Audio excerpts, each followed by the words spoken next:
Family, I almost got taken out today. I was ambushed by a man in black on the mountaintop, and my brother Mona was knocked out. This all started when I sneaked a look at my cheap old dad, Charles, this morning, and then went through training in the old man's rage. It seems the old man's identity isn't simple, and my fugitive status has become crucial. At the moment of life and death, I have to fight back. Let me tell you, today I was just a hair's breadth away from being done for. Really, I was up on a mountaintop, munching on roasted meat with my silly brother Mona, when suddenly my radar started beeping, sensing someone. I shouted, "Who's there? Come out!" And a shadow suddenly darted out from behind a rock. My brother Mona, weighing over 400 pounds, didn't think twice and threw a heavy punch. Guess what happened?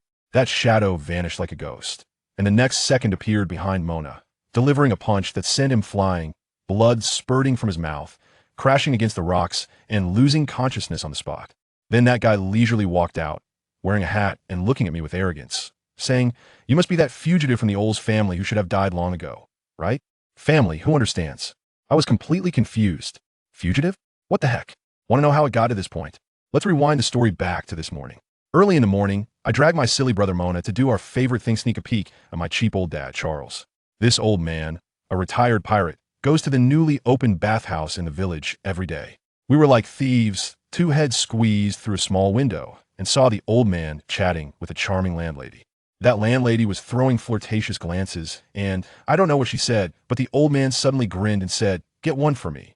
It can't be the same as before. Wow, I exclaimed. This old man knows how to have fun.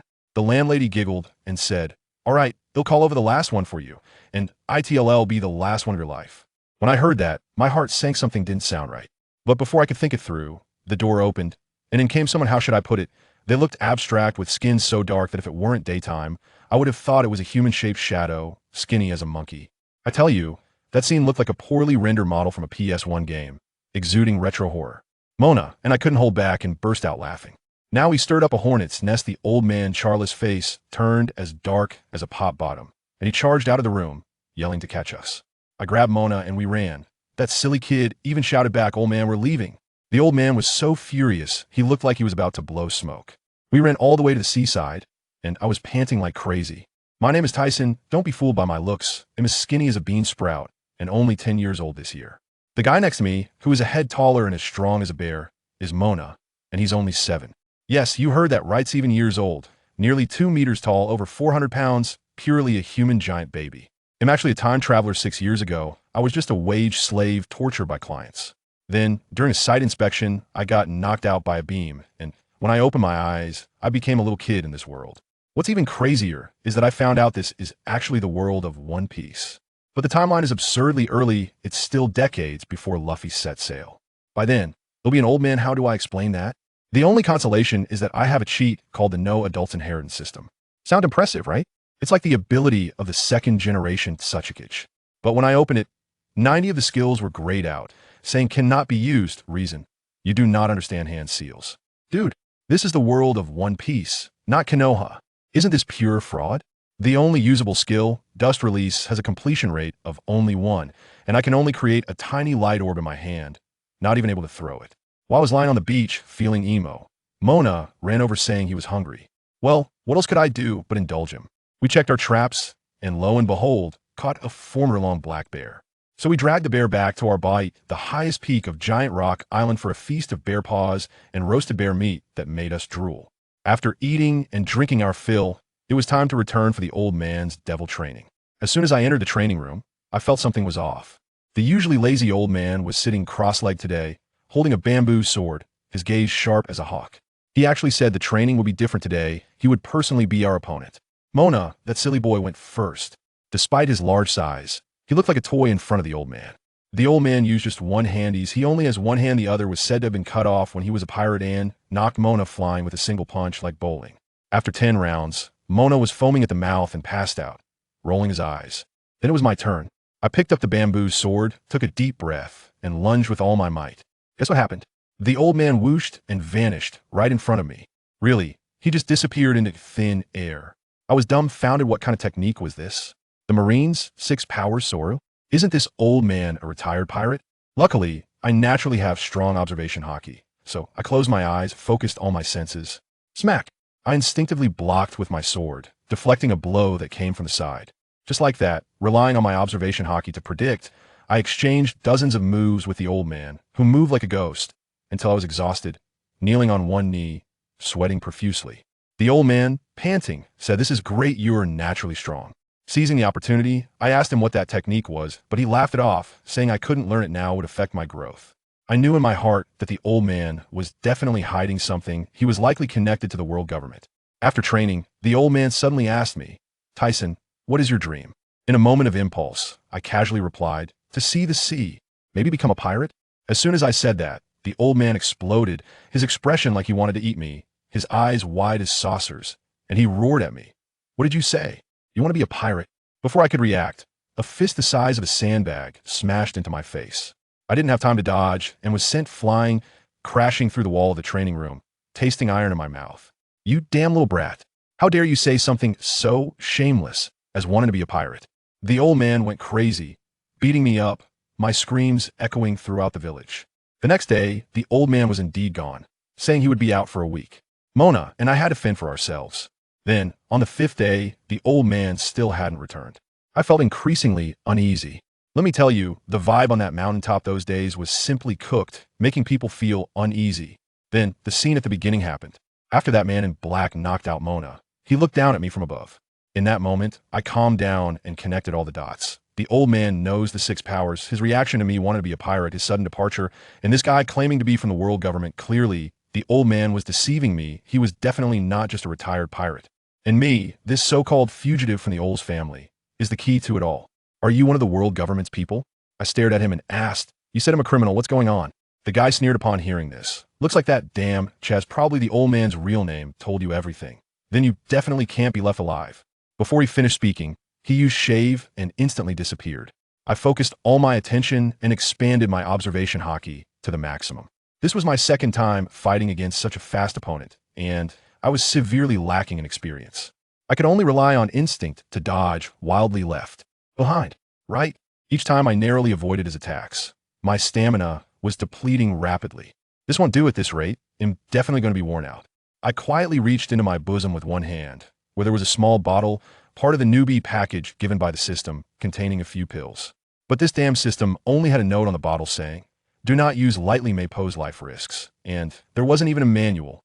Who would dare to take this stuff recklessly? But now, with my life on the line, who cares about risks? Just as I got distracted reaching for the medicine bottle, it was bad. My pupils suddenly constricted, and I felt an irresistible immense force hit my abdomen, as if I had been struck by a battering ram. A mouthful of blood spurted out, and my body was sent flying, crashing into a stone mountain before finally stopping. I lay on the ground. Even the roasted meat I had just eaten came out, and my insides felt like they had been rearranged. I was careless. I cursed myself inwardly. How could I get distracted in a fight? I watched helplessly as the bottle containing the pills flew out of my grasp and fell not far away. The man in black strolled over leisurely, wiped the blood off his hands, and saw the bottle on the ground. He picked it up, took a look, then disdainfully tossed it behind him, mocking, boring. What's the use of healing pills at a time like this? Let me tell you, at that moment, I gritted my teeth and stood up despite my body feeling like it was falling apart, stars dancing in front of my eyes. But one thought filled my mind. I can't fall. My paradise isn't built, yet how can I die here? I had to fight back. In that moment, I unleashed my ultimate move. Hey, here it comes. You're going for an extreme move, right? This energy gathers in my hand, forming a small black and white object that looks like a glass marble. It seems unremarkable, but I know that this thing can punch a hole in a rock. The problem is, the guy across from me is a monster from Cypherpole. His move, called Iron Block, is as tough as a steel plate. I have no idea if my little energy ball can break through his defenses. But there's no choice. I can't just stand here and wait to die, can I? I just drained all my energy and poured it into this small ball, feeling like my body has been emptied. My legs went weak, and I almost knelt down. At that critical moment, a loud shout suddenly came from behind me. "Boss, run!" I suddenly looked up, and there he was. Mona, my over 200-pound buddy, had somehow circled behind the man in black and locked him down like an octopus. Family. At that moment, I was almost in tears. An opportunity. Just this once. I instantly pulled out the small knife I used for cutting meat from my pants leg, and without thinking, I slapped the black and white energy ball onto it. The entire knife was instantly enveloped in a layer of black and white light. I lunged forward. The man in black was immobilized by Mona, and as he saw my knife coming, He panicked, gritting his teeth, and shouted, "Iron block." He thought he could withstand it, but guess what? With a thud, it was like a hot knife cutting through butter. My knife went straight in without a handle. The guy looked down in disbelief at the large hole in his chest. The flesh around the wound melted by that energy, larger than the knife itself. He mumbled a curse about a damn little ghost, and then he was completely done for. "Boss, are you okay?" Mona released his grip and hurried over to support me as I swayed unsteadily. I slumped against the stone, gasping for air, and said, "I'm fine." "You idiot, you really saved me. Where am I supposed to put my face as the boss?" Although I said this, I knew in my heart that this time I had truly saved my life. I was still too weak. I had to get stronger. As I was thinking this, my head buzzed, and, how should I say it, a semi-transparent panel popped up in front of me, resembling AR glasses, with no adult's legacy system written on it. Wow, my golden finger has finally arrived. It was filled with things like dust escape and split technique, all grayed out, marked as unusable or at 1 progress. And it even said I couldn't use it because I didn't know how to form seals. I wanted to complain. Is this system a bit too advanced, primarily focused on making promises without substance? The only unlocked ability was something called perception, which functions similarly to my innate observation hockey. A bit useless, but better than nothing. I had just caught my breath when Mona, carrying me, prepared to head down the mountain. Suddenly, I felt a jolt in my heart. Something was wrong. I quickly closed my eyes and used that newly unlocked perception to scan around, and damn, the village below was a complete mess. The villagers were in a panic. Even worse, my adoptive father, Charles, was surrounded by 3 people, and the situation was critical. "Mona, hurry, go save the old man," I urged, lying on his back. But Mona didn't respond. When I looked up, I found him standing there like a wooden post, trembling like a leaf, stuttering, "BB boss, why you look ahead?" I followed his gaze and looked out at the sea, and my goodness, that scene is something I will never forget in my life. On the surface of the sea, more than a dozen naval warships were facing off against a gigantic pirate ship. The cannon fire was relentless. Who could understand what I felt? I was still on the mountain, unaware that the waters below had turned into a battlefield for gods. On one side was the naval admiral, and on the other was a billion-dollar bounty pirate. It was like a blockbuster movie, with the battle shaking the heavens and the earth. Then, the most terrifying thing happened. The current beneath our feet suddenly became incredibly strange, and all the seawater began to rush down towards the island. Next, the entire island, the giant stone island beneath us, cracked open with a loud snap. Mona and I fell down like dumplings. Just when I thought we were doomed, a large hand pulled us up. It was Charles. He was covered in blood, desperately using moonwalk to fly towards the shore while giving us his last words. "Tyson, you have to live well. I'm sorry. I can't stay with you any longer." I was anxious at that moment and said, "Old man, don't say such discouraging words." The pursuers behind us were catching up. Just as we were about to reach the shore, a rock larger than the sky fell down above us. In that instant, time seemed to slow down. Charles looked back at us and smiled, that bright white smile, which I will remember for a lifetime.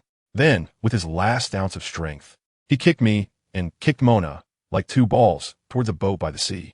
I watched in horror as he was swallowed by that huge rock. No, I felt like my brain was exploding at that moment.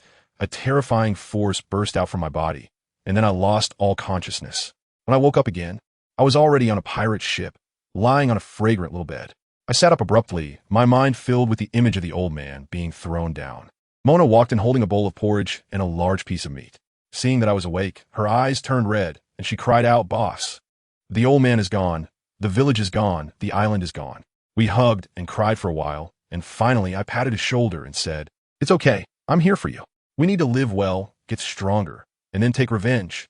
Mona wiped her tears, took a big bite of meat, and said, "Yeah, I've thought of my dream. I want to try all the delicious food in the world." Just then, the door opened, and a very beautiful big sister in a blue dress walked in. As soon as she saw me, she smiled and said, "Wow, little sister, you look so energetic." I was stunned at that moment, little sister. I looked down, and wow, I was wearing a pink princess dress. My lower body felt so empty, it was simply unbelievable. My face instantly turned red all the way to my neck, and I shouted at her, "I'm a guy." Guess what she said? She covered her mouth and laughed uncontrollably. "Oh, I'm so sorry. You look too much like a girl. That day, when I rescued you, I saw you were seriously injured and wanted to help you change your clothes. Who knew that after taking off your pants? I found out you had a little worm down there." A little worm. Does anyone understand this?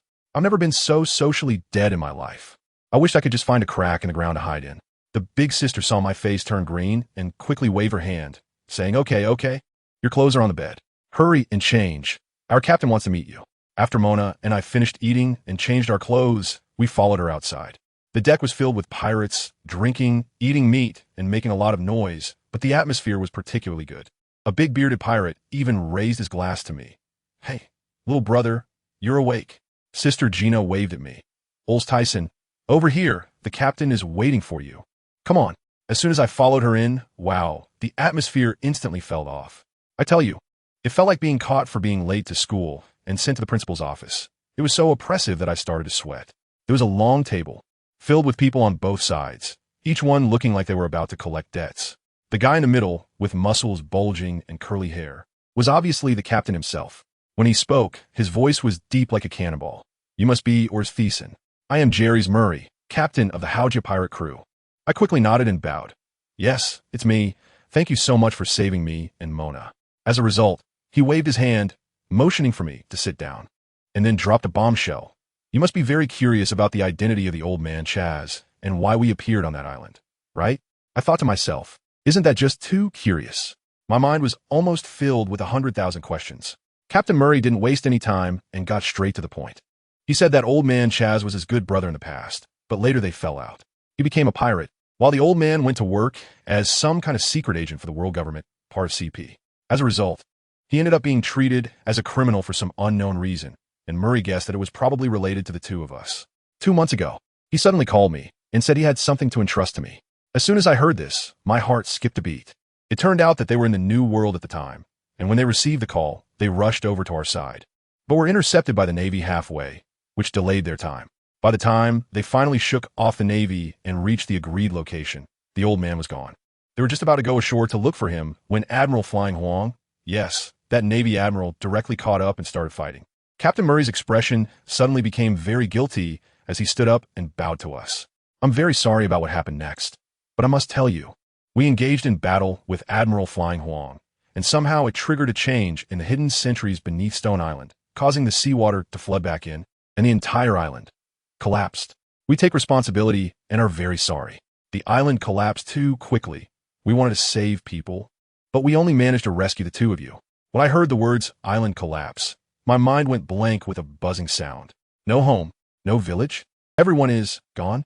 I stared at him fiercely, my fists clenched so tightly that my nails were almost digging into my flesh. Mona beside me was already crying and wanted to rush forward, but I pulled her back tightly. Who understands our family? One moment we were drifting on the sea, and the next moment I was being told that I was an orphan and that my home was gone. Murray saw us like this and sighed. Chess said on the phone that he has adopted 2 children, which is you too. What are your plans next? You can stay on the boat, or we can send you to another island and give you some money. My mind is racing. What's the use of crying and making a fuss now? The old man isn't going to make it. What's the most important thing? It's to become stronger. I'm a traveler who knows the future timeline, but what good does that do me now? Right now, I'm just a 10-year-old kid, sailing the seas with a big oaf. Isn't that just asking for trouble? I have to stay. I must stay. This captain can go toe-to-toe with the generals. His strength is absolutely top-notch. If I stay here, not only can I learn swordsmanship, but I can also learn domineering presence. This is the most hardcore paid content of 2025, and it's being offered to me for free. How can I refuse? Moreover, there's definitely something fishy going on. What do you mean you don't know why the lookout has changed? Unless someone is pulling strings. I've noted this down. Once I become stronger, I'll expose every last one of you. My gaze instantly became resolute as I turned to look at Mona and nodded at him. Back in the room we were assigned. That foodie Mona ran off to find something to eat again, and I started to contemplate alone. Goodness, the information I gathered nearly knocked me out. This ship is simply a future victim alliance. Captain Murray, a user of the Tun fruit. The first mate, a user of the Stone fruit. And Sister Gina, a user of the Bubble fruit. Let me tell you, according to my memories from my past life, these fruits will soon be snatched away by that bunch of weirdos under Doflamingo. That fat guy who adds weight to his body. That sissy who speaks with a high-pitched voice, and CP9's Califa. It's a classic case of a complete annihilation package. No, I need to plan quickly. I must practice swordsmanship and acquire the methods to cultivate hockey. My own ability, that dust release without an adult, also needs to be developed urgently. Right now, My body is only 10 years old, standing at 7 meters tall, but growing to 2 or 3 meters in the future is not a dream. My physique needs to keep up. Mona is the same. He needs to turn all that fat into muscle. There are also two things I must clarify. First, the truth behind the collapse of Giant Rock Island. I will start investigating from this pirate crew. Gina said that the stone fruit user fought with General Shanton on the island, which is definitely a point of suspicion. Second, who exactly am I? The old man said I was an orphan, but I don't believe it. This golden Mickey Mouse pendant around my neck is not something an ordinary family can have. Enough thinking, time to train. I closed my eyes and activated the energy within me. Ever since that fight with the man in black, I felt that my chakra had increased. I spread my palm open, and a small black sphere, only the size of a thumbnail, coalesced in my palm. This must be the core of dust release. Although small, I could feel the world-destroying energy within it. I tried to control it, and the small sphere slowly spread out, covering my fist and forming a thin layer of black energy. I really want to test its power, but not now. This secret absolutely cannot be exposed. With a creak, Mona pushed the door open. Boss, the captain is calling for us again. I felt a heaviness in my heart, but there was nothing I could do. I decided to take it one step at a time and see what this captain was all about. This time, I was in a different room, and only Captain Murray was there. When he saw me sit down, he actually smiled and said, "Tisen, I noticed you had something to say earlier. You can say it now. I won't do anything to you." I took a deep breath and said directly, "I want to know the real reason for the collapse of Giant Stone Island, but it seems you don't know either." As soon as I finished speaking, the smile on his face instantly vanished, and his gaze became as sharp as a knife. "You must have heard something. However, without evidence. I won't doubt my partner. Do you understand?" I tell you, in that moment, a terrifying aura pressed down on me, making my chest feel as if a heavy stone was weighing on it, and my head buzzed. Mona and I were so scared that cold sweat poured down our backs. And we shouted in unison, "Understood." As a result, he saw our ridiculous expressions. The aura disappeared in an instant, and he turned back to a smiling face. Oh, I'm sorry. It wasn't intentional. The speed of this change in expression is a pity if he doesn't act. "What has Chas taught you?" he asked. "Swordsmanship. Feast technique." We hurriedly replied. "Well, Tisen, you really surprised me," he suddenly said. "Gina told me that you have awakened your Conqueror's Haki." I was completely stunned. Conqueror's Haki? What the hell is that, man? Right, it's a power only a select few possess, the ability of the chosen ones. You're still too young. You'll understand later. He looked at us seriously and said, "From now on, your training will be up to me, and I hope to compensate you a little." Although I still had a million questions in my mind, I stood up with Mona and bowed. "Then we'll leave it to you, Captain Murray." Once we returned to the room, Mona and I leaned against the wall, gasping for breath. "Boss, that captain was so scary just now," Mona said, still shaken. "Mona, be careful on the ship from now on." I lower my voice. I suspect that the user of the stone fruit is the murderer, but we have no evidence. And even if we did, we couldn't fight back. So, we must become stronger. In this world, being weak is a sin. Mona looked at me and nodded seriously. "I understand, boss. I will train twice as hard." I felt like I was on fire. Conqueror's Haki. I actually awakened Conqueror's Haki. This is the standard for top-tier powerhouses. My dream is one step closer to me. Time flew by, and in the blink of an eye, 5 months had passed. We arrived at the Water City. During these 5 months, Mona and I trained like our lives depended on it. That guy Mona, true to his half-giant bloodline, shot up from 2 meters to 2.6 meters with muscles like crazy. I grew a bit too, but not as dramatically as him. As soon as we arrived at the Water City, the captain let us have some free time. Mona and I headed straight to the tavern. After being on the ship for so long, our mouths were almost parched. The tavern was packed with people, most of whom were from our ship. Suddenly, Sister Gina rushed in with a worried expression. "The Navy is here, everyone run." The tavern erupted in chaos. Officer Erna grabbed her and asked, "Who's leading? Where are they?" Gina took a gulp of the water I handed her, panting, and said, "General Fei Huang is already fighting with the captain. Vice Admiral Shanton has also brought people over. This time the Navy has dispatched 4 vice admirals. The Stonarians are missing." As soon as I heard Ilna ask about Stona, I perked up my ears. Isn't that the user of the stone fruit? Never mind that. The captain told us to board the ship and wait for him. We ran towards the coast following the crowd. Just after we hadn't gone far, everyone suddenly stopped ahead. "Pirates, your doom is upon you." A long-bearded naval officer blocked our way.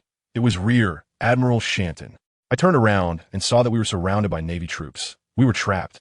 "I'll hold off Shanton. Rally, Gina, you lead the others to break through from the side." Fighter Ilna shouted and charged forward. Thyssen, you two stick close to me. Sister Gina shouted and led us to dash in another direction. Just as we were about to reach the coast, a naval rear admiral suddenly appeared in front of Gina and threw a punch. Gina blocked it with a bubble, but was also halted. She turned her back to us and shouted, "You go first, I'll hold him off." I am deeply moved. For the past 5 months, Sister Gina has really taken care of us like a biological sister. But now, staying here just feels like a burden, especially since there is a major general from the headquarters across from us. I pulled Mona and was about to go around when suddenly, a chill ran down my spine and a sense of deadly crisis hit me. I pushed Mona away and did a backflip to dodge.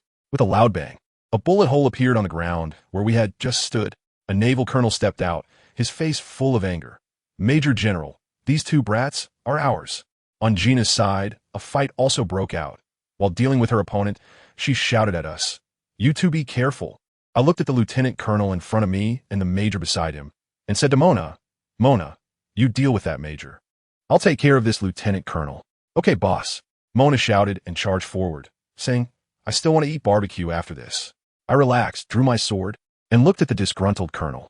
After 5 months of training, I was eager to find someone to test my skills on. "Hey, Colonel, you just used the 6 styles, right? I heard that being able to use 2 styles means you're a genius. How many have you learned?" I deliberately provoked him. Brat. My name is Faru, and I'm a direct subordinate of General Shanton. I've mastered 3 styles. You're dead meat." He proudly introduced himself. I almost laughed out loud. "Dude, you really know how to introduce yourself, huh? Afraid I wouldn't know what skills you have." "Oh, the 3rd style, how impressive." I mocked him, then thrust my sword forward. "You manly demon, I'll break your legs." He roared, just as my sword was about to hit him. Iron block. With a clang, my sword was deflected. Manly demon. Now you know the power of Lord Faru, right? I took 2 steps back, not saying a word, but the veins on my forehead were bulging. "What did you just say? Mun. Transgender? I'm just good looking. How dare this guy call me that? What's wrong? Isn't a manly thing?" He still hasn't realized the seriousness of the problem. "I'll make you shut up." I was completely infuriated by him. Black and white energy instantly gathered in my hand, flowing into the sword body, forming a layer of violent airflow at the sword's edge. Colonel Faru was shocked when he saw this. "Are you a sword master?" "No." "Are you a devil fruit user?" But when he looked at my age, he became disdainful again, thinking, "So what if you ate the fruit? What power can a little kid like you have?" I couldn't be bothered with him. My mind only had one thought: kill him. In a swift motion, I lunged at him again. "I told you, you can't break my defense." Iron block. He was still so confident, but unfortunately, he miscalculated. My dust escape energy can decompose even the agents of CP, let alone a self-important lieutenant colonel like him. How is it possible? He stared wide-eyed at the wound on his chest, where the flesh and blood seemed to have been wiped away as if by magic, dying with eyes open. I drew my sword and exhaled a breath of foul air. Turning around, I saw that Mona was also done. He was leaning against the wall, gnawing on a ham he had pulled out from who knows where. Although he was covered in blood, he seemed to have one fairly easily. "Boss, are you finished?" I looked at his annoying expression and laughed. "As expected of you. Let's go help Sister Gina." By the time we arrived at Gina's side, she and that Major General were almost at their limits, but it was clear that Gina was hurt more severely. As soon as we appeared, the Major General named Daishur was shocked. "You? What about Faru and Fuer? You didn't really take them down, did you?" He looked at us in disbelief, then pulled out a phone bug from his pocket. On the other end of the line, the cold voice of General Sean Tun came through. "Is that so? You didn't catch him? Then there's no need to worry about it. Just kill him directly." Major General Dai sure hung up the phone, his hands gathering a black armed color of hockey, staring intensely at me. "Indeed, this General Sean Tun is coming after me. The incident on Giant Stone Island is definitely related to him." My mind is racing. This guy is exhausting himself. Although he is a strong opponent, there may still be a chance. I'll hand Gina over to Mona. "Mona, take Sister Gina aside to rest. I'll deal with him." "No way." Gina panicked. "Little brat, you're no match for him. Let me handle this." But Mona grabbed her firmly, looking at me with determination. "Come with me, Sister Gina, trust the boss."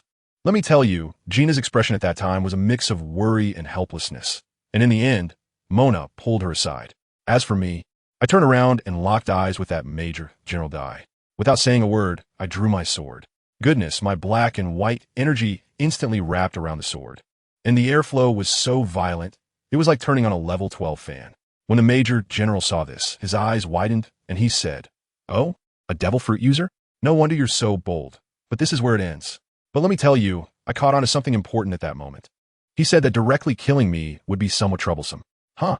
Troublesome? My mind buzzed as I realized the previous group that attacked me seemed hesitant, only taking hits without fighting back. It turns out they originally wanted to capture me alive. It seems this matter is related to that Lieutenant General Shanton. However, thinking about this was useless. Let's fight first. That Major General Dai clearly had a quick temper. Seeing that I didn't move, he vanished in a flash. I'm telling you, this is the technique called shave from the Six Styles, and its speed is ridiculously fast. But was I afraid? I immediately concentrated my mind, activating my observation haki. To the left, I countered with a sword strike, and with a clang, I directly blocked his fist, which was as big as a clay pot. The force was incredible, almost knocking me away, but I gritted my teeth and held my ground. The Major General was stunned, probably not expecting a 10-year-old kid to catch his punch and even predict his position. But the bigger surprise was still to come. His fist was wrapped in armament haki. But as soon as it hit my sword, he felt something was off. A sharp pain shot through him, and when he looked down, he saw that his fist was actually injured. No, it wasn't just an injury. A small chunk had been melted away. Who understands this? I was shocked too. My dust escape energy could even decompose haki? I originally just wanted to give it a try, but the effect was outstanding. This was genuinely surprising even for me. Seeing this, I immediately increased my energy output. The Major General was so scared that his soul almost left his body. He quickly withdrew. And if he had been just a second late, a few of his fingers would have had to say goodbye to him. At this moment, the situation on the field instantly reversed. The look in his eyes changed, and sweat was pouring down his forehead like rain. If he tried to sneak attack, I could predict it. If he tried to fight head-on, his proud armament haki was as fragile as paper. He finally understood why the higher-ups insisted on capturing me alive. He took a deep breath, fully unleashing his armament haki, and charged at me again. I was ready to unleash my full power, but then I thought, this guy just fought Gina, so his stamina must be running low. I could wear him out. He came from the left again. I was puzzled. Did this guy not learn his lesson? But as soon as I blocked with my sword, I felt a force even more terrifying than before, directly sending me flying. Damn, a feint. This guy deliberately attacked the same spot to create a pattern in my thinking, then suddenly increased his power on the second strike. Not bad. He has some skills. However, the same trick wouldn't work on me a second time. He tried again, attacking from the right this time with even greater force. But I had seen through it. I gripped my sword with both hands, pouring energy into it like crazy, and shouted, "Sword technique half moon." A crescent-shaped sword light flashed by, and our figures crossed.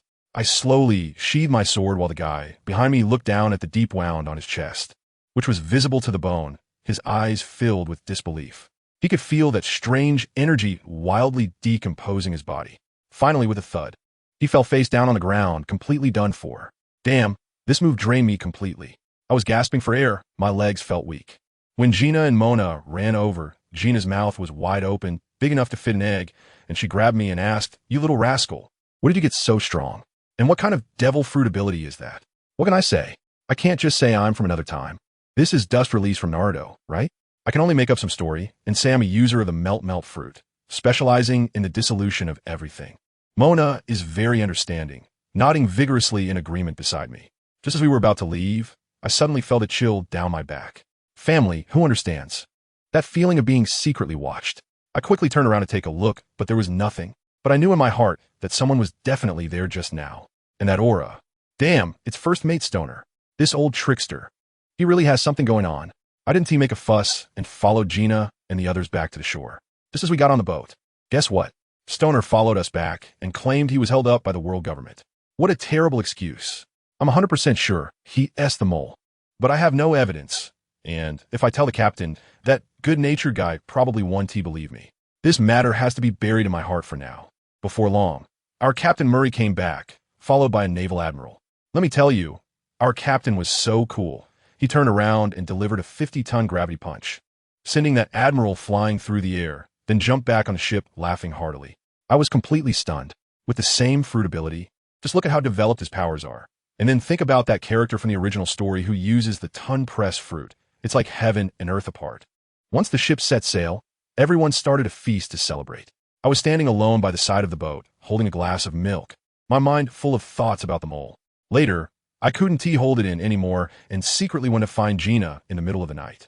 As a result, Gina told me she had actually suspected Stoner for a long time, but the captain valued his companions more than his own life, and without solid evidence, he couldn't be taken down.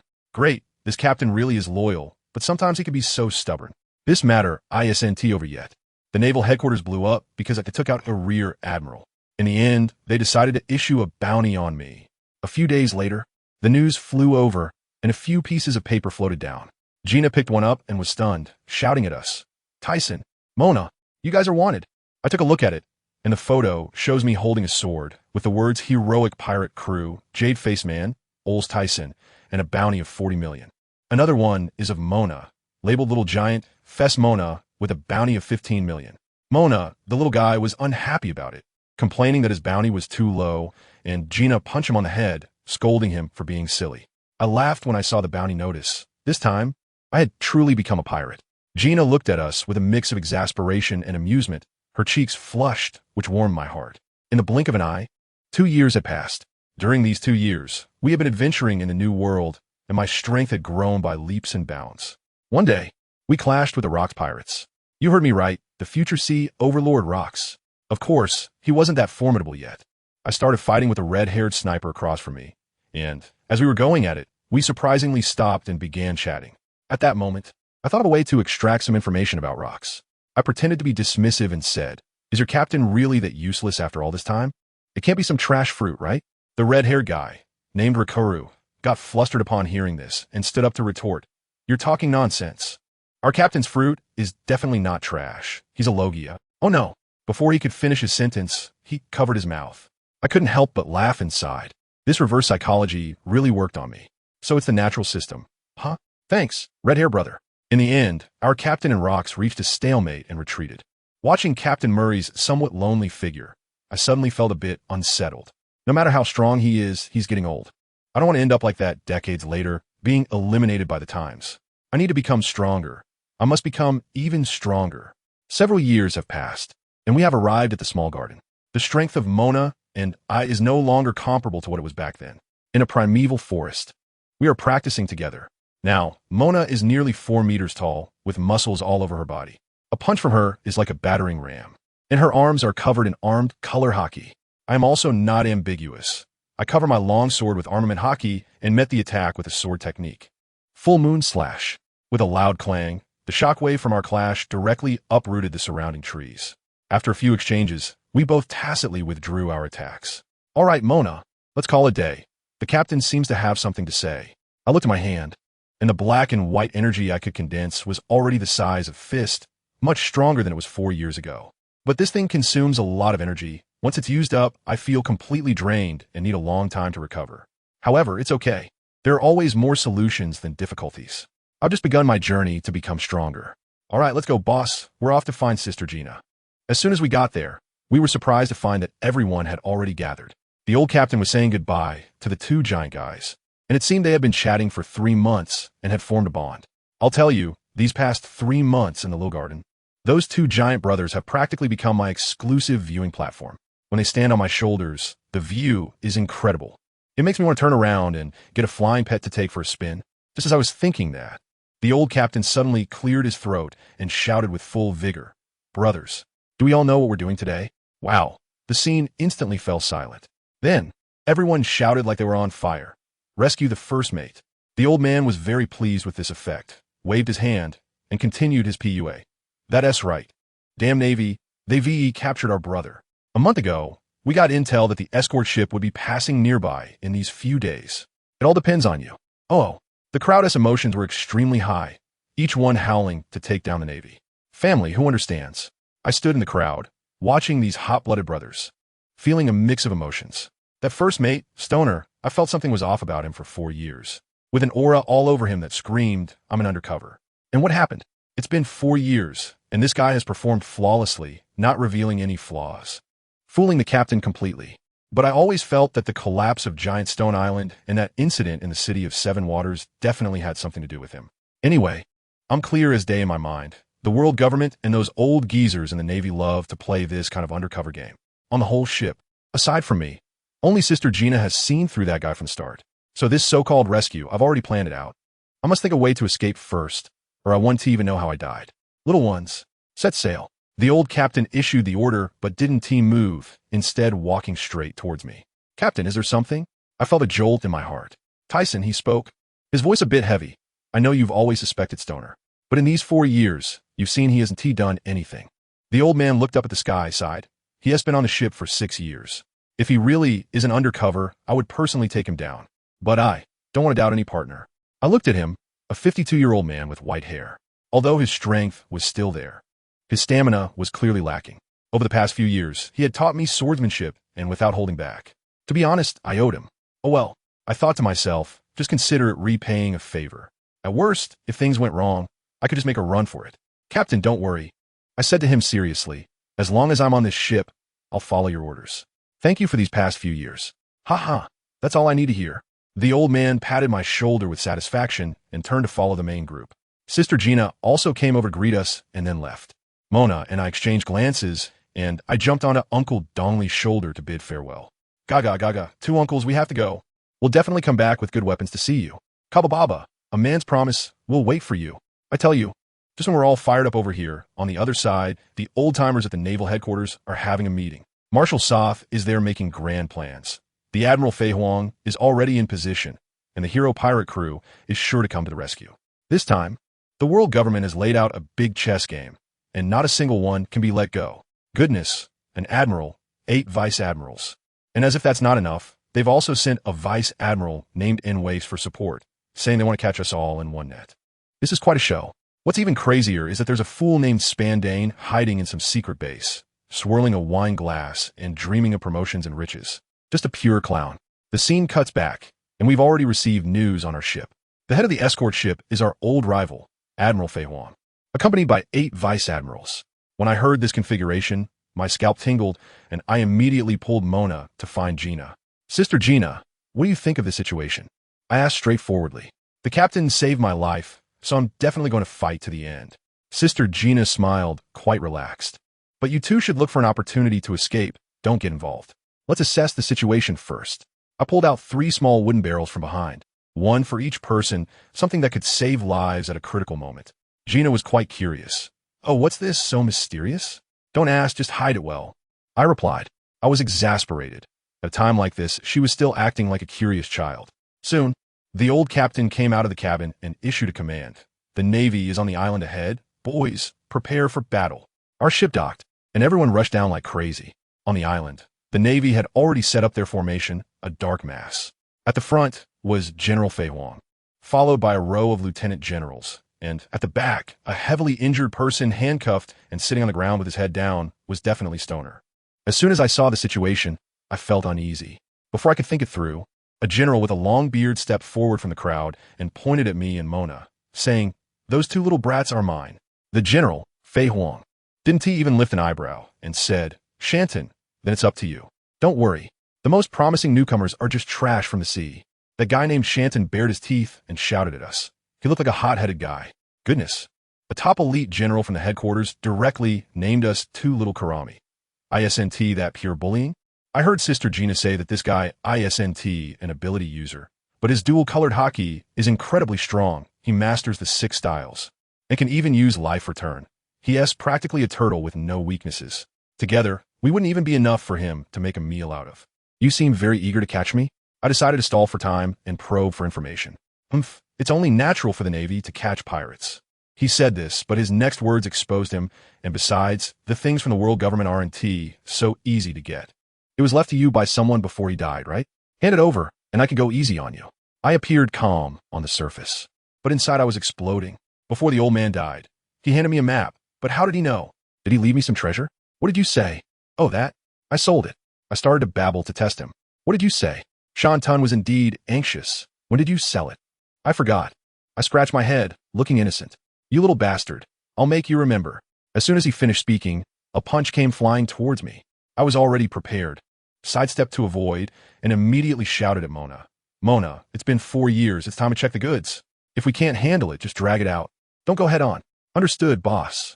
Mona, with her towering height of 3 meters and 9, charged forward, swinging her fist the size of a sandbag. I also drew my sword, directly covering the blade with armament hockey, launching a pincer attack. Guess what happened? That guy, Shanton, didn't even look at Mona and just punch him away with a backhand. Then used his pitch-black arm to forcefully block my sword. With a clang, sparks flew everywhere. I'm completely dumbfounded. This armament hockey is just too strong.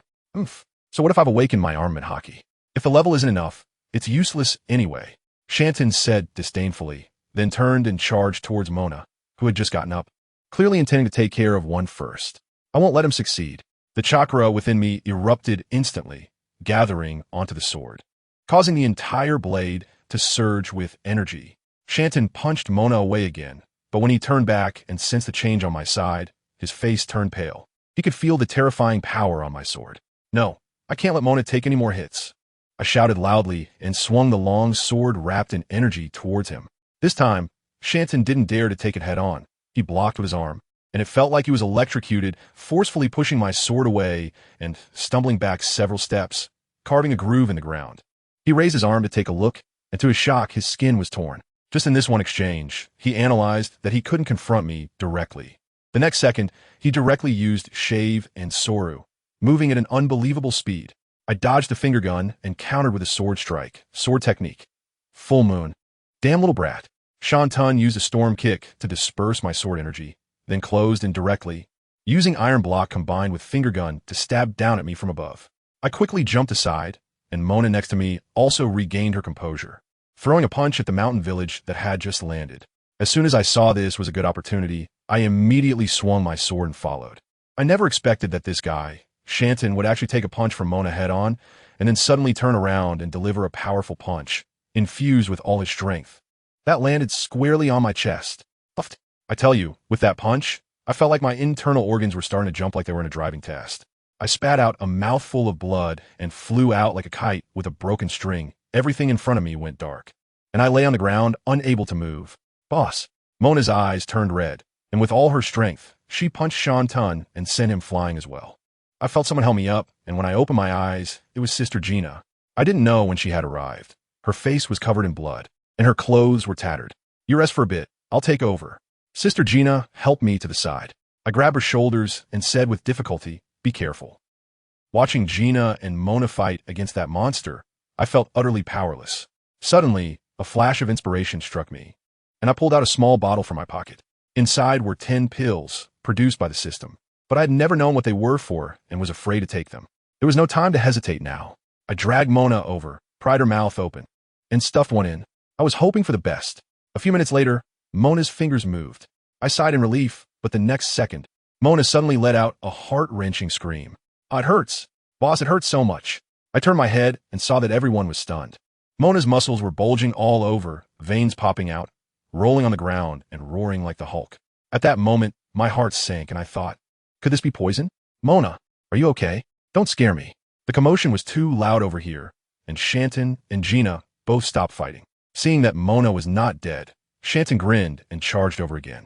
Just at that critical moment, Mona suddenly shouted, Boss, I feel like my whole body is filled with power. I'm about to explode. It hurts so much. As soon as I heard this, I suddenly had a flash of inspiration and shouted, Mona, get up. Go fight the mountain village. Just vent your strength. Then I turned to Gina and said, Sister Gina, let's support him and keep him safe.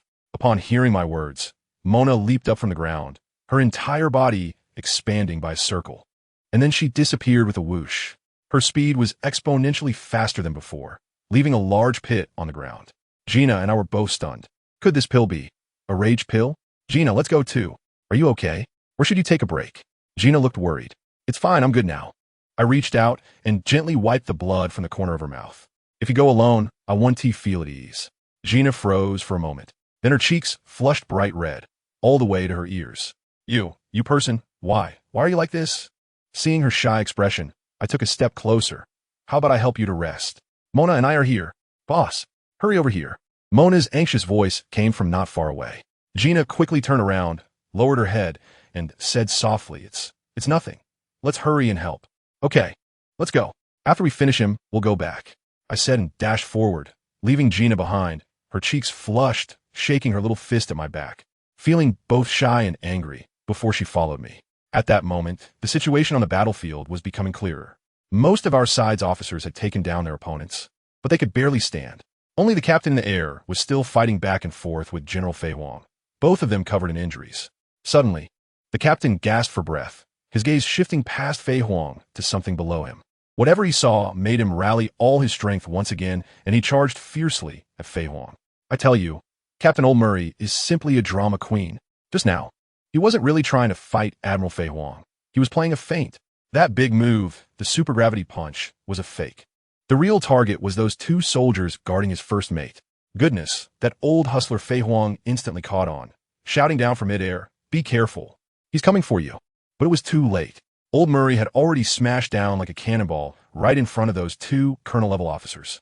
Those soldiers had never seen such a scene. They turned pale with fear and scrambled back. Seeing their cowardly looks, Old Murray laughed directly, probably thinking, "It's all set. The plan is working." He reached out to his bound first mate, Stoner, with a face full of brotherly affection. "Stoner, my good brother, I'm here to save you. Are you all right?" Stoner looked up from below, his expression incredibly complex, forcing a smile. "Captain, I'm fine. Thank you for your trouble. I'm coming to save you." Old Murray laughed heartily, his hand just about to grab Stoner's shoulder. Then, folks, you won't believe the most explosive moment came. Just as Old Murray's hand was about to touch, there was a snap, and a pair of sea-stone handcuffs, seemingly appearing from nowhere, locked his outstretched hand. Old Murray was completely stunned, and before he could react to the situation, a pitch-black fist, roaring through the air, slammed hard into his stomach. Puffed. A mouthful of old blood sprayed, 3 meters away. Old Murray flew back like a broken sack, face down, plowing a groove into the ground. The scene was incredible. Everyone, whether Navy or pirate, stopped what they were doing. Time seemed to freeze. On the pirate ship, just a second ago, they were cheering for their captain's awesomeness, and the next second their jaws dropped to the ground, each expression like they had seen a ghost. "Bastard! Stoner, what are you doing? Are you crazy? That's the captain. Aren't you our first mate? Stoner, you traitor!" The pirates instantly erupted in chaos, with shouts and cries filling the air. And that guy named Stoner slowly turned around, looking at his former comrades with the most disgusting sneer on his face, waving his hand arrogantly. "Betrayal? You crack me up. I was always with the world government. First mate? Don't be ridiculous, you bunch of trash at sea." I tell you, as soon as those words were spoken, the pirates completely collapsed. As for Stoner, he felt quite pleased, thinking that his mission was finally accomplished and he could return to report to Lord Spandane. Now all the trump cards were revealed. It turned out that this guy was actually an undercover agent sent by the Spandane family, lurking on this ship for a full 6 years. Everything he did was to help Spandane achieve political merit, so that guy could climb the ranks in the world government. The earlier collapse of Giant Rock Island was also his doing, aimed at getting rid of Spandane's political enemies.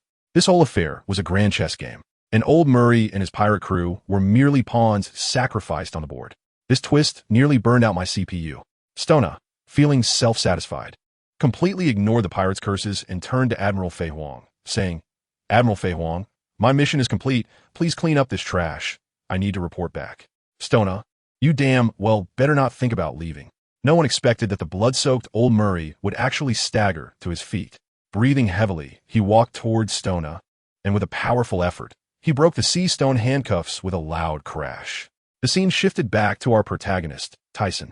He had just finished his fight, and Admiral Shanton was sprawled on the ground like a pile of mud, injured and motionless.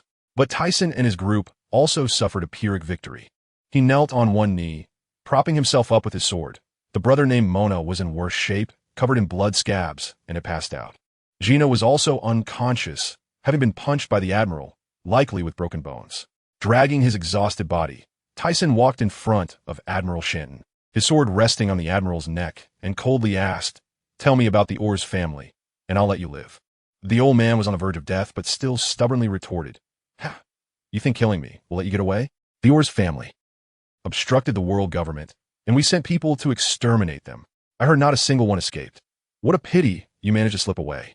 But it doesn't matter. You will still die here today." After hearing this, Tyson's eyes turned cold. He knew he wouldn't get any more information. With a swift motion, he brought his sword down, granting the Admiral a quick death. After killing him, he glanced back at the battlefield where Old Murray was. He understood clearly that it was a trap. If Old Murray rushed back now, it would be a death sentence. But he also understood that, as a captain, he couldn't just watch his crew get captured without doing anything. Otherwise, how could he lead his team in the future? After struggling for a moment, Tyson ultimately made his decision. He hoisted the unconscious Mona and Gina and headed back to the ship without looking back. He was too exhausted to fight anymore. He needed to survive. I'm sorry, Captain, I did my best. On the other side, old Murray's fate was already sealed. He was already severely injured. And now he was being attacked by Fei Huang and Stona, who had been hiding their strength. At his age, he couldn't withstand much and soon fell to the ground in a pool of blood. The undercover agent Stona watched the chaos, frowning as he said to Fei Huang, I'll leave this to you. If one escapes, you'll be in trouble. Fei Huang shot him a disdainful glance. The Navy knows how to handle things. It's not up to a CP trash like you to teach us. Get lost. Stona walked away in frustration. Fei Huang then approached old Murray, sitting down beside him, and sighed like an old friend. Murray, who would have thought? After fighting for over a decade, it would end like this. Anything you want to say? Old Murray's eyes were frighteningly hollow, betrayed by his most trusted brother. His heart was dead. He slowly raised his bloodied head to look at Fei Huang, his voice weak. Can you spare my crew? Just capturing me is enough. Fei Huang shook his head. Impossible. Old Murray smiled grimly, no longer pleading, his head drooping heavily as he muttered. I truly failed as a captain. I should have listened to that kid. But I have no regrets because this is who I am. Fei Huang, my last request is, I don't want to go to the underwater prison. Meanwhile, Tisen carried the two back to the ship, not daring to stay any longer, and immediately switched to a small boat to escape. Watching the island recede into the distance, he felt a mix of emotions, but ultimately found peace. This wasn't his fault. He just wanted to survive. But did he think he was safe? Naive. Just as he exhaled in relief, he suddenly noticed a ship approaching from the front. As the ship drew nearer, despair washed over him. Rows of naval warships had already surrounded the entire island in a massive circle. No, I can't die here. Just as he stood up, ready to fight for a ship, he heard the whistling of cannonballs from all directions. Countless shells fell like rain from the sky. He looked up at the heavens, barely able to mutter, could it be that Tisen is really going to die here? Boom, boom, boom. The small boat was instantly blown to pieces. 3 days later, news reports from around the world proclaimed the heroic pirate crew was completely wiped out, with none surviving. However, in a certain sea area of the Grand Line, a pale-faced young man was clinging to a piece of wood, floating in the water. His eyelids fluttered, and he slowly opened his eyes. Where is this? Tisen woke up. He remembered the small boat being blown apart, and he and Mona and Gina getting separated. Still alive, what a stroke of luck. He gave a bitter smile, took out a small wooden barrel he had prepared earlier, opened the lid, and gulped down some water, then pulled out some jerky to wolf down. This was his emergency supply, and he expected to actually need it. But just as he thought about whether he could float to an island, he noticed something was off. The surface of the sea was completely calm, not a single wave. It was as smooth as a mirror. He instantly recalled a legendary place, his face turning pale, the doldrums. Good grief. Wasn't he this just stepping out of the dragoness den and into the tigeress lair? This was the lair of sea kings. Just as he was thinking about it, the water beside him suddenly began to bubble, and with a loud crash, a gigantic creature, too big to see in its entirety, slowly rose from beneath the water. It looked like a frog, with just one of its eyeballs bigger than Tisen himself. Tisen was so shocked he almost stopped breathing, fervently praying in his heart, don't see me, you can't see me. But that huge eyeball turned and locked onto him. A similarly gigantic webbed claw rose up, blocking out the sun, and was about to smash down on him. Tisen was utterly despaired, thinking, am I destined to have a grudge with frogs in this life? Just escaped from death, and now I'm about to fall in the mouth of a frog? So unwilling. At that critical moment, his mind buzzed, and an inexplicable mental force uncontrollably radiated out. The Sea King's movement paused for a moment, but the next second, it struck down even faster. Damn! Just as Tisen closed his eyes, waiting for death, a crisp female voice rang in his mind, like a heavenly sound. Snake fist. Bang! With a loud crash, Tisen opened his eyes to see an incredibly beautiful woman with a stunning figure delivering a single punch. Just one punch. She sent that mountain-sized Sea King back to the depths of the sea. In the next moment, she lifted Tisen as if he were a chick, and in a flash, they were on a large ship. Did you encounter a disaster? How did you end up here? The woman asked, looking at him. Tisen's mind was racing. He glanced around and was amazed to see that the entire ship was filled with women, all dressed quite lightly. A thought struck him, and he instantly had a guess. He quickly switched to actor mode, covering his eyes with one hand and speaking in the most pitiful tone. My name is Ols Tisen. We are merchants who went to sea and encountered storm. My family, they all died. He told a massive lie and even made his name sound like a girl's. The beautiful woman seemed to believe him. We're the ship of the Amazon lilies. 9 serpents. I'm the Serpent Princess, sorry Lyra. Do you want to come with us, or disembark? Tisen couldn't help but mentally complain. Sister, do I even have a choice? Am I supposed to jump off the ship to feed the fish? Wait, I'm a man. Can I even go to Daughter Island? The Serpent Princess seemed a bit impatient. We, the 9 serpents, do not take in outsiders, especially men. But if you are a woman, we can make an exception. Answer quickly. Tisen raised his head with tears in his eyes, feeling deeply humiliated that this woman actually thought he was a girl. But what could he do? He could only muster the most sincere expression and bow. I want to stay on the ship. Thank you. Take her to change clothes and get some food. The Serpent Princess ordered. Then, a nearly 4-meter-tall female, giant, named Rurelia, brought him into the cabin. What happened next was the most devastating for him. Rurelia handed him a set of clothes. Let me tell you, it was not clothes at all, just a cloak and a bikini-style underwear. As a grown man, looking at the pitiful piece of fabric in his hands, he felt utterly broken. He could only grit his teeth and say in the most tactful tone, Sister, do you have something less revealing? As a result, Rurelia brought him a piece of red fabric. He studied it for a long time and finally, relying on his intelligence, wrapped it around himself in such a way that it resembled a samurai outfit. He looked in the mirror and thought it actually looked decent. Thus, Tisen, a pure man, disguised as a distressed young girl, managed to board the 9 Serpents pirate cruise ship. After staying on the ship for over 20 days, he showcased his excellent swordsmanship in 2 skirmishes and finally earned the respect of these warrior women. He also learned that the current emperor was the Serpent Princess who saved him, and the next emperor was someone named Giroliosa. As soon as Tisen heard that name, he remembered that it was the future, super short old lady. The ship finally arrived at Daughter Island. Rurelia directly arranged for him. Tisen, you should join the National Defense Warriors. I'll take you to meet the captain. Tisen was now completely in the dark and could only follow the arrangements. Then, he met the captain of the National Defense Warriors. I have to say, from the moment I traveled here, this is the most beautiful woman Tisen has ever seen. With her blonde hair and blue eyes, a stunning figure, and a face that is both sweet and pure, she looks like she walked straight out of a painting. Tisen was completely mesmerized at that moment. His heart skipped a beat. After Rurelia introduced her, this beautiful captain, Thissenfaces, seriously promised Rurelia that she would take good care of the newcomer. But as soon as Rurelia left, she turned her head back. Her cheeks slightly flushed and awkwardly said to Tisen, sorry, even though she just introduced your name, I didn't catch it. Can you say it again? Tissen's mouth twitched uncontrollably. Wow. So she is a top-notch beauty with a natural airhead. He could only helplessly repeat, my name is Ols Tisen. You can just call me Tisen. Tisen? Thissenfaces tilted her head, looking puzzled. What a strange name. Right? Would you like me to take you to meet Giroliosa? She is my best sister and is soon to be the next emperor. I told you, I had no mind to meet any next emperor at that time. I waved my hand and said, Sister, please let me off. I'm exhausted. Can I take a nap first? After drifting at sea for so long, I felt like my bones were about to fall apart. This girl was quite straightforward. As soon as she heard I was tired, she immediately said, Oh, right, you must be exhausted after being at sea for so long. Let me take you to rest. After saying that, she grabbed my hand with such enthusiasm. It was incredible. Along the way, she was like a curious child, chattering nonstop, asking questions left and right. But I didn't mind. It was a good opportunity to understand the situation. I could see that this Thissenfaces was purely innocent, as naive as a blank sheet of paper, without a hint of guile. She brought me to the door of her room and pointed to the opposite side, saying, I live right across from you. From now on, I can come and ask you about things outside every day, and you can't find me annoying. Her big eyes sparkled.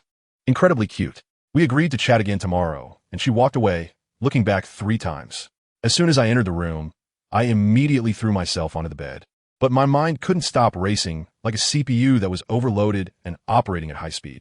Okay, let's get started with the plan. First, I need to practice my armament hockey urgently. It's too weak right now, so I have to find a devil training camp to train hard. Second, my swordsmanship also needs to be upgraded. I can't be satisfied just being a swordsman. Third, I have this conqueror's hockey, but I can't use the skills even though I have the blue bar. I must seek advice from the Empress later. Finally, I need to come up with a big move for my chakra. Otherwise, when I encounter real masters in the future, even escaping will be difficult. Once I complete this round of upgrades, I will immediately set sail to find my partners, Mona and Gina. Lost in thought, I fell asleep right away. The next day, as soon as I stepped out, I saw Nariku waiting for me. Wow, with the good daylight. I could see clearly that this girl looked even more stunning than last night. Her figure was simply incredible. Today, she was showing me around to familiarize me with the environment as my guide. She told me that the women of Amazon Lily are born warriors, all strong and robust with bold personalities. As I looked around, it was true. Some were training in combat, while others were farming and doing physical work, completely without any men around. Nariku said my task from now on would be to patrol with her, and I could go anywhere except for the Empress's residence. As we walked, I suddenly remembered a key question and interrupted her. Nariku, let me ask you something. Does the Empress have Conqueror's Haki? Upon hearing this, she proudly replied, of course. Lady Boa is incredibly strong, and I could do it too. I was wide-eyed at the time. What the heck? You could do that too? She smiled proudly, of course. Otherwise, do you think it's easy to qualify as a candidate for the next emperor? If I hadn't been so determined to go out to sea, thinking being an emperor was too troublesome and withdrew, I would definitely be a popular candidate. When she mentioned going out to sea, her eyes sparkled, and her cheeks turned rosy. She was just too cute. The opportunity arose. I quickly leaned in. So, can you teach me how to control Conqueror's Haki? This time, it was her turn to be shocked, her sexy little mouth wide open. Huh? You have it too? I nodded. She immediately decided. Okay, I'll teach you. But the condition is, you have to tell me stories from the outside every day. No problem. I readily agreed. With the teacher of the Conqueror's Haki sorted out, the next thing was to find a training location. I didn't want to stay among women all the time. If my identity were to be exposed one day, it wouldn't be a joke. I needed to find an excuse to sneak out. I casually asked her, Nero, is there an island nearby that is particularly dangerous and full of ferocious beasts? She thought for a moment and said, yes, to the northwest, there's an island called Ruskana. I've heard that there used to be a country there, but in the end, they couldn't handle the beasts on the island, and humanity became extinct. The climate there is also quite strange. The seasons change every week, making it a treacherous place. Why are you asking this? You don't mean to. That's right. I want to go there to train. As soon as she heard this, she got anxious and said she couldn't make that decision and had to talk to the Empress. She kept urging me that the place was too dangerous. I could only pat my chest and assure her that I was very strong. To my surprise, when I mentioned it to the Empress, she actually agreed readily. She also said that she saw my potential and specially approved it and instructed Nero to take me there. I was stunned at the time. This Empress was surprisingly easy to talk to. Later, I found out that the Empress seemed to have been less involved in affairs recently, as the whole country was busy preparing for the coronation ceremony of the next emperor.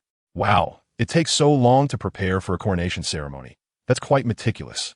Even more unexpectedly, the Empress not only let Nero take me, but also asked her to accompany me on the island for a while, calling it a form of companionship, both to ensure my safety and to conveniently teach me how to control the Conqueror's Haki.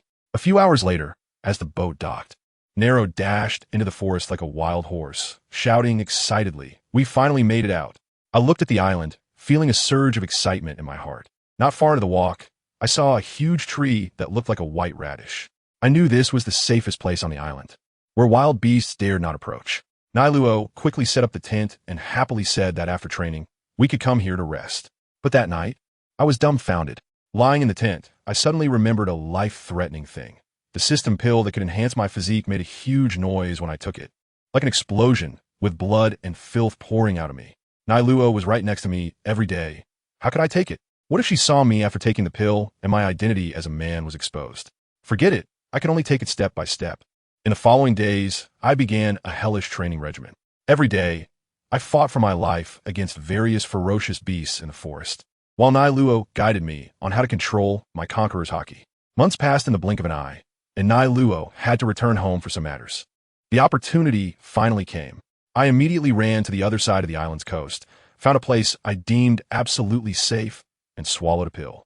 The next second, that familiar and terrifying pain enveloped my entire body. I felt my blood boiling, as if there was a fire running wild inside me, my body filled with endless strength, and the only thought in my mind was to vent. Thus, the beasts in this forest were in for a bad time. I went wild, taking down one after another, and knocked over dozens of giant creatures, creating a commotion that could be heard from outside the island. But my mind was in chaos. I couldn't care less about anything else. I just wanted to fight. After an hour, I finally exhausted myself and lay down on the ground. Around me, dozens of beasts were rolling their eyes and foaming at the mouth, and swathes of trees had been flattened. At that moment, Nailuo, who had just returned to the island with supplies, heard the huge commotion and immediately panicked, rushing towards me like the wind. When she arrived on the scene and saw the flattened area and the mountain of beast corpses, she was dumbfounded. After searching for a while, she finally pulled me out from under a beast. Seeing me covered in blood and filth, she thought I was dying and hurriedly carried me back to the tent. Oh wow, a high-energy alert. She dragged me back to the tent, planning to clean my body first and then treat my wounds. But then, something fell off while she was cleaning me. As she touched my chest, she looked confused. Why is it so hard? How strange, it's different from ours. Family, who understands? She really continued to wipe down, and then the air instantly froze. She looked at a certain part of my body, and her entire being froze. In her little mind, thoughts of the features of men she had heard about earlier flashed through her head. Her hand froze in midair, and her face turned bright red from her cheeks to her ears. This, Tyson, is a man? She was completely stunned, kneeling on the ground and shrinking back, both terrified and shy. She couldn't understand how I could have fooled everyone. Even the Empress didn't notice. She recalled the rumors about men being highly toxic and not to be touched, but she had been with me for so long and was fine, right? Should she tell the female leader? Her mind was a mess. Just then, I woke up. As soon as I opened my eyes, I felt a chill all over my body. When I propped myself up, I was shocked to see Luo holding a bow and arrow. The tip aimed directly at me. It's over. I'm done for. In an instant, I understood what was happening, and I couldn't help but bitterly smile. So, you found me out? I'm sorry, I shouldn't have lied to you. Now, all that it's come to this, I can only come clean. Just as I finished speaking, whoosh, an arrow shot past me, grazing my body. I was so scared that I rolled to the side. My heart was racing. Are you serious? She wore a serious expression and drew her bow again. Any man must die. I'm really speechless. Why? Did I harm you? Did I harm the people of this country? After hearing my words, she paused her actions for a moment but still said with a cold face, but they all say that men carry viruses and their nature is inherently bad. I really can't help but laugh at this isolated stereotype. Just when I wanted her to calm down and have a good chat, she shot another arrow at me. Now I can't hold back anymore. This woman is a boss who can handle all three types of domineering aura. If I don't take this seriously, I'm really going to be done for. We instantly turned into a whirlwind of combat. I fought her in close quarters with all my strength, but to be honest, it felt really strange and uncomfortable. Before long, I was at a disadvantage. There was no choice. I had to use my chakra to injure her, and then I seized the opportunity to use the soft body technique she taught me, coiling around her like a snake. Let me go, you bastard. Ungrateful jerk. She struggled desperately in my arms. Shut up. I was also enraged, bringing my mouth close to her ear and shouting out all my grievances, my background, and my determination to become stronger in order to find companions. Guess what? After hearing all that, she suddenly fell silent. I felt she had stopped moving, so I let go of her. When I looked down, I realized I was still naked. My face turned red, and I quickly pulled my clothes on. Nero slowly stood up, her head down, her hands at a loss in front of her body. Her face red as if it might bleed. After a while, she suddenly lifted her head, her two index fingers touching, and in a voice as small as a mosquito's, she said, I won't tell Lady Snake. What a twist. It was even more thrilling than a roller coaster. I was momentarily at a loss for words. I looked at her and asked with concern, Are you okay? Did I hurt you just now? She stuttered in response, I'm Fine.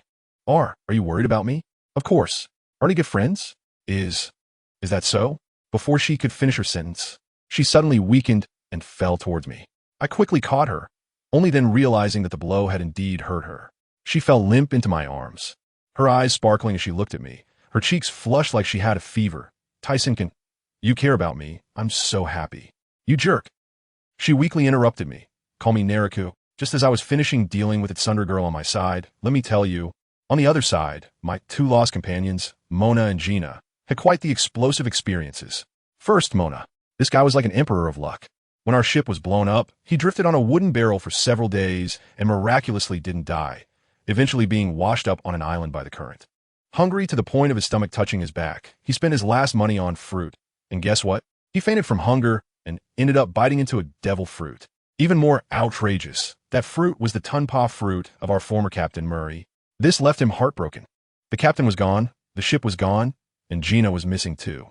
To save money to buy a ship and go out to find us, he looked for jobs on the island, but because he ate too much, he was kicked out by several bosses. In the end, he had no choice but to fight in an underground arena. And using the abilities from the fruit, he actually won 9 matches in a row. If he won one more match, he would win a prize of 50 million berries. Just when he was about to fight the last match, the Fishman Muse, whom he had defeated earlier, secretly came to warn him that the arena boss was planning to report him to the Navy, as he was too good at winning and wouldn't pay him. Mona, upon hearing this, was not flustered at all. Instead, he remained calm. He asked Muse what his plan was, and Muse said he was also about to be sold by the boss and was preparing to escape. Mona immediately invited him. How about you come with me? I need someone for navigation. I'm afraid of water. Wow, this guy may look silly, but he's actually quite sharp. Muse agreed on the spot, saying that since Mona spared his life in the arena, his life belonged to him. The two hit it off and decided to collect the 50 million berries that Mona deserved before the Navy arrived, and then make their escape. On the other side, Gina was truly a genius. After we got separated, she came up with a brilliant idea to use my life car to find me. She pretended to be a commodity, intentionally getting auctioned off by the kings and nobles with ships at the auction in Sabadi Archipelago, then using their ships to search for people all over the world. One day, she was auctioned off by a king named Zofita, who looked extremely grotesque. As soon as she entered the room, the king revealed a lewd smile and lunged at her. However, Gina simply watched him calmly and effortlessly unlocked her handcuffs and shackles right in front of him. The king was instantly dumbfounded, shouting at her about where she got the key. Gina couldn't be bothered to reply. She just turned around and snapped her fingers, and the king immediately went blank, standing still like a puppet. Done. When Gina took out my life card, she found the needle pointing to the South Sea, and she was stunned. What's going on? It went to the South Sea? She sighed and turned to the king, ordering, lift your head and look at me. Now, command your ship to the South Sea. Your room belongs to me, and declare to the outside world that I have become your queen. Do you understand? Yes, master. Just like that, Gina successfully requisitioned a favorable ship once again, heading in my direction. Over the past year, her bold maneuvers had made the Navy headquarters a mess. Marshal Soares was so furious he was banging the table, but had no clue about this mysterious woman's whereabouts and intentions. What about the Navy's goals? Their goals were incredibly simple and crude. Inside the Navy headquarters, Marshal Soares was berating a chubby rear admiral with braided hair. In waifs, you bastard. What was the mission I gave you? You were not to let a single escaping pirate go. Now explain yourself. Let me tell you, that fat general's face turned green, wanting to retort but feeling guilty. Who understands this, family members? This blame was just thrown on him, and he felt so wronged inside. But he didn't dare to say a word. Just when chaos was unfolding at the naval headquarters, the scene shifts, and 2 years have passed. My brother Thyssen has completely transformed. In just 2 years, he went from an androgynous, beautiful youth to a tall, handsome guy standing at 4 meters. I tell you, when he stands on the head of a giant lion, the scene is just breathtakingly handsome. It's been 2 years.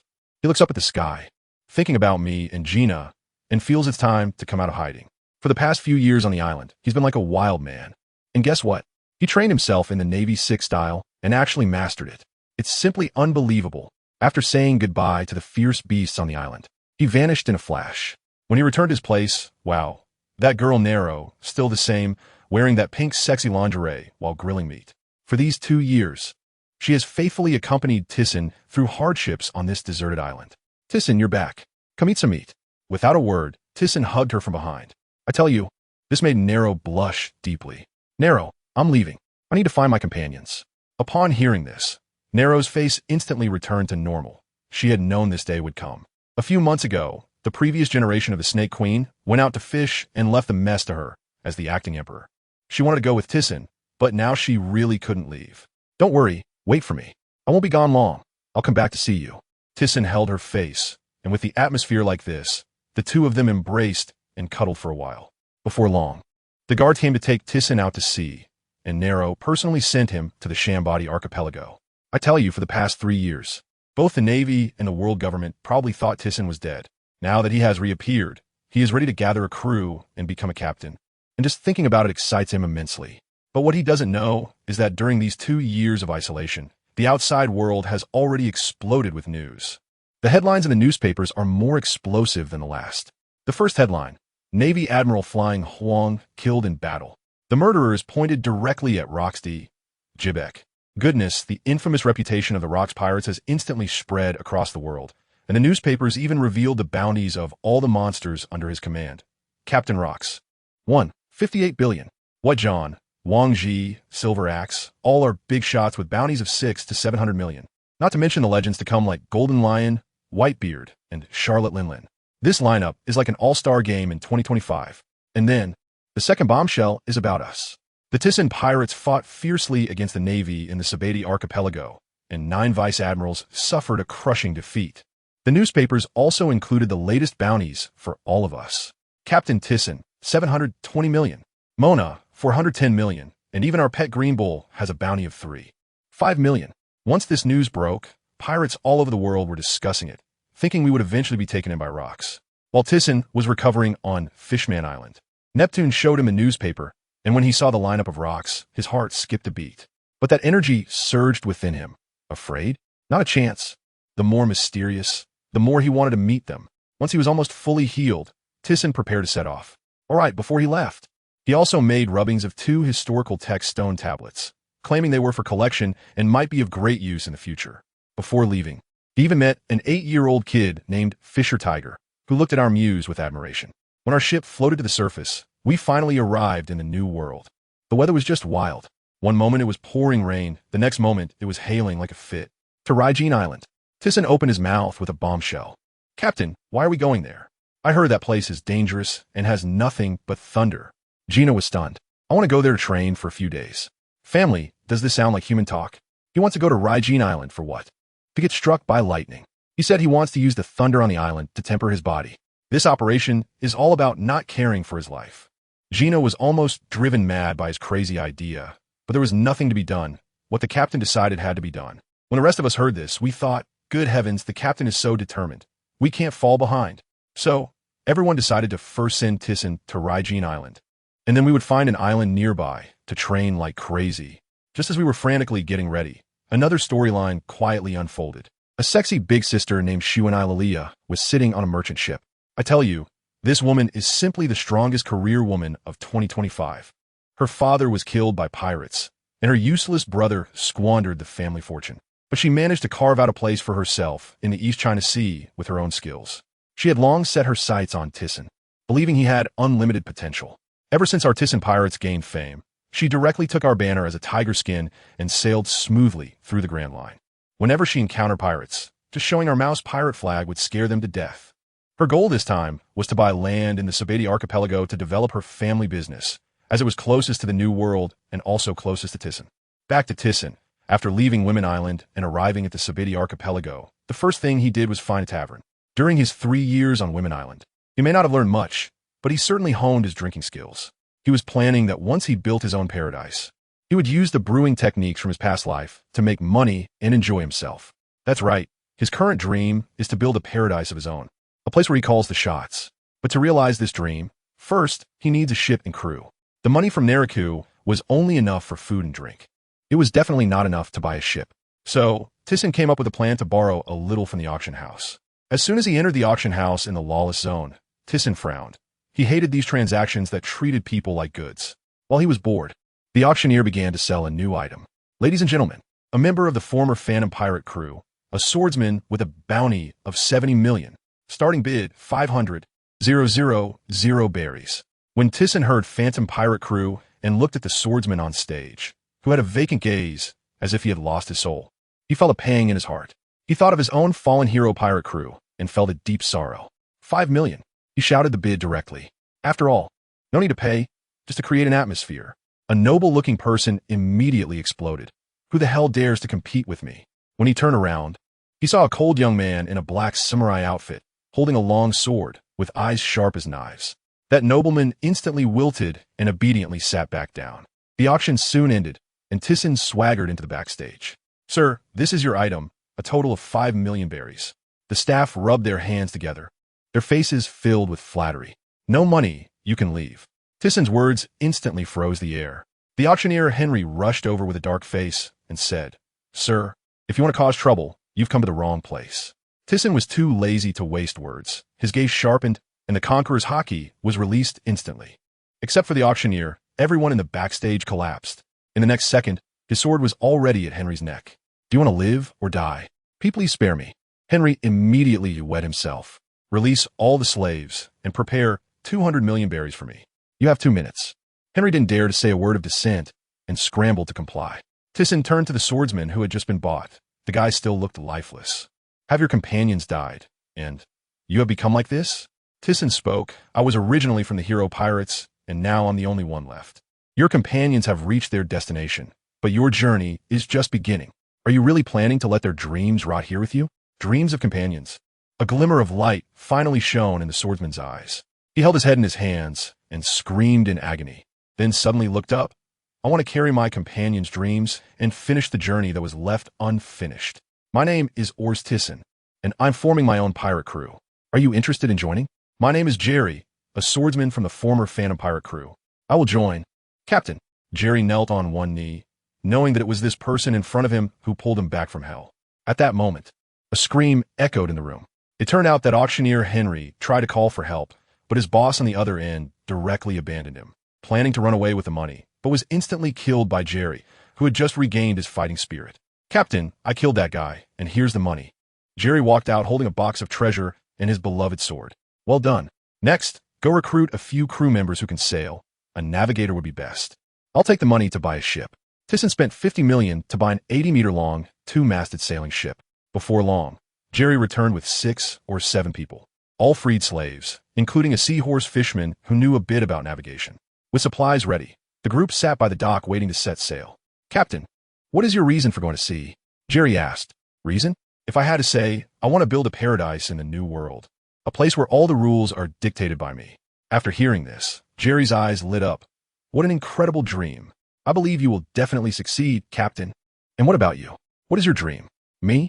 To challenge all the sword masters in the world and continuously reach the pinnacle of swordsmanship. Jerry said confidently. Oh, I'm also a sword master. How about a duel later? That sounds good to me. Just as they were about to set off, the Navy finally arrived. Surrounding the auction house, looking at the unconscious people on the ground, they were completely baffled and could only report the situation. Meanwhile, the real culprits had already set sail. Let's go. On the boundless sea, Jerry looked at Tisen standing at the bow of the ship and suddenly asked, Captain, since we're a pirate crew, what is our crew called?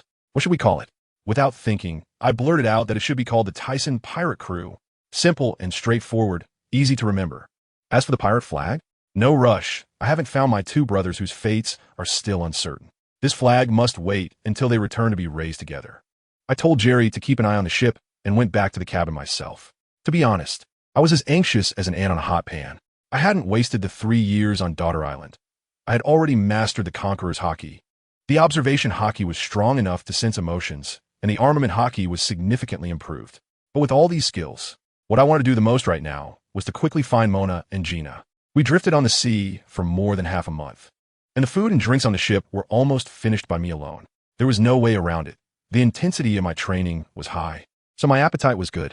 When we passed by the city of 7 waters, I didn't even lift my eyelids and directly told the crew to go down and replenish some supplies before immediately setting sail again. Jerry saw me standing at the bow of the ship every day, staring longingly, and handed me a bottle of wine, saying, Captain, don't worry too much. Anyone who can be your partner is definitely not an ordinary person. It's not that easy for something to go wrong. I took a big gulp of the alcohol, feeling a bit better inside. Yes, especially Gina. Even though she can't swim, her lifeguard has always been in good condition, which reassures me more than anything else.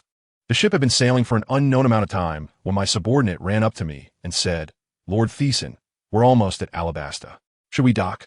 I waved my hand. No, just go straight to the destination. Guess what happened next? Just as we were passing through the Alabasta Sea area, the ship suddenly started to shake violently. The crew members screamed in fear, and Jerry quickly darted to my side, his hand already on the handle of his knife, nervously asking, Captain, there's something beneath the ship. I had a feeling at that moment and calmly told him, I know. I've already spread out my observations. It's not some kind of sea king, but a bunch of little things making a ruckus at the bottom of the boat. As soon as I finished speaking, good heavens, dozens of things that looked like turtles jumped onto our deck with a splash. I couldn't help but laugh when I saw it. Isn't this the group of kung fu manatees that Luffy and the others encountered back in the day? What are the odds of me running into them? The world is really small. Jerry saw me laughing, and he looked dumbfounded. I guess after being with me for so long, he had never seen me smile. He curiously asked, Captain, do you know what this is? I chuckled and said, I know, it's the kung fu manatee. It wants to fight anyone it sees, and if it loses, it will worship you as its master. What a magical creature. The lead manatee squawked and grunted at us for a long time, leaving the crew looking bewildered. Jerry asked me, Captain, what is it saying? I instinctively translated it. It said that to go past, you must first defeat it. And if you're scared, get lost. That's roughly the meaning. After saying that, I was stunned myself. Who understands this among my family? I was confused at the time. How did I understand it? When did my observation hockey upgrade to version 2.0 with mind-reading capabilities? This is way ahead. Jerry got excited upon hearing it. Drew his sword and was about to charge in, but I quickly stopped him. Wait, you, a swordsman, using a knife, that's not fair. Let me handle it. Actually, I was just itching to try out this new ability to see how amazing it really is. Jerry gave me a look that said he didn't believe me, but I didn't care and directly beckoned to that manatee. Come on. In just a few moves, I knocked the manatee down. I was overjoyed in my heart. Mind reading, this is simply a divine skill. The manatee that I had knocked down stood up and bowed to me respectfully. Quack, quack, quack, woo, woo. I immediately heard its thoughts in my head. Boss, take me as your disciple. I was feeling playful, so I deliberately said, sure. Quack, I want to go on an adventure with you. But this is very dangerous. Are you sure about it? Quack, I'm ready. All right, for now on. You are a member of the Tisen pirate crew. I felt really pleased with myself. This thing can train up hockey in the future. It's a big win. Jerry beside me couldn't hold back anymore, looking speechless. Captain, do you really have to be so casual about recruiting a crew member? And it's an animal? I patted him on the shoulder and said, don't underestimate it. You'll be surprised in the future. I gave it a loud and impressive name. From now on, you'll be called Green Bull. The little manatee was so happy that it danced with joy. After saying goodbye to the manatee group, we continued our journey. Meanwhile, on a Taiku island called Little Garden, a nearly 6-meter-tall muscular man was waiting for someone. That's right, it's Mona. He had been on the island with a fisherman buddy named Muse for over a year, just hunting dinosaurs and waiting for me. On my side, the boat finally reached the destination marked on the map, a deserted island where not even a bird would poop. I left the others on the boat and only took Jerry and my little shadow, Green Bull, who insisted on following me, onto the island. According to the map's instructions, we quickly found a cave.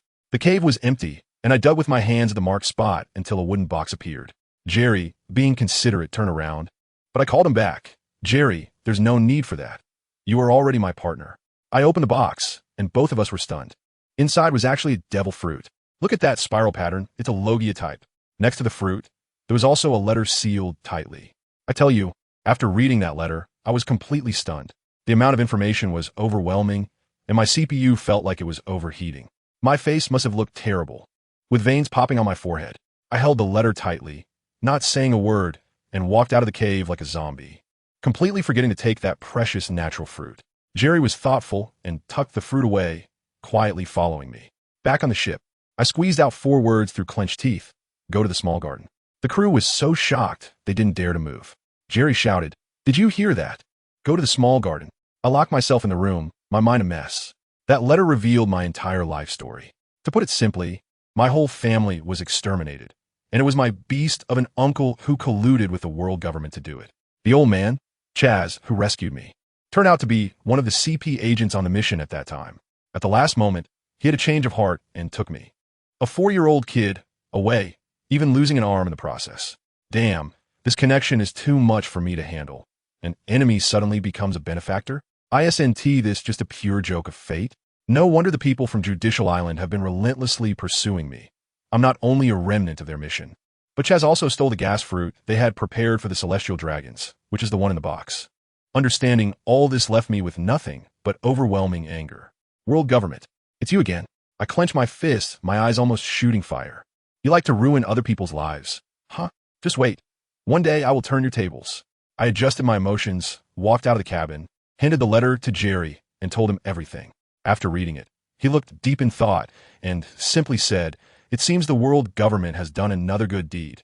Captain, isn't this kind of trouble just a given for comrades? I laughed. I was being pretentious.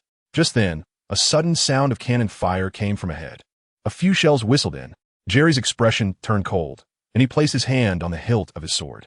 A streak of earthy yellow sword energy flashed by, and the shells in the air were instantly sliced in half, falling into the sea. I looked at the ship in front of me, neither a Navy vessel nor a pirate ship. Jerry gritted his teeth and said, it's a slaver ship.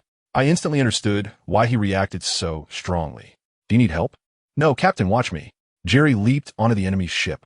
The Scarface leader saw that Jerry was a swordsman and laughed excitedly. Boys, capture him. We're gonna get rich. I watched from the sidelines, aiming for a VIP viewing seat. I wanted to see how these losers could push Jerry to show even a fraction of his strength. As it turned out, I didn't need to worry at all. Jerry was like a tiger among sheep, and in the flash of blades, several fell on the deck. That scar-faced leader turned out to be a power user, transforming into a bear man. I recognized it. Wasn't that the explosive bear fruit from our former heroes? The pirate crew? It seems he has also met his end. However, compared to the explosive bear, this scar-faced guy was nothing. Jerry didn't even break a sweat. With a single strike from his one-sword style, heavy flow slash, they crossed paths, and the bear man fell with an expression of disbelief. With Jerry wrapping up the fight, I gave him a thumbs up. This kid is reliable. We rescued the slaves on the ship and continued towards the small garden. At this moment, on the shore of the small garden, Mona and Muse also spotted our ship. At first, Mona thought it was a plump target to rob, and he planned to have Muse launch a sneak attack from underwater. But as the ship got closer, he saw the figure standing at the bow and froze. Although I had grown taller and changed in appearance over the past 3 years, he still recognized me. It's the captain. It's the captain. Muse, come out quickly. The captain is here. Mona was so excited that he stumbled over his words, waving his hands frantically on the shore, tears streaming down his face. When the ship docked, I jumped down, and this nearly 6-meter-tall giant hugged me tightly. Captain, Mona, the two of us big men hugged and cried, all the longing, worry, and grievances of 3 years erupted at that moment. That night, we held a grand banquet with the giants Dongli and Brokey on the island. We drank until midnight, and everyone was passed out. Mona and I sat aside, and I told him everything about Chaz. After hearing it all, his eyes turned red, and in a low voice, he said, the old man was really a kind person. He looked at me seriously and asked, Captain, do you hate him? I shook my head, my eyes cold. I lost all memories before the age of 4, and I don't hate. When a person dies, it's like a light going out. All I want now is for those who deserve to die. It's that simple. I listened to the boss. Whatever you want me to do, I'll do it. Mona's gaze was as resolute as ever. The next day, we prepared to set off. Just before leaving, I looked at Mona and suddenly got excited. It's been a long time since we fought. Mona, let me see how much you've improved in these 3 years. Ah, boss, that will definitely surprise you. Mona wore a mischievous smile, as if she had been holding back something bad, ready to give me a surprise. As soon as I heard his tone, I knew this kid was up to no good. All right then, let's see how much you've really grown in these 2 years. I tell you, as soon as we set up like this, the whole little garden feels like a festival. 2 giant uncles from the giant tribe, Dongli and Biloki, along with Jerry and Muse, formed a big circle, completely like a group of onlookers. The green-skinned Dongli over there is laughing and shouting. These 2 little rascals have grown quite a bit. Jerry and Muse are whispering to each other nearby. Muse asks Jerry, hey, who do you think will win? Jerry instantly rolled his eyes at him, as if saying, are you stupid? And replied decisively, isn't it obvious? It has to be the captain. Wow, this kid has quite a bit of confidence in me. We didn't waste any words and just got started. Fist against fist, foot against foot. The sound of punches echoed loudly. As my observation hockey activated, Mona's little movements appeared to me like they were in slow motion. He was clearly struggling. Finally, he couldn't hold back anymore and shouted, boss, I'm going to use my ultimate move. I chuckled to myself, thinking, bring it on. Just when I need to stretch my muscles. I didn't even draw my sword, wanted to have a good, pure brawl with him. But the next second, I saw Mona's muscles swell up like they were inflated, and he threw a punch while shouting, 10-ton gravity punch. I was taken aback, and a thought flashed through my mind. 10 tons? Gravity? This move? Sounds so familiar. There was no time to think further. I gathered all my strength, filled my right fist with hockey, and met him with a hockey punch. There was a thunderous explosion. Let me tell you, the scene was unbelievable. Where our fists collided, the air exploded, and the surrounding trees fell in chunks as if swept by a typhoon. The whole garden shook. After the shockwave passed, we both landed on the ground. I stared at him and asked in a deep voice, Mona. He grinned and said, haha, boss, I'm lucky to have eaten Captain Murray's fruit. My heart sank. Captain Murray's fruit. Does that mean Captain Murray is already? Sigh. However, the vast wealth of power ended up in this little brat's hands. It must be fate. I was initially thinking of giving him the gas fruit, but it seems this ton pressure fruit is tailor-made for him. I patted him on the shoulder and said, all right, then inherit Captain Murray's legacy well. Let's go again. I'm going to get serious. Come on, boss. Mona was so excited that his eyes were sparkling. This time, I slowly drew my sword. Sword skill, air slash.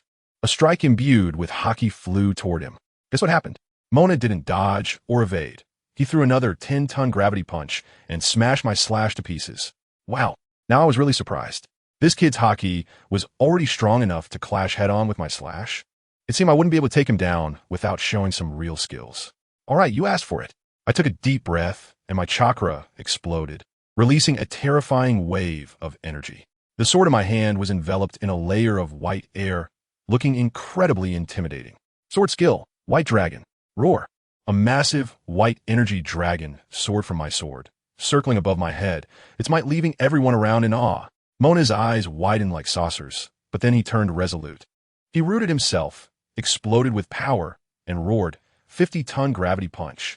The white dragon roared down, colliding directly with his massive fist. Another earth-shattering explosion occurred, and the ground beneath us was blown away, turning into a flat plain. As the dust settled, Mona fell from the sky with a thud, struggling to kneel on one knee, gasping for air. I looked at him, secretly astonished that he could withstand my move. This ton-pressure fruit was indeed monstrous. Yet, this kid was still tough, laughing while panting, "Haha, boss, I'm the one who inherited Captain Murray's powers. Let's go. I'm not at my limit yet. All right, you have guts." I turned to the two giants beside me and shouted, "Uncle Dory, Uncle Broggy, I might lose control of this next move, so if anything goes wrong, please step in." The two uncles promised heartily, "Don't worry. For the honor of Elbaf, we won't let the little brat get hurt." With them having my back, I could finally let loose. Meanwhile, Mona began his ultimate burst. "André ton gravity punch." He looked ferocious, veins bulging, seeming to grow taller. His swinging arm was so inflated it looked inhuman. Seeing his body, nearly unable to contain itself, ignited a fire in my heart. "All right, since you're going all out, I won't let you down." I gripped my sword with both hands, closed my eyes, and poured most of my chakra madly into the sword. Secret technique. Original world separation. When I opened my eyes again, a gigantic black and white energy, sword over 50 meters long, appeared above my head. The energy interwoven on it made one's scalp tingle just by looking at it. Family, who understands? This move I wasn't even sure I could pull off. It was all about a high-risk trade. "Watch out, Mona," I shouted, exerting all my strength to bring down this world-ending sword. Everyone around was terrified. Jerry and Muse had their jaws nearly dropped to the ground, muttering, "Is this the power a human can unleash?" The other little brothers were scrambling to run away. Mona stared at the massive sword energy pressing down on him, completely stunned. By the time he reacted and tried to meet it with his fist, it was already too late. Bang! He felt intense pain in his fist and then realized that his entire body, even the parts covered in haki, was dissolving. My heart sank. This was bad. I had only managed to produce a rough form of this technique in practice, and today it actually succeeded. This thing, like dust release, could break someone down to atoms. "Uncles, hurry and act!" I shouted desperately, my voice cracking. "Act now!" Dory and Broggy sensed something was off and simultaneously unleashed their strongest power, combining to execute a move called Haki Nation. Two massive forces collided. Mona was blasted away by the shockwave, crashing deep into the forest before finally stopping. But it wasn't over. Although my sword energy was mostly canceled out by Haki Nation, a residual black and white sword edge, moving at incredible speed, flew toward Mona. All we heard were two screams of agony as Dory and Broggy took the hit with their bodies. I was so weak in the legs that I hurriedly propped myself up and ran over to check on Mona. This move drained most of my energy, leaving me exhausted like a dog. When I reached Mona, my family, who understood nothing, had no idea that I was nearly scared out of my wits. His whole body looked as if it had been splashed with concentrated sulfuric acid, with deep pits and mangled flesh. And his breath was so weak that it felt like he could stop at any moment. I was so scared that my hands were shaking, and I quickly tried to use chakra to heal him, but as soon as I touched him, the wounds became even worse. That's right, the pills. I suddenly remembered the pill that could wash the marrow and break the bones. Desperate times call for desperate measures. I quickly took one out and stuffed it into his mouth. Minutes later, a miracle happened. I saw the rotten flesh on Mona's body begin to peel away, and then new skin and flesh grew at a visible speed. His breathing gradually stabilized. I plopped down on the ground, finally able to relax my anxious heart.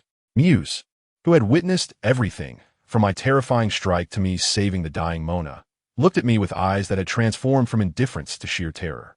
"Muse," I gasped. "Take care of Mona. I need to check on the two uncles." Okay, Captain Tisen," he stammered, even changing how he addressed me out of fear. I ran over to Dongli and Bulwoki, and found them lying on the ground, chatting and laughing. Little brat, we're fine. How's Mona? If anything happened to him, our honor in Elbaf would be in big trouble. It turned out they had just suffered some internal injuries, coughed up some blood, and their weapons were destroyed, but they were not seriously hurt. I felt extremely ashamed and kept apologizing. Uncle Donnelly laughed and said, if you really feel sorry for us, then don't say such things. Just come for the barbecue tonight. So, we stayed on the island for another 5 days. Mona's injuries healed completely, but he looked at me with a bit of fear in his eyes, probably because I had left a psychological shadow on him.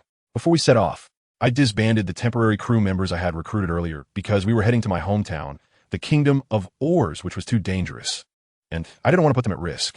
Now, our Tisen pirate crew consists of just 5 people. Me, the captain, Little Giant Mona, Swordsman Jerry, Merman Muse, and my pet and disciple, Green Bull. We officially established the pirate crew, and everyone was shouting about designing a pirate flag. I said there was no rush, and we would hang it up when we reached Roguetown. That town represents both the beginning and the end, so hanging the flag there would have a commemorative significance. Our ship is heading towards Upside Down Mountain. To reach the East China Sea, we must travel against the current of the Grand Line and cross the Red Earth continent. The problem is the water in the canal flows downward. How can our ship go upstream? Mona's fruit ability only works on herself and can't lighten the ship's weight. I tell you, at that moment, a wildly abstract idea popped into my head. Just then, we encountered the lighthouse keeper of Twin Gorges, Colokas. As soon as he saw my face, he pulled out a bounty notice from 3 years ago and exclaimed, "The jade-faced man? Where's Tyson? Aren't you supposed to be dead?" Jerry was ready to draw his sword, but I stopped him. I directly asked him, "Uncle, how do we get to the East China Sea from here?" He shook his head. "Impossible. The water flows upstream unless there's a way to pull the ship up." "Pull it up." My eyes lit up, and I said to Muse, "Muse, dive in and catch the biggest sea beast you can." Colokas was speechless. "This idea of yours is too outrageous." But Muse jumped into the sea without hesitation.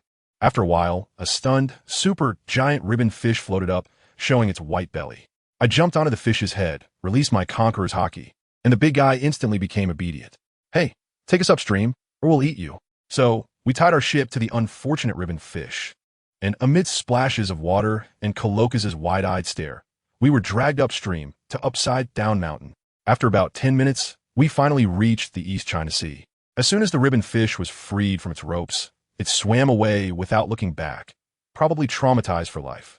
Our ship was also damaged during the extreme surfing, but it could hold up until we reached Roguetown. Just as we were approaching Roguetown, we ran into a group of pirates attacking a merchant ship. I quickly dealt with those clueless pirates. A stunning red-haired beauty with a hot figure emerged from the merchant ship, thanking me profusely and inviting us aboard. When I saw her shifty eyes, I knew this was not a simple matter. No free favors. It's either treachery or theft, sisters. Once aboard her ship, I got straight to the point. If you have something to say, just say it without beating around the bush. She dropped the pretense and laid it out. "My name is Shuanai Lilia. If I'm not mistaken, you're the jade-faced man Tyson from 3 years ago. This is the little giant Mona, and that S the swordsman Jerry." She revealed all our backgrounds and then said she was a navigator from a family that was a commercial giant in the East China Sea, wanting to expand their business into the Grand Line. So she wanted to join us for protection. In return, they could provide information and resources. I found this amusing and thought for a moment before saying to her, "Joining us is off the table. My ship doesn't need a pretty vase. However, I can lend you our pirate flag in exchange for information. Although the Tyson pirate crew isn't famous yet, soon this name will echo throughout the seas. And let me tell you, the first shot fired was earth-shattering, starting with our ugly yet charming pirate flag. Can you believe it? Our pirate crew set sail, and the first big event was raising the flag. As it turned out, Captain Tyson pulled out his masterpiece that he had spent 3 hours on, and I nearly blacked out. Family, who understands? A cool skull with a long sword stuck through it sounds great, right? But guess what? He drew a giant abstract Mickey Mouse on top of the skull. Yes, just like the pendant around his neck. Jerry was instantly petrified, mouth open wide enough to fit an egg, repeatedly asking, "Captain, are you serious?" Ors was laughing his head off, saying this was the true style of a captain. I realized then that our pirate crew's sense of aesthetics was fundamentally off track. With such an abstract art pirate flag, we headed towards the direction of Gina's lifeguard. Halfway through, lo and behold, a kingdom called the Kingdom of Ors appeared before us. Tyson said, since we were here, we might as well go down and take a look. I tell you, just one glance nearly made me vomit. This kingdom is simply hell on earth. A wall dividing two worlds.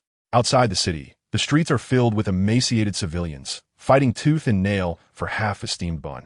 I saw a man with my own eyes. His wife had just died of hunger in his arms, and he was covered in blood, probably having just snatched half a bun from someone else, trying to feed it to his wailing child. And what happened? In the blink of an eye, a group of people like rabid dogs pounced on him, and that life-saving half bun was gone in an instant. The man knelt on the ground, crying his heart out, shouting for them to give it back, pleading with them to return it. The scene was simply overwhelming. Without saying a word, Mona rushed in and knocked all of them down with a few punches, snatched the bun back, and handed it to Tyson. Tyson shoved the bun back into the man's hands, his gaze as cold as ice, and said to the desperate man, "We are pirates. Don't worry. It won't be long before this place is liberated." After saying that, we turned and walked into the city without looking back. And what about inside the city? It's glamorous and lively, a stark contrast to the hell outside, as if it were two different dimensions. Tyson threw us into a tavern to gather information, while he himself, with a swift motion, used an invisibility skill and headed straight for the palace. He said he was going to settle accounts with the culprit. At that moment, I thought to myself, this king is going to be in big trouble. Sure enough, when Thyssen sneaked into the royal palace hall, the old king was arguing with a group of fat-headed, big-eared officials. What were they arguing about? There wasn't enough gold in the sky. The king slammed his hand on the table and shouted, "If there's not enough, take it from the commoners. A bunch of wasteful scoundrels. Who cares about their lives?" As soon as I heard it, I thought, wow, isn't this the latest 2025 version of the Cyber Jumin Jioro show reality show? At that moment, a general in armor stepped forward, pointed at the king's nose, and started to unleash a torrent of accusations, completely exposing the king's true colors. It turned out that this king was a treacherous usurper who had deceived this general in the past, killing the real heir and his entire family, even going so far as to hunt down the only surviving son of the heir, who was the original host of this body, Thyssen. As soon as the general finished speaking, there was a loud bang, and the palace doors were kicked open from the outside. Thyssen stood at the entrance with a blood-stained sword, his gaze sharp as a knife. The usurping old king, still unaware that his time was up, shouted, "Someone, arrest this assassin for me." But what happened? He called for help for a long time, and there wasn't even a ghost outside. In the next second, an indescribable, terrifying aura erupted from Thyssen, and with a buzz, the conqueror's hockey was unleashed. The entire room fell silent. In the royal palace, apart from that upright general who could barely stand, everyone else, from the king to the ministers one by one, instantly rolled their eyes and fainted. This wave of pressure even burst out of the palace, and throughout the entire town, countless people collapsed like cut wheat, falling in waves. We were drinking in the tavern when suddenly a suffocating pressure swept over us, and all the patrons around us collapsed instantly. Mona and Reggie's expressions changed, and they exclaimed, "It's the boss." Without a second thought, they rushed towards the palace. By the time we arrived, the palace was already in disarray. Tyson looked at the only standing general, Anledu, and said, "I know what you're thinking. No need for small talk. Bring all the officials involved in that incident back to the palace, along with every noble in this country. Not a single one can be missing." Anledu complied. An hour later, the palace was filled with nobles and officials wailing and begging for mercy. Tyson walked in alone and closed the door behind him. Then, horrifying screams echoed from inside, one after another, making the soldiers outside pale in fear. When Tyson came out again, he was covered in blood, and the palace behind him had turned into a hellish scene, rivers of blood flowing and limbs scattered everywhere. This incident directly reached the naval headquarters. Marshal Soares was so furious that he cracked the table with a slam, roaring, "Ols Tisen. How is he still alive?" The vice admiral in Wafis, who was in charge of the encirclement back then, was still making excuses over the phone, saying he was pursuing the hypnotist Gina. Just as he was speaking, a messenger rushed in, rolling and crawling. "Report, Marshal. Just received news. Vice Admiral in Wafis has been killed in battle." The warship sank into the sea. I tell you, the entire office went silent at that moment.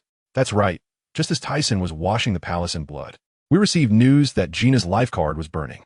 We immediately turned the ship around and sped towards her location, just in time to find Gina cornered and being hunted down by Vice Admiral in Wafis. The fat Vice Admiral was about to strike when Tyson descended from the sky and kicked him out. The reunion scene, I tell you.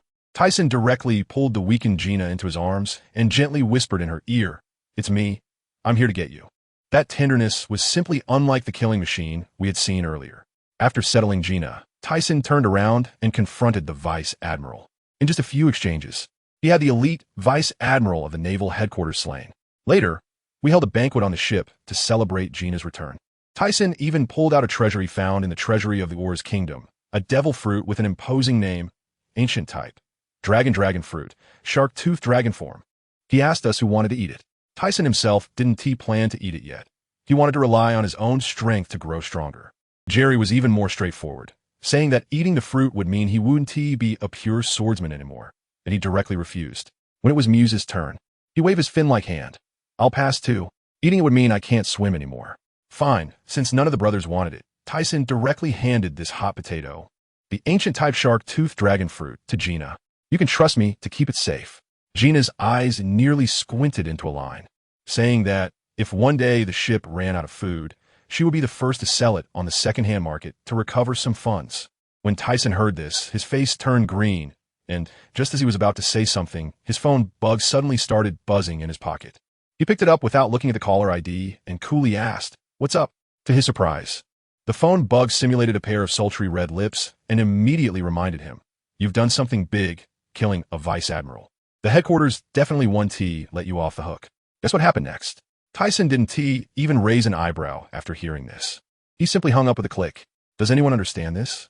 This operation was textbook-level passive-aggressive, focused on I don't care. Lady Schwinn and I, on the other end of the call, probably exploded in anger, frantically placing orders for her butler to get her the training methods for the 6 styles of the Navy, saying she wanted to outdo that scoundrel Tyson. After hanging up, we continued sailing towards our next destination, an island in the East Sea called Bear Paw Island. Tyson said he had heard that the people on this island were culinary philosophers and wanted to recruit a chef. However, as soon as we disembarked, I was dumbfounded. A group of people suddenly rushed out of the forest, and their appearances were, well, how should I put it? Like they had just woken up from hibernation in some mountain cave. The leading chieftain, over 3 meters tall, with a tiger-like physique and face painted like a Peking opera mask, came up threateningly, saying he would turn us into human cuisine. Laughing loudly, I thought to myself, is this guy in a good mental state? Gina turned pale and tugged at Tyson's sleeve, suggesting we should leave, as the chef looked a bit too wild. Tyson also wore a constipated expression, likely regretting his decision.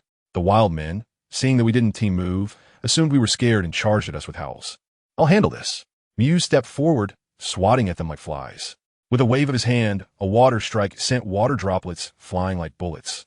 And in an instant, everyone except the chieftain fell flat. The chieftain, however, was undeterred, claiming he was different from those weaklings, and charged at Muse. With a swift counter, Muse executed a shark-tooth punch, and that guy turned into a shooting star, disappearing on the horizon. Is this it? A culinary philosopher? This was simply a disgrace to the East Sea. Tyson couldn't even be bothered to look again and turned to leave with us. Stop right there. Unexpectedly, the chieftain, who had been sent flying, wobbled back like a weeble, propping himself up and shouting, "Who are you calling weak? Our Bear Paw tribe is the culinary philosopher. I will make you take back that statement in the way of a chef." Oh really? There's this kind of operation? Then, I saw him set up a big pot on the spot, clanging and clattering with his actions. Before long, a pot of fragrant cuisine was ready.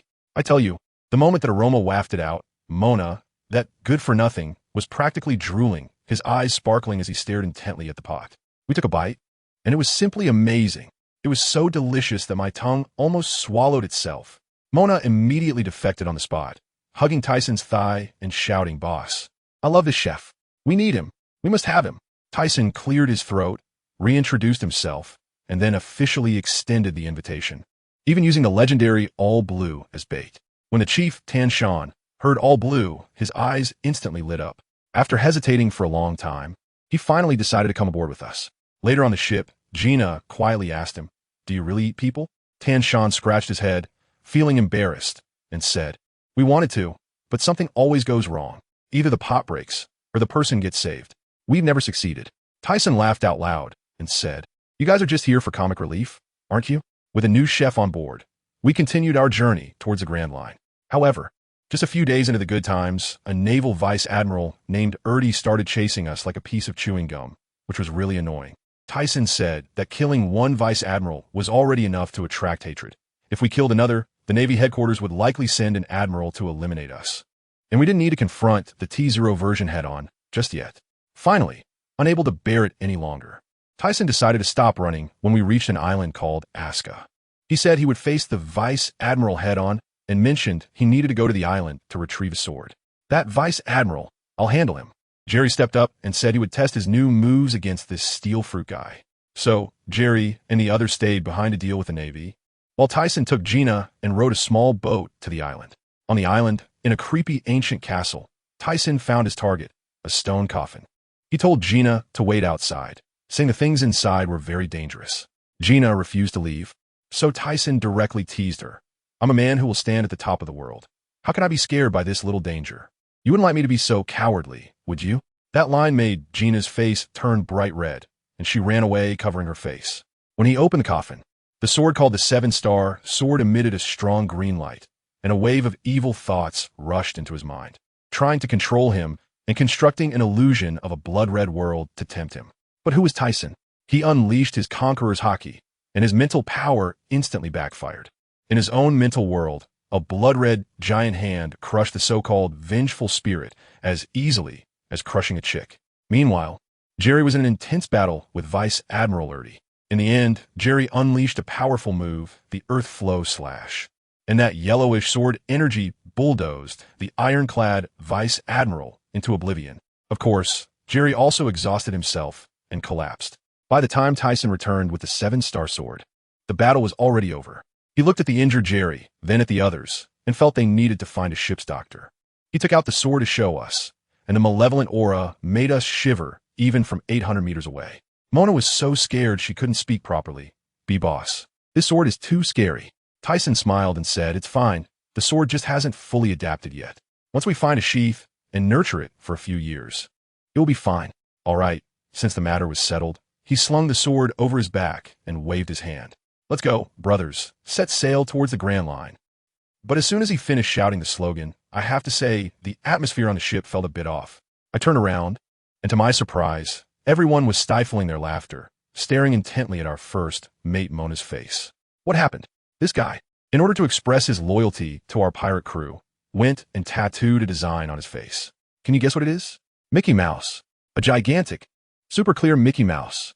He was so proud, walking around with that branding iron, asking us if we wanted one too for free. Folks, who understands this? His aesthetic sense is simply 100 years ahead of the Grand Line. I couldn't hold back my laughter when I took the Mickey Mouse branding iron. I almost laughed until I couldn't breathe. But seriously, these guys are just that pure. All right, we've had enough fun. I clapped my hands, straightened my face, and said it was time to get down to business.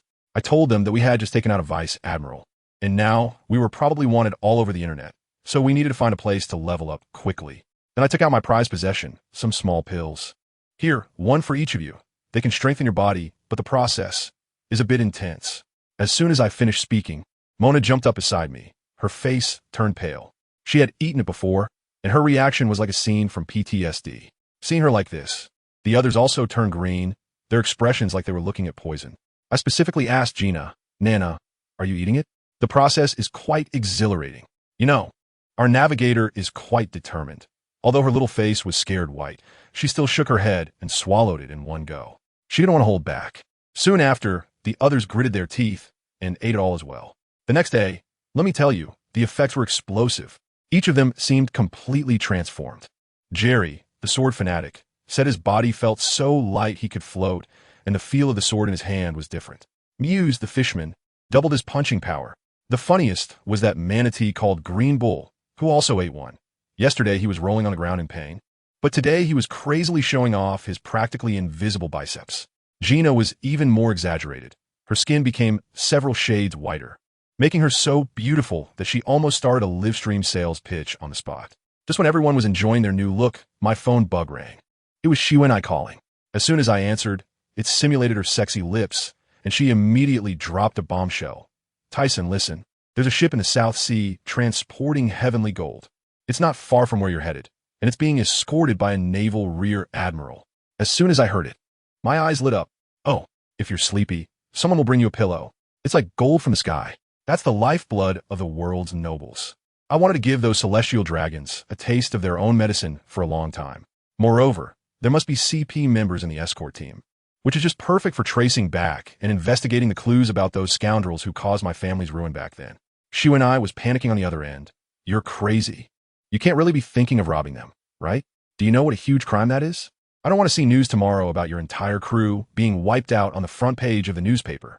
I laughed directly. You don't need to worry about this. After saying that, I hung up with a snap. The main point is to read and reply randomly. Driving her crazy. When I told everyone about this, they all exploded. Mona was the first to jump up, her eyes red. Boss. Damn it. I wanted to settle scores with those bastards in the world government for a long time. Especially that traitor stoner. Don't let me catch him. Gina and Jerry also had fierce looks on their faces, and it was unanimously approved. All right, let's go big. I tapped the table, but there was a problem. We were in the Grand Line, and our target was in the South China Sea. There was only one way to get there. Everyone looked at me, and I looked at them, and we instantly understood. Gina's face turned pale. Captain, you don't mean to cross the doldrums, do you? That's right. We're going to cross the doldrums. I tell you, the Navy is still in a meeting discussing where we went. That admiral called Steelbone Kong, along with a young version of Sengoku, is rushing towards Jiayo Island, preparing to lie in wait. They're still analyzing. This kid can't escape. How could he possibly disappear into thin air? Sengoku confidently asserts. Passing through the doldrums? Impossible, absolutely impossible. However, at this very moment, we crazy folks are already tackling the second subject in hellish difficulty. We caught a giant sea creature with our abilities, making it drag our boat like a locomotive, plunging straight into that hellish place. My God, the scene was incredible. On both sides were sea kings larger than mountains, with eyes bigger than our entire boat. One after another, they emerged from the water, opening their massive mouths and biting towards us. The guy pulling the boat was almost scared to death, desperately swimming forward. We were all on deck, frantically unleashing sword energy, fist winds, and shockwaves like setting off fireworks. But it was completely useless. There were just too many of them. As I watched 3 gigantic creatures charging at us from 3 directions simultaneously, I had no choice but to unleash my ultimate move. Secret technique, limit break. A massive sword energy swept across the sky and the earth in an instant, freezing the 3 sea kings in place. Taking advantage of this moment, we rushed out of the calm zone in one breath. By the time we reached the South Sea, everyone was exhausted. Even a manatee was rolling its eyes in fear. This trip would probably be enough for them to brag about for a lifetime. The ship was on the verge of falling apart, but it wasn't a big deal. I had Gina keep an eye on the nautical chart and directly ordered everyone, take a break, we're almost there. Remember, in the upcoming battle, I want to intervene. This is your practical assessment. Half an hour later, in the thick fog ahead, the silhouettes of 5 warships appeared. The sentinels on the other side spotted us too. At first, they signaled us to give way. But when they looked through their binoculars, they were dumbfounded. Lieutenant General. It's the Thyssen pirate group. That 300 million bounty criminal. The Lieutenant General named Valdian turned pale and immediately ordered. All units, be on alert. Fire. Sink them. The battle was about to break out. Mona charged towards the Lieutenant General, while the others each found their opponents. As for me, I completely ignored those Navy soldiers my figure flashed, and I dove straight into the crowd of CP agents in black suits and white hats. I searched each one, listening to their thoughts, looking for clues. Just then, I spotted a guy who looked like a leader, secretly making a phone call in a corner. I quietly crept closer, only to hear him crying out on the phone. Lord 5 Old Stars. We were attacked by the Thyssen pirates. The Navy can barely hold on. What should we do? A commanding and furious voice came from the other end. Useless. All of you are useless. Hold them off. I laughed and said aloud, wow. You got in touch with the highest level of the world government so quickly? What an honor. The guy was so scared that he lost his mind. And the 5 elders on the other end of the phone also heard it and directly ordered, give him the din mushy. I answered the phone casually and asked, hello, who is this? If you have something to say, say it. If not, I'm hanging up, the signal is bad. I am the 5 Elder Stars. Ols Tisen. Do you know what you were doing? You were declaring war on the whole world. I yawned as I listened. So much nonsense. You all haven't forgotten the stupid things you did to my family back then, have you? Bastard. You dare to talk to me like that. Snap. I hung up again. After dealing with the call, I grabbed that CP leader named Jite, hoping to dig something out of his brain. Unfortunately, he didn't know much. Only that all clues pointed to the CP commander. Useless. I swung my sword and sent him to meet God. Looking back, the battlefield had been almost cleared. Mona had also knocked down that general, and Gina and the others were busy hauling boxes of glittering treasures onto our ship. A complete victory, but trouble was coming. That old man Steelbone received the news and was so furious that his beard was standing on end. He directly brought over a dozen warships. speeding towards us from the red Earth continent. I just finished counting the treasures when Shiwanai's call came in, her tone extremely urgent. Tyson, the Navy is coming. Dozens of warships. They're very close to you. You need to run. Got it. I hung up with a click. I looked at the crew, exhausted yet exceptionally excited, and asked, the Navy is on our tail. Should we breach the doldrums again or fight them? Fight. Everyone replied in unison, clearly traumatized by the doldrums. Good. I laughed. Nana, find the nearest island. Brothers, the Navy will take some time to get here, so let's throw a banquet to celebrate first. We randomly found a deserted island, just lit the campfire, broke open the barrel of wine, and I stood up. I can feel a massive aura surrounding the entire island. Interesting, I smiled widely. Coming towards us were Admiral Steelbone Kong and the future Admiral, Sengoku. As soon as the words left his mouth, dozens of warships docked, and the dense Navy surrounded us tightly. Steelbone Kong and Sengoku walked at the front, and the old man looked at us, still holding a banquet, his face turning the color of pig liver in anger. He pulled out a stack of bounty notices from his pocket and began to read them aloud. The Jade-Faced Man.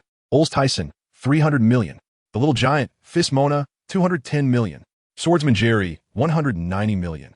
Each time he announced a name, we erupted in cheers. When he got to Green Bull's bounty of 3 million, that little guy was so angry he squawked in protest. Finally, Steelbone Kong's eagle-like eyes locked onto me. Tyson Ols, surrender now. I raised my glass, down in one go, then smashed the cup on the ground and laughed. Steelbone General, did you come all this way just to say this nonsense? As soon as I finished speaking, a greenhorn with a big, fluffy hairstyle jumped out beside me, pointing his finger at my nose and started cursing, saying that I, a mere pirate, was too arrogant. I took a glance at him and thought, wow, isn't this the younger version of Sengoku? Dressed in a black suit and tie, looking all professional. I couldn't help but laugh and said, I thought it was someone else. Turns out it's you, Sengoku. He looked completely confused and asked, you know me? Of course, I recognized you even if you turned to ashes. But I didn't want to argue with him, so I directly challenged Steelbone, saying, stop with the useless talk. Let me test the true strength of your Navy's top combat power today. I have to say, at that moment, I was a bit hyped up, eager to see what level I was at now. As soon as that thought crossed my mind, my aura surged uncontrollably. That blood-red conqueror's hockey exploded and centered around me. It instantly engulfed the entire island. You could see it, whether on the warships or on the island, the Navy personnel were falling right? Just like those AI-generated figures, collapsing one after another, eyes rolling back in their heads. The few on my ship who had never seen this kind of scene had their jaws almost dropped to the ground. Even Sengoku, so close to me, was sweating profusely, mumbling something about how this is conqueror's hockey. Steelbone's face turned dark, yelling at me about what I did to his subordinates. I shrugged and said, sorry. Couldn't hold back. I was hoping to let my people practice a bit, but now there are just a few cats left on the other side. He didn't waste any more time and directly asked me where Vice Admiral Wardeen was. I said, want to know? Be me first. This completely angered him. He roared that he would kill Enwa Fess, a crime unforgivable, and that he would take me to impel down today. Before he finished speaking, he vanished in an instant. Let me tell you that speed was so fast that it was invisible to the naked eye. He just disappeared on the spot. But I wasn't worried at all. No matter how fast he was, that powerful aura couldn't escape my observation hockey. I could dodge easily if I wanted to, but I didn't want to. I just wanted to see how hard a Marine Admiral's punch really was. I felt him attacking from my left. Without thinking, I directly covered my fist with armament hockey and struck the air. Boom! There was a loud bang. Let me tell you, it didn't feel like I was hitting a fist. It was as if a high-speed maglev train had slammed into my arm. A torrent of overwhelming power surged over me instantly, and my entire arm went numb, nearly causing a fracture. I gritted my teeth and pushed my strength to the limit, barely managing to hold my ground. The two forces collided, and the shockwave blew everyone around us away. Black and red lightning crackled between our fists, and the ground beneath us cracked. No good, I couldn't hold on. This guy's power seemed endless, so I quickly used his force to retreat, creating distance. Before I could catch my breath, I charged at him again. This time, I gathered my chakra into my fist, and the black and white light flowed around my arm. Steelbone noticed that I was serious and got serious too, throwing a punch that made a thunderous sound as it cut through the air. And guess what? My fist was still half a meter away from him when I hit an invisible air wall. With a bang, I was sent flying back, carving a trench in the ground for dozens of meters. Wow. I understood right then that with armament hockey trained to the max, one could even perform this kind of long-distance attack, right? Isn't this a pure kryptonite for ability users? It was clear that a direct clash wouldn't work. I quickly drew the 7-star sword from my waist and said I wouldn't compete with him in strength anymore. Let's compare swords. Instantly, our figures intertwined in battle, moving so fast that only afterimages and sparks from clashing blades could be seen. On the other side, my second-in-command, Mona, was also fighting with Sengoku. That kid Sengoku wanted to split his attention to check our battle, but Mona pushed him back with a punch, mocking him for not considering himself. Sengoku began reciting that the Navy represents justice and pirates represent evil, and justice will prevail. This made Mona laugh, and she directly charged at him with full momentum, not bothering to waste words. Sengoku then transformed, becoming a golden giant Buddha over 10 meters tall, radiating holy light, looking like some kind of cybernetic merit launcher. Mona, caught off guard, was slapped away by the giant Buddha, leaving everyone stunned, wondering what kind of fruit ability that was. After transforming into the giant Buddha, Sengoku felt invincible, claiming he would capture us all and send us to impel down. Mona directly countered with a 50-ton gravity punch, colliding with his Buddha palm, shaking the entire island. Back to my side, Steelbone and I had separated, both gasping for breath. I had sustained some internal injuries, feeling discomfort in my organs from his brute force. This guy truly lived up to his name, Steelbone. His fists were harder than steel plates. However, he wasn't feeling great either. My observation hockey allowed me to read his thoughts. He had to stay on high alert while fighting me, or he'd expose himself to my attacks. I could clearly understand what he was thinking. After analyzing the situation, we clashed again.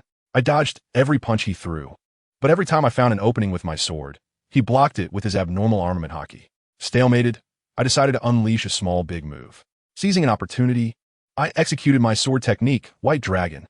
The black and white air currents surged on the 7-star sword, gathering into a massive white dragon above my head, roaring as it charged towards Steelbone. Steelbone's eyes narrowed, and he crossed his arms in front of his chest, maxing out his armament hockey to take my strike. Boom! Another earth-shattering collision occurred, creating a large pit beneath our feet. The clouds in the sky were stirred into a vortex. Suddenly, Steelbone exerted force, and I felt an even stronger power press down on me, sending me flying away, spitting out blood in midair. Damn, a general is indeed a general. This strength and speed are truly top-notch. It was clear that a direct confrontation wouldn't work. My mind raced as I came up with a new strategy. I couldn't confront him head-on, so I would use my observation hockey and the demon fire on my sword to wear him down. I would exhaust his physical strength and mental state, waiting for him to reveal a real flaw before delivering a heavy blow. If I couldn't win, I would run. After all, I was only 18 and had plenty of time to play with him. Over on Steelbone's side, he looked at his arm, which now bore a faint scratch. It was left by my earlier attack. He felt uneasy. My black and white energy was quite strange and could drain his hockey, while the turquoise flame on my sword disturbed his mind, giving him a severe headache. He decided to endure and gamble that my stamina wouldn't match his. I tell you, this fight was absolutely chaotic. It wasn't just a matter of 1 or 2 days. It lasted a full 3 days and nights. By the next day, the people on my ship had taken care of the remaining Navy. Mona and Sengoku were both pushed to their limits, and, in the end, it was my Mona who collapsed first due to exhaustion. On the 3rd day, it was just Steelbone and me left on the battlefield. I leaned on my sword with one hand, my body covered in wounds, blood trickling from the corner of my mouth as I gasped for breath. Steelbone looked a bit better on the other side, but he had several sword wounds as well, with some parts of his flesh sizzling from my demonic fire. I knew his injuries were external, while mine were internal. If this dragged on any longer, I would undoubtedly lose. I couldn't wait any longer. I grinned at Steelbone and said, "Steelbone, catch this." As soon as the words left my mouth, my momentum began to rise wildly, stronger than ever before. I closed my eyes, gripped the 7-star sword with both hands, and poured all my chakra into it, not leaving a single drop. When I opened my eyes again, I leaped into the air. Let me tell you, the sky was dark. A giant energy sword over 100 meters long took shape above my head, entwined with black and white lightning, and the entire space was buzzing. Secret technique, boundary disintegration. I roared, swinging the giant sword that could split the sky, and struck down fiercely towards the Steelbone on the ground. Steelbone knew he couldn't dodge, so he could only push all his strength to the limit to take the hit. Before the giant sword even arrived, the terrifying pressure distorted the space around him, and his skin even began to melt. He exerted all his power to protect himself with his domineering aura, barely holding on. Boom! A sound that was beyond description erupted, and the entire world seemed to turn white. When the noise subsided, Sengoku flew to the island, stunned. The entire island, centered on Steelbone's standing position, cracked open like a spider web, with huge, bottomless fissures. As for Steelbone himself, he was still standing in place. But his two arms, let me tell you, all the flesh on them was gone. Only two bloody white bone frames remained connected to his shoulders. His chest also had a large, gory hole. Sengoku was so scared he couldn't speak. Then, in the next moment, something even more miraculous happened. On Steelbone's bony arms, flesh actually began to squirm, and moments later, it grew back. He gasped for breath, admitting that this mission had failed. Just after that earth-shattering blow, I'd already lost my strength and fainted, and my companions took the opportunity to rescue me. Later, the Navy headquarters and the world government were in an uproar. Steelbone himself had failed, and the 5 Elder Stars were so furious they jumped up and directly raised my bounty significantly, stating that I must be taken down before I could escape to the New World. As for me, I woke up after 2 days of unconsciousness on a ship. I took stock of the spoils from this heist: a scorpion-shaped zoan fruit, a good quality sword called Shadow Show, and several 100 million berries. However, the biggest gain was myself. This battle with Steelbone elevated my understanding of power to a new level, directly unlocking a new skill. When we arrived at the Magic Valley town on Gaia Island, we prepared to rest for a while and gather information about Goa Sky Island. Just as we found a tavern to sit down, a reckless pirate came over to cause trouble, a guy with a big machete named Evil Tiger, who directly placed his knife on our table. I ignored him completely, indulging in my meat and wine. After I was full and satisfied, I finally looked up at him and said, "Since you've drawn your knife, you should be prepared to leave your life here." The guy was taken aback for a moment, then burst into wild laughter. "Ha ha ha, brothers. Did you hear what he just said? He said he wants my life." His lackeys behind him joined in the uproarious laughter. "Do you know who stands before you?" "Reckless One." I tell you, before he even finished speaking, there was a flash of a knife, and that guy's head rolled away like a bowling ball. Who understands? Just a second ago, he was acting like a big shot, and the next second, he was physically offline. The whole tavern erupted in chaos. Screams of murder filled the air, and everyone ran out in a panic. I was sitting there, halfway through my meal, when Jerry's knife completely ruined my appetite.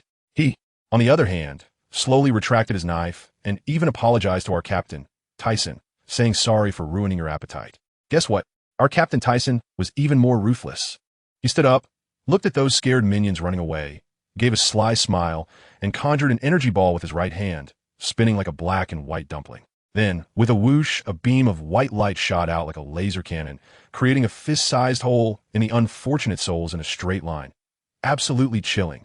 The brothers on the ship were hyped, saying our boss's new move was amazing. Only the cook, Tian Shan, seemed a bit down. No guande. Everyone on the ship was a monster, and he felt like he was just a logistics support person, completely useless aside from cooking, and his mindset was a bit broken. Tyson noticed this too, but he didn't say much and just arranged for us to get down to business. He said the Navy was definitely holding back a big move, and we needed to hurry to Sky Island. So Jerry, Tian Shan, and a few others went to catch those guiding birds, called Nanin birds, because after going up, the navigation pointers would be useless. Gina was responsible for observing the weather, while Tyson and I went to find a landmark, clearly dividing the work to prepare for the escape. On the other side, the Navy headquarters was in chaos. Marshal Soth was so angry he slammed the table, saying the world government was coming to hold them accountable, and those monsters in the new world were about to lose control. He directly named Steelbone to lead a team, forming an all-star lineup including Sengoku, Carp, Vice Admiral Crane, plus 8 regular vice admirals. My goodness, this lineup was just to catch our Captain Tyson. At this time, someone mentioned a small pirate crew called Roger that had emerged in the East Sea, which was particularly fierce. Carp laughed and said he was familiar with them, having fought them last time to a standstill, and next time he would definitely catch him. Family listened to a standstill. This old man Carp is all about being real. The marshal got even angrier, saying they had let Tyson escape out of carelessness back then, and now they couldn't let another one slip away. Steelbone added that Vice Admiral Vardian was still a prisoner on Tyson's ship. The marshal was so furious he almost had a heart attack, ordering that they must rescue the person and increase our bounties across the board. Meanwhile, in the East Sea, Roger and Rayleigh had just subdued a country. Rayleigh was grumbling. "Roger, have you gone mad? We agreed to develop low-key, and you just wrecked their server." Roger, wearing a straw hat and grinning widely, said, "Hey, if we don't create some big news, what's the point of adventure? Rayleigh was so angry his forehead was bulging with veins. Just then, a guy next to them handed over a bounty notice, which was for our Captain Tisen. Roger's eyes lit up when he saw it. Whoa, this guy is interesting. I really want to meet him. At the same time, in the New World, a blonde tough guy, yes, the young Whitebeard, was in a brawl. His men were shouting, "Newgate, hurry up and find treasure." But Whitebeard just sat down, squinting and saying, "Not interested." Family, can you believe a pirate ISNT interested in treasure? He was also holding a bounty notice, not sure what he was thinking. Back to our side, after waiting 5 days in Magic Valley Town, the opportunity finally came. It got dark, and a massive whirlpool appeared in the sea, shooting a column of water that launched our entire ship into the sky. The feeling was even more thrilling than riding a rocket. The ship was almost falling apart, and we, the ability users, were drenched in seawater, feeling weak, relying entirely on the captain and our brothers holding on tightly. When we opened our eyes, wow, we were standing on clouds. This was Sky Island. But before we could catch our breath, we felt a tightness in our chests and couldn't exert any strength. The captain said it was altitude sickness, and we just needed to adapt. Then we encountered the god of Sky Island, an old man named Gon Fuel riding a Pegasus. He immediately wanted to collect a toll, but our captain completely ignored him and sailed past. The old man wasn't pleased and came to catch us. But our ship's Mona knocked him down with a punch. Tisen laid it out, saying we were here for gold. But we had no interest in their broken stones and broken bells. The old man wanted to play tricks and pretended to lead us, but ended up bringing a bunch of soldiers to surround us. What happened next? Our captain glared, unleashed his conqueror's haki, and all the soldiers fell like dominoes. The old man was so scared he fell from the sky. After that, it was simple. Tisen recounted their 400 years of grievances and helped them find the golden bell. And both parties cried and reconciled on the spot. To thank us, they said they'd help us build a new ship using all the high-tech from Sky Island. Once everything was sorted, the captain started a meeting to assess our combat power. He thought Cook Tianshan's strength was lagging behind, so he directly gave him a devil fruit of the ancient species, the shark-toothed dragon form. Wow! The overwhelming riches finally came to the cook. Tianshan was so moved he cried. Then the captain took out a small booklet, saying it was the 6 styles of training method extracted from the mind of the Navy Vice Admiral we captured, for us to learn on our own. Finally, the captain said he wanted to go to a place called Baika to see if he could find the legendary thunderfruit. Unfortunately, he only found a pile of blueprints and no trace of the fruit. While we were quietly making a fortune on Sky Island, the outside world was bustling. Carp was still chasing Roger all over, like a cat-and-mouse game. In the New World, a fierce character named Shiki the Golden Lion was subdued by an even fiercer guy, Rox, who directly recruited him. Goodness, the future great pirates on Rock's ship were popping up like dumplings. Time passed to the year 1472, and we were on Sky Island, with Tisen practicing with Tianshan. Let me tell you, the scene was astounding. Tianshan transformed into a giant shark-toothed dragon over 10 meters long, with a mouth capable of swallowing a whole person. But I tell you, our Captain Tisen wasn't afraid at all. He was currently focused on practicing armament haki, looking for an opportunity to break through. Tianshan's build was simply the best sparring partner, tough and durable, like a mobile sandbag. Tisen's fists, wrapped in armament haki, pounded against the shark-toothed dragon, making Tianshan spit blood and his head buzz, but he couldn't get hurt seriously. Tianshan was fierce too. After being beaten dizzy, he recovered and delivered a sweeping tail strike aimed right at Tisen's head. Let me tell you, in that moment, Tisen didn't have time to dodge. In a critical moment, he panicked and poured all his armament haki into his arm. Suddenly, he felt something strange with the haki on his arm. The black armament haki began to flow and concentrated in his fist. Without thinking, he punched the shark-toothed dragon in the belly. Wow. All we heard was Tianshan scream, and that giant dragon was blasted away like a volleyball, spraying blood mid-air before splatting back into human form. Tisen was stunned, looking at his own fist, muttering, "Is this advanced armament haki?" Tianshan, clutching his belly and looking in pain, came back and said, "Captain, what was that just now? The power was too great. I felt like my organs were about to shatter." Tisen laughed excitedly, saying, "That's advanced armament haki. I didn't expect to get such a big surprise before leaving." Tianshan listened, looking impressed, saying he felt a force directly crash into his insides, causing damage. Tisen patted him on the back, saying he could train to achieve it too, as long as he was willing to put in the effort. Once that was done, Tisen immediately gathered everyone to prepare to set sail. Let me tell you about our new ship, the Mickey Mouse. It's practically a mobile fortress, far ahead of its time. The ship is 80 meters long, and what's the power system? It's the wind shell, a specialty from Sky Island. There are two at the back, one on each side. And there are even spare sets, allowing for seamless gear shifting. The most impressive part is the giant mouth of the Mickey Mouse at the bow. It's not just a decoration, it's a massive impact shell. Our captain can store big moves inside, like his dust technique, and when it's full, it can fire 4 shots in a row, plus a spare, which means it can shoot 8 times in one go. Who understands this, folks? This firepower configuration is simply insane. After saying goodbye to Gon Fu and the others, we came down from 10,000 meters high, heading straight for the City of Water. On the way, we intercepted a newspaper, and wow, it was full of familiar faces. Steel Bone, Air Marshal, along with Warring States, Carp, and Crane. These old buddies have all been promoted to Vice Admiral. The plot is finally aligning. Upon reaching the City of Water, we had 2 objectives. First, to get a sheath for Tyssen's cursed sword, the 7-star sword, because it's 6 feet long and carrying it around every day is too eye-catching. Second, to exchange the gold we got from Sky Island for money. Thyssen went to find a blacksmith shop and entered a seemingly dilapidated store. The young guy was initially cheerful, but when Thyssen pulled out the sword, the sinister aura scared him so much that he trembled like he had Parkinson's and quickly shrank back, shouting that he needed to fetch his grandfather. Before long, a greasy old man came out with a pipe in his mouth. When he saw the sword, his eyes widened and his hands pulled back, exclaiming, "Such a heavy, bloody smell. This is a cursed sword." Thyssen calmly asked, "Can you handle it?" The old man got excited and said he just happened to have a piece of top-quality cold iron that had been stored for decades, and he would take on the job. Thyssen also requested to change the sword guard to a Mickey Mouse design. Can you believe it? A cursed sword that could scare someone to death, and they want to engrave Mickey Mouse on the guard. While Thyssen was negotiating with the old man, he was unaware that he had already been targeted. As soon as he left, a sneaky guy popped out from the corner, pulled out a snail phone, and called the Navy headquarters. Report. The Thyssen pirates have appeared in the City of Water, at the Marine headquarters in Marineford. Upon hearing the report, Steelbone was furious and slammed the table. Damn it. Why now? He immediately called for Crane to discuss. With Warring States and the others busy in the New World, they couldn't spare the time. Crane, being clear-headed, suggested not to alert them, and instead recall Carp and Zifa to form a team to catch them. Steelbone agreed, and immediately ordered Carp, who was busy chasing Roger in Alabasta, to return urgently. 2 days later, Thyssen went to pick up the sword. The sheath was made of cold iron, cold and heavy to the touch. The Mickey Mouse design on the guard was a tribute to Tyssen's daughter from his past life. As he drew the sword, the turquoise demonic aura instantly scared the old man back several steps.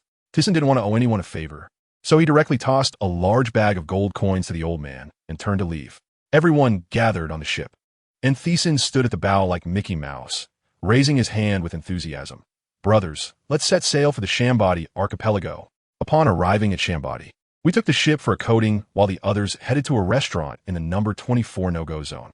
Let me tell you, when our group walked in, the atmosphere made the entire restaurant go silent, especially Mona, nearly 7 meters tall, looking like a little giant. Thyssen walked in front, and after 3 years, he was taller and more handsome, with an utterly cool demeanor. Immediately, someone recognized us. Isn't it the jade-faced man, or is Thyssen? The one with a bounty of 500 million. Weren't they supposed to have disappeared for 3 years? Why are they still hanging around here? Too scared to go to the New World? Various taunts came flying in. In a corner, an oblivious bounty hunter, misinterpreting the situation, charged at us, shouting, "The 500 million bounty is mine." Thyssen didn't even turn his head, impatiently saying, "It's so noisy. Can't we just eat in peace?" As soon as he finished speaking, Mona threw a punch. "Anyone disturbing the boss's meal, get out."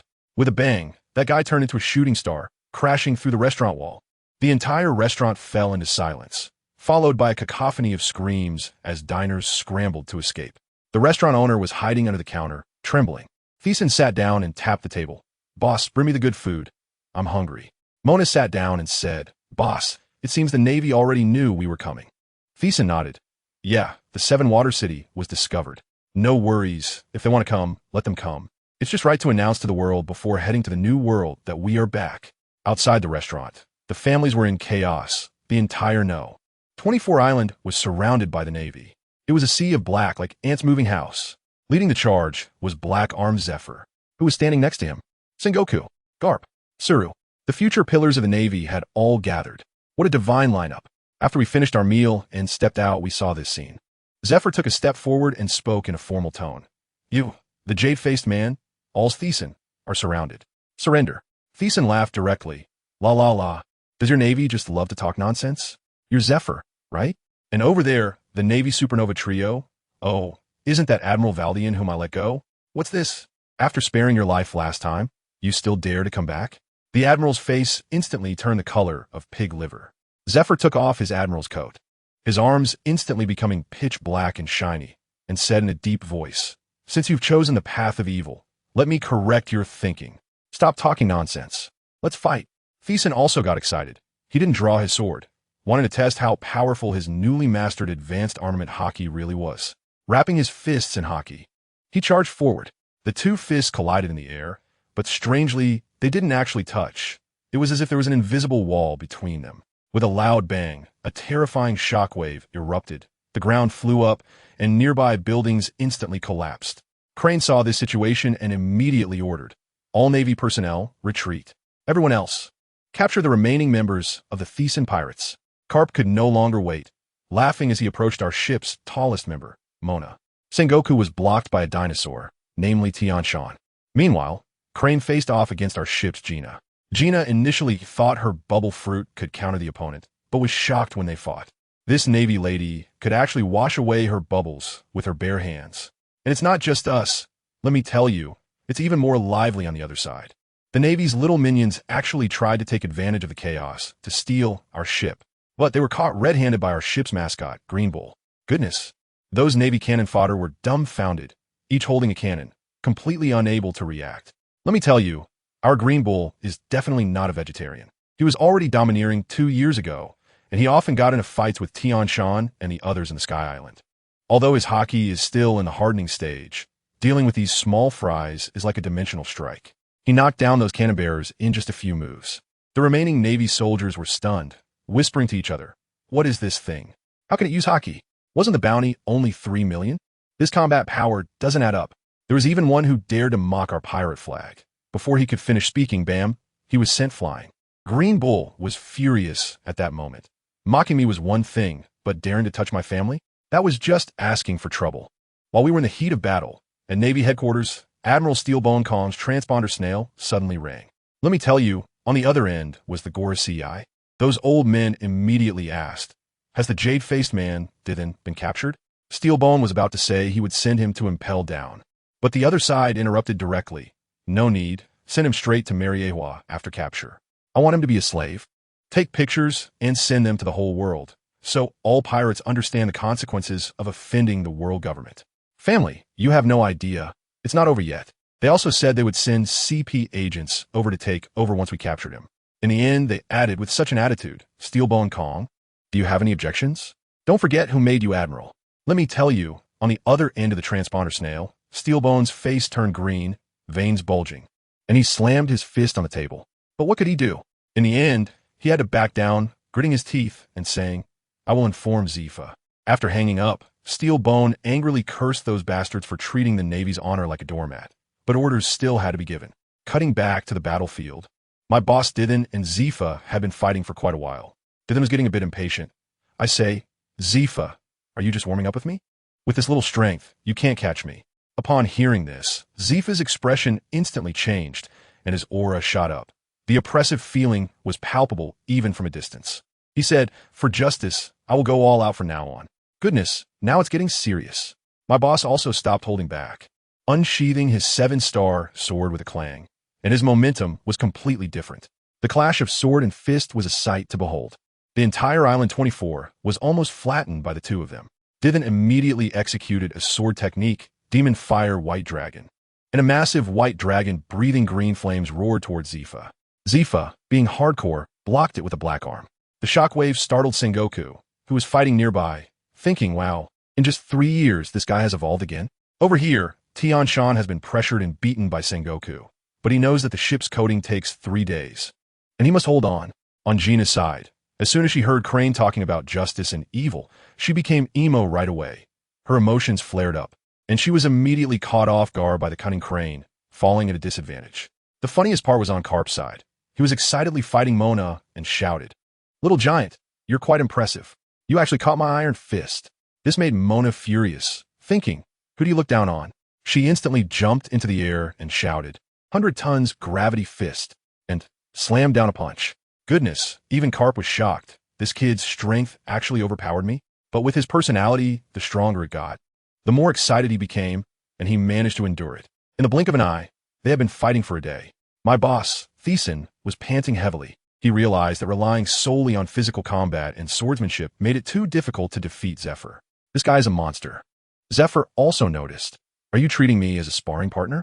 If you don't show your true abilities soon, you might get caught by me.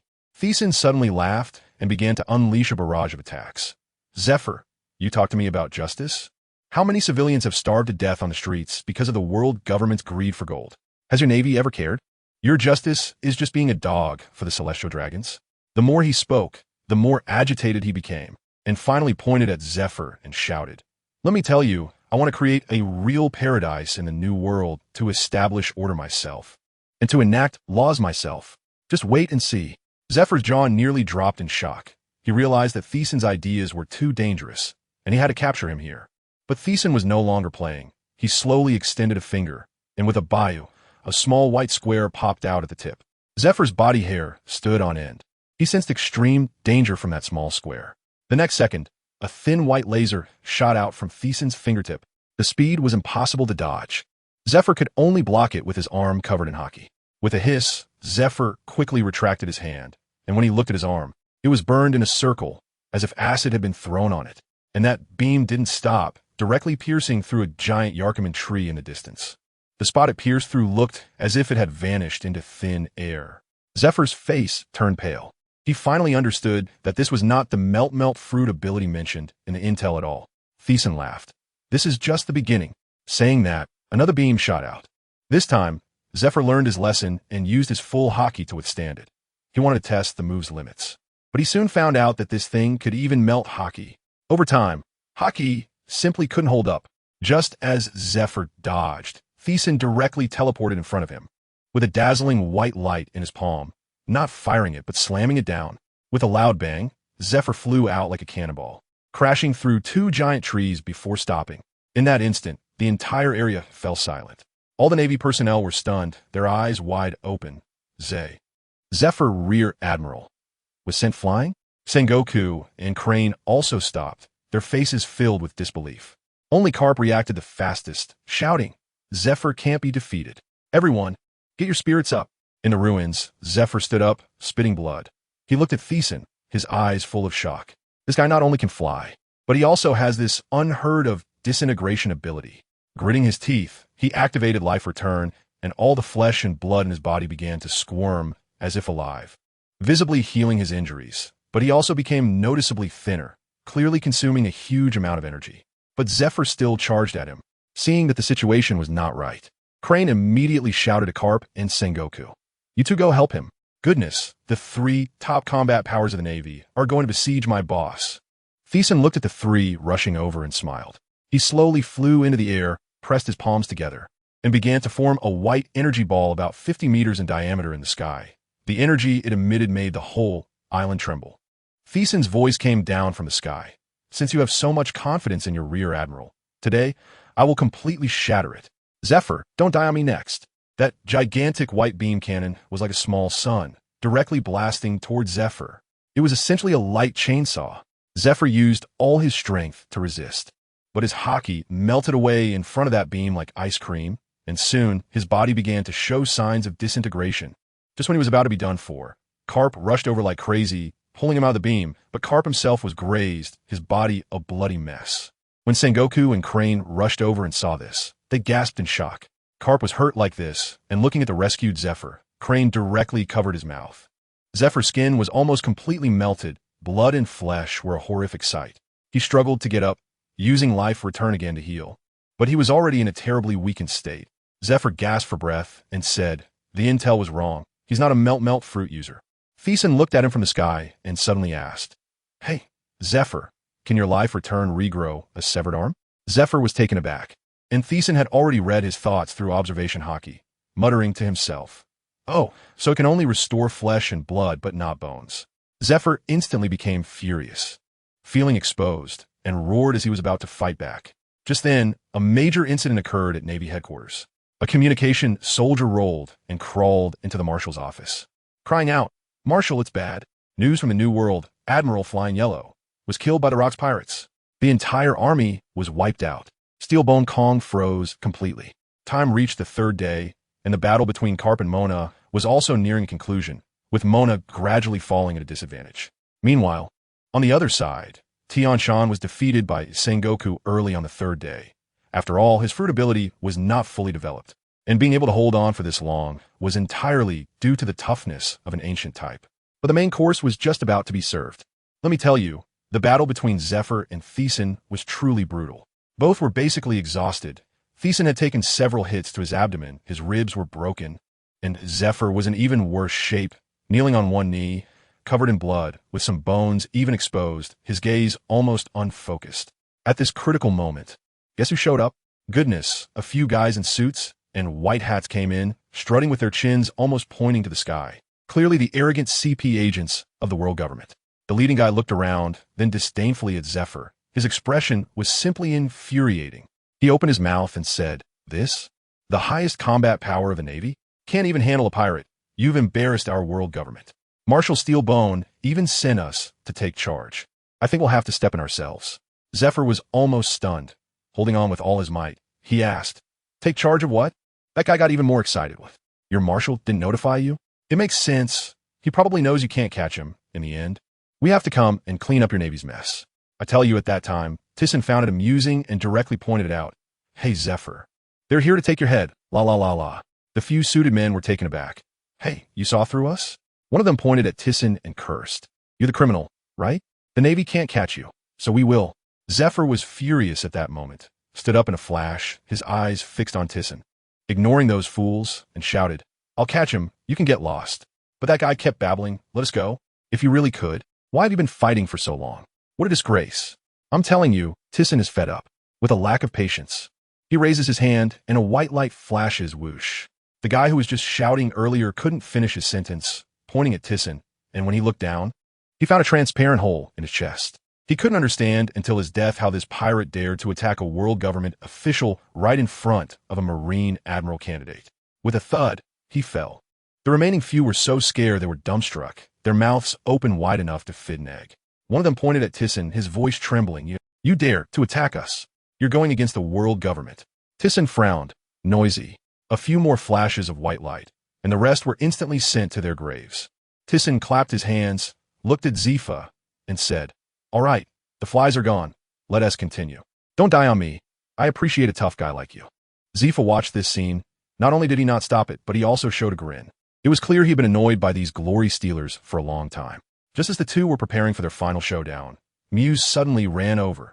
"Captain, the ship is all set. We can set sail." Thyssen heard this and smiled, shrugging at Zephyr. "Looks like this is it for today. See you in the New World." Zephyr wasn't going to let him escape. Shouting that the battle wasn't over yet, he charged forward. Thyssen said, "It's not over, but I'm in a hurry to realize my dream. Not wasting time with you." After that, Thyssen unleashed a massive attack. Let me tell you, this move was bizarre. He clasped his hands together, rubbing out a small white energy block that looked like a Rubik's Cube, and whoosh, he threw it at Zephyr. The speed was outrageous. Zephyr initially wanted to punch it and blow it up, but the small cube expanded in the wind, instantly transforming into a huge barrier that enveloped Zephyr. Anyone who understands would know that as soon as Zephyr entered, he felt something was off. The ground and rocks around him were disintegrating, falling apart like pixels. He felt his entire body's cells being devoured by a massive energy, causing him so much pain that he quickly activated his full-body haki to harden, barely holding on. Sengoku and Tsuru, seeing this, were shocked. If they didn't T-act quickly, Zephyr would be disintegrated. Sengoku transformed into the Great Buddha and sent a shockwave over, while Tsuru flanked from the other side, tried to use her wash fruit ability to touch Thyssen. Either of them would be doomed if they got touched. Seeing the situation, Thyssen had no choice but to retract the energy controlling the barrier, raised his right index finger, and with a whoosh, a beam of light shot straight through Tsuru's shoulder, and the old lady collapsed on the spot. Immediately after, he gathered a sphere of light in his left hand and clashed head-on with Sengoku's Buddha palm. Boom! A huge sound erupted. The destructive power was catastrophic, shaking the ground of several surrounding islands, exposing the roots of the giant trees below. Meanwhile, Carp, who was single-handedly taking on all of Thyssen's crew, was already covered in blood, with several broken bones. Suddenly, he saw a figure flying back from Thyssen direction, crashing into the ground and creating several pits. Upon closer inspection, it was Sengoku. Carp was immediately anxious, disregarding Jerry and the others, and rushed over to check on Sengoku's condition. Thyssen, after unleashing several big moves, was also exhausted, panting as he landed next to the fallen Tsuru. He looked down at the sweating old lady, holding her shoulder, and mocked. Is this the justice of your Marines? Playing sneak attacks? But I don't mind. I can accept any means for victory. But obviously you lost. Tsuru trembled in fear. What? What do you want? Don't worry, I won't kill you.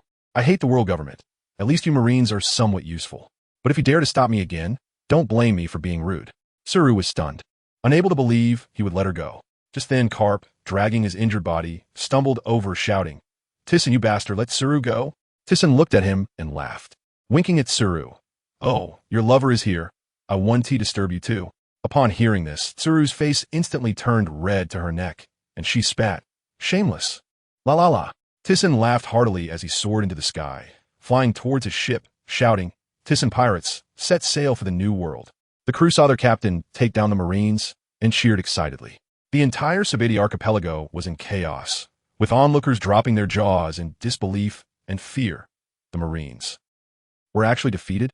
On the other end of the Den Mushi, Marine Admiral Steelbone Kong was still happily asking, Hey, Tsuru, did you capture him? The person should have been handed over to the world government, right? Tsuru exchanged a bitter glance with Carp and replied, Admiral, we failed. The Thyssen pirates have already gone to the New World. On the other end, Steelbone Kong's expression froze, stunned into silence. As this news spread, the entire sea erupted. The faceless man Thyssen had directly defeated Marine Admiral candidate Zifa at Sabeti, along with Sengoku, Carp, and Tsuru, the three top-tier powers, all packed and taken down. This achievement immediately made his name resonate throughout the New World. At this moment, the Rocks pirates were regrouping in the New World. Captain Rocks, we have news. That Thyssen pirates defeated Zifa at Sabeti. Upon hearing this, Rocks smiled, oh, as expected of someone I've set my sights on. The nearby Shiki the Golden Lion scoffed. Humph, a whole crew defeating a few rear admirals. What's so impressive about that? The messenger brother, trembling, added, Lord Golden Lion. The news says it was ours Thyssen alone, who defeated Zifa while being ambushed by Sengoku and Tsuru. This left Shiki at a loss for words. Nearby, Whitebeard Newgate directly burst out. Yellow-haired lion, can you stop being so jealous? The two immediately started arguing, almost coming to blows. In the distance on a tree, a red-haired youth, Rakairu, who would later become Shanks, listened to all this with a slight smile. He recalled his first meeting with Thyssen 8 years ago and murmured, The new world seems to be getting lively. I really look forward to it. Just as the Thyssen pirates entered Fishman Island, preparing to find a doctor for injuries, guess what happened on the other side? Roger. Yes, the future Pirate King and his crew accidentally arrived on Skypiea, where they found a small line of text on the historical stone tablet next to the Golden Bell. I came to this world, not knowing where to go. Since that's the case, let me witness the moment of change in this world. Ours Thyssen. Good heavens. Roger was immediately excited, feeling that this stone tablet contained what he wanted, insisting on going to the new world to find Thyssen a chat. Rayleigh, beside him, was almost in despair, saying that approaching such a monster now was like sending oneself to their doom. However, Roger laughed heartily. It's fine, I'm going to make friends. Who knows? He might even buy me a drink. As for our protagonist Thyssen, he had long forgotten the Marines. Upon entering the new world, he found a place called Raijin Island and spent 3 days engaging in a new extreme sport, being struck by lightning. That's right. He literally let lightning strike him for 3 days and nights, getting himself crispy on the outside and tender on the inside, smelling the aroma of roasted meat just to train his body. When he felt it was about time, he popped a pill, and a few minutes later, all his injuries healed, his skin was even softer than before, and his strength surged. He casually punched the ground, causing the entire island to shake and opening up a massive chasm in the ground. This physique is simply not human. Just as I was feeling this inhuman power, a half-transparent panel suddenly popped up in my mind, and it was like I had opened my eyes. A bunch of data scrolled down, stating that I had obtained the 7-star sword and directly inherited the abilities of the Second Tsuchikage Mu from Naruto. Things like perception, invisibility, and the super light and heavy rock technique were all at 100 completion, ready to use at any time. The most explosive part was the dust release, origin destruction technique, which had a 95 completion rate. This thing can decompose a person at the molecular level. It's simply a dimensional strike. The only small flaw is that I can't use the splitting technique yet, but that is not a big deal. I've got plenty of time. I had my fun, but my crew couldn't sit still. They had been waiting for me on a nearby island for 3 whole days, and they were all as anxious as ants on a hot pan. Especially Gina. Let me tell you, she was almost in tears, grabbing everyone and saying that if I didn't come back soon, she would charge up to Thunder God Island to find me. Only that guy Mono was relaxed, munching on ham and saying, "Boss, I'm tough. I won't die." Tian Shan was calm too, saying that the captain's nutritious meal was ready, just waiting for my return to eat. While they were all talking at once, I suddenly dropped down from the sky with a stylish landing. I said, "La la la, what is up? You don't believe me?" At that moment, Gina let out a cry and jumped into my arms, crying like a rain-soaked pear blossom, saying she was so worried about me. I felt warm inside, patted her, and bragged a bit about my heroic deeds of getting struck by lightning on Thunder God Island. I heard that they hadn't been idle these past 3 days either. They had all been training like crazy, which made me feel even better. That's what a big family should look like. Tianshan's cooking was truly amazing. That meal was delicious. After we were full and tipsy, Mona asked me, "Boss, where are we headed next?" I wiped my mouth and confronted them, saying, "Brothers, our next target is Waterstar Island. And let me tell you something serious. I've had a big plan for a long time. We can't just drift at sea forever. I want to build a paradise that belongs to us." They were all taken aback when they heard this. I told them that I had secretly drawn up the blueprints for several years. Once we establish ourselves in the new world and become a dominant force, we'll officially start construction. By then, we won't have to worry about the world government or the Navy anymore. In our own paradise, we can live however we want. I tell you, as soon as I said that, the atmosphere on the whole ship ignited. Everyone was excited and shouting, saying they were looking forward to it. Gina also said that as long as she could be with our family, it didn't matter where we were. 3 days later, we set sail. But we hadn't gone far when, lo and behold, we saw an island ahead that looked like a giant furnace, with flames shooting into the sky and thick smoke billowing. From a distance, we could hear the sounds of shouting and screams. Gina said it seemed like a small country. I said, "Let's head over there. Since we've encountered it, how can we not take a look?" As soon as we arrived on the island, the scene was nothing short of hell on earth. Corpses and burned houses were everywhere. In an open area, a group of pirates was surrounding a few people who looked like royal guards. The leading pirate, named Eki, had a brutal look on his face and was beating a general named Tokugawa mercilessly. Just then, a curly-haired guy with red hair stepped forward, shouldering a sniper rifle, and shouted at Eki, "Eki, you have gone too far. We only came to steal treasure, but you're not even sparing the civilians." As soon as I heard this conversation, I instantly understood. Who among the family knows? This is just black eating black, or rather, internal conflict among pirates. It turns out these people are from the Rocks Pirates, and that guy named Eki wants to kill everyone on the island to make a name for himself. As a result, his subordinate named Latharu couldn't stand it and wanted to mutiny against him. The outcome was predictable. Latharu, a sniper, couldn't possibly defeat Eki in close combat. And in just a few moves, he was knocked to the ground, about to be shot. Just at that critical moment, a little brother from their ship rolled over to report, "Captain Eki, bad news. The Thyssen pirates are here." I couldn't help but laugh at that moment. As soon as Erky heard my name, not only did he not run away, but he became even more excited, thinking it was a huge achievement. He was annoyed that the messenger boy was gaining recognition, so he shot him dead with 1 bullet, then yelled for everyone to gather, saying he wanted to kill me to claim the reward from Rocks and become an officer. When the fallen Razaloo heard I was coming, his previously dull eyes suddenly lit up. I took a closer look and thought, wow, isn't that the red-haired kid I met many years ago? What a small world. As we approached, the group of pirates, numbering over 100, surrounded us. Erky pointed at my nose and cursed, saying that someone like me, who relied on bounty to intimidate others, was nothing in the new world. I was too lazy to argue with him and directly glanced at the fallen Razaloo, asking him, "Did he do this to you?" Erky became even more arrogant. "So what if it was me, a worthless person who sympathizes with civilians? Once I deal with you, he'll be next." After saying that, he waved his hand. "You guys charge at me." The little minions really did rush forward, shouting. I was annoyed at that point and said, "Do you have a misunderstanding about power?" With a glare, my conqueror's haki instantly filled the air. Let me tell you, that scene, the blood-red aura instantly enveloped the entire island. With a hum, that group of pirates charging up, one by one, fell down like a row of dominoes. Collapsing in clusters, rolling their eyes, and foaming at the mouth, passing out on the spot.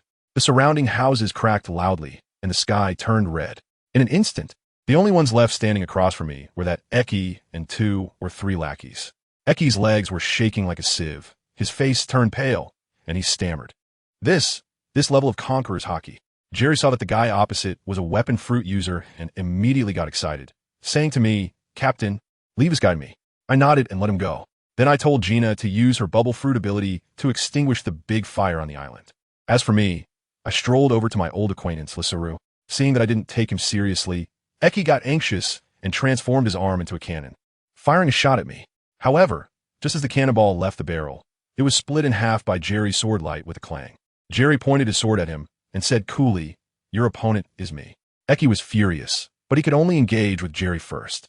I walked up to Lisaru and couldn't help but laugh at his sorry state. La la la la.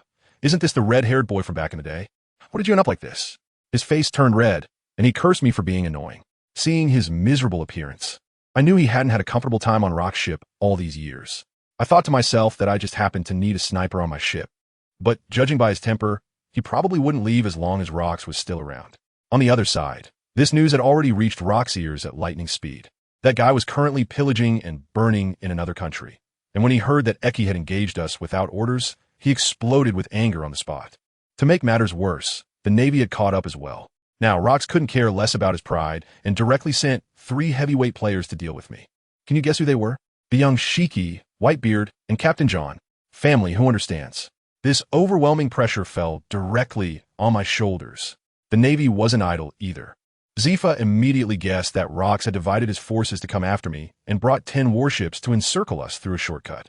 Things are getting lively now. A 3-way standoff, and the main character was me. On this side of the island, Jerry and Eki were locked in a fierce battle, while the rest of us decided to throw a feast right there, eating barbecue and cheering for Jerry. Lisairu's injuries were also treated, and he said to me with a serious face, urging us to finish the fight and run quickly, as the Rox pirates were not something we could deal with right now. Just as we were talking, the battle's outcome became clear. With a single move, Jerry executed a sword technique, leaving a deep wound on Eki's chest, and that guy fell down with a look of unwillingness on his face. We are celebrating here, as that general named Tokugawa has been revived. Wrapped in bandages, he came to kneel and thank us. I supported him and suddenly had an idea. I told him, "No need for thanks. I want to treat this island as my territory, and in the future, I will raise my flag and protect you all." Tokugawa was stunned at that moment.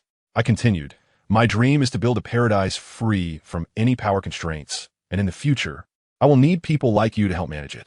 Once the paradise is established, all of you can move in." As soon as I said this, not only Tokugawa, but even Rikaru beside him was dumbfounded, staring at me in shock. After Tokugawa regained his senses, tears of excitement streamed down his face, and he knelt down on the spot, saying that from now on, his life would belong to me. After everything was arranged, Rikairu stood up and said he had to leave. I asked him, "Your injury isn't healed yet. Aren't you going to rest for a couple more days?" He shook his head, and his expression was like someone eager to clock out. "No way, brother, that guy Eki is dead. Although Boss Rox probably doesn't care. If I don't go back to report, I might get the blame later, and I can't bear that." All right then, everyone has their own fate. The next day, our ship was almost ready to set sail. That kid Rikaru, overnight, took his group of defeated soldiers and slipped away. When leaving, the island's residents came to see us off, and Tokugawa brought his last 5 little brothers. Seeing his pitiful look, I jumped off the ship, handed him a box, and said, "Take this, practice well." Then I turned around, jumped back on the ship, and we set off. Later I heard that Tokugawa was stunned for a long time and only opened the box after our ship was out of sight. Goodness, he must have been dumbfounded. Probably able to fit an egg in his mouth, shouting, "What is this devil fruit?" Of course, that's the scorpion fruit I snatched from the South Sea. If I want him to be my person, how could I be stingy? One must have a big vision. 3 days passed like this, and I was in the captain's cabin, focused on drawing the blueprints for my paradise. Let me tell you, I've been pondering this blueprint for years. But still a headache. There are mainly 3 problems. First, materials. They need to be able to withstand cannon bombardments, preferably metal, and in huge quantities. Second, the location. It needs to be large enough and hidden enough. After wandering the New World for so long, I haven't found a suitable one. Third, money. I can't just strip the little gold from the Sky Island, right? As I was worrying, suddenly a light bulb went off in my head. The 8 Treasure Navy. That old man, named Green Pepper, has trained his head to be as tough as a drill to dig up the treasure beneath his home. I thought, With his ice layer, if I use my dust release, wouldn't it be as easy as cutting tofu? Goodness, this is perfect. I was happily scheming when suddenly I felt something was off. A killing intent. In an instant, I dashed out of the room, drew the 7-star sword, and unleashed a sword energy towards the sky. My brothers on the ship were startled and asked me what was wrong. I narrow my eyes. Someone blind has come knocking. Just as I finished speaking, an extremely arrogant laughter echoed from above. Jahaha. Ols Tisen, prepare to die? As soon as we looked up, wow, a blonde guy was floating in midair, holding 2 swords. That laugh, that pose, my DNA was activated at that moment. It's Gold Lion Shiki. Let me tell you, if I hadn't been so engrossed in my thoughts just now, how could he have gotten so close? But you know me, I don't back down easily. I just dug in my ear and gave him a look that said, "Who are you?" "Hey man, who are you?" At that moment, the veins on Gold Lion's forehead were bulging, and I guessed he was about to explode with anger. The guys on my ship were trying to hold back their laughter to the point of internal injury. I continued to jab. "I don't know. Do I have to know you?" Just then, another even more devilish laugh came from behind. "Kula la la la la, Shiki. Turns out you were struggling in the first half here." I turned around and saw, good heavens, a giant man holding a naginata standing on a large ship. Isn't that just a younger version of Whitebeard Newgate? Looking over at another ship nearby, there was a purple-haired dual-wielder holding a bottle of alcohol and drinking. It was clearly Captain John, who values money above all else. Family, who understands? The 3 great kings under rocks have come together to gank me. Golden Lion was mocked by Whitebeard. His face turned green, but he ignored him and just stared at me intently. I waved my hand directly. "Nana, steer the ship towards that island ahead. You want to fight, huh?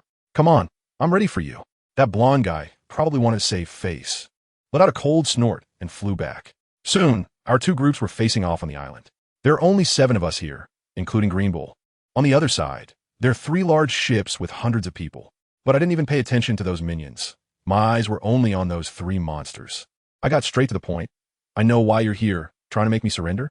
"Ha, Rocks really underestimates me. With just the 3 of you, you're not worthy."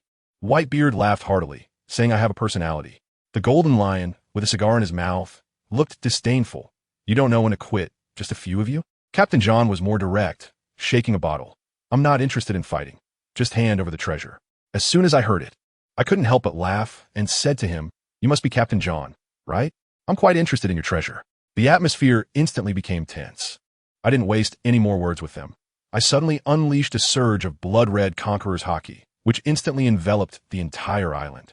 Seeing this, the Golden Lion got excited as well, laughing maniacally and also unleashing his Conqueror's Haki. Whitebeard and John, seeing the situation, wouldn't back down either. One exuded pure white, the other deep blue, and the 3 Haki clashed together. I tell you, that scene was like God's fighting in Pro Max version. For streams of destructive energy clashed violently on the island, and the sky changed colors. Those hundreds of pirates on the opposite side were like wheat being harvested, one after another rolling their eyes and fainting, leaving only about 20 or 30 still standing, legs trembling. Even my crew was affected by this shockwave and had to retreat far away. But that's not all.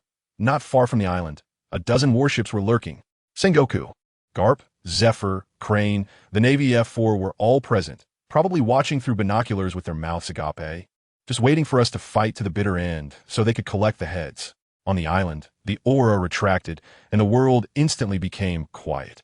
I looked at the sparse few people on the opposite side and laughed at Shiki. "Hey, yellow hair, aren't there a lot fewer people now?" Shiki's face darkened, and he drew his twin swords. "Bastards, don't interfere, let me take him on." After saying that, he transformed into a streak of golden light and charged at me. Whitebeard and John were enjoying the show, crossing their arms and acting like bystanders. With a clang, swords clashed and a shockwave exploded. In the first round, it was a pure clash of strength, and I directly sent that yellow hair flying with a single sword strike, plowing a deep trench in the ground. He got up and retaliated with 2 cross slashes, but I didn't go easy on him. I countered with a sword energy that nullified his attack. Then, I gripped my sword with both hands and unleashed a sword technique, White Dragon, where a massive white dragon made of sword energy roared and lunged at him. Shiki was no slouch either. He jumped into the air, and countless slashes shattered my white dragon. But he seemed to have gotten a bit too excited. Suddenly glowing fiercely, ha ha ha, the lion's might, earth tornado. The next second, the ground beneath my feet began to tremble violently, and the entire island-esque surface was lifted by his power. Countless dirt and rocks transformed into a lion's head dozens of meters high, opening its massive mouth and lunging at me. Whitebeard and the others saw this situation and quickly retreated back to the ship in fear. Family, who understands? This guy, unable to win, directly started to upheave the ground. But I just snorted coldly, stomped my foot, and unleashed my secret technique. World separation. A massive sword energy, mixed with terrifying black and white energy, soared into the sky and effortlessly tore apart his dirt lions like slicing watermelons. Seeing his big move shattered, Shiki, still not believing it, attempted to take my sword energy head-on with his twin swords. The result was a huge explosion, and he was sent flying like a kite with its string cut, a deep gash visible in his chest, blood spraying as he crashed down.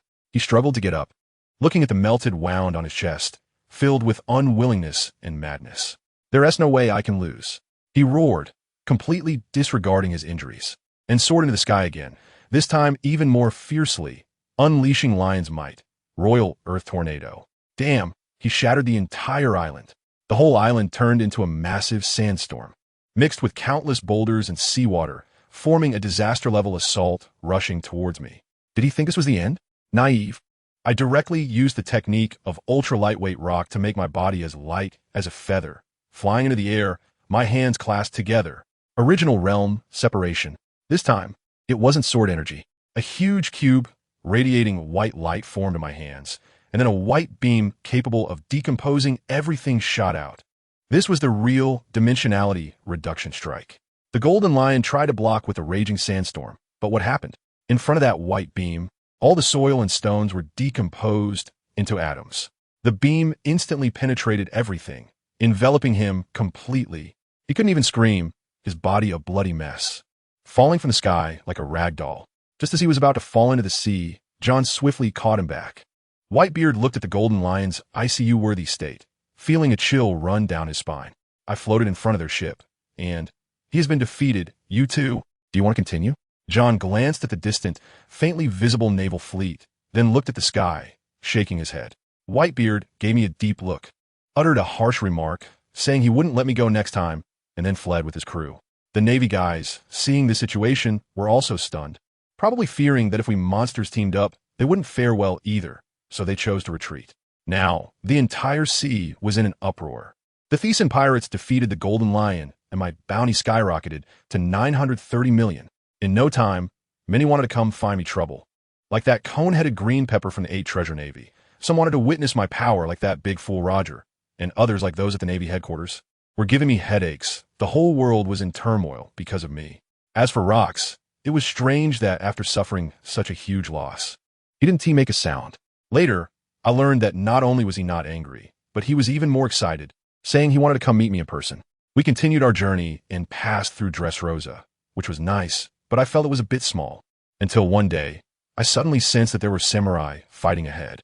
When our ship got closer, I saw a small boat where a samurai named Frost Moon Jinsuburo was protecting his wife and child, surrounded by several attackers. They were calling him a traitor and shamelessly using gas bombs.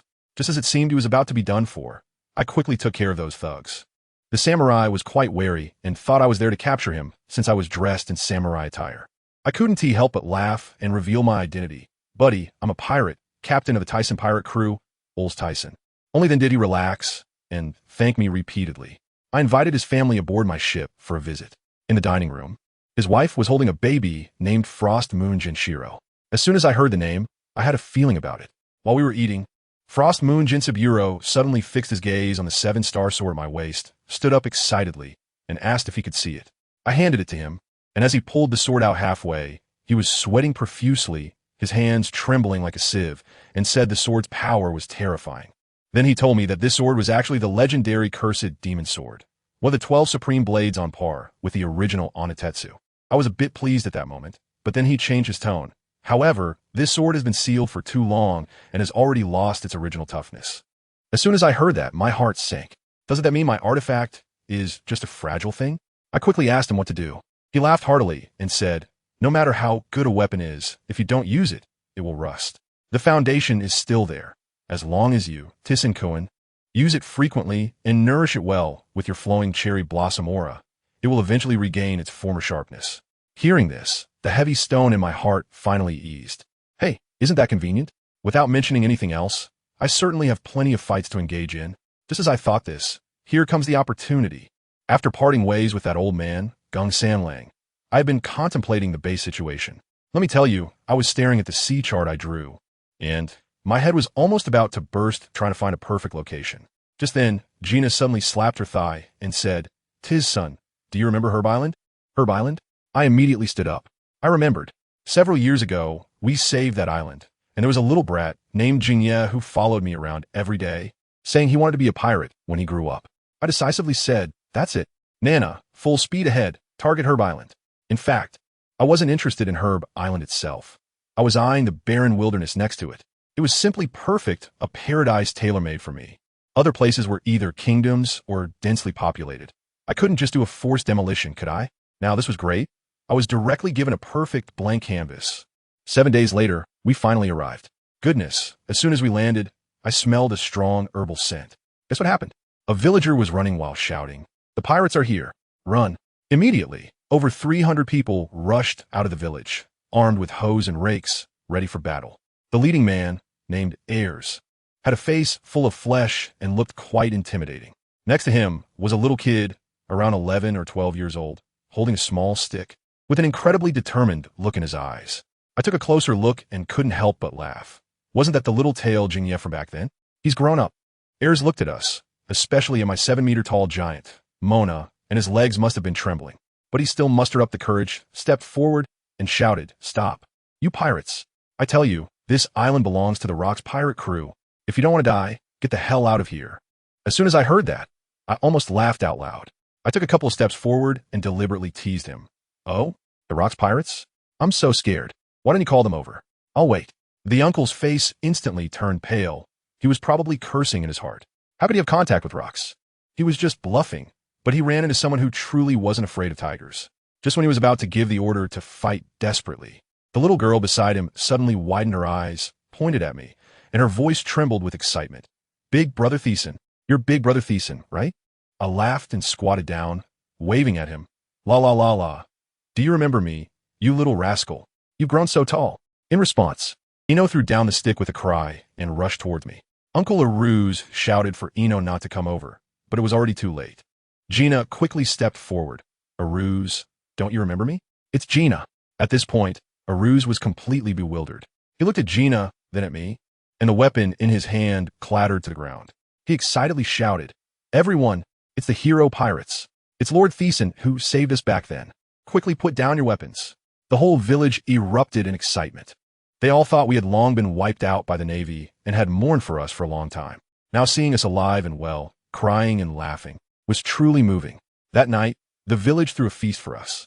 Taking this opportunity, I called Aruz aside and said, "Take me to meet the best pharmacist on the island. I need some help." Guess what? The best pharmacist turned out to be Eno's grandfather, an old man named Inoue Kazukawa. Even more coincidentally, this old man was formerly the chief scientist of a certain country and had hidden away here after the country fell. Who can understand this? This is simply a fantastic start. Without saying a word, I took out a small bottle containing a pill I had hidden for a long time. I said, "Sir, take a look at this thing and see if you can replicate it." The old man took the pill, poured it into his hand, and his eyes widened in shock. It was a pill glowing with green light, clearly not an ordinary item. He brought it close to his nose to smell it, and his whole body trembled with excitement as he pulled me towards his basement. Wow, the basement was filled with various precision instruments, like a secret research lab. The old man scraped some powder off, fiddled with it for a long time, and finally told me the result. He could make the pill, but due to a lack of a core ingredient, he could only produce a substitute with 80% of the original's efficacy. 80%? That's enough. I was thrilled right there. I told him I wanted to mass produce it, as much as possible. In my paradise, even an ordinary villager could take this pill and have the strength to take down bounty hunters worth millions. Just thinking about it was exhilarating. Of course, this had to be kept a secret. I also encouraged Eno, telling him that as long as he got stronger, I would let him join my ship as a doctor, which made him blush with excitement. In the following days, we stayed on the deserted island next to Herb Island. I began to train my fruit powers like crazy. In the year 1478 of the Sea Circle calendar, I felt I was almost ready. That day, I was sparring with Mona, and I threw a punch at the ground, shouting 2 words, "Super heavy." Boom! With a loud bang, The ground was blasted into a giant spiderweb-like pit, sinking down several hundred meters. Mona turned pale with fright and said, "Boss, that's too powerful." I smiled and said, "La la la la, don't rush, this is just strength. Let me show you speed." With a whoosh, I disappeared right in front of him. It wasn't just high-speed movement. It felt like teleportation. Just as he was about to react, I landed a solid punch to his stomach, sending him flying and embedding him into a giant rock. Mona stood up, coughing up blood, with a face full of terror. "Boss, your speed is simply insane. Luckily, you didn't use the added weight, otherwise my bones would be broken." "That's right. This is my current strength." I felt it was time. Even against rocks, it should be enough. So I ordered, "Mona, get ready, we're setting sail." Our goal is the legendary final island. However, just a few days after setting sail, when the ship reached the vicinity of Honeycomb Island, I felt two world-destroying auras colliding on the island. I told the crew and flew over first. I flew into the air and looked around, and wow, what did I see? The future pirate king GOLD, Roger, and the future strongest man in the world, Whitebeard Newgate, were there fighting fiercely. My appearance immediately halted the battle between the two of them. Everyone looked up, shocked to see me floating in the sky. Roger was the first to react, grinning widely to reveal his big white teeth, and he laughed heartily at me, saying, "Ols Tisen, I wanted to meet you for a long time." I slowly descended from the air, looking at his familiar demeanor, raising an eyebrow and asking with a puzzled expression, "Who are you?" "Huh?"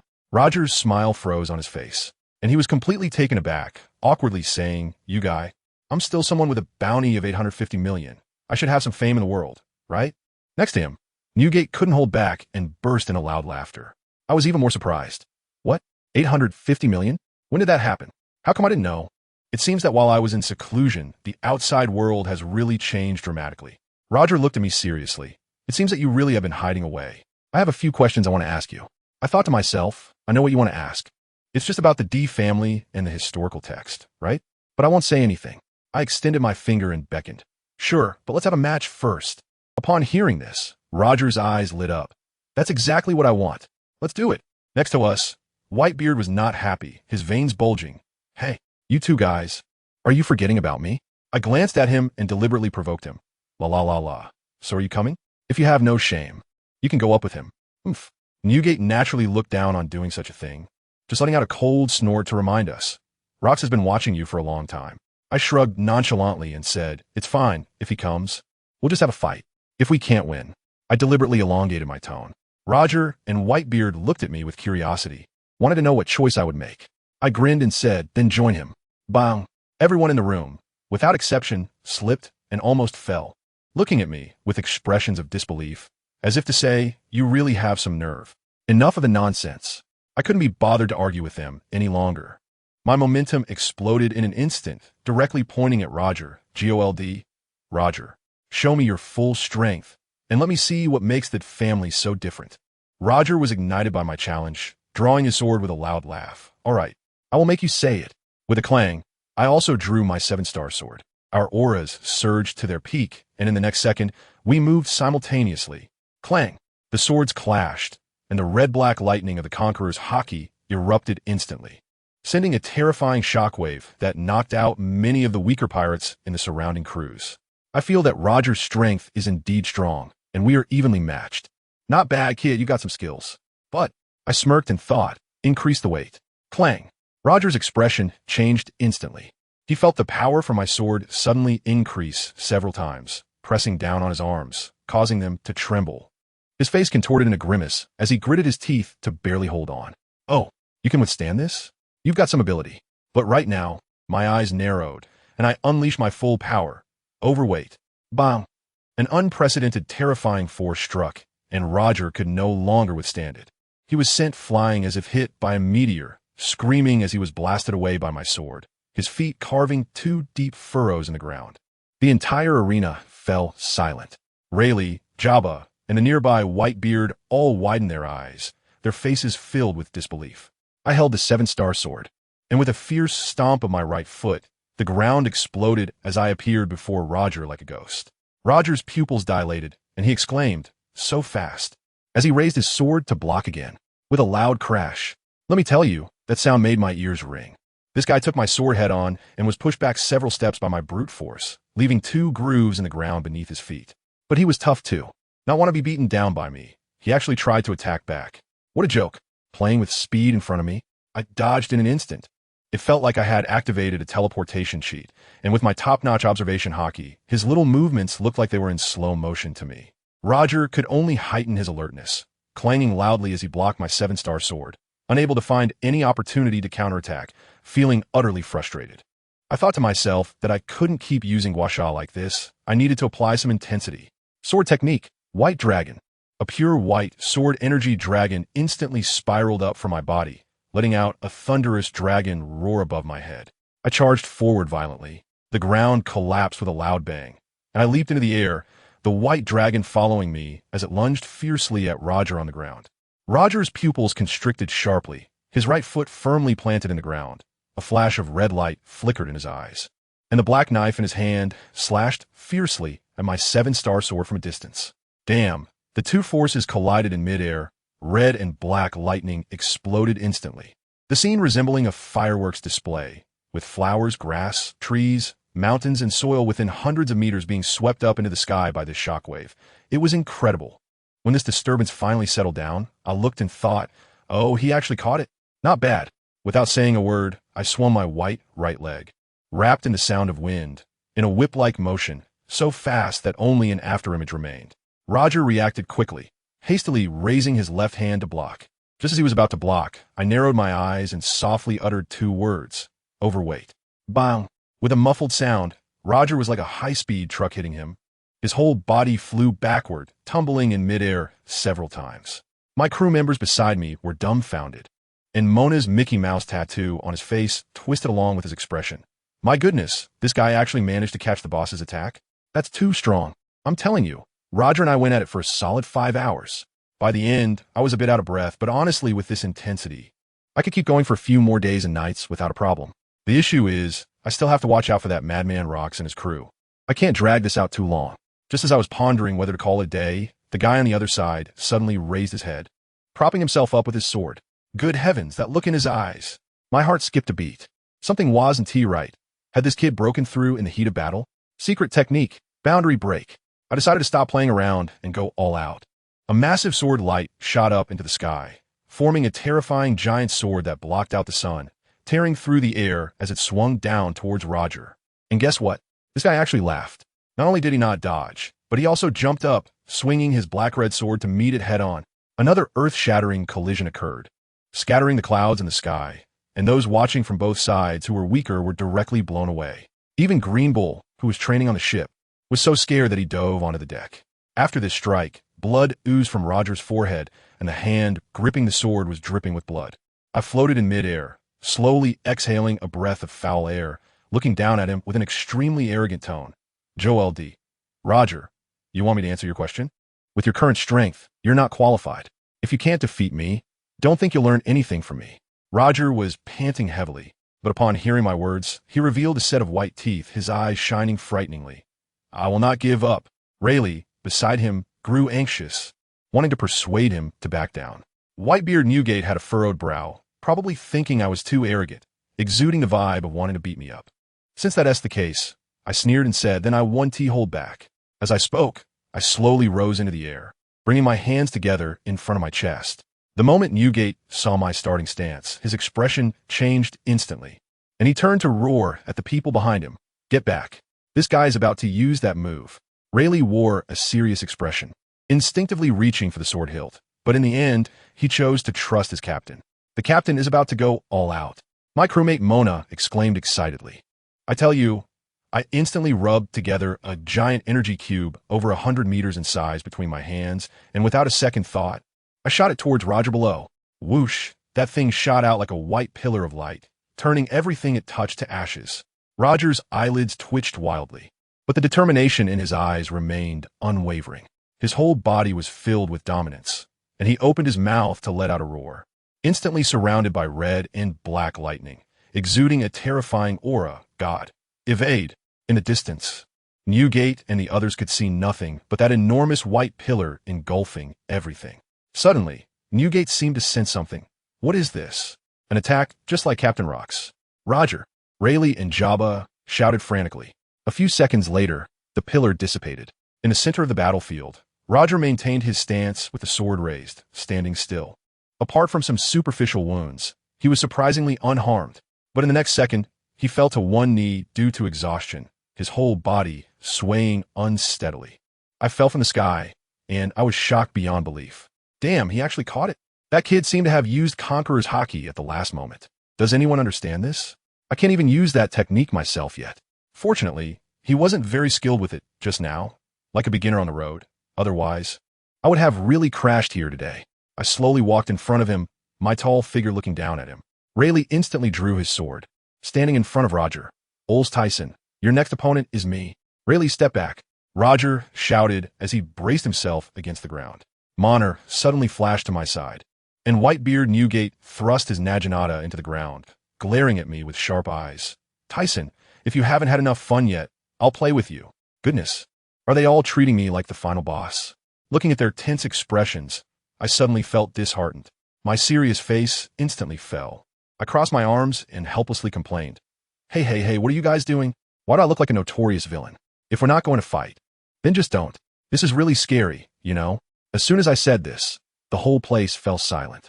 Rayleigh looked at me in shock, and, after realizing it, he silently put away his sword and bowed to me. Sorry. Newgate's cold face first couldn't hold back, then the corners of his mouth widened, and finally, he burst out with his signature laughter. Coo-hoo-hoo-hoo. You were a rogue all along. Why are you pretending to be a good person? TCH, I'm a good person. I rolled my eyes at him, unlike you pirates. The tense atmosphere immediately relaxed. Roger also stood up, catching his breath, but his gaze remained determined. Sigh. It seems like this time I failed, but I won't give up, Tisen. I looked at him and was somewhat moved. I sighed and said, all right. Let's talk about the problems after we've filled our stomachs. I've been at this for so long, I'm starving. Then I shouted at my chef, Tian Shan, it's time to eat. I am starving. With that shout, the atmosphere completely shifted. The two groups that were originally at odds instantly became partners ready to celebrate. In no time, the entire Hive Island was bustling with a grand feast, and the three pirate crews ended up drinking together. I had Green Bull bring over a box of my treasured wine and boasted to Roger and Newgate. Come, let me show you something good. Newgate was shocked when he saw the label. Is this liqueurs? Did you steal it from the heavens? That's right. I proudly handed each of them a bottle, a trophy from a few years ago, and now only a few boxes are left. I usually can't bear to drink it. Roger opened it and took a big gulp, laughing heartily. After he finished laughing, his expression suddenly became extremely serious, staring at me intently. Tisen, I have a question I want to ask you. Here it comes. The main event. The entire banquet instantly fell silent. Everyone perked up their ears. I want to know, what did that message you left on Skypea really mean? I just took a sip of alcohol, and when I heard this question, I couldn't hold it in and sprayed it all out with a puff. I really couldn't help it, and I burst out laughing right there. Ha! So this is what you wanted to ask. I'll tell you. This happened more than 10 years ago, and I've completely forgotten about it. If he hadn't brought it up, I wouldn't have remembered it at all. At the time, it was just a spur-of-the-moment thing. I thought it was fun, so I carved it without a second thought. The people around me looked dumbfounded, each one with a question mark on their forehead. By the time I had laughed enough, Roger was already kneeling on the ground, his eyes wide like copper bells. His mouth open enough to fit an egg, with a look on his face that said, Are you kidding me? You just thought it was fun and carved it. Nearby, Whitebeard first had bulging veins, then couldn't hold back anymore and burst into a loud laugh. Hi. Roger, you've totally been played. Rayleigh and Jabba had their food frozen in midair, completely petrified. The focus was on companionship, and unexpectedly, the future pirate king couldn't handle it. Roger's face turned pale as he looked at my smug face, his skin twitching wildly. You really are terrible. Just as they were wildly criticizing me, I suddenly stopped laughing and said calmly, However, everything in this world, all those questions you want to ask, I didn't know the answers. Really? Roger's eyes instantly lit up again. Yes, I nodded. Do you want to know the content of the stone tablets on Skypea and Fishman Island? I want to. I could tell you I put the bottle down, my expression becoming unusually serious. But are you sure you want to know the answers now? What is your purpose for setting sail? Don't you want to seek those answers yourself? Roger instantly fell silent, caught in a struggle. After a long while, he picked up the bottle and gulped down the entire contents, then slammed the bottle on the ground, his gaze incredibly firm. No, that's not necessary. I've decided to see it for myself. Rayleigh smiled with satisfaction. Whitebeard, on the other hand, looked utterly bored, clearly uninterested in these historical secrets. If you still have questions later, feel free to come find me, I told him. Thank you so much. The next morning, the three of us went our separate ways. Whitebeard returned to report back to Rocks. Roger continued his adventure, and I set sail with my ship, heading straight for the final island, Raftel. When I arrived, I found a log pointer spinning wildly. I had my crew wait while I flew directly above the red line. Looking at the scene below, two guesses flashed through my mind. One was that the final island was directly beneath the red line, and the other was that it was right under Mariewa. But, sigh, forget it. I don't want to think about it too much. It's none of my business. My dream isn't to be some historian. I just want to build my own dream paradise in a new world. I returned to the ship and briefed my companions. Everyone, I'm going to take care of some business in the first half of the Grand Line. You guys sail the ship back to Herb Island, and then you can freely explore and develop the fleet. I'll be back. After saying that, I flew over the red line, heading towards the first half. My destination, Drum Island. For my paradise, there was something I had to obtain there, the gum fruit.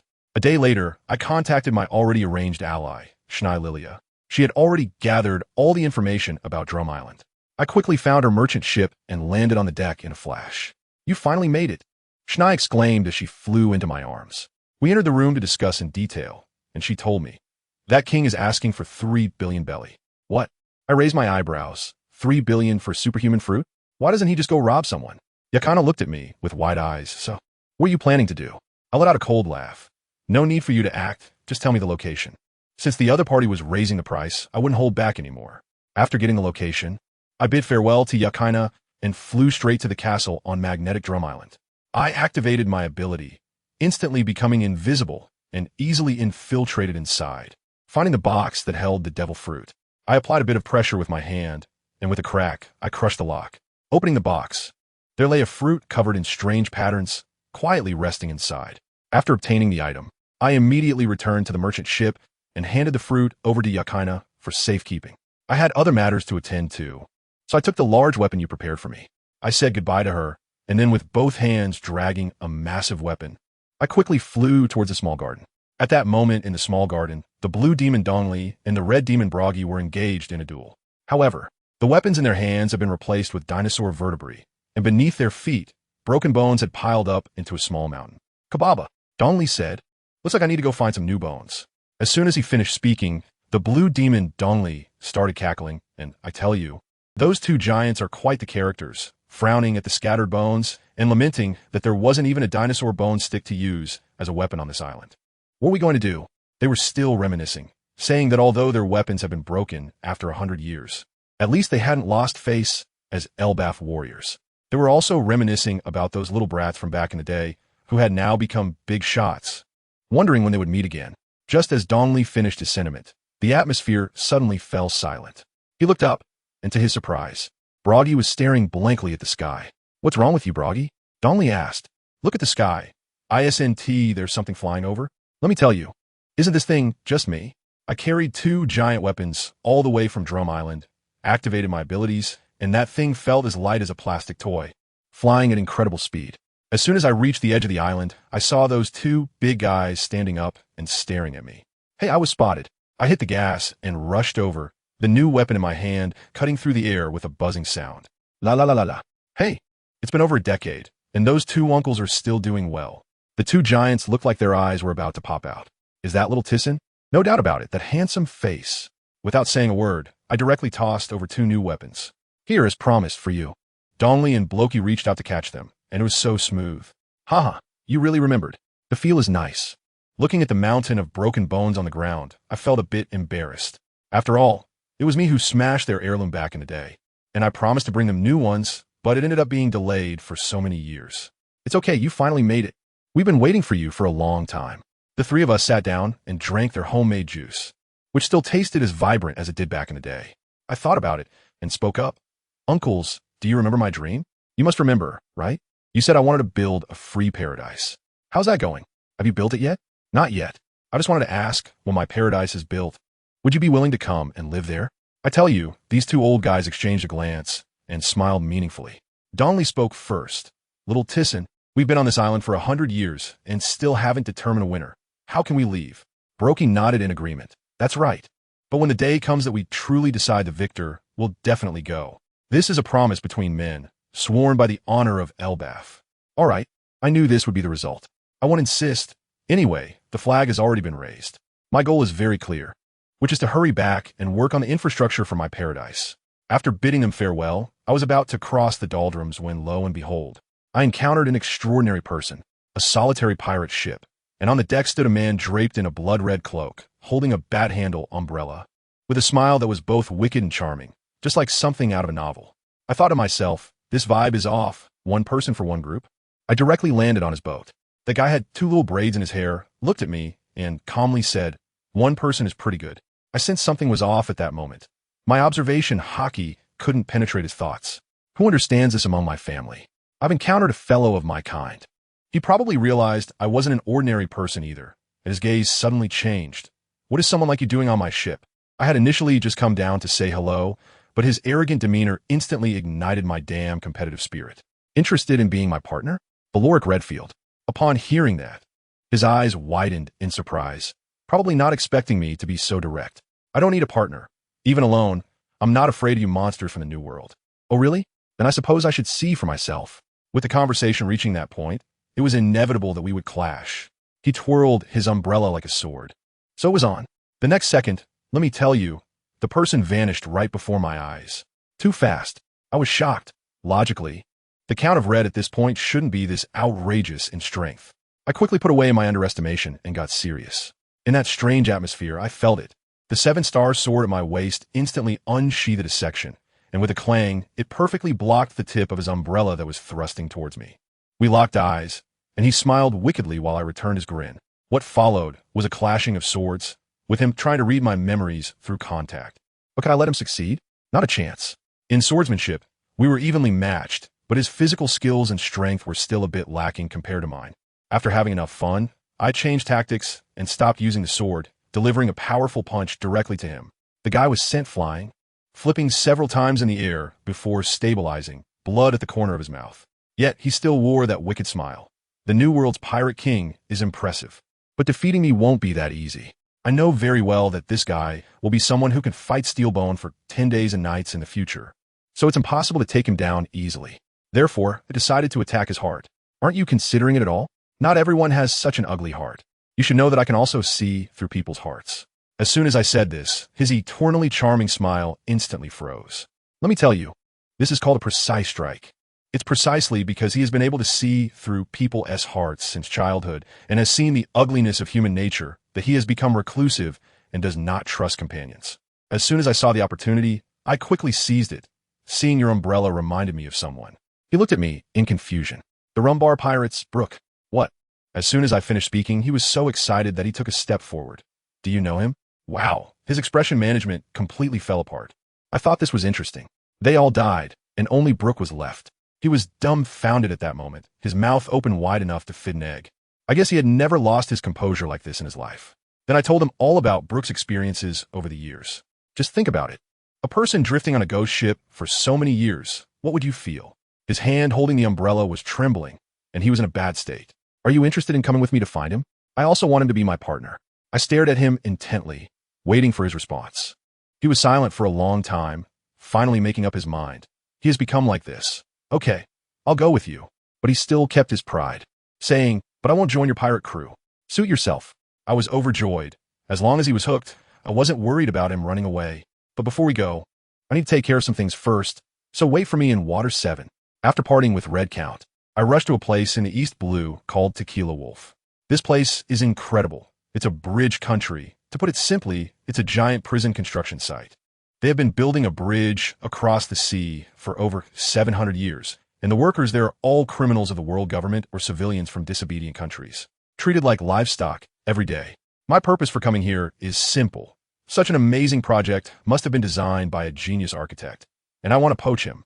I became invisible and flew to the top of a tall building. Below me were ragged workers toiling away, while the supervisor randomly whipped people. I felt furious at the sight, but it wasn't the time to liberate all of humanity. My paradise was still nowhere in sight. I closed my eyes and used my observation hockey to quickly pinpoint an official in the office on the top floor. I quietly slipped in, and that guy was sketching a list of criminals, looking like a judge.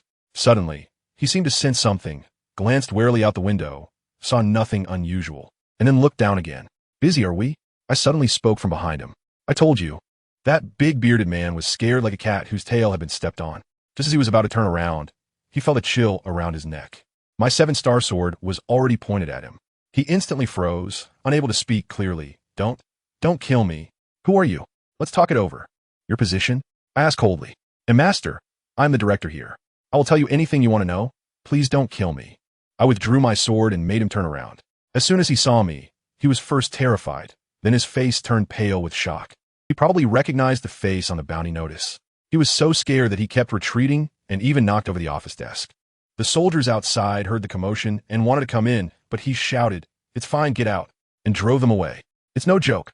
His life was in my hands, so he didn't dare to act recklessly. I straightened the chair, sat down with a commanding presence, and looked down at him sprawled on the ground. Tell me, where's the architect who built this bridge? To be honest, I won't kill you. If you dare to play tricks, you'll face the consequences. He looked at me in disbelief. You, a person of such stature, came here just to ask this? This is none of your business. I sensed his inner turmoil with my observation hockey, but he ultimately chose to cooperate. They are in the kingdom's scientific base, heavily guarded. I can take you there. This guy's name was Qin Tian, and it turned out he had a story of his own. He used to be a captain of the guard, but out of sympathy for the common people, he was deliberately sent here by the king to be the director, forced to witness the suffering of humanity every day, while his family was taken as hostages. After hearing this, I decided to meet the architect first. Qin Tian found me a soldier's uniform to wear, and after winding through several twists and turns for hours, we finally arrived at the so-called scientific base. The guards at the entrance questioned us, and Qin Tian said there was a problem with the construction and needed to consult the architect. The guards had no suspicions and let us through. We entered a research room filled with drawings, and there were only 2 people inside. Qin Tian directly introduced, Mr. Ryazuka, this is Lord Ols Tisen. He wants to meet you. The middle-aged man named Ryazuka Kai looked confused and asked Ols Tisen, who is that? I'll introduce myself directly. I am a pirate. What? The 2 architects jumped up from their chairs in shock. A pirate? How did you get in here? Director Qin Tian, could it be that you? Who I am is not important. What matters is that I need your help to build a sky paradise. I can't be bothered to beat around the bush, so I'll get straight to the point. A sky paradise? Not just them. Even Qin Tian looked curious. I took out the design blueprint I had been working on for over 10 years from my pocket and spread it out on the ground. It depicted 7 islands floating in the air, supported by massive pillars, connected by suspension bridges. The 2 architects, after looking at it, nearly had their eyes pop out. Suddenly, Longzhong Jia burst out laughing, followed by a hearty laugh. This is simply impossible to achieve. What kind of daydreaming is this? The other one chimed in, saying that their families were still in the hands of the kingdom and it was impossible for them to leave with me. I rolled up the blueprints, my gaze filled with sarcasm. You say it's impossible, but that's just because you're still a frog at the bottom of the well. A true architect sees the challenge of the impossible as a pleasure. Those who dismiss the blueprints as unfeasible will never become world-class masters.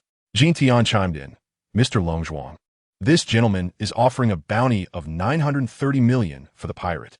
The concerns you have are simply not issues. 930 million. The 2 of them almost dropped their jaws in shock. I seized the opportunity to add fuel to the fire, spreading my arms wide and passionately delivering a speech. What is the meaning of building this bridge of evil here? My sky paradise will be a symbol of freedom.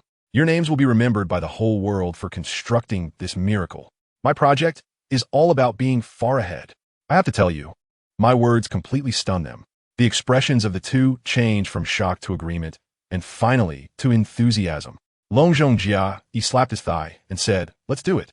Since that's the case, we'll trust you this once. This crazy blueprint might really create a miracle. Indongsa, what about you?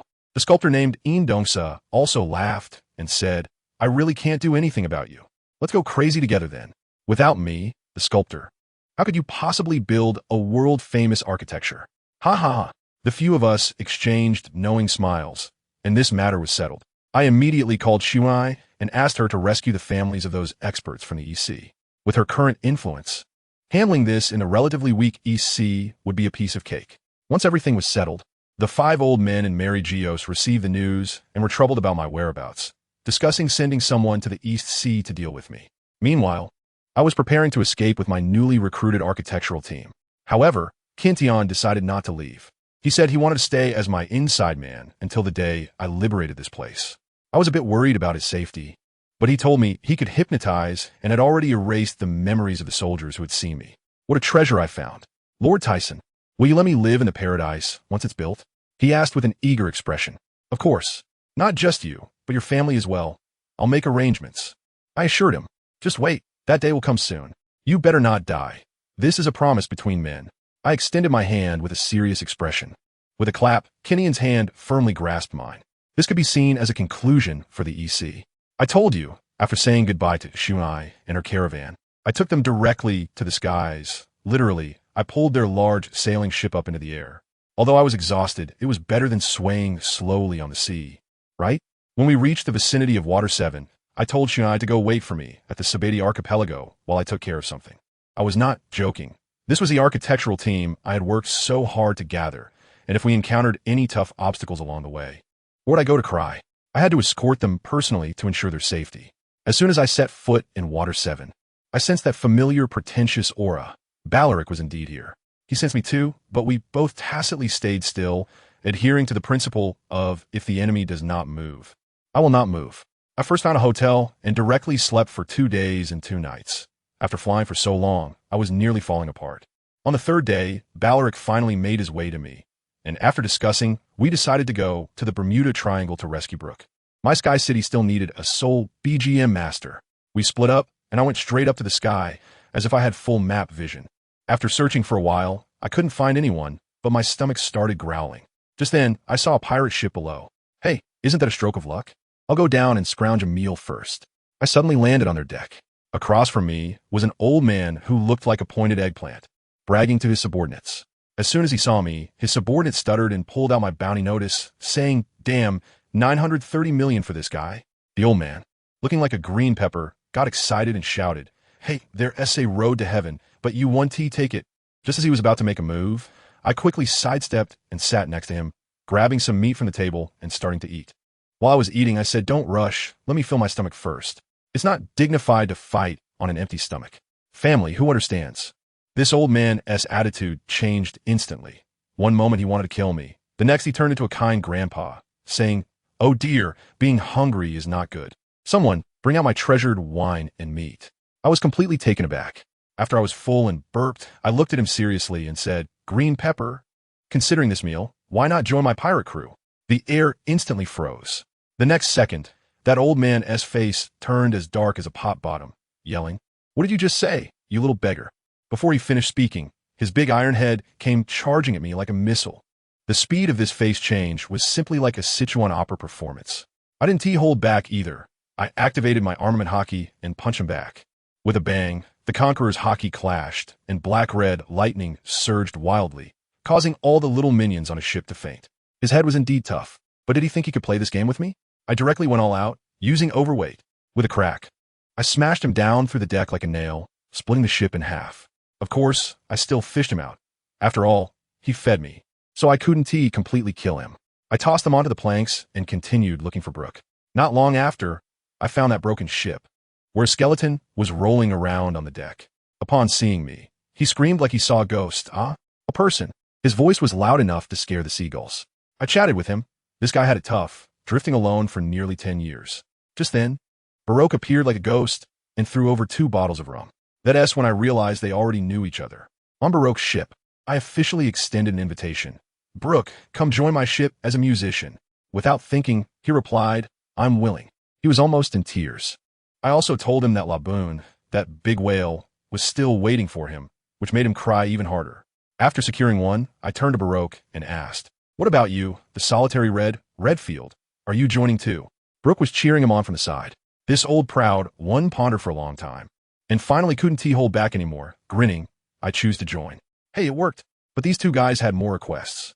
They said they wanted to complete their own journeys before rejoining. Fine, I agreed to a free-range management style. After all, life cards were in my hands. They couldn't run away. With 2 powerful additions, I felt relieved. Next stop, Judicial Island. There were some old scores to settle, and I had no intention of sneaking around this time. I directly went for a bold approach. I came crashing down from the sky, and the alarm sounded like it was New Year's. The highest official of Judicial Island, named Lin Foa, was so scared he nearly wet himself and hurriedly called for help. The world government was furious, with the 5 elders banging their tables at naval headquarters.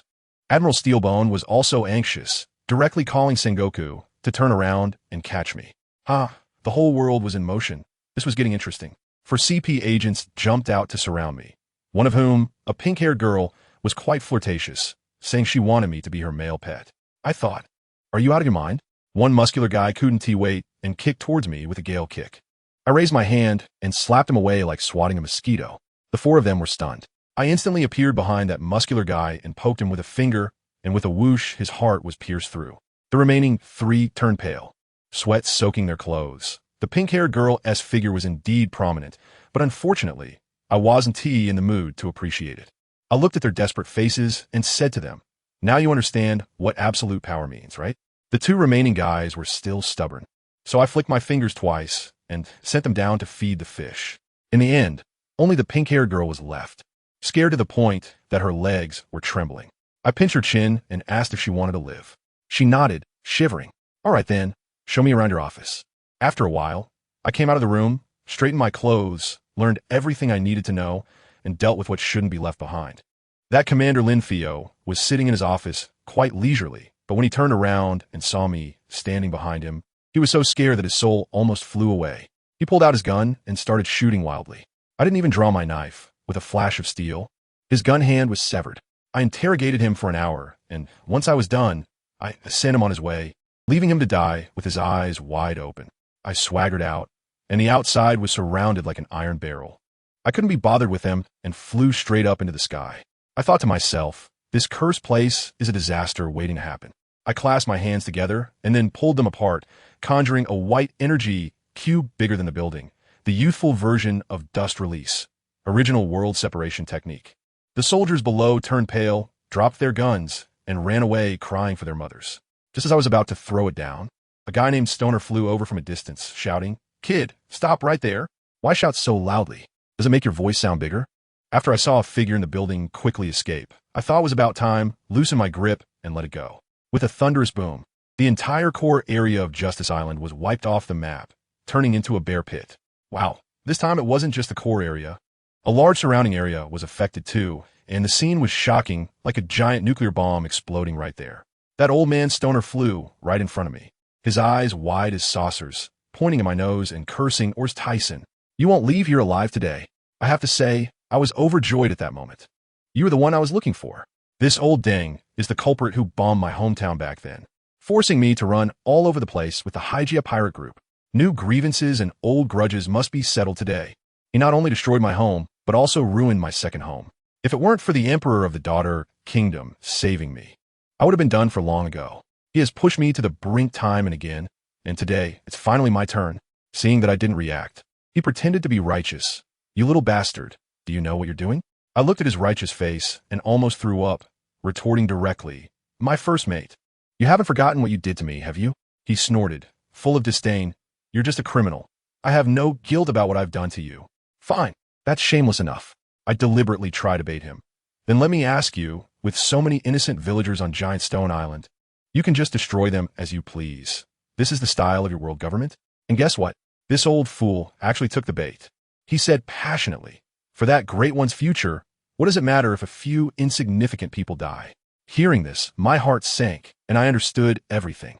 When I was interrogating Lin Fio, he wasn't very certain, but now, with the emotional fluctuations of that old guy Stoner, I was 100% sure that the one pulling the strings was that geisha from number 08. All right, since the mystery has been revealed, this old man is of no use anymore. I won't waste any more words. My gaze turned cold. "Bastard, prepare to die?" I just flashed over in an instant. His expression was like he had seen a ghost. He probably thought I was still that little brat he could easily handle back in the day. Family, who understands? He couldn't see my movements at all. By the time he reacted, my fist, as big as a sandbag, was already smashing into his face. He hurriedly raised his hand to block, but with a loud bang, a weight as heavy as a mountain sent him flying, leaving 2 deep trenches on the ground. After struggling to regain his balance, he looked at his bloodied and mangled arm, his face turning pale. Just now, neither of us used any aura. It was purely a test of strength, and what was the result? I completely dominated him. I crossed my arms and mocked him. "What's wrong, old dog? Can't keep up anymore? With your current level, you don't even have the qualification to make me take you seriously." His face turned purple with anger. Just as he was about to explode, he suddenly calmed down and said ominously, "Humph, there's no point in boasting. Anyway, you won't be able to leave today." As soon as I heard it, I knew he had a backup plan. The Navy's main forces were probably on their way. But so what? In the face of absolute power, everything is just an illusion. I was too lazy to continue with his nonsense, and my aura instantly changed. The red and black color of my haki directly enveloped my fist, and with a swoosh, I disappeared again.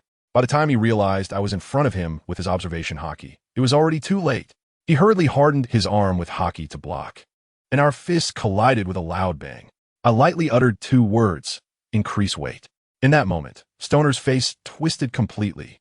He felt the power in my fist was 10 times heavier than before. With a crack, it seemed all the bones in his arm shattered, and his muscles spasmed wildly. In pain, he attempted to kick me with his leg, but my other fist had already arrived, delivering a solid uppercut right to his chin. Boom! He flew into the air like a cannonball and slammed heavily onto the ground. Just as he was trying to get up, my ghostly figure appeared in front of him again. Terrified, he shouted, "Petrify!" His whole body instantly turned to stone. But it was useless. I threw a punch, and with a loud bang, his stone shell was smashed to pieces. Among the rubble, his figure was sent flying out again, rolling several times on the ground before stopping. Gasping for air, his face covered in blood. Struggling to get up, the arrogance in his eyes finally faded, and he said quietly, "It seems. I really am getting old." But the next second, his eyes turned wild again. Ridiculous. How could I possibly lose to a brat like you? He slammed one hand on the ground, and suddenly the entire surface began to petrify. Then, with a series of cracking sounds, the surrounding rocks came to life. Wrapping around him, and a gigantic stone giant, over 200 meters tall, stood up. It was emanating a black glow, and his haki was fully charged. I know, this is the ability awakened from his devil fruit. That old man Deng has merged himself with the entire stone giant, trying to use this to wear me down in a war of attrition. His piercing laughter echoes in the sky. Huh, Ols Tisen, do you see? This is my power. Do you feel despair? The surviving Navy soldiers in the distance are stunned, looking as if the apocalypse has come. I flew to the height level with the stone giant's head, expressionless, and slowly exhaled. Fine, since you want to die quickly, I'll grant you that. I placed my palms facing each other, and gradually a watermelon-sized, glaringly bright white cube formed between them. Stoner saw it and laughed even harder. Huh, I knew you had this trick. You think such a small attack can hurt me? I ignored him completely and simply pushed the white cube in my hand forward. That thing slowly floated toward the giant stone man. Stoner didn't take it seriously at all and swung his fist, as large as a mountain, toward me. The wind from his punch howled, scattering the clouds in the sky, but I remained motionless. Stoner, inside the stone man, looked at my calm face and suddenly felt something was off. A sense of deadly crisis surged from deep within his brain. Just as his fist was about to smash into me, the little white cube gently touched the stone man's body. In the next second, with a buzzing sound, the whole world turned white. The blinding white light made it impossible for everyone to open their eyes. Stoner let out a heart-wrenching scream from inside the stone man. Ah, what is happening? As the light dimmed slightly, the soldiers outside saw that the giant stone man was entirely covered by an even larger, translucent white cube. Stoner also noticed the change in his body, and his pupils shook in an instant. His indestructible stone body, along with everything around it, was visibly being disintegrated and disappearing. It was as if it was being erased by an eraser, starting from his feet, little by little, evaporating directly into the air. Not even a trace was left. Ah! He let out his last scream in life. A few seconds later, the white light dissipated, and the sky returned to normal. The 200-meter-tall stone man had vanished, leaving only a bottomless pit in its place.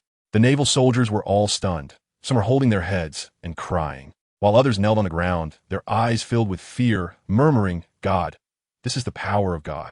I slowly landed next to Stadna. He is now just a pile of rotten flesh, with all 4 limbs gone, his body a bloody mess, breathing more in than out, and it seems he won't survive. I squatted down and whispered in his ear, "The grievances between us are settled." After saying that, I stood up, but suddenly felt a bit empty inside. I looked at everything I had caused and asked myself, is this really the right thing to do? Just as I was struggling with this, a voice in my head told me, yes, the wrong one is not me, but this world. I want to create an absolutely free sky paradise. I want to be the freest person in this world. With this realization, I felt completely at ease. It was almost time to go back, and I didn't know how Muse and the others were doing. Just as I was preparing to take off, suddenly, I felt a chill at the back of my neck. A strong sense of crisis surged over me. I turned around, and a golden giant Buddha over 10 meters tall was descending from the sky, with a shining golden palm of the Tathagata coming straight for my face. Oh no! I had been so absorbed in my thoughts that I didn't notice someone approaching. There was no time to think. I instantly hardened my fist and met it with a powerful punch. Boom! The fist and palm collided, and black-red lightning flashed everywhere. Damn, it's Warring States. This guy's gotten much stronger. And behind him, there were General Crane and a dozen naval vice admirals. I was just about to exert more strength when I felt Crane, General, charging over from the other side at high speed. That old woman's ability is too disgusting. It's soul-washing, so I dare not take it head-on. I immediately lightened my body weight, drifting away like willow fluff, evading her attack and appearing a dozen meters away in an instant. Sengoku transformed back into human form, looking serious. Vice Admiral Crane also frowned, seeing their tense expressions. I couldn't help but laugh. Oh, General Sengoku, and you, Miss Crane, such a big show. How about a romantic date before the storm arrives? They saw the miserable state of Stoner on the ground, their faces darkened with anger. Sengoku shouted to the back, "Get someone to carry him away for treatment." However, Crane flashed me a charming smile. "If you surrender and come back to the Navy with me, I might consider it." "Well, I'm really sorry, but I'm in a hurry to get home for dinner." I shrugged. "But before I leave, I can play with you for a while. Just, if I'm not careful, I might end up like him." Sengoku was so angry that he was spitting. "Ols Tisen, stop talking nonsense. You won't escape today. Everyone can talk big." I pouted. Sengoku was too lazy to waste more words with me and directly transformed into a golden Buddha, launching a Buddha impact toward me. I also want to test my current limits. Without using dust release, I directly gather armament haki in my fist and simultaneously activate my ability to increase my weight. Heavy haki punch. Bang! The golden palm collided with my fist from a distance, and a shockwave lifted the ground. Sengoku realized that he couldn't suppress me, and his anger intensified, increasing his power once again. At that moment, Admiral Tsuru attacked from the side. I had been on guard against her for a long time. The moment they thought they could successfully ambush me, I focused my gaze and unleashed the super dominant fist. My power surged to the maximum in an instant. With a bang, I pushed back the giant palm of the Buddha statue from Sengoku. Just as Sengoku was retreating, I felt like I had eyes on the back of my head, dodging the hand that General Crane was reaching for me, and I swiftly slapped her on the backside. Then I instantly moved to a distance. I tell you, Crane was completely frozen at that moment, and then his face suddenly turned red to the roots of his ears. Trembling with anger, pointing at me, and unable to speak. You bastard!" Sengoku was also furious.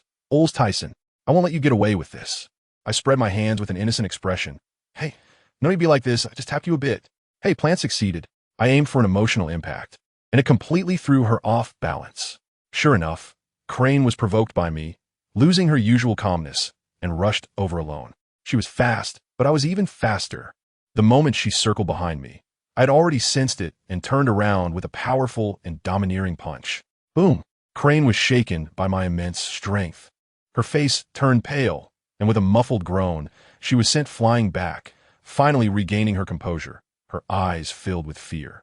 Just as she retreated, Sengoku descended from the sky. This time, I had no intention of holding back. I leaped into the air, a white energy sphere appearing in my palm. Covered with colorless haki, super escape light, I slammed it hard against his golden hand. The impact was much greater than before. The airflow shattered the clouds above. Sengoku gritted his teeth, desperately trying to push down. My face was fierce. If even Sun Wukong couldn't suppress me, who did he think he was? I infused my newly learned but still unrefined Conqueror's haki into the attack. Sengoku let out a miserable scream, his shockwave instantly shattered by me, and a massive Buddha-like body was smashed down into the ground like a cannonball. Sengoku! Crane was horrified and hurried over to check. The soldiers and vice admirals in the distance were all dumbfounded, looking as if they had lost their souls. I floated in the sky and took a few heavy breaths. After 2 high-end matches in a row, my blue bar was almost empty. To completely defeat the Warring States, it would probably take several days and nights of fighting. I don't have that kind of time. So I waved my hand downwards and said, "Hey, Sengoku, Ms. Crane, goodbye. I'm hungry. Let's fight next time." After saying that, I changed direction and flew away towards the Chocobo Islands. Sengoku climbed out of the pit, furious, and jumping up and down. Bastard, stop right there. The outcome isn't decided yet, I shouted without looking back. La la la la la, there will be plenty of opportunities in the future. No need to rush. After flying for over an hour, I finally arrived at the Shambadi archipelago. I went straight to Shu and I's shop, having already notified Muse and Gina to come pick me up. I was mainly exhausted from the long flight and really didn't have the energy to drag the boat across the Red Earth continent. It felt too embarrassing. I also wondered how the others who were recruiting partners in the New World were doing. Just as I was thinking this, Muse and Gina's boat approached. I greeted Shu and I and asked her for a small favor to help me scout for more manpower here, as I would need labor for future infrastructure projects. Shu and I readily agreed and reluctantly said goodbye to me. As soon as I boarded the ship, I was taken aback to see the deck filled with fishmen. All brothers brought over from Fishman Street by Muse. Now Muse finally has her own little squad. It's a pity that kid Fisher Tiger still wants to go out on his own and didn't come along. It's a bit regretful, but it's fine. Everyone has their own aspirations. Once the ship entered the New World, I returned to the cabin. This time, I brought back 2 architects and 2 scientists from the EC. My Sky City is counting on them. I was still pondering when I would have time to visit the future country and persuade that genius Vegapunk to come over. Just as I was thinking about it, I casually flipped open a stack of the latest bounty notices, and I tell you, I was instantly silenced. Robe de Gibek, 3. 69 billion. Wang Ji over 1. 5 billion. Gold Lion, Whitebeard, Charlotte Linlin. These people's bounties were skyrocketing as if they were on a rocket, each more outrageous than the last. But what really got me was that I unexpectedly saw 3 names on Rock's crew list. Kaido, 180 million. Shaki, 110 million. And the chief scientist of the Rocks Pirates. Miss Bakken, 200 million. Family, who understands this? What kind of bizarre team building is this? Especially this Bakken. This woman is definitely not simple. I must meet her in the future. I was completely absorbed when Gina suddenly kicked the door open and said a pirate ship was charging straight towards us, asking if I wanted to give way. I laughed at that moment and said, "What are you joking about? Besides those crazy guys from Rocks, who do I need to give way to on this vast sea? Do I not care about my pride? Just drive straight past." I walked onto the deck and asked the fisherman in the lookout tower, "Can you see clearly which deity it is?" The guy, holding a telescope, was shaking all over and stammered, "Mr. Tisen, it's the Cone Pepper of the 8 Treasure Navy, a pirate with a bounty of 200 million. I haven't said anything yet." And Muse slapped him on the back of the head. "Bastard, what are you panicking for? Captain Tyson is a man with a bounty of 193 billion. The little brothers nearby immediately reacted and chimed in, Yeah, 2 billion is nothing." As soon as I heard the name Green Pepper, I thought, hey, isn't this an old acquaintance? I waved my hand to signal them not to panic, and I was already overjoyed inside. This guy actually came to the New World. Looks like he's eager to hand me some kills. I smirked and said to Muse, "Keep moving closer, I want to see how tough his head is." On the other side, on Green Pepper's ship, his subordinates also noticed us.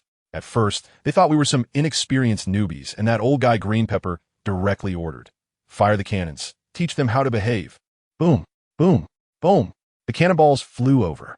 The lookout on his ship was almost in tears, the telescope clattering to the ground as he shouted, "Boss, wait, it seems they're not newbies." Oh no, Green Pepper still looked confused. "What did you just say?" I stood at the bow of the ship, watching the incoming cannonball, and I couldn't help but laugh. I extended a finger, and several white lines shot out with a whoosh, instantly piercing the cannonball in midair, which then fell into the sea like a dud. The Green Pepper on the opposite side frowned at this scene, his brows furrowing. He squinted and stared at me, probably thinking I looked familiar. His little brother finally recognized me, turning pale with fright, and trembled as he said, "Boss. That's Ols Tisen." As soon as these words were spoken, the entire 8 Treasure Water Army was petrified. "Run, boss. We can't win, run." The cries echoed one after another. And guess what? That stubborn Green Pepper, with his pride on the line, yelled back, "What are you running for? Last time I was careless, but this time I won't lose again." After saying that, he insisted on charging the ship forward. I looked at them speechless and directly flew above their ship, looking down at them. "Little Green Pepper, we meet again." He looked up, and his eyes almost popped out, but he still acted tough. "Stop the nonsense. I won't be careless this time." H-Chung Fist Secret Technique. Cone Dragon, Cone Nail. Goodness, he launched himself at me like a cannonball, wrapped in dark armor, and crashed down, causing a large section of the deck to collapse. I was thinking I originally wanted to find an island to play with him slowly, but since you were so eager to reincarnate, I 1T hold back. I cover my right hand with the same black and red armament hockey. channeling my dominance into my fist. Heavy dominance punch. Bang! My fist collided with a sharp spike, and black and red sparks flew everywhere. Let me tell you, in that instant, I understood. Conqueror's hockey entwined, you know? It's that kind of feeling. I suddenly opened my eyes and poured all that newly realized power into my fist. With a scream, Qing Jiao was sent flying like a kite with a broken string from my punch, crashing through their own deck, and the entire ship cracked in half with a snap, while his subordinates fell into the sea like dumplings. I floated back to my ship, looked at my fist, and noticed a cut from a sharp spike, bleeding a little. Gina dashed over with a flash, her small face filled with worry, and took out a piece of white cloth to bandage me. I touched her head, and her little face instantly turned red. Meanwhile, my new merman underlings looked at me with completely changed expressions, shifting from initial defiance to admiration and awe. I watched the group of Bao water soldiers in the sea desperately trying to save the green pepper, and I thought, hey, they're quite loyal. I felt a stir in my heart and had the thought of recruiting them again. I flew directly in front of them and landed on a broken wooden plank. I said to the green pepper, who had just been fished out and was still coughing up water, "Green pepper, join me and be my partner. How about that?" And guess what? This old guy immediately lost his composure. He suddenly raised his head, his eyes as red as a rabbit's, and roared at me. "You bastard. If you want to kill me, just do it. I am the legendary green pepper. There should be a limit to insults." I exchanged a glance with Gina and Muse on the ship, both of us bewildered. This script doesn't make sense. There was no other choice. So I had the fishermen haul them all up, found a small island nearby, started a fire to grill some meat, and sat down to chat slowly. After a few rounds of drinks, Qing Jiao finally revealed the truth. When I heard it, I nearly spat out the grilled meat in my mouth. He said he had long joined the Rock's pirates. I was shocked at that moment. I have to tell you, this is simply the best workplace schemer of 2025. His original plan was to first register with Rocks, then hide in the West Sea, waiting for Rocks to fall before coming out to make a name for himself.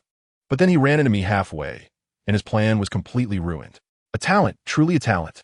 I finished listening, wiped my hands, and slowly drew the 7-star sword. Since that's the case, I have no choice but to kill you. This sudden turn of events left all his subordinates dumbfounded. One by one, they rushed up to stand in front of me, claiming they would die for their boss. A man in his 30s named Qing Jiao watched this scene, almost in tears, while cursing and telling them to get lost. As soon as I saw a chance, I gave him another opportunity. "How about this? I'll give you a choice. Either you die, or they die." Now I've pushed him to a dead end. He stared at me intensely, as if he had received a tremendous insult, and with a roar, his fist, as big as a sandpot, came smashing toward my face. I blocked his punch with my sword and smiled, saying, "Since you don't accept it, let's make a bet. If you lose, you'll be my partner. Ha ha ha, if you can do it." He roared, his armed color once again enveloping the tip of the cone, charging at me fiercely. "I don't have time to waste with you." I retracted my 7-star sword. My gaze sharpened. This time I was going to get serious. I closed my eyes, feeling the flow of Conqueror's hockey once more. And this time, it was incredibly smooth. Watching his figure charging towards me, I darkened my expression, my eyes sharp, channeling all my strength into a single punch, murmuring, "Ultra heavy Conqueror punch." Bang! Black-red lightning exploded. Qing Jiao felt like he had crashed into a huge mountain. I held my ground firmly, and then I heard a loud pop. His proud cone was directly smashed and flattened by my punch in his horrified gaze. His eyes rolled back, and he flew backward like a cannonball, passing out on the spot. I shook my bleeding fist, feeling extremely pleased inside. The Conqueror's hockey was finally completely mastered by me. I turned around and waved to the stunned muses. "Hey, bring them all along, we're going back." A group of fishmen immediately replied respectfully, "Yes, Captain Tisen." Meanwhile, at Mary Gios, the 5 old men were in an uproar over my matter. They feared that I would ally with Rocks and decided to activate a pawn to thwart any possibility of our alliance. On the other side, Rocks and his gang of lunatics weren't idle either. They received intel on a foothold of one of my cadres, and Rocks laughed chillingly, saying, "Let us go. One king in the New World is enough." The Golden Lion, Big Mom, Kaido, and even the reluctant Whitebeard followed behind him. A great storm seems unavoidable. 3 days later, on Herbal Island, when Green Pepper woke up, he found that his drill had turned into a flat-topped mountain, and he completely broke down. A burly man over 5 meters tall was crying on the ground, sobbing uncontrollably. "I've lost my power. I can't retrieve my treasure. What should I do?" I couldn't help but laugh as I walked over and said, "Hey, come on. It's not that serious, right? The tip is gone. Just practice your punches. Your head is not practical at all." He suddenly looked up and glared at me fiercely. "Shut up, you bastard, what do you know?" I smirked. "Aren't you just afraid of not being able to open your family's treasure that has been around for hundreds of years?" He was taken aback. "How did you know?" Then he instantly reacted, jumping up and pointing at me. "You bastard, you're trying to get your hands on my treasure. Let me tell you, don't even think about it." I couldn't be bothered to deal with him, thinking to myself, just get him on the boat first. The treasure will eventually be mine. Seeing his despondent expression, I couldn't be bothered to persuade him any further and just turned to leave. Some things he needs to figure out on his own. As a result, just when things were quiet on my end for a couple of days, my other brother, Tian, had a major incident on his side. I tell you, that scene was incredibly tragic. Tian was clutching his stomach, blood flowing as if it were free, desperately running for his life with dozens of brothers on some fruit island in the New World. Who was chasing them? The Golden Lion, that old lunatic floating in the sky, laughing maniacally like a vengeful ghost. His subordinate, a chef named Gobi-san, was also a tough guy, anxiously shouting, "Boss, you hurry and run, we'll hold them off." You know Tian, his loyalty was greater than the heavens. He roared that the Thyssen pirates would never abandon their comrades and refused to run alone. At that critical moment, someone named Bonnie in the team started acting up. With a worried look, he said, "Boss, if it's not working, let us contact Captain Thyssen." It sounded caring, but I can tell you, this kid definitely had ulterior motives. Gobi-san immediately shot back, "If you're scared to die, then get lost." Saying this, he charged up into the sky, steaming all over, ready to fight the Golden Lion. What happened next? With a thud, he was cleaved down by two sword energies, crashing to the ground, unconscious. Now, there was no way out. Seeing the situation, Tian gritted his teeth, pulled out a din mushy from his pocket, and without looking, threw it into the forest. The implication was better to die here than drag us down with you. Family, who understands this brotherhood? I was crying my heart out. And then, the most explosive moment came. That Bonnie, 1 second still acting tough, the next second plopped down and knelt before the enemy. Behind him, the Rocks Pirates monsters all surrounded him. Bonnie pulled out another din mushy from his pocket, holding it with both hands and presenting it. "Boss, I know how to contact Thyssen. Please spare me." Wow. At that moment, Tian-chan's face instantly changed from pale to a purplish color. So angry that he couldn't even speak, and his hand pointing at Bonnie was shaking. I was still pondering over the green pepper issue when my phone suddenly rang. I looked and saw it was Tian. I thought to myself, didn't this guy go out to make a name for himself? Why is he calling? When I answered, a very unfamiliar voice came through, deep and arrogant. "Who are you?" I asked. He directly stated his name, Roxd Jybek. Goodness, my mind was blown at that moment. Isn't this just pure trouble? I got furious. My veins were popping. "Where's my brother?" Guess what he said? "You have two choices. Either read about their corpses in the newspaper 3 days later, or bring your people to Hive Island to see me." After saying that, he laughed maniacally. I hung up the phone with a snap, and my anger was truly uncontrollable. Let me tell you, in that moment, I felt a string in my brain snap. A surge of rage couldn't be contained, and my conqueror's hockey went out of control, sweeping across the entire island in an instant. Many people in the village fainted with their eyes rolling back. Gina and Muse were all alarmed and rushed over to ask me what happened.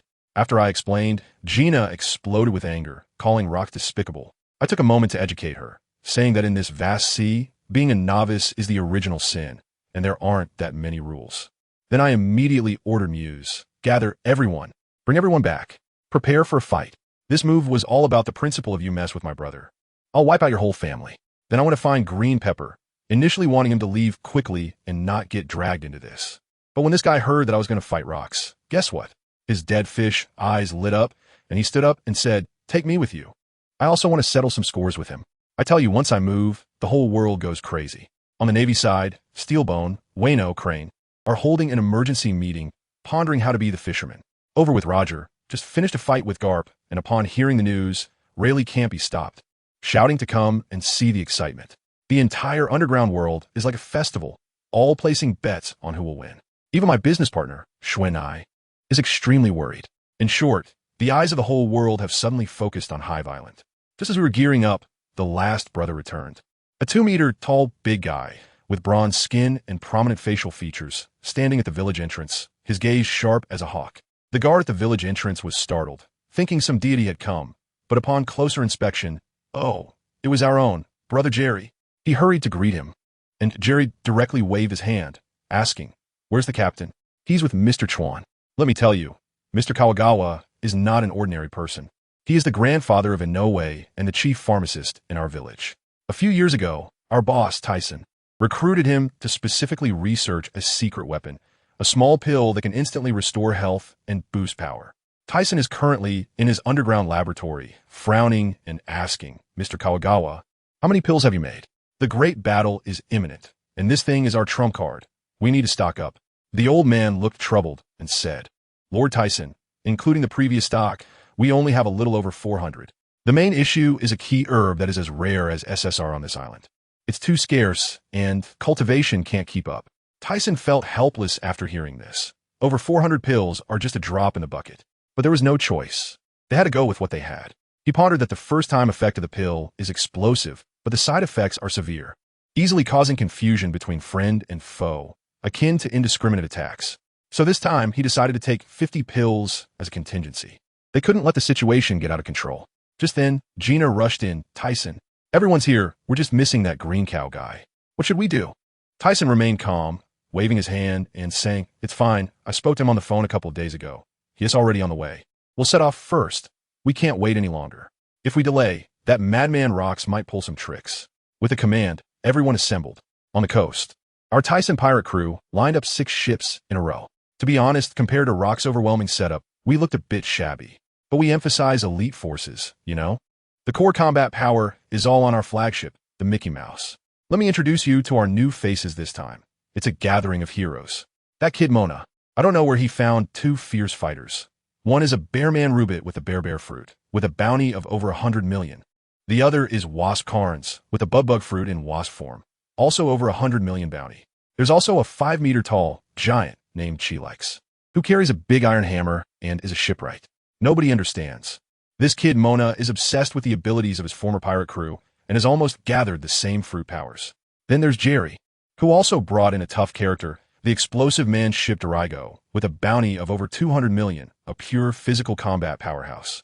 And his gaze is quite abnormal. Gina also brought her girlfriend, Bushigami, a slow fruit user with a bounty of 13 million. And our boss personally invited the old man Green Pepper. Although he hasn't officially agreed, given the situation, he is basically one of us. Oh right, there's also Inoue, Mr. Kawagawa's grandson. This kid is only 17, almost 2 meters tall, and has mastered 3 of the 6 styles along with observation hockey. What talent! Everyone was gathered, and our boss Tyson stood at the bow of the Mickey Mouse ship, hand resting on the 7-star sword, his black hair blowing in the wind. His gaze sharp as a knife, scanning the crowd. Brothers, welcome to the Tyson pirate crew. His voice wasn't loud, but everyone heard it clearly. You've probably heard about our target this time, the emperor of these seas, the Rox Pirates. Now, before we set off, I give you one last chance. Those who want to back out, get off the ship now. As soon as he finished speaking, the crowd erupted. The explosive man ship Dorigo let out a strange laugh. Who would get off the ship? I want to miss such a great opportunity to make a name for myself. Is this the captain of Jerry? That aura is incredible. I'm sticking with you. Gina's friend Bushigami's eyes sparkled, cupping her cheeks with her hands. Looking infatuated, I've already decided to stick with you. Who would leave? This made Gina roll her eyes in annoyance. That's right. We were ready long ago. Damn it. Rox, with Captain Tyson here, what is there to fear? In an instant, everyone was fired up and no one backed down. Tyson looked at the excited crowd, nodded, and his expression softened a bit. Good. Since you are willing to fight alongside me, from today on, you are my comrades. Anyone who dares to harm my comrades, Ols Tisen, will chase them to the ends of the earth. With a shift in tone, his gaze suddenly became sharp, an invisible pressure swept across. However, anyone who dares to betray me will meet the same fate. Many people in the crowd broke into a cold sweat, feeling their hearts gripped. Captain Tyson is mighty, someone shouted, and everyone immediately joined in a thunderous cheer.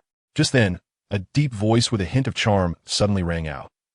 I wonder if I'm late? I tell you, the entire venue fell silent in an instant, and everyone turned around abruptly.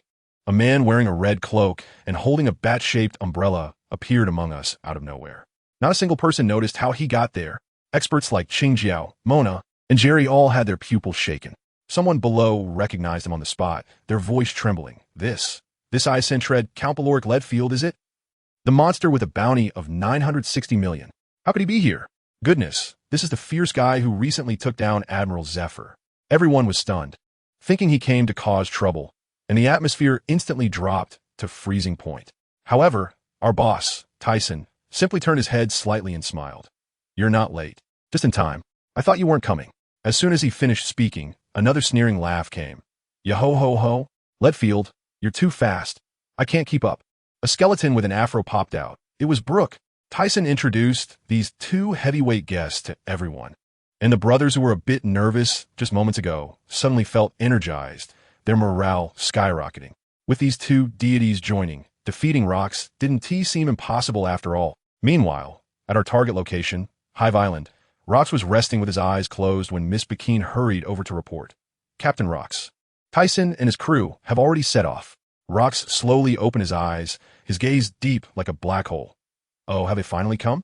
Bikini asked if they should use those not yet fully completed clones, but Rox refused without a second thought. Now's not the time to reveal our trump cards. On the other side, the Golden Lion was jumping up and down in frustration. "TSH, that bastard is really dragging things out, wasting my time." Whitebeard Newgate sat on a rock, squinting his eyes and glancing at him. "Humph, an impatient guy can't accomplish anything." "Hey, Newgate, do you want to fight?" "If you want to, I'll accompany you."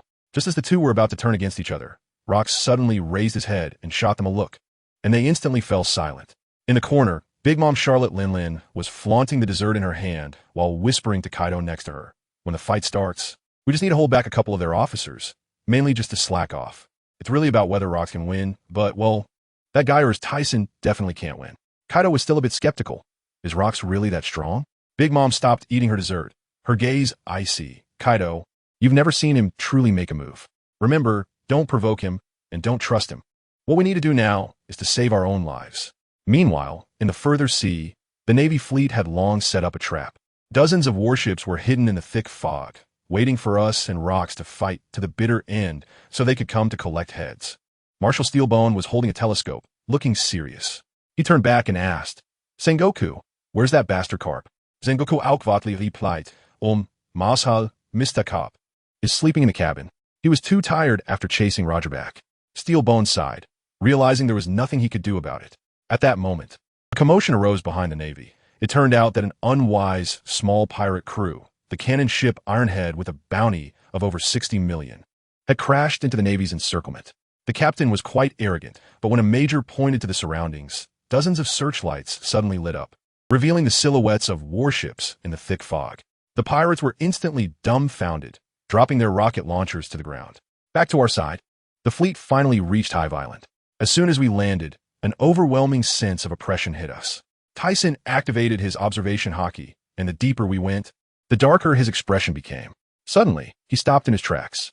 Old man Qingjiao stepped forward, his expression extremely serious. "Hey, Tyson, it's still not too late to turn back.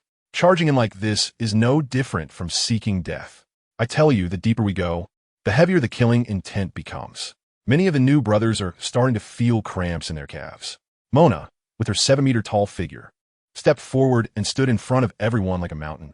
"Boss, no matter what decision you make, we will follow you." Gina also smiled and said, "Yeah, Thyssen, make the decision." Thyssen frowned, remained silent for a long time, then suddenly turned around and looked at all of us. "Going in means facing death. If you're not afraid of dying, then come with me." After saying that, he strode forward without looking back. The old crew, along with the Red Count and Brooke, followed him without blinking. The newcomers hesitated for a moment, and then the explosive guy's eyes hardened. "What the hell are we afraid of? This is a great opportunity for fame. I'm in." And he followed suit. In the end, only a few cowardly lackeys turned and ran away, while everyone else followed along. We walked into a narrow passage, and I tell you, that scene is something I will never forget in my life. On both sides of the passage, the Rox pirates were packed tightly, tens of thousands, even over 100,000, staring at us with their eyes full of mockery and ridicule. "Hey, you scum of the Tyson pirates, are you here to seek death? How dare you defy Captain Rox? You don't know what you're getting into." The shouts and jeers were incessant, but our Captain Tyson acted as if he hadn't heard anything, maintaining his composure and walking leisurely, as if taking a stroll in his own backyard. Finally, we reached the innermost part, where Rox and his group of monstrous subordinates were gathered. Tyson immediately entered his verbal assault mode, cursing directly. "Rox, your subordinates really lack quality. And you guys, living in such a godforsaken place? A bunch of bumpkins. No taste at all." The Golden Lion exploded on the spot. "Bastard, what did you say?" You still dare to be arrogant when death is at hand. Whitebeard's mouth twitched as well. However, Rox ignored them. He stood up, scanning us with his gaze, finally resting on the red count and green pepper. He grinned. Enough with the nonsense. Tell me your decision. War or join? Tyson coldly looked at him. Before saying that, let me see my comrades. Rox smacked his forehead. Oh, almost forgot, bring them up. Soon, over 40 of our captured brothers were brought up, all injured, and Tianshan was particularly hurt. He saw Tyson and almost burst into tears. Captain, I've embarrassed you. Tyson supported him. What are you saying? As long as you're okay. Once our people were safe, Rox's face instantly darkened. Now, can you tell me the answer? My patience is limited. Tyson abruptly raised his head. His eyes filled with ice. Want me to join? You need to see if you have the ability. Oof. Ols Tisen, do you really think you can challenge me just because you have a couple of helpers? Rox's momentum began to rise. The Golden Lion couldn't hold back any longer, drawing his twin swords and charging forward. Damn it, I lost to you last time. Today I'm getting back at you. You think someone like you is worthy of the captain personally intervening? I'll do it. Jerry flicked his cloak, unsheathed his sword, and directly confronted the Golden Lion. The two instantly clashed. At that moment, Tyson also moved. He looked at Rox, his entire aura erupting. Let me see just how strong the overlord of the New World really is. As soon as he finished speaking, he flashed like a ghost, appearing in front of Rox, and brought down the 7-star sword, covered in purple-black hockey.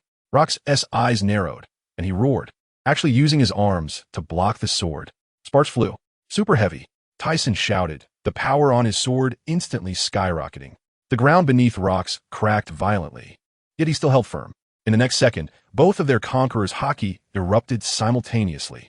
Black-red, lightning rampaged, as if the entire sky had been torn open. Rox suddenly exerted force, a tremendous power, sending Tyson flying into the air. But Tyson instantly adjusted his body mid-air, gripping his sword with both hands, descending with the force of thunder, slashing down at Rox once again. Rox did not dodge, his right fist enveloped in supreme hockey, cutting through the air, meeting the sword blade with a punch. Clang! The collision of sword and fist produced a deafening roar. A blood-red shockwave swept across the entire area like a storm, splitting the dark clouds in the sky in half, and the entire Hive Island trembled violently, countless people being blown away by this storm. Far out at sea, the naval fleet watched this scene, akin to divine punishment, with their mouths agape. Marshal Steelbone's hand holding the binoculars trembled slightly, his entire body cold, with only one thought in his mind. This guy's become so strong that he can fight Rox to this extent. Let me tell you, Steelbone Kong was already showing signs of Parkinson's while holding the binoculars, feeling cold all over. How many times has he faced Rox? Each time he was pressed to the ground and rubbed against it. If it weren't for a few of the generals teaming up, he would have been turned to ashes hundreds of times by now. So he knows better than anyone what kind of monster my boss Tyson is to be able to fight Rox like this. The other generals and vice admirals looked as if they had seen a ghost, their jaws dropping to the ground. When Steelbone Kong noticed the morale was off, he immediately gave a loud reprimand, waking up the group of terrified Navy soldiers. The scene shifts back to Hive Island. Let me tell you, after facing Bo, the entire island fell into an eerie silence. My boss Tyson stood straight across from Rox, holding the 7-star sword, with a fighting spirit in his eyes that seemed to ignite. Wow! His momentum was not only undiminished, but even increased, becoming fiercer as they fought. In contrast, Rox looked grim. He initially thought he could easily handle my boss, but after 2 rounds of clashes, his hands were numb, and he felt the pressure. Only then did he realize that he wouldn't be able to end this without shedding some skin today. The two locked eyes, tacitly sweeping a glance over the battlefield. Wow, it was just a sea of people, and now everyone was lying on the ground foaming at the mouth, with only the tough ones still standing. We were about the same. There were only about 20 of us left. My boss took a look and realized that he couldn't delay any longer. They had to fight quickly and decisively. My boss's little brother, Mona, was ecstatic at the time, shouting, "The boss has gotten this strong already." Then he turned to his opponent, the Silver Axe from the Rox Pirates, and yelled, "Hey, armor bastard, stop staring and keep fighting." On the other side, the old man Green Pepper was so angry his face turned green, he felt incredibly frustrated. Damn it, this kid didn't even use his full strength when he fought me. He was currently locked in a tough battle with Wang Ji. Let me tell you, this version of Green Pepper is in his prime, incredibly strong. But he was still beaten by my boss, because my boss had already learned to use Conqueror's Hockey. The difference between knowing it and not knowing it is like being in two different dimensions. Speaking of which, the ones who are really hiding deep in the Rocks pirates are Whitebeard, Newgate, and Shiki the Golden Lion. Newgate has no interest in fighting, while Shiki has too much ambition. He absolutely won't reveal his full strength before Rocks dies. The new brothers here were instantly pumped up when they saw how fierce the boss was, and they eagerly approached the cadres of Rocks. Gina and the sister Kame directly set their sights on the female, giant Charlotte Linlin. Meanwhile, Whitebeard Newgate was squinting and watching the show, calculating that the Navy was still nearby, watching closely, and that he needed to make plans early. As a result, our Red Earl Baroque directly approached him. "Hey, you seem free. How about a fight?" Newgate took a look and laughed. "Kuhahaha. I never expected a man like you would be brought low." Baroque smiled slightly. "I'm just infected by this guy." And so, the two monsters faced each other. Let me tell you, this battle of the immortals has reached a boiling point, fighting for 3 whole days and nights, turning the sky dark. The battlefield has been divided into several areas. On the side of the Golden Lion, he used his powers to lift the ground, transforming it into a pack of earth lions to attack Jerry. Jerry was covered in blood and could barely stand, but the last moment, he closed his eyes, suddenly opened them wide, and shouted, "Secret technique water flow slash." A multitude of blue blades shot out from the pile of dirt, directly countering the Golden Lion's attack. The Golden Lion was stunned, not expecting this kid to be so resilient. On the side of Mona and Wang Ji, they fought for 3 days and were still evenly matched. Green Pepper faced Silver Axe. Although he was at a slight disadvantage, he could still hold on. The funniest was Captain John, who seemed to be just goofing off, playing around with a few of our new recruits, adopting a strategy of remaining still while the enemy did nothing like it was a game. The worst off were Gina and the Jemmy sisters, who faced off against Big Mom Linlin and young Kaido. Jimmy's slow light attacks had no effect on Linlin. Feeling like mere tickles, Gina was also frustrated. That little brat named Kaido was like someone with infinite health, getting injured and recovering immediately. Linlin and Kaido were mocking them wildly. Mama, is that all you've got? Ugh, tickling me is more like it." Jemmy was so furious she almost lost it, but Gina pulled her back. "Don't get worked up, just hold on until the boss decides the winner." Just as they were speaking, my boss Tyson moved on the main battlefield. He stepped forward and charged at Rocks, throwing a punch. Rocks countered with a punch to block it. Immediately after, my boss moved like a ghost, leaping into the air, twisting his body, and raising one hand to the sky, shouting angrily. A massive white beam of light descended from the sky, like a thunderbolt, crashing into the ground with a bang. And guess what? When the light faded, Rocks was fine except for a bit of torn clothing. But my boss had anticipated this. He drew his sword and unleashed sword technique, White Dragon. A gigantic white dragon roared down, and he followed it with a strike. Rocks raised his hand to block it, producing a loud metallic clash. Just when Rocks was about to counterattack my boss, let me tell you, Tyson's dirty trick was incredible. He activated a new ability that instantly disrupted Rock's thoughts, causing his observation haki to momentarily freeze. With this opening, my boss landed a solid palm strike on Rock's thigh. Rocks grunted in pain, looking down to see blood gushing from his thigh, his pupils shaking. "You can even do this." At this point, Rocks was completely broken. Veins bulged on his forehead as he raised both hands to the sky. Goodness, the whole sky went dark in an instant. It wasn't just dark, it was literally pitch black, where you couldn't see your hand in front of your face. Endless darkness enveloped the entire island, and Rock's crew began to scream. It's the captain's ability. Endless darkness devour. My boss's pupils constricted. Is this the most vicious nature type, the dark fruit? Rocks laughed wildly in the darkness. Huh, that's right. It will devour everything. The next moment, the darkness in the sky began to swirl, forming a massive black hole vortex. A terrifying suction force emerged, threatening to suck everything on the island and crush it. Even Rox's own subordinates were howling in despair. "Ah, Captain, what are you doing?" But just when everyone thought it was the end, my boss made his move.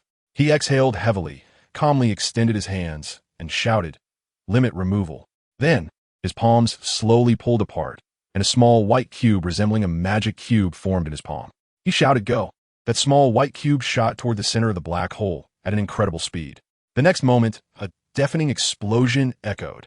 The entire world from extreme blackness instantly transformed into extreme whiteness. That white cube expanded in the air, turning into an endless white cube, directly enveloping, decomposing, and evaporating all the darkness. When we opened our eyes again, the sky was bright once more. Rox's darkness was physically formatted by my boss's dust escape move. Unbelievable. Everyone on the scene, whether pirate or navy, was dumbfounded, all staring blankly. Rox gasped for air, looking at my boss, who was also heavily exhausted, and surprisingly began to recruit. Tisen, join me. I'll give you the position of vice captain. Together, we can dominate the world. My boss, holding his broken ribs, spat out blood and sneered. Ridiculous. What I want is different from what you want. Are you kidding? My boss wants to be the freest person in the world. How could he become your subordinate? So, you are refusing? Rox's face darkened instantly. My boss pointedly replied, that's right. If you want to fight, I'm in. But I believe you won't dare. The Navy has surrounded the island. You know who they mainly want to capture. Just as his words fell, the sound of cannon fire erupted from afar. Fire. Capture them all. The Navy launched a full attack. Rox's face turned ashen as he glared at my boss. Tisen, I will find you again. After saying that, he turned and left. After he left, a short woman, making a jingling sound, quietly approached the spot from earlier, using a small bottle to collect the blood on the ground, giggling eerily. On the other side, the Navy began assigning tasks. Zephyr and Steelbone Kong went to deal with Rox, Carp confronted Whitebeard, and Sengoku went to handle other officers. Over here, Baroque and Green Pepper cleared the way in front, sweeping everything aside. My boss, exhausted from the earlier dust escape, was weak and was being carried on Mona's back. He lay on her back, watching our comrades fighting bravely ahead, a smile appearing at the corner of his mouth. But just then, as he was about to lie down and rest, his gaze suddenly fixed on a distant warship, and his calm pupils suddenly constricted. What's wrong, boss? Mona quickly asked as she heard his exclamation. My boss didn't answer, just stared blankly in that direction. I was curious too, following his gaze. I looked over and was stunned. My feet stopped, and I stammered. Geisha! That geisha! Gina next to me exploded, her face flushed, and she roared at me. Are you out of your mind? It's a critical moment, and you're talking about geishas. Who understands? This is more unjust than do-e. All right. My boss suddenly spoke, his voice returning to calm, but it was chilling. He looked at Baroque in front. Ryder, I need to trouble you with something. Baroque turned back. What is it? My boss pointed at the woman at the bow of the warship, and those few words were practically squeezed out one by one from between his teeth. Get that woman over here. It was the first time Baloric had seen this expression on my boss's face. He quickly understood, his gaze sharpening. Don't worry, leave it to me. Before he finished speaking, he vanished in an instant. Only then did my boss say to us, let's keep going. I just realized that the woman is the CP0 undercover agent now. 08 that my boss has been looking for a long time. I only knew she was in the Rox Pirates before and hadn't found her. Who would have thought she would appear on Navy ship now? Well, it really is a case of searching high and low. And here you are jumping around playing undercover. This is also thanks to Lord Wu's perception, which made him remember this woman's chakra aura very well. Otherwise, he really wouldn't have been able to recognize the much older appearance of that geisha. Letting her live for so many years really makes him feel a bit ashamed. After a moment, a group of people finally arrived at the coast. They were immediately dumbfounded because the pirate ships that were docked by the shore were nowhere to be seen. Don't panic, Tisen displayed calmness, as if he knew what was going on. Just as others began to speculate, suddenly 6 pirate ships came sailing in, flying the flag of the Tisen pirates. Seeing the familiar pirate ships, along with the people aboard, they all exclaimed in surprise. Who else could be standing on the pirate ship but Muse? For this operation, to be cautious, Tisen had instructed Muse to take the fishmen and move the ships elsewhere before landing on the island, to prevent the Navy from blocking their retreat after they arrived, which would have been troublesome. Moreover, at the critical moment, Muse could also rescue them, although it was no longer needed now. Just after they boarded the ship, everyone seemed to sense something. Tisen reacted first, and he saw Baloric coming towards them at high speed from a distance, holding someone in his hand, followed by another person. Who is this guy? Tisen showed a look of confusion. He and T really noticed this character among the Navy, who had made it impossible for Baloric to resolve things quickly. This is General Sussy, a natural-type sand fruit user, specially assigned by the world government to deal with the Rox pirates. Moku explained to Tisen. What are you going to do with this woman, Tisen? After Baloric threw the woman he was holding onto the deck, the others looked over. Thank you for your hard work, Baloric. Tisen sincerely appreciated him. If it hadn't been for Baloric earlier, he might have really watched helplessly as this woman escaped. Because whether it was Green Pepper or Mona, they were all badly injured, making it very dangerous to complete this task. I just did what I had to do. Baloric smiled. Gina, lock her up first. I'm tired now. The rest is up to you, Muse. The other party is afraid of water. Thyssen said as he walked towards the cabin. After fighting a tough battle with rocks, he was physically exhausted and needed to rest properly. His principle was not to put himself in a state of being completely unable to fight. Otherwise, he wouldn't even know how he died. "Captain, let me bandage you." Since joining them, Inoue no longer called Thyssen Brother Thyssen. The others looked at each other. Is that so? But he is a general. They were surprised that Thyssen knew the opponent's weakness so quickly, but since it was the captain's words, they naturally believed him. "Stop right there, Ols Tisen. You can't escape." A man with messy black curly hair, thick lips, and dressed in a Navy general's uniform attacked them, his lower half covered in sand. Originally, he was preparing to gather soldiers to surround the Thyssen pirates, but unexpectedly, someone had knocked out the CP woman from his ship and taken her away. This woman had contributed a lot to the world government and was supposed to retire after completing her undercover mission in the Rocks Pirates. Who would have thought she would be abducted by this suddenly appearing man? And after he chased over, he discovered Ols Tisen. Fishman karate, gun wave. Suddenly, a water column resembling a water gun formed in the sea and shot towards General Sussy. After the water gun was fired, it turned into a massive water column. General Sussy snorted coldly, gathering a small sandstorm in his palm and waving his hand. Instantly, the enormous sandstorm connected heaven and earth, dispersing the water column. Seeing that the opponents seemed to want to escape, General Sussy intended to directly attack their pirate ship. But suddenly a water column, even larger than the last, surged towards him. Water flow, one-handed overhead throw. Mew certainly did not think that the previous attack could stop the opponent from continuing the pursuit. So after launching the attack, he went straight into deeper waters to unleash this powerful technique using the seawater. After a difficult time blocking Mew's attack, General Sussy, unable to fly for long, had no choice but to return to the pursuing warship to continue chasing them. So annoying, this way of chasing isn't going to work. The pursuing Navy warships opened fire as they chased. Although the cannonballs were being shot down, it was still quite bothersome. Moreover, due to the distance, their abilities were of little use, and only a few dared to approach. After all, there were definitely many vice admirals on the enemy ship. Just when they were at a loss, they suddenly noticed that the pursuing Navy seemed to have stopped chasing, as if dealing with something in the sea. What is that? Mona looked towards the Navy warship through the distance, seemingly seeing something familiar.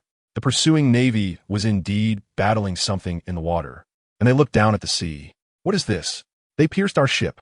It's leaking. Hurry and stop the leak. This is a sea beast. There were many sea beasts in the water. Open fire. Damn.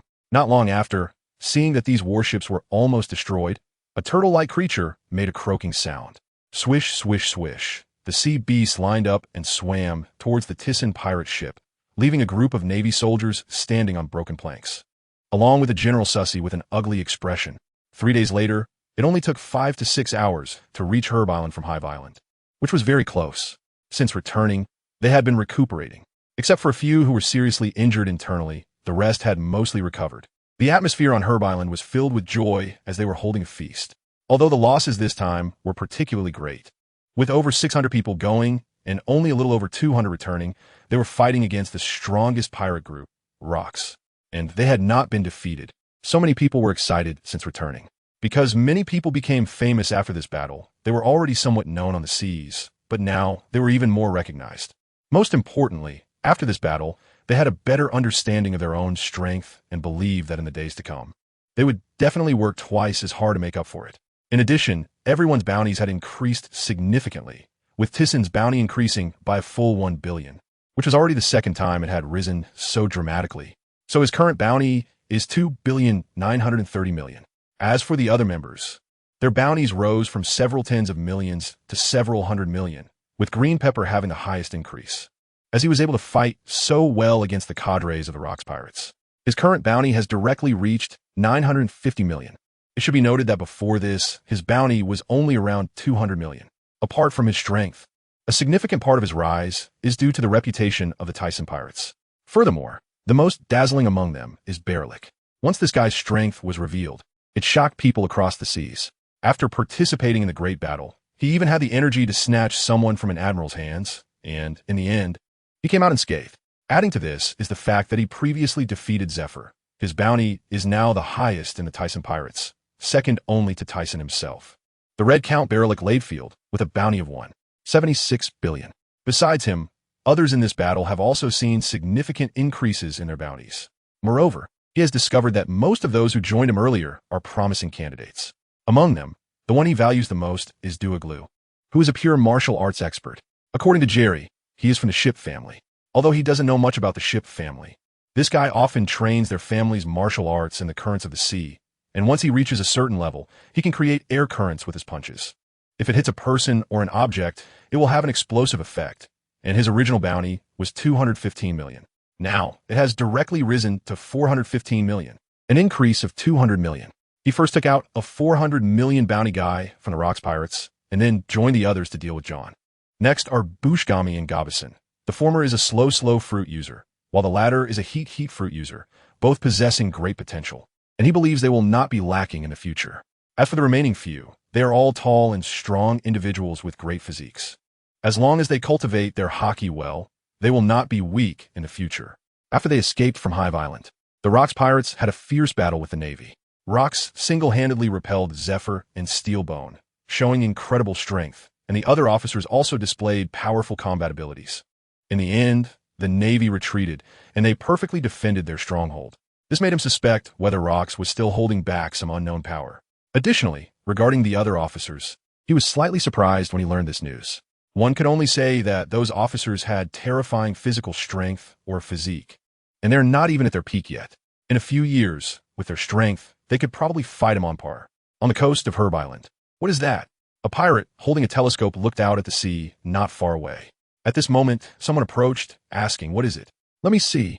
After taking the telescope, he looked inside, and then his pupils shrank, his eyes widening in fear. Roger Pirates. The Roger Pirates are coming. What? Damn it.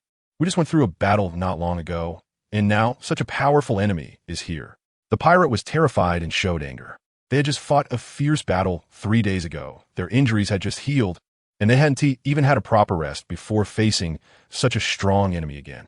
Soon, after the Roger Pirates landed, a group of people disembarked, and Roger smiled. "Looks like they know I'm coming, so they're here to welcome us." "Don't joke, it's obvious." The others retorted to Roger. "Gol di Roger. What are you here for? Are you looking to fight us?" One pirate raised his weapon at them.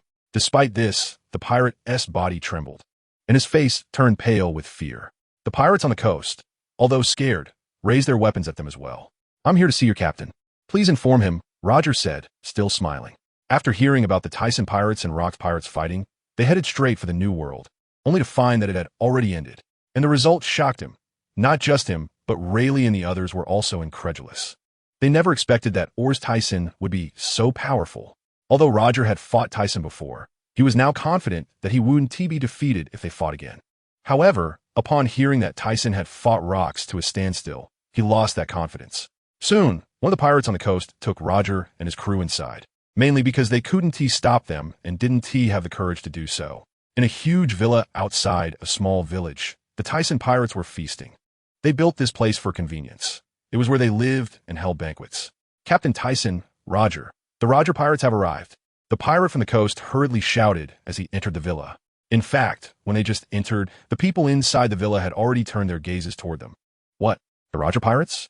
"Everyone, sorry for the interruption." The others reacted quickly, and as Roger and his group walked in, they saw everyone inside looking at them, so they kept smiling. The rest of the Tyson pirates immediately went on alert, placing their hands on their weapons. The powerful ones among them were not here. Baralik and Brooke had gone on an adventure, and Qingjiao had returned to the West Sea.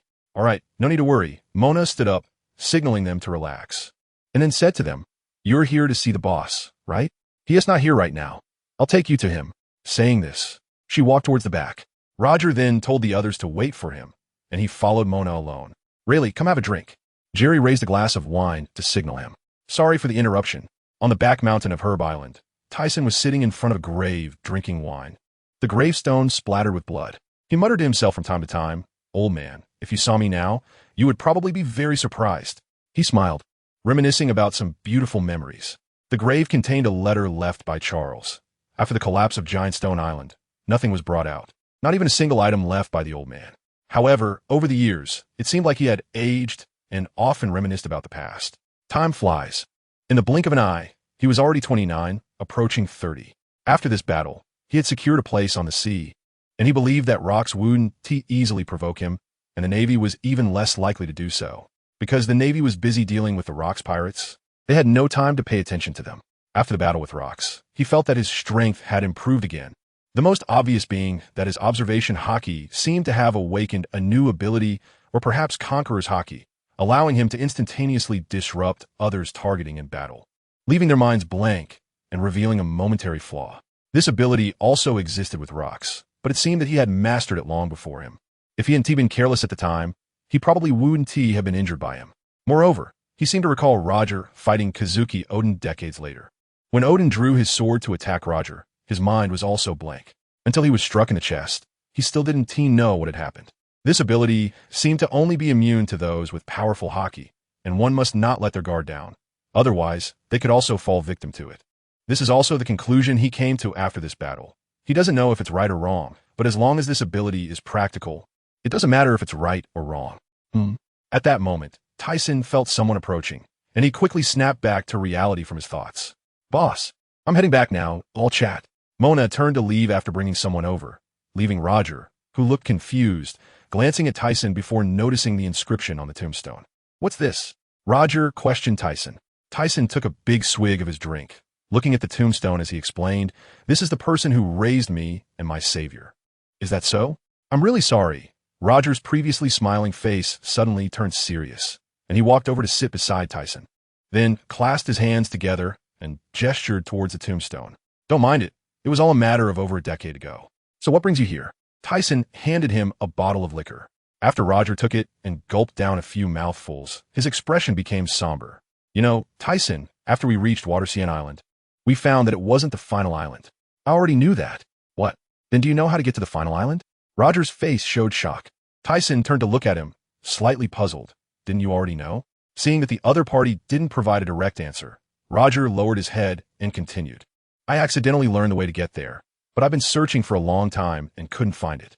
We need to gather 4 red markers, but so far, I only know one is on Fishman Island.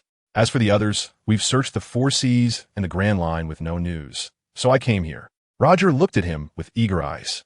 To be honest, I don't know where those 4 red markers you mentioned are. Tyson was speaking the truth. If he included the remaining red marker on Fishman Island, he currently only knew of 3. One in Wano, one in Zo, and he truly didn't know where the last one was.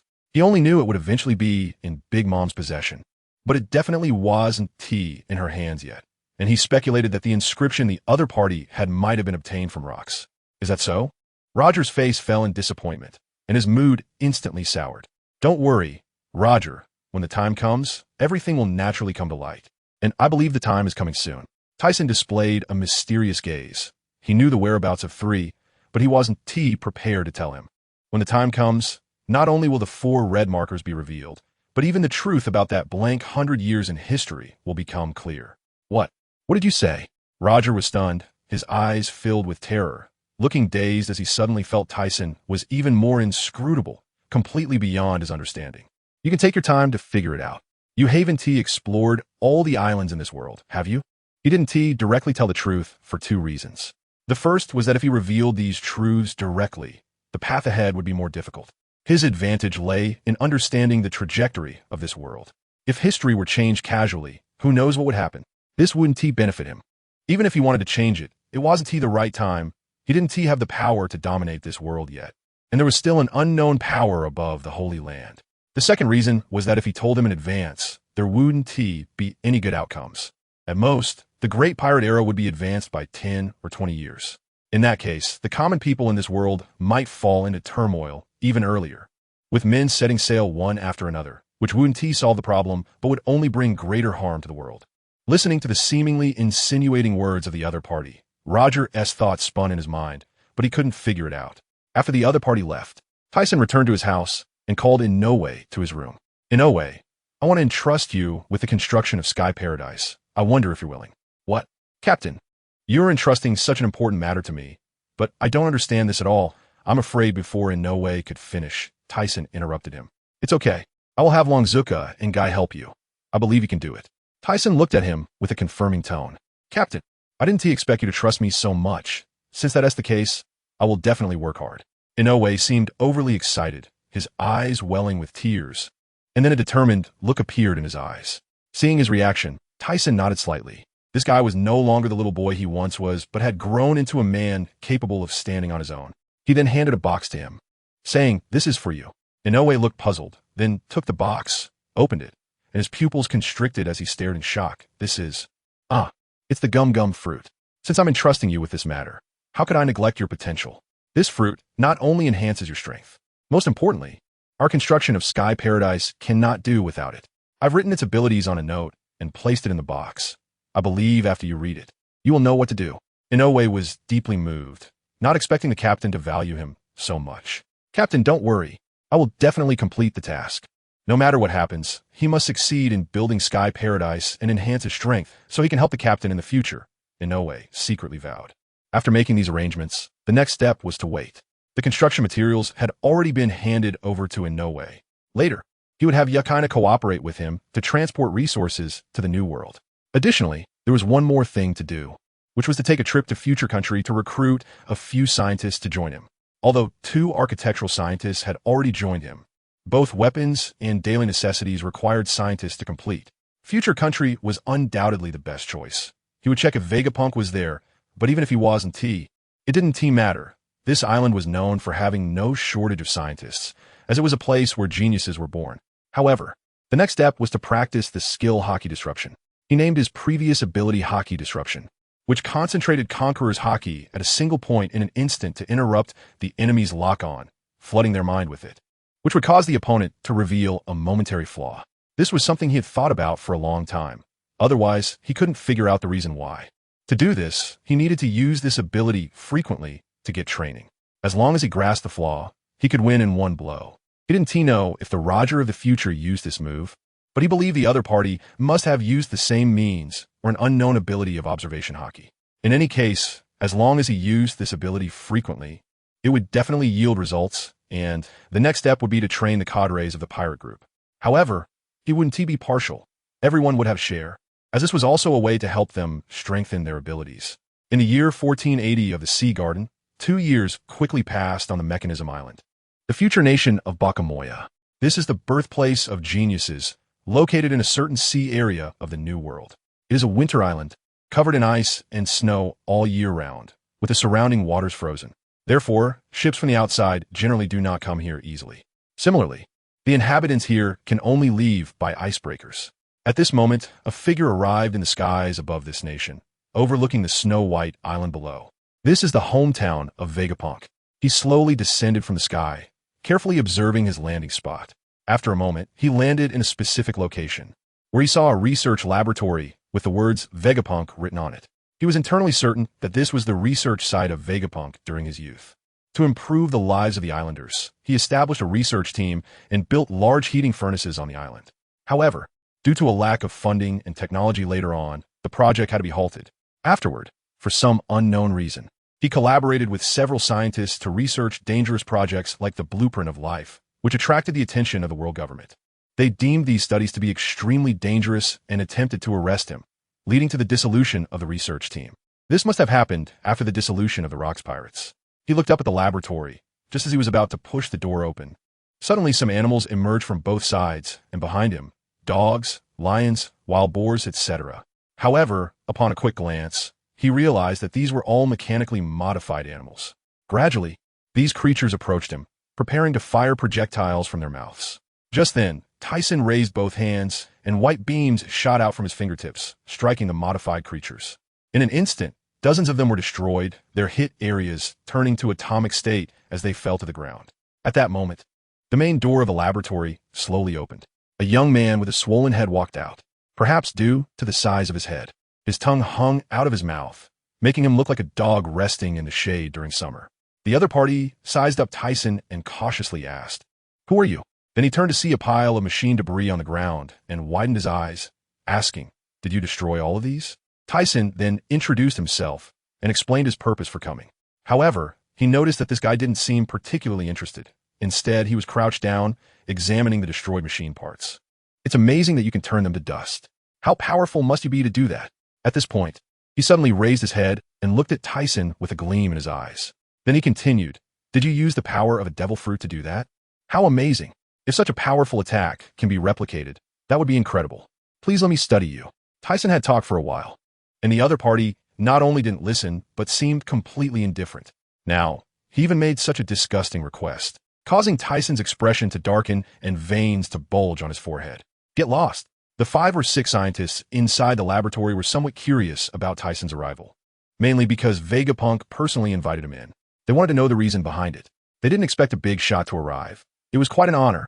When the others realized the identity of a visitor, they were shocked. At the same time, they couldn't figure out the purpose of his visit. Compared to you big-headed people, I'm practically an eyesore. He turned to look at the rows of instruments and stacks of blueprints, admiring those who could create divine artifacts the most. Afterward, he extended an invitation to Vegapunk, but Vegapunk did not agree. Instead, he said, "Even if you can provide funding, I can't go with you." Why? Tyson was puzzled. The other party needed research, and he had plenty of ways to secure large amounts of funding, which would be more than enough. Plus, with the future income from Sky Paradise, it would definitely become a luxurious place in the world, lacking for nothing. I plan to study some dangerous things that will attract the attention of the world government. I need to join them. He paused for a moment before continuing. Because many materials can only be found with the world government, and I need to research many things that are strictly forbidden outside. Only there is the largest repository of information in the world. So, I'm sorry. Vegapunk looked apologetic. I see. Tyson had originally wanted to persuade him, but seeing the excitement on his face when he spoke just now, it was clear he felt no guilt at all. This guy was obviously a research fanatic. Sigh. It seems this trip was in vain. I guess I need to find other places to invite some scientists. However, just as he was thinking about where else to find scientists, Vegapunk continued, "Although I can't go with you, you can ask for their opinions. These are scientists from my hometown. If I want, I can make their technical abilities the same as mine. So if they agree, it wouldn't make a difference in terms of your assistance." After Vegapunk said this, he turned to look at the others. Upon hearing this, Tyson was quite curious. But since he could say something like that, he could only give it a try. After some discussion, the 5 scientists agreed to go with Tyson, stating that he could provide funding for their research and also promised not to restrict their freedom. When these scientists heard that there would be funding to continue their research, their eyes became somewhat abnormal. To be honest, Tyson was genuinely worried that these guys would blow up Sky Paradise while conducting their research. Additionally, the biggest gain was that he had completely underestimated Vegapunk's abilities. This guy, being a brain fruit user, could use his research to transmit information. So even if the other party didn't join him, he could still achieve success through these 5 scientists. As long as he transmitted the things he wanted to research through information, they would send back the data. Moreover, they could manufacture the equipment themselves as long as they had funding. Also, let's not forget that he had a lot of knowledge as well. But why would I help you? This is our first meeting, right? Vegapunk suddenly asked this question. This was indeed a problem. He had no reason to help him. Tyson pondered for a moment before saying, "Many civilians can't afford the sky-high prices and either get captured as slaves or are plundered by pirates. I may not be a good person, but I want to build the freest place in the world, allowing people everywhere to see hope. This requires great power." He expressed the dream in his heart. Although he didn't know if it would work, it was undoubtedly something he had always wanted to do. Furthermore, with the evolution of history, the world would undergo drastic changes. Before that, he needed to make some preparations. He threw out another big ambition. After listening to Tyson's words, Vegapunk stared at him, expressionless. After a long while, he finally spoke, "Understand. Since it is also for the people of the world, I will help you." Then, he took out something resembling a chip from his pocket. "This is the information transmitter I created. As long as you insert it into the robots I make, you can transmit information and all 5 of them will be able to produce it." Looking at the small chip in the other person's hand, he felt a bit dazed. Is this something a human can achieve? In this case, the thoughts he had buried deep within should be realizable. Immediately, Thyssen took the transmitter, and just a moment ago, he was puzzled about how these 5 people could possess the same technology as him, but now he understood. "Thank you. Oh, by the way." At this moment, Vegapunk suddenly rubbed his palms together, a flattering expression on his face, winking and grinning as he said, "You just said you're not a superhuman, so can I study you? If I could create a batch of clones like you, then this world would achieve peace. This has always been my deeply buried thought." Get lost. Thyssen ignored him. How could he expose his secrets? Only a fool would do such a thing. Although this guy would definitely not be able to figure anything out, he wouldn't reveal his trump card for even a 1 in 1,000 chance. As for Vegapunk's mention of clones, that was precisely his previous thought, but it wasn't the right time yet. He then took the 5 scientists and some equipment and flew towards Herb Island. Meanwhile, Vegapunk sat in his laboratory, facing a pile of instruments. He slowly opened his hand, revealing a strand of hair. With a slightly smiling mouth beneath his swollen head, he said, "If it's not a devil fruit, then it doesn't need blood." I really look forward to what this hair will yield. On the other side, flying in the sky, Thyssen suddenly sneezed, his eyes filled with confusion. Why am I sneezing? A day later, Thyssen and the others returned to Herb Island, where he marked out an area on the island. He then instructed Longzuka and the others to build a scientific research laboratory here. With the help of Inoue, they quickly completed a sturdy metal-walled laboratory. He took out the pill he had been holding, wanting to see if these scientists could come up with something. Although he had previously given it to Inoue and Chuan in the village to study, they could only create a pill with about 70 to 80% efficacy. After a while of research, they indeed discovered something. They stated that they could produce a pill with perfect efficacy, truly deserving of being called scientists. Moreover, through their observation, they believed that this pill could not only strengthen one's physique, but also extend lifespan by 10 to 20 years, which shocked him. Although it could only add this little bit of lifespan, he never expected such an effect. It seems he was right about those things he thought were from fairy tales. Although they couldn't find the main medicinal ingredient, they could achieve that effect through drug synthesis. Thyssen excitedly gave them a thumbs up. Now he could not only solve his problem, but also gain a lot of time. He thought to himself that this pill must not be used carelessly. The previous type of pill could be given to them, but the pills developed in the future should only be given to the higher-ups and those close to him. If everyone took it, or if it spread, wouldn't the world fall into chaos? 2 months passed quietly in a certain sea area of the New World. Damn you. Carp, a woman with short black hair and revealing clothes, was anxiously commanding the snake boat in front to speed up, while attacking the cannonballs flying from the sky. She cursed loudly. She had been pursued by the enemy for 3 days, and she was utterly exhausted. Originally intending to return to the earlier sea area, she encountered a naval branch midway, and they sank those warships. Unexpectedly, before she could catch her breath, Carp came chasing after her. Moreover, it seemed that he wasn't serious. He treated them as playthings, continuously throwing cannonballs as if chasing ducks. Seeing him having so much fun, she was filled with rage and wanted to rush over and beat him up, but there was no way. She knew she couldn't defeat that guy. She was aware of Carp's strength. As she approached the windless zone, Shaki relaxed slightly. As long as they reached the windless zone, even if Carp had the strength of an admiral, he wouldn't chase after them anymore. Haha. Don't think about running away, pirates. Carp held a cannonball in his hand and threw it fiercely towards the pirate ship ahead, although it was always blocked by the enemy. Occasionally 1 or 2 would hit the ship, causing great damage. Watching the pirate ship tilt and sway, he laughed heartily. While Carp was having a great time, suddenly, his gaze sharpened, and he looked up at the sky. Upon seeing what was up there, his pupils shrank, as if he hadn't expected to encounter the opponent here. In the sky, a figure slowly extended 5 fingers towards him, or rather, to the warship would be more accurate. Whoosh! 5 white beams shot out, looking like a dazzling curtain of light, like stars falling from the sky. Thyssen, you bastard, why are you here? Carp's eyes turned ferocious, his face darkening, teeth bared. And he jumped into the air, his black armed color enveloping his fist as he struck at the falling beams. However, due to their scattered nature, 2 of the beams pierced right past him. Boom. The sound of the ship exploding rang out, and the entire warship sank. Since Thyssen aimed at the lower edge of the ship, he didn't harm the Navy on board. Help the Navy, struck into the sea, could only swim towards the destroyed deck without a standing point. On the other side, Shaki, who was about to enter the windless zone, heard the sudden explosion from behind and turned to look back. What is this? Her eyes widened as she gazed at the figure in the sky, her heart already confirming who it was, but she couldn't figure out why he would be here. Thyssen, you bastard, what is your purpose for coming here? Carp glared at the destroyed warship below, speaking harshly. I have no obligation to answer you. Goodbye.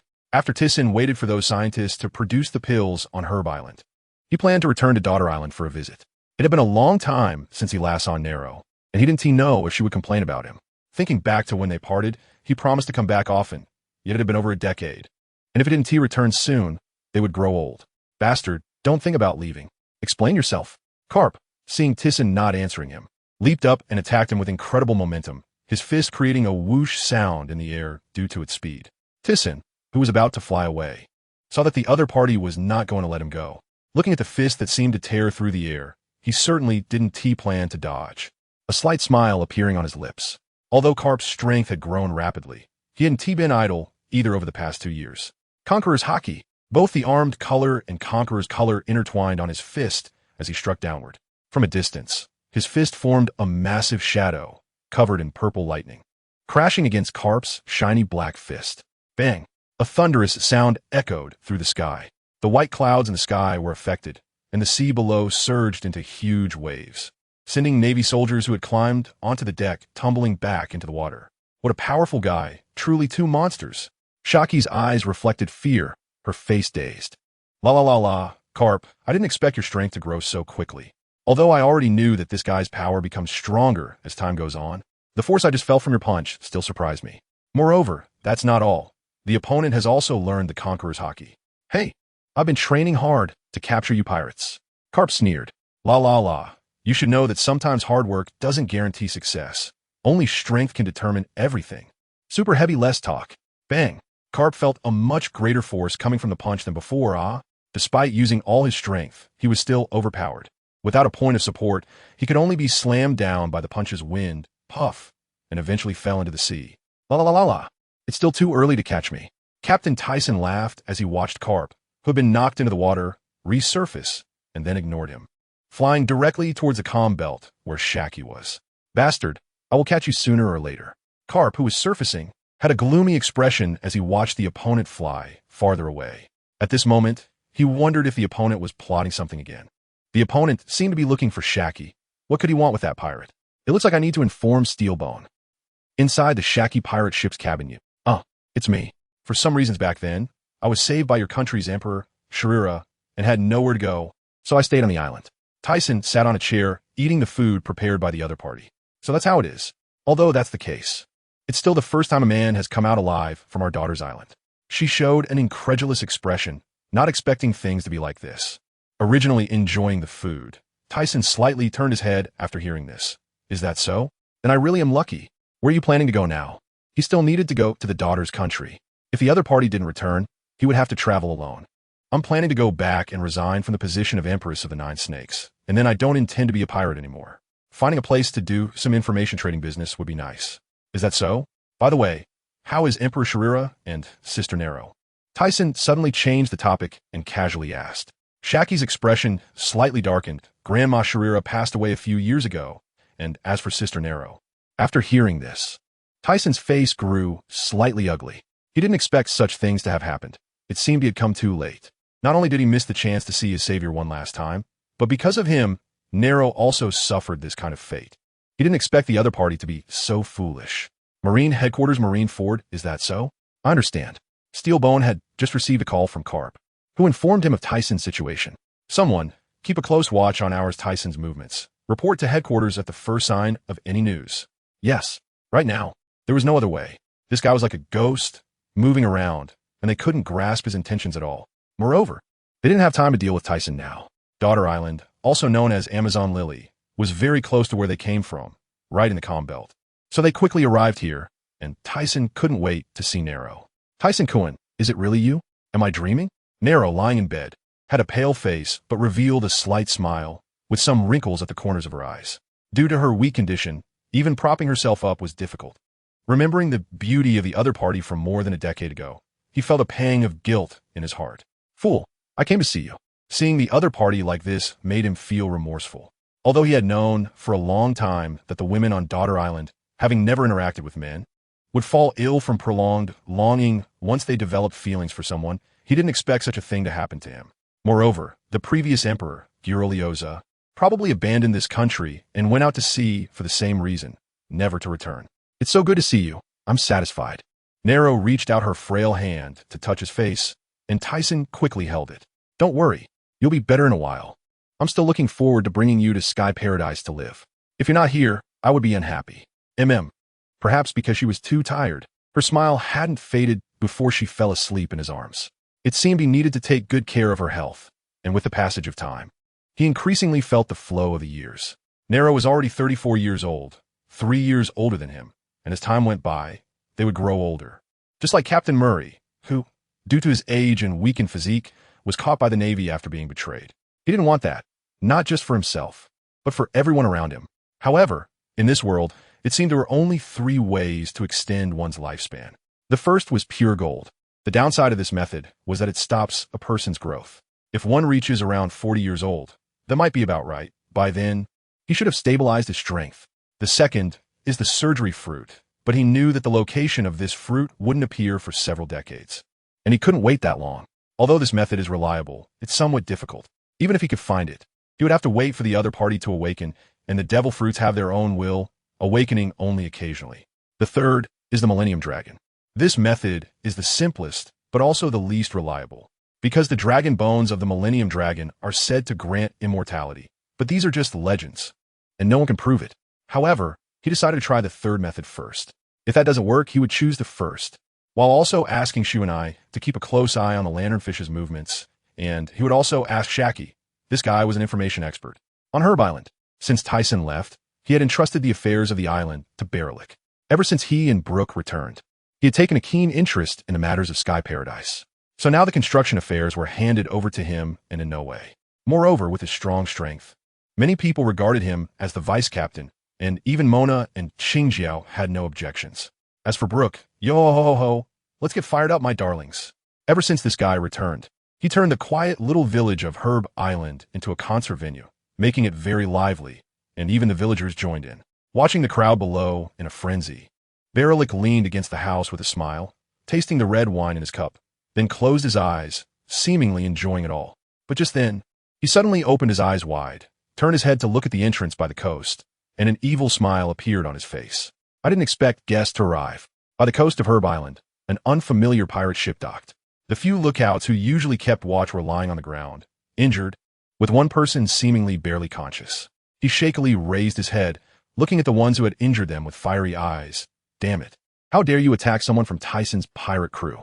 You're dead. Captain Tisen won't let you go. After saying that, he collapsed to the ground due to his injuries. La la la la la. How could I possibly be afraid of that guy? Vard, why are we provoking this man? Benjak looked at the man beside him, who was bound in iron chains, with a somewhat confused and pale expression.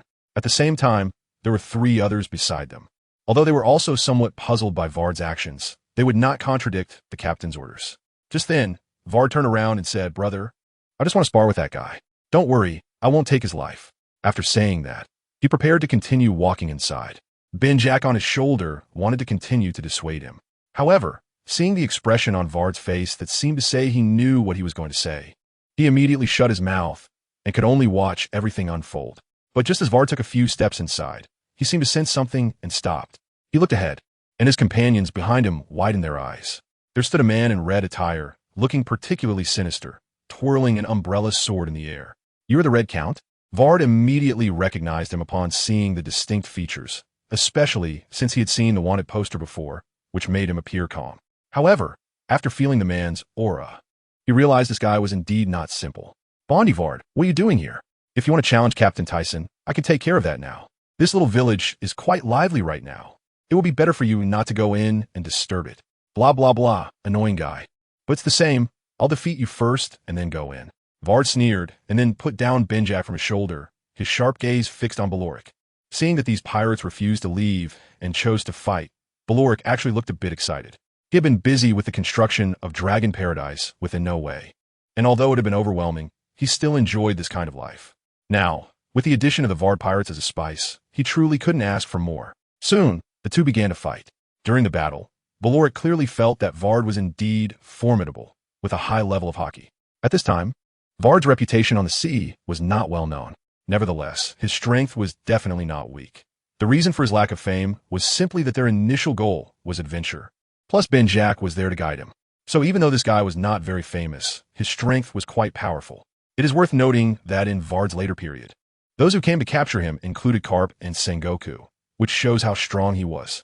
However, through their fight, Vard at this time had not yet obtained the Momo fruit, so his strength was undoubtedly greatly reduced. He did not have the upper hand in hockey either, so he could not possibly be Balorik's opponent. Vard, after fighting for several hours under the calls of Benjak and the others, Vard spat out blood and fell to the ground. He raised his head, his eyes bloodshot, staring fiercely at Balorik, filled with unwillingness and anger. "If you can't even defeat me, how could you be a match for Captain Tisen?" Saying this, Balorik wiped the blood-stained umbrella sword in his hand and then turned to walk inside, believing that this guy should recognize his strength and not cling on stubbornly. After hearing what Balorik said, Vard, recalling his previous actions, felt an overwhelming sense of shame. At the same time, he was also angry at his own weakness. Vard. Benjak, holding the drip stand in his hands, stepped forward slowly, his eyes filled with concern as he looked at Vard. The others also came forward to comfort him. Damn it! Hearing Benjak shout and the other crew members' comforts, Vard ignored them, his mind occupied with his recent actions and Baloric's words. Uffed. In the end, it seemed that he was so furious that he spat out another mouthful of blood and fainted. Vard! Quick! Take Vard, we're leaving. In the small village, Mona, Jerry, and the others glanced over when they saw Baloric return safely. They actually knew that someone had come to cause trouble outside. However, because this guy was just too enthusiastic, he was completely different from when he came. Seeing him excitedly heading towards the coast, they didn't bother to intervene. Thus, they spent their time on the island, either training or playing, having no need to concern themselves with the island's affairs. At the same time, they all wondered where Tyson had found this butler. A month later, on Ruskane Island. Tyson-kun, I'm here. Come on. Immediately, Nariku swung her fist, creating a gust of air that rushed towards him. Tyson raised his hand to block, then like a ghost, turned his body and flicked her forehead with his thumb and index finger. Snap! A crisp sound echoed. Ah, that hurts. Nariku covered the spot that had been flicked with her two snow-white hands. You need to train hard. You can't go on like this. Nariku, since he arrived here, he had spent the month helping her adjust. Her body had already returned to its original state. Additionally, after giving her a pill, although he felt a bit sorry watching her in pain after taking it, the effect was undoubtedly maximized. She now seemed to look even younger than before. Thinking about it, the pill indeed could extend one's lifespan. This kind of pill not only has the function of cleansing the marrow, but also helps one maintain a youthful state. Considering this, he realized that he had not changed much from over a decade ago. He had just matured more. This discovery had given him a big surprise. Therefore, he planned to wait and observe his body's functions. If any decline appeared, he would seek ways to extend his lifespan. I'm not inheriting the throne or going to see. Why do I need to be so strong? Nariku pouted.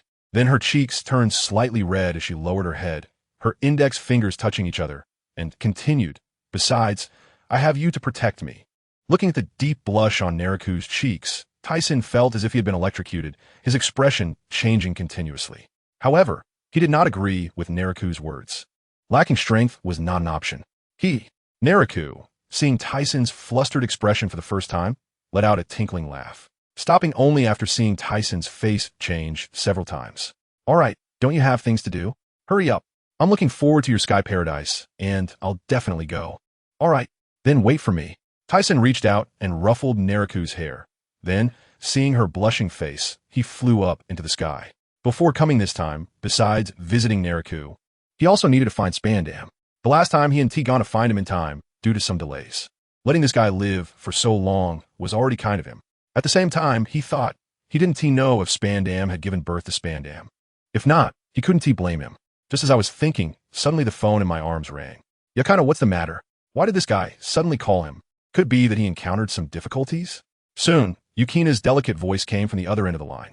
Tizsun, who originally wanted to hang up directly, suddenly became serious upon hearing the last sentence. Moments later, Tizsun was heading towards the Shambadi archipelago. Yakaina mentioned there were matters regarding supplies that she wanted to discuss with him.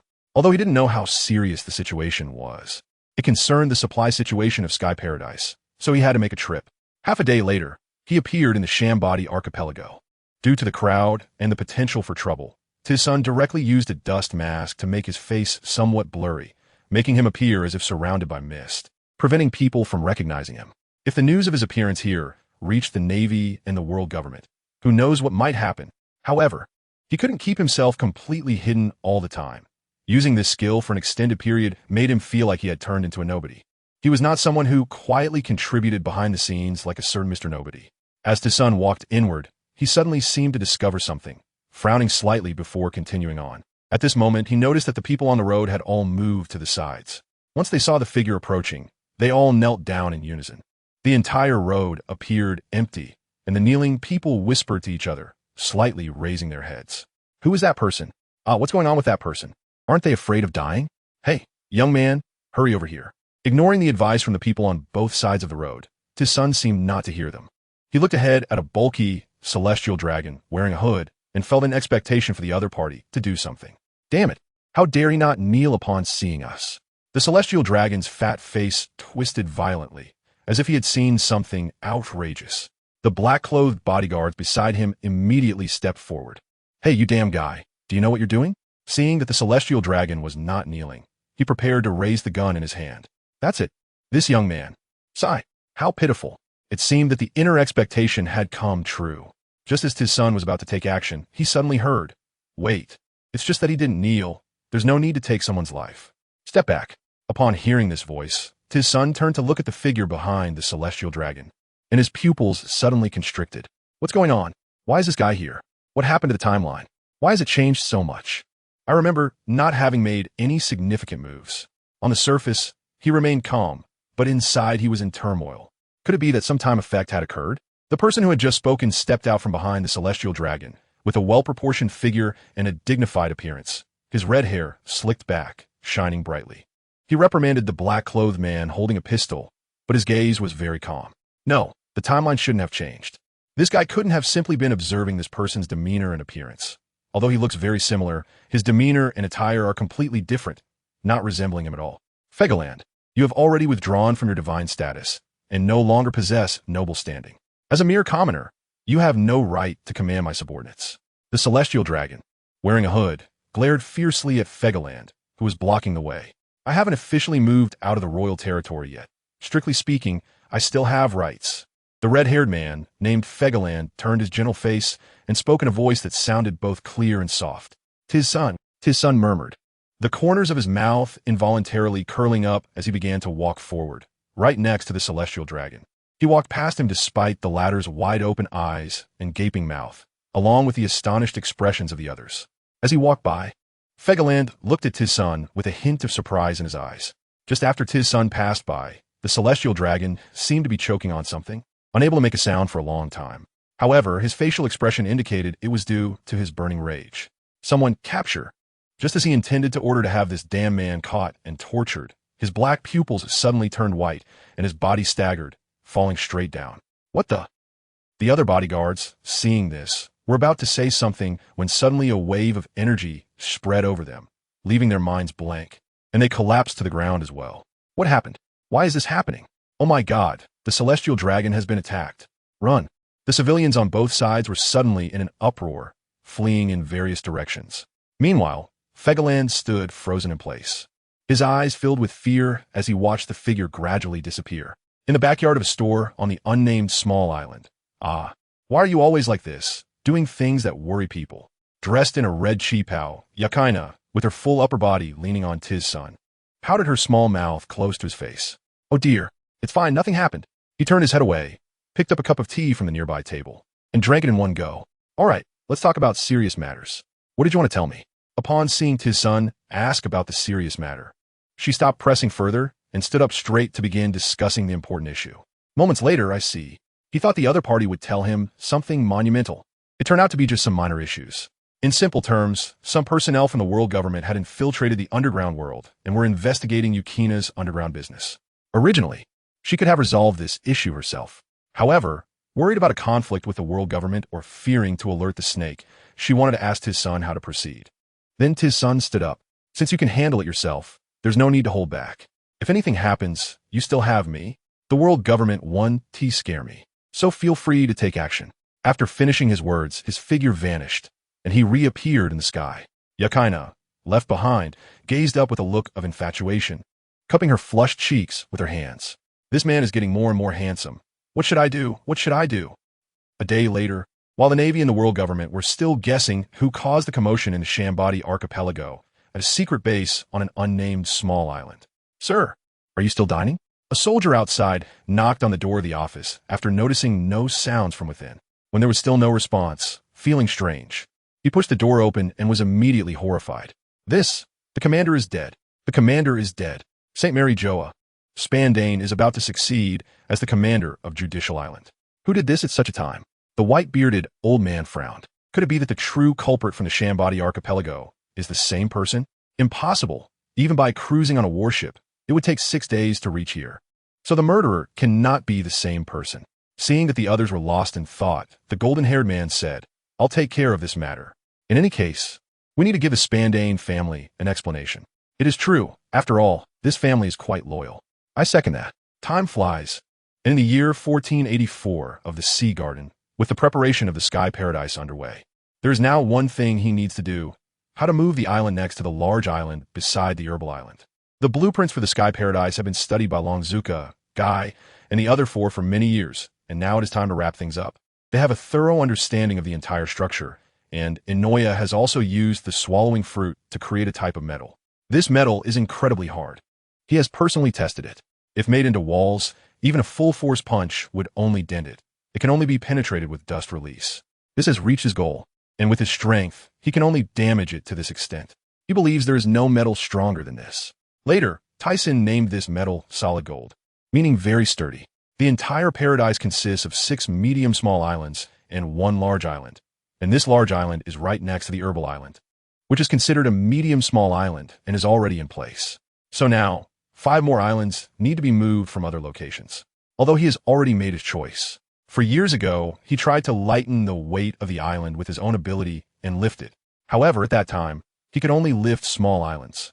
He hasn't tried with medium-sized islands yet. He doesn't know if he can do it with his current strength, so he plans to give it a try. Soon, he arrives at the Sake Island, where Tokugawa is located. This island was plundered by the ruthless killer Eki of the Rocks Pirates, and later killed by Mona, leaving Tokugawa, who pledged loyalty to him. Before leaving, he gave the other party the scorpion fruit obtained from the sky gold. He doesn't know how the other party is doing now or the situation on the island. It is time to integrate everything. Lord Tisen, there are currently 500 guards on the island. Tokugawa no longer wears armor like before. He looks more like a commoner now. This Sake Island was originally just a small country. Even so, it had tens of thousands of people. However, since being plundered by Eki of the Rocks Pirates, most of the people were killed, leaving only a few thousand. After that incident, they realized that to protect themselves, they could only become stronger, as Tisen said. So many people joined the guard. Good. I am here to fulfill the promise I made before. Have them prepare. Do not panic about what happens next, and maintain order. Tisen turned his head and looked at him seriously, as he also didn't know if it would be successful. However, as long as he can lift it, there shouldn't be any problem. Seeing Tisen's expression, Tokugawa knew that things were not simple. Yes, Lord Tisen, I will definitely handle this well. You can rest assured. Then he slowly submerged into the sea until he reached the bottom of the island.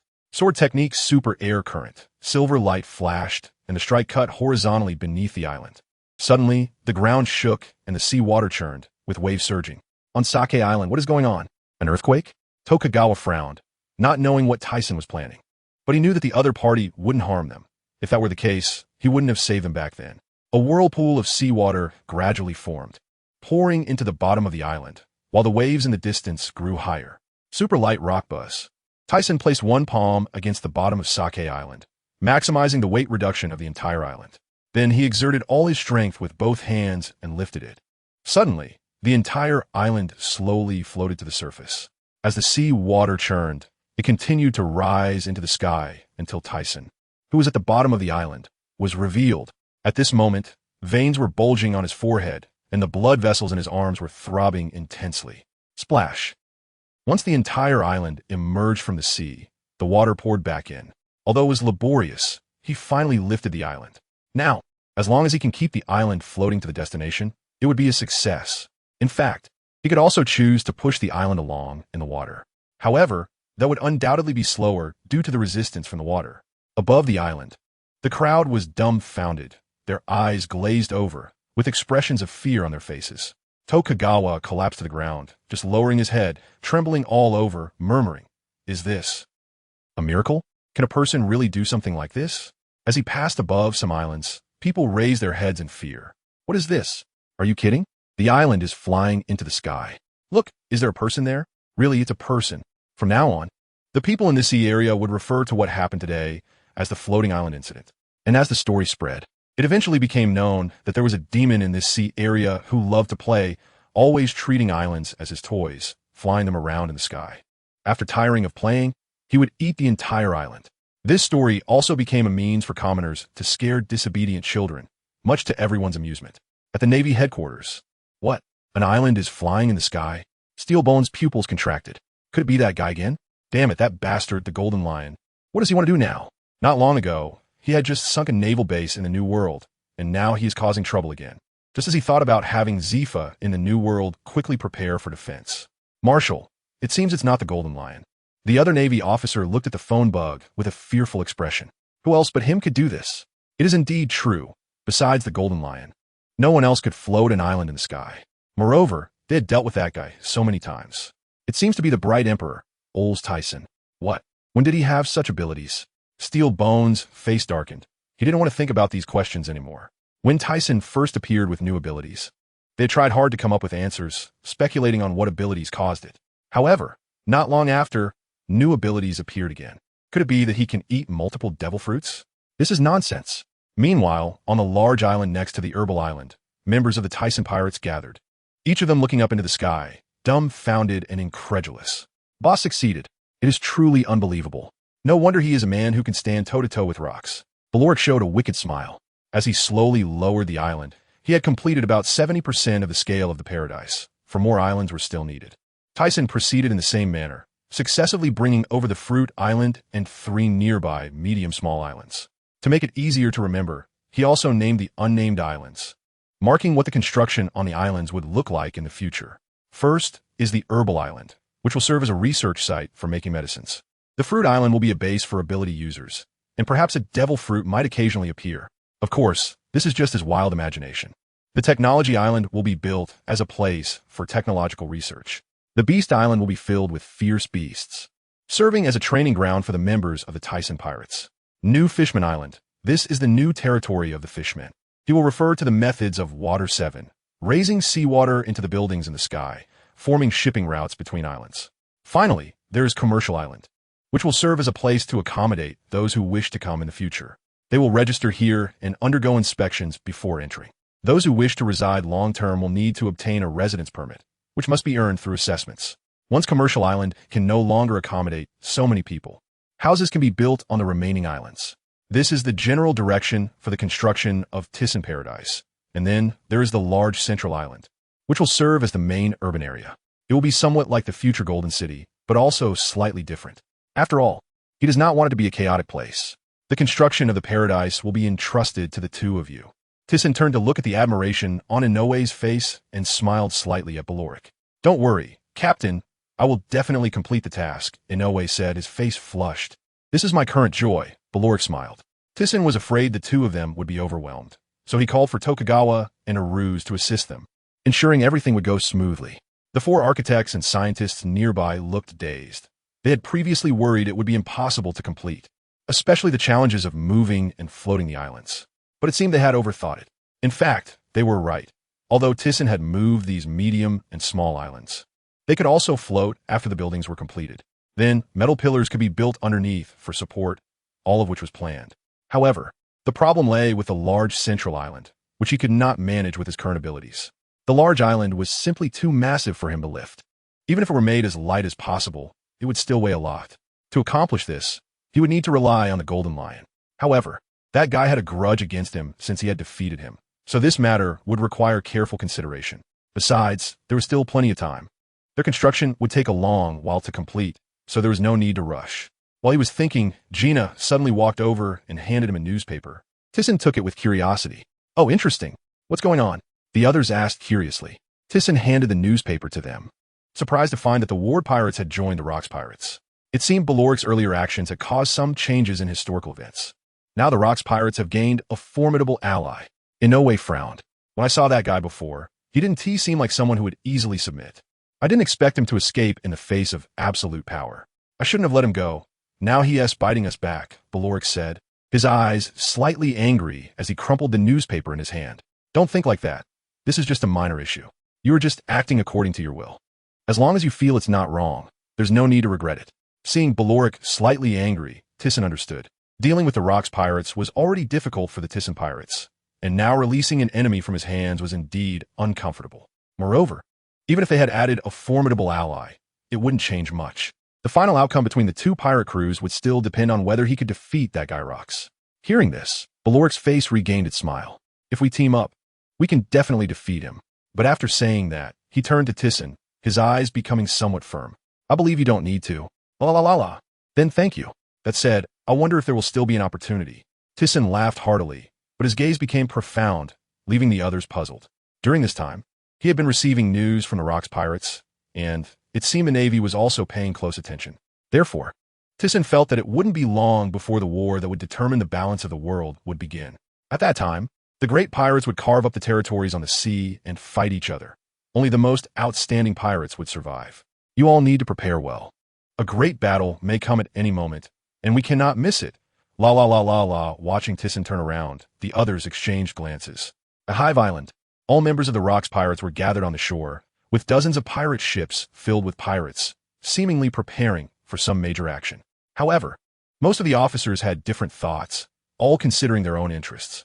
Many had joined Rocks due to his overwhelming force, and since Rocks often resorted to indiscriminate killing, very few truly pledged loyalty to him. Their relationship was purely one of mutual benefit. As for comradeship, that was something Rocks didn't care about. Captain, are we about to act? The Golden Lion, with his golden hair draped over his back, smiled with excitement. The expressions of those behind him varied. The rugged, red-skinned Rocks slowly stood up, raising his sharp gaze. Not so fast. Before we act, I want to see that guy.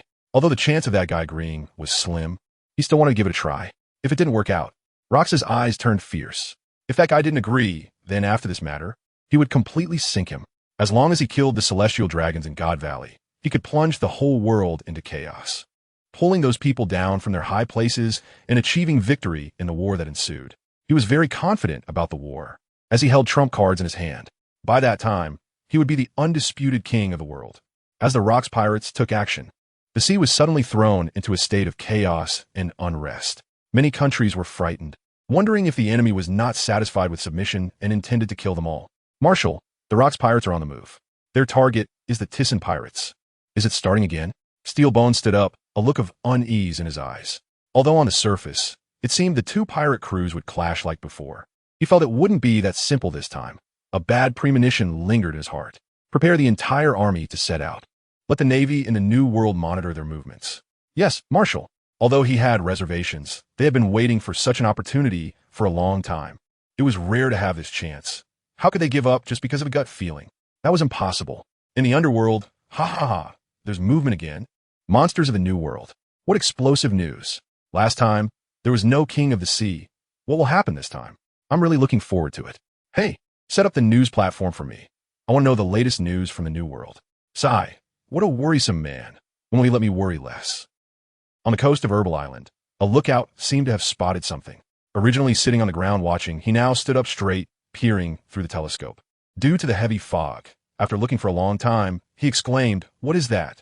He saw a dense cluster of pirate ships approaching the horizon. Hey, what's wrong with you? The pirate next to him saw this guy's legs trembling and immediately stepped forward to ask. The sea, the pirates, countless pirate ships. What? The pirate's eyes widened in fear as he quickly handed over the telescope in his hand. Moments later, the Rocks pirates' fleet docked on the large island next to Herb Island. However, what was strange was that only Rocks and his officers disembarked, while the rest remained on the pirate ship. On the other side, Thyssen, who had received the news long ago, was fully prepared for battle. To prevent the battlefield from being placed on Herb Island, he had lured the opponent over.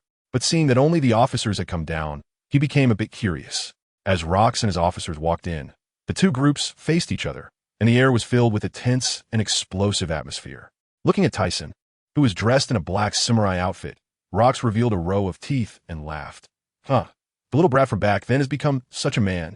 The terrifying aura spread out, and after a few seconds of silence in the air, he continued, La la la la, so you old-timers from the last era should retire. The king's position on this sea should be handed over to me. Ha! You really dare to say that? Seeing the sudden interruption from the Golden Lion, Thyssen remained expressionless and glanced at him. Defeated opponents shouldn't talk. Can't you see I'm talking to your boss? You, the Golden Lion, with an angry expression and flaring nostrils, was about to speak, but was interrupted by Rocks. Enough with the nonsense. I'm here for something. Rocks was about to reveal his intentions for coming this time, but suddenly saw Thyssen raise his hand to grip his sword. Rocks, I know what you want to say. Although I don't like the world government either, I have a different approach, so you can take your people and leave. As long as we join forces, this world is ours. Rox's aura surged, and for a moment, the air around the two seemed to ripple, causing others to retreat. I have my way. Damn guy. As their fists and swords clashed, the world suddenly changed colors and invisible air currents surged around. The ground collapsed and the clouds rolled. People around looked up at the sky, where black and red lightning connected heaven and earth, surrounding both of them. Is it really not possible? Seeing Thyssen's resolute expression, Rox's eyes turned fierce.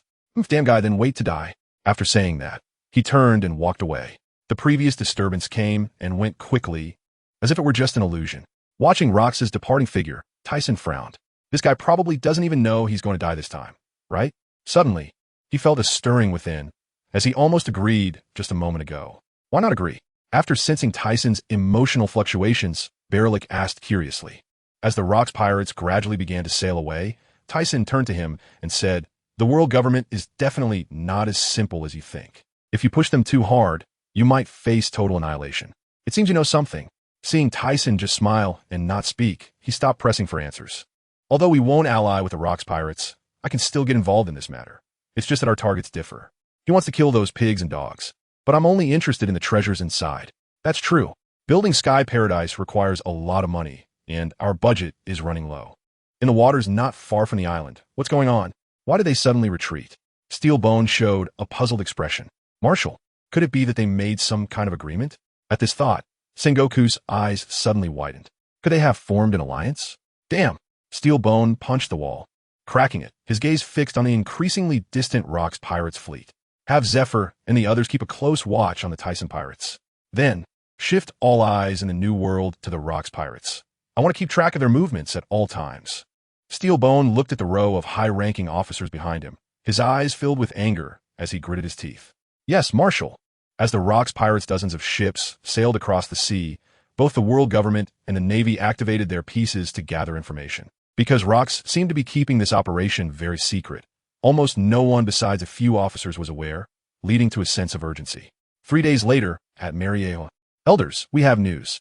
From a movement of the Rocks pirates, it seems their target is God Valley. What did you say? The 4 old men, who had each been preoccupied with their own matters, stood up in panic upon hearing this shocking bomb, their pupils constricting sharply. What is going on? Is the situation true? A blond man stepped forward, asking the pale-faced CP officer. The news is true. It came from the mouth of Peace 01. If that's the case. Just as the blond man was about to speak, he was suddenly interrupted by another elder. Oh no, Nizzle Saint and that guy Figureland are heading there. They won't run into each other, will they? This is bad, although they had been somewhat annoyed by Figureland's earlier actions. Their faction was one of the few rational ones left. They couldn't just perish like this. Not only that, but Nizzle Saint might also get caught up in it. Although we had made some preparations before, but it turns out the world government had long suspected something beforehand. So they had moved some people from God Valley to Mariewa early on. However, the problem is that there are still some celestial dragons in God Valley who are unwilling to leave. That's why they were so panicked. What should we do? Do we need to report to the elders? No, the most important thing now is to stop them. I suggest we immediately notify the Navy and deploy all CP units. We must intercept them and not let them get close. However, no one could stop him now, his strength. At this point, the other 4 elders fell silent. Just then, the blond man spoke up.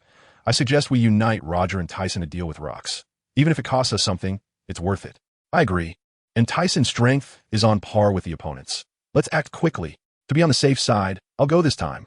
The bespectacled, bald elder suddenly stood up, holding a seemingly ordinary long sword. However, from the careful way he held it, it was definitely not simple. Okay, I second that. Previously, when the elderly man with glasses wanted to take action, they had disagreed, but now they all spoke in unison. If their anxious expressions were seen by their subordinates, they might be shocked. In a certain sea area of the New World, please rest assured, we have set off. How long will it take to get there? We can arrive in 3 days. Traveling from Herb Island to God Valley would take at least 4 to 5 days, but since they came directly from the Red Line, it would only take 3 days, so they had plenty of time. As the world government received the news, they also learned about the significant movements of the Rocks pirates, making it difficult to avoid attention and inevitable discovery. Additionally, the Navy had been monitoring them. Due to the seriousness of the situation, the Navy almost mobilized its entire force, including Admiral Steelbone, Admiral Zephyr, Admiral Sengoku, Admiral Sabo, and the arriving Carp. Meanwhile, the Roger pirates, who were sailing anxiously in another sea area of the New World, suddenly noticed that Carp had not caught up, allowing them to breathe a sigh of relief. This guy was too difficult to deal with.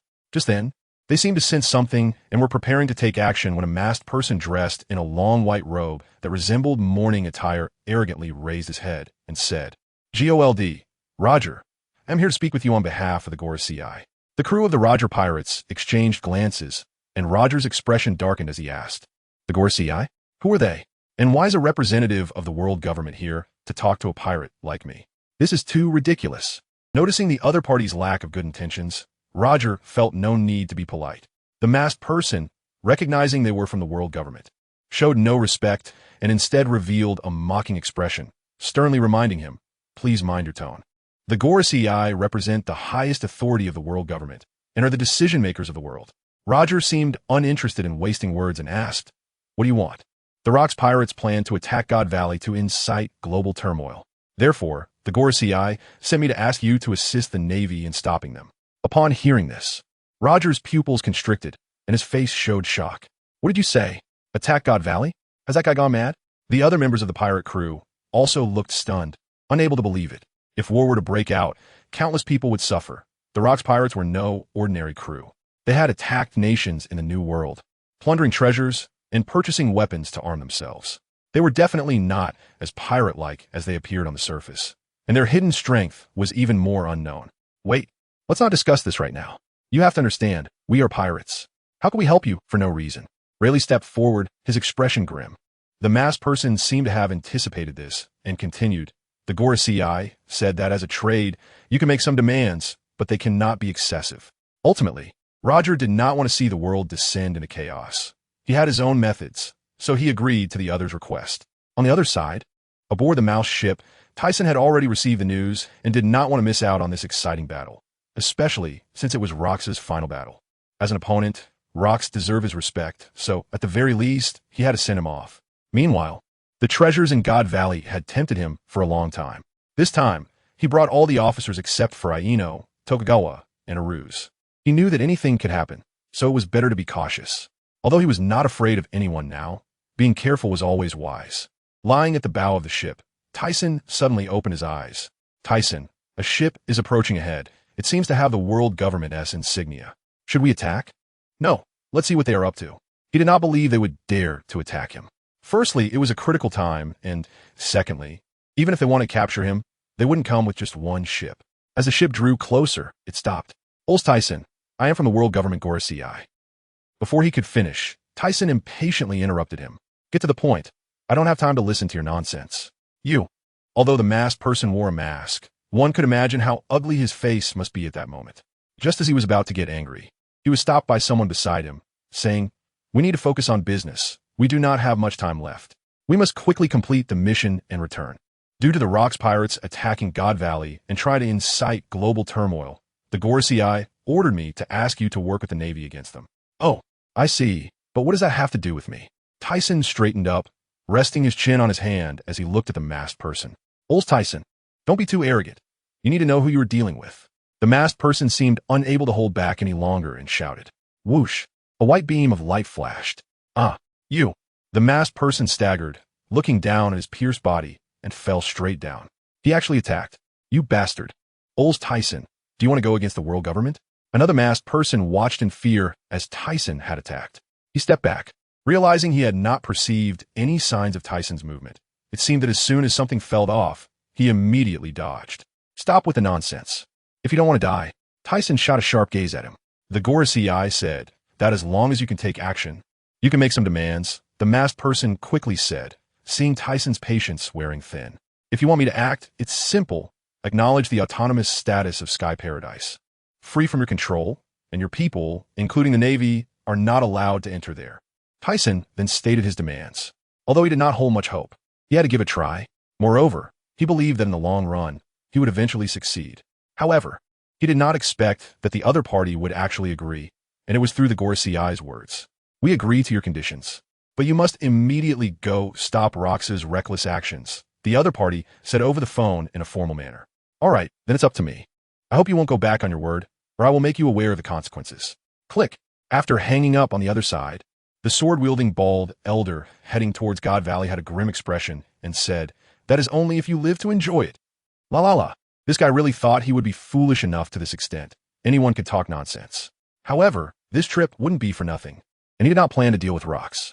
He had heard that God Valley not only had many treasures, but also rare items like devil fruits. For the construction of the Dragon Paradise, consider it an investment from you. Brothers, once we reach God Valley, let's loot. If anyone doesn't bring back some treasures, I will personally train with them when we return.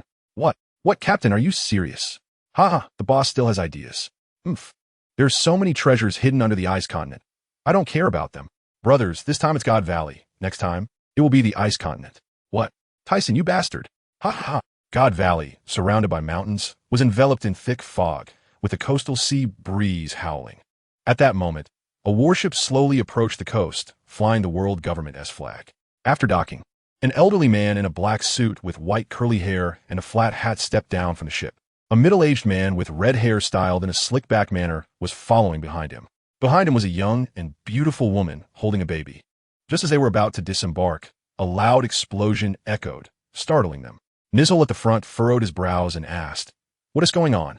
The 5 or 6 men in black suits and hats on the ship immediately sensed that something was wrong and rushed forward to protect these celestial dragons. Nizzle, Saint, it seems a man in black from the Rocks Pirates has appeared before this elder, and his voice trembled slightly when mentioning rocks. What? How is this possible? Nizzle, who was originally quite calm, now showed signs of fear in his eyes. He had come here from the Holy Land to ensure that the Figallan family could return to the ranks of the Celestial Dragons. For years ago, Figallan had expressed dissatisfaction with the actions of the Celestial Dragons, feeling ashamed to associate with them, and wanted to lead his family out of the Celestial Dragons. However, due to the resentment of the masses who had once suffered persecution at the hands of the Celestial Dragons, his family became the target of their anger, nearly costing his wife her life. Additionally, 6 months ago, Figallan's son was born. Not wanting his child to suffer persecution, he sought to return to the Celestial Dragons. Figallan was one of the few talents among the Celestial Dragons, which is why the higher-ups agreed to his return. The main reason was that the other party had not submitted their power chip, so they had no right to refuse. Many wanted to persecute this family, leading to the information spreading out. Thus, the world government sent people to provide him with protection. Nizzle, one of the 5 elders, also came along. However, upon hearing that the Rocks Pirates were attacking, he felt uneasy. Could it be that Rocks had heard this news? With the sudden explosion, the woman holding the child gasped, and with the baby crying, she hurried toward the cabin. Figallan, please go to the cabin. Leave this to us. Suddenly, over a dozen government agents in black suits appeared, surrounding the Celestial Dragons, their expressions resolute like a family of death warriors, staring intently at the approaching pirate ship. Just a few minutes later, as they looked at the densely packed pirate ships around them, their bodies began to weaken. There were simply too many, and even if they wanted to resist, they would likely be reduced to nothing in just a few seconds. Figallan, you take your family and hide. Leave this to me, said Nizzle, his face white with a beard, frowning and casting a sharp gaze toward the pirate ship ahead. Red-haired Figallan nodded, warned him to be careful, and then retreated into the cabin. Then, among the encircling pirate ships, a figure leaped directly towards Nizzle and the others. The sound of footsteps filled the air. Ha ha ha! Like thunder in the darkness, the laughter echoed through the sky, making their eardrums ache. The figure moved at incredible speed. In the eyes of Nizzle and his dozen black-clad men, he laughed heartily as he reached the bow of the warship, a rugged face displaying a maniacal smile. His fierce gaze locked onto the people on the deck below. The aura emanating from him made the black-clad men tremble. Unable to stop themselves from taking a few steps back, panic evident in their eyes. One of the older government officials, though visibly intimidated, shouted at Rocks, "Rocks, do you know what you're doing? Attacking the Celestial Dragons is a grave sin." Ha ha ha ha. Attacking the Celestial Dragons is a grave sin? I've done this more than once or twice, boys, right? Rocks laughed loudly. Yes. Ha ha. Captain Rocks wouldn't care about such things. As time passed, the pirate ships behind gradually closed in. Rocks fixed his gaze on the protected Celestial Dragons inside, then widened his eyes. This is... Ha ha ha ha ha. It seemed Rocks had discovered something extraordinary, and he couldn't help but laugh again. He didn't expect to stumble upon members of the Figallan family.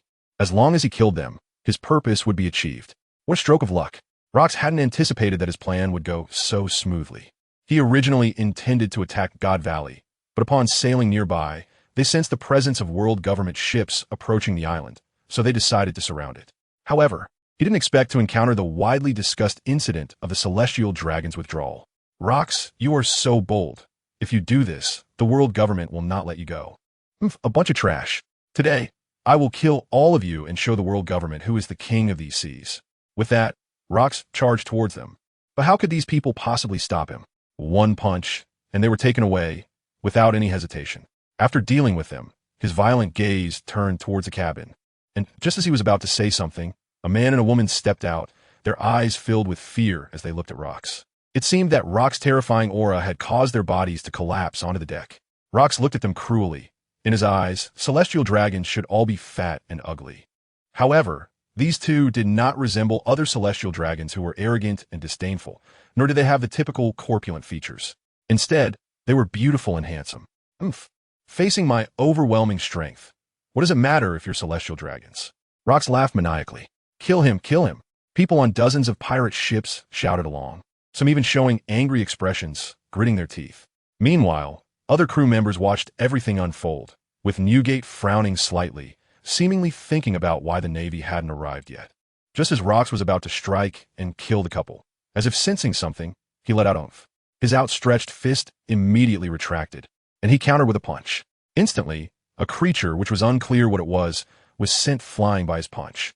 The strange-looking creature rolled several times in the air before quickly adjusting its posture, striving to stabilize itself. Due to the earlier confusion, Rox hadn't clearly seen what it was. However, ever since he boarded the ship, he felt as though something was targeting him. That was why he had reacted so quickly just now, responding to the sudden attack. Now, as the blurry creature fully revealed itself, he could finally see its appearance. It had a human torso and a snake-like body, with a pair of wings on its back. What is this? Not only did Rox exclaim in surprise, but the other crew members beside him also gasped. A Zoan-type mythical beast. Snake form. Such a rare ability. No, or perhaps this ability was only seen in incomplete illustrations, some of which didn't even exist. As they discussed the giant creatures in the sky, an old man's voice suddenly came from above, saying, Rox, what exactly do you want? This is no place for you pirates. Ha, after today, there won't be anywhere in this sea that I, Rox, can't go. Just wait and see. Rox laughed maniacally, and after saying this, he suddenly turned fierce. I don't care what kind of fruit you've eaten, but as long as you're a devil fruit user, you won't have the ability to resist in my hands. As he spoke, he suddenly turned to the Feigelin couple, who were slumped on the ground, seemingly too scared to speak. So, before I deal with you, I have to take care of you two first. Bastard, stop. The giant Nizhol in the sky looked at Rox, who disregarded his existence and directly attacked the couple, his anger surging. The unique roar of the snake echoed through the sky as his massive form lunged toward Rox. But even if he was fast, it was too late. He could only watch helplessly as Rox reached out his hands and grabbed the couple by their necks, a crisp crack resonating. Nizhol's huge body that was diving down came to a halt, trembling slightly, his eyes wide open as he stared at the couple collapsed on the deck. Rox! Nizhol reacted, his bloodshot eyes widening. Feigeland was their future heir. There were very few rational celestial dragons, and now one had been killed right in front of him, failing in his duty as a guard. His massive form appeared directly in front of Rox, and looking at Nizhol's fierce face, Rox remained unfazed, only sneering at this point. Don't you realize your situation? With a bang, he raised his palm toward Nizhol. Nizhol felt something was wrong when he saw Rox's movement. His massive snake body immediately became uncontrollable, shooting straight toward Rox, only to be met with a fist cutting through the air, accompanied by a roar of wind. The moment it struck his snake body, as he spat out a mouthful of blood, a tragic scream echoed through the sky, and his form was sent flying, splashing water on the sea. Just when everyone thought the old man would sink to the bottom of the sea's surface suddenly stirred. Nizhol, who was flying backward, paused in midair, flapping his wings against the sea surface. Rox on the warship frowned at the scene, and suddenly, the previously turbulent sea began to surge, waves rising layer upon layer, striking toward him like a staircase. Rox revealed a mad smile again. Interesting, ha. Ha ha. The shape-shifting snake is an ancient creature with the ability to control water. I never expected it could even control seawater. This is getting more interesting. The Golden Lion's eyes were filled with madness. Nizhol, having unleashed his ultimate move, originally planned to watch as Rox was submerged by the seawater, thinking that as a devil fruit user, he would definitely be unable to break free once covered by water. However, just as he relaxed, he noticed the layers of waves ahead were dissipating quickly. The surging currents were directly dispersed by Rox's punch, many of them evaporating. This huge commotion caused the other pirates to exclaim in awe, their eyes filled with respect, as if their captain could solve anything with a single punch. On the other side, Nizhol felt something was wrong. He looked around and realized he was the only one left here. Feigeland was already dead, so he planned to retreat. He was definitely no match for that madman alone. Staying behind would only lead to death. But just as he intended to take off, he found he could no longer control his body. Damn it, you damn snake, you're quite resilient. Uncontrollable, Nizhol found himself in front of Rox. Hearing the cold words from Rox made his body hair stand on end. Bang, bang, bang. 3 consecutive punches struck Nizhol's snake body, and in midair, he felt as if he were a balloon, finally crashing down on the coast of God Valley, rolling his eyes and fainting. However, Rox seemed unwilling to let the world government member go, and his figure followed closely behind, just as he was about to kill this elder from the 5 elders. Stop it, Rox, you bastard! Just as Rox was about to act, Steelbone and Admiral Saz launched an attack on him, using Moonwalk. However, halfway through their leap in the air, they were intercepted by Silver Axe and Wang Ji, leaving only Admiral Saz to confront him. Saz, with dust swirling beneath his feet, charged at Rox, who was about to kill Nizhol. He had been arranged in the Navy long ago, and at first, they didn't welcome him. But over time, he found himself increasingly integrated into the duty of the Navy. Moreover, the 5 elders were secretly his direct superiors, whether for the Navy or for these adults. He had to stop this guy's rampage. But no one expected that, In the blink of an eye, Admiral Saz was punched in the stomach and flew toward the island like a cannonball. Kill, attack God Valley, and kill all the future Navy. Rox's face twisted in fury as he commanded the dense fleet of pirates. Continuing like this would only lead to endless trouble. His purpose for coming here was very clear. By killing the Feigelin couple, he had already achieved half of his goal. Bakine, use those things and kill all the surrounding Navy. Rox commanded Bakine, who was frowning on the pirate ship. He turned to look at God Valley. Now, as long as they attacked and killed those who called themselves gods, they would ultimately win the war, making him the king of the world. Ha ha ha. Kill all the celestial dragons. The golden lion in the sky was the first to head toward the residence of the celestial dragons. Kill. Just then, as Rox lifted Nizhol from the ground and was about to kill him, the previously flying Admiral Saz came back to block him. Sengoku. Seeing the situation was dire, Steelbone shouted. At the same time, Sengoku's figure rushed out from among the many pirates, looking anxious as he used Moonwalk to hurry toward the island. Just then, ha ha ha, Sengoku, I'm coming for you. The Golden Lion, who was originally going to charge toward God Valley, laughed loudly when he saw Sengoku's anxious expression, raising his dual blades to slash down at him. Damn it! Seeing the Golden Lion suddenly doing something so reckless, Sengoku's face darkened as he gritted his teeth, having no choice but to stop and defend. Meanwhile, seeing that Sengoku was also being blocked, Vice Admiral Tsuru intended to assist Admiral Saz, but John swiftly drew his dual blades to stop her. As a result, for a short time, there was no way to break through, and they could only fight desperately, struggling against John. However, judging from John's relaxed expression and his attention focused on the island, it was clear he wasn't taking it seriously. All Navy, kill all the pirates. Whitebeard, are you going to stop me? Zephyr, looking anxious, originally wanted to take advantage of the chaos to directly support Admiral Sabo, but was blocked by Newgate. If he wanted to pass, he would first have to defeat me. Although Zephyr was unwilling to help Rox, as his crew member, he could not stand by idly in such a critical moment. As long as he could hold off one person, everything else that happened would have nothing to do with him. After being at sea for so long, he had come to realize the greed, betrayal, and killing among pirates. None of this was what he wanted. All he wanted was family.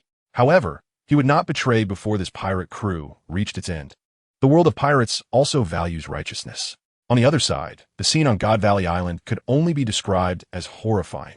Admiral Sabo lay on the ground, constantly spitting blood, with multiple injuries and broken bones all over his body. He was now breathing heavily. How could he possibly be a match for Rox all by himself? In just half an hour after trying to stop Rox, he was beaten to this state. In fact, he was severely injured from the first punch he took. Although he was an admiral, he did not possess the physical qualities of Sengoku, Zephyr, and the others. He was only able to become an admiral due to the power of the Logia type, Suna no Mi, and the arrangements of the world government. After resting for a few seconds, just as he was trying to get back up, his body suddenly stiffened. He trembled as he lifted his head, only to see Rox descending from the sky, raising one foot like a dark giant column and stomping down. The sound of bones breaking echoed, and Admiral Sabo spat out another mouthful of blood, his vision starting to blur. His focus began to dissipate, displaying a look of unwillingness and anger on his face. And then his body, which had been struggling slightly, became motionless. Everything went dark, and he completely lost consciousness. The world government's lapdog deserves to die. Rox, exuding a terrifying and demonic aura, turned to look at the unconscious Nizhol on the ground. This time, he didn't make any big moves. He simply pulled out a handgun and raised it, aiming at Nizhol. With cold eyes, he viciously said, "You die too? Stop." A loud shout came from behind him. Bang! Bang! But Rox seemed to not hear, and the continuous gunfire ended with the person's pupils contracting sharply. However, the gunfire did not stop. Instead, there were several sounds of blades clashing against hard objects. Rox fixed his gaze on the figure blocking his attack ahead, surprised that this person had also become a lapdog of the world government. "Rox, stand down," came the voice of the one who had shouted earlier. It was Karp, his expression dark as he sensed that the people on the warship by the coast had lost their breath. Turning his head, just as he was about to say something, he suddenly caught sight of the person under Rox's feet. Realizing that the other party also had no breath, his face turned furious as he grimly said, "Rox, you damn bastard. How could you do something so inhumane? I will definitely sink you here today." Watching Admiral Sabo die on the spot, the originally calming mood exploded. Although Admiral Sabo was a pawn of the world government, over time, after fighting together frequently, it was inevitable that emotions would develop. Moreover, he actually liked this guy quite a bit. "And you, Roger, are you going to stop me too?" After hearing Karp's harsh words, Rox did not turn around. Instead, he continued to look at Roger, who was holding his sword in a ready position. Roger lowered his sword and adjusted his straw hat. "Rox, stand down. I am here to stop this fight today." As their respective purposes were confirmed, the air suddenly fell silent, a chilling and oppressive aura spreading around them. Just you guys? Let you see my power today. Anyone who tries to stop me will die." Before his voice ended, Rox's figure vanished. Karp ripped off his navy coat and casually tossed it aside. "Be prepared, Rox." Instantly, his aura surged, his hands covered in a purplish-black hue. And then with a whoosh, his figure also vanished, reappearing as he collided fists with Rox. Bang! Zzz. Accompanied by the emergence of purplish-red lightning. The white clouds in the sky slowly turned black. The purplish-red lightning seemed to want to connect with the dark layer above. And the ships along the coast creaked as the waves from the island hit them, tilting the vessels to one side. However, this evenly matched offensive did not last for a few seconds before Karp was forced back, his feet creating a trench in the ground. "Karp, I'm coming to assist you." Seeing the two clash earlier, he knew Karp was definitely not a match for Rox. So he waved his sword and prepared to join in. "No, Roger, just watch from the side. I'm enough to deal with this guy. I don't mind it. The credit is all yours. As a pirate, the Navy won't promote me anyway." "Bastard Roger, is that what I meant?" Karp had already engaged the enemy. Although GOLD, Roger was there to help, there was no guarantee that nothing would go wrong. Steel Bones' expression darkened as he muttered. He was blocked by two of the enemy's cadre and couldn't break free for a moment, while worrying that Karp wouldn't be able to hold Rox back. As the Navy and pirates engaged in chaotic battle, most had already boarded God Valley Island. The pirates desperately attacked the residents of the Celestial Dragons, while the Navy fought hard to block them, and soon the island was strewn with corpses. Steel Bone scanned the battlefield and suddenly noticed something in one area, where a dozen oddly shaped figures appeared not far away. From their attacks, they were not weaker than the headquarters vice admirals. "What on earth is this?" Steel Bone's face revealed horror. As with the appearance of these individuals, Navy ships were being sunk one after another. These people were not only powerful, but their bodies were extraordinarily tough. Bullets hitting them felt like striking iron. Not far away, Sengoku also noticed this scene. He turned to glare at the Golden Lion. "Shiki, what are these people?" "Ha ha ha. Sengoku, these are the trump cards of the Rox Pirates. How about it? Impressive, right?" I was shocked when I first found out. After saying this, the Golden Lion turned to look at Miss Bakken not far away. When this woman showcased her research results, he had looked down on it at the time. However, after fighting those guys, he realized he had underestimated her. Moreover, she said these were just inferior products. It was hard to imagine how powerful the finished products would be. Bakken watched the Navy ships being sunk not far away, a charming smile appearing on her face, revealing a smug expression. In fact, these were just very inferior creations. Many experimental ideas she hadn't even realized. Because it involved bloodline factors, she couldn't fully accomplish them.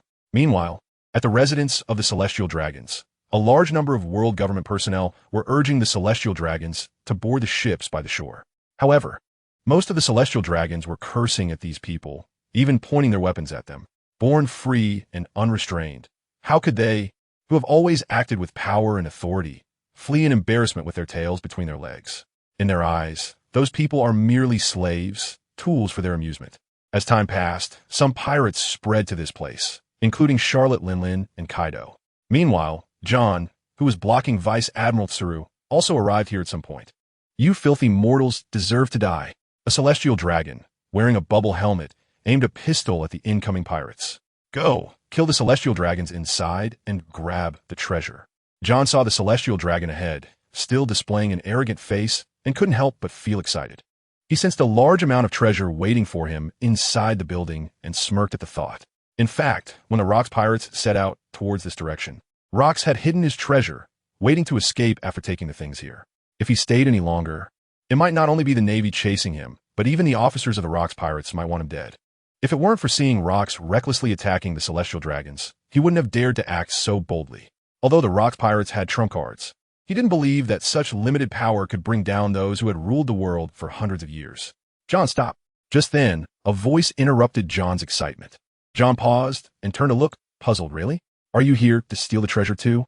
Rayleigh, holding a long sword, had a sharp look in his eyes as the light reflected off his glasses. We are here to stop this war. On the other side, the Navy and pirates are actually working together against me. GOLD. Roger, do you really want to be my enemy? After clashing for a while, Rocks suddenly threw his head back and laughed. Then his body stiffened, and he lowered his head, glaring at Roger. I am here to stop you, so back down. Roger continued to say the same thing. Carp alone was indeed no match for Rocks. But with Roger's participation, Rocks found himself evenly matched, and the pressure on him suddenly increased. What are these guys doing? Rocks maintained a calm exterior while his sharp gaze fixed on the two beside him, but inside, he was wondering what had happened to his subordinates. Furthermore, since GOLD Roger and the Navy had joined forces, what about that guy? As this thought crossed his mind, he began to panic. Although he was reluctant to cooperate with this guy, Carp, he realized that he was indeed at a disadvantage alone. Panting heavily, I can relate. I can now understand how powerful that Ols Tisen guy is, being able to match up against such a monster. Although they had only fought for a short time, he felt more discomfort than in days and nights of battling others. The Celestial Dragon's residence was filled with more and more pirates rushing into this luxurious mansion. Suddenly, the place was engulfed in smoke and flames. Amidst their excited shouts, a figure arrived. You damn pirates, die! An old man with glasses, bald head, swung out black sword energy towards the invading pirates. Instantly, a large number of houses collapsed, burying the pirates inside before they could react. The old man, eyes filled with rage, looked at the devastation caused by the pirates and felt the need to vent his anger. Just as he was about to chase the fleeing pirates, a figure emerged from the rubble he had just attacked, standing up with a wolf fawn club. Which bastard is this? You hurt me. He clutched his abdomen, blood flowing from the wound, which wasn't deep, and with his recovery ability, he soon stopped the bleeding. Oh, a little brat of the demon clan, an interesting physique. I could take you back for research. The old man's eyes sparkled with interest. Just as he was about to seriously injure this surprisingly resilient person, he was suddenly blocked by a knife. Charlotte Linlin, holding a knife in both hands, lowered her head and said, Kaido, let's go. We have the goods. All right. Trying to leave? Stay right there. The old man's expression turned furious, and his aura shifted to a completely different level, making him appear like a terrifying Shura. Then he swung his sword, creating a massive black sword light in the sky that tore through space and slashed towards the two. The earth seemed to be dyed in color, the whole sky turning dark. But that wasn't all. After unleashing the slash, the old man moved like a ghost, and the knife was suddenly at Kaido's face. Kaido, seeing the astonishing speed of the incoming attack, could only raise his wolf fawn club to defend. But this sharp attack was beyond his ability to withstand. As soon as the wolf fawn club made contact, he was sent flying, adding another wound to his body. Kaido. Linlin, having just dispersed the old man's last attack, saw Kaido in a dangerous situation. Kaido. Her eyes widened in shock as she raised her knife and swiftly cut off the old man's path. The old bald man's eyes flared with anger. The physiques of these two were beyond his expectations, but he was determined to capture these damned pirates today. 3 days later, the battle above God Valley was still raging fiercely. However, it seemed that the pirates were either fleeing or watching the show, while only the officers were still fighting the Navy.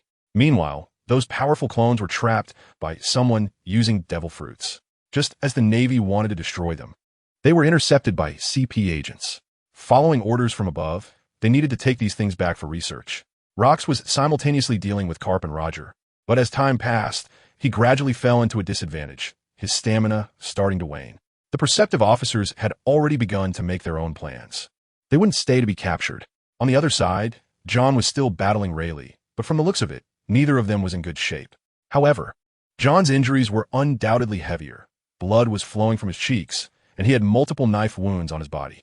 He had already started to contemplate retreating. Even if he couldn't obtain the treasure in the collapsing building, it was better than losing his life. After all, he had already gotten quite a few good things from rocks.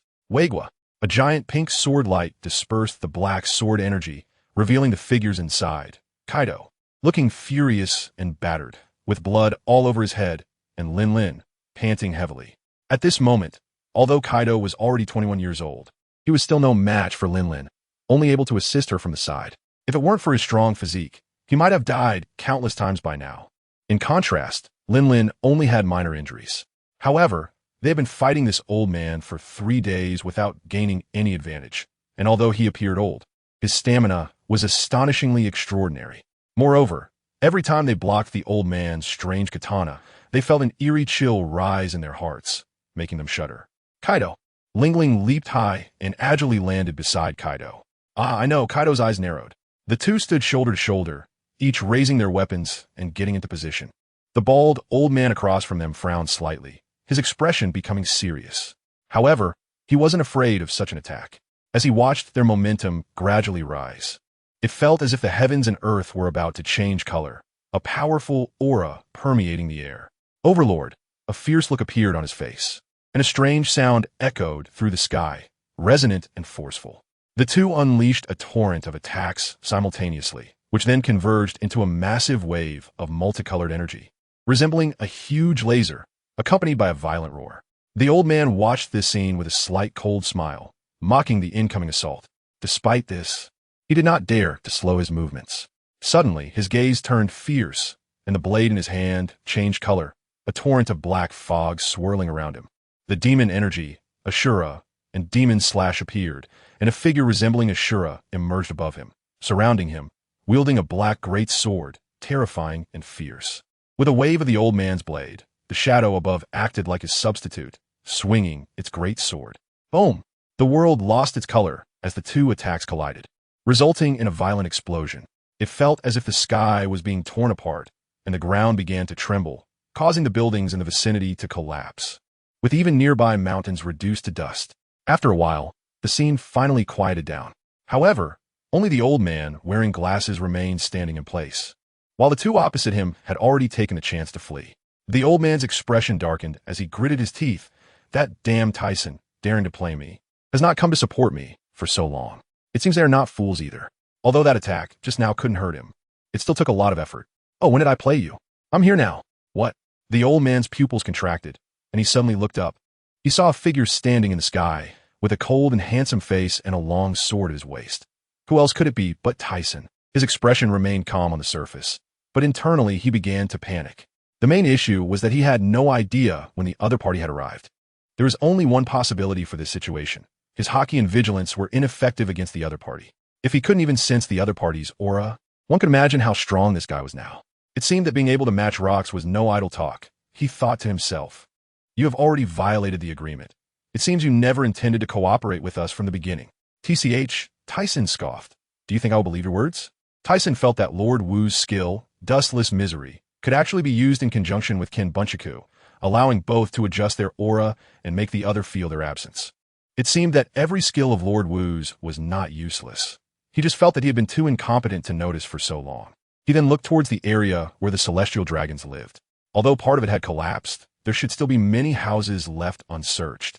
Tyson slowly descended, turning to the members who had followed him. "Jerry, take them to have a look. Take anything valuable." "Sure." The old man saw that the other party didn't care about him at all and even dared to let people go in and search for things. And he was instantly filled with rage. "Tyson, do you dare?" The old man raised the blade in his hand, pointing it at them. Oomph. The black figure flickered and suddenly vanished. The old man showed vigilance, sensing the aura around him. Suddenly, a chill spread all over him, and his mind went blank. When he recovered, his heart jolted. He then saw Tyson appear behind him, with a long sword already pressed against his neck. As fear filled his heart, beads of sweat broke out on his forehead, and his body stiffened, unable to move. You don't do anything reckless. The old man's face showed horror, feeling his entire body as pores open, a chill spreading all over. This sword is indeed a good item. Tisen held one hand on the sword against his neck, while using the other to take the sword the old man was holding. The other members then rushed into the residence like a swarm. The old man was about to struggle, but suddenly felt a sharp pain in his neck and could only glare at him with wide eyes, his expression dark. This should be the original demon slayer. Looking at the simple sword sheath, a chilling sense of impending doom surged in his heart, and his aura began to become somewhat chaotic. Just based on you. Tisen thrust the sword into the ground, pouring hockey into it, the great sword continuously absorbing. I want to see how much you can absorb, and if it can keep up with the hockey consumed when I unleash White Dragon. After noticing Tisen's abnormality, the old man revealed a smile, thinking to himself, Demon Slayer has been by my side for many years, carefully nurtured every day. How could it be easily controlled by someone else? Just as he finished speaking, he suddenly looked as if he had seen a ghost, his pupils violently constricting. How is this possible? The old man watched as Tisen poured hockey into the sword for a while, and the great sword emitted an excited emotion. He had been with this sword for a long time and was already well aware of its reactions. This was a manifestation of joy and excitement. Tisen picked up the great sword, examining the patterns on it. Although it wasn't as suitable as his weapon, this rare item had significant collectible value. However, there was one thing that puzzled him. Logically, since the old man had wielded this sword for so long, it should have already turned into a black sword, just like his 7-star sword, which had been refined into a black sword years ago. Now, even without pouring in hockey, the sword energy could injure natural type ability users. This sword shall be considered compensation for how your world government played me. And one more thing, Tisen's gaze fixed on him. Don't easily provoke me. I know some dirty secrets of the world government. If you don't want them to be made public, then. Saying this was just to make these guys wary. After all, sometimes one can't be too careful. He didn't expect it to have a significant effect, but as long as it made them a bit cautious, it would be a success. The old man's face changed drastically, and just as he was about to say something, he suddenly suffered a heavy blow to his abdomen. A mouthful of blood spewed out, and the sound of broken ribs echoed as his body was sent flying, crashing into a nearby wall before finally stopping. Tisen retracted the sword hilt. He had just used the hilt of the Demon Slayer to strike him. He couldn't kill him just yet. Killing him now would disrupt his future plans. His sky paradise would definitely need to be recognized by the world government in the future. Otherwise, whether in business or life, he would always be disturbed by the Navy and government officials. That would be completely contrary to his dreams. Then Tisen soared into the air, looking at the island below that had been mostly destroyed. The closer he got to that battlefield, the more brutal it was. He then discovered that this island was also like the Sabeti archipelago. There was even an Arceus vine tree, and above this tree was the residence of the celestial dragons. It was only when he got closer that he noticed many roots sticking out, likely due to the battle between Rox and Roger damaging the surface. On the other side, John seemed to sense something and looked into the distance. That damn guy is here, and it seems like Rox is also in trouble. John saw Tisen in the sky heading towards Rock's battlefield, as if he didn't even notice them, and a bad premonition arose in his heart. At the same time, Rayleigh, who was fighting him, seemed to sense something as well, suddenly raising his head, his eyes widening as he instantly moved towards that direction, ignoring John behind him. In fact, John had already thought of leaving after seeing Rox at a disadvantage. He didn't want to stay and get beaten up by the Navy. Moreover, among the other officers, only Whitebeard and Silver Axe remained, while everyone else had already left. Returning to Rock's side, after using all his strength to fend off the attacks of the two, Rox retreated a distance and adjusted his stance, glaring fiercely at the two. However, at that moment, he was quite disheveled, covered in blood, with several dents on his body, looking like he had broken many bones. Rox, are you still not giving up? You have already failed. Carp, covered in blood, had veins bulging from his muscles, his chest heaving violently. On the other side, Roger was not faring much better, gripping his katana with one hand, his bent body showing signs of various injuries. I am the king of the world. How could I be defeated by you? Rox gasped and charged at the two again, but his stamina was nearly exhausted, and he was under immense pressure facing their attacks. Roger and Carp exchanged glances and instantly moved in different directions. The air tearing with a whoosh sound, the remaining ground cracking open again. Not far away, only the Navy remained. Although they had won this battle, their losses were significant. Over 100 warships had come, but now only about 20 remained, all battered and wounded. Most of these warships were damaged by the clones, and their master, Bakin, had long since vanished without a trace, seemingly indifferent to the clones. The few members of the Rox pirates who had been fighting against Steelbone and the other saw that Rox was at a disadvantage and fled one after another. Now only Whitebeard, Silver Axe, and the injured Shiki in the sky remained, standing together. No one else dared to approach them.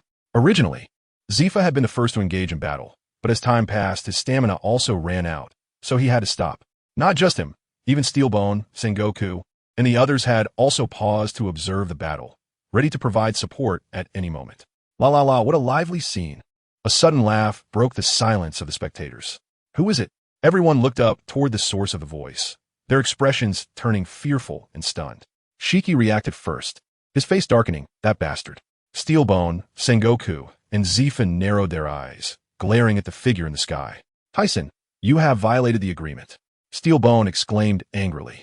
Oh, Whitebeard, you're still here. Tyson, flying in, glanced down at them and adjusted his position, slowly descending towards where Whitebeard stood. Whitebeard looked up at him, revealing a white-toothed smile. I knew you wouldn't miss such a scene. La la la. I'm only interested in treasure now. My sky paradise will be built soon. Would you like to come with me? Although he knew the other party would not come, he still wanted to give it a try. If this guy joined his pirate crew, it would truly be invincible. I have my own goals, and I'm preparing to form my own pirate crew. As expected, the other party was starting to recruit sons. At this point, Whitebeard's mustache had grown out, and many people began to call him Whitebeard. However, Tyson was still not used to calling him that, so he continued to use his name. Tyson, bastard, answer me. Seeing Tyson chatting happily with Whitebeard, Steelbone's expression darkened, gritting his teeth before shouting. Steelbone, it's the world government that is not planning to fulfill the agreement. Don't blame me. Tyson turned around, revealing a helpless expression. Steelbone narrowed his eyes, ready to say something when he suddenly looked as if he had seen a ghost, his eyes widening in terror. Where did you get that sword from? Tyson paused for a moment, then looked at the long sword at his left waist. Oh, this? I took it from a bald, old man. Do you know what that bastard did to me? He actually dared to play tricks on me. So, I thought his sword looked nice, so I took it. His tone expressed both grievance and anger, a sense of entitlement that made Whitebeard and the others roll their eyes. Steelbone and Sengoku glared at him angrily. You bastard, do you know who he is? What did you do to him? I don't care who he is. Offending me leads to this outcome. Don't worry, he is not dead. I still prefer to respect the old and love the young. Sengoku, let's capture this guy. We can't let him continue like this. Steelbone's momentum surged as he spoke to Sengoku. Hearing this, Sengoku's face showed bitterness. He had just fought a fierce battle and had no extra strength left. But he couldn't disobey the commander's orders. The two instantly charged at Tyson. Seeing this, Tyson was not afraid. After all, his companions still had a little time, so he would play with these guys for a while. Moreover, in his perception, Rox would need some time as well. This time, besides coming to collect treasure, he had an important task to accomplish, which was related to an experiment. Although he felt a bit sorry for Rox, this was something that had to be done for the future of armed forces. The members of Roger's pirate ship were also watching their captain fight, and Rayleigh had originally been worried that Tyson's arrival might cause an accident, which is why he rushed over. However, now he found that Tyson had directly started fighting with the Navy, so he relaxed his tense heart. Just as he turned to look around, he noticed the world government ships docked at the shore, and an idea suddenly popped into his mind. The suggestion they made when they came was about treasure. The pirate ship needed to be replaced, all thanks to that bastard carp. But when he went to the Celestial Dragon's residence earlier and saw the collapsed houses, he knew he was a step too late.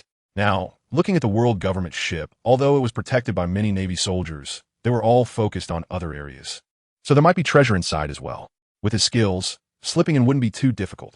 A few minutes later, under the watch of the surrounding Navy, Rayleigh successfully boarded the warship. As soon as he entered the ship, he sensed the presence of someone inside. So he pretended to be indifferent and continued with his own business. He looked around and searched for the place where the treasure was stored, and he indeed found several boxes. As soon as he saw that these boxes were adorned with silver edges and gold inlays, he knew that there must be valuable items inside. Just as he was about to move the boxes, a figure suddenly sprang out, moving at incredible speed. Who is it? He was already prepared and turned around, feeling somewhat surprised because he recognized the person's aura as very familiar. Rayleigh, you idiot, don't you know the order of arrival? A man close to 7 meters tall stepped out. Little giant Mona, Rayleigh exclaimed in surprise. How could this guy be here? To explain why Mona was here, He had originally followed Tyson's orders to check the residence of the celestial dragons. However, he suddenly spotted ships docked at the shore, heavily guarded by many Navy personnel. So, he harbored the same thought as Rayleigh and stealthily followed them. Just as he boarded the ship, he sensed someone was coming and decided to hide, hoping to discover some secrets. I was here first. Those treasures aren't yours. Mona stretched out his hands, ready to grab the boxes. However, Rayleigh raised his hand to block him and smiled, saying, "Let's see whose skills are better." 100 tons gravity fist. Boom. The Navy outside was startled by the sudden explosion and quickly raised their guns, aiming inside. Who is it? The commotion caught the attention of Zephyr and the others. When they rushed over, they saw Rayleigh and Mona fighting on the ship, exchanging blows, and the surrounding Navy personnel were knocked down. Damn it. These two are causing trouble at such a time.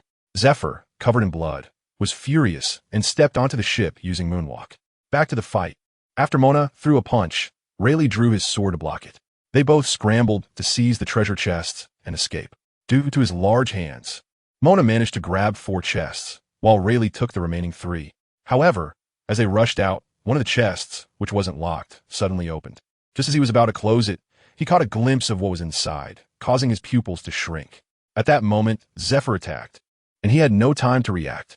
He could only close the chest and throw it out, which Rayleigh, who was preparing to flee, saw. He thought Mona had a free hand to deal with Zephyr, so he hurriedly caught the chest, thus ending up with 4 chests. A smile appeared on Rayleigh's face as he squinted his eyes, tucking 2 chests under his arm while running towards their pirate crew. Meanwhile, after fending off Zephyr's attack, Mona quickly leaped up, his body instantly lightening, drifting away into the distance. Damn pirates! Seeing the opponent running away, Zephyr gritted his teeth, feeling helpless inside. The Navy was already battered, and he had no strength left to fight these people. Steelbone and Sengoku simultaneously attacked Tyson. Both were the highest combat powers in the Navy, especially Steelbone. He remembered the first time they fought. He had lost consciousness from exhaustion. Although Steelbone was injured, it was only superficial. Now it was different. Alone, neither of them was a match for him, even though he was the fleet admiral. Light escape. A white beam of light collided with Steelbone's fist, and the powerful attack forced Steelbone to retreat. The white beam was not just dust release. It also contained Tyson's armament Haki and Conqueror's Haki intertwined.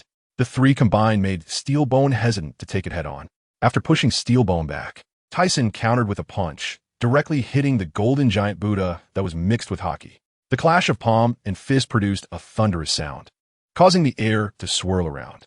The island, already heavily damaged, now had seawater seeping in, and the roots of the Yalki mangrove were utterly destroyed, leaving no ground to stand on below. After the attack dissipated, Tyson's body vanished, as if he were a ghost.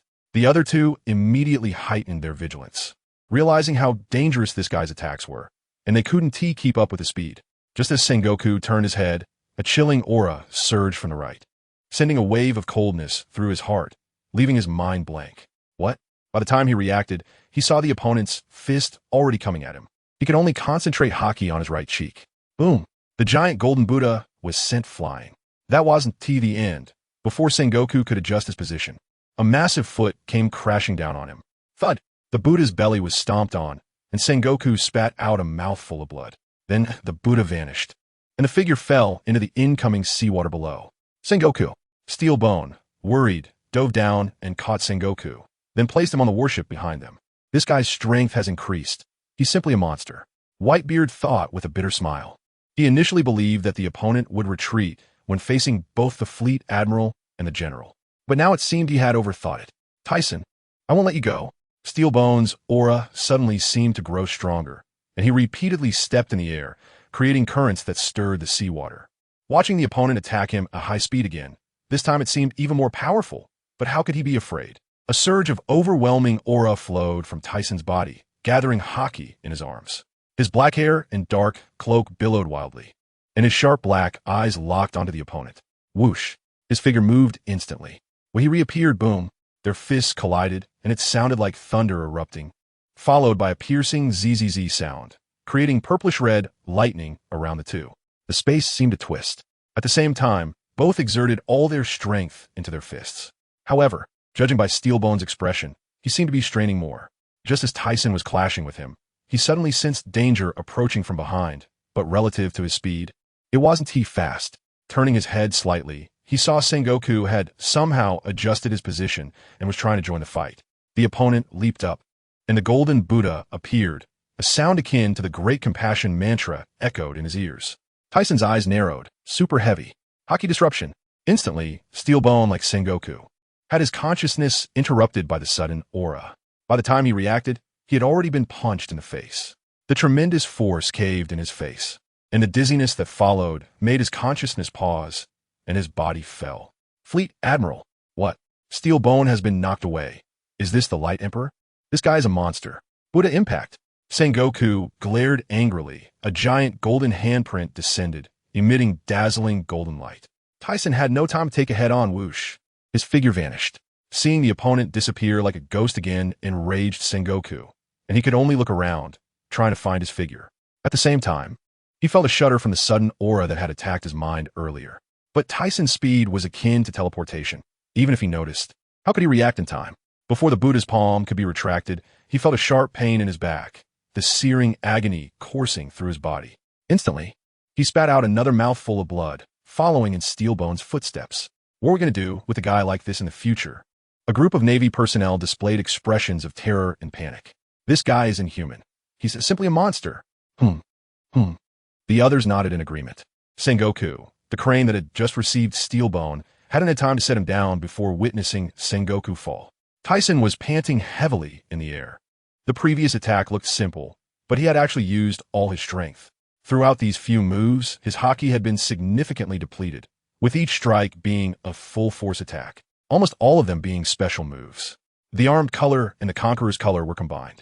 Aside from not using Dust Release, he had utilized all his other techniques, including haki interruption. Although the opponent remained on high alert, they couldn't maintain it indefinitely. Once caught off guard, their consciousness would fade for a moment, leaving them unable to feel anything. This brief moment of vulnerability was the key to victory. Moreover, it seemed that he had overused the haki interruption technique, as his head felt dizzy and swollen.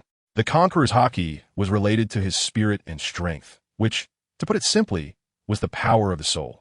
Now, having overused this power, he was experiencing the situation. Tyson shook his head slightly, feeling a pang of anxiety. It seemed he would need to use this technique sparingly in the future, or he might end up becoming an idiot. He also wondered how the battle on the other side was going. Below, Steelbone and Sengoku had recovered after a few minutes. Given their monstrous physiques, they couldn't lose their combat ability without a fatal injury. Although they had been knocked down, it would be impossible to determine the victor in a short time. However, if this continued, his stamina might run low. Tyson, who always needed to retain a certain level of combat capability, would never engage in such a losing proposition. Hearing that the commotion over there seemed to quiet down, he rushed over and found that the battle among the three had ended. Rocks had sunk into the sea. Much of God Valley was destroyed, with only a corner still holding out, and everyone had returned to the pirate ship. Thanks to Roger's strange moves and Garp's strong will, Rocks had ultimately been defeated. The legendary moment came to an end. He felt a deep sense of melancholy and secretly vowed never to end up like Rocks, nor like the future Nutgate. Then, with Roger's mediation, the Navy temporarily abandoned this capture operation. They no longer pursued Whitebeard and the others, as their losses were immense, and they needed time to recuperate. Meanwhile, the Roger pirates set sail with the treasure they had seized. Tyson boarded the Mickey Mouse ship amidst the furious glares of Steelbone and Sengoku. Just as God Valley sank into the sea and the crowd began to disperse, a white light shone from the spot where Rocks had sunk, illuminating a school of fish. Upon seeing the sudden appearance of a massive creature, the fish scattered in all directions. This is so thrilling. It's my first time in a submarine. Bang. Brooke, you're too noisy, be quiet. Gina's angry voice came through. So fierce, Miss Gina. Seeing the other party raise their fist again, Brooke could only obediently close his mouth. Ryder, how is it? Gina lowered her hand and turned to look at Baroque up front. Not yet. Wait a bit longer. Baroque, with his observation haki fully activated, sensed the surrounding presence. Ever since Rocks was sunk, they had been ready to go, using the submarine to reach the seabed. However, after searching for a while, he found nothing, which puzzled him. It seemed the opponent was completely dead. Otherwise, how could he not sense any presence at all? What is that? Brooke exclaimed as he looked out the submarine window. Brooke! Gina thought he was just messing around. It's real, Miss Gina. There's indeed a figure, and it's sinking into the deep sea. What? Baroque and Gina both exclaimed, then turned to look in that direction. Indeed, a figure was slowly sinking. However, from the presence Baroque sensed, the opponent was already dead. But recalling what Tisen had said, he adjusted his direction and moved closer. Near the waters of Wano, on 2 pirate ships. Kaido, do you want to join me? After hearing Lingling's words, Kaido raised his head and said, no. I want to form my own pirate crew. Lingling, with a shy expression, wasn't surprised. She had known Kaido's great ambitions after spending so many years with him. All right, but after what just happened, you owe me a huge favor. Finally, Kaido expressionlessly shouldered his kanabo and turned aboard another ship. Lingling squinted her eyes, staring at Kaido's back for a long time before turning back. They had seized quite a lot of good things in God Valley, and she had just given him a fruit, surprised to find it was a mythical Zoan type. Most importantly, she had received a red stone from Rocks, which she had instructed Longbread to procure before going to God Valley. Originally, she planned to seize Rock's treasure as well, but unexpectedly, that bastard John got there first. However, she was very satisfied to bring that stone back, as she had heard it was related to becoming the Pirate King, so she planned to keep it. Now that Rocks was dead, she felt liberated and believed they would usher in their era. In a certain sea area, a pirate ship was heading towards the future country, with Bakine inside the cabin, revealing an excited smile. She was staring at a pile of instruments in front of her, along with several blood samples contained in the instruments nearby. As long as I can figure out the bloodline factors, these monsters' physiques and abilities will become my subordinates. I'm really looking forward to it. On the other side, after the Roger pirates emerged from God Valley, everyone eagerly opened the treasure chest that Rayleigh had seized. Oh, it's opened. It's filled with gold and silver treasures. I wonder what's inside this chest. Ha ha ha ha, Rayleigh, you're amazing. You managed to get so much treasure. Everyone curiously stared at the final treasure chest, but when they opened it, this is a baby. The crowd stared wide-eyed at the baby inside the chest, exclaiming in surprise. Where did this baby come from? Roger initially looked puzzled, then opened his mouth to reveal a joyful smile as he picked up the baby. The baby, instead of crying, was smiling and babbling. Rayleigh looked bewildered at the child making cooing sounds, while his mind recalled what had happened earlier. Under Roger's questioning, he had no choice but to explain how the child came to be. Ultimately, they decided to find Garp and hand the child over to him, letting him return it to the world government. 3 days later, a piece of news echoed throughout the world. The Dark King Rocks D. Zebek was defeated by the Navy's hero Garp, and the Rocks pirates were completely crushed by the Navy. At the same time, another shocking news also spread across the seas. The Dark King's curtain fell, and the Light King dominated the seas. The origin of this headline was unknown, but when people saw it, it was even more eye-catching than the Navy's defeat of the Rocks pirates.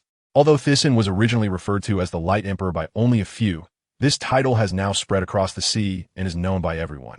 At the same time, many people have raised a question, since Rocks was defeated by the Navy's Garp, and the Light Emperor is not much weaker than the Dark King. Does that mean the Light Emperor cannot defeat Garp either? However, some argue that the Light Emperor should have surpassed Rocks by now, as he can simultaneously defeat Navy admirals and fleet admirals. In any case, various rumors have spread across the sea, causing headaches for both the Navy and the world government. Navy headquarters. What Light Emperor? Who is that bastard making up nonsense? Give me the information. Steelbone's face twisted in anger, his teeth grinding. Ha ha! Garp, who was originally enjoying a donut, suddenly burst into laughter, causing Sengoku and others nearby to grit their teeth. The Navy is currently severely weakened and is recruiting soldiers from around the world.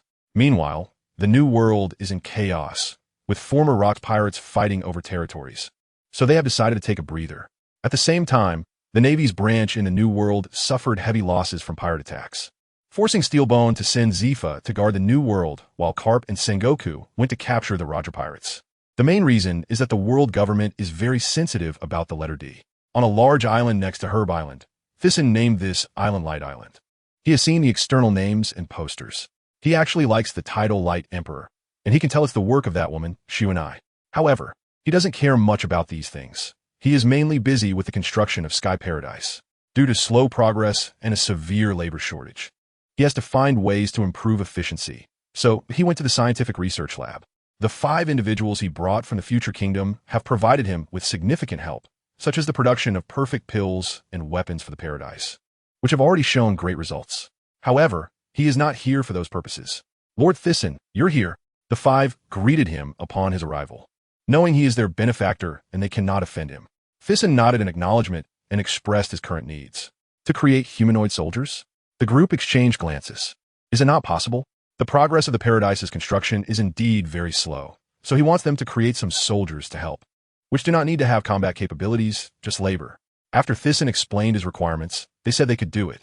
However, even for labor, they would need sturdy metal. Thyssen indicated that this could be easily resolved, as in no way could fully cooperate. But they hadn't done this kind of research before, so it might take some time. This for you, I believe it will help. The group looked at the item he handed over with confusion, then exclaimed, This is Dr. Tsukime's artificial machine research. They thought it was just a legend, but now they are witnessing it firsthand, their eyes filled with excitement and disbelief. With this, we can produce them quickly. Just leave it to us. Looking at their excited expressions, Thyssen was somewhat speechless. Just as he was about to turn and leave, brew. After answering the call, he heard Berlik's voice. Thyssen, we've returned, and we found that guy, but he's already dead. Upon hearing that they found the corpse, he became excited. Quick, bring him to the research lab. After hanging up, he revealed a maniacal smile. Since fighting rocks, Thyssen has been fixated on this guy's body. No.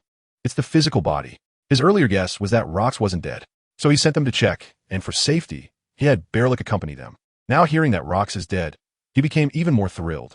This way, he could utilize this guy's powerful body to create modified or cloned soldiers, forming a powerful army. And then there's that guy, Nutgate. He needs to discuss with him sometime. Such a powerful physique shouldn't be wasted on his endeavors. Thinking of this, he became increasingly excited, as when he actually produces them, the world structure might change. After thinking for a long time, he also planned to quickly cultivate the splitting ability of Mr. Wu. With the recent events, the world government would definitely take action, and he must be cautious. However, if he is pushed too hard, he won't hold back. At that time, he will directly go to the Holy Land to unleash his skill, but to prevent dying on the spot. He must cultivate the splitting ability first to feel a bit more secure. Holy Land Mariewa. This bastard, I will never let him go. The bespectacled bald elder's face was flushed with anger. He had acted confidently before going out, but now he not only failed but also lost his sword. The other elders exchanged glances, and after a moment, the elder with a scar on his left cheek spoke. Since even you are not a match, then this matter is beyond our decision. However, taking care of that guy, Rox, is a good thing. As he mentioned Rox, the elder raised his hand to touch the scar on his body, which still ached faintly, causing him to grit his teeth. We can only consult that esteemed one. It must be so, the elder with a birthmark on his forehead suggested, and the others had no objections. Soon, they arrived at the flower room in Panga City, where a woman in black respectfully said, My lord, the esteemed ones have arrived. Then the 5 elders knelt at the bottom of the red steps, not daring to raise their heads. Lord M, Mr. Thyssen has already escaped our control, so we seek your guidance on how to deal with this. The black figure on the high platform suddenly opened its eagle-like eyes. It was not a flame, so there was no need to worry. Yes. After seeing the 5 elders leave, the shadow frowned slightly, holding a bounty notice. Who is this guy, and why does he present such an uncertain factor? After thinking for a long time, he slowly closed his eyes. After the 5 elders returned, since it's not a flame, let the Navy handle it. Agreed. But my sword. The bald elder's eyes were filled with rage. He did not want to bring up such a humiliation. But that sword had been with him for a long time. Let us see what that man's conditions are. If they are reasonable, we can negotiate with him. It must be done. A month later, a sudden unexpected guest arrived on Whitebeard's ship near the Sphinx Sea. Shiki, I'm not interested in what you mentioned. Get lost. After saying this to the golden lion in front of him, Whitebeard continued to drink the wine in his hand. The golden lion's face turned red with anger as he said, Newgate, the Rox pirates have finally disbanded, and now it should be our world. Are you really willing to let that man stand above us? After the defeat of Rox, the golden lion was unwilling to see another king arise in the sea. So he began recruiting new members, and many well-known pirates joined him.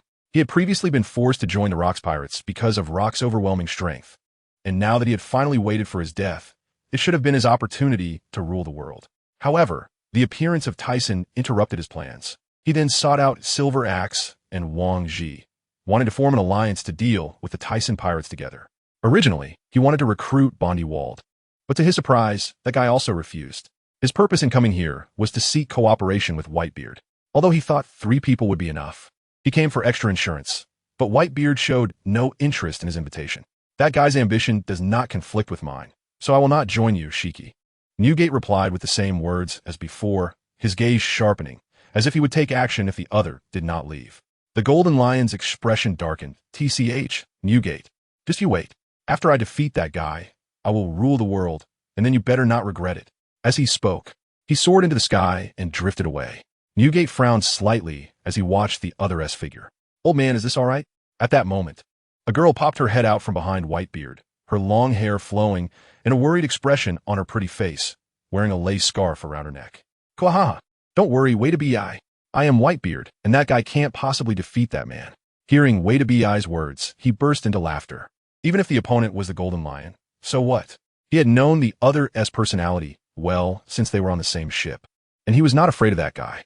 Moreover, he found it strange that the Golden Lion was attempting such a thing. He believed the Golden Lion could not succeed, as he had a deep understanding of that man's strength. He was also puzzled about why the Golden Lion was so confident, knowing he was not his match. After all, that guy could hold his own against rocks. He certainly was not someone to be taken lightly, and the Golden Lion was simply courting death. At the Navy headquarters, Admiral, their movement from the Flying Sky Pirates. Damn it, Shiki, keep a close eye on their movements. Steel Bone clenched his fists. The current Navy was not suited for a large-scale battle. The last war would take at least a few years to recover from. Therefore, regarding these powerful pirates, they could only watch them cause trouble. Above Bright Island, Jingye was on patrol. Currently, among the 6 small and medium-sized islands, only one had been completed. This way, the construction speed of the remaining 5 could be accelerated, given the previous experience. However, to meet different purposes, the architectural designs on the 6 islands were different. Only the outer walls were the same. Boom! At that moment, an explosion was heard from one of the outer islands. Not good. Jingye's pupils constricted sharply as he looked towards that direction. What happened? He then leapt in the air, his feet creating a continuous stream of air pressure. Above the Technology Island, one of the 6 islands, since it was filled with rocks and wasteland, Thyssen had built it as a scientific research island, prioritizing it over the others. To avoid easy detection, the laboratories were underground, covered by other buildings above. The island that had been constructed was this one, which Thyssen named Technology Island. It was filled with villa areas, with 3 directions of the island connected to 2 small and medium-sized islands on the left and right, while the middle was connected to Bright Island by a suspension bridge. The connecting materials were simply made from metal crafted by Jingye, making it easy for their personnel to move and transport materials. However, now these villas were being bombarded by suddenly arriving shells.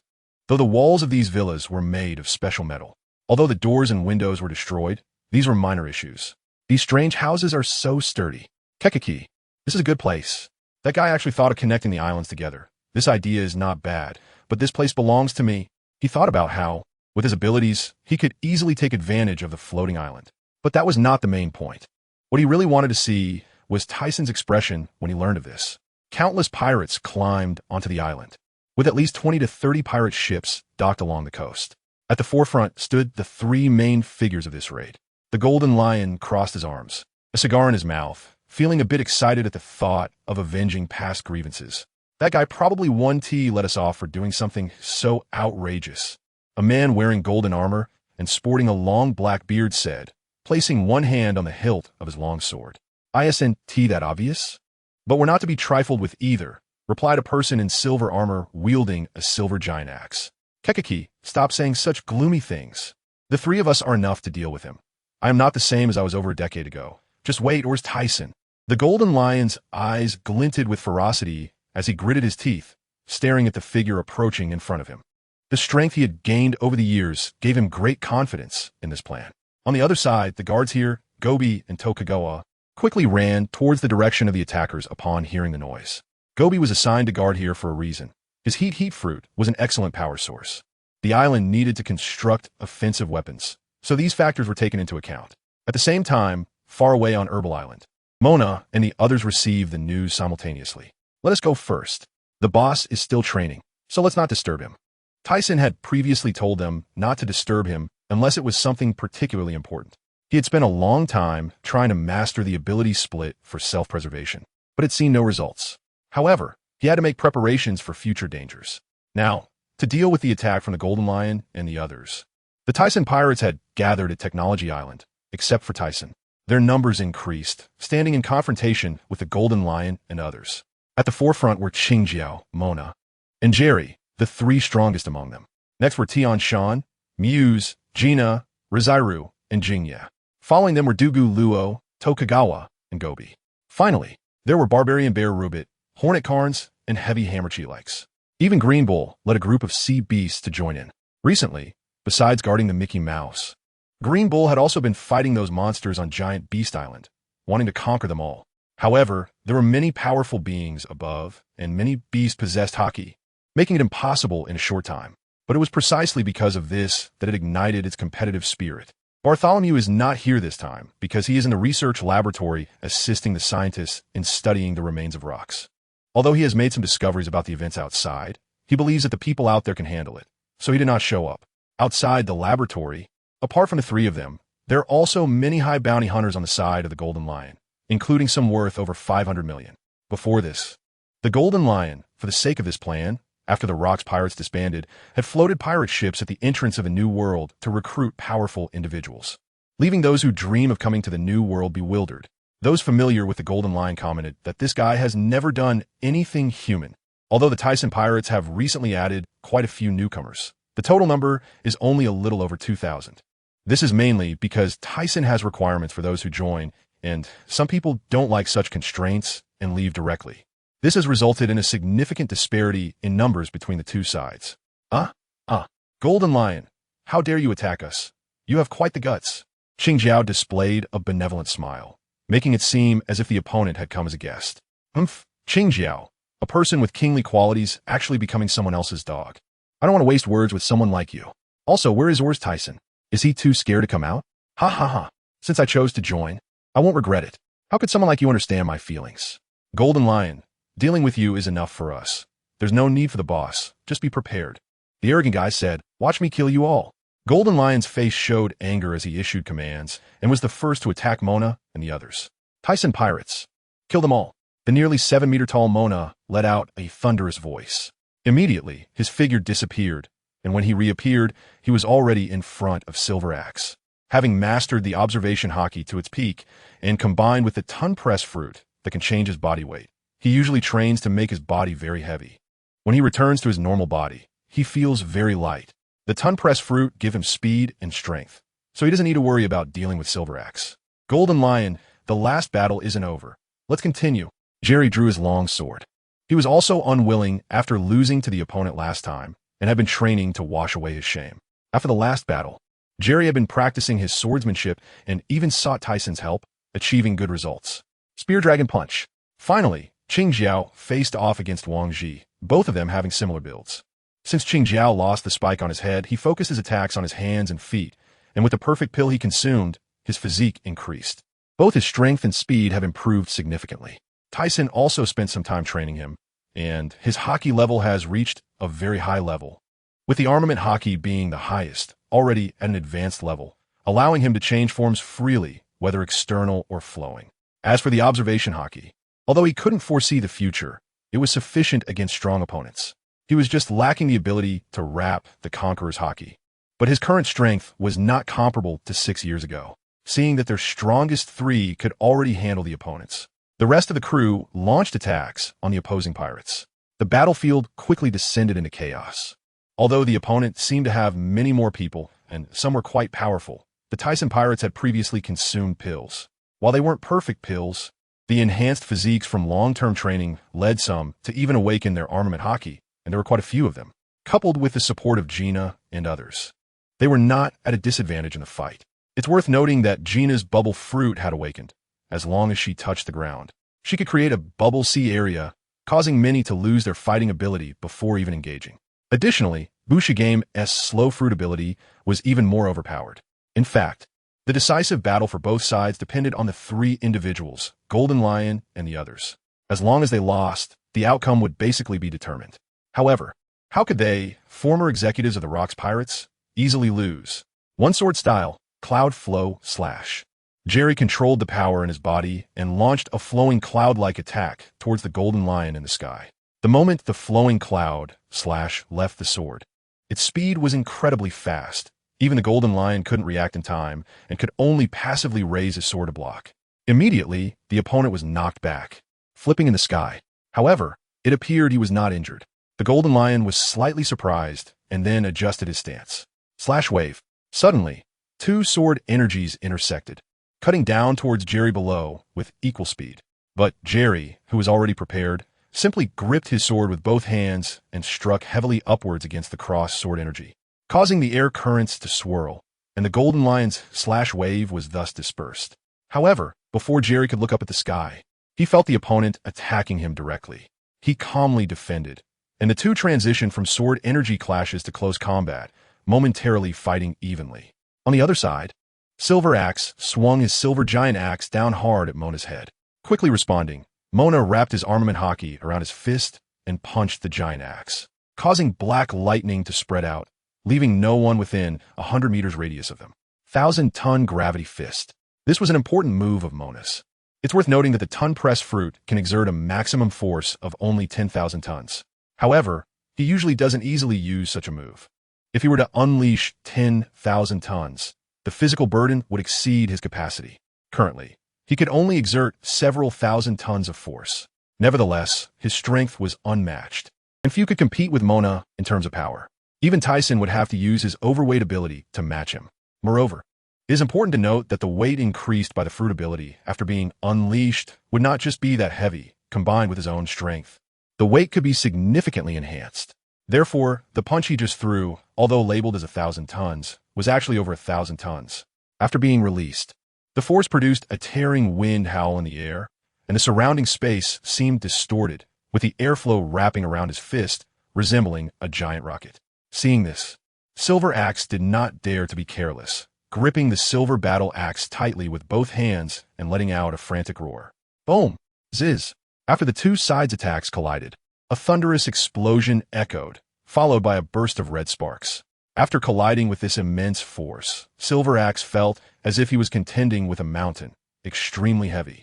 The giant axe, along with his body, slowly tilted backward, and it took a distance before he finally stopped flying.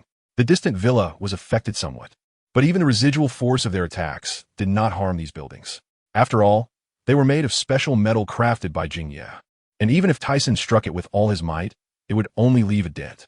The Green Pepper's facial beard danced wildly, looking like a monstrous ghost. After their fists clashed with Wang Ji's long sword, both retreated a step. Then, they extended their legs, wrapped in a purple-black armed color, and kicked fiercely towards each other, only to be blocked again by the opponent's raised sword. Just as the Green Pepper retreated, it leaped continuously into the air and then raised one foot, which instantly turned purple-black and kicked down heavily towards Wang Ji's head. Zhui Long, Jiao Zui. The opponent was equally unyielding, gripping the long sword with both hands and slashing upwards. Zhong! An explosion akin to a piano blast rang out. The air surged, and the ground was upheaved, with both sides gritting their teeth and holding on tightly. 2 days later, only the 3 fighters remained in the battle, while the others had basically given up. Many pirates on the Golden Lion side had collapsed from exhaustion, and some had fled. The members of the Tyson pirate group were also exhausted. After fighting for so long and against so many, it was already impressive that they hadn't lost. The battlefield of the 3 had now become unrecognizable, with the ground pockmarked and many places cracked open, revealing large chasms. Some villas had also been damaged, but fortunately, the underground laboratory was located more towards the other side, so it had not been affected yet. During these 2 days, although Jerry had been fighting evenly with the opponent, as time passed, he gradually fell into a disadvantage. Despite gritting his teeth and attacking fiercely, he eventually sustained injuries. The wounds were not light. This was actually quite normal.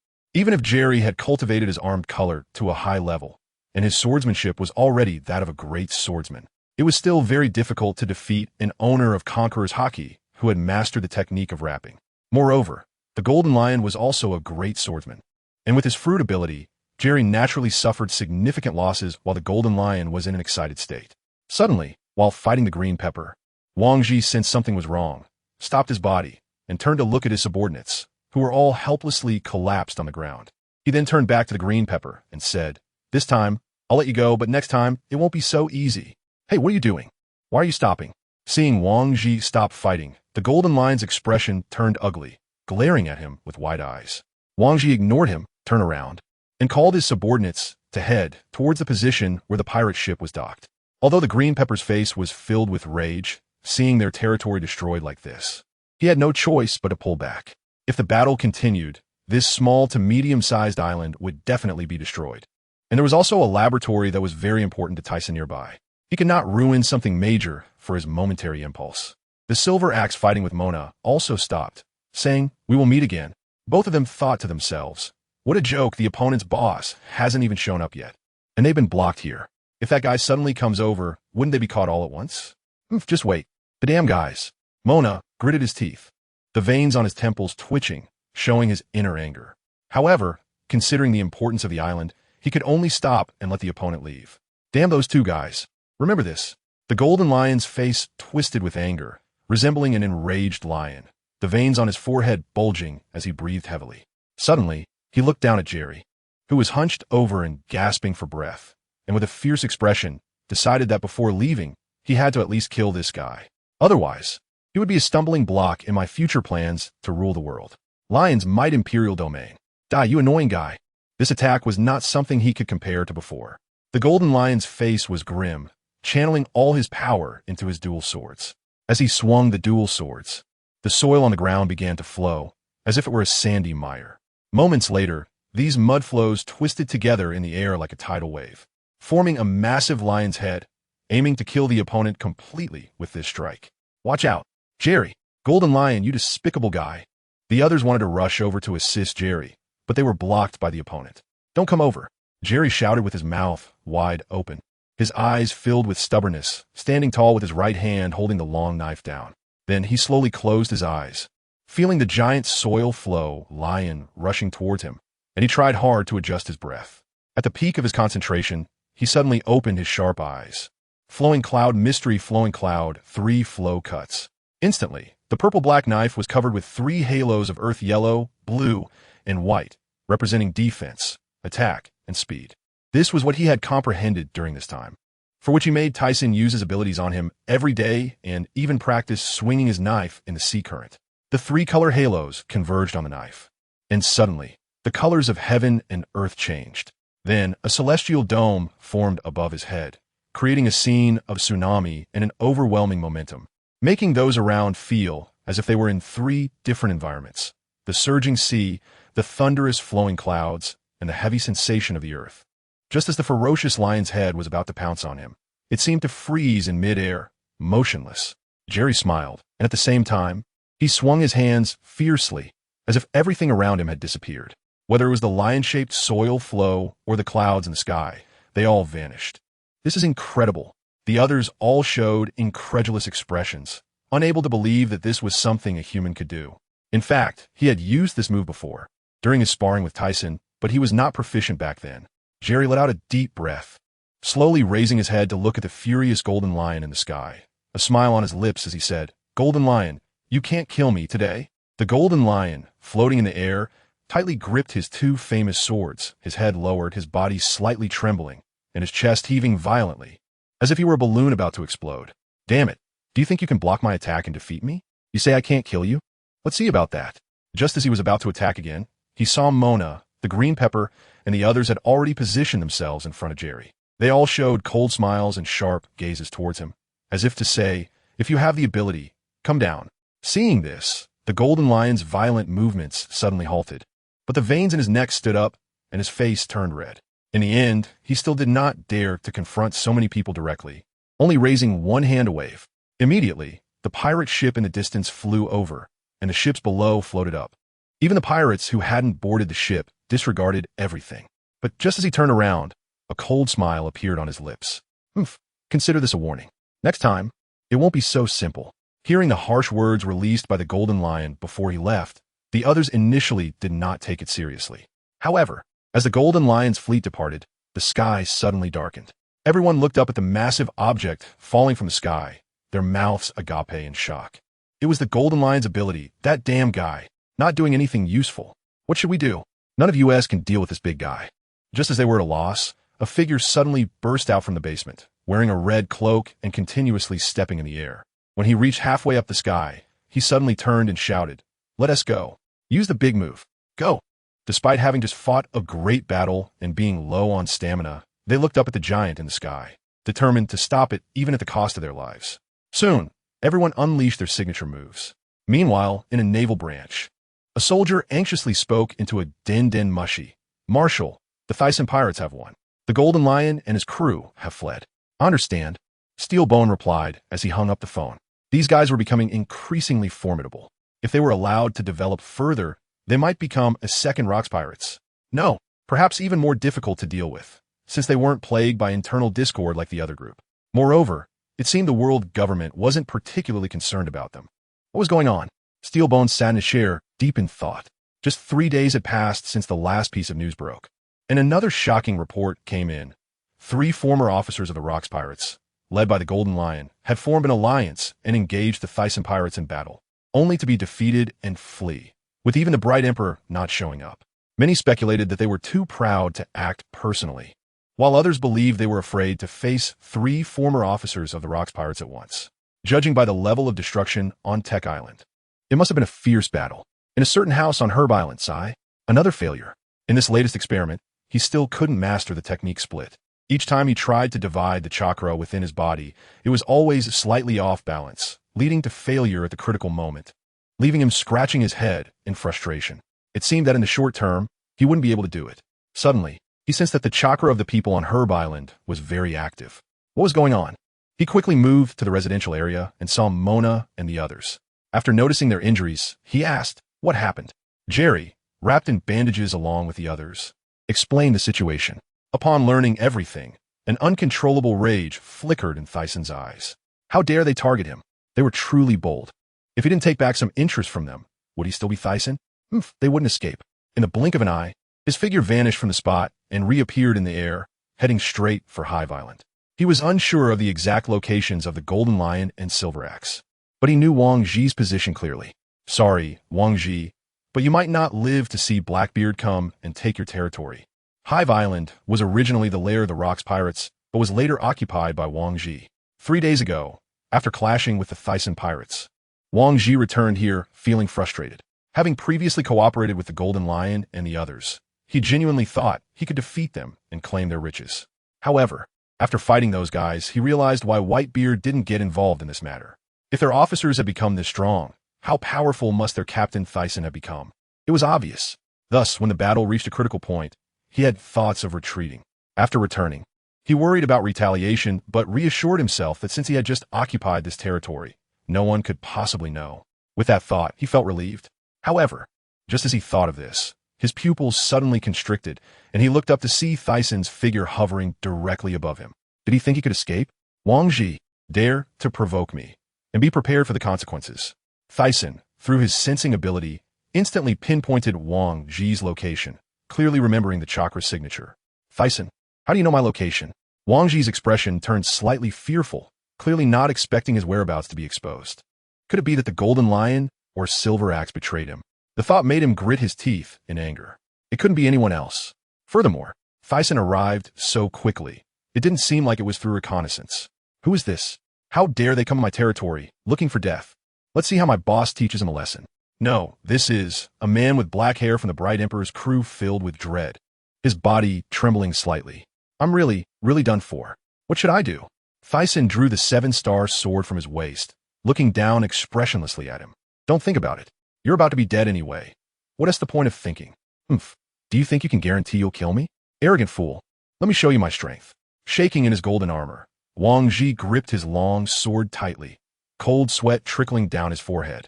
His eyes wide open in rage as he stared at the sky. The scene fell silent in an instant. Moments later, the figure in the sky vanished. Where is he? Wang Ji's vigilance peaked, using his observation haki to sense where the attack would come from. From the front. Just as he finished speaking, a tremendous force struck his long sword, sending him flying backward. Before he could regain his balance, he sensed danger from behind. His hair stood on end, and his pupils contracted.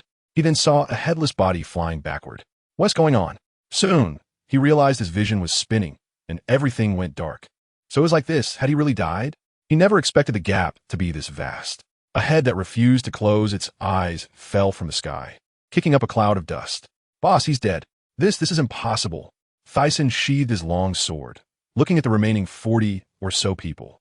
After the Rocks pirates disbanded, Wang Ji had recruited many, originally having 100 or 200. However, after the battle 3 days ago, he lost more than half, leaving only the elite. You, bring me Wang Zhi's treasures. If you dare hide anything, you know what will happen next. Thyssen pointed at a man with black hair and a scarred dark complexion. The man, still stunned, hadn't he recovered from his shock when Thyssen suddenly pointed at him. His fear intensified, and he quickly nodded and bowed. Lord Bright, I'll go fetch them right away. Seeing the man so compliant, Thyssen turned his gaze to the others, noting the fear in their eyes. Anyone want to join me? Of course, there are conditions. I'm currently building Sky Paradise. Whoever helps me construct, it will be my partner once it's completed. They can also officially join the Thyssen pirates. The others exchanged glances, and a few suddenly stepped forward, saying, My lord, we are willing. Rather than drifting on the sea, we want a stable home. My lord, we are willing too. After hearing these few words, the remaining people seemed to recall something. Their hearts stirred, and they all agreed. Finally, when Thyssen looked through the treasures he had obtained, he exclaimed, This is... Initially thinking it was just some gold and silver, he was surprised to find something truly valuable. It is a superhuman-type devil fruit, the explosion fruit, which looks just like a bomb. With a fuse pulled out, if you're not careful, you might really think it's a bomb. He remembers that this was the fruit eaten by the future Mr. Five, who didn't understand how to develop this fruit. However, among his companions, there is one who is very suitable for this fruit, and that is that guy, Doflamingo, nicknamed the Explosive Man because he can unleash explosive air currents with his fists. If he gives this fruit to that guy, it would truly live up to the nickname. Moreover, since joining, he has had no other thoughts. It's just that he has a well-known ambition, but those are minor matters. Without ambition, how could one be a pirate? Besides this fruit, there are many treasures and fine wines. After loading everything onto the pirate ship, Thyssen set sail towards Bright Island. Half a day later, while passing Sphinx Island, Thyssen suddenly disembarked, telling them to go to Bright Island on their own. The reason he got off here was that he sensed a particularly familiar aura and guessed the identity of the person, so he planned to go take a look. In the waters near Sphinx Island, a whale-like pirate ship was anchored, seemingly hosting a banquet. However, the number of people was rather small, only 4 or 5. But listening to the cheerful laughter, it felt more like a family gathering. Ah, Dad, that's my wine. A man with a white beard pirate emblem and 3 small circles on his right arm suddenly stood up, his tall and strong body clenching his teeth. Kula-la-la-la. Fasa, young people should drink less. Dad, you're too cunning. Right. The others nodded in agreement. Just as Whitebeard was about to say something with a smile, he suddenly became serious. Over 6 meters tall, nearly 7 meters, he stood up abruptly and looked at the sky not far away. The others were startled by this sudden scene and raised their heads to look at Whitebeard. What's wrong? What's happening? They asked, puzzled. A dangerous guy is coming. You all back off, Whitebeard said, blocking the others with his naginata, his gaze fixed on the approaching figure. La, Newgate. Is this how you welcome an old friend? I even brought good wine. Thyssen, seeing the wary look on the other's face, felt a bit helpless. A person as gentle as him was treated this way. It was truly unreasonable. Of course, you dangerous guy. How could I let you easily approach my family? Whitebeard, although not relaxing his guard, retracted his weapon. Considering you brought good wine, I'll let it slide this time. This was actually normal, since pirates encountered each other. A fight was inevitable. Moreover, Thyssen came over without even greeting, which was indeed impolite. Sorry, I just passed by suddenly to taste the good wine I brought. Thyssen suddenly changed the subject, then looked at the 4 people behind Whitebeard. Although they were still young, he could recognize them all. Sons, come out and welcome the guest. With a smile, Whitebeard took the wine from Thyssen's hand, opened it, and took a big gulp. Good wine, but this wine feels a bit familiar. Almost like the one I drank on the previous ship, he said, then tilted the bottle back to drink again. I just came back from Wangji, and these are what I brought back, Thyssen said. Whitebeard suddenly spat out the wine he had just drunk. Numera. After wiping his mouth, he widened his eyes and looked at Thyssen. So you mean he? Yeah, he's dead. This guy actually dared to join forces with the Golden Lion and Silver Axe to attack my old lair. How could I let him go? Thyssen, unconcerned, continued drinking the wine and grabbed some food brought by Whitebeard's sons to eat. Sigh, I knew it would be like this. I just didn't expect you to be so decisive. When the Golden Lion approached him, he had some suspicions, but he didn't expect someone to die so quickly. Gradually, Thyssen stayed at Whitebeard's place drinking until nightfall, during which they discussed many topics. However, he sensed that Whitebeard's mindset had changed significantly, from being carefree to now having a label of protection. This was understandable. The long-sought goal could finally be realized. However, even so, Thyssen did not envy him. His dream would soon be fulfilled as well. At that time, his sky paradise would be the freest place in the world. People who wanted freedom would flock to his sky paradise, and by then, he would be a symbol of freedom. The notion that the Pirate King is the symbol of the freest person is impossible. He would not allow such a thing to happen. He originally wanted Newgate to contribute some blood, but thinking that researching Rock's body would take quite a while, he temporarily set it aside. After a while, he returned to Bright Island. During the process, he received a call from home, saying that the world government wanted to talk to him. He thought to himself, what else is there to talk about, other than asking for the sword? Although he would give it to them, he might as well listen to what those guys had to say. What conditions do you have? Just put them forward. The expression of the snail phone appeared pitiful. Okay, I need you to recognize the status of Sky Paradise in the world, and in the future, neither you nor the Navy are allowed to infringe upon this place. This was his idea from the start.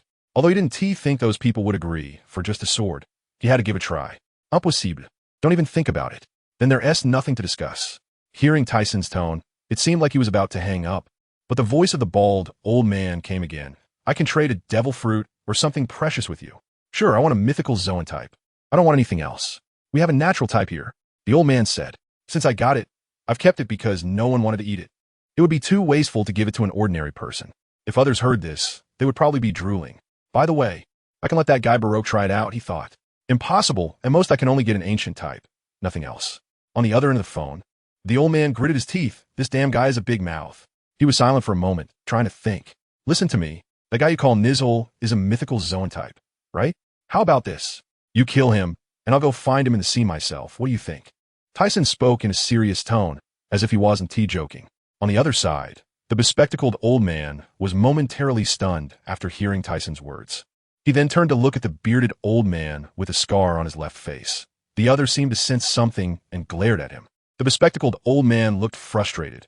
Even if he wanted to do so, he didn't have a weapon in hand. Eventually, after confirming that the other party would not agree to his proposal, Tyson could only lower the conditions to exchange one ancient type and one superhuman type. And to avoid the other party using a useless ability as a substitute, he directly stated he wanted the door fruit. As for the other ancient type, it was the Tyrannosaurus form. Although he got them, he felt miserable because no one wanted to eat them. And with these 2 fruits, he now had 3 in total. If possible, the Momin fruit could be considered for personal consumption. But let's wait for now. It won't expire just sitting there. A day later, the bald elder received the long-awaited first-generation Ghost Slash, while Tyson obtained the 2 fruits. He then took the natural gas fruit he had in hand and went to find Baerlich. These 3 fruits all possessed decent abilities, so think it over. Baerlich frowned as he looked at the treasure before him, the mysterious patterns dazzling his eyes. It was his first time seeing a devil fruit. Tyson, I won't eat it. I don't want to become a dry duck, and besides, I don't need external items to enhance my strength. At this point, he lifted his head to look at Tyson. Seeing Baerlich's confident gaze, Tyson could only withdraw. It was true. As time passed, Baerlich's strength was nearing its peak. With his current power, he was already at the top of this world, and there was no need for him to improve further. He feared that before long, even he would find it difficult to deal with Baerlich. Thinking of this, he wondered, heavens, is it true that such a good devil fruit has no one to eat it? Time passed quickly. In the year 1490 of the Sea Garden on Daughter Island, Tyson lay on a bed filled with the scent of femininity, holding a blissfully happy woman in his arms. It had been 2 years since he arrived at Daughter Island. 2 years ago, after settling everything on Light Island, he came to the first half, helping Yakina clear the underground world of the Grand Line. Now, Yakina had established a foothold in the underground world, known as the Sea Transport King, primarily helping his Sky Paradise transport materials. Secondly, she provided weapons and ammunition to the countries of the New World. Once she secured her position, he came to the Daughter Kingdom to accompany Neriku. There was now a new king to inherit, and originally Tyson wanted her to walk out with him, but thinking that Sky Paradise was not yet completed, he gave up. Besides, coming back occasionally was nice. He could see old friends, like the 2 uncles in the small garden. He could discuss this matter after the paradise was completed.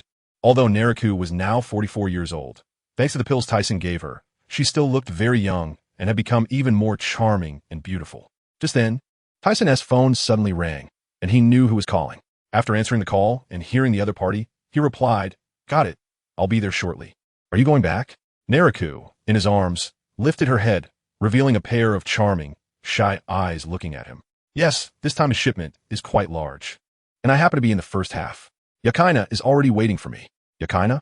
"Oh no." Tyson maintained a calm exterior but felt a tremor inside. He had forgotten about this.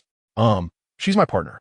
The construction of Sky Paradise requires a large amount of materials, and she's the one handling it.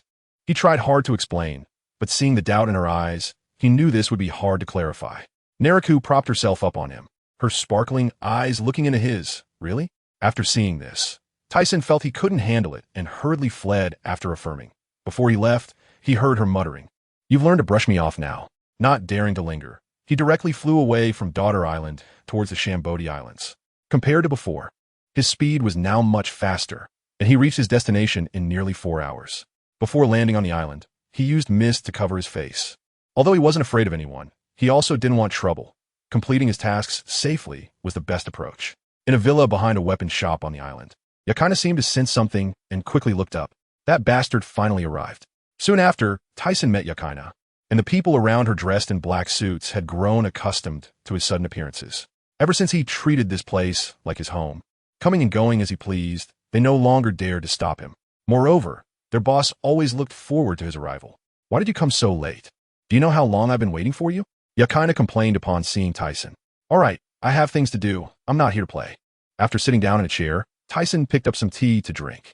Just then, Yakina, dressed provocatively, suddenly leaned on him, her curvy figure pressing against him, her delicate little nose sniffing around his neck like a little lion dog, making him feel itchy and uncomfortable.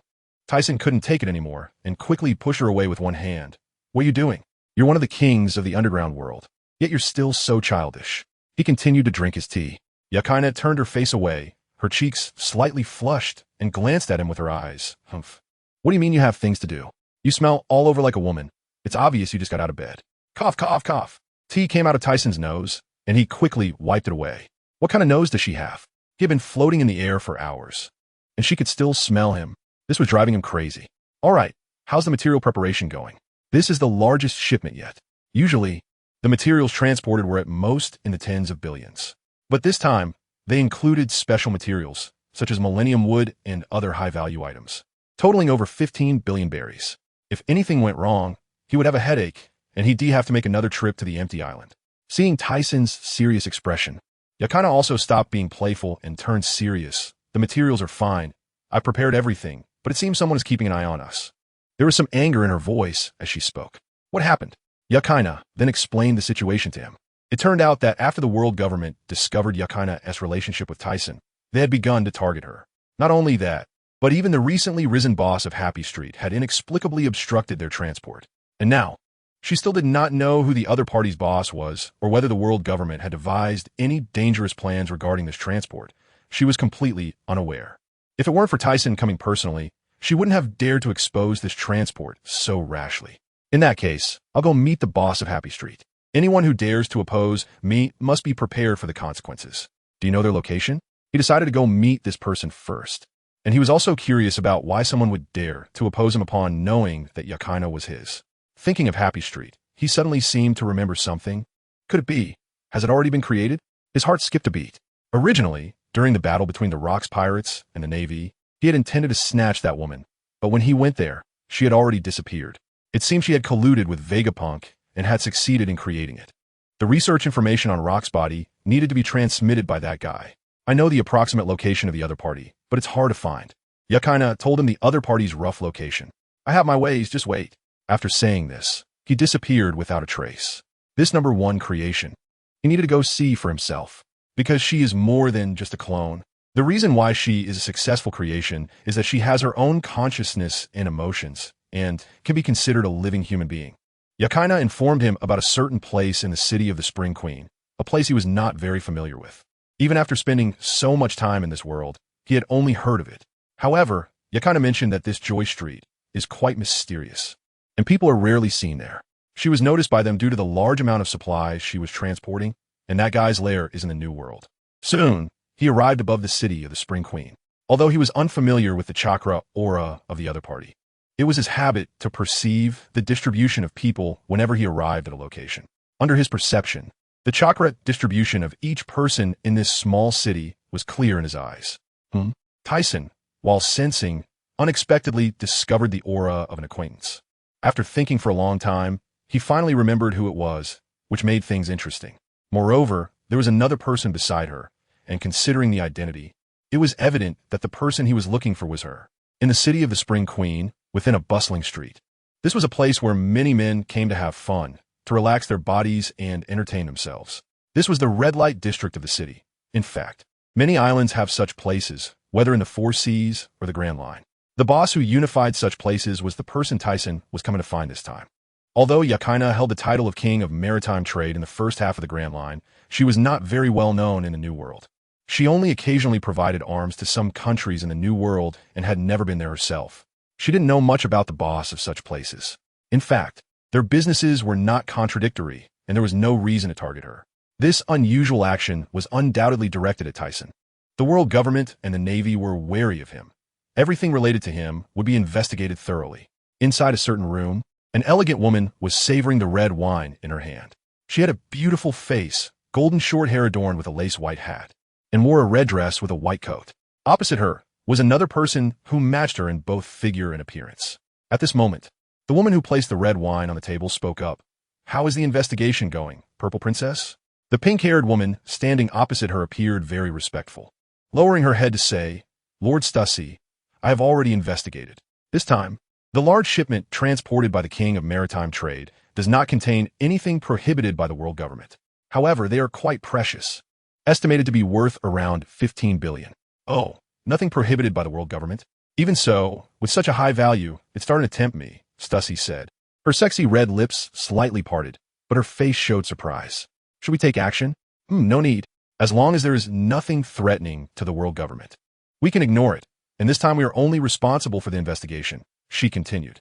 As she was speaking, the other party suddenly moved in her blue high heels, stood up, reached for the unfinished red wine, and continued, "Moreover, if we take action, that man is quite troublesome. After all, the higher-ups do not want to conflict with him." When mentioning that man, the pink-haired woman's body suddenly trembled, biting her red lips, her hand involuntarily resting on her chest and inner thigh. Noticing this, Stussy put down the red wine, slowly walked to her side, placed a hand on her shoulder, and said, "Purple Princess, don't worry. That guy will eventually be defeated. No one can escape the grip of the world government, no matter how powerful he is." As she said this, she slightly squinted her sparkling blue eyes.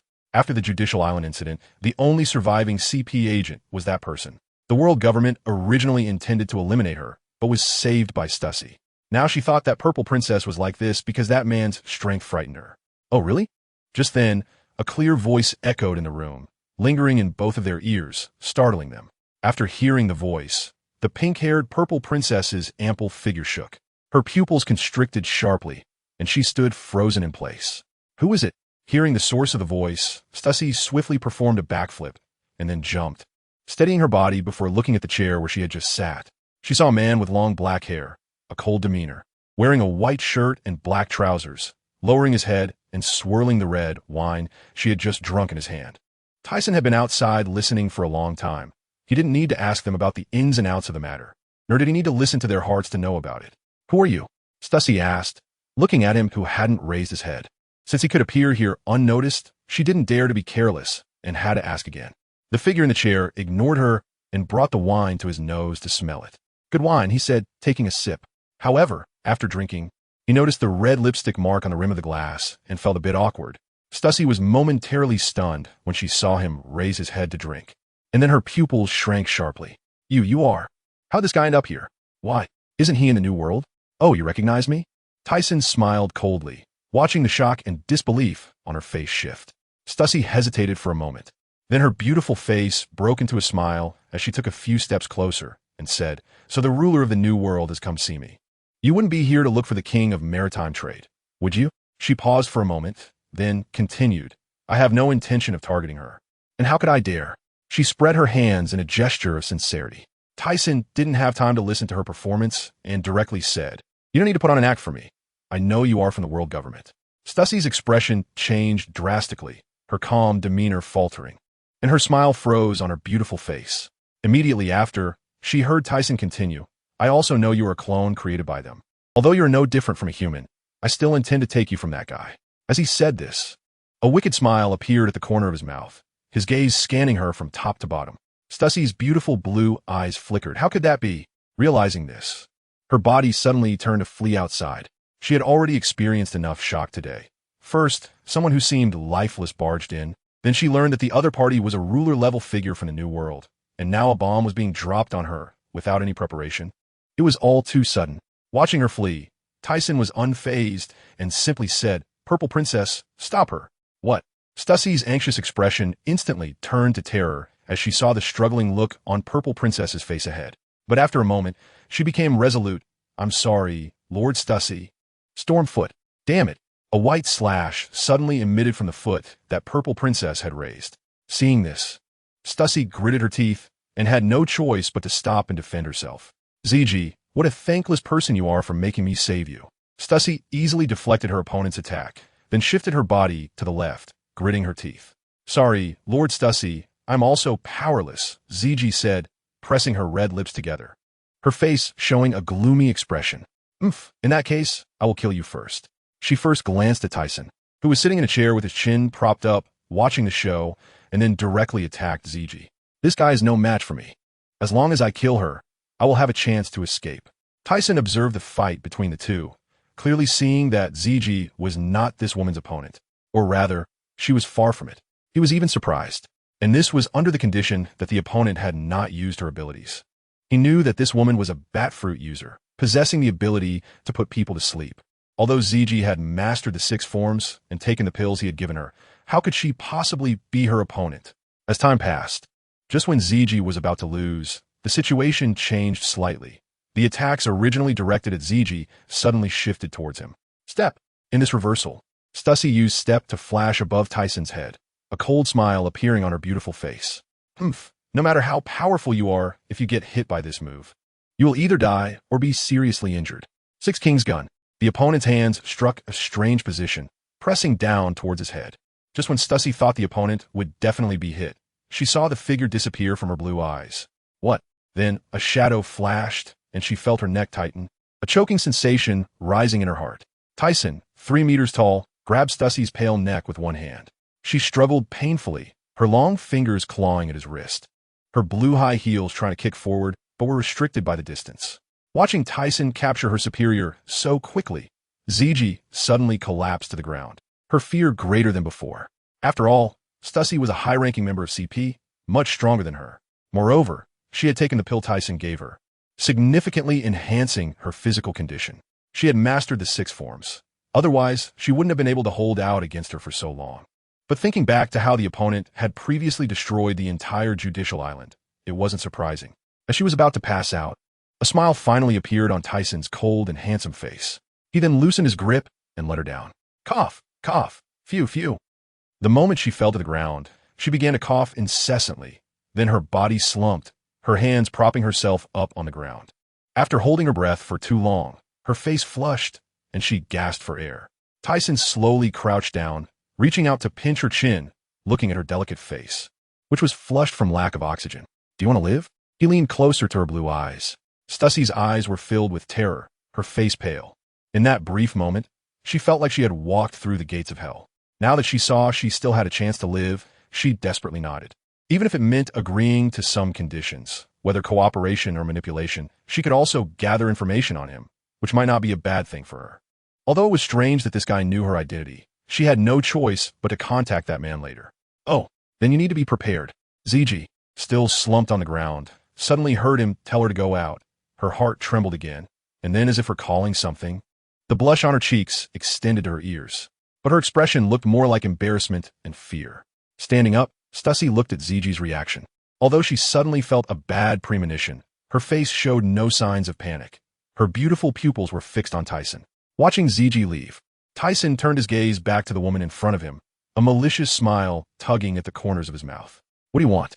Seeing his expression, she changed her demeanor, displaying a scene of tension on her face, making it look as if it were intentional. Seeing her reaction, Tyson smirked, slowly approaching her while extending a hand. Just as it was about to touch Stussie's body, with a whoosh, a pair of black wings like a bat suddenly sprouted from Stussie's back, and her body lunged towards Tyson at high speed. Her beautiful face opening her mouth to reveal sharp teeth, viciously biting at his neck. Although he knew she had this ability, Tyson was still startled by her speed. Breaking out in a cold sweat, he quickly grabbed her neck, then turned to look at those sharp teeth and the venom dripping from them. Struggling fiercely, Stussy exclaimed, I tell you, I am a member of the world government. You can't hurt me, or you'll be opposing them. Get away. Seeing that the expression on his face showed not fear, but rather some excitement, she internally screamed pervert while her blue high heels kicked hard. Her blue eyes filled with unease, her face ashen. After all, she was a clone. I might as well accept her. I need to tell Vegapunk about this later. This woman is still very powerful, capable of defeating awakened fruit users like Kaku later on.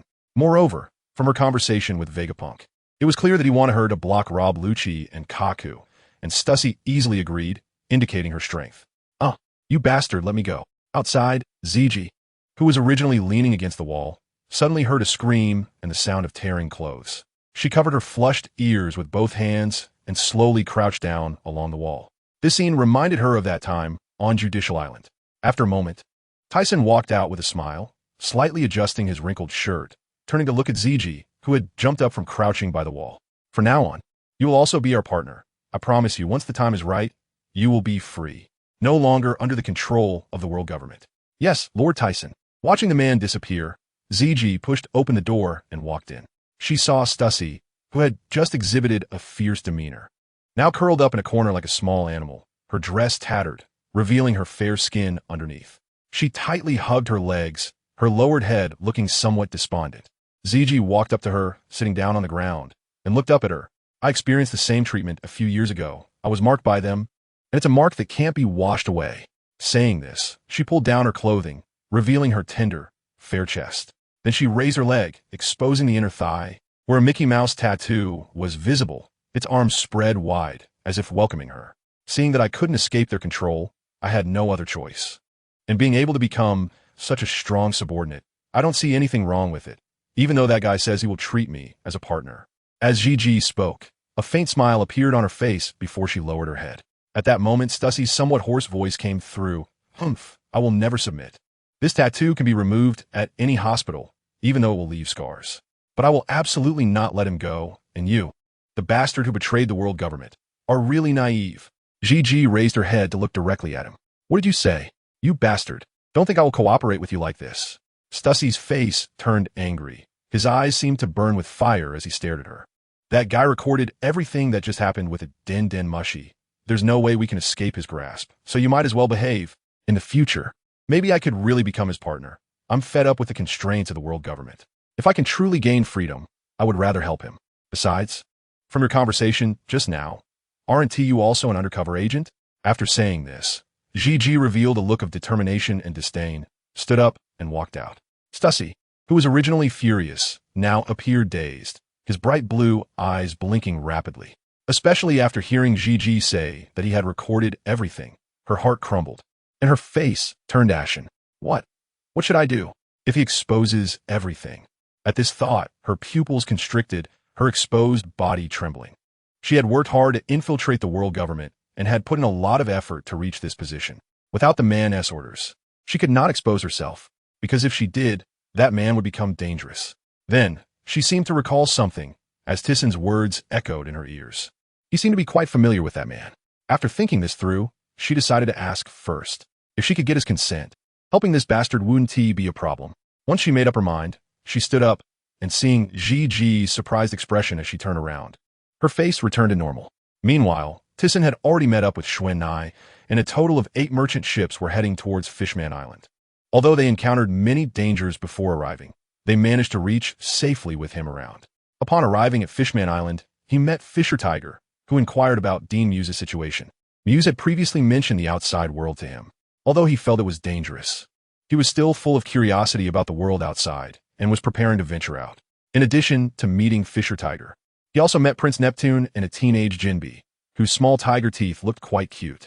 Since this trip was mainly for transporting supplies, he didn't stay long, just took a short break before setting off for the New World.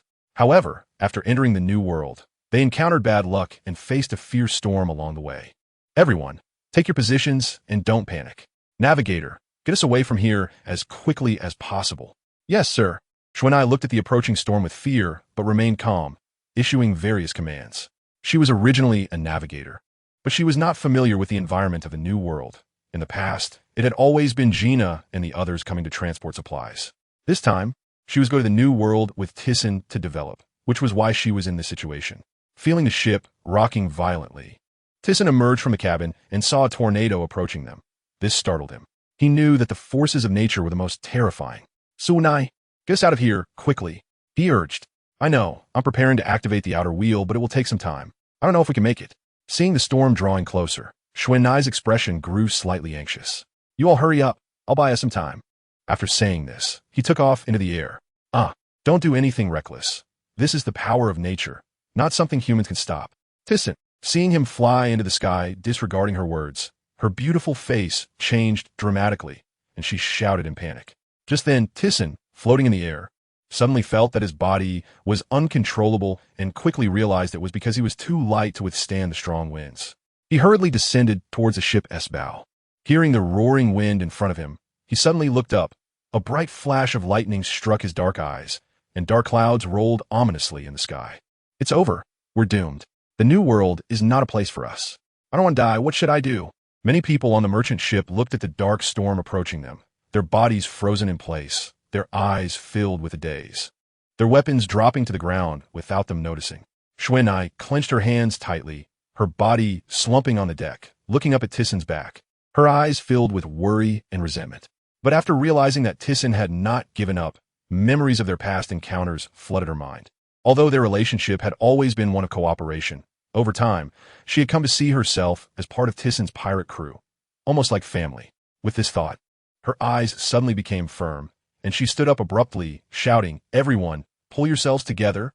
Don't forget, the overlord of the New World, Lord Thyssen, is still with us.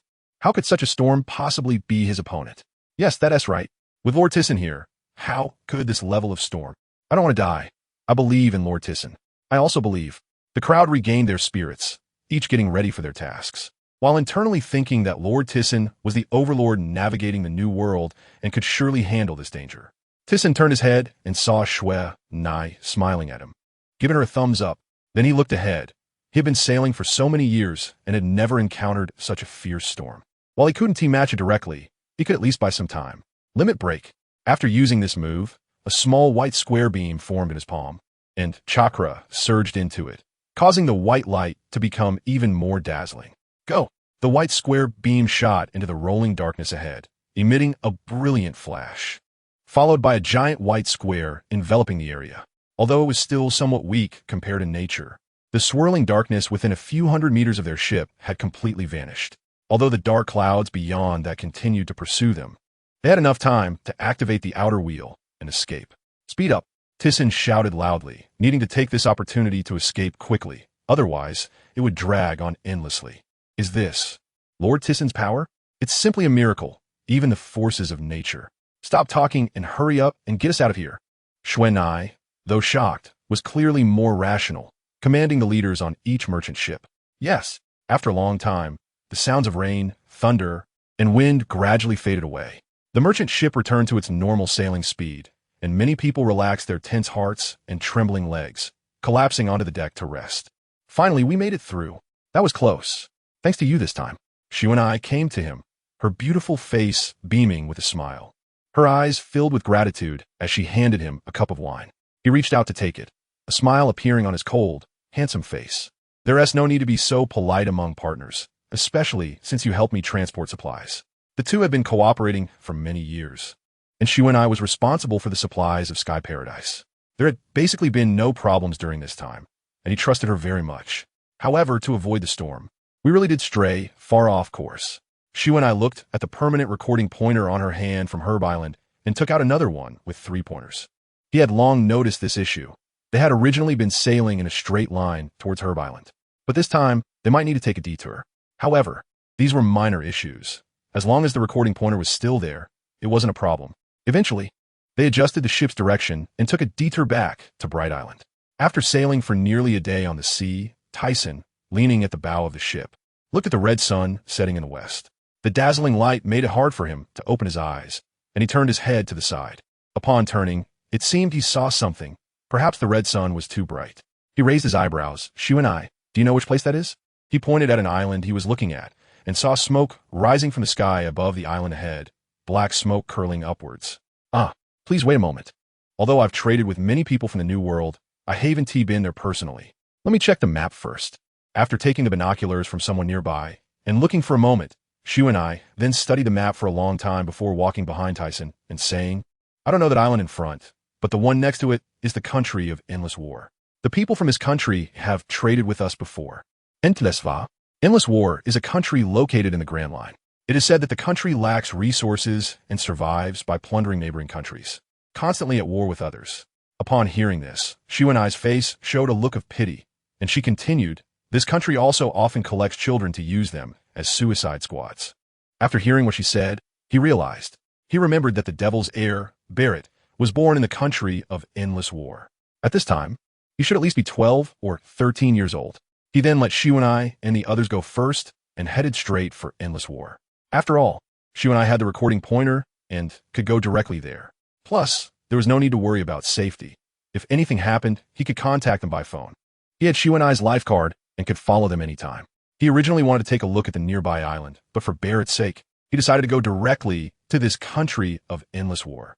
Although Barrett might no longer believe in the power of partners at this time, he should still be able to be saved. Such strong combat power was needed for his sky paradise, and who knows, he might even become a partner, which would be even better. If he didn't agree and tried to attack him, then let him fight. Maybe it would move him. If that happened, he could gain his true allegiance. Once he got to the island, he quickly saw a castle and found a station army. To be more efficient this time, he didn't visit the nobles of this country, but went straight to the army, which should allow him to find Barrett faster. Concealing his form, Tyson watched the densely packed soldiers below from the sky, slowly descending onto an open space, revealing his true self outside a huge tent. Dressed in a white shirt with a black coat over it, he revealed a cold and handsome face. Outside the station tent, he could hear screams of women and cheers of men coming from inside, suggesting some cruel and entertaining game was taking place. Who is it? Enemy attack. Suddenly, the soldiers outside reacted, standing up and aiming their weapons at him. At the same time, the commotion outside woke up those inside the tent. What's going on? Not wanting to cause too much chaos, Tyson's eyes sharpened, and the blood-red aura intentionally avoided the tent in front of him as it spread out. Thud, thud. The soldiers fell like wheat being cut down, and at that moment, the people inside the tent cursed as they pulled open the tent flap. As soon as they stuck their heads out, their pupils constricted sharply, because what greeted them was a pale hand, and then they felt a difficulty in breathing. Answer my question, and I'll let you go. Otherwise, I can only send you to your death. Tyson's tall figure loomed in front of him, gripping his neck. His sharp gaze fixed on him. And Master, please, don't kill me. The other party's expression was pained, eyes filled with terror as he looked at the fallen soldiers around him. Where is Barrett? B. Barrett? Are you talking about Douglas Gray's subordinate? Crack. Before he could finish his sentence, a sound of his neck breaking echoed. Tyson didn't need him to tell him anything. After the man spoke a few words, he had already searched through everything about him in his mind. After casually tossing him to the ground, he pushed the tent flap aside and walked in, only to see a scene of devastation inside. In the corner, 4 or 5 women, barely clothed, huddled together tightly, their eyes filled with fear and tears, making it hard to bear. The soldiers outside were already down and out. How far you can escape depends on your own skills. Having said that, Tyson walked out. There was nothing more he could do now. He had other things to attend to and couldn't waste time here. The person he just snapped the neck of was merely a captain-level figure and had enmity with Douglas Gray. Douglas Gray was a commander in this country, specializing in adopting children and forming a unit called Bullets, with Barrett as one of his subordinates. However, Barrett had become quite famous now, already a hero on the battlefield at the young age of 13. This could be a problem. If this guy were feeling very lonely right now, he could offer some warmth, a timely help. But he was currently in his prime. The situation he saw earlier from the ship, with the black smoke rising from that island, was the work of these young soldiers known as Bullets. He didn't know if the war on that island had ended. Thinking of this, he quickly vanished from sight. Soon, he arrived above the island where the war was taking place. The blood-red sunset gradually faded, and below on the battlefield, flames spread everywhere, growing stronger. The ground was littered with charred and dismembered bodies, a pungent smell wafting into Tyson's nostrils, causing him to frown slightly. For ordinary people, it would probably make them want to vomit. For those who need war, war is natural. Who could be blamed for all of this? One can only say that this world is so insane that often, only iron and blood can resolve issues. Power is a good way to solve all problems. Utilizing his perception abilities, he expanded his range to encompass the entire island. Aside from the living people near the palace of this country, he could hardly find anyone alive in this area. Basically, everyone in the war zone had died. At that moment, Tisen suddenly sensed a chakra fluctuation from a hidden location. He quickly made his way there and found a cave below, passing through it. He entered a small forest and gradually descended. Following the chakra's location, he approached it. He was slightly taken aback as he saw a man lying on the ground, the chakra fluctuation coming from him. This was Douglas Barrett. Looking at the man's robust and tall body lying on the ground, dressed in tattered black military attire, with golden curly hair and crimson skin, there was no doubt this was the guy. However, he appeared a bit juvenile. Sensing his aura, he was nowhere near having the strength of a 4 Emperor-level fighter in the future. Nonetheless, the abnormal physique that was similar to Mona's was truly remarkable. The individual was only 13 years old, but stood nearly 4 meters tall. He felt that this guy was quite weak, likely due to prolonged fighting and hunger. Furthermore, he had many non-fatal injuries, but these were minor issues. After confirming that this was Barrett, he looked up to see if there was anything to eat in the small forest. Just as he was about to turn his head, he saw a stunning sight, a large fruit growing under a tree right in front of Barrett, hanging from a green vine. The fruit looked very strange, composed of many regular concave and convex patterns, and was covered in mysterious markings. Is this a combined fruit? Tisen was genuinely surprised, having encountered many devil fruits. He recognized it at a glance. He had thought everything before was normal, having seen all sorts of scenes during his years as a pirate. But such a ridiculous thing was happening right in front of him. How fortunate was this guy lying on the ground? No. Thinking of this, Tisen's slightly fluctuating emotions calmed down instantly. The so-called devil fruit is a manifestation of will. Each fruit embodies a different will. Therefore, only those who fit the will of the devil fruit can unleash its power. This combined fruit could only demonstrate its strength if this guy consumed it. Tisen walked forward, picked the fruit, and headed toward the coast. He planned to catch a sea king to roast and eat.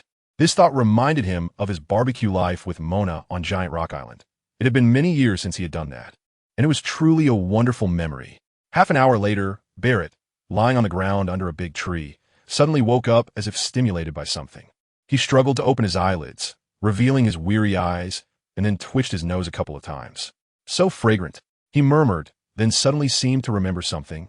His pupils sharply constricting, with flames reflecting in his bull-like eyes. His robust, crimson body abruptly rose, creating a trench in the ground before stopping. He then fixed his gaze intently on the figure roasting meat in front of him and the enormous creature behind him. Enemy, Barrett thought to himself immediately. Awake? Tisen, seeing that the meat he was roasting was nearly done, directly put it into his mouth. Ouch, so hot. He blew on the greasy meat, deliberately making a series of actions. Gurgle. A sound of hunger came, and Barrett's body reacted involuntarily. He covered his stomach with one hand, his face flushing. As expected, this guy was starving. However, looking at the other party's alert posture, upon hearing his stomach protest, his ears turned slightly red. In fact, Barrett was just a 13-year-old child. If he hadn't lived in such an environment, how could he have gained strength that ordinary people would spend a lifetime trying to achieve? It sounded like envy, but when thought about it deeply, it was a cruel reality. The so-called bullet unit was, to put it bluntly, a group of Boy Scouts. These children betrayed and killed each other to survive, and over time, they no longer trusted anyone. Only by relying on their own strength could they live, which naturally led to that kind of personality. He didn't know if it was because he was getting older or because he had lived 2 lives. He suddenly felt a bit melancholy. If you want to eat, come over. After hearing the man's words, Barrett briefly showed a look of desire. Although he really wanted to eat something, this was a battlefield. At any moment, he couldn't trust anything the enemy said. This was an experience he had summed up over many years, and he had always adhered to this rule. Otherwise, he didn't know how many times he would have died. However, thinking about it, if he didn't eat soon, he might really starve to death. He had no strength left. Just then, a fierce light appeared in his eyes. He drew a pistol from his waist. Bang! He fired. On the battlefield, he couldn't trust anyone, which was an iron rule he had set for himself since he was 8 years old. Although that guy looked strong, this gun had helped him kill many people on the battlefield. Moreover, it was imbued with hockey. The other party definitely couldn't block it. However, just as the bullet was about to reach half a meter from Tisen's temple, it suddenly stopped bizarrely, as if blocked by an invisible protective layer, leaving onlookers baffled. Hockey? Unexpectedly, this guy had awakened armament hockey even earlier than him. He remembered awakening it at the age of 14. Moreover, the level of hockey was much stronger than when he awakened. He wondered when Barrett had awakened, which required a tremendous physical quality. Thinking of this, he felt that the cloning experiment had gained another contributor. How could this guy, seeing his hockey-infused bullet easily blocked by this man, his pupils constricted, how could there be someone stronger than him? No, the other party could not be from this country. Such a person couldn't possibly exist in this country. Don't act recklessly, kid, or you might lose your life. Tisen turned his head, revealing a cold and handsome face, his eyebrows raised, and his gaze fixed on him. The moment Barrett saw the other party turn his head, he felt, what is happening? His body couldn't move. He felt his body stiffening, no longer obeying him. As if he were being stared at by some bone-chilling demon, his eyes filled with fear and a few drops of cold sweat appearing on his cheeks. It was the other party's aura. This guy, come over and eat something. If I wanted to kill you, I would have done it while you were unconscious. Why wait until now? After hearing what the terrifying guy across from him said, he felt it made sense. If he truly had hostile intentions, he would have died long ago. Hesitating slightly, he ultimately couldn't resist the hunger in his stomach and stepped forward. Seeing the other party come over, Tisen directly handed him another piece of roasted meat. However, seemingly to his surprise, as the other party approached, he bypassed him and directly tore a piece of meat from the Sea King behind him, then put it into his mouth and began a bite. He shook his head. This level of vigilance was too much. He didn't even give others a chance to harm him. Let me introduce myself. My name is Ols Tisen, and I'm a pirate. At this point, Tisen turned to look at him, only to see the other person nonchalantly eating the raw meat in his hand, completely ignoring what he had said. However, he didn't mind and continued to express his thoughts, sharing his dream of building the freest place in the world and inviting him to become his crew member, regardless of whether he listened or not. The rest would be left to fate. Noticing that Barrett paused for a moment after hearing the word freedom, but otherwise acted as if he hadn't heard anything, he continued. Before I leave, let me tell you something. I know you're Douglas Gray's subordinate, but that guy only sees you as a tool for his own promotion, not someone he truly cares for. Shut up. Suddenly, Barrett's face twisted with rage, and his dark fist swung towards Tisen's head. The smile on Tisen's face gradually stiffened. Under his cold and handsome features, he slowly raised his hand and extended his index finger to block Barrett's enormous fist. What? Barrett's expression changed dramatically, his dark eyes narrowing in disbelief as he looked at Tisen. How could this guy be so strong? No, I will never admit it. At that moment, a shadow flashed by, and he felt a punch land on his abdomen. A sharp pain spread through his body, penetrating the nerves in his brain, and his body shot out like a cannonball, only stopping when it crashed into the rocks of the cave. Although it seemed fierce, Tisen had no intention of seriously injuring him. He had controlled his strength before striking. That said, he had forgotten Barrett's thoughts on how to respond when he was attacked. Even though he didn't use much force, Barrett still spat out a mouthful of blood.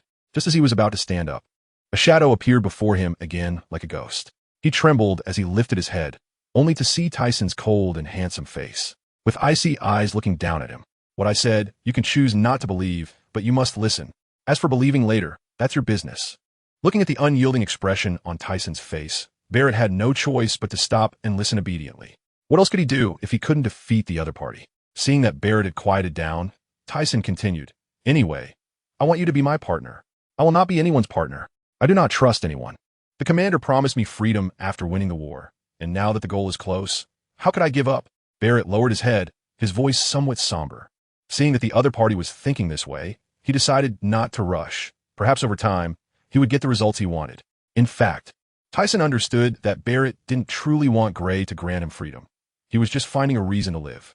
Having lived in war since childhood, he had no other goal to keep him alive besides fighting. He didn't want to leave this place filled with the atmosphere of war. And if it weren't for Gray betraying him, Barrett might have remained loyal to him forever. That being said, I won't force you. Here are 3 items for you. Tisen took out 3 items and placed them in front of Barrett. This devil fruit can give you power. The pill can heal your injuries. And as for the paper, I believe you know what it is. Tisen returned the fruit to him to prepare for the future. Since he had decided to make this guy his partner, it was best to strengthen him as soon as possible. As for the life card, once this guy was betrayed by Douglas Gray, he would surely lose his goal and wander the seas searching for places of war. If he happened to encounter Roger at that time, it would be all in vain. Giving him the life card was just to provide him with a goal. Why are you giving me these things? Barrett suddenly raised his head, showing an expression of disbelief. His eyes fixed on Tyson. I have already decided to make you my partner. What other reason do I need to help a partner? Partner? Barrett, those who live in Sky Paradise will be free in the future. I believe you will come. And don't you want to become stronger? My partners are all very strong. As he spoke, Tyson's body began to float into the sky, disappearing in the blink of an eye. Left behind, Barrett stared intensely at the 3 items laid out in front of him, still thinking about the word partner that Tyson had said. How extravagant those words were for him. He had once had such thoughts. However, just as he was about to succeed in seizing the medal, he was betrayed by his companions. In the end, not only was the medal taken, but he was also severely injured and nearly died. Could he still believe in those words now? Feeling the pain in his body, he reached out to take the pill, but just as he was about to touch it, he hesitated for a moment before finally picking it up and swallowing it. Meanwhile, Tyson, heading in the direction of Yakaina and the others, suddenly received a call from her. He heard Yakaina anxiously say on the phone, Tyson, we are under attack from the Ward Pirates. The Ward Pirates? Yes, the world destroyer with a bounty of 960 million, WorldGov't. Oh, it's him, Tyson remembered. This guy had joined the Rocks Pirates after being defeated by Berlik for some reason. Moreover, after obtaining the Momo fruit somewhere, he had become very powerful, having fought against Whitebeard and Roger. Although he couldn't defeat them, he was not someone to be underestimated. He also remembered that Wald would soon be betrayed by his companions and captured by the Navy. In fact, it was the world government that had planted spies to incite his subordinates, leading to his capture. Later, due to the lack of sea prism stone, they didn't want to kill him directly. If they did, the ability of the Momo fruit would fall into the wrong hands. And the Navy feared it could be obtained by someone dangerous. So, they sealed him and impelled down. This guy was somewhat pitiful. In his impression, WorldGov't wanted to pursue freedom at sea with his brother, to experience the vastness of the ocean and embark on an adventure around the world. Although he had done evil, he did not have a bad heart. Before this, his strength was quite good, and he was first offered a bounty of 200 million.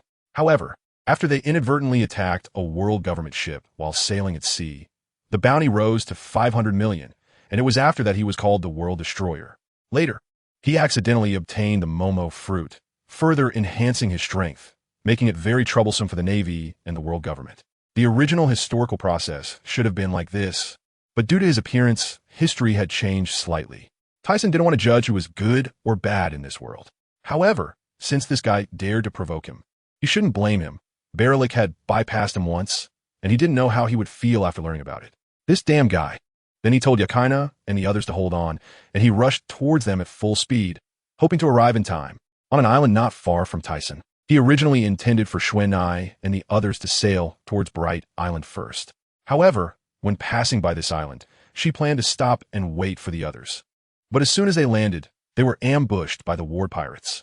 How could the bodyguard, who only knew the 6 forms in Xuanai, who had a bit of hockey, possibly stand against them? They could only temporarily fend off the attackers due to their numbers.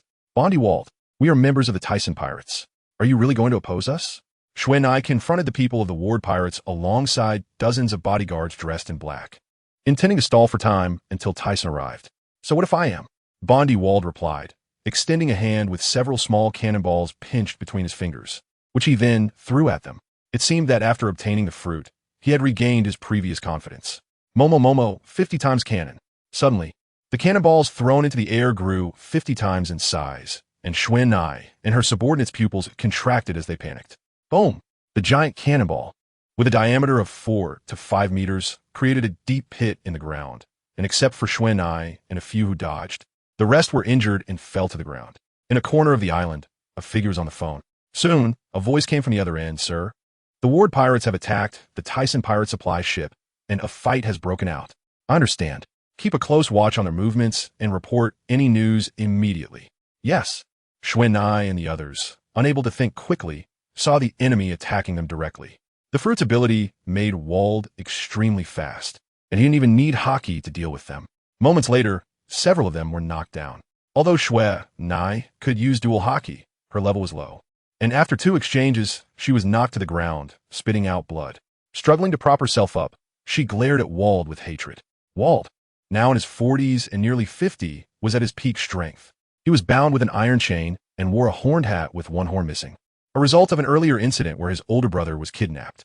To prevent his brother from being kidnapped again, he had broken off the left horn and made his brother sit on his shoulder. Wald, we shouldn't provoke them. They are subordinates of the bright emperor. Have you forgotten what happened last time? Ben Jack, sitting on his shoulder, said worriedly. Don't worry, brother. That guy is definitely no match for me. If he dares to come, I will definitely defeat him. Although he had previously lost to Tyssen's subordinates after obtaining the fruit, he believed he would no longer lose to anyone. Vice Captain, don't you know the captain's strength? Yeah, they are definitely no match for us. The other companions seemed quite confident in Wald's strength, urging Ben Jack not to worry, seemingly having forgotten Wald's earlier defeat. In pirate encounters, fighting is customary, and the defeated only face death. This is the rule of the sea. How could Wald not understand? But he was unwilling. Is that so? Just as Wald finished speaking, a sudden voice came. What? Wald and Ben Jack were startled by the unexpected voice. Sensing its source, Wald quickly reacted, turning around to throw a punch. But the opponent's punch was faster. Unable to react in time, he could only cross his hands to defend. Bang! Captain, Tyssen's strength was astonishing, and Wald was sent flying backward by the immense force. After flipping in the air, he quickly adjusted his posture and landed on the ground, looking up at Tyssen. Tyssen's sharp eyes and cold face appeared somewhat grim. He stepped forward to help Xuanai up, and then handed her a pill. Go save the others first. I will handle the rest. Upon seeing him arrive, Xuanai's tense and fearful emotions instantly relaxed. After seeing him prepare to take on the attackers, she turned and headed towards the injured on the ground, holding the pills Tyssen had just given her. You are Ols Tisen? It seems you are not just a name. Wald sneered at Tyssen as he approached, while Ben Jack on his shoulder looked terrified. Why did you attack my companions? Are you prepared to die? A chilling look flashed in his eyes, and his aura surged, exuding a strong killing intent and a despairing atmosphere. The blood-red conqueror's haki enveloped the area, causing the sky to change color, the island to tremble, and the ground to crack. Since he had gradually trained his haki interruption ability, he felt that his conqueror's haki had significantly strengthened. What? Only a few officers of the ward pirates nearby still retained consciousness, but they were all paralyzed by this aura. Kneeling on the ground, beads of sweat appearing on their faces as if witnessing a king's descent. This guy, Wald's face turned grim, beads of sweat forming on his forehead as he raised his hand to block Tyssen's aura. The earlier sneer turned into a scowl, and his feet, sinking into the ground, struggled to slide backward uncontrollably. At this moment, he seemed to sense something, brother. He saw the person on his shoulder rolling their eyes and about to pass out. But Wald caught him with one hand, and after placing his older brother aside as he fainted, he glared at Tyssen with fury, his hands clenched tightly. Wrapped in dark haki. Die for me, Momo, 50 times speed. After activating the Momo fruit's ability, Wald's speed became incredibly fast. He appeared in front of Tyssen in a flash, his fist creating a whistling wind as it swung towards Tyssen's face. Haki punch. Tyssen did not want to waste time with him. Wrapping his fist in both haki and conqueror's haki, he vanished just as Wald's punch was about to hit his face. Like a ghost, Tyssen's figure appeared beside Wald. Bang! Wald was instantly sent flying. Although this guy was fast, Tyssen didn't even need to activate observation haki to foresee the future. He could easily capture the flow of Wald's chakra with his senses. After lightening his body to dodge, he struck hard before Wald could react. Wald's pupils constricted violently, impossible. He dared not take the attack wrapped in two types of top-tier haki. Such an attack would injure even him. Although Wald's haki level was high, how could he withstand it? Momo 100 times speed. Swish! Wald dodged at an even faster speed, and Tyssen's attack missed, which made him look at Tyssen with newfound respect. In that earlier situation, he could have directly used haki interruption. However, he felt it unnecessary. But now it seemed the opponent was no pushover. It appeared that after battling Baralik, this guy's strength had rapidly increased. In previous news, it was mentioned that this guy could fight against Whitebeard and Roger several times while being at his peak, so it's only natural for him to have such strength. He found it suddenly interesting and was no longer in a hurry. It's been a long time since he had a good fight, so he might as well have some fun with the opponent. After 3 hours, Wald was lying on the ground, rolling his eyes. Captain, his other partners want to come to his rescue, but they were quickly knocked out by him with a single punch each. Tie them up. We're setting sail? Yes. The rest of the crew responded with respect in their eyes and demeanor. Although he quickly defeated the opponent, he had also consumed quite a bit of stamina and sustained some injuries, but these were merely superficial wounds that would heal quickly. The fact that this guy could hold on for so long against him was mainly due to his high level of haki and decent stamina, but most importantly, it was his devil fruit ability. However, no matter what abilities the opponent had, He couldn't possibly lose. Now there was a problem. How to deal with these guys? Especially since there seemed to be a few undercover agents from the world government among them. Kill them. It was a pity, not just for Wald's Momo fruit. Garam's cube fruit was also quite good, and Wald valued this guy's abilities among his crew. The other was Sebastian, a decent crew member who was a hybrid of a giant and a fishman with great physicality. Not only was he strong, but he also knew hockey, making him a good partner. However, these two were very loyal to Wald, so it seemed he would have to put in some effort. A day later, the world government and the Navy quickly received the news of the defeat of the Wald pirates, which shocked them. The opponent had first killed a big pirate like Wang Ji, and now had single-handedly defeated the Wald pirates. They had been unable to catch him, which had been quite a headache for them. The world government had even planted several spies on their ship to capture him, but now it was all in vain. Even the spies had been captured, and they didn't dare to act rashly for the time being. What the hell is this guy planning? Steelbone's expression was grim. They were considering more. Since Thyssen hadn't killed the Wald pirates, what did he intend to do with Wald? They wondered if it would be like with Qingjiao, ultimately joining Tyssen's crew, which would undoubtedly be even more dangerous. Meanwhile, on Bright Island, due to the construction of Sky Paradise, they needed to start building from the surrounding 6 small to medium-sized islands. As a result, many supplies had accumulated above Bright Island. Since returning, the Wald pirates had gradually regained consciousness, and Wald, realizing his failure once again, showed a look of unwillingness. Please spare them. If you must take my life. Wald stepped forward, his face dark, presenting himself as a solitary figure. Wald, Captain, what are you saying? We could die together. In front of Wald were Thyssen and his partners. Thyssen sat on a chair, surrounded by members of the Thyssen pirates, encircling the Wald pirates. Listening to these people's tragic declarations, Thyssen almost felt like the villain. These guys seemed very loyal now. But when truly facing despair, wouldn't they all flee? Although several senior members of the Wald pirates, including Binjek, had reunited with Wald when they were surrounded by the world government and the Navy, they did indeed run away, leaving Wald to be captured by the Navy. But how many people could not abandon their partners like the protagonists? Moreover, they didn't have the same luck as the protagonists to always turn misfortune into fortune.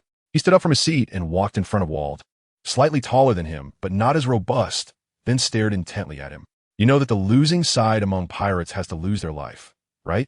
Or did you think provoking me was just for fun? Balor spared you once, and now you dare to embarrass my partner, and you even injured Shu and I. How could I possibly let you go? At this point, Tyssen's terrifying aura slightly leaked out, causing Binjek on Wald's shoulder to cough incessantly. Wald's gaze towards Thyssen turned fierce, gritting his teeth and saying, "So what do you plan to do, kill us all? I want to invite you to join us." Huh? The others exclaimed in disbelief. The Wald pirates looked dumbfounded. Just moments ago, they were full of murderous intent, and now there was a sudden reversal. Binjek showed a surprised expression. Perhaps joining the other side wouldn't be so bad. He then turned to expectantly look at Wald. The other senior members of the Wald pirates also looked at him, inwardly hoping their captain would agree, although they would respect his decision. Wald first widened his eyes, then his face turned ashen, and in a fit of rage, he shouted, "You should just kill me. You bastard. How could I ever become someone else's subordinate? What did you two brothers set out to sea for? I've learned about you. Isn't it for adventure and freedom? And the Thyssen pirates aim for freedom. You've already seen everything around you, right? This place will eventually be transformed into the freest place in the world.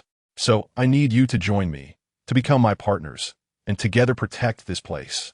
After Thyssen finished speaking, he saw that many members of the Wald pirates, including the senior members and Binjek, were all in shock, mouths agape, their eyes revealing a longing expression. Many of them had gone to sea for freedom, but now they had such an opportunity. Nevertheless, they still had to look to Wald's opinion for a decision. Wald turned to look around. The group surrounding them was smiling, and he could feel their willingness. But after a long time as a strong man, how could he allow himself to do this? He would never accept being beneath others. Sensing the emotions and thoughts of the other party, Thyssen understood that it was impossible to recruit them now. "Then you may leave. If we meet again, I won't hold back." Thyssen turned away. Although he couldn't get them to join, he had already seen their concerns. It was just a matter of them not having adapted yet. They would succeed eventually. People only remember being saved in their most desperate moments. And that opportunity would come soon. "Are you really going to let us go?" Wald's face showed disbelief, while the others were equally stunned, thinking it would either be joining the other side or death, and ultimately, they didn't expect such an outcome. However, a few among them had flickering eyes, not knowing what they were thinking. In the end, Thyssen ignored them, simply rising into the air and flying towards Herbal Island. Since a plan had been set, he would wait patiently. Wall, let's go. Captain, hurry. If they change their minds, we won't be able to leave. After hearing his brother and his companions, Wall just stared intently at the distant Tyson, then turned around expressionlessly and walked away.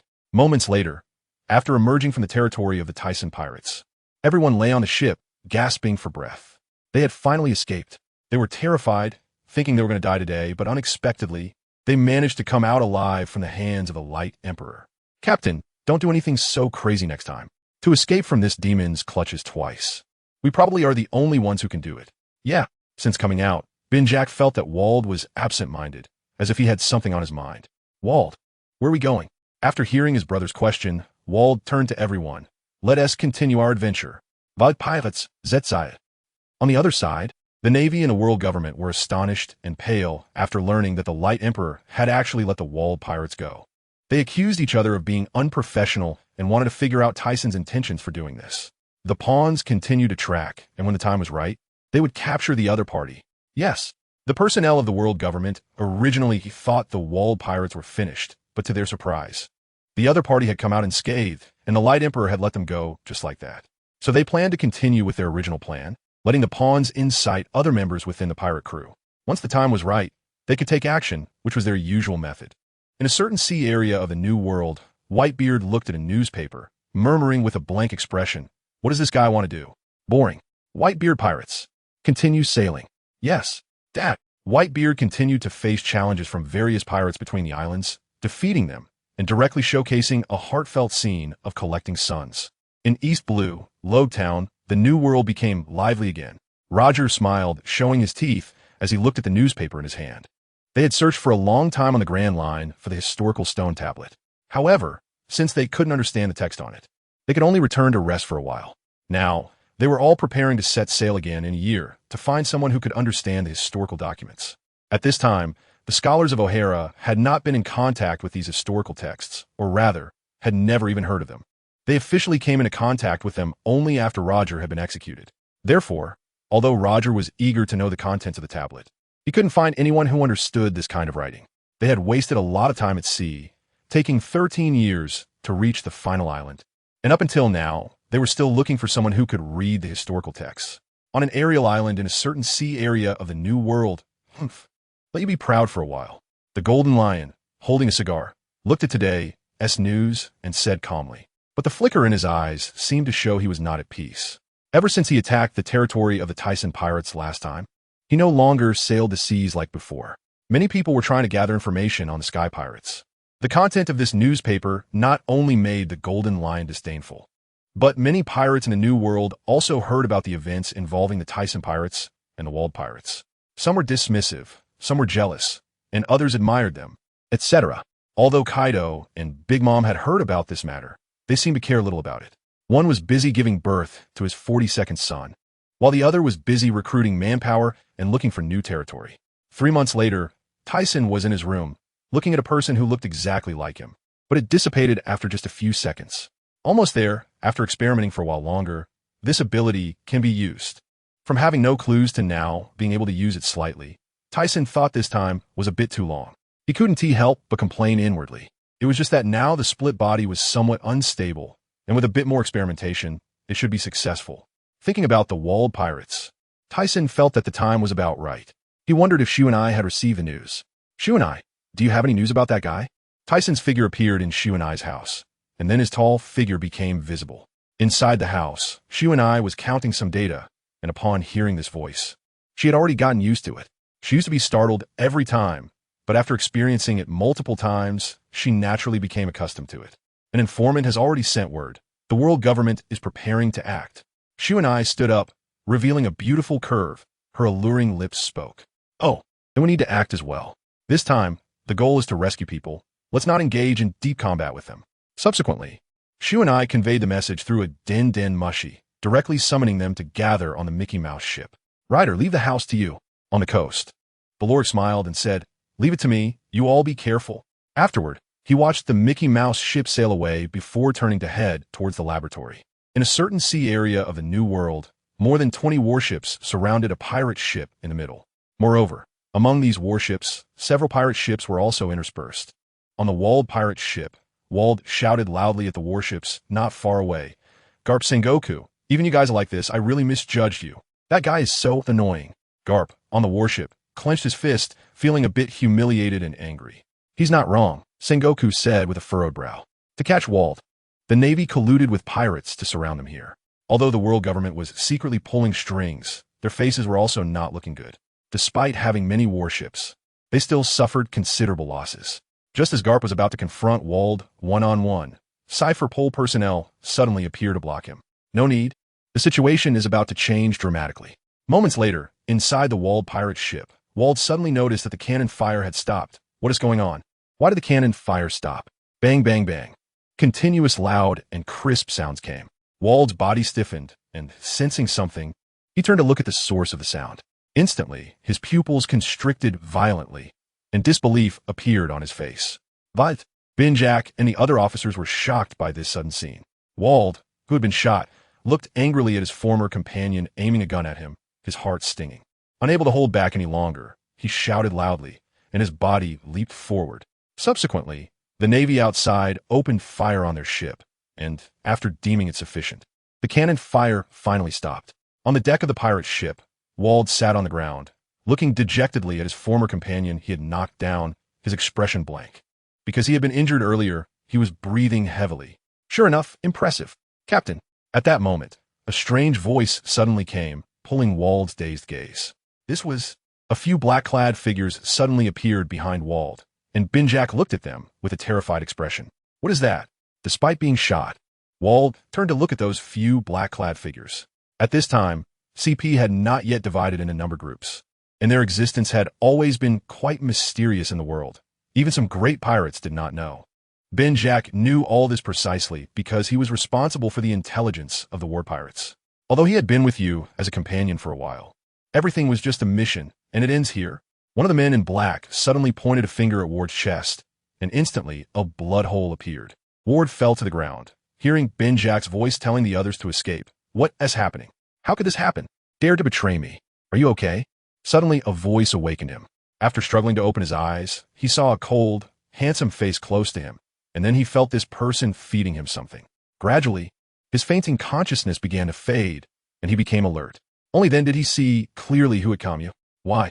He widened his eyes, staring at the person. La la la la, if you don't come now, you'll be caught. I have already rescued your companions, said Tyson, gesturing for him to turn his head. Ward turned to look around. The several men in black on the ship were directly pierced through, dying instantly. Then he glanced not far away. The Mickey Mouse ship belonging to the Tyson pirates had already crossed the naval encirclement and was docked next to this ship.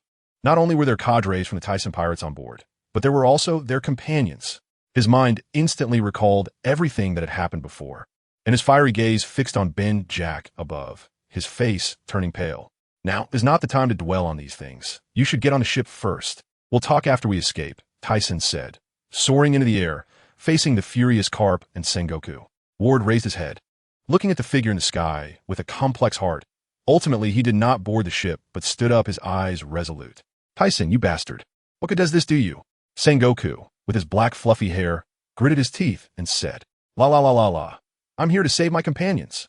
Companions? Ward on the lower deck froze. Companions?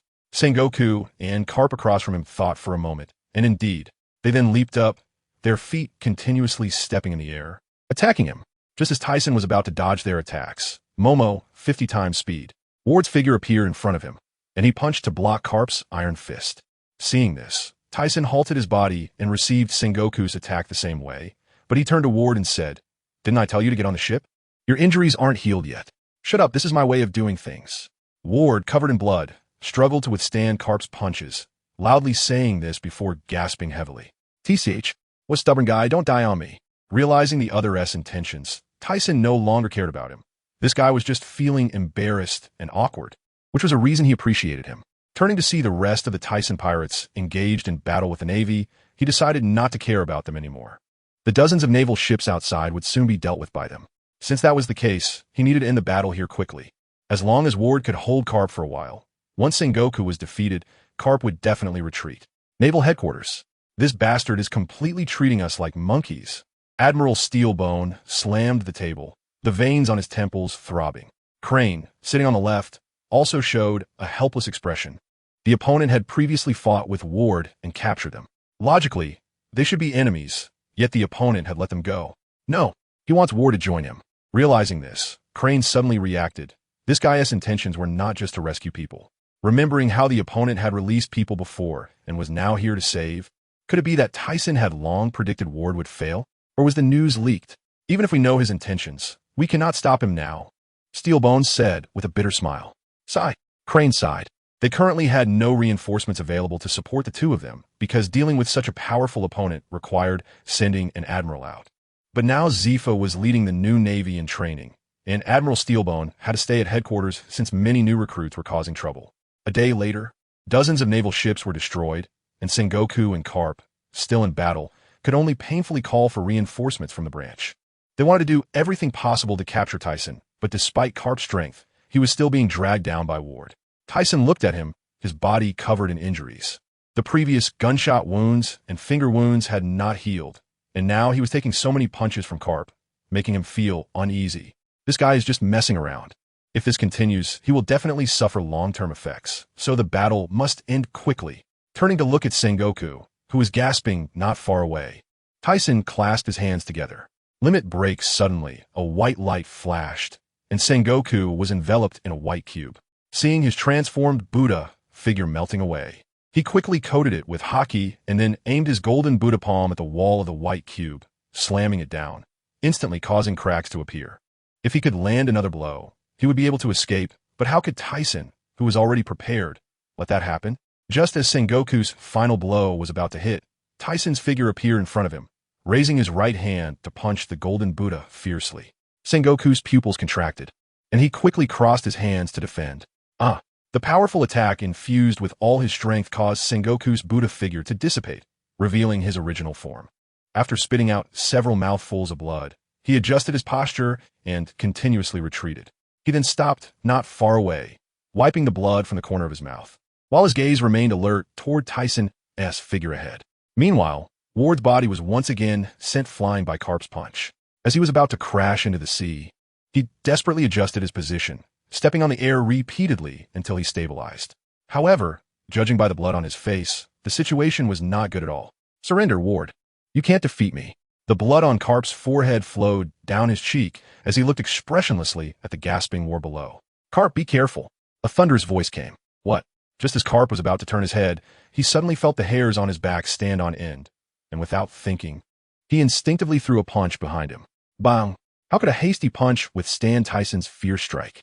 In the moment of collision, Carp's body was sent flying backward, flipping several times in the air before finally stopping. Damn! Sengoku, who was furious behind him, gritted his teeth. Just as he lowered his head, Tyson vanished from sight. Knowing the opponent's abilities were strange, Sengoku quickly became alert, but there was still no sign of the opponent's attack. It wasn't until Carp sent Ward flying that he realized the guy's attack was not directed at him at all. Carp, are you okay? Sengoku hurriedly followed. This guy's ability is really a headache. Carp rubbed his arm. Bearing such immense force made his arms feel a little weak. Meanwhile, Tyson, who had flashed to Ward's side, said, This is for you. Although taking it twice a day will greatly reduce its effectiveness, it's better than nothing. Vault let out a rough breath, and when he saw the pill that Tyson handed over, he glanced at Tyson with a complicated expression. If he could survive this time, he would join. He then reached out his blood-stained hand, took the pill, and put it in his mouth. Instantly, a wave of warmth flowed through his body. Although it wasn't as effective as the first pill he took, he felt much more comfortable all over. La, don't be so pessimistic, don't worry. As long as I'm here, no one can kill us. Seeing that the other party didn't refuse, but instead changed their mind to join, he felt in a good mood and turned to Sengoku and the others. Are you sure you want to fight? Take a good look at your subordinates. Sengoku and Carp glared with wide eyes, their fists clenched tightly. They had already sensed the situation the other party mentioned. They were solely focused on capturing the main culprit. And with that in mind, they weren't afraid of sacrificing themselves, but they didn't expect Vault to be so resilient. Moreover, judging from the conversation and actions between Tyson and Vault just now, it seemed that the Tyson pirates had developed some kind of special medicine.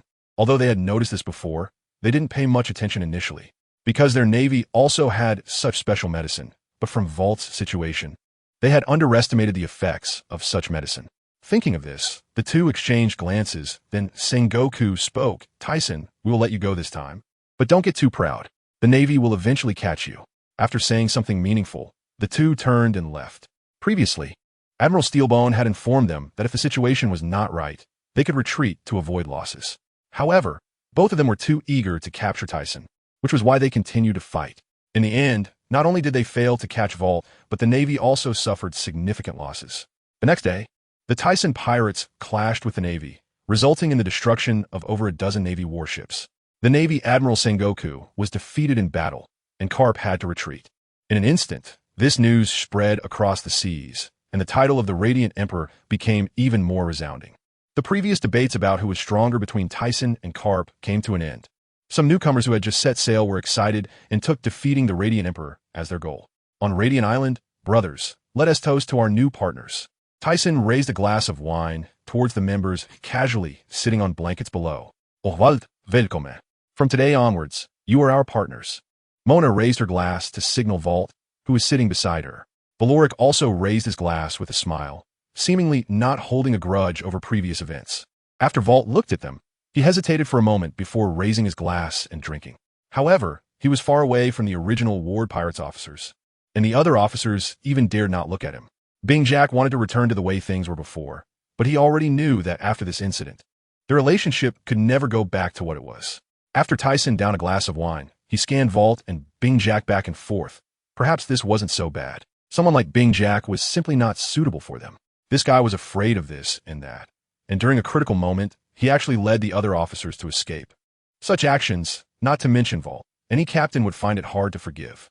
As for the other officers, when those CP government personnel boarded the ship, they also couldn't understand their actions. Logically, in such a situation, as officers, they should have stood in front of the captain and kept watch.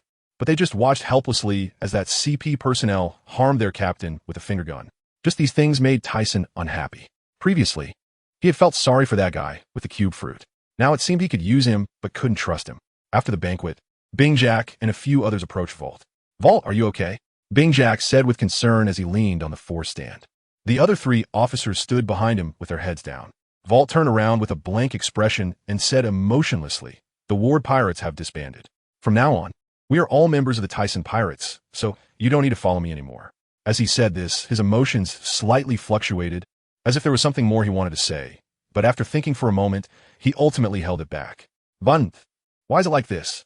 Vault, don't you remember our previous agreement? Bing Jack reached out a hand to try to grab him. However, Vault completely ignored him and turned to walk away. His eyes flickered for a moment, but thinking of all the things the other party had done, he immediately became resolute. What agreement? What's the point of saying this now?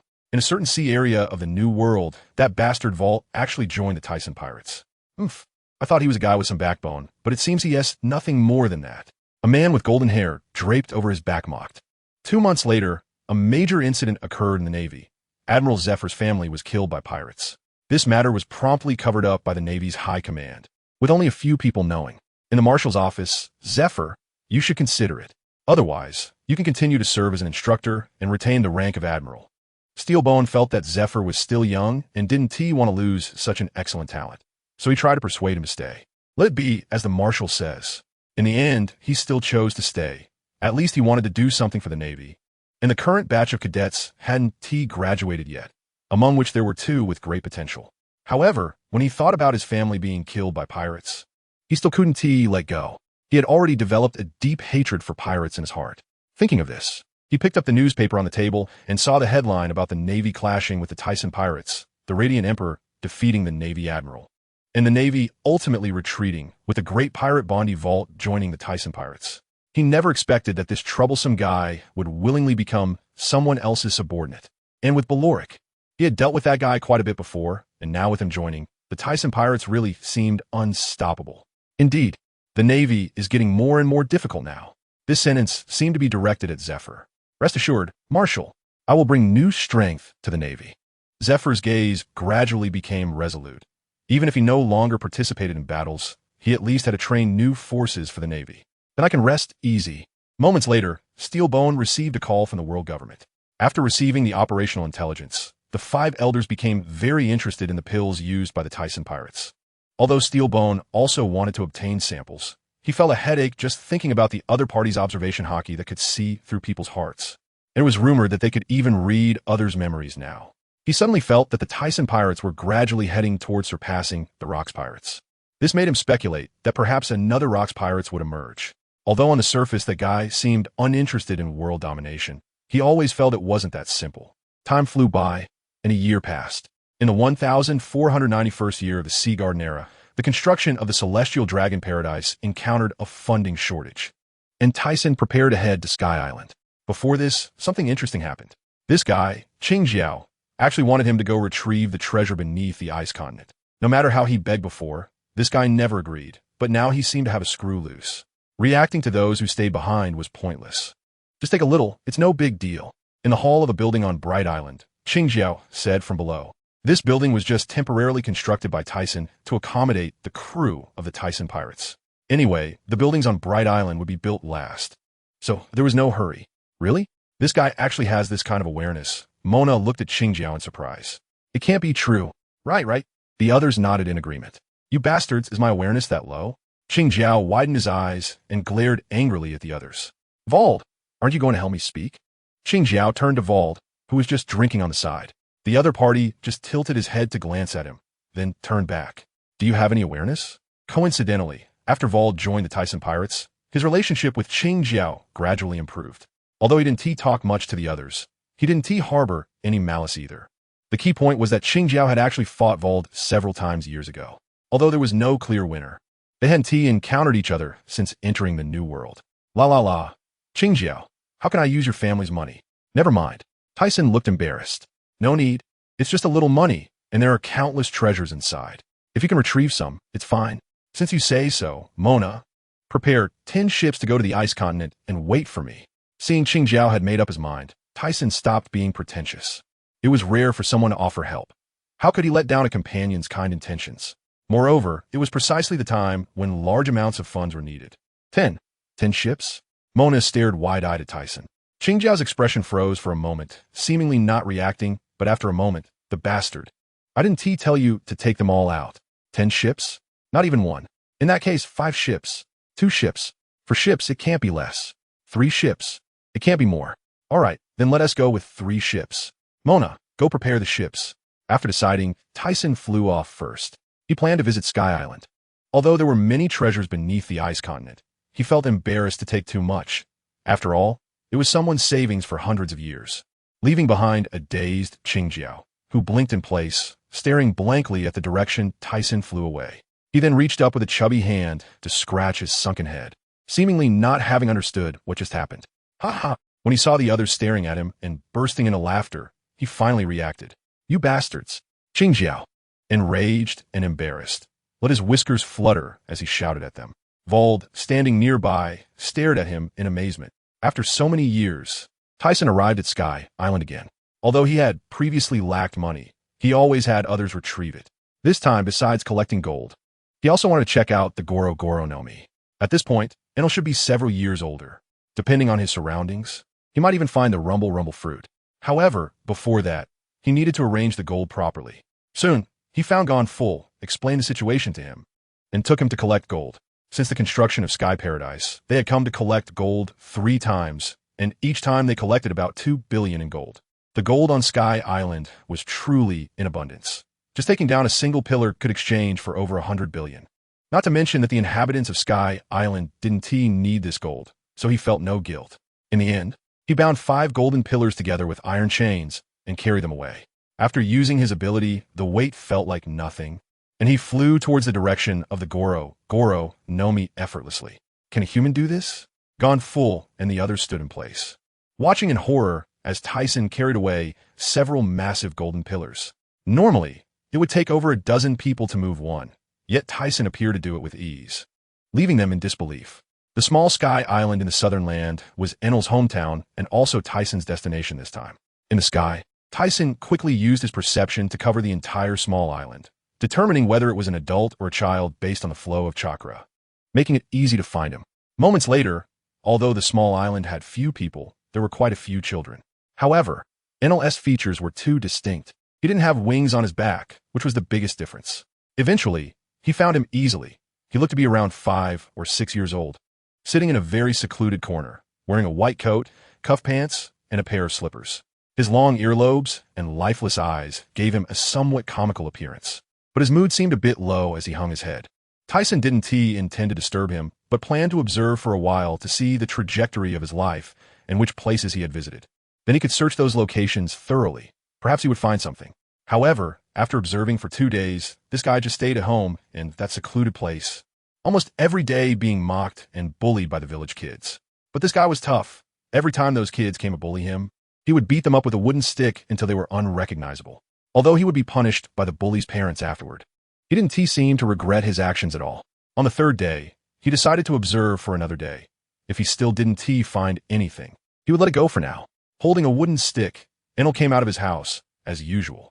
However, this time, he didn't intend to go to that secluded corner, but headed towards the village market. Along the way, many people looked at him strangely. Finally, he stopped at a fruit vendor, staring at the large red apples on the stall.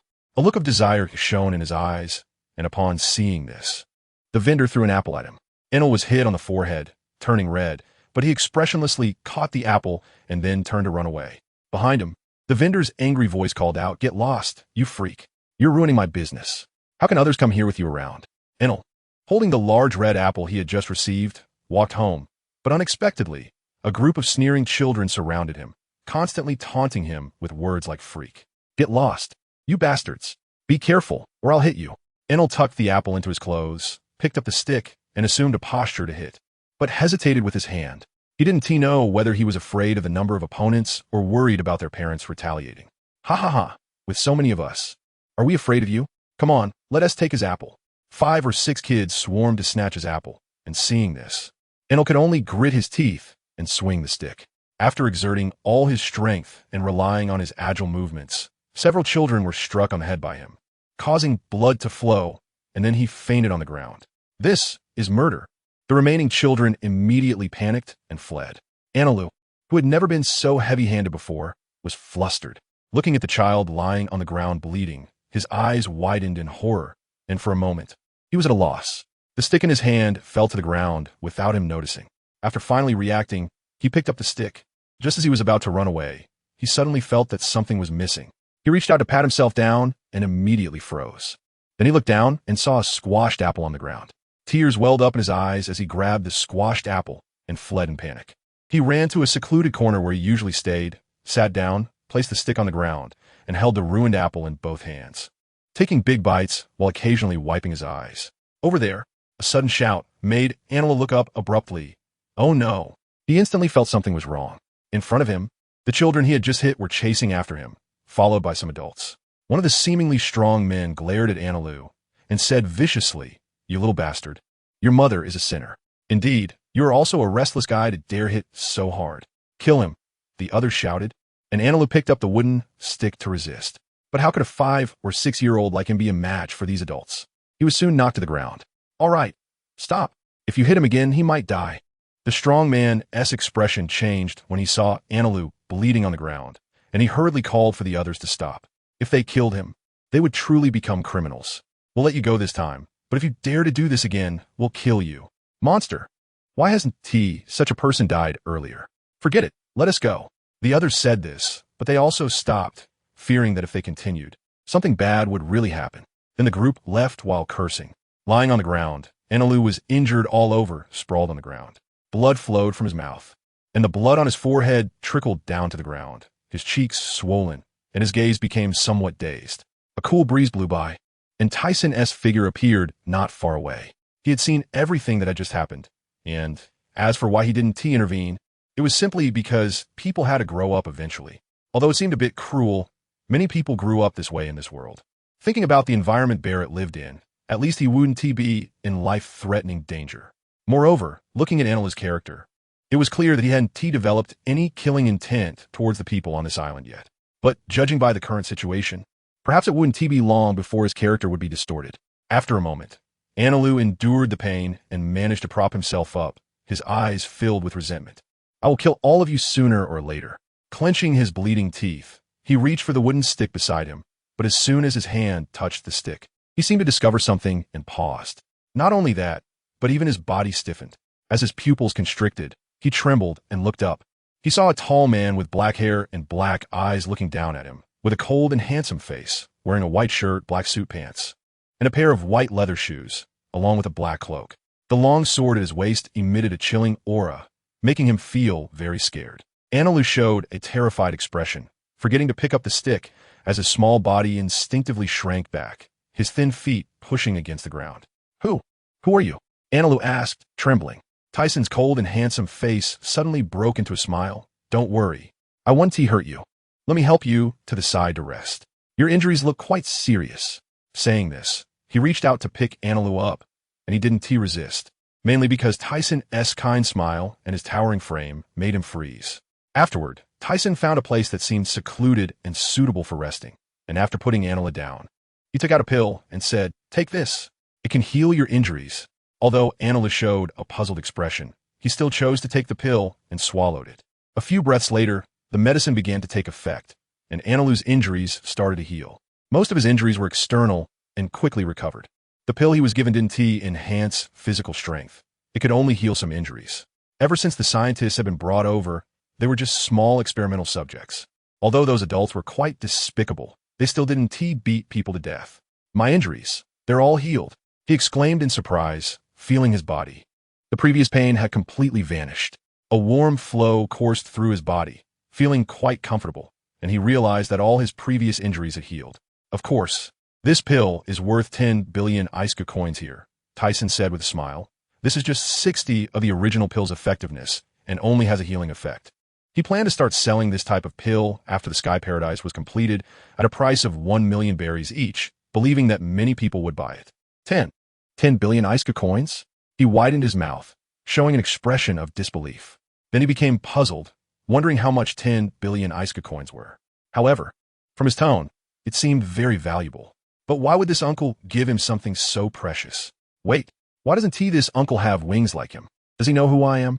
Anilu hadn't noticed the condition of the man's back earlier, but now that he saw it clearly, his expression showed even more shock than before. Uncle, why don't you have wings? Where did you come from? Are there many people like you where you're from? Anilu asked a series of questions, overwhelmed by so many surprising things today. However, compared to everything else, he was eager to know why he didn't have wings. Tyson looked at Anilu, who was staring at him with wide eyes, revealing an urgent expression. Then he no longer held back and told him everything about the Blue Sea, including pirates, the Navy, and so on. I didn't expect there to be such a place. Can you take me there, uncle?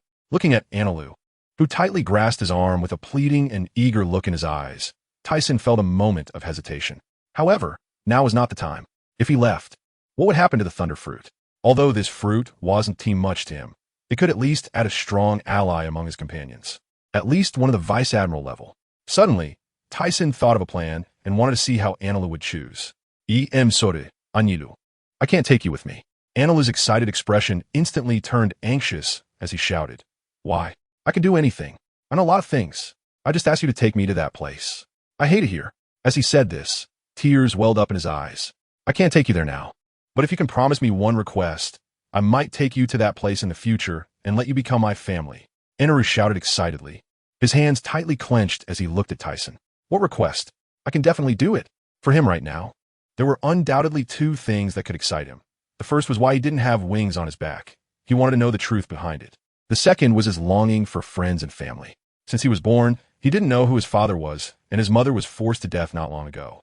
Although he wanted to kill those people, without strength, he could only endure for now. This uncle not only could take him to a place with many people who looked like him, but also offered him a family. He made up his mind that no matter what the request was, he would fulfill it. 2 days later, Tyson appeared at the West Sea, Ice Continent.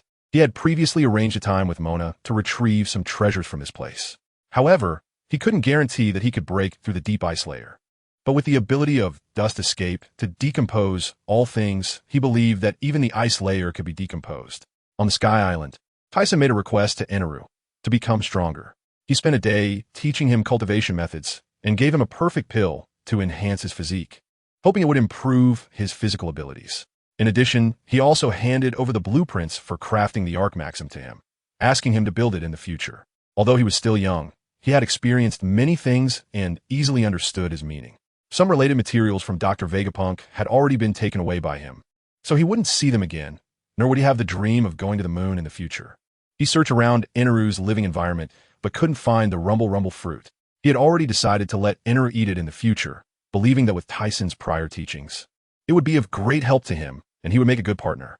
Back to the present, Mona led his pirate crew to the ice continent, where they found Tyson waiting for them early, along with 5 enormous golden pillars that shone brightly, nearly blinding many pirates.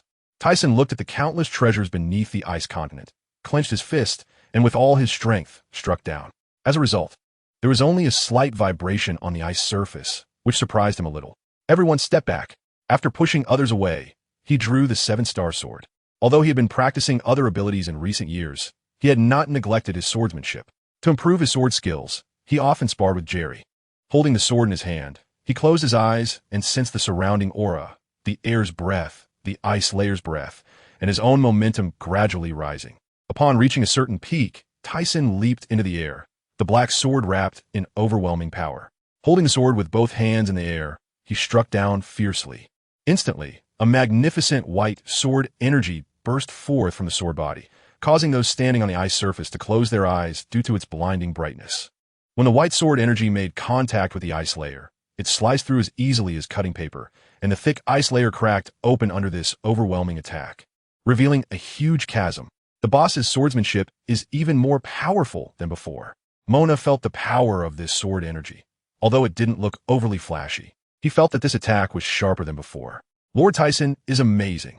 As the white sword light dissipated, golden light radiated from beneath the ice layer, revealing countless precious treasures that left everyone in shock. After retracting his sword, Tyson landed directly in the chasm.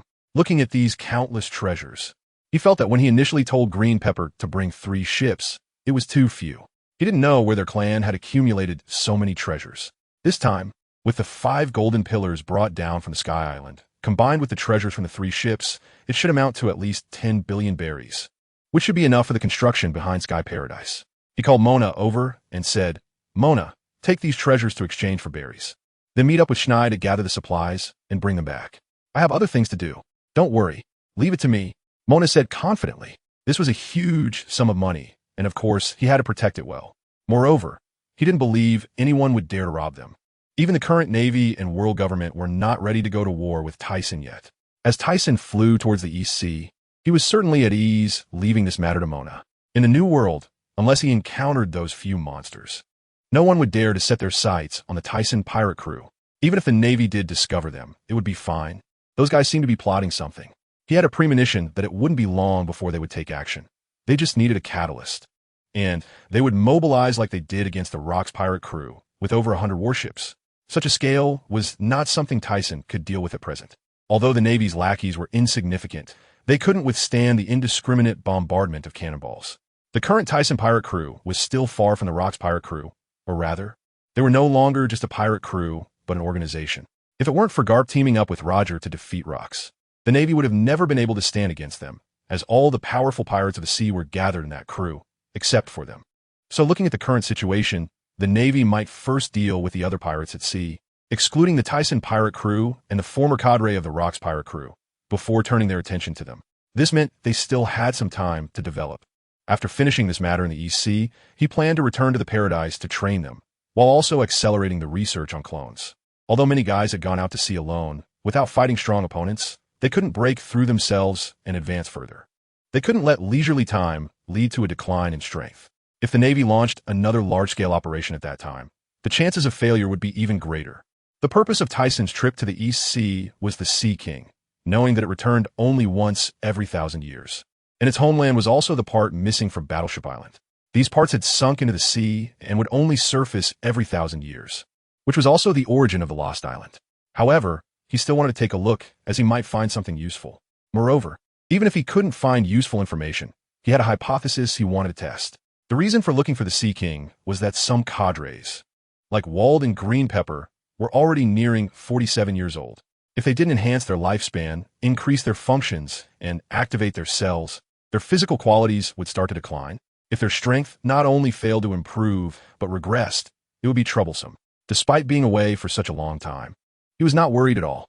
In the past, he had to pay attention to the movements of the new world at all times. But now, the territory of the Thyssen pirate crew was being watched over by Vice Captain Baloric, along with Wald, Green Pepper, and Mona. Even if the Navy attacked now, he wasn't worried. The battleship island is located in the East Sea near the Grand Line. Thyssen flew directly from the West Sea, traversing the calm belt. Although there are many islands, the shape of this island allowed him to find it quickly. As he approached Battleship Island, Thyssen floated on the surface of the sea, sensing the situation beneath the seabed. Moments later, he indeed detected the missing islands of Battleship Island below. Although he couldn't sense any living breath above, there were many fish schools passing overhead. Without hesitation, he entered the water and swam towards the seabed. Due to the depth of the water, Thyssen had to swim desperately downwards. What is this? Soon, he saw many oddly shaped stones. No, they should be referred to as millennium dragons. All fossils evolved from them after their deaths. They were covered in coral, and even if he brought them back, they had lost their medicinal properties and were impossible to study. In this case, he could only try that method. Thyssen swam down towards the bottom of the island, then extended both hands to press against the very bottom of the island. Super light rock reduction. Glug glug. Splash splash. In an instant, the entire underwater island shook, currents surged, and water pressure increased. He endured the pressure of the seawater and used his ability to reduce the entire island to the utmost before exerting all his strength to try to lift the island. There were two bases for the Millennium Dragons to return to their homeland. First, they would return once every 1,000 years, and second, they could sense the breath of their homeland. Thus, he wanted to see if he could attract those Millennium Dragons by lifting the island. However, after exhausting all his strength, he could only move the island slightly upwards. He simply couldn't overcome the water pressure to lift the island. Sigh. It was a wasted effort. Thyssen sighed, realizing that his previous assumptions were somewhat naive, and even without water pressure, it would be very difficult to lift such a large island. Then his gaze sharpened, and his face darkened. Golden Lion, if you don't die, who will? After giving up on this operation, Thyssen swam upwards. Just as he was about to swim past the island, his body suddenly stopped. This is a life force? He suddenly sensed a faint trace of life. Although it was very weak, he was certain that there was life on the island. Thyssen quickly swam over. Following this life force, he soon found its source. This. An egg? He didn't expect to find eggs on the island. Moreover, there was more than one. Many were buried in the soil, but most had already lost their life. Now, it seemed he hadn't come in vain.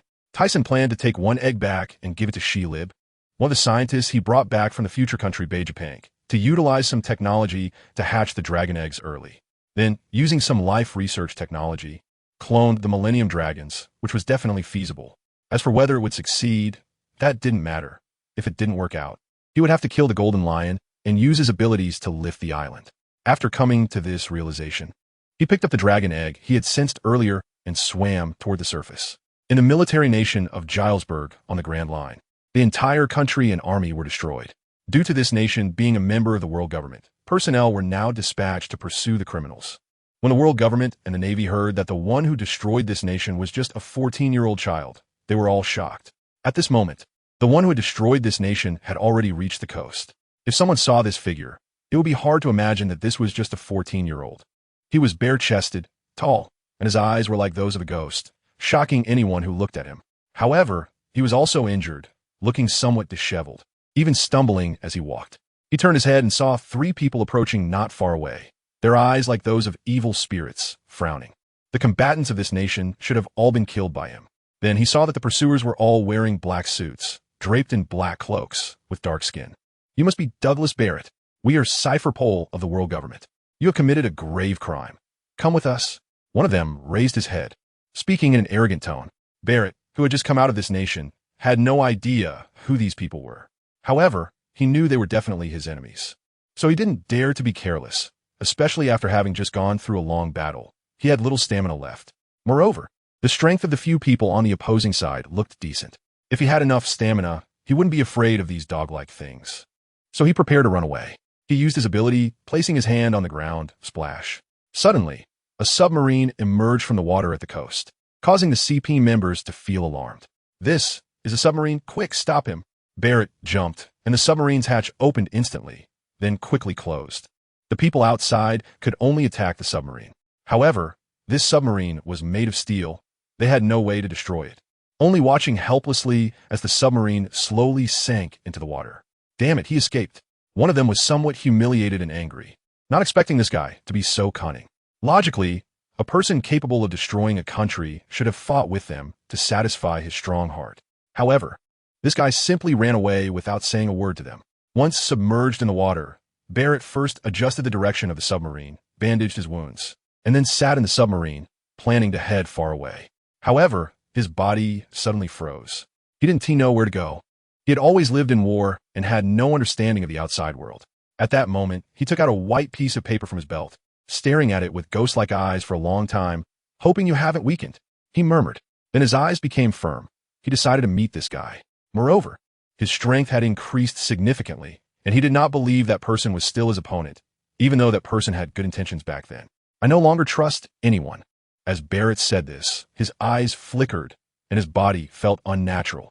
Although Tisen had told him a year ago that the captain was not genuinely caring for him, it seemed to be true now. But didn't the guy also have ulterior motives? Therefore, he believed that the other party was kind to him for a reason.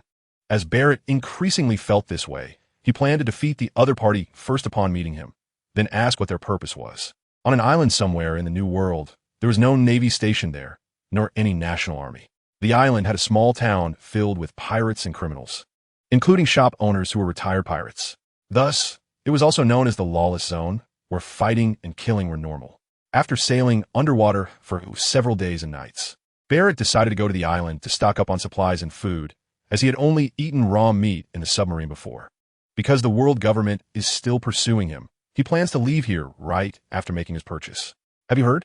The Roger pirates clashed with the Bright Emperor. Barrett, who was preparing to go to the food store, suddenly stopped. What? Is it true? I personally saw them collide on this island. This is bad. Isn't this island very dangerous? On the other side of the island, the members of the Roger pirates stood far away, surrounding the two in the middle and watching as their momentum gradually spread. Rayleigh looked somewhat frustrated at the stone egg in his hand, which was something Tisen had asked him to keep safe before, saying it was very important, but he didn't know what was so special about it. Speaking of Tisen, after coming out of the EC, he headed straight back towards Bright Island. Relying on his flying ability, he quickly reached the New World. Feeling a bit hungry along the way, he stopped by this island, only to unexpectedly run into the Roger pirates. Since pirates have clashed, there's bound to be a fierce battle, and Tisen hasn't gone all out in a long time. He is also very curious about how much Roger's strength has increased. He is really looking forward to the strength of the Pirate King. La la la la la, Roger, it's been several years since we last met. I wonder how much your strength has increased, Tisen said with a grin, as such expressions are rare for him. Well, you'll have to come and try it yourself. But don't be careless. Roger flashed a white smile, seemingly recalling something, his mood quite complicated. However, his strength has indeed increased quite a bit over the years, and he's also curious if he can defeat this guy.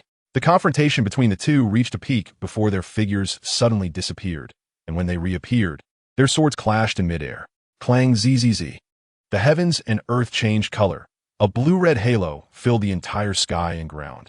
Black-red lightning connected the dark clouds in the sky and surrounded the two, while the ground was thrown into chaos. Because their battle was far from the town, it did not affect that area. Nevertheless, a huge wave of wind swept over, making it hard to open one's eyes. Barrett, who had just approached the battlefield of Tisen and Roger, widened his eyes and looked at the two not far away, his pupils sharply constricting as he murmured, "So strong. Are all the guys on the sea this powerful?" Upon seeing Tisen's appearance, he confirmed that this was the person he had been looking for, and he did not expect this guy to be so powerful. Their previous encounter felt like a game between an adult and a child. Thinking of this, it was indeed true that only by going out to sea could one find such strong individuals. Barrett's heart surged with excitement. He would definitely surpass these guys and become the strongest in the world. The sky split open. Rayleigh looked up at the black clouds that had divided into two, rolling like the end of the world. "So strong," Jabba said, slightly surprised. "Of course, otherwise, who do you think it is?" Moreover, the other party had previously suppressed Roger. But now, Roger must win.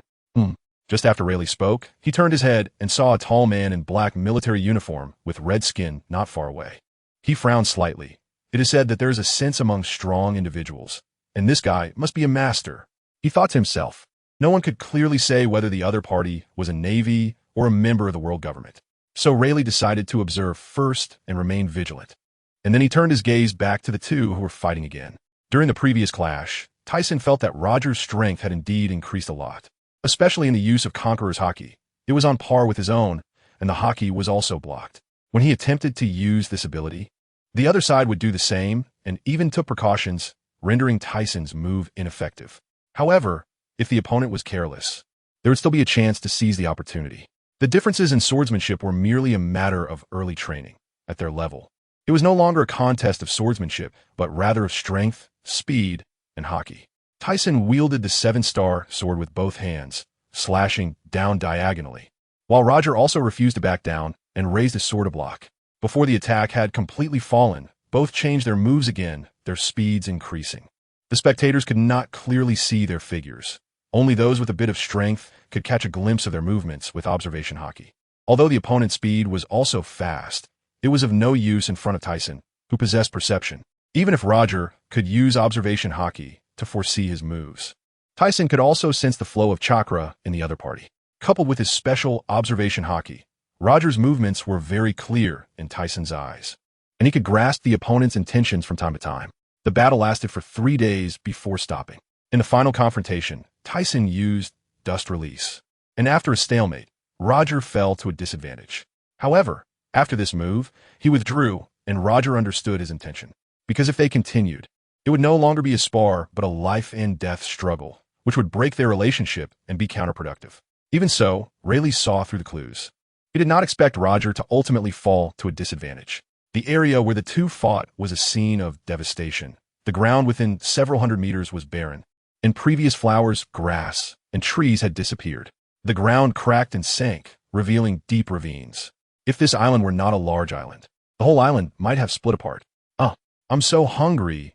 Tyson, lying on the ground, felt his stomach rumble after the fight. Roger, have your crew make some food. Roger, also lying on the ground, felt refreshed after this intense battle. Hearing Tyson's words, he smiled and turned his head to look at his crew, saying, "Roger Pirates, let's have a feast." Moments later, Tyson and the Roger Pirates held a feast, and the onlookers had mostly left. While Tyson was happily enjoying his meal, he suddenly looked up and saw a tall man in black military uniform staring at him not far away. In fact, he had noticed this guy when he first came to the island. However, after fighting with Roger, he had not paid attention to his movements, and it seemed this guy had been watching their battle all along. "Hey, Barrett, over here." The members of the Roger Pirates were attracted by Tyson's sudden voice, and following his gaze, they saw a tall stranger that none of them recognized. Is this guy someone Tyson knows? Rayleigh glanced around, and after confirming that he knew the person, he relaxed. On the other side, Barrett looked at Tyson expressionlessly. After hesitating for a moment when the other party called him, he stepped forward. Tyson subtly sensed the aura of this guy and felt a bit excited. Indeed, he was a monster. At only 14, he was already so strong. Even stronger than Mona was at that age. Although he wasn't as tall as Mona, this body was already perfect for combat. Noticing Tyson's slightly fluctuating expression, Roger turned to look at him, feeling quite unfamiliar. He did not remember such a figure in Tyson's pirate crew, so he turned and asked, "Tyson, who is this person? Your friend?" Tyson looked up at Barrett, who was walking over, and instantly stood up and walked towards him, grabbing his arm. After Barrett reacted, he shook off his hand. "What the hell are you doing?" Barrett's demon-like face, with large eyes like cowbells, stared at Tyson and said, "I'm here to challenge you to a duel. Let's start once you're fully recovered." Just as Barrett expected the other party to say something sarcastic, Tyson turned his head and said, "Roger, this guy is my partner. Pretty interesting, right? La la la la la." After finishing, he raised his head and laughed heartily. After Roger turned his eyes around, he suddenly understood and grinned. "Hey, this guy doesn't look like your partner at all. He came here to challenge you." Barrett first opened his mouth, staring at him wide-eyed, and after a moment, as if he remembered something, his face elongated and he said, "Bastard, who is your partner? You naive guy, hurry up and recover. I will definitely defeat you." All right, don't be angry. Let's eat first." After a while, Tyson and Roger's pirate crew parted ways, and after watching the Oro Jackson sail away, he turned to look at Barrett beside him. "So, have you thought it over? Do you want to join me?" Barrett originally wanted to set sail to challenge Tyson, but after watching his battle with Roger earlier, he had already confirmed that he was not a match for this guy. "Why do you want to join your pirate crew? What is your purpose?" Having been in a long-term state of war, Barrett no longer dared to trust anyone. Even if this guy had helped him before, he would not let down his guard. What a bore. Is there any reason needed to help your partner? Besides, don't you have nowhere to go now? Just join and give it a try. After saying this, Tyson paused, then blinked and added, besides, you're not my opponent. And you can't resist me. La la la la. Barrett was still thinking about the last thing he said when he suddenly heard the latter words. And instantly his anger flared up, gritting his teeth. But he also couldn't refute the other party. In the end, he still joined Tyson's pirate crew. He wanted to completely defeat this guy. And after joining, he could challenge him anytime and also become stronger. 5 days later, on Bright Island, the members of Tyson's pirate crew had mostly gathered. After such a long period of development, their number had expanded to over 10,000, with many powerful individuals joining, with bounties ranging from tens of millions to 200 or 300 million. As the construction of Sky Paradise progressed rapidly, for islands had already been built, with only 2 islands and the central Bright Island remaining. In order to have someone to manage and protect these places in the future, he needed to select some people. So the reason for gathering them all here today was to let them spar and then select captains. The reason for doing this, aside from needing to select people, was also because there were too many of them, making it difficult to manage. He hadn't noticed this before, but as the number grew, it became chaotic. These pirates gathered on Bright Island, like a group of mountain bandits. This couldn't do. Although Sky Paradise was very free, it couldn't be labeled as a den of bandits. So after bringing Barrett back, he came up with this solution. Moreover, this was only a temporary measure. Once Sky Paradise was completed, there would definitely be changes. Boss, everyone is here. Mona, standing in the front, looked up and said. Although the boss had mentioned this matter before, he didn't know exactly what to do. Many pirates were curious, wondering if there was going to be a big battle. Looking at the pirates lined up below, Tyson nodded and signaled before standing up from his chair. The reason for gathering everyone here today is to select captains for easier management. As for how to select, that'll be through sparring. Whoever is strong will be the captain. I wonder if anyone has any objections? So that's how it is. Everyone reacted. No objections, right? We have no objections, but I'm definitely taking the captaincy. Just based on you? What? Do you want to fight? The furious-looking multicolored bear Rubit glared at the nearby, explosive man ship Douglow. Shut up. Everyone. Tyson frowned. With so many people, it was easy for issues to arise. So he wanted to select captains early to manage them. A terrifying aura spread out, and the chaos below immediately quieted down, with everyone daring not to make a sound. Subsequently, Tyson had Gina preside over the sparring. Her bubble fruit had already awakened, so she could stop any issues. Barrett's eyes lit up when he heard Tyson mention sparring, feeling a surge of excitement. Since coming here, he had been very uncomfortable. It was too peaceful. The people around him wouldn't harm him, and occasionally some officers would talk to him and welcome him, so he wasn't used to the environment here. However, he still liked this kind of environment, where no one was secretly plotting against him. Even if something happened, it would be said openly. This was the conclusion he had drawn from his observations over the past few days. Below are the selections for the captains. Is there anyone who wants to participate? Gina held a piece of paper, which recorded the personnel list of Tyson's pirate crew. I'll do it. Mona stepped forward. As the longest-serving member who had followed Tyson out of Rock Island, he couldn't miss this opportunity. Look, it's Lord Mona. Lord Mona is a ton-press fruit user and is also Captain Tyson's brother. After hearing the words of the people behind him, Barrett looked up at Mona, who was taller than him. He felt particularly concerned about those close to Tyson and was just about to step forward when a man of similar height stepped up. Ha ha ha. Bastard Mona, I'm here to take you on. Upon hearing this voice, Wald, who was still drinking, lifted his head. It's the green pepper boss. Realizing who had spoken, Mona grinned and shouted loudly, Spike Monster, today let everyone see that even if I don't have Conqueror's Hockey, I can still defeat you. Soon, the battlefield was divided, and a group of people sat on either side of the ground, watching the two not far away, while Tyson sat in his chair watching. In fact, he knew the strength of both of these people very well. They were about equal. Although Mona did not have Conqueror's Hockey, his level of armament hockey was very high. Green Pepper had also learned to use Conqueror's Hockey, but he still couldn't exert overwhelming pressure on Mona. At most, he was slightly at a disadvantage. So it would probably take 4 or 5 days for these two to determine a victor. As expected, 5 days later, Mona fell to the ground, and Green Pepper, due to exhaustion, also collapsed, eventually being carried away by others for treatment. These two are too strong. There shouldn't be anyone else wanting to compete now, Douglow murmured. Originally, he wanted to try, but after watching the battle of these two, he gave up, looking at the extent of the destruction on the ground. He felt it was something only monsters could do. Just when he thought no one would go up, a tall figure leaped up and landed heavily on the ground, kicking up a cloud of dust. What is this? Douglas Barrett was brought back by Captain Thyssen a few days ago. I heard he's only 14, but quite impressive, having destroyed a country. After seeing Gobi's confused expression, he explained the background of this person. When Thyssen initially brought Barrett back, he didn't hold any welcoming banquet for him, but rather let him adapt to the environment on his own. Since bringing him back, he has not paid any attention to him, intending for Barrett to judge whether this place was worth his stay. Let me see what this little brat is capable of. In the fighting arena, Barrett saw a person slightly shorter than him stepping forward. The opponent stomped his right foot hard on the ground, and his entire body was already in front of Barrett. Thyssen, is this little brat really powerful? Since coming here, I felt that this guy is hard to deal with. Gina leaned closer to Thyssen. Ever since he arrived, she had tried to talk to him, but that guy ignored her completely. Don't underestimate him. Once he grows up, even I might find it challenging to deal with him. Thyssen smiled as he watched Barrett in the fighting arena. This is getting interesting. Let's see how far this little brat has grown. Gina was shocked to hear that even he found it difficult. Her mouth dropped open in disbelief. After all, she had never heard Thyssen say anything like that before. If he thinks this little brat is strong, that truly means he is not simple. Be careful. The over 4-meter-tall WorldGov't didn't use his abilities at first. Instead, he wrapped his armament color around his dark fists and charged at Barrett with incredible speed. Although his armament color wasn't very strong, combined with the effects of his zone-type devil fruit and pills, his physique was extraordinary. As WorldGov't attacked, Barrett responded with a punch of equal speed. Bang! At the moment their fists collided, WorldGov't felt a piercing pain shoot through his head.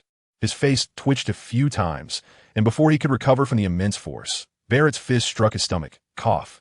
A mouthful of blood spurted out, and his body flew backward, hitting the ground 3 times before finally stopping. So strong. Seeing WorldGov't unable to withstand even one of Barrett's moves, everyone was dumbfounded, their faces showing disbelief. Is this all you've got? Barrett said expressionlessly.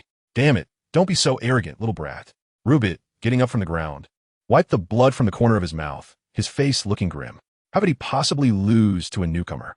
Besides, he heard this little brat was only 14. If he lost to him, wouldn't that be a disgrace? Seeing WorldGov't still able to fight, Barrett was ready to throw another punch when he suddenly saw WorldGov's body changing. Black fur and bare paws emerged, and now he realized that his opponent was also a devil fruit user. Now he was suddenly interested. The guy he thought he could take down with one punch turned out to be worth playing with. Little brat, don't die.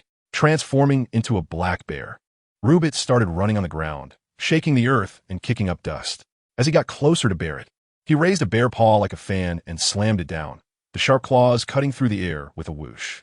Barrett smirked, hey, getting somewhat excited upon seeing the giant bear. However, he did not change his attack method, still simply swinging his fist wrapped in armament color. After the two clashed, Barrett slightly pulled back his arm, feeling the opponent's strength. Then he increased his power. The bear could not withstand it, and its body began to lean backward. The bear fell backward, but before it hit the ground, WorldGov't felt the sky darken, and then a tremendous force landed on his stomach. His insides churned, and he spat out another mouthful of blood, his facial muscles contorting painfully as sweat dripped down. Finally, WorldGov's bare form began to dissipate, revealing his originally dark skin. Seeing that the opponent seemed to stop resisting, Barrett halted and then looked at Thyssen not far away, his eyes shining with determination, waiting for the day he would defeat him. Thyssen, sensing something, glanced in Barrett's direction and smiled at him. WorldGov't seemed to grunt in his chest, and then turned his head toward the onlookers. Thyssen turned back, noticing so many people around. He wondered how long this battle would last. Gina split them into 12 teams and let them start together. After saying that, he left Bright Island and flew directly to Tech Island. It had been several days since he brought back the dragon egg, and he was curious how the research team was progressing and whether they could hatch it. Tech Island is one of the 6 islands surrounding Bright Island, specifically used for research, and it was also one of the earliest established laboratories. The equipment and materials inside were obtained at great effort by Thyssen, spending hundreds of billions just to purchase the materials for building the equipment. At this moment, at the entrance to the basement of Tech Island, 2 armored soldiers stood guard. Suddenly, upon seeing a shadow on the ground, they quickly looked up. Who is it? Tension filled their expressions as they raised their long guns. Once they recognized the figure that landed, they were taken aback and respectfully said, Lord Thyssen, we apologize for not realizing it was you. Where's Tokugawa? Thyssen gestured with his hand. Captain Tokugawa is patrolling around the villa area. Do you need us to notify him to come over? No need. After sensing the other party's position, Thyssen no longer thought about it and walked directly into the basement. Since giving the scorpion fruit to Tokugawa, his strength had increased significantly. Originally able to use two-color hockey, combined with the effects of the pills, his physique had improved greatly. To show his gratitude for Thyssen's life-saving grace, he volunteered to be the captain guarding this place, and Thyssen trusted him quite a bit. The entire basement was constructed using special metals, making it extremely sturdy. Even if the entire island were split in half, the inside would remain unharmed. He walked through a silvery corridor and arrived at a large research room. Thyssen extended his hand and pressed it against the center of the metal door. Beep. The metal door immediately opened. Inside, Berlik was in a large transparent room collaborating with others. Upon sensing Thyssen's arrival, he looked up and smiled.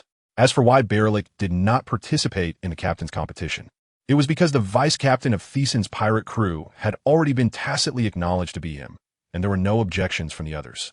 His current task was to assist these scientists in cloning research. To prevent any accidents, Thyssen entrusted this task to him. The people inside had already known Thyssen was coming through the surveillance, so when he opened the door, they had prepared the materials. Shalabu, dressed in full scientific gear, removed a headgear of unknown purpose from his head. Lord Thyssen, that dragon egg has hatched, and there are no side effects. Really? Can it be cloned? I need all the attributes of this dragon. Thyssen stepped forward and asked. Sure, it just takes time.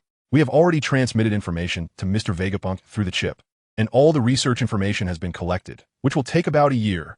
This is really great. Thank you for your hard work. Feel free to ask for anything. Tyssen's body trembled slightly as the surprise came too suddenly, and now his longevity drug had hope. Mr. Thyssen, we do have a request, but it's not from us. It's from Mr. Vegapunk. Tyssen's excitement faded slightly as he asked in confusion. Oh, what does he want? Well, seeing the other party's hesitation, he became even more curious. Go ahead. As long as it's not too outrageous, I will fulfill his request. It's just that, Mr. Vegapunk hopes to obtain a blood sample from you. He said the previous research couldn't show anything, and only your blood would do. What? That bastard still has such thoughts? Tyssen's eyes widened in anger, and just as he was about to tell the other party to forget it, he realized something was off. Wait, you just said previous research. What's going on? Did I ask him to research something before? Did he misunderstand? He didn't say he had my permission when he contacted Vegapunk. Yes, Mr. Vegapunk said it was your hair. This. Tyssen's eyes widened again, but this time he was shocked by what the other party said. When did this happen? He said as long as you can provide a little blood sample, he would agree to all your requests in the future and guarantee that he wouldn't leak the information. The reason he wants your blood is that he wants to collect all the information in this world. After Shilabu finished speaking, he handed over the paper in his hand. I see. So it seems the other party may not be lying. It should be true. This guy just wants to share the knowledge he collects with the whole world in the future. And even if I give it to him, he probably can't figure out anything. After all, only he knows how to absorb and apply chakra. No one else in this world can do this besides him. Perhaps my worries are unnecessary. Moreover, I will need this guy's help for many experiments in the future, so using this matter to sell him a favor is quite worthwhile. All right, I agree, but does this blood need to be sent to him? He doesn't even know where this guy is right now. I should have made him give me a life card back then. But at that time, he gave me a chip that could transmit information, so I didn't think of that.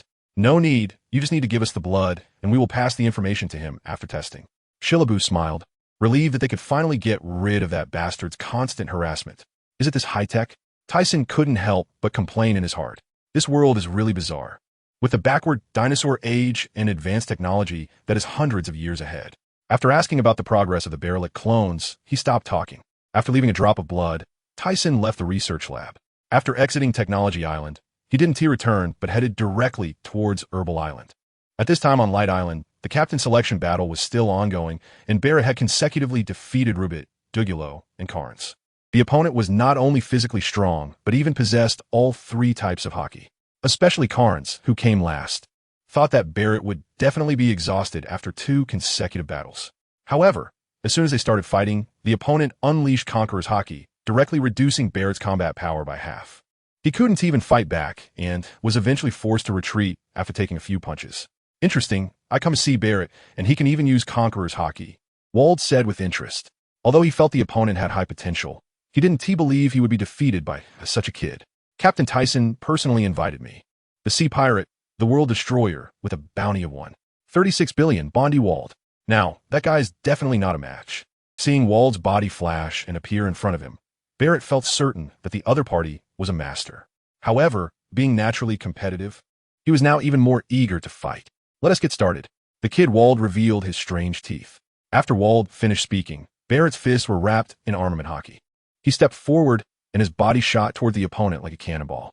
3 days later, Tyson returned to Light Island. He had received the news that the competition was over, and the captain positions in the Thyssen Pirates had been assigned. Looking at the rankings on the list, he was not surprised. Rather, it was what he had anticipated.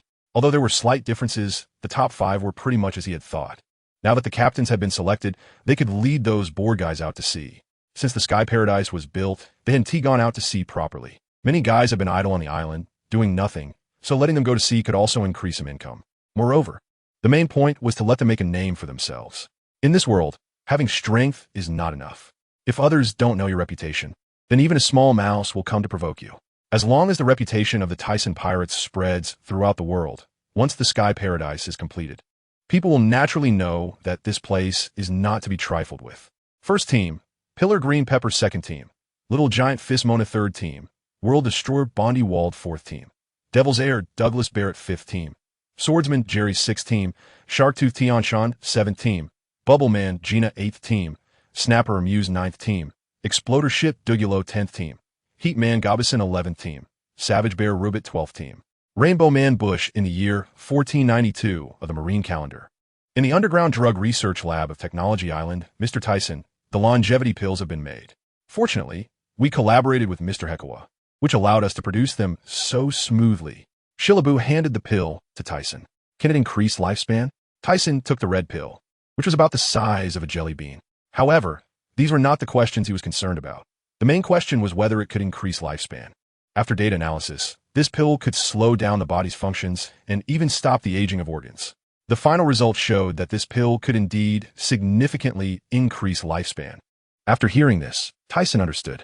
Although they had detected the data, they couldn't ascertain how much lifespan could be increased, but just being able to stop organ aging was enough. Since he handed over the dragon egg to Shillaboo and the others a year ago, Tyson had Mr. Hekawa bring people to the Technology Island Research Lab to specialize in drug production. The final results surprised him. They really managed to produce it. Moreover, after research, the pill could genuinely extend lifespan, which excited him greatly. In addition to this major happy event, there was another good news. The 6 islands of Sky Paradise had been completed and were ready to be launched. Finally, using the golden fruit to construct the central Light Island. This way, the 7 islands could be connected. Back in the villa on Light Island, in the huge hot spring pool, a woman leaned against the bath wall, exposing her snow-white and tender back. At that moment, a voice came. Xuanai, do you have news about that guy, the Golden Lion?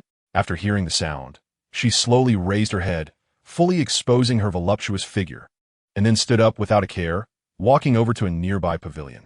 Looking at Tyson sitting there drinking red wine, she directly sat on his lap, her body pressed against him. Her soft lips approached his firm face as she said, Not yet, but we plan to follow those little minions up. I believe it won't take long to find out. Her soft and enticing voice made Tyson unable to resist. Watching his clothes get wet, Tyson gazed at the enchanting figure in front of him, truly a little fairy. She let out a shy exclamation, feeling Xuanai's actions. He started to feel a bit heated, put down his wine glass, and directly embraced her with both arms as he walked towards the room. In a certain sea area of the New World, Boshiki, there have been people probing our movements below. I suspect they are from the Thyssen pirate crew. That damn bastard again, but I'm no longer the same as before. Even if he doesn't come, I plan to find him. This time, I will defeat him completely. For someone who wants to rule the world, this guy has always been a wall blocking his way. After all these years, he is no longer the same. His strength has greatly increased, and he no longer hides. Originally, before Tyson crossed into this world, the Golden Lion was the most powerful pirate crew on the sea. But now he can only hide in the sky. After being defeated by rocks, he had to endure and join the other party. Later, after finally disbanding, he was still obstructed by equally powerful guys. Therefore, the Golden Lion harbors a deep hatred for Tyson. This time he decided that as long as Tyson dares to come, he must let the other party experience his strength. As time passed, news gradually spread that the Sea Overlord, the Light Emperor, was going to war with Shiki. This news not only shocked other pirates, but the Navy and the world government also made capture plans regarding this matter. At this moment, in a sea area not far from Light Island, on the Moby Dick, ahead is the territory of the Thyssen pirate crew. Are we really going to meet the Light Emperor? The worried Fasa, whose right arm bore the emblem of the Whitebeard pirate crew and 3 small circles, said, there's something I need to ask. He took a big gulp of the wine. Fasa, haven't we met before? What are you worried about? Besides, Mr. Tyson is not a bad person, said Wade-Ibe, who wore a purple blue skull hat, stepping forward. This time is different. This time we are in the enemy's lair. Cool la la la la Fasa, I'm Whitebeard. I'm not afraid of that guy, so don't worry. After hearing Fasa's concerns, he was eager to meet the other party. After all, it had been many years since they had seen each other. Are we going to meet a strong guy? By Xiaoji, a man dressed in a kimono with 2 swords at his waist and a large round plate on his head, looked excitedly at Whitebeard, curiosity and combativeness shining in his Danfeng eyes. That guy's very strong. Yamato, this time. Great. Adventure, adventure. Before Whitebeard could finish his sentence, he saw Yamato dancing with excitement beside him. Sigh. This guy isn't even listening. He showed a helpless expression, but thinking of the other party's character, he decided not to care anymore. Dad, what kind of person is the Light Emperor? Looking at Yamato's excited appearance, a young man with a golden punk hairstyle smiled. He is. Moments later, they officially entered the territory of the Tyson pirate crew and were shocked by the sight of the island ahead. The outermost part was surrounded by metal, making it impossible to see inside. There was no end in sight on either side. Only a row of lookouts standing at the highest point. The others looked at the tall metal structure in front of them, all with expressions of shock. This should be the sky paradise that guy mentioned, Whitebeard thought, but it seemed that construction had not yet been completed. And he heard there were 7 islands. He didn't even know what this island in front of them was called. Signal to them. Yes, Dad. Then, they saw someone on the lookout signaling to the front with lights. On Fruit Island, Jerry lay on the sofa drinking alone. Originally, the person responsible for guarding this island was Gina, but this guy actually left the job to him and ran off to Tyson's place. Although he knew their close relationship, he still felt very annoyed, especially towards the infatuated person in front of him. Hey, Gammy, why aren't you guarding her island? What are you doing here? The smiling bushy Gammy put down her drink, propped her chin on one hand, and with her shiny black eyes, she winked at Jerry. Els is watching over there. It's fine. Jerry secretly smiled bitterly, not knowing when he had become the target of this woman. No matter how he tried to shake her off, he couldn't. Just as he was about to say something, the phone bug belonging to Gina rang. Hello, this is Jerry. Jerry felt a bit strange. Could it be that trouble had already started right after he took over? Jerry-sama. Outside, the Whitebeard pirate crew has arrived. The voice in the phone bug was initially puzzled, but then instantly reacted, stuttering. The Whitebeard pirate crew? What do they want?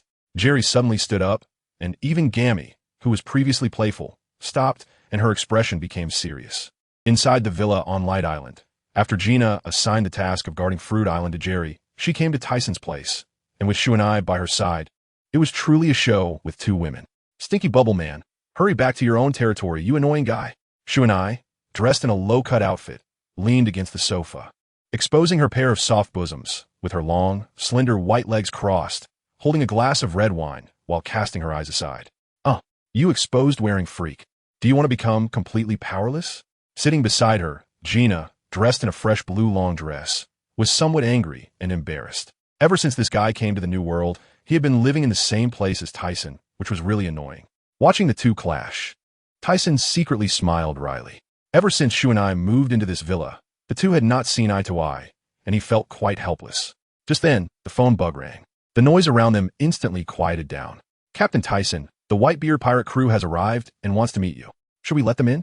After answering, Jerry's voice came through. Whitebeard, what does this guy want? Could it be because of Shiki? Let them in. After hanging up the phone, Tyson turned to Gina. Prepare to go out, Nana. It had been a long time since he had seen this guy. He wondered how strong he had become. It seemed he had come because of the Shiki matter. Soon, all the people from the 6 islands gathered on Bright Island. Except for Barrett, the captain of the 4th team who led his pirate crew out. Everyone else was on the island. Barrett, in order to train his strength, actually went to fight Kaido and Big Mom, and he wasn't sure of the specifics of the moment, but the opponent's life card was still intact, so there shouldn't be any issues. At this time, Barrett was already 15 years old, and his strength had increased significantly since he first arrived. He suspected that even the 1st team captain, Green Pepper, was not his match. It was truly monstrous. No wonder he could fight evenly with Dark King Rayleigh. Barrett's physical prowess was extraordinarily strong, completely unlike someone his age. Outside Fruit Island, upon receiving the news, the Whitebeard pirates, although puzzled, adjusted their ship's direction according to the other party's instructions, sailing along the wall. After sailing for more than 20 minutes, suddenly, the nearby metal wall made a noise. Crack! Crack! The members of the Whitebeard pirates stared in awe as the large metal gate outside Fruit Island slowly opened. They originally thought they would need to disembark to enter, but it turned out they had completely misunderstood. After navigating around the wall from the front of Fruit Island, they saw a large door open between the metal walls of Fruit Island and the adjacent island, which was labeled Beast Island. Their ship continued to sail inside. After sailing for a while, they finally saw long metal suspension bridges on both sides, connecting the two islands behind to the central Bright Island. Wow, this Thyssen pirates must be incredibly wealthy. How long have we been sailing and still haven't arrived? Marco, with his punk hairstyle, looked astonished at the metal technology around them. As they entered, they noticed that both Fruit Island and the adjacent island had constructed gigantic fortresses with outer walls made of special metal. Despite sailing for such a long time, they still hadn't seen any members of the Thyssen pirates. Whitebeard frowned, then relaxed, revealing his teeth and saying, "What a boring guy. Making like this. Does he want to be a mountain king? He wondered how Thyssen would react if he heard that. So impressive. So impressive. There is actually a place like this." Yuta leaned on the ship's wall, peering forward at the enormous metal suspension bridge. About half an hour later, they finally saw the island ahead, which looked completely different from the outside. It had nothing but some strange buildings, or rather, odd houses. Soon their ship docked, and before it had even stabilized, a figure leaped up, shouting, "Adventure! Adventure!"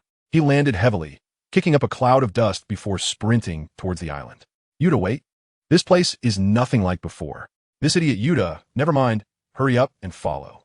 Whitebeard urged, watching Yuta disappear from their sight, fearing what might happen if they were late. On the other side of Bright Island, as soon as the Whitebeard pirates approached the island, Thyssen sensed the chakra fluctuations from the other side. The other officers, upon hearing that the Whitebeard pirates had arrived, became excited. After all, these were sea pirates whose strength was close to that of their captain, and fighting them would surely be exhilarating. Sitting in the middle, Thyssen looked at the eager faces, a smile appearing at the corner of his mouth. It seemed they were also eager to battle strong opponents. But for now, this was just warm up. Soon, these guys would get a chance to truly enjoy themselves. There was a strange chakra approaching them rapidly. Could it be? Thyssen had already guessed who it was, and the timing coincided perfectly with the other party's arrival. Samurai? Swordsman? Jerry instinctively sensed a fierce momentum. Opening his eyes to see a man dressed in samurai clothing holding two swords, his aura formidable, clearly not a friendly visitor. Roar! Where did this samurai come from? Bah! Seeking death. Let me handle this. Since he was a swordsman, it was only right for him to step up. Jerry unsheathed his sword, his eyes filled with fighting spirit, knowing he could not defeat the Golden Lion. Although he had experienced a period of despondency, he had come to terms with it. If he couldn't win, he would simply strive to become stronger. As for whether he could ultimately win, he would leave that to fate. All right, stop fighting over it. I'll deal with him. As he said this, Thyssen's figure vanished, and the sound of sword being drawn echoed through the air. Moments later, Thyssen appeared right in front of Yuta. Yuta, who had been running wildly, saw this sudden appearance of someone in front of him, his pupils constricted, mouth agape. What? How'd you get here? Despite his shock, his movements did not stop. He immediately raised his dual swords and slashed at his opponent. Thyssen's cold, handsome face revealed a grin, his pupils flashing with a red glow. Let me teach you a lesson. He then held one sword in one hand, the black blade enveloped in a layer of purple-black energy. And with a swift motion of his arm, he shouted, "Horizontal slash." What? Yuta's pupils shrank again. He had just wanted to strike hard against the long sword of his opponent when an invisible force interrupted his consciousness, leaving his mind blank. By the time he reacted, he had already been slashed by the sword, a mouthful of blood spewing out as a tremendous force propelled his body backward. With nothing to stop him behind, he flew far back before crashing heavily to the ground, leaving a deep trench in the earth.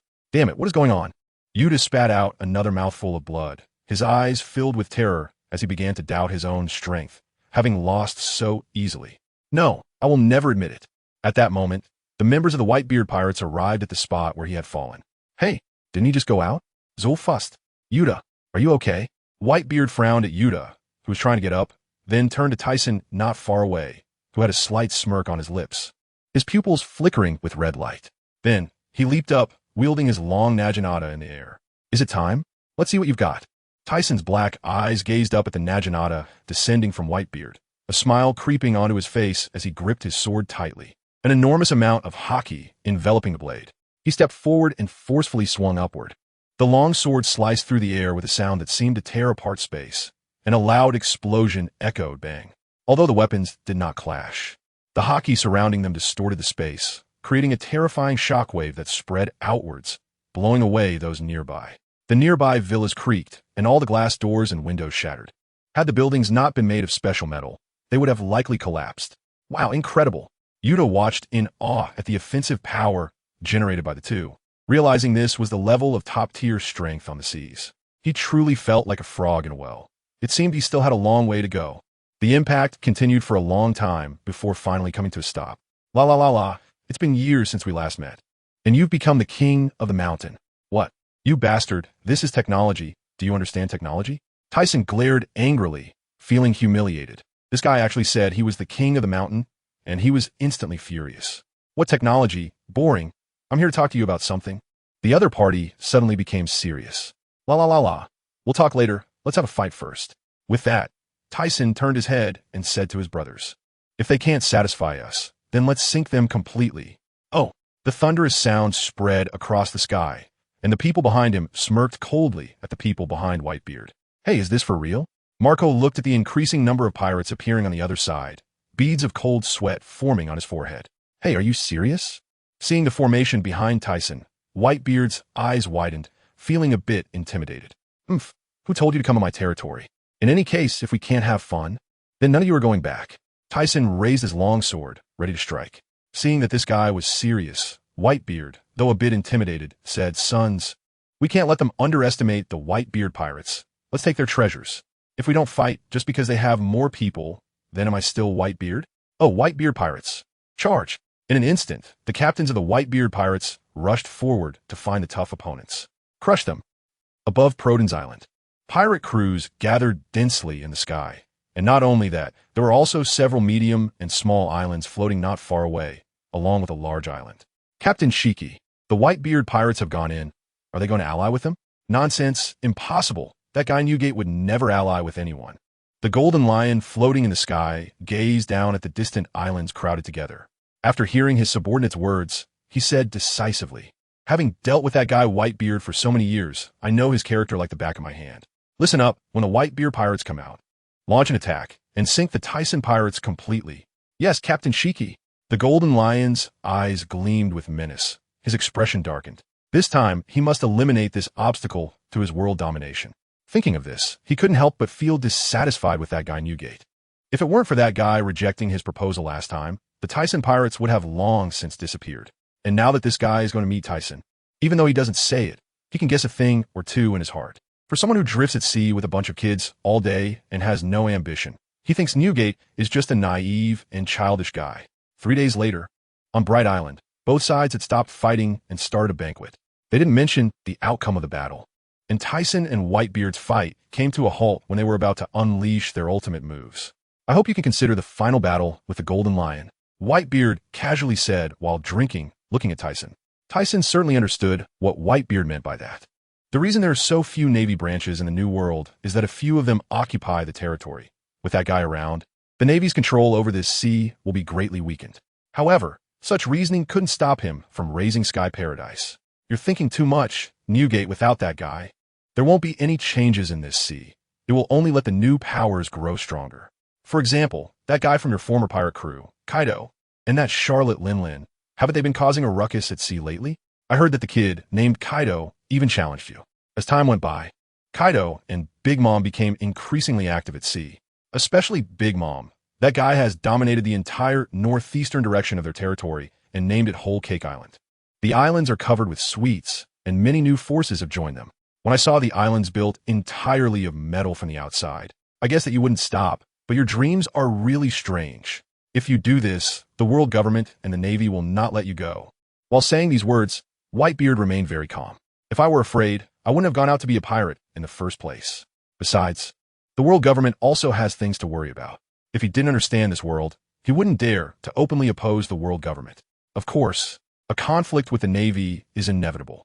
However, After letting the Navy understand his dominance and strength in the New World, they would have to be wary of him, and it would give him more confidence in negotiating with the world government later. This was his initial thought. After all, in this world, strength determines everything. That's why he wants to quickly get those clones out. That's true, although I know you can't possibly lose. Still, you need to be careful. That guy will definitely not do anything without confidence, and his strength must have become even stronger. And many people, including the Navy, are likely to have headaches regarding his abilities. 2 hours later, Tisen watched the Whitebeard pirates leave and then turned back to the villa. He felt slightly grateful for what Whitebeard said. But if anyone knows the most about the golden lion in this world, apart from the guy himself, it would be him. His float fruit is hard to deal with, especially the ability to float islands, which he himself cannot do. Although he could do it too, it's through artificial means. But it is precisely because of this guy's ability that Tisen must fight against him. If Sky Paradise cannot float, then what is the point of having the word sky in its name? Although he feels he will definitely not lose, to be on the safe side, Tisen still instructed the heads of various islands to strengthen their defenses, especially in the sky, to prevent that golden lion from making a sudden move. In the waters near Dressrosa Island, dozens of warships were anchored in the sea, with Navy Admiral Zephyr and Sengoku standing at the front of the warships. And Vice Admirals Karp and Tsuru were behind them, along with nearly 30 other Vice Admirals on high alert. I hope this time we can succeed. It's hard to come by this opportunity again, Vice Admiral Tsuru said confidently, but the worry on her face was unmistakable. Ah, Tsuru, don't worry. This time I'll catch that bastard Tisen. Last time he said I retreated. Karp snorted, his fists clenched tightly. In fact, no one knew Karp's true feelings about fighting Tisen. The most frontward Sengoku, after hearing the discussions behind him, clenched his fists. He was very concerned about the previous defeat to Tisen, always feeling that if the Navy's top combat power couldn't handle him, how could they capture him? As an admiral, he kept thinking about it. Later, after hearing that the Tisen pirates were going to clash with the Flying Sky pirates, he felt that the opportunity had finally come. And this time he must catch that guy. Sengoku, relax a bit. You won't catch him like this. Zephyr glanced at Sengoku, whose body was slightly trembling. The pressure was quite heavy. However, if it's that guy, it's not surprising. Ah, sorry, I got a bit too excited. In the warring states, don't worry. Leave that guy to me. Of course, in the end, I'll let you take the credit. Damn it, that's not what I meant. Ha ha. Karp's sudden interjection caused the tense hearts of the surrounding Navy to instantly relax. In the villa area, Tisen was recovering his stamina and chakra. Although he didn't suffer any significant injuries during his spar with Whitebeard, both his stamina and chakra were considerably depleted. Just as he was recovering, he suddenly raised his head. Not good. Then his body darted out at high speed. At the same time, Berlik in the laboratory suddenly looked up. In the castle of the commercial island, the explosive human ship Dorglo suddenly opened his eyes. How could this be? After quickly reacting, he rushed at high speed to the castle control room and anxiously said to the many control staff, "Activate the defenses, hurry." Lord Dorglo? Yes, yes. Activating castle defenses immediately. One staff member, who was somewhat puzzled at first, realized the seriousness of the situation upon seeing the anxious expression of the island's overall commander. Above the commercial island, a shadow that obscured the sky enveloped the entire island, and below, the crowd gaped in disbelief at this scene, their eyes filled with incredulity. What is this? Are we going to die? Their expressions turned fearful as they murmured. Just as they were terrified, dozens of heavy pillars rose up across the island, and the thick metal walls on the periphery extended skyward towards the center of the island, trying to protect the entire island. However, due to the late discovery and the rapid speed of the unknown objects falling from above, the protective measures were unable to keep up. Even if the defenses were raised, they might not withstand the massive object in the sky. Is it too late? Dorglo appeared at the top of the castle, his eyes looking very calm. But after seeing the panicked crowd inside the castle, his hands tightened into fists. It seemed he realized he had no way to help, and his clenched fists relaxed. Just as the people inside the castle thought they were doomed, they noticed that the massive object falling from the sky had slowed down. What's going on? Yes, yes. It's Lord Tisen. When they realized their lives were spared, the crowd erupted in tears of joy. Dorglo's gaze was fixed on the massive object directly above. Tears welling in his eyes. That's it. Captain, are the defenses fully activated? Hurry up, he exclaimed, his eyes wide with excitement. As expected of the captain, since this attack was thwarted, they still had to guard against further attacks. Through the disaster occurring above the commercial island, the other 5 islands activated their protective shields simultaneously. Below the massive object falling from the sky, Tyson was doing his utmost to hold it up. Normally, he could easily lift such medium-sized islands, but now he was only able to slow its descent. The primary reason was that he hadn't fully recovered his strength, and another reason was that the island was falling from a great height. The impact was so strong that it was impressive he hadn't let it crash down directly. However, even if he couldn't move the island away, he could lighten its weight. In this way, as he looked at the protective shield below that was about to finish, he knew that even if it fell, it wouldn't cause any damage. Fortunately, before this, Tyson had asked WorldGov't and others to add this protective system when constructing the castle. It was created through the collaborative research of several scientists, and the cost involved was something others couldn't even comprehend. As the protective shield was completed, Tyson released the island and swiftly moved away. Below, Dorglo, who had been watching everything through a perspective device, initially thought the massive object would drop rapidly without its support, but to his surprise, it slowly descended instead, refreshing his perception of Tyson's strength. What's going on? In the sky, after the Golden Lion dropped an island, he had expected to see the scene of it being smashed to pieces below. However, it didn't meet his expectations, and he couldn't understand it after thinking for a long time. In his mind, only his fruit ability could achieve such feats. No way. His pupils constricted sharply as he suddenly remembered that the other party had lifted an island a few years ago. Damn, this guy's simply infuriating. However, the previous attack was merely a warning. After fighting with Newgate, how much stamina do you have left? With this thought, he couldn't help but laugh out loud. Moments later, after all 6 islands activated their defenses, except for specific areas that allowed entry and exit, all other places were sealed off. Apart from a few key personnel, the combatants gathered on Bright Island. The reason for this was to turn this island into a battlefield. All 12 captains, except for Barrett, gathered together. After Barrett rushed out of the laboratory and witnessed the earlier scene, he directly approached Mona, his serious face turned toward the sky. Tyson floated in the air, watching the pirate fleet slowly descending from above. He had suspected that Shiki might attack at any moment, but he didn't expect it to happen so soon. It seemed their intelligence was quite good. Tyson, you didn't see this coming. A golden-haired Shiki floated down from the ship, landing not far from Tyson, a cigar in his mouth. However, the warning you gave me earlier was quite unsatisfactory. As he said this, a look of regret appeared on his face. Although Tyson felt some anger inside, he remained composed and slowly said, Shiki, you won't leave here alive this time. Immediately, the Golden Lion controlled dozens of pirate ships in the air to slowly descend. He widened his eyes, drawing his twin blades. You're the one who will die, Tyson. As he shouted, his body moved toward Tyson at high speed. Although my stamina is low, killing Shiki is still a piece of cake. Watching Shiki attack him directly, Tyson swung the 7-star sword, his eyes flashing with red light, the long sword cutting through the air with a tearing sound as it clashed with Shiki. After the Golden Lion fleet landed, dozens of pirates rushed out of their ships. Kill Tyson's pirate crew, eliminate the enemy. Mona shouted to those behind. Although they had just fought with the Whitebeard pirates, apart from Tyson being considerably drained, their consumption was negligible, especially for those powerful individuals like Green Pepper and Wald. Their strength was already top tier, and while the captain-level members of the Whitebeard pirates were formidable, they were still too young. So they didn't even need to take the fight seriously, allowing them to have plenty of stamina. Plus, with Barrelik's royal-level strength, they didn't take the Golden Lion's attack seriously at all. In the waters near Tyson's pirate territory, the Navy saw the Golden Lion's movements and sailed over. However, they didn't dare to get too close to avoid being discovered by the other party. Zifa used binoculars to look at the outer metallic walls of the paradise and questioned, how are we going to cross this barrier? Soon, personnel from Cypherpole will open the door, and we just need to be prepared.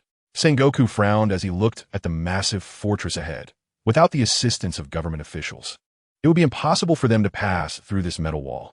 At the same time, his perception of Tyson's ambitions escalated once again. The opponent was not only intelligent and powerful, but also adept at using technological forces. The Navy, must eliminate such a dangerous presence. Even if it costs a tremendous price, Sengoku thought to himself. On the other side, the Whitebeard pirates had been out of the paradise for half a day. Midway through their voyage, they felt vibrations coming from behind and stopped the ship. Old man, Gold Lion is really despicable. The Tyson pirates just fought us. Marco, with his punk hairstyle, said with slight indignation. This guy seems to have planned this for a long time. Even I was used by him. Newgate, with his long white crescent mustache, faced the direction of paradise, resting his naginata on the deck. He wasn't surprised by Gold Lion's actions. After spending so much time on the same ship with him, he knew that the opponent not only looked down on the weak, but often used some despicable means to toy with them. This was why people on the same ship could not get along. "Old man, should we help them?" Whitey Bay said, her small face showing some concern. Whitebeard turned to her and said, "Idiot, how could that guy need my help?" After pausing for a moment, he continued, "However, we can block some uncertainties. Those Navy guys will definitely not stay put. Whitebeard pirates, issue orders to pay full attention to the Navy's movements." "Yes, old man." Back at Bright Island, Tyson used his sword to disperse the earth flow lions rushing towards him. Then, a sword chi over 100 meters long cut through the air, striking towards the figure opposite him. Afterward, he breathed slightly, looking somewhat fatigued. After just a short fight, his stamina was beginning to lag. As expected, the physical exertion from fighting Whitebeard was quite significant. It seemed he couldn't engage in a prolonged battle and needed to end it quickly. "Tyson, you just fought with Newgate. Let me take over." A red shadow appeared beside him, filled with concern. He turned to look towards the technology island, breathing out, "No, you go guard the entrance to the research room. I don't want what's inside to be discovered." He then revealed a grim expression.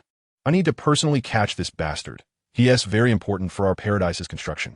Valoric turned to see a large number of people pouring into the technology island, including members of the world government.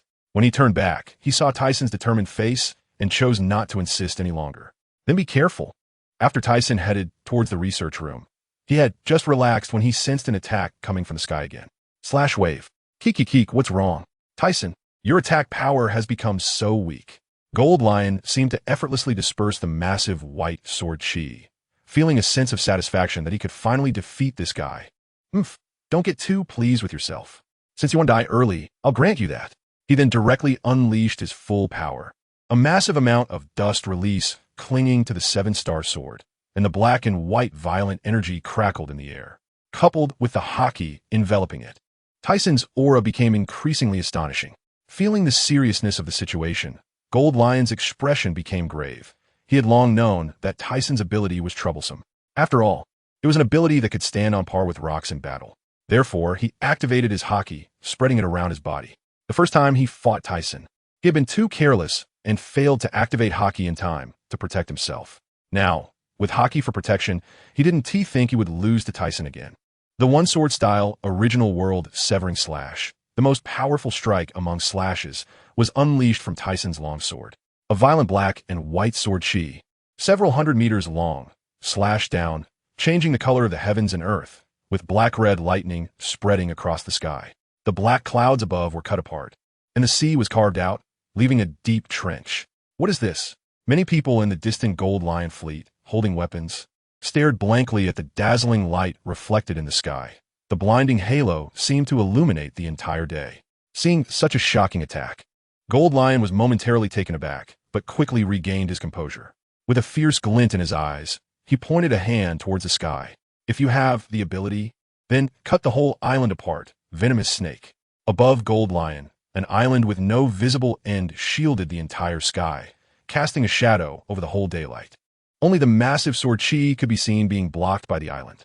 The crowd below stopped their actions, gazing at this stunning scene. Just when Gold Lion thought he could withstand the attack from Tyson, he saw the island visibly dissipating at a noticeable speed, first the part that had been cut, followed by the spreading sword chi. Soon, the two sections of the island that were connected disappeared, leaving only the fragmented parts falling down. Is this something a human can cause? Wald, who had just eliminated another of Gold Lion's subordinates, stared in awe at Tyson. After being betrayed by his companions, he had wanted to build a massive artillery capable of destroying an island with one shot. But now, it seemed his idea was rather laughable. With such an attack, what use was there for artillery? Is this the Bright Emperor? Many people swallowed hard as daylight returned to the sky, revealing Gold Lion floating in the air, his arm stained with blood, looking grim.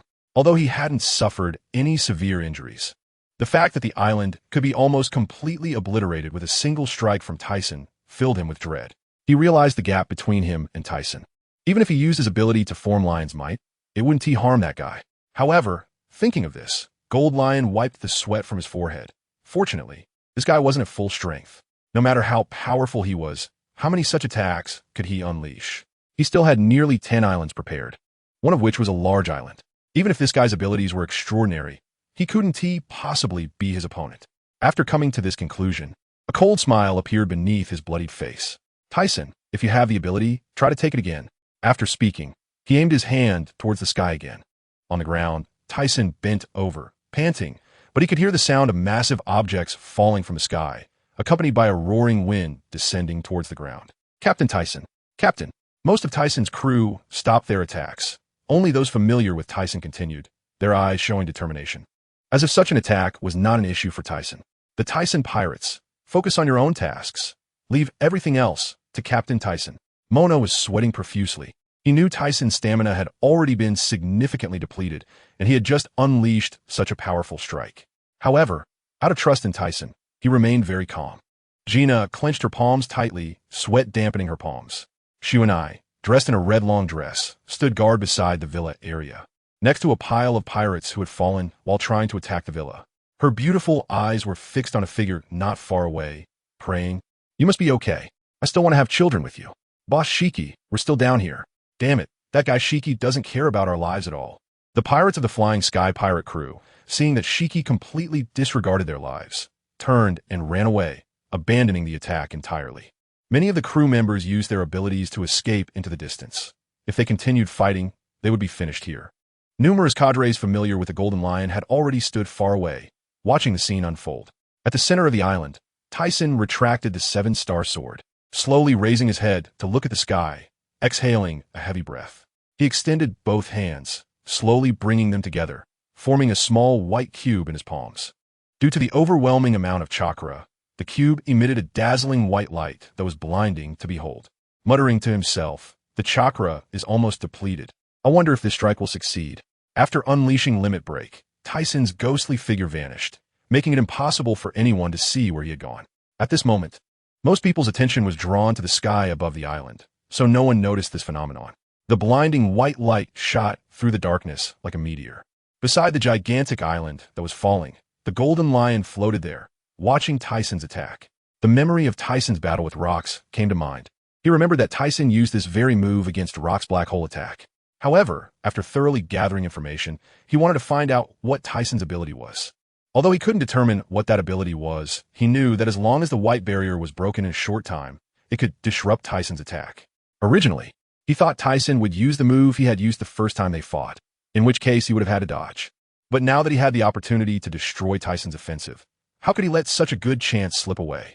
Soon, the darkness in the sky dissipated, and the blinding white light emerged, enveloping the island in a white cube. The Golden Lion, trapped inside, let out a cold laugh, swinging his hands to strike at the white cube. No matter how he attacked, he could not break the white barrier. With a darkened expression, the Golden Lion struck again, and a crack echoed in his ears. As a smile appeared on his face, he looked at the barrier and saw it was covered in cracks. Oof. Just one more hit, and the Tyson pirate crew will be wiped out. Even if that guy Tyson is lucky enough to survive, can he resist being crushed by such a heavy object? Ha ha ha, Ols Tisen. D. The Golden Lion gritted his teeth, his aura enveloping his twin swords, and as he swung them, he charged at the barrier. The sound of shattering glass rang out as the white barrier broke like a mirror, revealing the Golden Lion's figure outside. "I broke it." He laughed heartily, seeing that he had shattered Tyson's attack. The pent-up emotions inside him finally eased.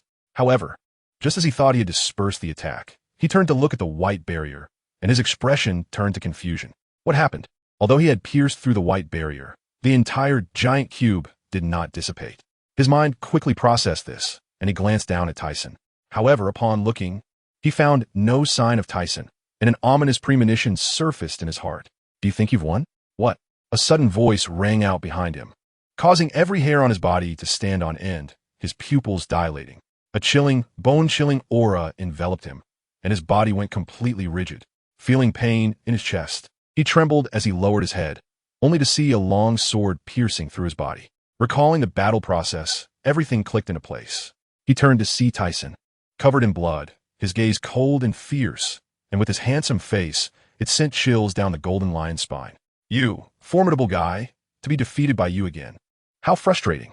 As he said this, he seemed a bit regretful. "If we could have cooperated, perhaps this world would have been ours." Ha ha ha. After saying that, the Golden Lion completely fainted.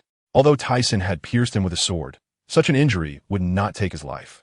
Before this, he had deliberately avoided the heart area because he still needed the golden lion. No, that's not right. If the guy died, the float fruit would disappear.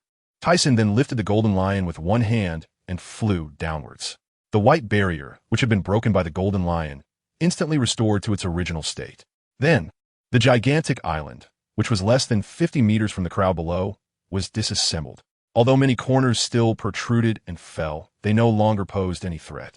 The sky regained its calm, and everything became peaceful once more. Boss Shiki has actually been defeated. Run. Ba-la-la-la-la. Now you think of escaping? It's too late.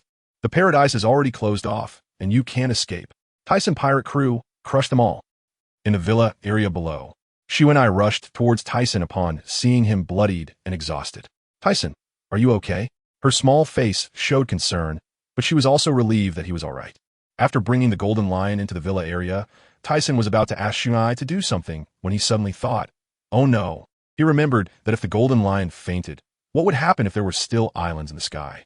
Knowing that guy, he wouldn't dare to come looking for a fight with just these 2 islands. He quickly said, Shu and I, take Shiki to Tech Island and hand him over to Berlik. Let him freeze him. Wait for me to come back. Seeing Tisen run outside, she followed him to the entrance of the villa area. Her beautiful eyelashes fluttered, and upon looking, she covered her mouth with one hand, her eyes wide with terror, her body trembling slightly, tears welling up as she said, Tisen, don't go. She wanted to grab Tisen's hand, but before she could reach out, he had already flown into the sky, and tears streamed down her cheeks. Meanwhile, the members of the Thyssen pirate crew chasing the flying sky pirates felt the sky darkening and looked up. They saw the sky was thick with darkness, making it impossible to see anything. Oh no! After the golden lion fainted, his ability has gone inactive. Mona exclaimed in fear, then looked at a figure quickly moving in the sky and shouted urgently, everyone, head to Bright Island. Don't chase anymore, hurry. Run. That kind of island is falling again. Tisen looked up at the countless islands in the sky, and despite one being very far away, it was so large that he couldn't see its end, cursing the golden lion's ancestors in his heart. Although these islands all fell onto his territory, fortunately, the large island and 2 medium-sized islands were on the outskirts of the metal walls, causing no damage to the paradise, which is a good thing. For the remaining medium and small islands, Tisen could only use the last of his chakra to lighten them. In this way, the castle below might be crushed and damaged. However, the villas and people inside should be safe. Luckily, he had previously maximized the defenses. Otherwise, the villas that were painstakingly built inside each island would have been destroyed. Most importantly, many people inside would have died, a loss Tisen could not accept. While lightening the 6th island, Tisen suddenly froze in the sky. Looking down, he saw dozens of naval warships had already entered the paradise through the metal gate. Seeing this, Tisen had a guess. There must be an undercover agent among Shiki's flying fleet who infiltrated the commercial island's castle and opened the gate. He was confident that there could never be a traitor in his pirate crew, but this was troublesome. He no longer had the strength to fight against an admiral-level powerhouse. Just then, the Navy seemed to be adjusting their sailing direction, planning to return, appearing particularly anxious. Suddenly, Tisen seemed to think of something, and the corner of his mouth curled up. Though he couldn't wipe out the entire Navy, he could make them suffer significant losses. As for what happened next, that could wait. In the waters between the commercial island and the technology island, after seeing the defeat of the Golden Lion, the Navy opened the metal gate through cipher pole personnel. However, just as they sailed in, they felt the sky darken. Looking up, their souls nearly left their bodies. All Navy personnel retreat immediately after seeing the massive object falling from the sky. Even if they felt they couldn't escape now, they still wanted to try. That damn troublemaker again. Carp, it seems we have to take action, or else this Navy fleet will be wiped out. Sengoku roared thunderously, his face grim. They had originally thought this operation would smoothly capture Tisen, but they didn't expect it to turn out like this. However, after Sengoku thought of this, he suddenly looked towards Bright Island. Even so, they had to capture that guy. This person's threat was too great. That bastard Shiki, creating such trouble for us at the last minute. Carp's expression was equally grim as he cursed. Moments later, the Navy fleet had already left the paradise, sailing outward. Under the gazes of Sengoku and the others, the islands in the sky were supposed to descend at a uniform speed. They should have had some time. But after leaving the paradise for a while, the islands suddenly accelerated. The wind, driven by gravity, howled against the sea surface, causing the Navy's ships to sway violently. What is going on? Sengoku stared in disbelief at the islands falling from the sky at an extremely fast speed. Now was not the time to find out the reason. It was time to act, or it would be too late. Zifa's aura surged, his fists enveloped in a dark black armed color. Karp raised his head with a serious expression. Judging by the size of the island, it should be a small island. Otherwise, they would have no way to deal with it. In the sky, after Thyssen had finished dealing with all the islands, his chakra was as thin as a thread, and he could no longer fly. If he used it again, it might mean death. He could only rely on Moonwalk to return to Bright Island. After lightening the islands above the paradise, he brought down a large island and two medium-sized islands with overwhelming force. Although only one small island fell in the Navy, it was enough to give them a hard time. Now, the most important thing was to quickly return and recover his chakra and stamina. Thinking of this, Thyssen grew worried. After the recent battle, his pirate crew originally had strong members like Green Pepper, Wald, Mona, Jerry, and Barrett. However, except for Barrett, who was not present, the stamina of the others had nearly been exhausted. Meanwhile, Baralik was guarding above the technology island. Through a casual investigation earlier, he discovered that not only Shiki's men were heading that way, but even the world government had sent a large number of CP agents, seemingly intentionally heading to that location. Realizing this, he knew that the information about the technology research facility had been exposed. But they certainly didn't know what was being researched inside, which was why they came to investigate. Now, he didn't even know where that guy Bear was. However, before this, Thyssen had already decided not to worry about him for now and let him act on his own. He could not rely on such matters to make that guy help him. When he invited those people in, he wanted them to willingly join. Among them, Green Pepper, Wald, and Barrett were all unruly characters. Now, Wald and Green Pepper had started to gradually integrate, while only Barrett was still hesitant. However, as long as he didn't fall, Thyssen believed that guy would eventually be willing to help him, trusting the partners in the paradise and treating the paradise as his home. When Thyssen invited these strong characters in, he wondered if they would end up like the Rocks pirates. But he felt that it was because Rock's management and treatment of people were wrong, and also because the other side was too extreme and did not know how to adapt. That should be the difference in thinking. But he would never become like that. On an island near Wano country, the upper part of the island was filled with rocky caves, and at this moment, a battle was taking place. A giant formed from steel armor was fighting a giant azure dragon that was hundreds of meters long and covered in scales. The entire island was a scene of devastation. With no good places left, the giant armored man swung his fist, hitting the dragon's head, causing the dragon to spit out a lot of blood. However, the dragon seemed to recover extremely quickly. It could heal from the wounds almost instantly after being hit. The two had been fighting for half a day, neither side gaining the upper hand. Damn combined bastard. The azure dragon cursed, then exhaled a hot breath. The armored man immediately defended with his massive, armed fist. Kaido, is this all the strength you have? Your recovery speed is impressive. Inside the steel giant was a tall man with red skin like a devil, smiling as he looked at the azure dragon in front of him. With that arrogant and excited expression, it was as if he had encountered something interesting. Arrogant little brat. The azure dragon transformed back into human form in the sky, swinging a spike club towards the armored giant's head. After learning about the other party's origins, he initially didn't want to provoke Tyssen's pirate crew now. His pirate career had just begun, and he was far too weak. But this sudden appearance had been bothering him recently, ruining his territory. At the same time, he felt somewhat confused. Logically, Tyssen's pirate crew was at war with the Flying Fleet, right? Had this guy quit the pirate crew, or was there another reason? The Rapwolfong Club was once again blocked by the steel fist. At the same time, the other fist of the steel giant created a whistling sound as it swung, landing a solid punch on Kaido's body, sending him hurtling towards the ground like a cannonball due to the immense impact. Kaido's body directly pierced through the ground, causing rocks and dirt to roll. Moments later, he emerged from the collapsed ground, shaking his head, looking somewhat disheveled with blood at the corner of his mouth, but it didn't seem like he was seriously injured. What's wrong, Kaido? Is that all you've got? The steel giant's voice, tinged with mechanical mockery, echoed through the sky. Kaido on the ground had a grim expression, filled with anger. Since you want to die, I'll grant you your wish. Saying this, Kaido transformed into his beast form once again, but this time it was a half-human, half-beast form, which was also his most powerful transformation. However, at this moment, he hadn't created any particularly powerful moves, relying solely on his physical advantages and the abnormal recovery power of the mythical Zoan fruit to fight. Oh, interesting, come on. I can't wait. Feeling the change in his opponent's momentum, Barrett inside the steel giant was all smiles, very excited. Transforming into his half-human, half-beast form, Kaido suddenly felt that this guy was quite similar to him, both liking strength. Thinking of this, he couldn't help but feel the urge to recruit the other party. If his subordinates could be this strong, he believed they could compete with those formidable guys. Hey, you want to become my subordinate? Kaido rested the wolf Fang club on his shoulder, opening his mouth to reveal his fangs. What the hell are you saying? The steel giant roared, and one could tell from the voice that he was furious. Following this, a purple-black wrapped fist slammed down onto the ground. Kaido calmly raised the wolf Fang club and swung it heavily to block the attack, then continued, Anyway, you've already left the Tyson pirates, so why not join me? We are the leaders of the new era. Those old guys will eventually be taken down by me. Barrett inside the steel giant showed confusion. When did he leave? Then the steel giant let out a roaring question.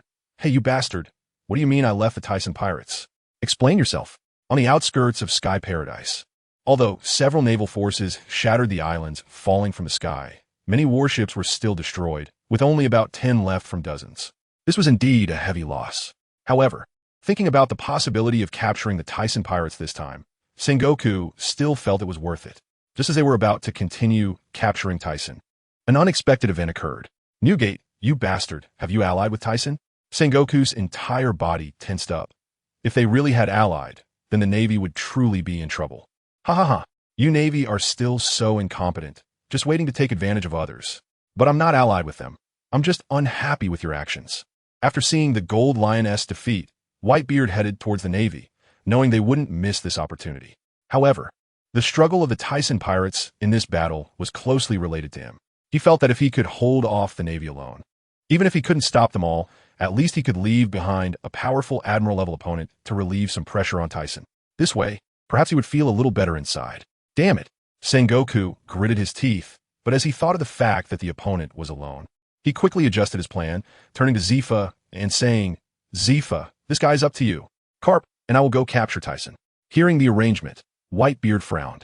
But after thinking it over, he realized that this might be the best situation.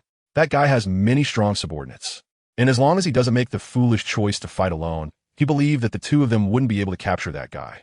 On the other side, back in the villa area, Tyson quickly summoned Inoue. Swallow it? Upon hearing the order, Inoue first looked blank, but after seeing Tyson's serious expression, which didn't seem like a joke, he chose to obey. Meanwhile, Yakina beside him had long since become accustomed to it, since witnessing Tyson's strength and mystery. She found everything about this man unbelievable. After swallowing the gold lion, once you digest him, you will have his abilities. From now on, the operation and defense of Sky Paradise will depend on you. Tyson looked at Inoue with encouraging eyes. This little guy had been familiar with him since he was 3 years old and had worked hard to become stronger just to join the Tyson pirates. If he couldn't trust someone like him, then perhaps the entire pirate crew would only have Mona to rely on. So he chose to trust him. Now, 33 years old, Inoue was no longer the child he once was. To become stronger, he had studied martial arts with Mona and swordsmanship with Jerry. Nowadays, even his mastery of the two-color hockey was quite high. Plus, after eating the swamp fruit, he believed that with the Gold Lion's abilities, his strength would increase significantly. Having admired Tyson since childhood, he felt deeply moved and teary when he sensed Tyson's trust in him again. Captain Tyson, don't worry. I promise to complete the mission. Tyson nodded slightly, and then walked outside to gather all members together to deal with the upcoming Navy. However, the remnants of the Flying Sky Pirates had no time to tidy up. Many had already escaped through the door opened by government personnel. Watching nearly 10 warships approaching them, he sensed Whitebeard's movements and realized he owed the other party a big favor now. However, besides Sengoku and Carp, there were also Vice Admiral Tsuru and nearly 20 other Vice Admirals. The key point was Sengoku and Carp. The rest were not concerned. His companions were strong enough to handle it, but they were currently low on stamina and found it difficult to fight for long. On Tech Island, whoosh. A sword chi cut through the air, accompanied by splattering blood, sending a group of black-suited men flying. Annoying pests. Berlik's face was filled with anger. These world government people seemed to be risking their lives trying to rush into the research room. But that wasn't the main issue. He looked up at the crowd of black-clad men and saw a figure standing like a Shura, raising a katana above his head. Devil Chi, Nightmare. The blue-black smoke gathered in the air, forming a clawing, voracious creature. The chilling aura made the black-clad men in front retreat in fear, revealing Berlik, who held a parasol sword. Berlik looked gravely at the attack from the bald, old man with glasses, knowing that this old man had fought with Tisen before. Although he was not his match, he was still a formidable opponent, so he began to change his movements. Blood mist swirled around the parasol sword, devil mist. Thrust. Instantly, the entire world seemed to be stained with blood, dividing the attack from the old man into two colors. The ravenous black-blue Shura and the blood-red devil made one shiver all over. Moments later, damn it, after the attack dissipated, the bald old man looked grim. Originally, this plan was for the Navy to capture the Tisen pirates, while they would infiltrate the other party's tech research room to investigate. Since several discoveries of their drug use, the world government has taken this matter very seriously. They believe such things should not appear in public. If this continues for a long time, it might lead to irreparable consequences. What he didn't expect was that the other party would take it so seriously. The world government's dogs only do sneaky things. But with me here, even if you're the highest decision-maker of the world government, you can't break in. At this point, Beloric began to worry about the situation on Tyssen's side. Meanwhile, Thyssen, who had been waiting for the Navy to arrive above Bright Island, also noticed the situation on Technology Island. He knew things were not good on Beloric's side, as those CP agents were rushing towards Technology Island like madmen. Although this guy was powerful, one sword could take down many, he couldn't handle so many people, especially since the CP at this time was not as useless as in the future. Plus, there was that damn bald old man. He should have slit his throat with a sword back then, but considering his own plan, he didn't act. Moreover, doing such a thing at that time could have driven the world government mad. Therefore, to end this battle, he would have to seriously injure either Sengoku or Carp. However, given his current state, this was simply unrealistic. So the current method was to drag it out, and even if he got injured, it wouldn't matter much. Let's not forget, they still had their final trump card. Thyssen, you can't escape this time. Surrender. Sengoku and Carp jumped off the ship, tossing aside their coats to reveal black suits underneath, clenching their fists as the other officers behind them prepared. Seeing the confident looks on their faces, Thyssen raised an eyebrow and felt a bit troubled. He was struggling to deal with one, let alone two. Thyssen, I'll handle Sengoku with Wald. You take care of the other one. Qing Jiao stepped forward, and although he was low on stamina, he believed that together they could withstand the opponents for a while. He turned to the two and smiled. Seeing their determination not to give up in this situation, you guys be careful. I'll try to deal with this guy as soon as possible. Then Wald and Qing Jiao charged at Sengoku. They both understood what Thyssen had said earlier, after battling Whitebeard and Gold Lion consecutively. Not only their stamina, but even their consciousness would be weary. So they had previously agreed to use all their strength at the start, defeat Sengoku, and then assist Thyssen. Watching the two engage Sengoku, Thyssen turned to Carp, who wore a serious expression. Thyssen, while this might seem a bit underhanded, I don't care what others say if I can eliminate a threat as great as you. La. We'll see if you have the ability to do that. Although Thyssen pretended not to care about the confident demeanor of the other, he inwardly regarded him as a formidable enemy, sensing a beast-like ferocity emanating from him. He moved. Carp's gaze sharpened, and he swung his fist, as large as a sandbag, toward him, the sound of wind tearing through the air accompanying it. At this moment, Thyssen certainly wouldn't choose to confront him head-on. Instead, he used his observation haki combined with his sensing ability to perceive the opponent's movements and intentions. Although he was out of chakra, he still had some stamina left, enough to drag this out. When his chakra recovered, he believed he would still be the one to win. Damn it. Carp felt increasingly frustrated as he continued to fight, internally cursing. This guy's observation haki is simply too abnormal. It's like he's monitoring and predicting in 360 with no blind spots. He can even see through my thoughts clearly, let alone hitting him. In fact, all of this was thanks to Tyssen's chakra sensing ability. Even if his observation haki was outstanding, it couldn't completely evade someone as powerful as Carp. The recovery rate of chakra was very slow. After applying weight and lightness to the islands of the sky, it had only recovered a little bit by now. He could only manage to adjust his body weight to unleash a powerful dust release technique. It would take at least 3 days or more. 2 days later, as Tyssen's chakra recovered a bit, he finally managed to attach some dust release to his sword. However, by this time, his stamina was already depleted. He could only rely on chakra to sustain him, and his mind was extremely fatigued. This was the first time he had fought continuously for such a long time, and even he couldn't bear it. Seeing Tyssen's poor condition, the others wanted to help, but they were blocked by those vice admirals who were fighting fiercely, and over 20 vice admirals were no joke. Gina, who was fighting against Vice Admiral Crane, looked pale. Earlier, she had been alone against her, and if it hadn't been for Jamie coming to assist her, she might have been defeated long ago. The main reason was that this woman's ability was too disgusting, and her hockey was no less than hers. At the same time, she glanced at Tisen, worry showing on her pale face. Not far away, Mona had just defeated one vice admiral, and while dealing with another, his stamina was nearly exhausted. Now he could only hold his ground, turning his face towards Tisen with an anxious expression. Aside from being forced to a dead end by enemies due to insufficient strength in his early years, this was also the first time he saw his boss's true strength.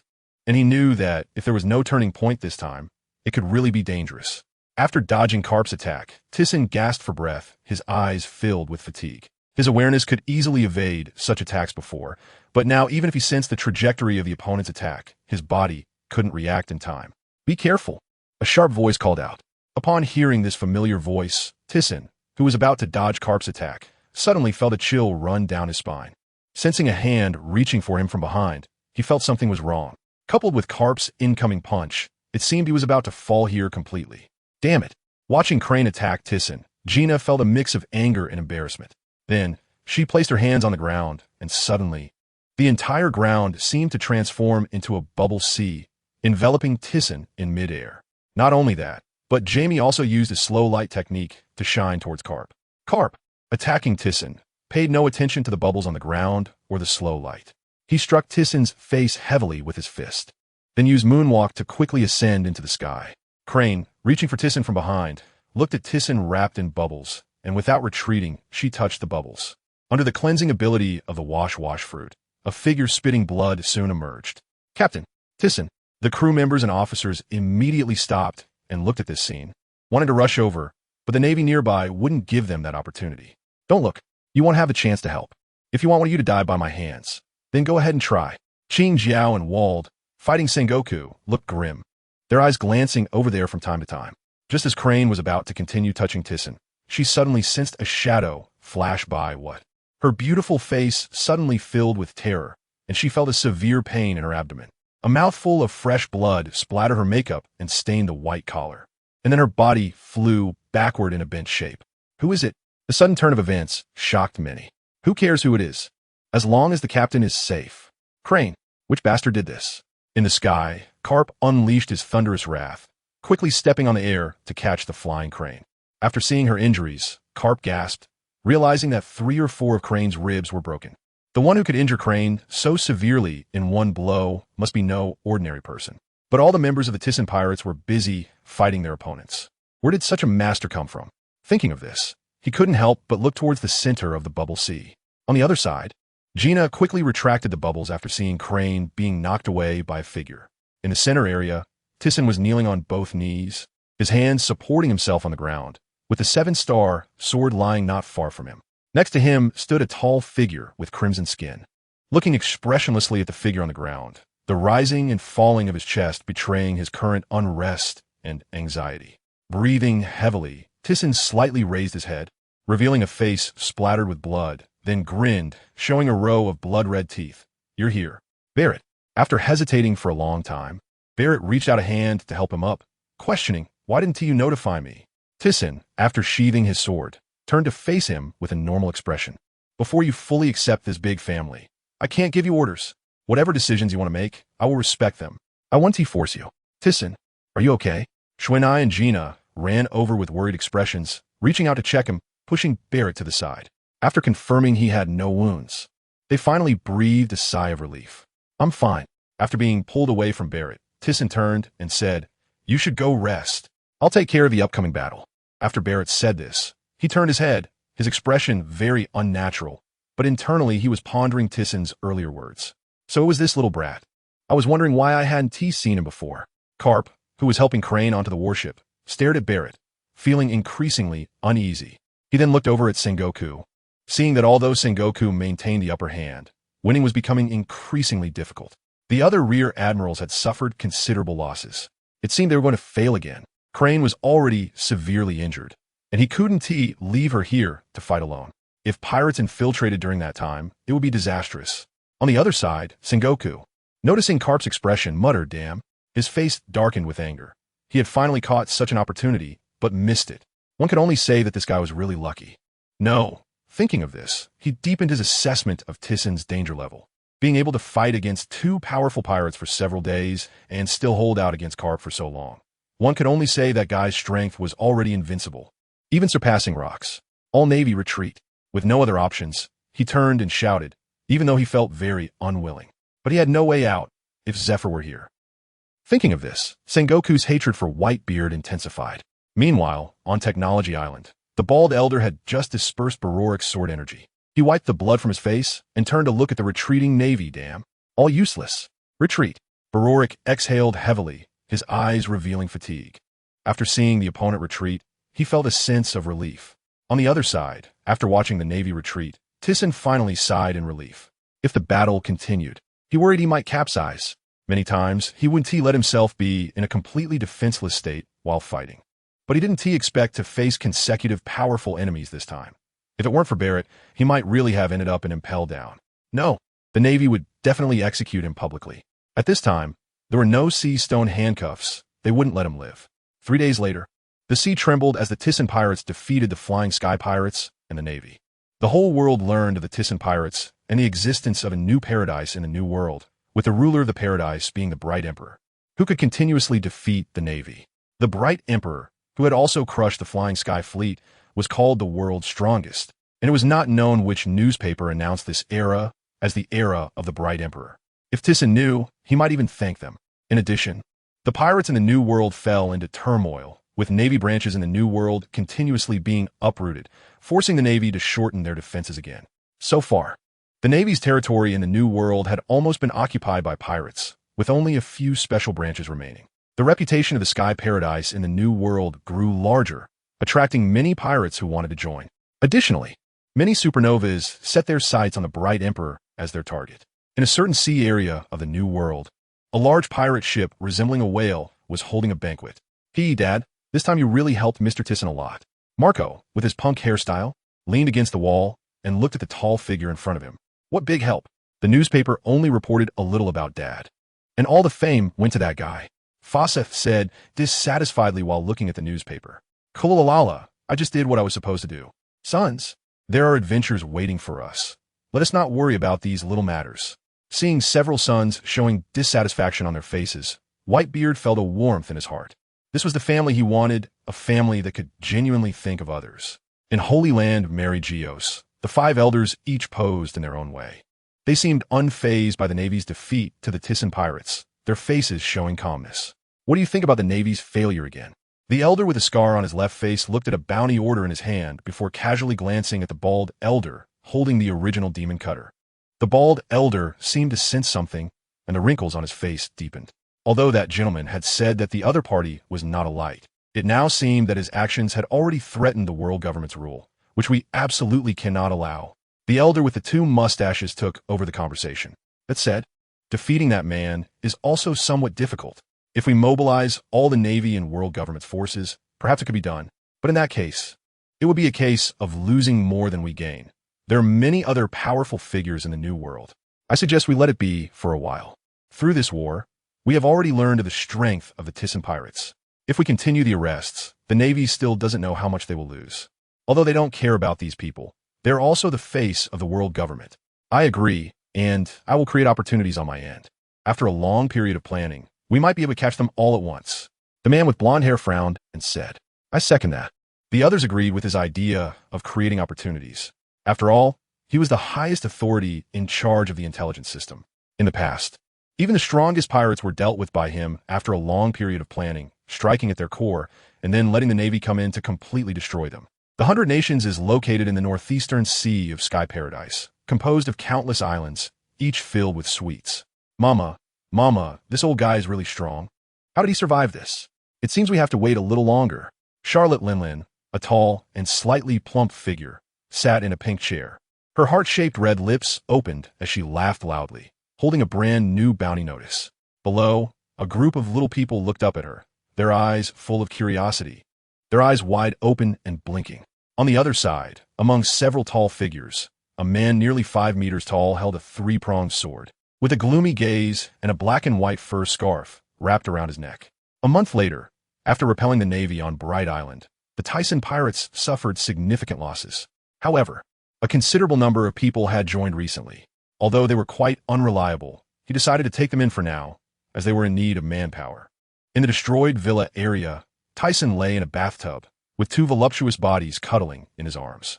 After the battle over a month ago, the Thyssen pirates had been in recovery, and he spent every day soaking in the bathtub to relieve his fatigue. Suddenly, he sat up, smack. He slapped both hands on the white, perky buttocks. What are you doing, bastard? The two women sat up with him, pouting and reaching out their long hands to touch the spot he slapped, their cheeks flushed. All right, we have things to do later. Get up now. Oh. Knowing that Tyson was serious, the two stopped their playful antics, covering their bodies with their hands as they stood up and walked toward the dressing area. After getting dressed, Tyson walked outside, uncertain if they had cleaned up the chaotic area. Captain, a message from the Navy. Just as he stepped out of the villa area, he heard Mona's voice. He walked over and took the newspaper from her hand. The headline read that the Navy's supernovas, the Monsters duo, had successfully graduated from the Navy Academy and would lead the Navy in combating pirates. Upon seeing this, he understood what had happened. There was also a segment below stating that the Navy Academy would add another monster this year. What a pity. Such a great talent has joined the Navy just like that. These two graduating kids even boasted during the commissioning ceremony that they would capture us. La la la la la. This is interesting. Let them come. Mona, call them over. It's time to witness the rise of Sky Paradise. After saying this to Mona, Tyson's body soared into the air, his gaze sweeping over the entire paradise. Sensing everything, although the islands pressing down on the paradise had been removed by Inouye's ability, the castle's metal defense system had been destroyed, and along with the damage, it could be said that they had lost quite a bit, with no benefits at all. Originally wanting to search for the Gold Lion's lair, who would have thought that the guy Essler was floating over a certain sea area in the New World? Previously, Tyson thought that he had moved to live in the air only after severing his legs. Thus, everything related to the flying pirate crew sank to the seabed after the Gold Lion fell into a coma, forcing them to give up. However, it wouldn't be entirely accurate to say they gained nothing. At least dozens of pirate ships brought by the Gold Lion were still docked in his paradise. Although some had been destroyed, and a few had been taken by fleeing pirates, among the remaining pirate ships, they still managed to collect quite a few good things. An hour later, everyone from the Thyssen pirates, except for special personnel, gathered on Bright Island. Tyson stood on a high platform, looking at the crowd filling the entire metal floor below, and said happily, "Thank you all. During the previous battle, because of your desperate resistance against the enemy, the entire Sky Paradise is about to ascend." Captain, what are you talking about? We did this willingly. Yes, we did this willingly. Such a great place. I wouldn't want others to occupy it, right? Yes. Wald and Barrett, standing in front, looked up at Tyson and then turned to the dancing crowd behind them. Suddenly, they felt a sense of responsibility, unsure if it was good or bad. So they decided to let time prove it. Watching the crowd's excitement, Tyson raised his hand and waved, then shouted, "From today onwards, our territory will be called Sky Paradise. Lift off for me." After saying this, Tyson looked towards Inoue not far away. After Inoue nodded in acknowledgement, he raised his arm. Suddenly the ground shook, and the sea splashed up with violent waves as 7 islands rose simultaneously. Oh my God, the islands are flying. Is this the ability of the float fruit? Many officers looked confused, but thinking of Tyson, they became less curious. After all, he was filled with mystery. They just needed to believe. Tyson felt a bit teary-eyed. He didn't know how much time it took to create this. He hadn't felt much before, but now that Inoue had lifted off, he was somewhat moved. He originally thought Inoue would take some time to develop the fruit after swallowing Shiki, but he didn't expect him to be able to lift the islands so quickly. However, thinking about how the stronger the person, the more powerful their fruit abilities, he wasn't so surprised. Just like the future Blackbeard, who, after taking Whitebeard's tremor fruit, could immediately cause tremors that could crack the Marine headquarters stone walls. Although the current Sky didn't seem complete, it was only missing the construction of Bright Island and the improvement of the other islands. Moreover, there was one final step, which was also the most difficult to implement. That was to use metal to create an ascension current, so that ships could sail up as if they were on the ground.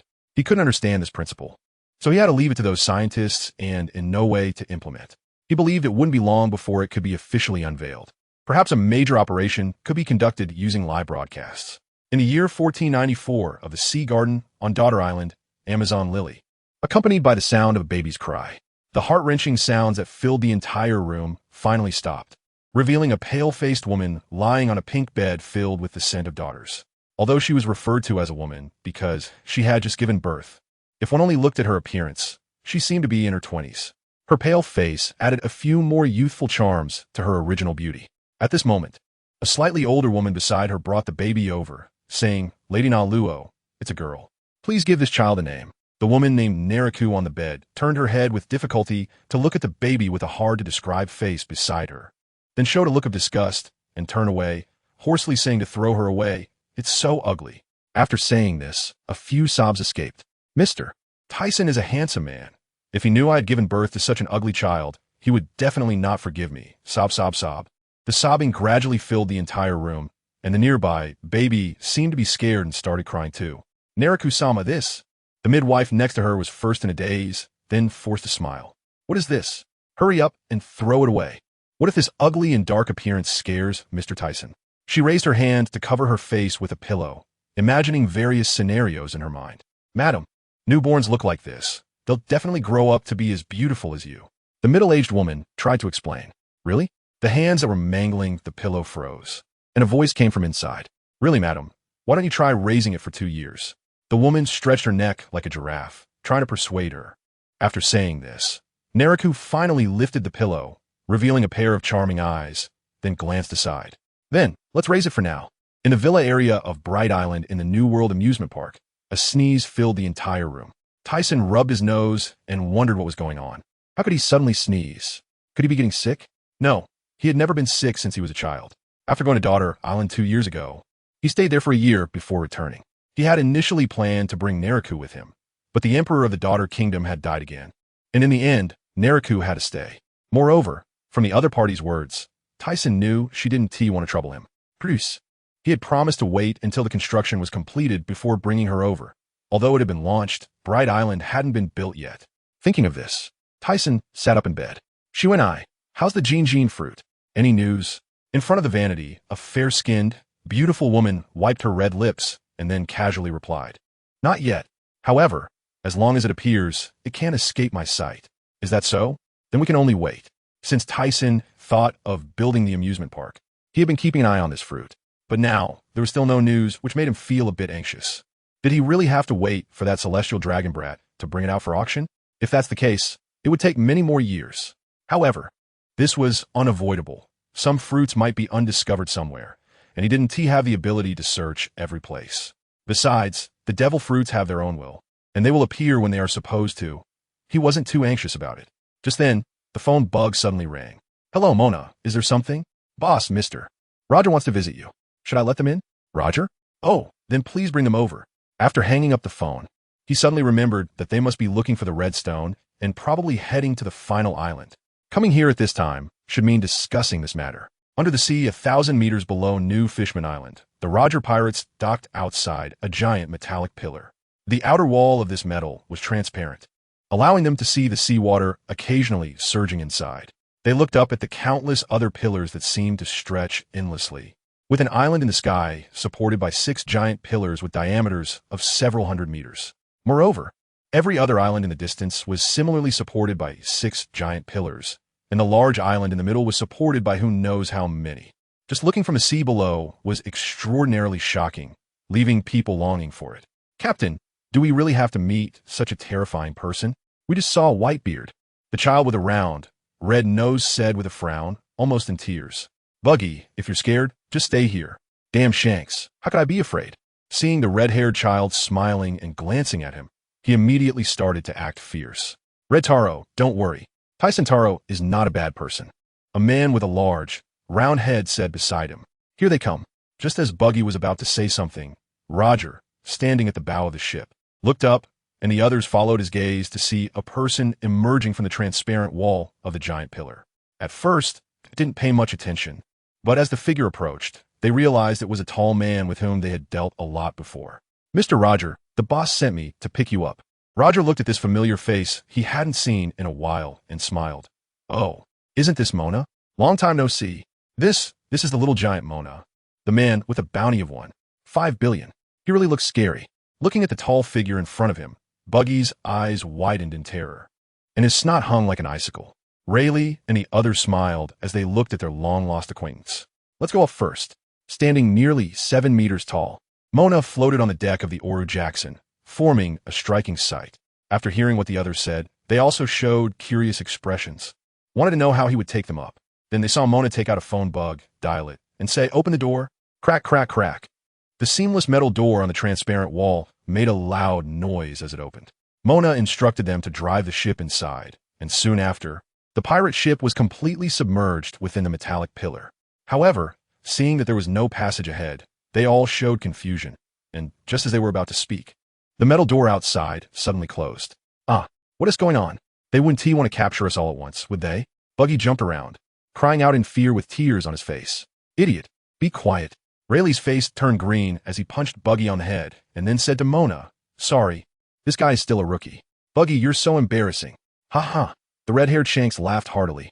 The others also felt like covering their faces. What an interesting little brat. Seeing Buggy's actions and expressions, Mona suddenly remembered the time spent with Tyson on Giant Stone Island, and for a moment, he felt quite happy. All right, we can go up soon. After Mona finished speaking, they only heard the sound of flowing water, and then they felt themselves rising. Many people reacted, and Rayleigh walked to the wall to look at the rising water surface, then turned to Mona and said, "Is this mimicking the rising water flow of Water City?" Mona scratched his head with one hand. The principle should be similar to that, but it also incorporates other technologies. I'm not sure about the specifics. It was the boss who had someone do it. After a moment, as the water flow rose, they reached above and officially entered the amusement park. Then they saw a shocking scene. On the nearby island, there were all sorts of oddly shaped houses, and between the houses, seawater flowed, with many fishmen and sea beasts swimming around. Additionally, corals popped up in the seawater, and many mermaids were on top of them. At this moment, the protective metal on the island had not been raised, so the situation inside was clear as day. Why are there so many fishmen? Roger exclaimed in surprise upon seeing not only fishmen on the island, but also mermaids. Gwa! A creature suddenly leaped out of the water. Is that a manatee?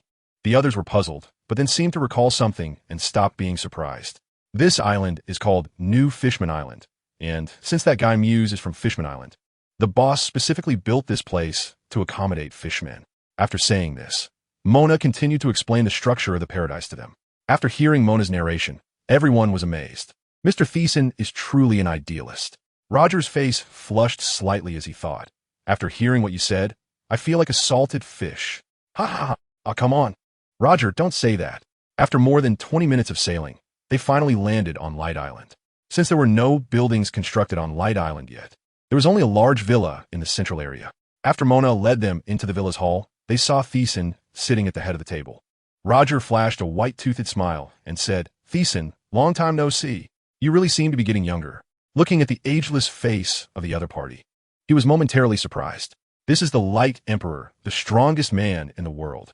Shanks stared blankly at the man seated above, feeling a bit envious, thinking when he could achieve such a stature. I'm really scared. Buggy hid behind Rayleigh, gripping his clothes and pants tightly with his claws, his face showing terror. Thyssen was wearing a white shirt, black suit pants, and black leather shoes. Although he looked very commercial, his cold and handsome face with deep black eyes was somewhat intimidating. La la la la la. Roger and Thyssen first stood up, and then a smile appeared on Thyssen's cold face. Just when everyone thought he would say something welcoming, Thyssen suddenly drew the 7-star sword from the side of his chair, his sharp black eyes fixed on Roger. Hey, are you really going to? Wait, mister. Thyssen, we're inside a house. Seeing the other party's readiness to strike, Rayleigh quickly advised. I'm going to die. Buggy, frightened, lunged at Shanks, tightening his hands around his neck and wrapping his legs around his waist, tears flying. Wait, Buggy, I can't breathe. Shanks' face turned green as he tried to pry off Buggy's hand from his neck. Before everyone could fully react, they saw Roger, who was smiling and confident, also draw his sword, and Thyssen, holding the 7-star sword, leaped into the air. Dark red lightning surrounded his body, and then he brought both hands down sharply toward Roger. Seeing this, Roger tightened his grip on his sword and performed an upward slash to block Thyssen's black sword. In that instant of collision, the entire hall changed color. Aside from Rayleigh, who crossed his arms to shield against the storm and stepped back, the others were all blown away, crashing into the villa's metal walls. Since the villa was made of special metal, it did not get destroyed, but the tables, chairs, and decorations in the hall were all wrecked, and the glass in the windows shattered. The astonishing momentum spread throughout Light Island, and the people on the surrounding 6 islands instantly sensed something was off, but they were not alarmed, as they had anticipated this would happen. Back in the villa area of Light Island, the 2 men's auras gradually retracted, and after they completely dissipated, they tacitly sheathed their weapons. Ha ha ha ha, still as strong as ever, Thyssen said with a smile on his face. You're not bad yourself. La la la la la.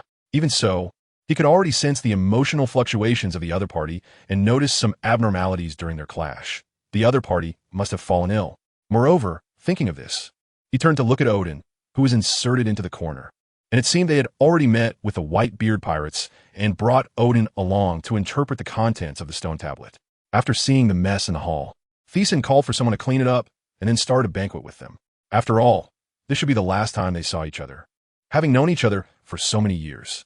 Gulyalu, after downing several drinks, Roger looked at Thyssen and said, We're about to head to the final island. Perhaps I will uncover the secrets of this world. Should we tell you when we return? No need. I'm not interested in that. And I remember telling you before. I just want to fulfill my dream and don't want to get involved in these matters. After hearing the other party say this again, Roger stopped speaking. Since the first time he met Thyssen, he had known that Thyssen was not interested in other matters. And when they boarded Paradise, Rayleigh said this man was an idealist. Roger understood that the other party just wanted to live freely and enjoy everything he had. That brat must be the treasure Rayleigh picked up in the Valley of God. At this point, Thyssen almost laughed, mainly because when Mona first mentioned it to him, he was somewhat taken aback. Ha ha, yes, a child with great potential. I'm preparing to place the new era on his shoulders. Speaking of Shanks, a smile appeared on Roger's face. After they got this child, they returned to the EC and stayed for a long time.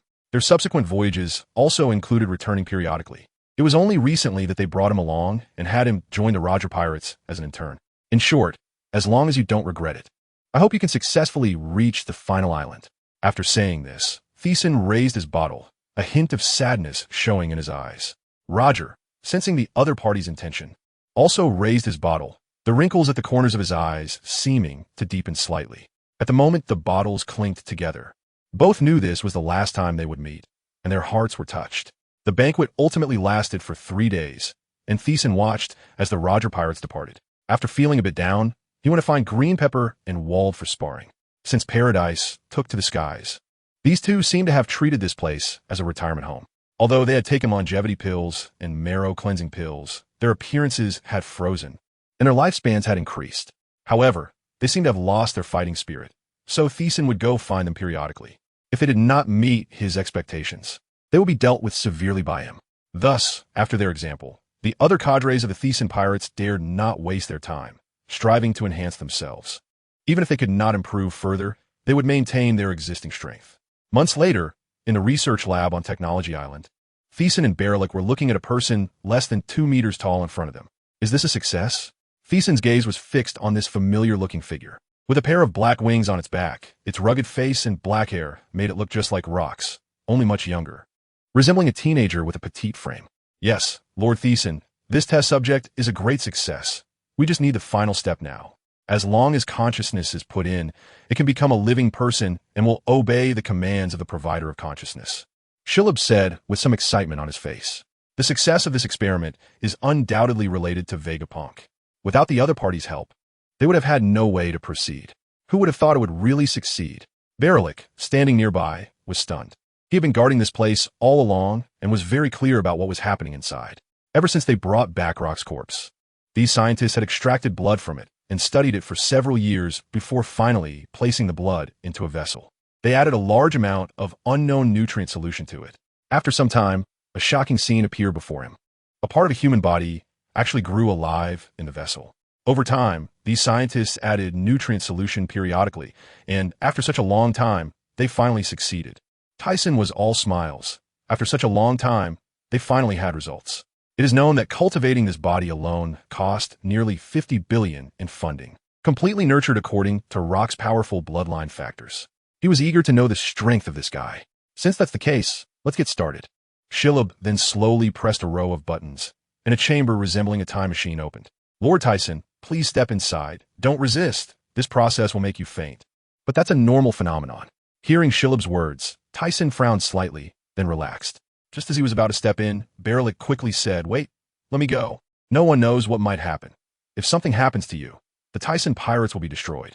Listening to the other's concerned words, Thyssen looked up at him and said, "There's no need to be so polite. If the Thyssen pirates lack you, it will also be incomplete.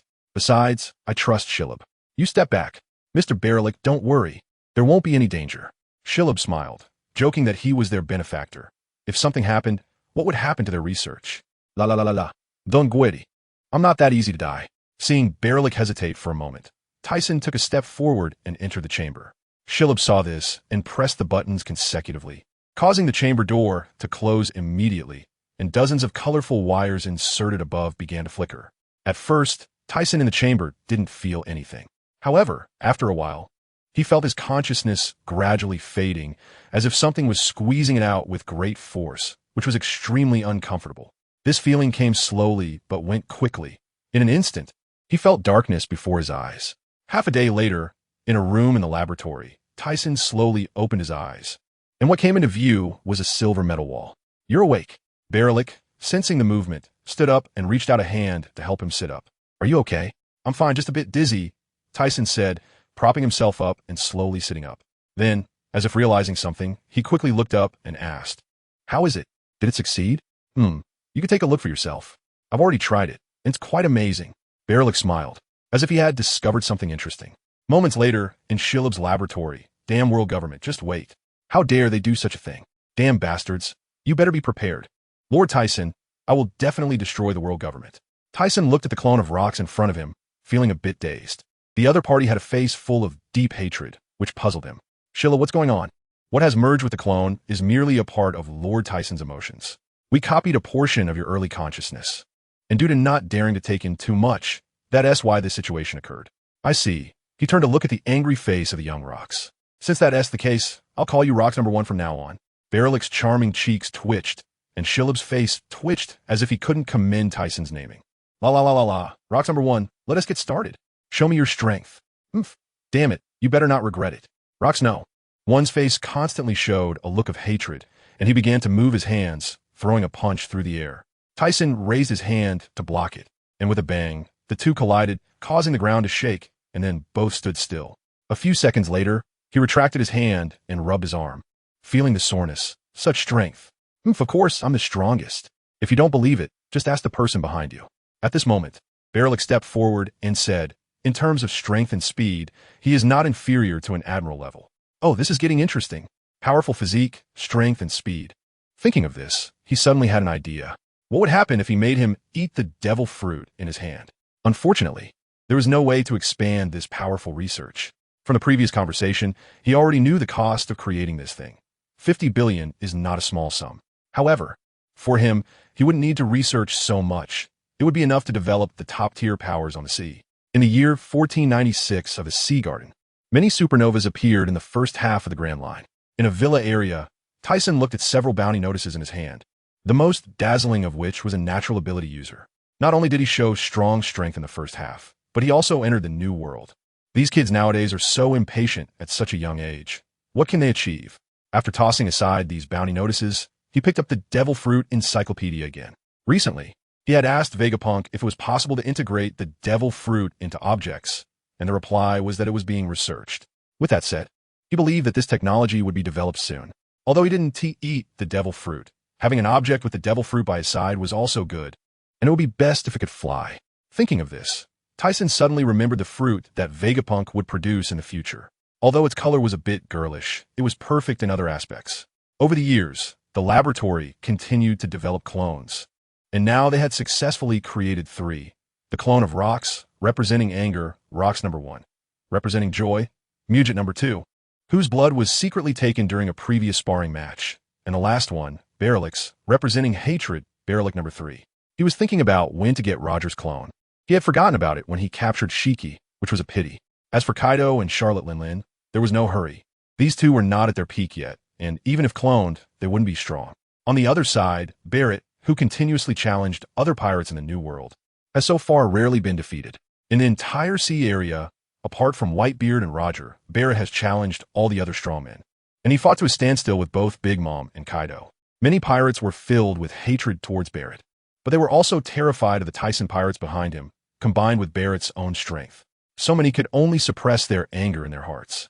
A pirate ship is sailing on the sea in the New World, with a figure standing at the bow, dressed in a black coat, resembling a member of the underground mafia. At that moment, the figure suddenly looks down at the water. A submarine emerges from the surface nearby, causing the pirate ship to sway back. Then, the hatch opens, and a man with red skin and blonde hair emerges. "You must be the strongest newcomer recently, Crocodile?" The blonde man asks with an interested expression. Crocodile first looks at him expressionlessly, feeling that the person seems familiar, and suddenly his eyes widen as if he remembers something. "You are Douglas Bullet, the captain of the 4th team of the Thyssen Pirates, with a bounty of 1.75 billion? That's me. I heard there's a strong newcomer who wants to challenge Captain Thyssen, so I came to test you out." "The strongest newcomer," Bullet says excitedly. He has challenged many pirates in the New World, and is looking forward to encountering new strong opponents. "Oh, perfect. I was just planning to take the head of the Light Emperor. Since his subordinates are here, consider it an appetizer before the main course." Before going to sea, his goal was to take the head of the strongest person in the world, and since entering the New World, he's been heading straight for that target. The Thyssen Pirates also learned about this news. It is unclear who informed Bullet, who was still challenging others, leading to the current scene. Moments later, the two found a small island to confront each other. "Arrogant guy, don't die," Bullet said before eagerly making the first move. Both used hockey to cover their fists, but judging by the level, it was clear that Bullet was much stronger than his opponent. However, Crocodile used the sand on the ground to form a desert blade for attack, turning the ground into a desert, causing both of their attacks to stalemate. Annoying sand, Bullet, feeling impatient, directly used his devil fruit ability to transform the submarine at the shore into a giant steel man. Just as he was about to attack, he suddenly felt his body freeze. "What's going on?" Bullet looked at the joints of his steel giant, only to see them filled with sand, causing the joints to jam. Ha! Is this the captain of the 4th team of the Thyssen Pirates? Looks like a statue." Crocodile sneered at the immobile steel giant. "Idiot." Bullet, looking displeased, canceled his fruit ability and emerged back into his original form. "You think you're something special? Who do you think I am?" Feeling stifled by Crocodile's taunts, he realized that the devil fruit truly has its strengths and weaknesses, and he was thoroughly countered. However, even without his fruit ability, he wouldn't lose to a newcomer like this. Bullet's aura surged, and with his hockey fully unleashed, he stepped on the sandy ground and disappeared. "What?" Crocodile was about to continue taunting when Bullet suddenly appeared in front of him. Bang! Before he could react, he was punched in the stomach. A crunching sound of bones echoed, and after spitting out a mouthful of blood, he was sent flying. "Umph, I was just playing with you earlier. Did you really think you were my match?" "Arrogant fool," Bullet said, raising his head to look at Crocodile in the distance, his eyes filled with disdain. Over the years, he has challenged strong opponents all over the sea and periodically returned to spar with Thyssen, rapidly improving his strength. Even if Thyssen wanted to surpass him, it would take some time. In fact, Bullet and Crocodile are about the same age, with Bullet being a year younger. The reasons for their strength disparity are twofold. The first is the difference in talent, as Bullet's talent is undoubtedly superior to Crocodile's. The second is their differing environments. Bullet grew up amidst war, and after joining the Thyssen Pirates, his strength skyrocketed. Damn it! After a while, Crocodile managed to get up from the ground, his mouth stained with blood, and his dazed eyes finally refocused. The previous punch nearly knocked him unconscious. After feeling his ribs, he realized 3 or 4 were broken, and his insides were in turmoil, causing immense pain. Is the gap really this big? This guy's hockey is incredible. From the earlier situation, he already knew he was no match for Bullet. He had originally wanted to challenge Bullet's captain, but now he couldn't even defeat his subordinate, leaving him feeling a bit despondent. "You won, just kill me." He lay on the ground, eyes closed, trembling fists clenched tightly, showing a look of unwillingness. Having set out to sea with high aspirations, he now felt disheartened. Noticing that Bullet was not moving, Crocodile opened his eyes. He then saw Bullet preparing to board the submarine, seemingly ignoring his previous words. "Hey, what do you mean? You look down on killing me?" The once confident Crocodile, feeling defeated, just wanted to end it all. However, seeing Bullet's actions ignited his anger. As Bullet climbed onto the submarine, he glanced to the side and expressionlessly said, "I only respect the strong. I look down on weaklings like you." After saying that, Bullet opened the hatch and submerged into the water. "What did you say? You bastard." Crocodile's face turned red, veins bulging on his forehead, trying to prop himself up to stop Bullet. However, the pain from his injuries forced him to stop. his eyes filled with rage, thinking of Bullet's earlier words. How dare you call me weak? Just wait. Next time we meet, I will definitely defeat you. 3 days later, Bullet returned to paradise. He had been out for 3 months, and after receiving a call from Shania about a newcomer wanting to challenge Tyson, he went to find the person directly. After communicating through a din-din mushy, Bullet boarded Sky Paradise and went straight to Light Island. Lord Bullet, you're back. The members along the way greeted him respectfully. They knew he was a battle maniac, often gone for months or even a year, but Captain Tyson still valued him highly. Bullet slightly nodded to these people before continuing inside. Ever since the battle with the Golden Line 4 years ago, he felt that his emotions had changed a lot. Or rather, his view of Tyson had changed. He no longer saw him solely as someone to surpass. There was another emotion, one he couldn't quite articulate, feeling very vague. Inside the villa on Light Island, in a huge training area, Tyson sat cross-legged on the lawn, closing his eyes and sensing everything he could perceive, starting from the entire villa area, then Light Island, and finally the 6 surrounding islands. After years of practice, his perception ability had reached an extraordinary level. With such a range, there was no one in the world who could match him. At the same time, his observation hockey could predict about 3 minutes into the future. Anything beyond that was beyond his reach. The forms of armament hockey and conqueror's hockey have solidified to a point where they cannot be improved any further. He now does not know how strong his hockey has become. He only feels that with a twist of his gaze towards something, he could destroy it. Suddenly, Tyson's consciousness returned, and after sensing a figure not far behind him, he slowly opened his mouth and said, "Back? How is it? Is it an interesting newcomer?" Shu and I had already informed him about Barrett's visit to Crocodile. Originally, he wanted to go personally. After all, he would be a Shichibukai in the future. But upon learning that Barrett had already gone to find the other party, he gave up. If Barrett had not joined him, that guy would still have a chance. However, after his training, he believed that the kid could never be a match for Barrett.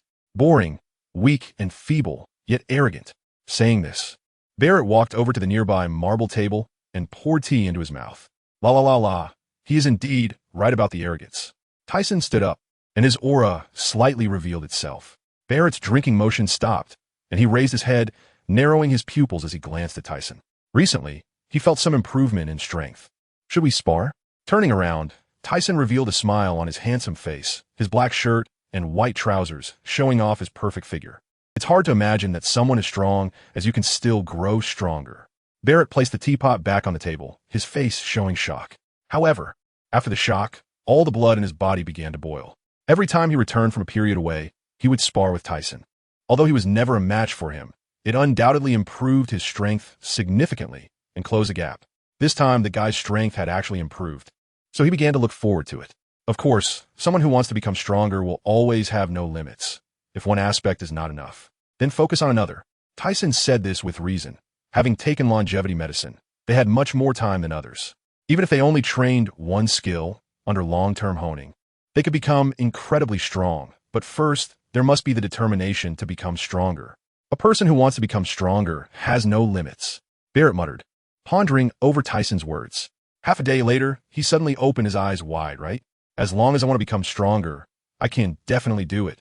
Whether to surpass others or to protect, as long as I become stronger myself. That's enough, instead of just pursuing reasons to survive like before.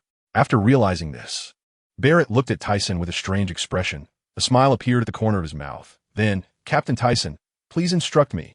Feeling the change in the other party's mindset, Tyson showed a comforting smile. Then I'm coming. Soon, Barrett saw Tyson's gaze become sharp, staring at him. An even stronger aura emanating from him, which overwhelmed Barrett's mind, making him feel a bit breathless. Amazing, just the aura alone is hindering my movements. If he releases hockey, just now, Tyson only revealed the aura of a strong person, combined with the powerful chakra pressure, which could give Barrett, a strong individual, such a feeling. He did not release Conqueror's hockey because it was unnecessary. After a day of breathing heavily, Tyson looked at Barrett, who couldn't move on the ground. Not bad. This time, he actually held on for a whole day. Previously, he felt his Conqueror's hockey had increased significantly, but he did not expect Barrett to still be able to endure for such a long time in his hands as before. Damn bastard. His words are still so irritating. He's been outside for more than 3 months and feels he has improved a lot. He originally thought he could close the gap, but now he feels stuck in place, plus the other party's words made him feel quite annoyed. La la la la, don't te ruse. You're still 19 years old. It's still early. At the entrance of the New World, two warships were returning to the Marine Base G, one where Zephyr was located, and on one of the warships, dozens of Marines were on high alert. At the front stood two young and attention-grabbing Marines, one wearing a red open shirt, revealing sakura and rose tattoos beneath, wearing a navy hat and carrying a long sword on his back with a gloomy face. The other wore a yellow shirt, a white melon hat with a navy emblem, sunglasses on his eyes, and a crooked mouth, not sure if it was his natural appearance or intentional. Sakazuki, after returning this time, let's go take a bath. The one with the white melon hat, Borsalino, glanced at the visibly displeased Sakazuki. No time. The red shirt Sakazuki's expression was unpleasant, even a bit angry. Huh, so scary. Borsalino sneered, then continued. Even if you're angry, it's of no use. The Marines are not yet ready to fight against the monsters of the New World. Oomph. A bunch of useless, irritable, gloomy faces. It's a bit terrifying to see. He and Borsalino had joined the Marines for 4 years, and the Navy had remained inactive, usually just catching some small fries. They were even ordered not to engage with those monsters. Thinking of the incident where his comrade was killed made him a bit angry. Hearing Borsalino's unusual reaction beside him, he looked up to follow the other's gaze. What is this? He saw several pirate ships slowly approaching ahead, with strange emblems prominently displayed on their 3 masts. It's the Thyssen pirates. 2 majors. Let us quickly detour. The soldiers behind them had fearful expressions, panic-stricken, stammering. The Thyssen pirates. How scary. How could we encounter such monsters? Let us detour, Borsalino said as he prepared to give orders to his subordinates. What nonsense are you saying? The Marines detouring for pirates? I think you're just wasting your time as a Marine. Just go home early. The bastard Sakazuki roared like thunder, his eyes wide with rage. Hey, Sakazuki, even if you're mad at me, it won't help to fight the Thyssen pirates. We need the Admiral's consent. And Borsalino paused for a moment, then raised his head to look at the pirate ships that were about to collide, and continued. Moreover, we are not their match. It's too early for us to deal with such guys. I don't want to die with you. Seeing Borsalino put it so bluntly, Sakazuki, although very unwilling, did not speak, just tacitly accepted. Adjust the course, change the route. Yes. Meanwhile, on the pirate ship at the front, a man in a white shirt with long black hair, Duaguluo, had a smile on his face. I thought these guys wouldn't give way. If it weren't for Captain Tyson's rule not to provoke trouble, I would have sunk them just now. This time, we received orders to escort some medicinal materials and experimental supplies, all prepared by Shu and I beforehand. Boom, boom, boom. Captain Thyssen has his own plans, so you better not complain. Well, you have a point. Listening to the burly and dark Rubit's words, he did not object, because since joining, he has increasingly felt that Thyssen is unfathomable and dared not act rashly. Moreover, he felt he had quite a status within the Thyssen pirates. In the Sky Paradise Bright Island Villa area, Thyssen opened his eyes, clenched his fists, and finally regained his strength. Previously, he had tested the ability to split again, and it was basically fine. However, after splitting, he felt that not only his physical condition, but also other powers had weakened by at least half, which scared him. So he quickly instructed Berlik to ensure that no trouble was stirred up during this time, especially considering the opponent's strength. This is why he felt at ease and relaxed to recover, which delayed him for half a year. As for the split avatar, it vanished after a 10-day and night battle with Berlik, which left him both amused and helpless. Looking back, he realized that it wasn't just a reduction of half his strength, but significantly more. The combined strength of 2 avatars was not simply 1 + 1. Additionally, he discovered another issue. Ever since he took the longevity pill, he had become drowsy and always felt sleepy. After asking Inoue and Kawa and others, he learned that this was a normal reaction because the organs in his body were aging more slowly, meaning they were less active. Although there were risks, it wasn't a big problem, so he didn't pay much attention to it. Just then, brew. Lord Tisen, Vegapunk just sent a message that the fruit has been successfully made, came the voice from the telephone bug. Oh, that was fast, Tisen said, then walked outside.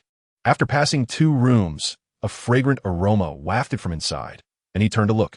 He saw Gina and Xuanai, 2 little sprites, revealing their fair skin and sleeping soundly. After going out, he sensed that most of the cadres were asleep. Not only that, but aside from Barrett, who had not taken the pill and had gone out, even Berlik and Brooke were the same, which gave him a headache. If the Navy attacked now, it would be a disaster. Just as he was about to release some aura, he thought these guys should be aware of it and decided not to bother, heading directly towards Punk Hazard Island. The purpose of this trip was to have Vegapunk integrate the artificially created devil fruit into his weapon. The new era was about to arrive, and Sky Paradise was only one step away from completion. He needed to get things moving quickly. Half a day later, Tisen appeared above Punk Hazard, and after going invisible, he followed Vegapunk's instructions to enter. Along the way, he saw many imprisoned artificial beings, all of which were Vegapunk's experimental subjects. He arrived at a large research room. "Long time no see, Mr. Tisen." Upon entering, he saw that Vegapunk's head had grown even larger, making him think about wanting to chop it off. "Long time no see. Where's the fruit?" After Vegapunk gestured, he took out a peach-colored fruit covered in patterns from a glass container. "I told you before, didn't I? Why is it still this color?" He complained. "Hey, do you think I wanted this? It was unavoidable before. By the way, this fruit is just a failure. You won't eat it yourself, right?" he said, staring wide-eyed at Tisen. "No, I want you to integrate this fruit into this pistol," Tisen replied, pulling out a golden pistol from his waist, which he had requested the company to specially research, although it didn't have much effect, since he had put down the 7-star sword and no longer carried it. He felt a bit uncomfortable, always feeling like something was missing. After looking at it, Vegapunk said, "Currently, this technology is not mature. It may take a long time." "Is that so?" After thinking for a long time, Tisen decided to let it go, as a good idea popped into his mind. After finalizing this matter and taking the pink fruit with him, he directly returned. However, he did not return to Sky Paradise, but went straight to the world. At this time, he presumed that Lingling's strength had already reached its peak. Originally, he wanted to find Kaido in Wano country, but thinking about that guy's strength, he decided against it. Besides, he was currently developing his career. Going over to cause destruction now would make it difficult to ask him for contributions in the future, so he chose not to disturb him. From the air, looking down at the world, the island was covered in cakes, and the base of the extremely sweet-toothed Big Mom and her pirate crew was right above this cake island. As Tisen just landed, a pair of eyes suddenly opened wide in a cake house with long eyelashes. At the same time, a figure about 5 meters tall, holding a trident, leaped out. "Light Emperor, what are you doing here?" Katakuri raised his weapon. Although the other party was famous, he had never seen him in person and didn't believe it. At the same time, he thought, could this guy be here to challenge Mama? But then he thought that was impossible. Tisen looked up and assessed him. Forget it. This guy's strength isn't top-notch. Spending 500 billion to create him isn't worth it. It would be more cost-effective to find Lingling. I'm here to find your mother. So step aside, kid. At the same time, he turned to look at a house, his gaze sharpening, and shouted, "Aren't you coming out?"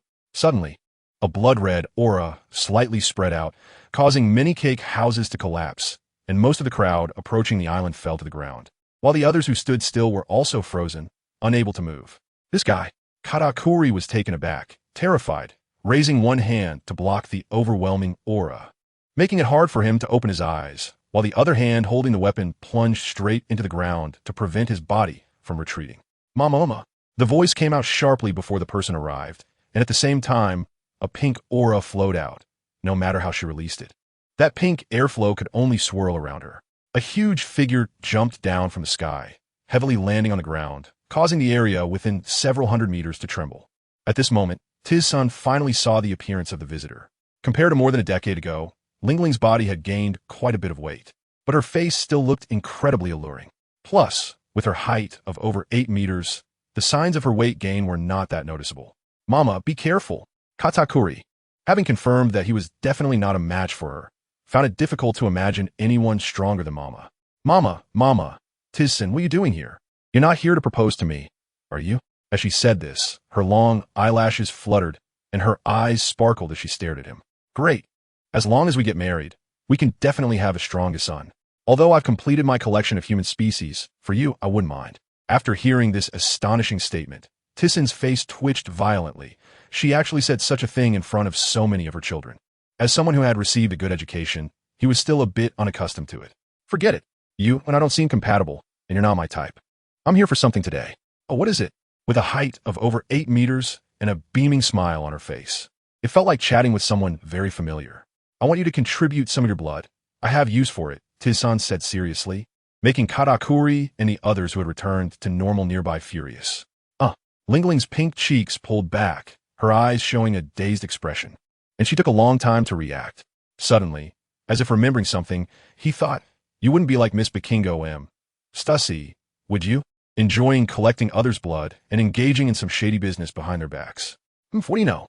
That's called science. Those who don't understand progress will eventually be finished."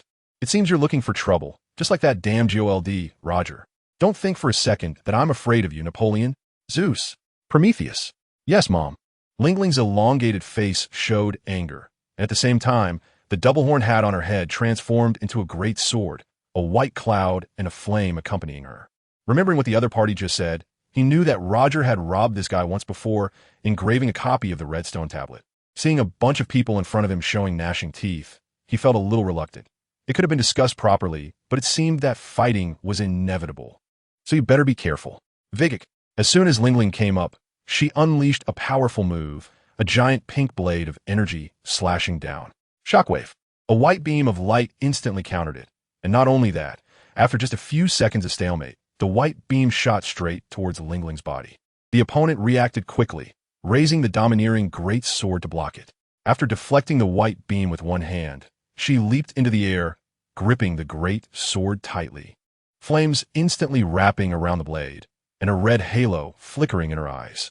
The black thunderclouds exploded in the sky, and flames surged up, the other two homies accompanying her.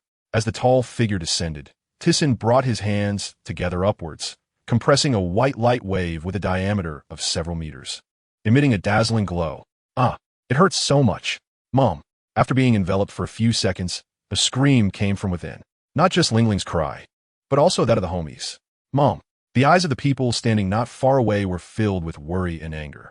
Damn Light Emperor, everyone together.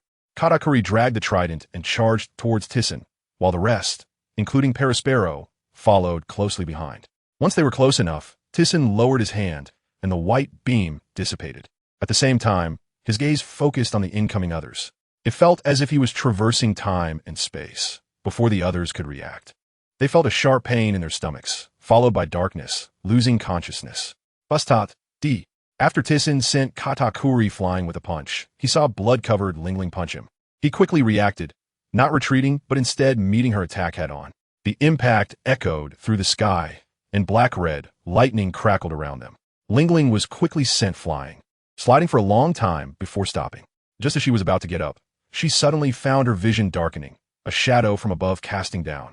She looked up abruptly and saw Thyssen's foot wrapped in Conqueror's Haki, which stomped down hard on her stomach before she could react. Cough! A mouthful of blood was spat out, and the ground sank, spiderweb-like cracks spreading out. At the same time, Thyssen waved his right hand, and a vessel quickly collected the blood, standing aside while looking at the injured Lingling. She was covered in blood, and the injuries she had just sustained were gradually healing, living up to the name monster. Thank you, goodbye. Looking at the blood in his hands, the objective had been achieved, and he took off into the air, disappearing in the blink of an eye. Mom. Katakuri, who was sent flying by Thyssen, stumbled over, clutching his stomach. Lingling, who was buried underground, suddenly opened her eyes wide, pushing herself up from the ground. She jumped out of the deep pit, blood dripping from her hands, her body trembling, with blood vessels visible in her pupils. Thyssen, I won't rest until we settle this. An angry, piercing voice echoed, and the world was instantly dyed pink by the aura emitted. Meanwhile, Thyssen, who was heading towards Sky Paradise, seemed to sense something but did not look back. Isn't this world one where only the strong can survive? He felt no remorse for what he had done. This woman is not to be trifled with. She could even poison her own son. Moreover, every resident within his jurisdiction had to give up a month's lifespan every 6 months. How cruel. Therefore, there are no absolute good people or absolute bad people in this world. Everyone is just trying to find their own goals and dreams to survive. After returning to Paradise, Thyssen gave the blood to the lab for research on Lingling number 4. He then returned to Bright Island to study his dust release technique. A few years ago, he discovered that the limit-breaking technique he unleashed could also be enhanced. That is, by continuously compressing the chakra amount, he could achieve a qualitative change through quantitative changes in his dust release. This made his attacks over 3 times stronger, thrilling him. If possible, he also wanted to ask Vegapunk whether he could turn his body into dust release. Although it seemed unlikely, how could he know without trying? To welcome the arrival of the new era, he needed to maximize his strength. Because after the Navy and world government dealt with the Roger pirates, they would likely begin implementing plans against him. Previously, information had already come from the world government's informant Darkstar. In the year 1497 of the sea calendar, a piece of news shocked the whole world. The great pirate GOLD, Roger had reached the final island, completing a journey around the world that had never been done before, completely conquering the seas. He became universally recognized as the king of the seas, the pirate king. And upon receiving the news, the Navy and world government immediately dispatched personnel to sea to capture him. However, the Roger pirates seemed to have vanished without a trace. As time passed, the reputation of the Rocks pirates gradually faded from the seas, and many newly sailing pirates had never even heard of this once dominant king of the seas. Because now, the pirate king of the seas was Roger, along with the world's strongest light emperor. In a certain sea area in the first half of the Grand Line, two pirate crews were fighting desperately, armed with knives and guns, first bombarding each other with cannon fire from their pirate ships, and when they felt it was about time, they jumped onto the other pirate ship. From the looks of the battle, these were all small-time pirates. Hours later, the sounds of fighting gradually faded, and a figure on the deck, struggling to hold up his body with the weapon in hand, was covered in blood. He looked up to find that all his companions were dead, his face filled with heartbreak. He walked step by step towards the cabin of the enemy ship. Since it was war, it was simply to seize the treasures on the other ship. After searching for a long time in the cabin, he found a lot of berries, but nothing else, cursing his bad luck. Later, he arrived at a room that, based on its size and furnishings, was clearly the captain's quarters of the ship. He looked around carefully, ultimately fixing his eyes on a locked box. Raising his weapon, he struck down hard, and the lock broke with a snap. He then eagerly opened it. The moment he laid eyes on the contents, he widened his eyes. He rubbed his eyes vigorously, and after confirming it wasn't an illusion, he grabbed the contents out with one hand, with the sound of the box dropping onto the deck. The wrinkles on his face smoothed out, and his body trembled uncontrollably. Haha, I didn't expect to run into you. As long as I can get the fun from the underground world, I can rebuild a pirate crew, and I'll be the one to take the head of the Pirate King. Since many cadres in Sky Paradise took the longevity pills, the main figures on each island seemed to have vanished, all falling into a deep sleep. Unless there are important matters, they all lie in their beds. This issue has been giving Tyson a headache. He never anticipated such severe side effect from taking the pills. He thought it was a minor issue at first, but as time went on, they didn't even want to go to sea anymore. However, since he still had one last step to complete for Sky Paradise, he didn't pay much attention to it. He just urged the society to resolve this side effect quickly, or it wouldn't be good if it went on like this. While he was thinking about this, there was a commotion in the house, and a lazy voice came out. Tyson, we've got the fruit, and the photo has been taken. Do you want to go get personally? Snow Nye, looking drowsy, handed him the photo. Tyson's tired face instantly lit up with excitement as he snatched it from her and looked up. Finally found it. Who found it? I don't know, according to my subordinates. It was just an unknown pirate. But after the transaction, he was targeted and killed. I see, then I won't go. Isn't that guy outside? I'll contact him. Saying this, Tyson called Barrett, among the current cadres, only in no way, and he had not taken the longevity pills. His purpose for sending Barrett to the underground world this time was to retrieve that gold fruit to establish Light Island. He had been waiting for a long time, and finally, he had news. With this, the plan could be set in motion, a dream formulated many years ago. Snow Nye, gather everyone, it's time to act. The Navy and the world government will definitely not sit idly by. Understood. After a while, dozens of pirate ships rose from Heavenly Dragon Paradise, heading straight for the East Sea. Groups of shadows soared through the sky, making it seem like dark clouds rolling before a storm. To prevent any disturbances, Tyson left Baloric behind. Having the other party there made him feel at ease. As Tyson's pirate crew set out, the world government and Whitebeard pirates received this shocking news, speculating on what the other party intended to do. At the same time, the Navy headquarters was instantly alerted, and the Navy and world government were thrown into chaos. The Navy headquarters sounded the alarm, and the panicked Navy stood ready. While Carp and the Navy supernovas searching for Roger's pirate crew received the message from headquarters and instantly turned back. After so many years, what does this guy want to do again? In the Navy headquarters conference room, the old steel bone, with white hair and wrinkled skin, frowned tightly, gritting his teeth. We need to be prepared. According to the report, that guy has mobilized all his forces, said the worried Crane, whose eyes and face were lined with wrinkles. Although the Navy had been formulating plans to eliminate that guy, all of them had faded away with time.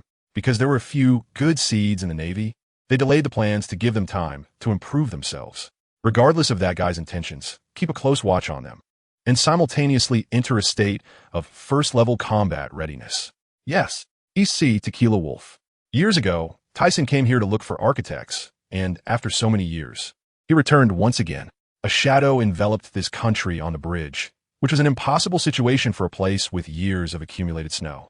People on the bridge looked up, their eyes filled with fear and confusion. A colorless aura spread out, causing the supervising soldiers to faint, startling the civilians still working. What happened? What is this? An old man with gray hair looked up at the sky with a blank expression, mumbling with cracked lips. Inside a tall building, Lord Tisen, you finally came. I knew one day you would come to liberate this labor nation, the director, Kintion, said, tears welling in his eyes, visibly excited. He thought the promise made with Tisen would fade away with time. But with Tisen's sudden arrival today, he knew he hadn't waited in vain. Of course, this is what I promised you back then. At the same time, this is also a part of my plan. The freest place must make a name for itself. Otherwise, who would know if it's real or not? Let's get started. Hearing Tisen's words, Snow Knight nodded and walked out, gesturing to the sky. In the sky, Mona and the others received the signal from below, Inoue descend. Okay, 37 years old, about 2 meters tall, Inoue was muscular with clear contours, making him look very reliable. After hearing Mona's words, he waved his large hand, and dozens of large, 3-masted pirate ships descended. Among them, one small 2-masted ship, although smaller, was exceptionally eye-catching in appearance. What is this? How can a ship descend from the sky? Are we going to die? What is happening? Regardless, it was no different from dying, so it would be better to die sooner and be done with it. At that moment, Kintion appeared on the rooftop of the tall building, looking at the panicked and crying civilians below. Everyone, don't panic. Soon this place will be liberated and you will be free, but for now, please be quiet. His loud voice gradually quieted the crowd's panic. Is what Director Kintion said true? I believe Director Kintion. Let's all calm down. The civilians looked up, their eyes filled with doubt and uncertainty. However, their panic-stricken expressions gradually sparkled with hope, mainly because Director Kintion had always treated them well and helped them both openly and secretly. And staying in such a place was not as good as taking a gamble. After everything landed, figures dressed in black suits sprang out from a pirate ship, each holding a den mushi, placing them in different corners before standing guard. The moment a dozen den mushi turned on simultaneously, everywhere in the world where there were people opened their eyes wide to look at the bright screens in front of them. The first half of the Grand Line. The most eye-catching place in the New World was the Sabeti Archipelago, a place of no return, where countless pirates stopped. At the same time, reporters and photographers from around the world gathered, ready to relay the news to the world. What is this? Looking at the environment, it seemed like a place where slaves were working. Look in the sky. One person pointed at the flickering screen in front of them, filled with shock. This is... Not far behind this group of people, Rayleigh, wearing glasses, and Shaki, with short black hair, were stunned, their eyes wide at the scene appearing on the screen. Mr. Tisen? Shaki, with a cigarette in his mouth, wondered what this guy was planning. This place seemed to be a labor nation in the East Sea. Meanwhile, at the Navy headquarters square, the previously gathered Navy personnel were drawn to the shining screen, unsure where this den mushi had come from. But upon seeing the hovering objects in the sky, they finally understood. Did the Marshal know in advance that this would happen and called us to gather and watch? A timid Navy officer asked the person beside him. Don't speak. The Marshal is coming out. Steelbone and a group of general-level officers stood on the high platform, each of them staring intently ahead. That damn bastard. Steelbone's angry roar echoed, followed by him gritting his teeth and smashing a nearby pillar to pieces. Beside him, Sengoku and Zephyr had solemn expressions. Even Carp, who usually joked around, had put away his carefree demeanor. Initially, Carp was quite anxious when he received the news that the Tisen pirates had arrived in the East Sea, especially after Steelbone ordered them to immediately bring people over. However, before they could board the warship, Steelbone called them back, saying it was too late to go now. Even if they passed over the red line, it would take at least a day to reach there. Moreover, the Tisen pirates were floating in the air, so even if they went, there would be nothing they could do.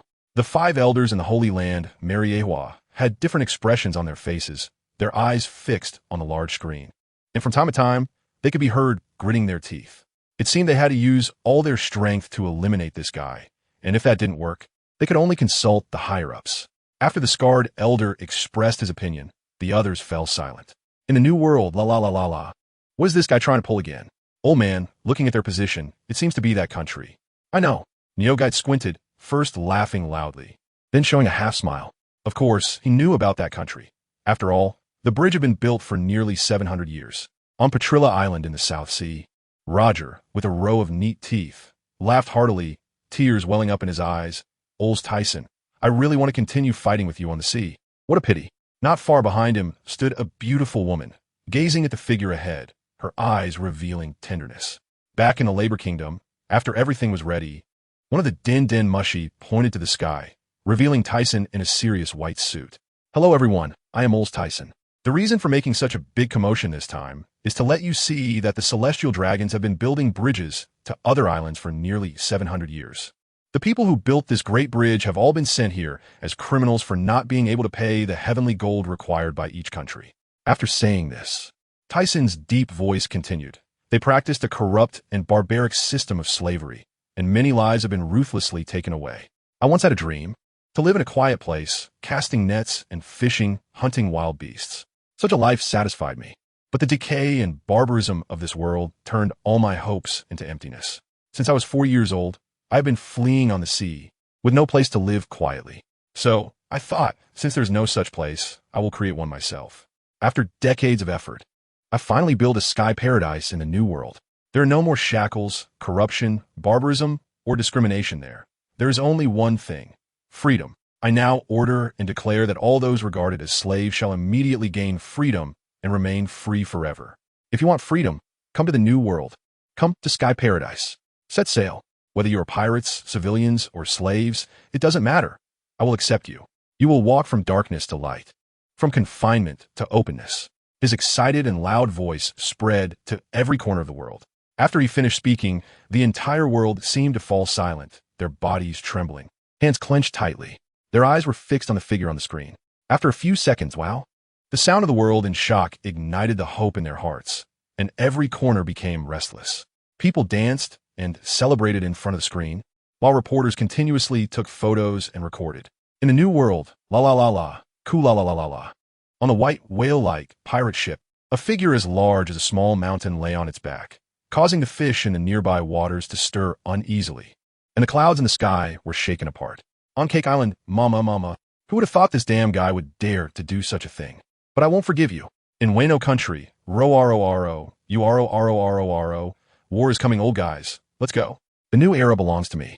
A massive dragon shadow suddenly soared, piercing through the black clouds towards Sky Paradise.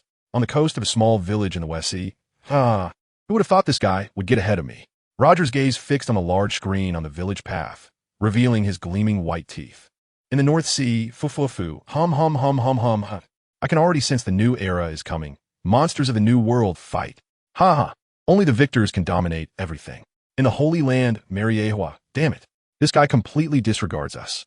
At this point, it's irreversible. We can only consult that person. The 5 elders stood up in anger.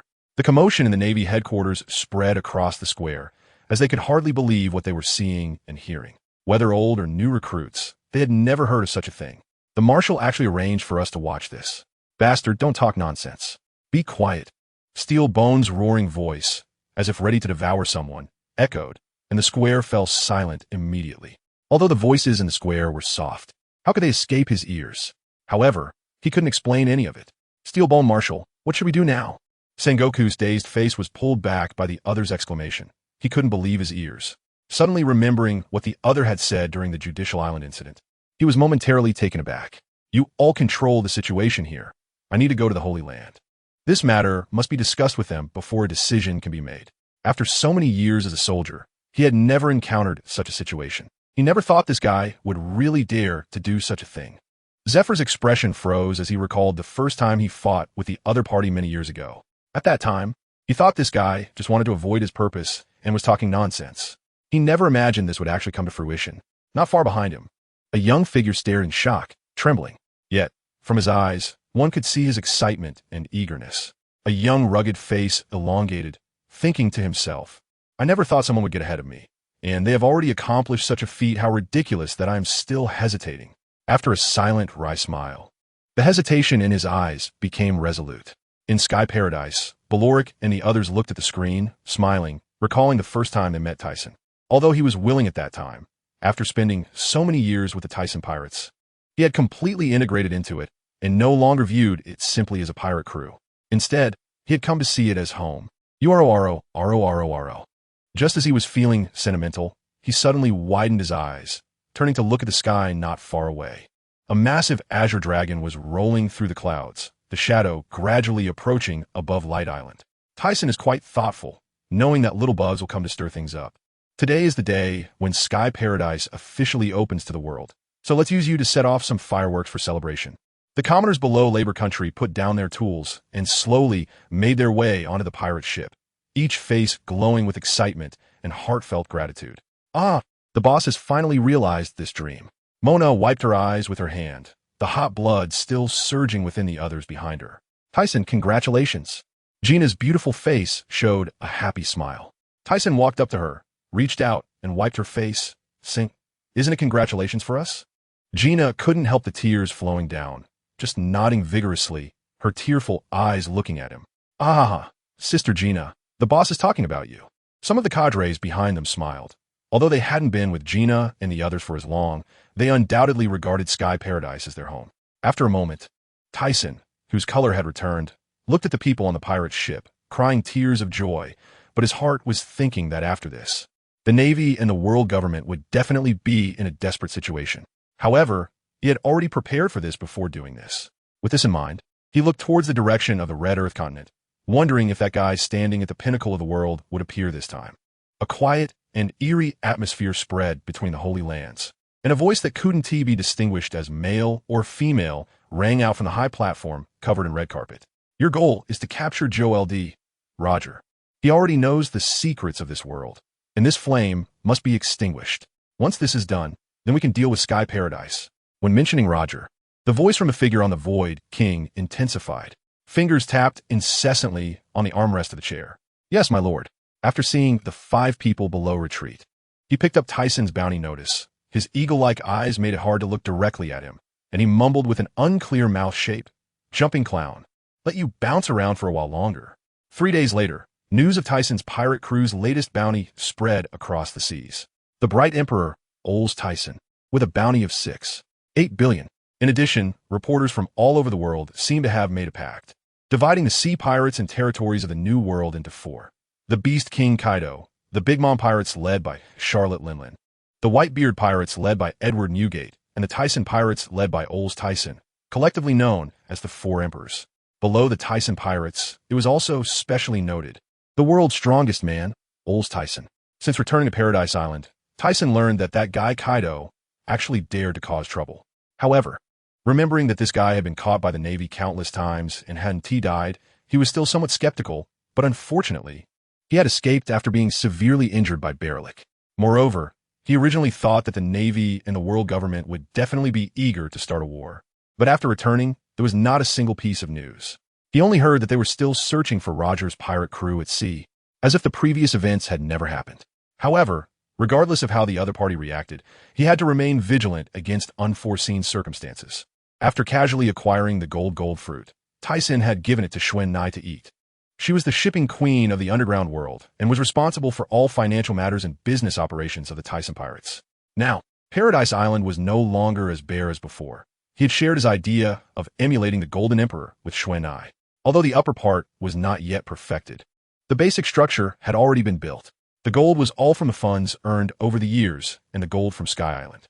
When they returned to Paradise 3 days ago, they had made a trip to Sky Island, and now there was hardly any gold left on Sky Island.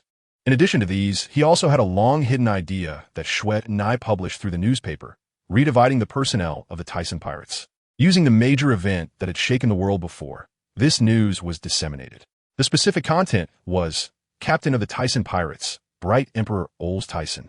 Vice Captain, Red Count Berlik Raidfield, Paradise Twin Stars, Shipping Star Xuan Nai, Happy Star Brook, 3 stars. War Star Barrett, Cone Star Green Pepper with Star Bondi Wald. 5 Dark Stars, Gravity Star Mona, Swordsman Star Jerry, Disaster Star Jingyi, Dark Star Stussy, Sniper Star Razaloo. 6 Island People, Shark Tooth Man Tian Shan, Snapper Man Muse, Explosive Man Ship Wo, Bubble Man Gina, Heat Man Gobi Sang, Rainbow Man Bushi Jame, 12 Guardians, Tokugawa Arce Rubit, Canes Chilikes, Green Bull, etc. Additionally, there were 24 captains among these guys, and the Dark Star Stussy among them was not disclosed. Furthermore, those not listed were some who joined later, among whom there were also many with strong abilities. A year later, another piece of news stirred the world. Pirate King Joel Roger was captured by the Navy and would be publicly executed in Log Town in the East Sea. In an instant, many people rushed to Log Town. hoping to witness this miraculous scene. At this time, the Navy had surrounded the entire town of Logtown, with a large number of Navy personnel spread throughout every corner. Nevertheless, they did not intercept the pirates wanting to enter the town, as the Navy aimed to intimidate the pirates at sea with this action. Meanwhile, there was still some time before the public execution in a tavern in the town. I can't believe such a powerful guy could be caught by the Navy. Sure enough, being a pirate just doesn't work.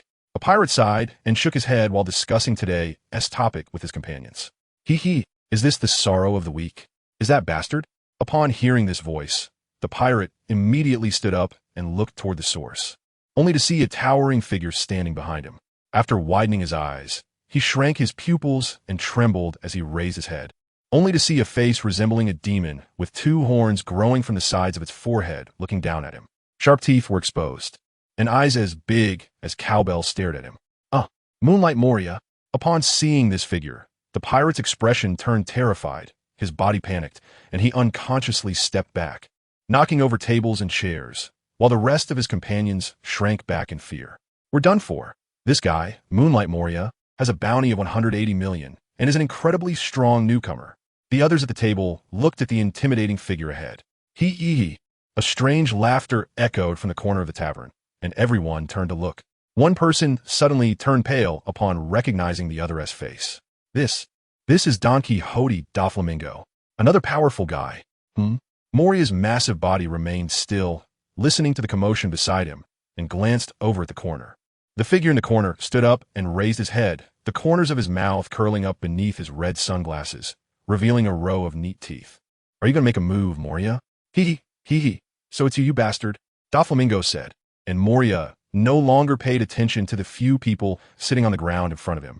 Instead, he turned his massive body to face the man dressed in a red feather coat. The entire tavern instantly fell silent, and the atmosphere became somewhat eerie.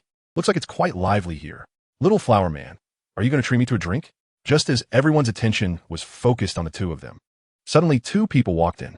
One of them, a man with eagle-like eyes and wearing a red floral shirt, helplessly said, "Please don't call me that. This is Hawkeye my Hawk." Who was the man next to Hawkeye? They seemed to be quite familiar with each other. Doflamingo and Moria, who were interrupted by these two, looked over with puzzled expressions. Of course, they recognized Hawkeye. But who was the other person whose face was obscured by thick fog? Hearing Hawkeye's protest, Tyson completely ignored it, placing one hand above his eyes and peering inside like a monkey. After finding a suitable spot, he said, "This position is good, Little Flower Man. Come here." Saying this, he quickly walked over to the chosen spot. Hawkeye was stunned. Before arriving at Logtown, he had been sailing alone on a small sailboat. However, the sudden appearance of Shadow made him instantly alert. It was unprecedented for someone to approach him silently. He had already determined that this person was a master. Just as he was about to draw his sword, the Shadow appeared behind him, placing a hand on his shoulder. Suddenly, he found himself unable to move, cold sweat breaking out on his face, as the figure unexpectedly said he wanted to take the boat to Logtown with him. Realizing he was no match for this person, he could only helplessly accept. However, just as he sat down, the figure behind him suddenly revealed his face, causing his pupils to constrict in disbelief. Thus, the earlier scene unfolded. Sigh. Looking at this man, who was nothing like he had imagined, and who seemed to have no intention of changing that title, he closed his eyes and sighed. After hesitating for a long time, he finally raised his foot and followed. The others all focused their gazes on these two. Doflamingo's previously smiling face suddenly turned serious for some unknown reason. When this man sat behind him, he felt a chill run down his spine, a frightening aura coursing through him, and cold sweat broke out on his forehead. He turned his head slightly, glancing at the figure behind him through his red sunglasses. After staring for a long time and still not being able to identify who it was, he sat down again, continuing to drink from the table. Moria, sitting opposite him, made a similar move. The entire tavern fell eerily silent the moment Tyson walked in. "Boss, serve the good wine, hurry up." Tyson raised his hand and waved at the bar counter. The owner's previously terrified expression quickly changed as he reacted, panicking. Okay, customer, coming right up." After seeing the owner go to prepare the wine, Tyson turned to Hawkeye and asked, "Little Flower Man, what are you doing here?" Hawkeye's forehead was throbbing. With the tavern already unusually quiet, Tyson's sudden voice echoed throughout the hall, making it hard for him to hold back. "Mr. Tyson, this title is really... Please call me by my name." His expression was serious. Also, my purpose for coming here is the same as everyone else's, just to be a witness. But you're not just here to watch the execution of the Pirate King, are you? Hawkeye looked at him with suspicion. Is that so? I'm not here to see that bastard's execution. Tisen directly ignored Hawkeye's previous comments, opened the wine the owner brought, and gulped down a few mouthfuls. The tavern, which had just had some talking, fell completely silent again. Doflamingo, holding his drink, and Moria, who had his mouth open in shock. Both wondered who the other was that could make Hawkeye not dare to question and speak so familiarly about the Pirate King. How dare he call the Pirate King Joel D. Roger a bastard? Who is this guy? The others stared blankly at this man who resembled a jade tree. Feeling something was off, Tisen turned to the people staring at him, realizing he had accidentally let something slip. Sorry about that. You all continue. Just pretend I didn't say anything, he said while raising his glass in a gesture to them, then turned back to look at Hawkeye. I didn't expose myself just now, did I? That was close. He wiped away non-existent cold sweat with his hand and said with a panicked expression, if he was discovered, he wouldn't be able to stay here quietly. The Navy would definitely take action, and his plans would be ruined. Hawkeye's facial muscles twitched slightly, and he looked somewhat unnatural. Time passed quickly, and soon, countless people gathered in the square outside to watch, causing a stir and noise. Tisen and Hawkeye found a relatively spacious spot after exiting the tavern. There are really a lot of people. Hawkeye glanced at Tisen, but his mind was contemplating the other's intentions. With such a big figure coming here, there would definitely be some action. Now, it was just a matter of waiting to see what would happen next. Tisen, on the other hand, was looking at the Navy's arrangements. Admiral Sengoku, Admiral Zifa. Besides that, Karp and Tsuru were also present. As for the others, they posed no threat to him, so he didn't pay them any attention. Just as he sensed a familiar presence, he suddenly detected someone hiding very well, standing on top of a building in Logtown. He opened his eyes and looked over, spotting a figure cloaked in a black cape. Even without seeing his face, he could guess the identity of this person. It should be starting from this period. Monkey D. Dragon. Has the revolution begun? No, perhaps it never ended. This person is just bringing it to light. While he was using his observation haki to sense the other, the figure on the building suddenly turned around, locking eyes with him. Oh, has he sensed me? That level of vigilance is quite surprising. Knowing who the other was, he withdrew his gaze and looked back at the others in the square. Shanks, this place is a bit less crowded. Come over here. At that moment, a big-nosed man who looked like a clown squeezed in, followed by a red-haired boy wearing a straw hat. Buggy, wait for me. The red-haired boy hurried after him. Okay, this spot has a clear view. Haha. As expected of me, Buggy the clown. The big-nosed man laughed heartily with his hands on his hips, oblivious to the gazes of those around him. Hawkeye's eyes were fixed on the red-haired boy who squeezed in behind, and sensing the other's aura made him somewhat concerned. Meanwhile, Tisen recognized the voice and momentarily didn't know what to say. What a coincidence. After the Roger Pirates disbanded, all the members scattered. Aside from these two kids, he hadn't noticed anyone else coming here. Oh, what a coincidence, running into you two kids. Upon hearing the sudden voice, Shanks and Buggy looked up at the tall man beside them. However, as they looked at the other's appearance, they could only see a haze, unable to discern his face. Who the hell are you? Buggy stepped back, his face now wary, with daggers held between his fingers. Shanks, however, stared intently at the figure, feeling that this silhouette was increasingly familiar. After thinking for a while, his gaze suddenly landed on the tattoo of Mickey Mouse between the other's thumb and index finger. His eyes widened in disbelief. You're Mr. Tisen, right? Bucky first looked terrified, and after coming to his senses, he turned to Shanks and roared, "Bastard! How could this guy possibly be that man? Don't scare me, okay? Big Red Nose, it can't possibly be me. Bastard, who are you calling Big Red?" Bucky's face changed as he opened his mouth to roar, but before he could finish, he saw the figure in front of him suddenly become clearer, his gaze becoming dazed, with two shiny drops of mucus hanging from his nose, and the dagger in his hand fell to the ground. "Mr. Tisen, why are you here?" After a moment of daze, Bucky finally reacted, thinking, "Oh no, I'm looking for death. Oh, here it comes." A commotion arose from the distance, pulling their attention away. At that moment, a figure gradually became clear in the path opened by the crowd, and the originally chaotic square suddenly fell silent. Only the sound of footsteps echoed, along with the clinking of chains. Both Bucky and Shanks looked over, and as they saw the approaching figure more clearly, tears streamed down their faces, unable to speak. Roger stepped onto the platform, and Tisen's gaze was fixed on him. Sensing something, Roger glanced over at him, revealing a row of teeth. After a moment of silence, Accompanied by a roar from the crowd, the world was in an uproar as Pirate King Roger was executed. The world government's plan to intimidate the pirates at sea through this execution was completely thwarted, as amidst the crowd's unrest, the Navy surrounded Logtown, and all the pirates present were besieged. Just as the executioner on the platform was about to remove Roger's body, a figure appeared before them. The two Navy executioners looked at the face that appeared, their eyes filled with fear, their mouths trembling. That's Sengoku, commanding the Navy's actions, widened his eyes, and, after realizing what was happening, shouted, "Kapu, don't mind those people, catch that guy with me." After sending a pirate flying, Kapu heard a voice from behind him and turned to see a fist raised. "Tyson, surrender." On the platform, just as they were about to take Roger's body away, they saw a black fist and a golden giant palm coming towards them, the sound of breaking air incredibly piercing. "Oh, I don't have time to play with you." Tyson was busy taking Roger's body back. Roger number 5 was still waiting for him, but seeing the situation, he could only retaliate to drive them back. He raised both hands toward the sky and shouted, "Shockwave." Suddenly, 2 white beams shot out, colliding with the shockwaves emitted by the two. Black, red, and gold colors stained the sky and ground, the massive noise catching the attention of pirates fleeing towards the sea, causing them to stop in their tracks. Even the pursuing Navy halted. "Zifa, let's go." Hearing Sengoku's frantic shout, Zifa leaped into the air amidst the gazes of Akainu and the others, his feet stepping in the air as he approached Tyson. Realizing these guys were not following the rules, Tyson's eyes narrowed, and suddenly he exerted strength with both hands, causing the already dense dust to emit dazzling light. Accompanied by the terrified screams of the two, a gap opened.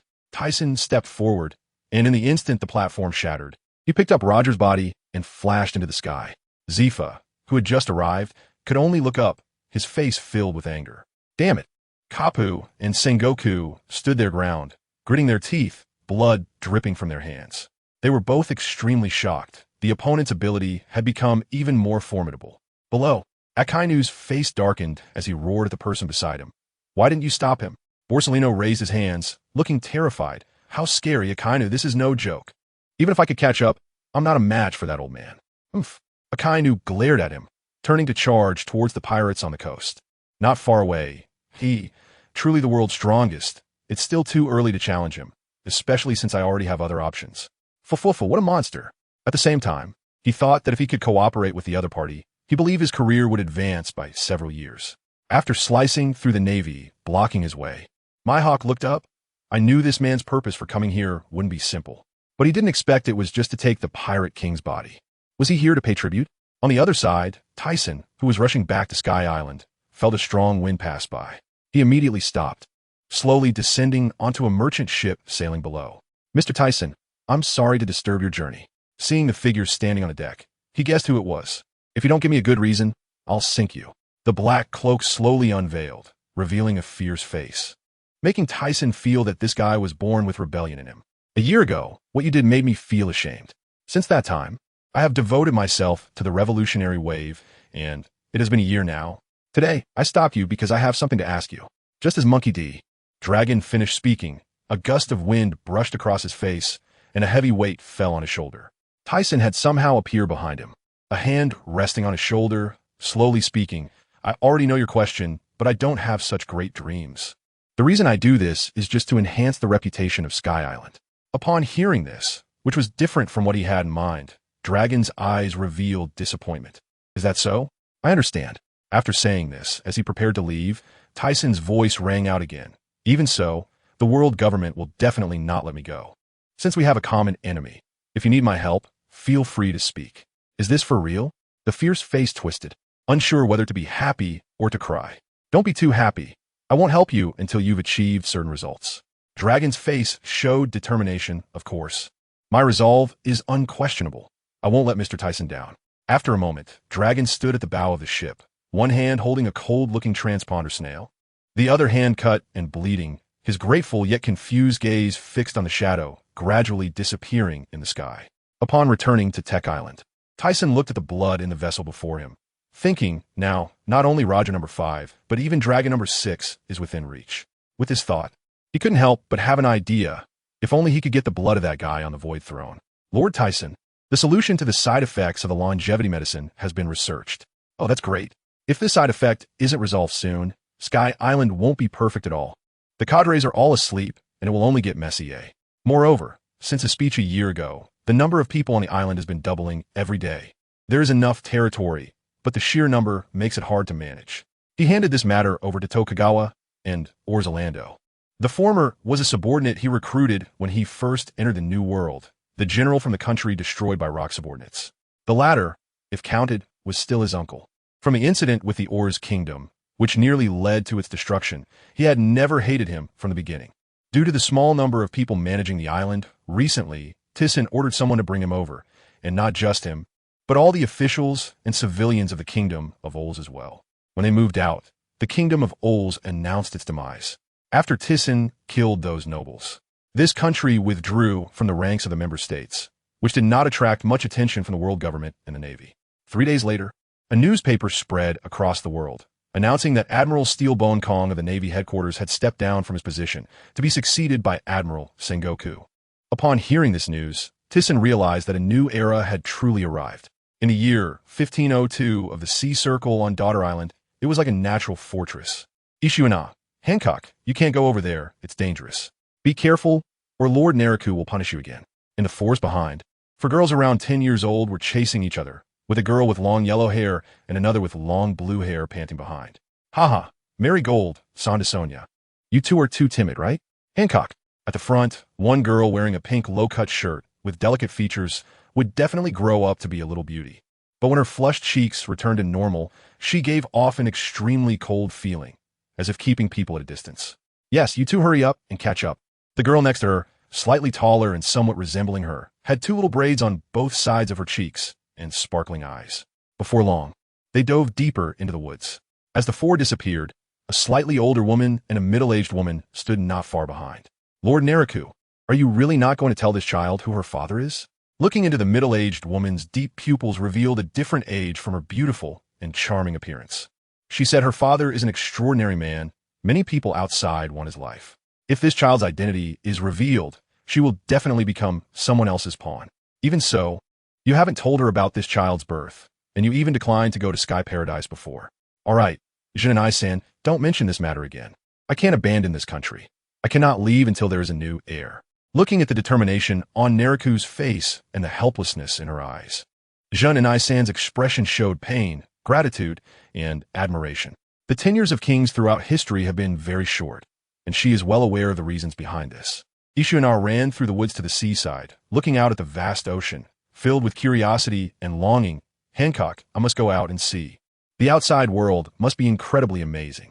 I want to go too, but those old stubborn people say we are too small. Next time, we must sneak out with them. Hancock's proud little face showed a look of frustration. On a certain country in the first half of the Grand Line, run. As long as we escape from here, we can go to Sky Paradise. Child, don't cry. Grandpa will take you to Sky Paradise. Honey, how can we get there? Don't be afraid. There are boats by the coast, and the adults at Sky Paradise are waiting for us. A large number of civilians rushed towards the coast with their families, while groups of soldiers behind them chased with their weapons raised. However, when they raised their guns, blood was seen on their foreheads, unable to tell what had hurt them. On a pirate ship by the coast, several figures stood on the mast, watching the gathering civilians in the distance. Brother Rikairu, your marksmanship has improved again, said a sturdy man with a beard, laughing lightly. Oh, Inoue, how many countries is this now? Rikairu, with red hair draped over his shoulders and dark skin, blew the smoke from his gun. The 15th country, and many places are still in chaos. I'm running out of time. Ha ha, the capable take on more work. At the top of Golden City, a large bath and sunshade had become Tissen's usual leisure spot. At that moment, he was lying on the edge of the bath, wearing sunglasses, looking relaxed and enjoying himself. Just then, Shuenai came in with a plate of fruits and drinks. Tisen, I've received news from the first half that a little brat has taken control of our people and wants to collaborate with you. As she spoke, she brought the fruit to his mouth. Tisen opened his mouth, then opened his eyes. Who is it? It's been a long time since something this interesting has happened. I think he's called Doflamingo. I've heard he's a pretty capable newcomer. Upon hearing this, the water in the bath splashed as he walked out. Looking at her with a light smile, you didn't tell Baird about this, did you? Shuenai smiled and said, I knew you couldn't sit still, so I told you directly. Many pirates had come to challenge before, and she had informed Baird outside. Tisen had previously approached her about this matter, asking her not to push everything onto that guy. In fact, She knew this was just the other party's excuse. He was just bored and wanted to go himself. Since that's the case, I'll go personally. After watching Tissen's figure disappear, Shui Nai snorted softly, just as I thought, on an island in the first half. This island was a gathering point in the underworld, with human trafficking and weapons sales businesses. Logically speaking, this place should not belong to the New World, and the Navy should have strict control over the first half. The management here is similar to the lawless areas in the Sabadi archipelago, with many businesses having close ties to the high ranks of the world government. Therefore, the Navy could only turn a blind eye. At this moment, behind a weapons shop, dozens of men in black surrounded the hall inside, but these men were all injured. Doflamingo, you really have some guts to cause trouble, even in the territory of the King of the Sea? A middle-aged fat man sat in the front, blood at the corner of his mouth, looking angrily at a few oddly dressed individuals below. Among them was Diamante, dressed as a clown, Pika, wearing a cross-shaped helmet, Virgo, with food residue stuck to his face, and Treble, leaning on a golden cane. Ha ha ha, Ernie, who can you blame? I asked you beforehand, Doflamingo, draped in a pink fur coat, stood up and walked to the middle-aged fat man's front, bowing his head and looking at him through his sunglasses. If you don't agree, then I can only do something like this. The middle-aged fat man shrank his neck, but still bravely said, Humph, you think you can collaborate with the boss? His face showed disdain. The other party was a super strong newcomer, with some status in the underworld. But compared to the King of the Sea, he was nothing. Although he had never met this big man, he knew the relationship between the King of the Sea and that man. You're courting death, Doflamingo, let me kill him. Umph. Ha ha. Doflamingo ignored what his subordinate said, putting a hand to his forehead and laughing loudly. After a while, he stopped and looked at him with a gloomy expression. Of course I know what it means to be behind the King of the Sea. Otherwise, do you think you can sit here and talk to me? The aura of a king slightly emanated, and the middle-aged fat man's face turned pale, instantly retracting his head, not daring to speak again. Xiaoming, I heard you want to collaborate with me? Doflamingo had just straightened up when a deep, magnetic voice reached his ears. Doflamingo. Immediately after, he heard Pika's sharp voice from behind. Turning around, he saw a figure descending into the courtyard, dressed in a white suit. The sight of that face made his eyes widen in surprise. He actually came in person. Suddenly, he felt a bad premonition in his heart. Although he wanted to cooperate with the Thyssen pirates, he wasn't arrogant enough to provoke the king right away. Through the crowd, Thyssen observed the situation inside, and the men in black quickly parted to form two rows. He walked up to Doflamingo's subordinates, then stepped forward, and the faces of Virgo and the others turned exceptionally pale. The last few directly knelt on one knee, bowing their heads, cold sweat pouring down. Hey, I'm not here to oppose you. I'm just here to seek cooperation. Doflamingo's expression changed, and he panicked. And master, you've arrived. The middle-aged fat man recognized the visitor and collapsed to the ground. Although he had never met him in person, the old bounty poster was still framed at his home. Thyssen nodded, then sat down in the chair where the middle-aged fat man had been, crossing his legs and looking at the retreating Doflamingo. How do you want to cooperate? As he spoke, Thyssen took the tea that the fat man handed him, rinsed his mouth, and spat it out at the fat man's feet, splattering the tea on his shoes. Doflamingo's temples throbbed, the sound echoing in the eerily quiet hall. Then, as if he thought of something, the corners of his mouth curled up, revealing his white teeth. Ha. I believe your sky paradise has huge daily transactions and consumption. I can use the resources in my hands to trade with you. Anything you need, I can get. He spread his hands, a confident look on his face, as if he could obtain everything in this world. Thyssen raised his head and glanced at him, his cold expression unchanged since entering. Do you think the King of the Sea is here for what? Do I need to cooperate with a little brat like you? But, seeing the other party's gloomy expression, he continued, Don't say I didn't give you a chance. As long as you could take one punch from me, I'll consider it. Asshole, there's a limit to underestimating people. Doflamingo's face instantly elongated, his eyes seeming to spit fire. How long had it been since he had suffered such humiliation? Moreover, the lofty gaze of the other party reminded him of those people in the Holy Land. Half an hour later, the original building was reduced to rubble, and the surface had sunk, forming 5 massive deep pits. Ernie Shadow walked to the edge of one pit, looking at Doflamingo, who was rolling his eyes. The entire fight had been imprinted in his mind. The whole process didn't exceed 10 seconds, and he had been trembling for nearly half an hour. He knew that the other party was a notorious sea thug in the underground world. Yet he had been knocked unconscious by that master with just one punch.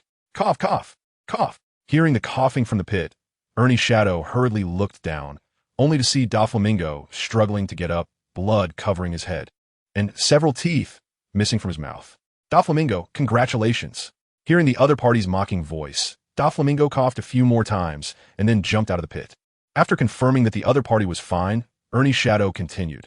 Although you couldn't take that Master S punch, he still agreed to let you contact the King of the Sea directly. He handed him a snail phone. However, that master said he hates human traffickers. So you should think it over. Doflamingo's face darkened, and after hesitating for a moment, he reached out to take the snail phone. He stared at it, and after a moment of silence, suddenly laughed. Haha, the title of the strongest in the world is indeed not unfounded. He is simply a monster. Ha ha. The metallic outer walls of Technology Island wrapped around the villa area inside, with patrolling guard teams coming and going. This island was the core of the Thyssen pirates. Commoners from outside were not allowed to enter. In the underground research room, Tisen looked at the newspaper in his hand, surprised that the O'Hara incident had been delayed for 2 years. Was it because I killed Spandam? After pondering for a long time, he tossed it aside. He had bought those people 2 years' time, and the rest was none of his business. Clearly lacking the strength to do such a thing, yet still seeking death. While it showed courage and righteousness, it was also very foolish. This was not his style. If one didn't have their life, then what hope was there? He then looked to the side, just missing Kaido number 7, and the 7 gourd babies are all set.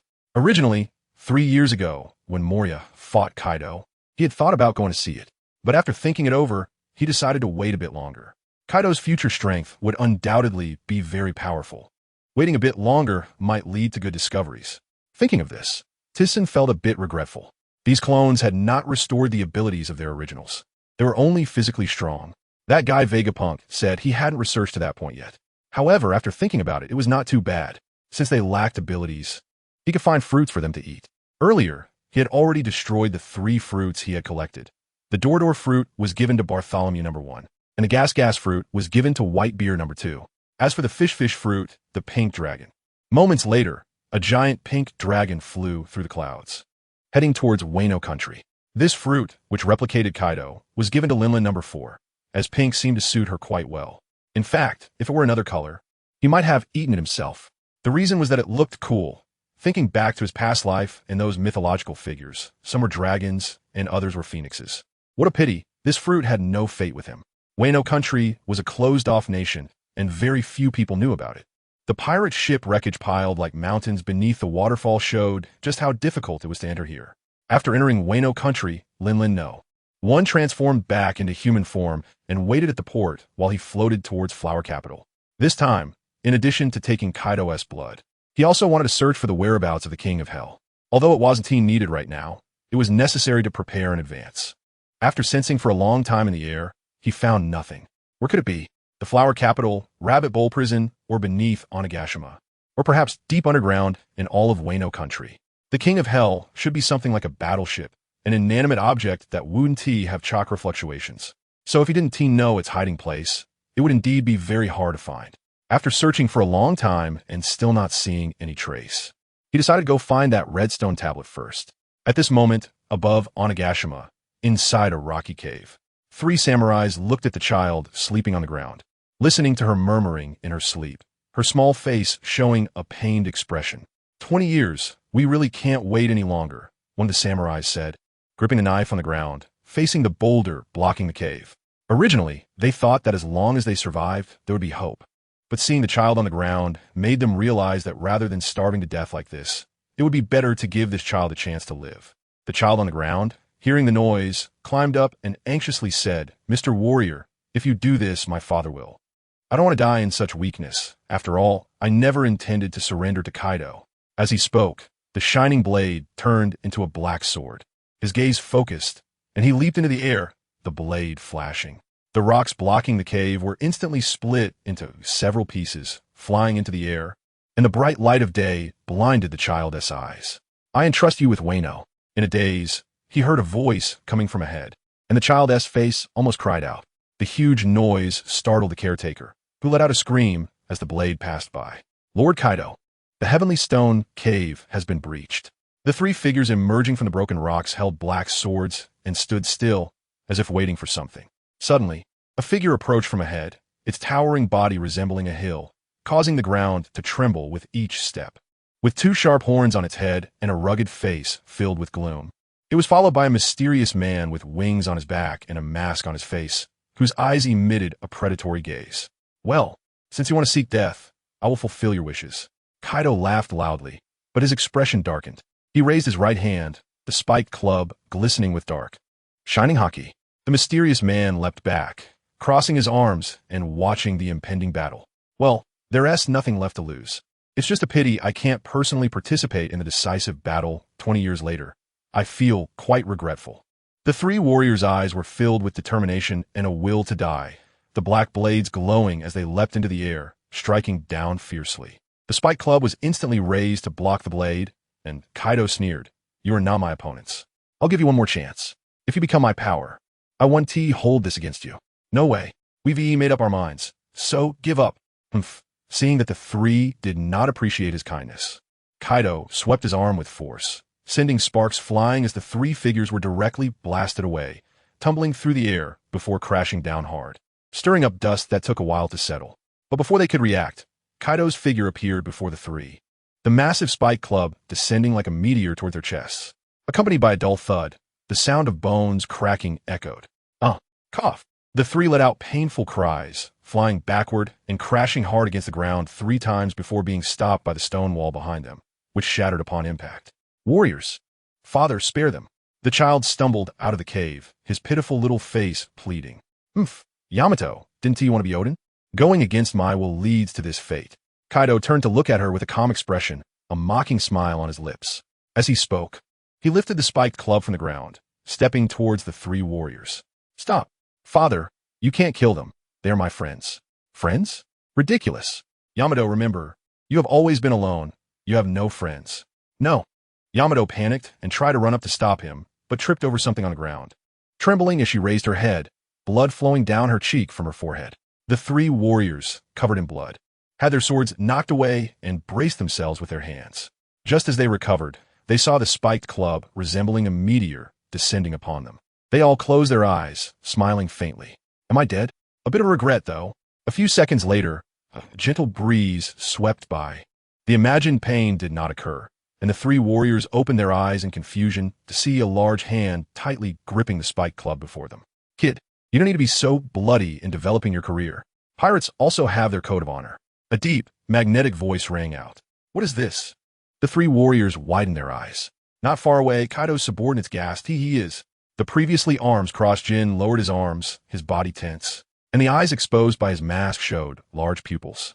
"What is this?" Kaido first widened his eyes, then sneered. "So it's you, old man.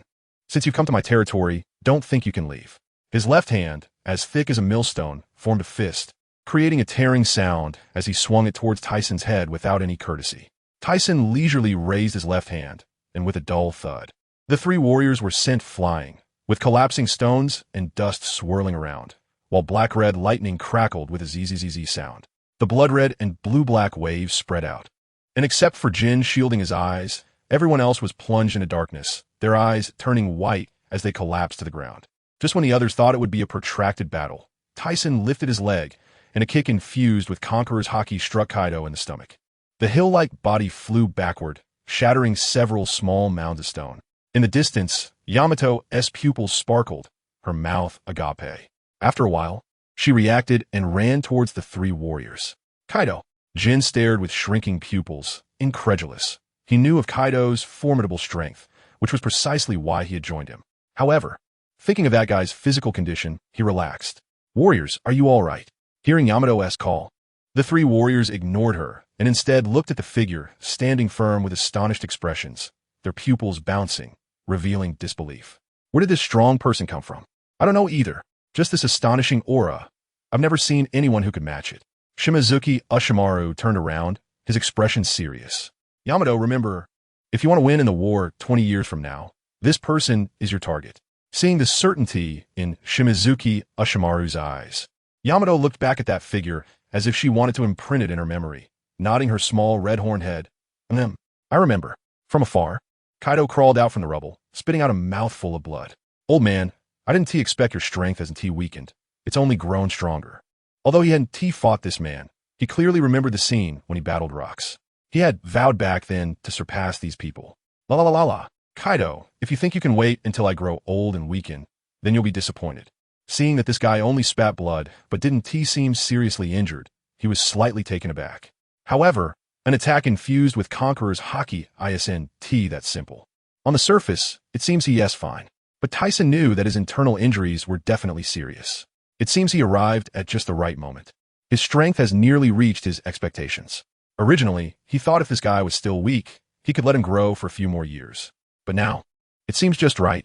He didn't make the trip in vain. Old man, you're not here for the same purpose as going to Big Mom, are you? Like those dogs from the world government, enjoying scheming behind people's backs. Kaido's face turned angry. Before, he had caused some trouble in Sky Island. But they had ignored him. It was only his subordinates who stopped him. Previously, Big Mom had already informed him via phone to watch out for this old guy. It seems your information is quite well informed. Why didn't she tell you this is called science? In short, let's talk and hurry up and contribute. Listening to the conversation between the two, Yamato tilted her head in confusion, and the three samurai showed puzzled expressions. I'm not that old hack. You relics of the last era should just die. As he spoke, Kaido's face twisted, his body began to change, and patches of dense dragon scales appeared on his forehead and arms. His face became fierce, fangs emerged, and his dragon tail smashed into the ground, instantly creating a crack. Yamato's expression froze. It was the first time she saw her father in this form. This guy wasn't even serious before starting to fight. What a shame. Indeed, we are still far from enough. Oh, a hybrid form. Interesting. It was also the first time he had seen such a form, and his interest surged. However, he thought about how he had come with a purpose. The clone plan must be completed quickly. The world government was about to make a move. Kaido pushed off the ground with his feet and leaped into the air, gripping his kanabo tightly and smashing it down hard. Shockwave. Tyson extended his right hand, quickly retracting it after Kaido let out a scream.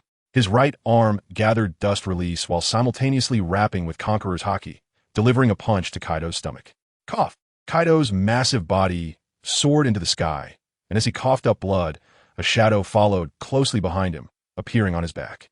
With another punch, the dragon scales on his back were destroyed, and blood and flesh splattered out, crashing to the ground. Boom. Compression. Limitation. Separation. But that wasn't the end. A giant pillar, as if shrouded in moonlight, fell straight down, piercing through Kaido's already injured back. However, he intentionally misaligned it to avoid hitting his heart. Since he condensed the dust release leading to a qualitative change, its power increased by more than 3 times. Even with Haki protection, it wouldn't last for a few seconds, unless the opponent uses a shockwave generated from Haki that could delay him for a while. Just like when he faced Sengoku and Garp in Road Town. They could only hold on for a bit by releasing that shockwave. Kaido. Jin flapped his black wings rapidly, stepping forward with his long knife, fiercely slashing at Tyson with the sound of wind howling.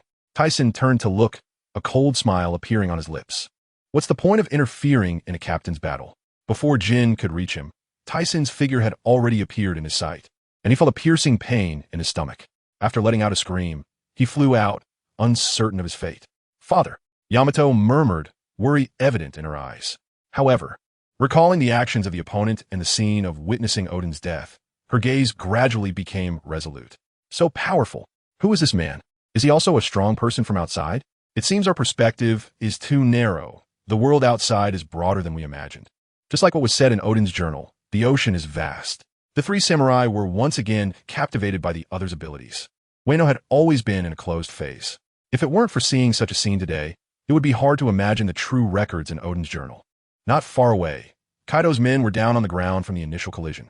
Watching as Kaido returned to human form, unmoving, Tyson took out a vessel and scooped some blood from him. Just as he was about to walk towards the 3 samurai, his body suddenly stopped. Still not giving up? Isn't it good to just lie there? Turning back, he saw Kaido with a pierced stomach, blood flowing, hunched over, gasping heavily. How could I possibly lose? The beast-like rugged voice echoed. Then Tyson noticed blue-black mist slowly swirling around him. What is this? His heart trembled, not because he was surprised, but because he saw the flesh in the whole of Kaido's stomach slowly writhing, emitting a sizzling sound like cooked white smoke. In no time, his injuries healed completely. But from the weariness in his eyes, it was clear that this ability definitely came at a cost. One could only say that this was indeed the fruit of a deity. Thinking of this, he really wanted to see that Nika fruit and test if his dust release could decompose it. Half an hour later, Kaido fell to the ground again. But this time his eyes were white, multiple holes pierced through his body, blood flowing like a river beneath him. Phew, he shouldn't wake up this time, right? This guy was really tough, consuming quite a bit of his chakra. Without dust release, who knows how many days and nights they would have to fight. Just attacking with haki like this wouldn't determine a winner in a short time. Is this the end? The three samurai had maintained their positions from the beginning until now, and the shock on their faces had not ceased. Father! Yamato, dressed in a samurai skirt, ran over with tears in her eyes, crying out. Sorry, I was a bit too harsh, but don't worry, he won't die. Tisen frowned slightly. At this moment, Yamato hadn't really experienced her father's beatings yet, and still felt close to Kaido. Tears streamed down Yamato's little face as she shook her head. It's not your fault. It's all because my father occupies others' territories and has killed many people. Rubbing her cute little head with one hand, Tisen then turned to walk towards the three samurai. Where are you all planning to go next? Although I defeated him, I won't kill him. This is your matter in Wano. Kaido had no enmity with him. He had always been clear about grievances and would not impose others' grudges on himself. It was already quite immoral to beat him to this extent. If it weren't for the corruption in this world, he wouldn't want to do such things. Moreover, he had no ties with the people of Wano. Thank you very much. You saved our lives. If you have any orders, just let us know. The green-haired Shimizuki Yuma stood up, gazing with determined eyes. To Tisen, this appearance felt very familiar, and even the way he spoke was quite similar. He couldn't understand why the descendant of the other party would go to a place like the EC, but since it couldn't be confirmed, he didn't think much about it. Yes, since that's the case, let's survive and wait for the decisive battle 20 years later. After hearing the words of these samurai, he smiled and nodded, realizing there was still some spirit of the samurai in them, expressing everything openly. Let me formally introduce myself. My name is Ols Tisen, captain of the Thyssen Pirates. I would like to invite you to join us. I wonder if you are willing. Ols Tisen, you are. I have heard of you. It is recorded in Odin's journal that you are the strongest man in the world. Even the pirate King Roger is not your opponent. Unexpectedly, to meet you here, Shimizuki Yuma's eyes were filled with astonishment and fighting spirit. After reading the contents of Odin's journal and thinking about the descriptions of the other party, he was excited and eager to set sail. The three of them exchanged glances and then sat down on the ground, leaning forward and bowing their heads, saying, "We are willing." All right, 20 years later. You can do whatever you want, but that will have to wait until then. I received news that the world government's actions are quite extraordinary. Who knows what other moves are waiting for him? Yamato, do you want to come with me? Tisen looked at Yamato, who was standing next to Kaido. The other party said nothing, merely gazing deeply with small eyes. Upon hearing his voice, she turned her head, unable to contain her excitement. Is it really possible? The blue sea in Yuta's notes, the winged person in the sky, the mermaid living in the sea. Are these all real? As she spoke about these things, her excitement grew, her eyes sparkling like stars, and she eagerly ran towards Tisen, moving her small feet. Seeing this little one's curiosity, Tisen smiled and said, "Of course. These are all things I have experienced. Do you want to go?" With both hands tightly clenched, Yamato opened her mouth and exclaimed, "Aha! I want to go. Please take me with you." Just as he was about to respond to Yamato, he sensed a familiar figure and suddenly vanished. After a few sounds, he reappeared, emerging from behind a building, holding a person whose eyes were white, mouth covered in blood, and missing quite a few teeth. This guy had been missing since the Rocks Pirates disbanded, and this barrier fruit turned out to be quite useful. It solved the ability problem of one of the 7 clones. Moments later, he lifted Kaido's pirate ship and dropped it directly into the sea below, causing exclamations of awe from the samurai on the ship and Yamato's gasp. It had been a while since he had done such heavy lifting, and he felt a bit rusty. Days later, after witnessing the wonders of the sea, the 3 samurai were filled with amazement. Yamato, with her butterfly-like waist sash, hadn't stopped being excited since she came out. The ship quickly ascended to Sky Island through a transparent giant pillar. He arranged for the 3 samurai to guard the islands under the command of the 6 islanders, while he took Yamato to the Golden Giant City on Bright Island. He then returned to Tech Island to deliver Kaido's blood to Shiru and the others. As many countries in this world faced internal strife, the world government was getting restless. The main issue was that Dragon had gained quite a bit from it. He was promoting uprisings among the common people in multiple countries, absorbing them into the Revolutionary Army. After seeing Bartholomew Kuma appear in the newspaper, he initially wanted to invite him in, but Dragon beat him to it. After some thought, he decided to let it go. Without Kuma, the Revolutionary Army would face many more difficulties, especially with food transportation becoming a major issue. The 5 elders of Mary Geos looked at the information on the table in front of them, all furrowing their brows and looking grim. Currently, 24 countries had withdrawn from the membership, and the world was gradually changing, slipping out of their control. They couldn't wait any longer. That plan should be implemented early. Although there were still many people in the Navy and member countries opposing it, they couldn't care less for the sake of the world government's rule. One of them removed a newspaper, revealing several bounty notices placed underneath. Then let's start with this guy. The golden-haired elder pulled out one of the notices, which depicted a man with slicked back hair, a disdainful cigar in his mouth, and an earring on his right ear, exuding the aura of a small-time mafia boss. Although he had been defeated repeatedly by the great pirates of the New World, his strength should be enough to intimidate those newcomers. Agreed. In a certain area of the windless zone near the West Sea, a pirate ship flying the 9-snake flag was anchored on the sea. Hancock, Ayashina. It's too dangerous up there. Come down quickly. At the bow of the ship, 2 little girls were sitting on the head of a swimming snake. Hearing the voice, Hancock turned her head with an unhappy expression and said, "We are already proper warriors, not children. We don't need your reminders." Ha ha!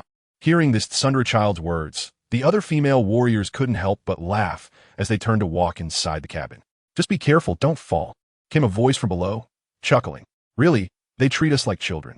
After saying this, she felt something was off and looked at Ayashina, who had an unusual expression. "Ayashina, what's wrong? Are you feeling unwell?" "I made up my mind." "What's wrong?" Ayashina, dressed in a pink skirt, suddenly stood up, causing her to shrink back slightly. Then she looked at the other's suspicious expression. "I've decided to go out and explore on my own. I don't want to go back. I hate that closed-off place." Her eyes were filled with determination, her small face resolute. She thought to herself that it was hard to finally come out, and if she returned, who knew when she would be able to leave again? "Ayashina, are you crazy? If Lord Neriku finds out, you'll definitely be punished." On the deck behind the swimming snake, Sandasonia said, and Marigord continued, "Yeah, and it's dangerous outside." Ayashina ignored them and turned to Hancock. And from the excitement on her small face and the light in her eyes, she knew the other felt the same way. Just then, a dull sound came from behind, and Hancock and Ayashina turned their heads to look. "Sam, Mary, what's wrong?" The two were startled and exclaimed simultaneously, then leaped onto the deck and ran over quickly. But before they could reach the two who had fallen, Hancock collapsed to the ground. This strange scene made Ayashina's face change. Panicking, "Hey, what is wrong with you?" Just as she was about to call out, she stumbled, clutching her head, and weakly collapsed onto the deck. At this moment, several people crawled in from outside the ship. Their faces twisted and their appearances lewd, with greedy, sinister smiles on their faces. Hith, vive cotite. Hurry up. What are you dawdling for? If we get caught, we're dead." A head peeked out from the cabin wall, looking anxious. Upon hearing the boss's command, the group didn't dare hesitate and quickly lifted the 4 girls. In no time, they returned to a distant slave ship, with smiles blooming on everyone's faces. "Lock them in a cage, hurry." Just as they were about to act upon the boss's command, suddenly, one of the little girls they were carrying broke free. "Useless. Catch her." The girl looked at Hancock and the others with terrified eyes, biting her pale lips, feeling her strength draining away. Without any hesitation, she turned and leaped into the sea, making a splash and disappearing from sight. "Damn it, you idiot, the duck meat was right there." The boss quickly leaned against the cabin wall, looking into the water, but there was no trace left. "What do we do now, boss?" The man's face was frustrated, his head shrinking into his neck. "What else can we do? Hurry and leave. If those women react, we're all dead." He cursed under his breath, realizing they were just an ordinary slave-catching crew and not a match for those women at all. That's why they had resorted to some underhanded means. They had originally thought they could make a fortune this time, but unexpectedly, a treasure slipped away just like that. Thinking of this, he glared at the person who had just spoken. The others, seeing this, moved quickly, and the slave ship soon vanished from sight. Moments later, the women from the 9-snake pirates emerged from the ship's cabin, raising their heads. Hancock, Ayashina, just as they were about to say something, their hearts sank. "Sandasonia, Marigord, where are you?" The woman looked panicked, her weapon dropping to the ground, her black pupils flickering up and down, her body trembling. This was going to be a big problem. In a certain sea area during the first half of the Great Rout, on a pirate ship, Crocodile stood at the bow while many of his subordinates adjusted the sails behind him. He lowered his head, his right hand covering the golden hook on his left hand, recalling the pain from his left hand that was severed by Whitebeard long ago, which still ached faintly. After experiencing a series of defeats in the New World, he inadvertently learned about the ancient weapons and was now preparing to return to the first half to develop his power. Damn bastards, just wait. I'll come back for your heads sooner or later. Crocodile's expression turned fierce. Just as he thought this, his body suddenly stiffened, his pupils turning to the right. Who are you? Behind him, 3 men in black suits stood on the deck, and the other pirates quickly reacted, aiming their guns at the black-clad individuals. At this moment, one of the black-clad men stepped forward and said in an emotionless voice, Crocodile, I am here on the orders of the 5 elders to invite you to join the warlords of the sea. Crocodile frowned slightly. Warlords of the sea? What is that? The black-clad man then informed him about the benefits and responsibilities of the warlords of the sea. I never expected that the highest power in the world, the decision-makers of the world, would actually need the help of pirates. How ridiculous. A scar on his face looked menacing. Crocodile, please mind your words. I need to think about it. You can get lost. Come back to find me in 3 days. Crocodile looked at them disdainfully. You, the black-clad man, upon hearing the insult, was about to make a move, but suddenly froze, as if recalling something. He snorted and turned to leave. Crocodile sneered as he watched the 3 leave, his eyebrows raising. He was just looking for an opportunity to invade there, and unexpectedly, the world government delivered the opportunity right to him. A day later, after the world government had informed several famous and powerful pirates, Bartholomew Kuma also received the invitation at the same time. Sitting at the bow of the pirate ship, holding a Bible, Kuma took out a transponder snail and dialed. On a large merchant ship in the East Sea, a voice filled with a soft, magnetic tone said, Dragon, everything is going smoothly. Standing on the deck, a man in a deep green coat, with a red square tattoo on his left cheek, held the phone. Stay safe. After hanging up, he looked up, the wind blowing his cloak and revealing a pair of fierce eyes. But his black pupils seemed to reminisce as he murmured, Mr. Thyssen should have received the news by now. At the open-air bath on the top floor of Bright Island in Sky Paradise, Thyssen lay by the edge of the bath, looking at the newspaper in his hand, steam rising from below. The Navy is preparing to take action. The plan for the warlords of the sea has been advanced. Not far away, several sun umbrellas shaded a woman lying on a chair in revealing attire. At that moment, Gina approached, holding a transponder snail, looking a bit anxious. Thyssen, Shaki is looking for you. Something seems off based on her tone. He stepped out of the bath, turning around with a smile. Could it be that old man Rayleigh is out chasing women again and has come to me to complain? You're joking, but she really does sound urgent. You should take it, Gina said reproachfully. Not far away, under the sun umbrella, Sheena sensed that the situation was serious and walked over. After noticing Gina's unusual expression, her demeanor became serious as she reached for the transponder snail. Hello, Shaki, what happened? Upon hearing the increasingly urgent voice from the transponder snail, Thyssen's face first showed confusion, then surprise, and his eyes widened, emitting a sharp gaze as if to pierce through the void. After listening, he relaxed his hands, letting the transponder snail drop, stumbling slightly. Thyssen, the 2 women beside him quickly supported him. They had also heard the earlier conversation and were initially in disbelief, followed by anger. Thyssen opened his eyes, regained his composure, and stood up straight, appearing very calm. Gather everyone. Whoosh! A blood-red aura spread out, engulfing Bright Island, New Fishman Island, Herb Island, Commerce Island, Technology Island, Beast Island, and Ability Island. Every place covered by this aura was tinged with a layer of blood red. Below, on the stage in Golden City, Brooke dropped the microphone he had been holding as he looked at the fainted audience with his hollow skull eyes. What the hell is going on? The Captain S signal. It seems something big has happened. Brooke, their S movement. In the betting area, facing each other, Qing Jiao and Wald exchanged glances, with Qing Jiao's kind face saying, This scene feels familiar. I have a bad feeling. Let's go. They stood up simultaneously. On Fishman Island, Raji was carrying his beloved gun, accompanied by Muse holding a trident. On Herb Island, Jerry, in a blue cloak, looked serious, and Bush, who had his arm around him, stopped joking around. On Commerce Island, the explosive duo, Giro and Rubit, received the signal simultaneously, their rusty expressions breaking into smiles. At the basement exit of Technology Island, Barolik hurriedly came out, looking down at the fallen guards, muttering, The 7 from Thyssen's Calabash brothers are all here. Could there be any problems? Brother Barolik, everything inside has been arranged. Let us hurry. The Captain Shunti be kept waiting. A voice came from behind, belonging to Inoue. On Beast Island, Tianshan, transformed into a shark-toothed dragon, reverted to human form, looking at Barrett, who was stretching his wrists. As many fierce beasts lay on the ground, a lion's head protested from above, but upon sensing a powerful aura, its tiny eyes froze, its rolling body straightening up instantly. Tianshan and Barrett, who had wanted to spar, found themselves frozen before they could even exchange a few moves. On Ability Island, Fruit Island, after Gina left, it was temporarily guarded by Tokugawa and Eris. Moments later, centered around Bright Island, all those who had not fainted across the 6 islands gathered in the Great Hall of Golden City. Thyssen sat on a red sofa on the steps, with Gina and Sheena standing on either side. There were approximately 50,000 people in attendance. Though fewer than the Navy, these were all the elites of Sky Paradise. Those weaklings should stay away from danger. We need to add some popularity to the paradise, Thyssen thought to himself.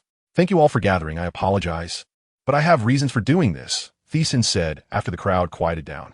That is, the Thyssen pirates are about to go to war with the world government and the Navy. A bomb was dropped, and the crowd below fell eerily silent. After a few seconds, a voice emerged. Captain, just tell me what to do. I'll follow your orders. Hearing Mona's familiar words, memories from decades ago flooded his mind, causing his heart to tremble and his eyes to burn, but he held it back. Yeah, Captain, don't be so distant. We're family, Captain Thyssen. Just give the order. Yes, the Thyssen pirates would never lose to those guys. Captain Thyssen is the strongest man in the world. As long as you are here, we are not afraid. As the enthusiastic voices began to fade, Barolik stepped forward, a charming smile appearing on his face.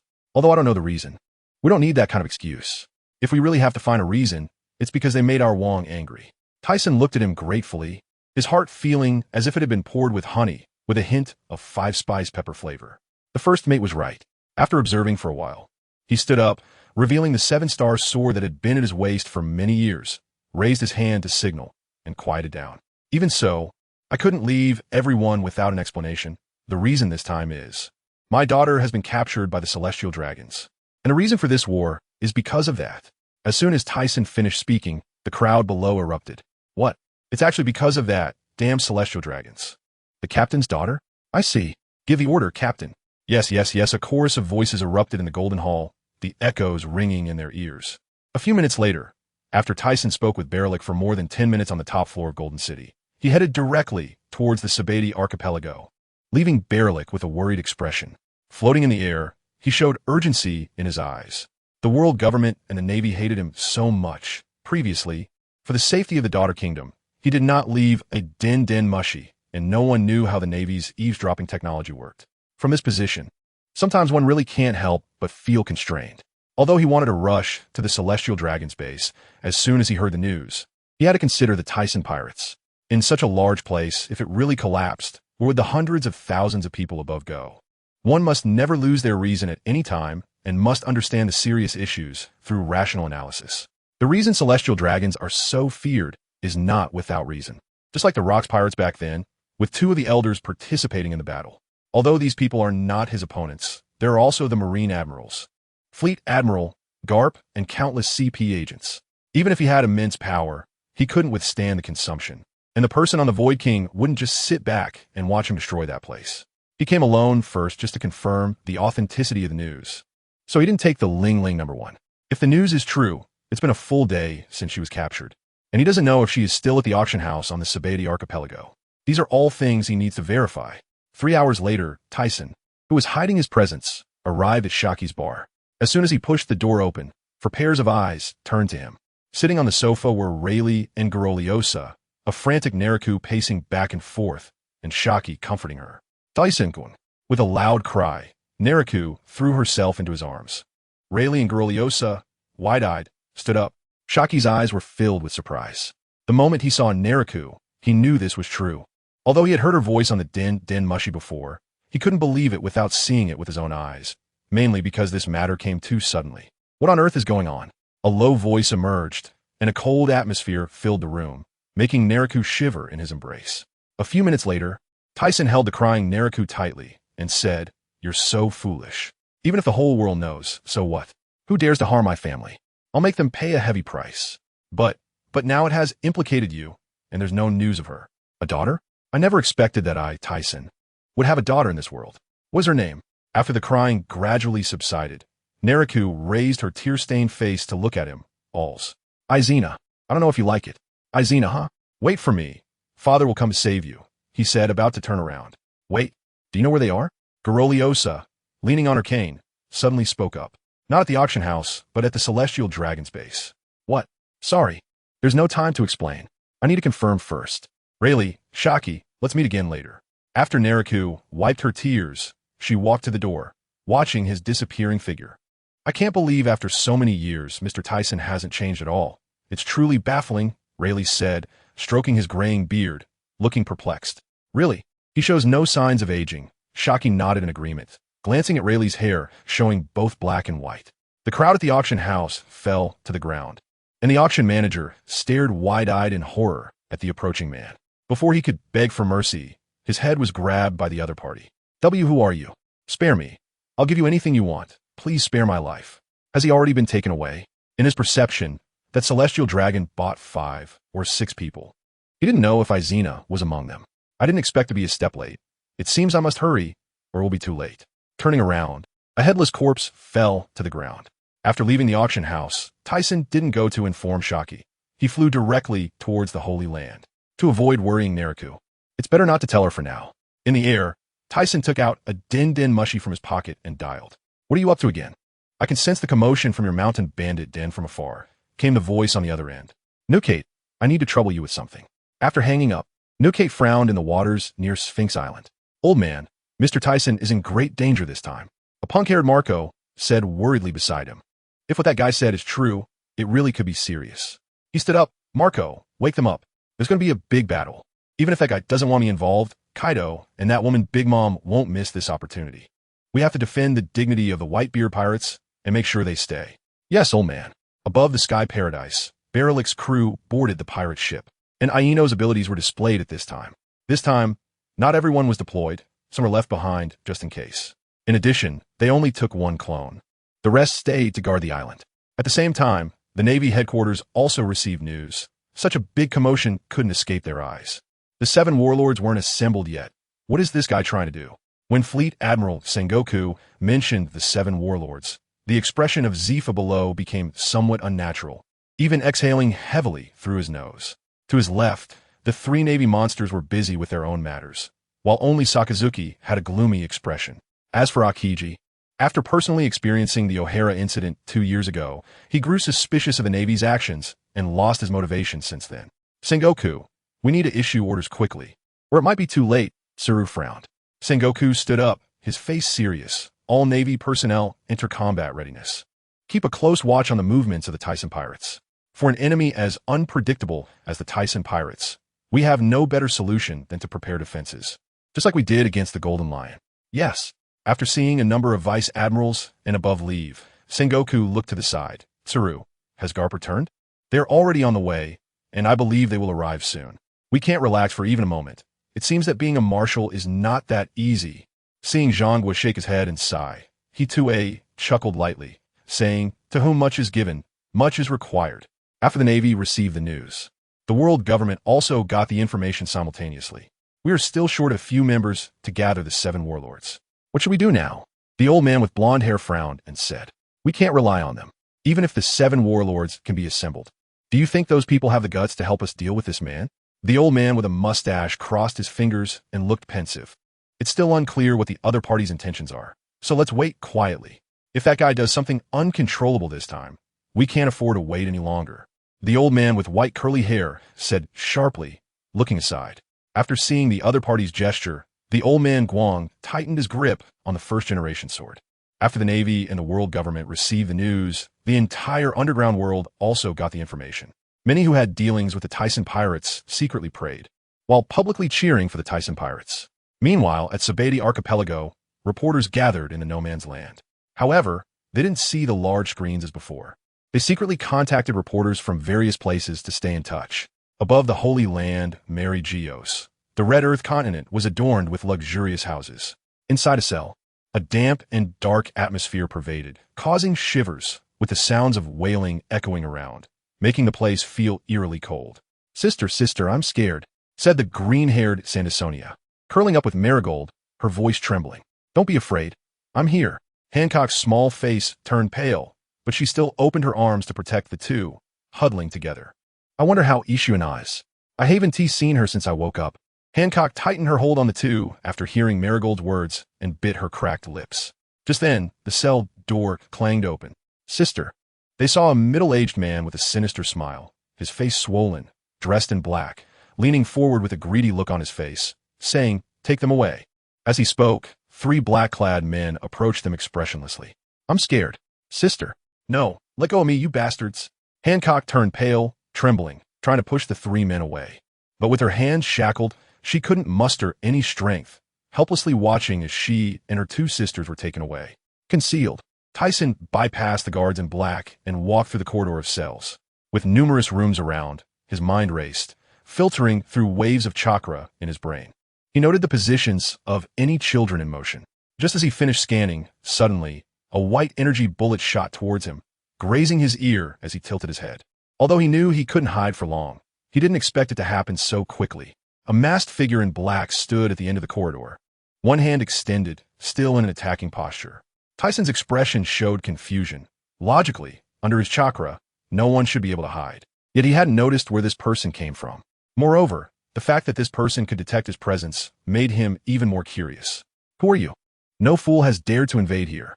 The masked man spoke arrogantly, causing the weak prisoners in the nearby cages to look at the sudden appearance of the two with horror, murmurs and cries spreading instantly. "I don't have time to waste with you. You can die." You don't know. You." As he recognized the face in front of him, the eyes visible behind the mask shrank in shock.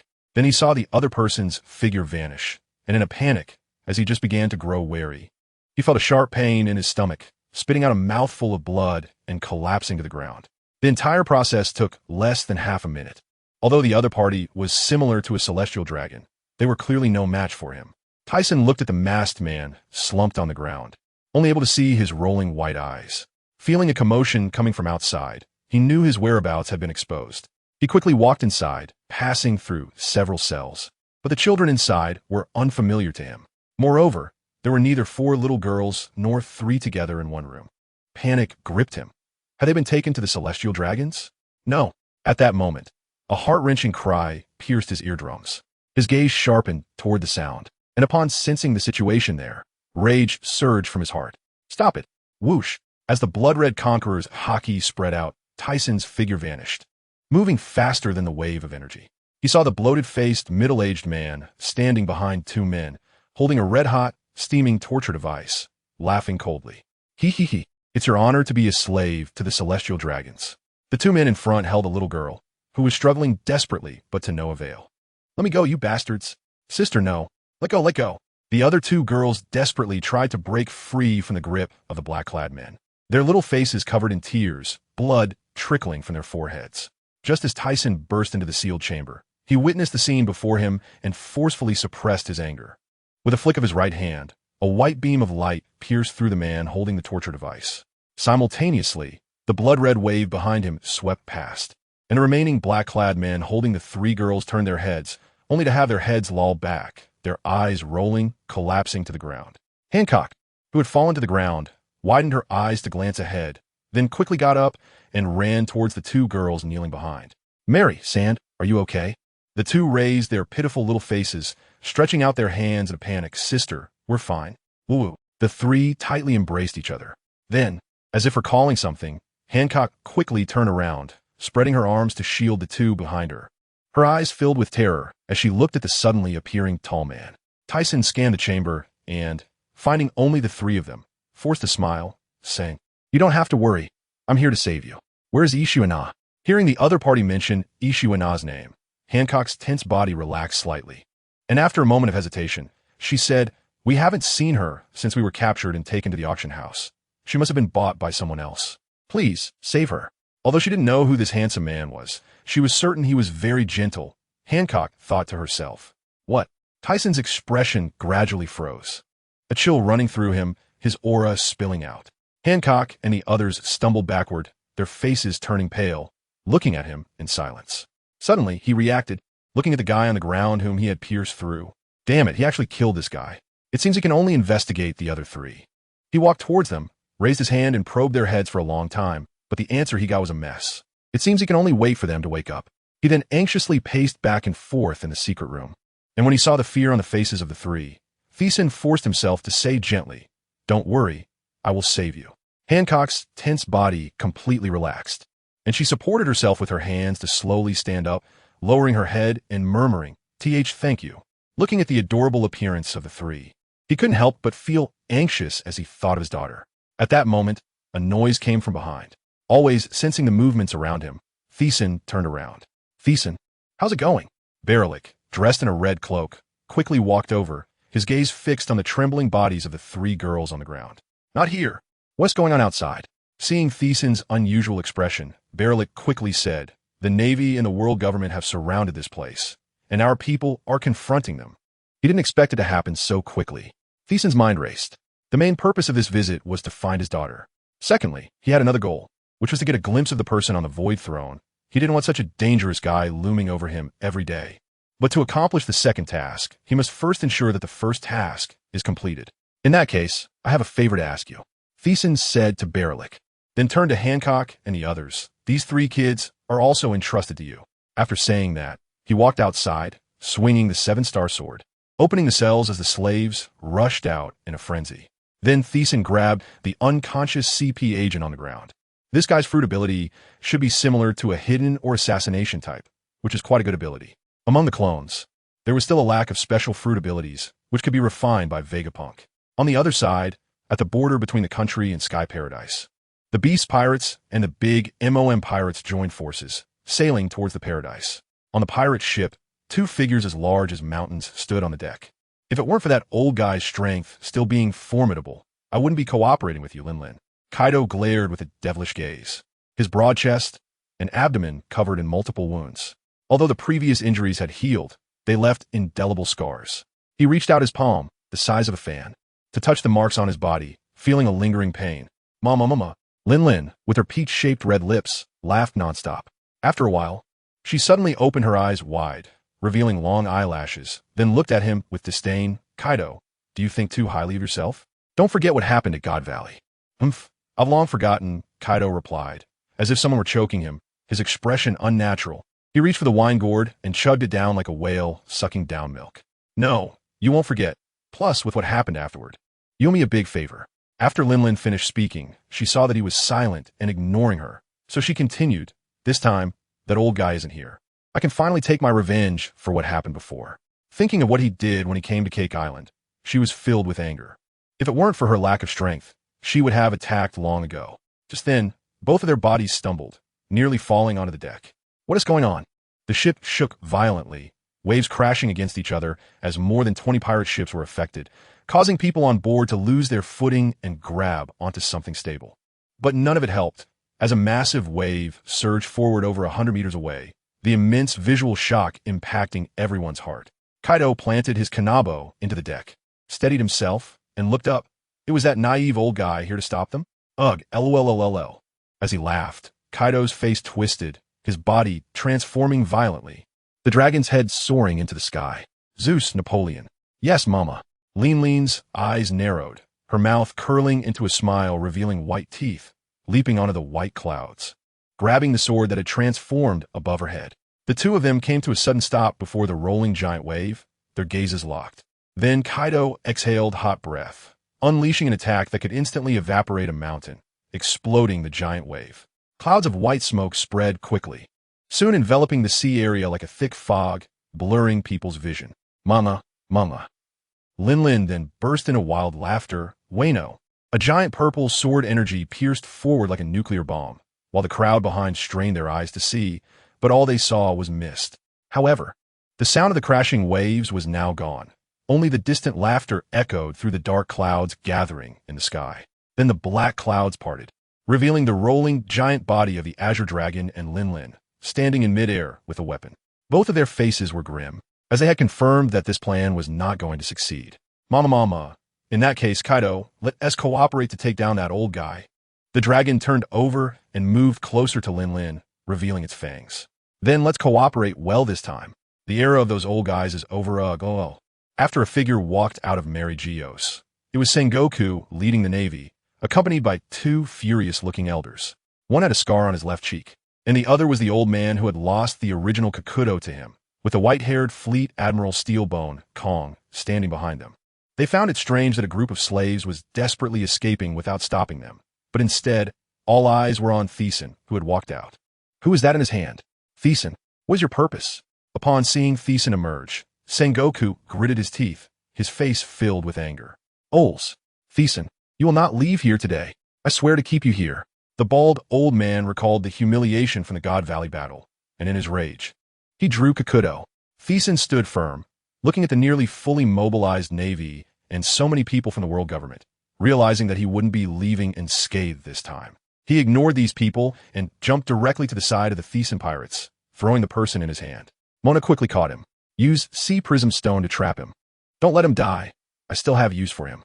Since Vegapunk processed the Sea Prism Stone, it was good news for the Navy, as no ability users could escape midway. Special fruit abilities would not be leaked into the sea. At the same time, this technology was also very helpful for Sky Paradise. Yes, Captain.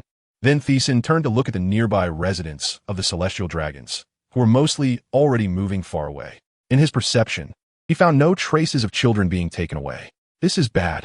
I hope Berlik can make it in time. Ols Thyssen die. A huge black crescent moon swept across, followed by another elder transforming, a piercing voice coming out. Sengoku, you all come together. Zifa and Karp followed closely behind, disregarding the rest of the Thyssen pirates, determined to gather their maximum combat power to capture Thyssen. They knew well the strength of this man. After hearing the orders from the five elders, Sengoku nodded. Move. Kill them. Exterminate the pirates. Seeing the Navy had already taken action, Thyssen no longer hesitated. This battle was unavoidable. He wouldn't rest until he rescued his daughter. Since he couldn't find her, he would have to force them to hand her over. Thyssen pirates, eliminate them. Oh, kill. Thyssen frowned, raising his right hand, and the black slash was immediately halted, quickly dispersing. Since he couldn't find the person, he would first capture these two old men and use them as leverage. However, he was worried about another possibility, whether Yxuina was here or not, which had always been on his mind. Based on Hancock and the others' descriptions and the information he obtained at the auction, the other people among those 5 or 6 did not resemble Yxuina. Now he could only wait for Balaric's message, hoping he would make it in time. Damn, a bunch of old geezers, you won't get away. Barrett's voice boomed like thunder, and then a giant warship fell from the sky. Merging with him, 100-meter-tall, combined form punched down. Sengoku, who had just transformed into a giant Buddha using his fruit ability, could only stop at this sight. He had originally wanted to follow the 5 elders to capture Thyssen. Similarly, Karp and Steelbone were also blocked by Wald and Green Pepper. The 5 elders, attacking Thyssen, glanced sideways, cursing, but now had no choice but to charge ahead. Thyssen's eyes fixed on the 2 men, and with a draw, the 7-star sword was unsheathed, and with a wave of the black sword, accompanied by a white flash, his figure vanished. The bald elder, maintaining his downward slashing posture, instantly reacted but soon felt a tremendous force. The 7-star sword had somehow flashed past his pupils and violently collided with him, causing him to stagger and then be sent flying. After knocking the bald elder away, he turned to the other side. The transformed, snake-like figure of the 5 elders had a human face and snake body, black wings sprouting from its back. Its hands covered in black scales, fingers like the claws of a fierce beast, reaching from behind him. Thyssen's eyes narrowed as he saw a sharp blade-like edge appear, tainted with a ghostly green toxin. Just you wait. Bending down, the 7-star sword swept horizontally across the shrinking snake body, leaving a bloody mark. The elder cried out in pain, falling. But just as he was about to hit the ground, his wings flapped, quickly adjusting his body, and flew back into the air, not daring to approach again for the time being. Thyssen lowered the 7-star sword, sensing that the bald elder had recovered and was looking for an opportunity. Looking at the pained, snake-like figure in front of him, he noticed that in just a few seconds, the wound on its abdomen had already healed. This surprised him. After all, the 7-star sword was wrapped in Conqueror's Haki and also had dust release, causing significant damage. However, its recovery speed was even more abnormal than Kaido's. How long it could hold out was uncertain. Seeing this, he already had a plan in mind. First, he had to kill the bald elder, then severely injure the snake and use it for negotiation. In that case, he might be able to retreat safely. Upon sensing the change in Thyssen's gaze, the bald elder recalled a scene from nearly 20 years ago, gripping his knife tightly as dark mist swirled around him, a shadow resembling an Azura appearing above him. Ghostly Chi Azura slash. At the same time, another 5 elder transformed again, The originally human snake figure grew larger, and a giant snake with black wings appeared, its massive size instilling fear in many below. Thyssen looked up at the dragon-like monster ascending into the sky, feeling no panic, only a sense of wonder. 2 attacks came from the front and back. He gathered chakra in his hands atop the sword, leaping into the air, soaring over the winding snake body, releasing a 100-meter-long white sword chi that blocked both attackers. Then, his body quickly vanished. After the 5 elders' attacks collided with the white sword chi, their pupils flickered red in alarm. The bald elder seemed to sense something was wrong, his pupils constricting. The scene was eerily reminiscent of the past. Without thinking, he turned and raised his knife in a horizontal block. With a sound, the ghostly chi was deflected. A gash was swept across the elder's abdomen, blood spurted out, and he fell. Thyssen's figure slowly coalesced, seemingly not intending to bypass him. As the 7-star sword pointed downward, his figure following in descent. Thyssen, you dare? If you kill him, you'll surely die too. The giant snake in the sky, with a massive head, opened its enormous mouth, green venom clinging to its sharp, cold teeth, its entire body stretching downward. Do you think I won't? The bald elder, lacking flying capability, had just used moonwalk to ascend. Now injured and with no leverage, watching the icy black sword tip approaching, he panically shouted, Thyssen, what exactly is your goal? Speak. Seeing Thyssen ignore him, he grew fearful. You can't kill me. I'm of the 5 elders, the highest decision-maker in the world. Stop. A piercing voice came from the giant snake's mouth, echoing down. Ignoring the elder's struggles as he faced death, Thyssen exerted force with both hands, and the 7-star sword pierced through the elder's body. The elder's eyes widened in disbelief. Then, the 7-star sword pinned his corpse to the ground, emitting a loud sound before he completely lost his breath. He is dead. How dare he? Sengoku and the others stared wide-eyed, their expressions horrified. After Thyssen's feet landed on the ground, he pulled the sword from the elder's heart. Although the black sword was covered in red blood, it showed no other color, only glimmering coldly, sending chills down one's spine. You deserve to die. The snake-like elder, filled with rage at the moment the bald elder died, wanted to rush down and tear the damn guy apart. But a chilling aura enveloped him, freezing him in place. Thyssen, what is your true goal? The giant snake head, with shifting eyes, reflected their confusion about Thyssen's intentions since their arrival. Even if he reported to the higher-up later, he would have no reason to do so. Wasn't that laughable? Below, Thyssen sheathed the 7-star sword, although he still needed to severely injure the snake. Based on the current situation, he had already achieved his goal. The celestial dragons took my daughter away. I demand her return, or else I will destroy the Holy Land. Upon hearing this purpose, the snake-like elder was stunned. He never expected it to be like this, but upon hearing Thyssen's threatening words, he immediately became enraged. We celestial dragons are the creators of this world. They are gods. Just a mere slave. How dare you do such a thing? You deserve to die. As he spoke, the old man seemed to forget the fear from earlier. The snake's head lifted, and with a howl of wind, it descended rapidly, accompanied by the sound of storm. Since you want to die, I will grant you that. With both hands, he gathered dust escape, compressing and peeling away the original realm. A white beam of light about 100 meters long emitted, instantly enveloping the old man's snake body. The world government and the Navy had researched Thyssen's abilities for a long time, and he knew he could use Haki to defend for a while. So at the moment he was enveloped, the entire snake body was covered with black armament Haki. He thought to himself, as long as he passed through quickly, with his speed, he could tear that guy apart in time. But before he could even shift his thoughts, a heart-wrenching pain surged through him. What is going on? It hurts so much. The black armament Haki on the snake body couldn't hold for even a few seconds before being disintegrated, followed by the black scales, and finally, the flesh and blood inside. The old man let out a desperate scream that echoed through the sky. For a moment, the Navy and world government personnel below stopped their actions, their eyes jumping, their bodies trembling. It had been less than a few minutes since the previous incident, and another Elder Star was in trouble. What's going on? Even an Elder Star can't handle that bright Emperor. What should we do? Is this world about to change?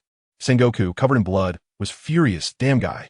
This guy has become unbeatable. Carp's eyes bulged like a frog's as he gritted his teeth and turned to look at the situation over there, his upper body cloaked in darkness, flashing with light.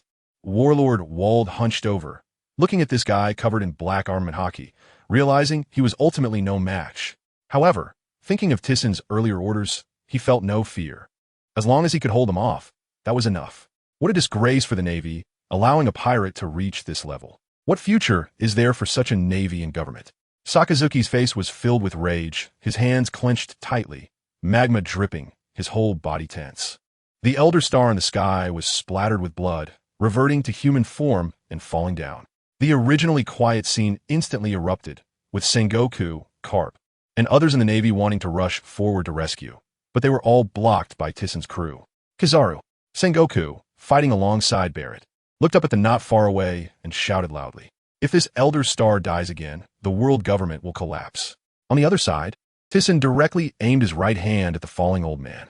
Just as he was about to launch an attack, a flash of yellow light appeared, and the old man vanished. He frowned and looked to the other side, where two figures appeared, and his face darkened instantly. "You little brat, you really dare to interfere?" Kizaru placed the bloodied Elder Star on the ground, looking at his injuries and gasping. He shrank his face and said with a crooked mouth, "Mr. Bright Emperor, how terrifying. Although I don't want to, this is an order from the Marshal." Just as he finished speaking, he saw Tissen's figure vanish, and his whole body tensed. "Do you think your speed is fast?" A gloomy voice reached Kizaru's ears, freezing him in place, the chilling aura sending shivers down his spine. Just as his hands were raised, a sharp pain shot through his waist, leaving him no time to react. He then crashed to the ground 3 times like a balloon before smashing into a stone wall. Vice Admiral Kizaru. The other Navy members looked over, feeling dispirited as one of the 3 monsters of the Navy couldn't withstand a single kick from the opponent. Great eruption of the lava river. A massive lava fist composed of layers of magma surged forth, creating a shockwave, and Sakazuki gritted his teeth, maintaining his punch. How annoying. He was already impatient, quickly extending his hand to grab, and a white column with a diameter of several meters shot out, instantly disintegrating the magma. As the temperature of the magma slowly dissipated in the air, after seeing his lava punch disappear, Sakazuki was about to use another move. But the blinding white light ahead left him in a daze, his whole body stiffening as if facing imminent death. Sakazuki, Sengoku, Carp, and others nearby widened their eyes. Then their movements became increasingly fierce as they desperately tried to break through the blockade of Tissen's crew. But how could Barrett and the others allow them to disturb Tissen? Sakazuki, several ice spears condensed in the air, aiming at Tissen's back. Seeing this, he raised a hand to block, his emitted haki shattering the ice spears to the ground. Then Tissen saw a humanoid ice sculpture forming beside Sakazuki, turning into the figure of Akiji, who placed his hand on the hole in Sakazuki's stomach, the icy aura stopping the flowing blood. However, judging by Sakazuki's rolling eyes, if he didn't get timely treatment, he might not survive. Akiji looked up at the cold and handsome figure in front of him, his pupils trembling. He picked up Sakazuki, observing his injuries and sensing the weak aura. Without immediate treatment, he would undoubtedly die. Turning around, he dashed away into the distance. Seeing the two leave, Tissen did not stop them. Once he saw no one obstructing him, he no longer held back against the old man at his feet. Initially, he planned to capture this guy and then negotiate. However, after glancing at many world government personnel and the Elder Stars, he realized they were unaware of this matter. Moreover, based on his earlier perception, there were currently no people in the house. The slaves had already escaped far away. Thinking of this, he couldn't help but wonder if she had already escaped or had never been captured at all.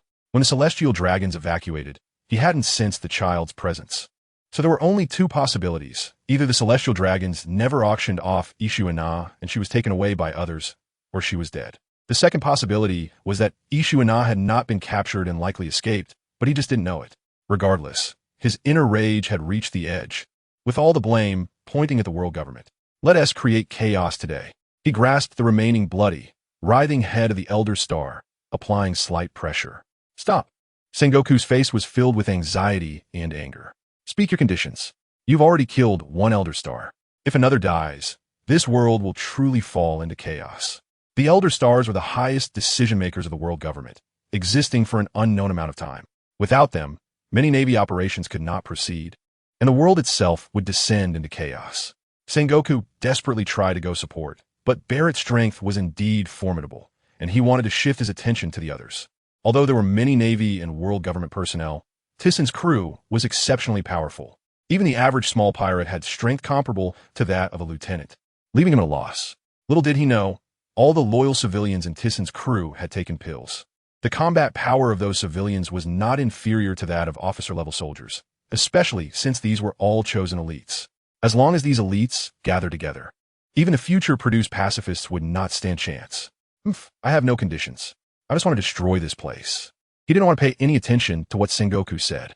Today's frustration had already been more than he could bear. He might as well create a scene that would make the world government think twice before opposing them again. A ball of white light appeared in his hand, quickly dissipating to reveal a headless corpse, its remaining parts barely resembling a human form. He was really dead. He actually killed him. How could he dare to do that? Looking at most of the Navy standing frozen in shock, Tyson was about to turn and do something when Tyson, Berelik's figure rushed in from a distance, holding someone in his hand. Just from the bloated head, it was clear that it was not human-shaped, only distinguishable by the white clothing similar to that of a celestial dragon. Through the information from the 3 people in the secret room, I found this celestial dragon who had attended the auction. From probing the guy's mind, I discovered that besides the 3 girls I'd sent away, he had killed everyone else, including a child whose age matched. But judging from the attire, it shouldn't be him. The air suddenly fell silent. Really? I understand. You take them away. Although I had suspected early on, it was still hard to accept such a result. But looking at it now, not falling into the hands of the celestial dragons is still a good thing. However, since he came here, he had to gather some information. Hearing the shouts and panic of the Navy and the world government, Tyson took the celestial dragon from Berelik, exerted force with his palm, and a white beam enveloped him, instantly scattering him like dust in the wind. Watching Tyson's actions, Sengoku and the others widened their eyes in shock. The celestial dragons, usually like gods, were being treated like vegetables in his hands, and looking at that devilish figure made them tremble. The Navy and world government personnel stood still, unsure whether to act, their instincts sending chills down their spines. What do you plan to do? Berelik looked at Tyson's bone-chilling face, feeling somewhat uneasy. I will destroy this place. You take them away first. But didn't you say the world government has an unknown power? Tyson turned to look at him, his expression serious. It's precisely because it's an unknown power that I want to take this opportunity to investigate. Don't worry. I won't die. Just remember what I told you before. Berelik looked at him deeply, concern evident in his eyes. After a moment's hesitation, just as he was about to turn, Tyson's voice came again. If I don't come back, I'll leave Ishue to you. Berelik paused, gripped his hands tightly, then leaped towards Tyson's pirate ship. Retreat. Berelik fixed his gaze on Tyson's back and said harshly. After hearing the order, Inoue turned to him. Brother Berelik, why isn't the captain coming? Tyson has things to do. That's his intention. Inoue looked at the distant figure, hesitating with his raised hand. But remembering it was the captain's order, he lowered it. The others, engaged in battle with the Navy, began to retreat. Although Barrett, who was fighting him, was reluctant to withdraw, he turned around and prepared to leave upon hearing the order. Sengoku, seeing this, instantly understood their intention. They wanted to retreat, and they couldn't let them escape. After saying this, he turned and shouted, Akiji Kazuru. He then rushed over to intercept Barrett. Meanwhile, upon hearing the marshal's command, 2 of the 3 monsters of the Navy unleashed their special moves. Ice Age. Akiji leaped into the air, his icy hands connecting with the ground, instantly spreading out to freeze Tyson's pirate ship. He had rushed over angrily after sending Akaina back. He felt an unprecedented confusion and anger about the other party's actions. Yada no Kagami. Coughing, Kizuru executed his move, but fell to the ground, bloodied and coughing. Tyson's kick had knocked him unconscious, and he had just managed to recover. Just as the 2 unleashed their attacks, a flash of white light appeared, instantly clearing the attacks. His dust escape could change forms at will. How could such an attack possibly stop him? Immediately afterward, Tyson appeared between the Navy and the pirates. He had his back to Tyson's pirate ship, looking at the pursuing Navy in front of him. Leaping into the air and then clenching his fist, he slammed it down to the ground. Super punch. The ground instantly split open, creating a deep chasm. The Holy Land had already been nearly destroyed, but now the entire upper part was split in half, blocking the Navy. Although many had already boarded the pirate ship, plenty remained stuck, especially Wald, who was fighting Carp, Mona, who was evenly matched with Zifa, and Qing Xiao, who was engaged with Steelbone. Seeing this, Tyson flew over there directly. Marshal Sengoku, be careful, to avoid Tyson's earth-shattering attack. Akiji jumped far away and shouted upon seeing the other party's movement. Hearing this, Sengoku turned just in time to feel a sharp pain in his back. Damn! A massive force sent the Golden Buddha flying, landing dozens of steps away. Taking advantage of the moment, Barrett glanced at Tyson with doubt, and then turned towards the pirate ship. Next, Tyson did the same, rescuing Wald and Qing Shao, and faced the Navy Marshal and Admirals alone. Tyson, even if I let them go, I will risk my life to keep you here. Steelbone's harsh words made Carp, Zifa, Sengoku, and the two Navy monsters gather around, surrounding Tyson. Then let us see. He turned to the other side, watching as the pirate ship ascended into the sky without a care, preparing to strike when. Boom! A slow, thunderous sound spread across the sky, heightening the atmosphere, startling everyone. What happened? The people present suddenly looked up at the changes in the sky, their pupils contracting, their hearts shaken. Tyson looked up to see a white-blue vortex gradually forming in the sky, covering their battlefield and the floating Tyson pirate crew. He felt a bad premonition in his heart, and at the same time, a cold, unfriendly presence was watching him. Unable to guess what it was, he felt an inexplicable horror that made his hair stand on end. Then he saw Sengoku first answer a call. Following that, the rest of the people began to retreat as if receiving orders. This situation further confirmed his suspicions. After the vortex in the sky rotated for a while, a laser-like shockwave suddenly imprinted itself in Tyson's pupils, directly descending towards the ground. Tyson's pupils shrank, realizing this. This is the King of Heaven. Remembering the three ancient weapons, he felt a jolt in his heart. Watching this miraculous attack, Tyson's expression turned grave, while also displaying a hint of astonishment. Do you think you can kill me with this kind of attack? A huge white-blue shockwave surged like rocket exhaust. But this few hundred meters of exhaust looked truly terrifying. He turned to look at the Tyson pirate group, furrowing his brows. Then, as if remembering something, he didn't care about the situation over there. He believed that what Beloric brought could handle it. Super-compressed elemental detachment, a white dust storm, over 100 meters long, slowly gathered in his hands. He wanted to see if the King's attack could break through his all-decomposing dust storm. It was worth noting that this attack was not on the same level as the one he used against rocks. This was an attack that compressed the dust to the smallest degree, its power absolutely unprecedented. Meanwhile, from the Tyson pirate group in the distance, someone suddenly emerged from the cabin. The person looked very similar to Beloric, just a bit younger. He raised both hands to the sky, and a massive black door appeared. As he exerted force with his hands, the door grew larger, gradually covering all the pirate ships. The shockwave in the sky was absorbed by the black, hole-like door, and then a giant door appeared even further out at sea, the energy dropping into the water. Seeing this, Beloric let out a sigh of relief. Originally, the attack could have been directly transferred to the Holy Land. However, Beloric's ability had its limits. It seemed that Tyson's method worked. At the same time, inside the Holy Land, the shadow widened its eyes, and its hand gripping the armrest of the chair suddenly crushed it. Let me personally meet you, Ols Tisen. As the white-blue beam dissipated, Tyson still maintained the posture of emitting dust. After a while, he reacted. He looked up at the sky and found that the previous vortex was slowly shrinking but had not disappeared.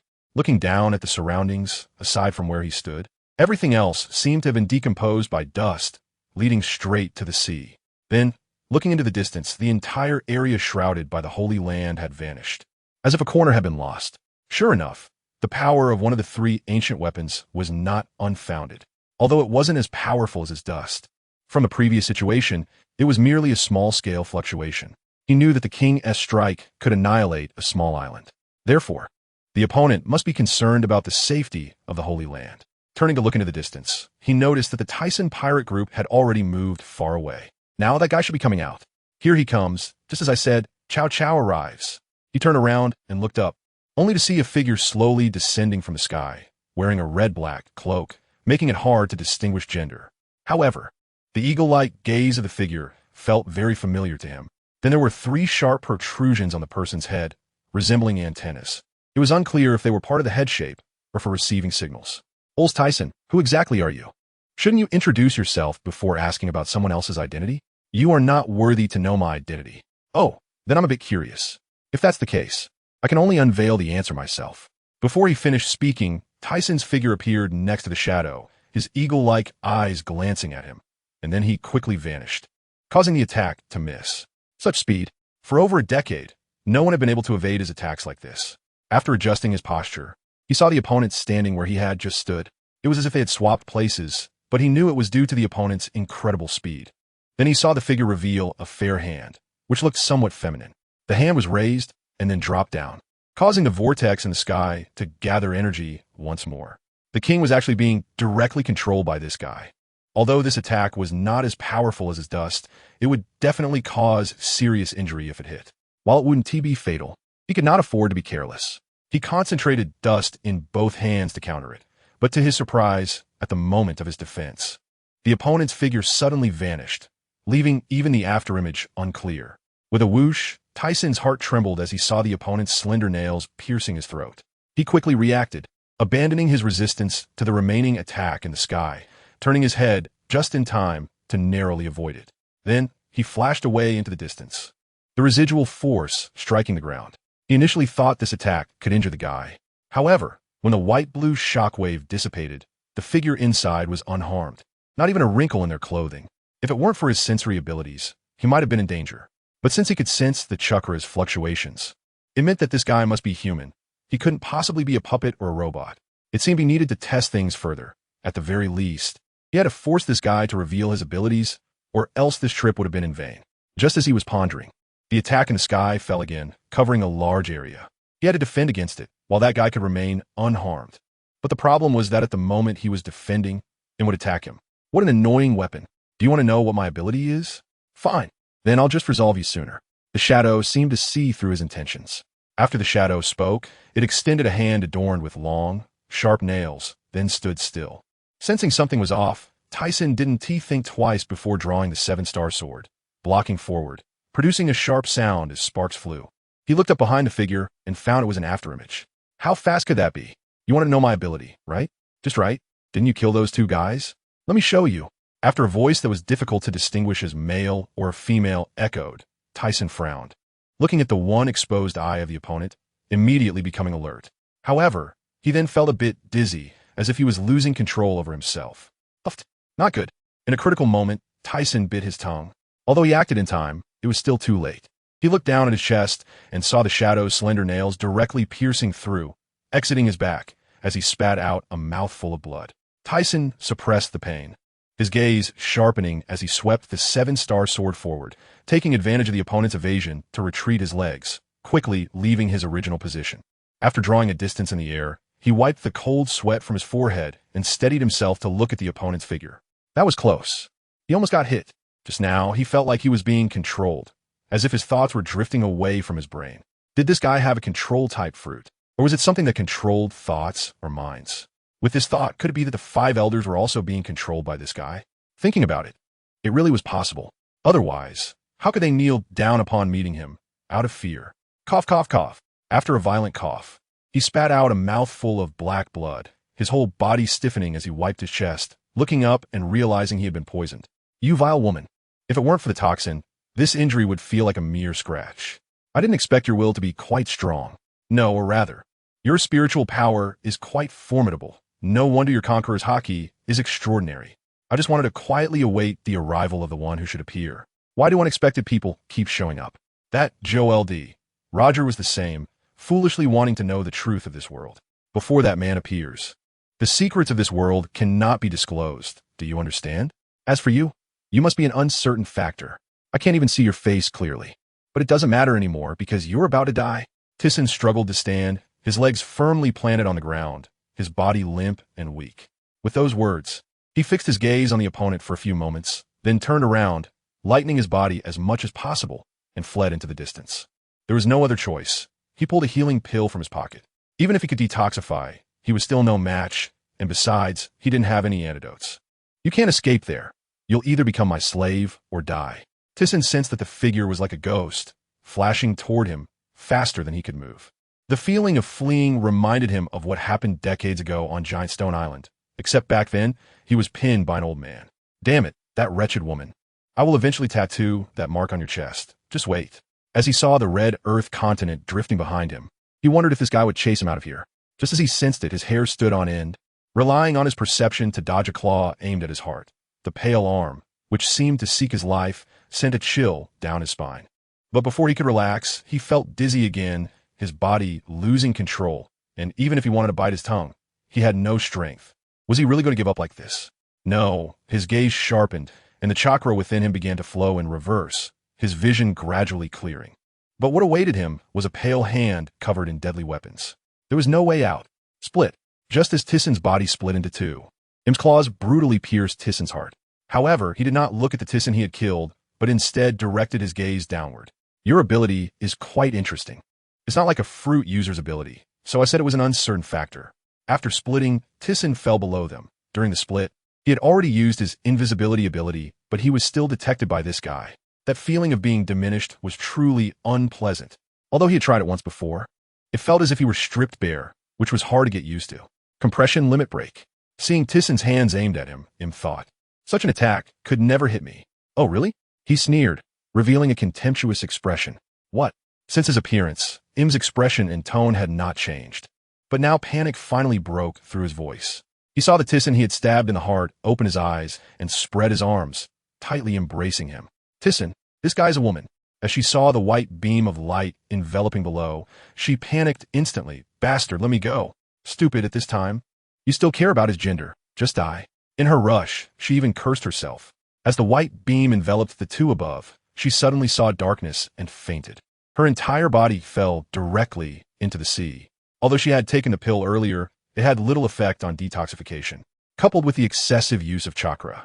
Fainting was a normal phenomenon. As Tyssen's body sank into the sea, the white beam of light that had enveloped the sky dissipated, revealing the two inside. One of them was barely recognizable as either human or monster. Only this monster's hands were still tightly gripping Im's bloodied hand bones. Blood flowed from the opponent, dripping from the elongated cloak. The mask was destroyed, revealing a face that was similarly disfigured, but the eagle-like pupils looked like a volcano about to erupt. Then, her gaze fell on the Thyssen holding her, and with a forceful grip, remnants fell away. Damn it. I should have caught you and made you experience the pain of cramping and skinning. Letting you die like this is too cheap for you. The opponent had been poisoned by her and could not survive. Just thinking of everything this guy had done to her made her anger have no place to vent. But just as she turned her head up, her direction happened to be towards the sky paradise. What sky paradise? Blame your captain. She raised her bloodied hands, slashed downward, and then her figure vanished. How many can survive? It all depends on your abilities. A group of naval officers sat in the conference room at the Navy headquarters. Sengoku wrapped in bandages. Not just him, most other senior officers were in the same situation. Although they were sitting in the conference room, no one spoke, as if waiting for some news. Confusion appeared in Sengoku's eyes. What was that final attack that made the Navy feel this way from such a distance? Earlier, during the standoff with Thyssen, he suddenly received an order from the Gorosei to retreat, followed by a series of terrifying attacks. But that wasn't what he wanted to know most. He wanted to know who the person was that fought Thyssen in the end. In fact, it wasn't just him. Karp, Zifa, and others were also filled with curiosity. Bru bru bru. Hey, this is Sengoku. He heard the voice of the Gorosei come through the phone bug. Ols Tisen is dead, sunk into the sea. After you all rest for a while, consider how to completely eliminate the remnants of the Thyssen pirates. Yes, we will formulate a battle plan. Then the Gorosei's voice came again. Additionally, announce the news of Ols Tissen's death to the entire world. Understood. The day after the Navy released the news, the world was instantly in an uproar, and the underground world's giants began to suppress the Thyssen pirates' businesses. Ha! That old man finally died. My moment of glory has finally arrived. Ha ha! People across the country had mixed reactions. Some were sad, some cursed, and some celebrated with feasts. After learning the news, Shaki and Rayleigh in the Sabeti archipelago looked incredulous. The three little girls heard this news, and tears welled up in their eyes. Hancock murmured, I don't want to believe it. How could someone like him die? As she spoke, a whimpering cry was heard. How is this possible? Thyssen is dead, no. This isn't true. Wearing a pink skirt, Nero was in tears, her whole body trembling, repeatedly mumbling, impossible. Shaki sensed something was wrong and stepped forward to comfort her. Sister Nero, this news must be a rumor spread by the world government. We can go to the New World to check. Yes. Let's go to Sky Paradise. Thyssen must have already returned. She said, her face panicked, and she was about to rush outside, her steps a bit unsteady. Seeing this, Rayleigh wanted to follow, but Shaki quickly stepped forward to support Nero, turning her head to say, You don't need to go. I can go alone. Aren't Hancock and the others with you? You just escort them and Girliosa back to Amazon Lily. After thinking for a moment, Rayleigh nodded. That works too. Be careful. As he watched the two leave, a look of seriousness and suspicion appeared in Rayleigh's eyes. I don't believe this outcome. Let time prove it. In a certain sea area of the New World, A white-bearded man wrapped in bandages sat on a ship, pouring food from a bowl into his mouth. The fierce battle lasted for a day and a night, ultimately leaving two opponents heavily injured and fleeing. Despite this, he himself had sustained some injuries. "Old man," Marco said with a gloomy expression, approaching. He handed a newspaper to the Whitebeard, who frowned upon seeing Marco's demeanor and took a look. The atmosphere grew quiet, and after a moment he thought, this guy's not someone who would die so easily. I just didn't expect the world government to be hiding things so deeply. Whitebeard crumpled the newspaper into a ball and then started drinking, his bandaged body revealing not only weariness, but also a flicker of something else in his eyes. "Old man, did Mr. Thatch really die?" Marco asked, knowing the old man too well after so many years together, his face involuntarily showing concern. "Kula la la la, Marco, I don't believe what this newspaper says," Whitebeard exclaimed, smashing the bowl of liquor onto the deck, startling the nearby pirates. Teach, whose skin appeared to be smoked to a bacon color, opened his mouth, revealing yellowed teeth and a meaningful smile. On the coast of an island near the calm belt in the West Sea, a little girl in a pink skirt lay on a rock. Suddenly, her eyes trembled, and she slowly opened them. "You're awake." "Ah." Hearing the sudden voice beside her, the little girl was startled and sat up, then shrank back, finally noticing the person who had spoken. A girl with short black hair and deep blue eyes was staring at her with wide eyes, and based on her appearance, she didn't seem much older. She must have been the one who whispered in her ear just now. "My name is Ols Tisen. And you, who are you?"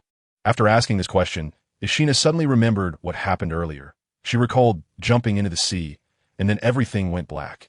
Realizing her situation, she quickly stood up and looked around, anxiously calling out, "Hancock, where are you? Mary, Sonda. It's just the two of us here. I rescued you from the sea," the black-haired girl suddenly said in a clear voice. Upon hearing her situation, Ishina turned to look at her, smiling. "Thank you for saving me. So, may I ask where this is?" "This is the West Sea. This island is called the Beautiful Town." "The West Sea?" Ishina widened her eyes at her, but recalling that they were indeed in the calm belt and close to the West Sea, she quickly accepted it.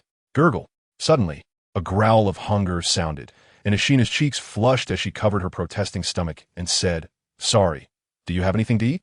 Inside a house with a red-tiled roof in Beautiful Town, the black-haired girl hesitantly peeked into the hall and, finding the owner absent, stealthily walked to the kitchen. After a short while outside the house, the girl emerged holding a bun, her forehead glistening with sweat, panting. "Here for you." She handed the bun to Ishina. "Thank you." Seeing the girl's thin frame, Ishina felt a pang of sympathy, so she broke the bun in half and smiled. "Let us eat together." Seeing her look embarrassed, Ishina, although puzzled, didn't ask further, "What's your name?" "My name is Nico." Noticing her somewhat unnatural expression, Ishina began to chat and shared her background with her. After some conversation, she finally learned some things. This girl, who didn't seem much older, worked for the owner of the house, which explained her earlier shyness. "Since you ran away secretly and almost got caught by traffickers, your parents must be very worried," Nico said, her thin face looking quite downcast. Her eyes slightly moist as she mentioned parents. "Parents? Are you talking about my mother?" Ishina asked, initially confused, then said, "She must be very worried. If I go back, I will definitely be punished.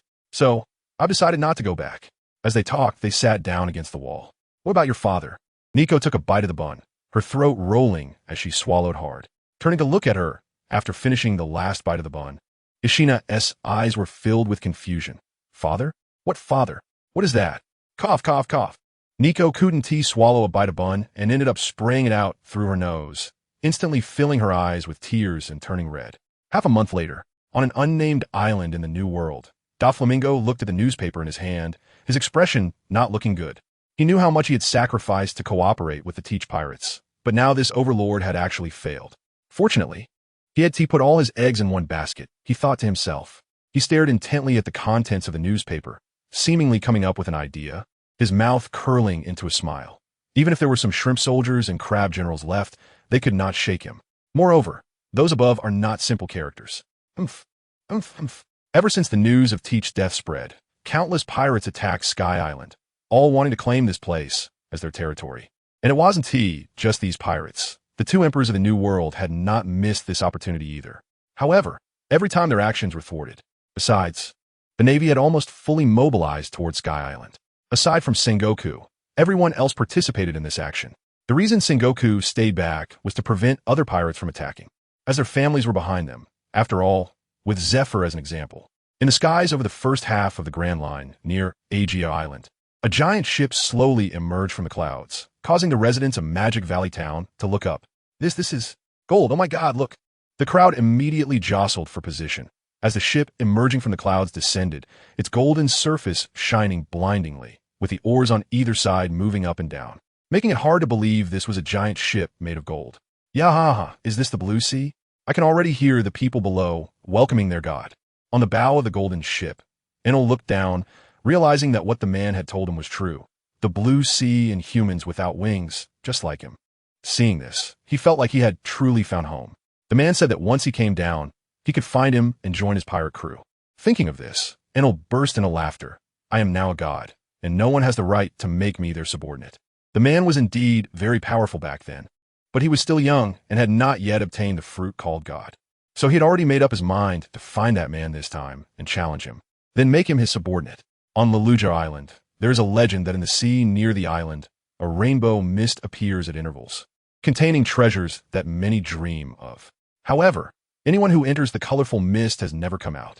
So many people regard this as a joke and do not believe such a place exists. At this moment, in a sea not far from Leluja Island, a colorful mist appeared.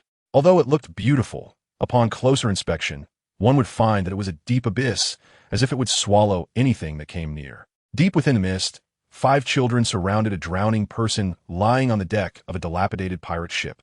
Longo, who is this person? Asked one of the older-looking children. I don't know. He's the boy with the slender eyes we pulled up from the sea, answered another boy. At that moment, a little girl with light purple hair reached out to touch the man's nose. After sensing his condition, she quickly recoiled. Rabani, this person is still alive. Could he have fallen overboard and drifted here? Longo, throw him back. He looks too dangerous. If he wakes up, we're done for. Rabani, do we really have to do that? The purple-haired girl said with a pained expression. How about we just lift him inside? This is a life. Yeah. If worst comes to worst, we can tie up that taller, chubbier boy first, another child suggested. After frowning in thought, Rabani agreed to their suggestion, mainly because they had never killed anyone. The group then lifted the person on the deck into the cabin, and the child named Rabani tied him up securely. After standing by the bed for a while and still feeling unsafe, he found another rope to tie to the edge of the bed before finally feeling at ease to step outside. Just as he walked out, the person on the bed's eyelids twitched, and the fingers tied up began to move. Where is this? Thyssen struggled to open his eyes, revealing weary pupils.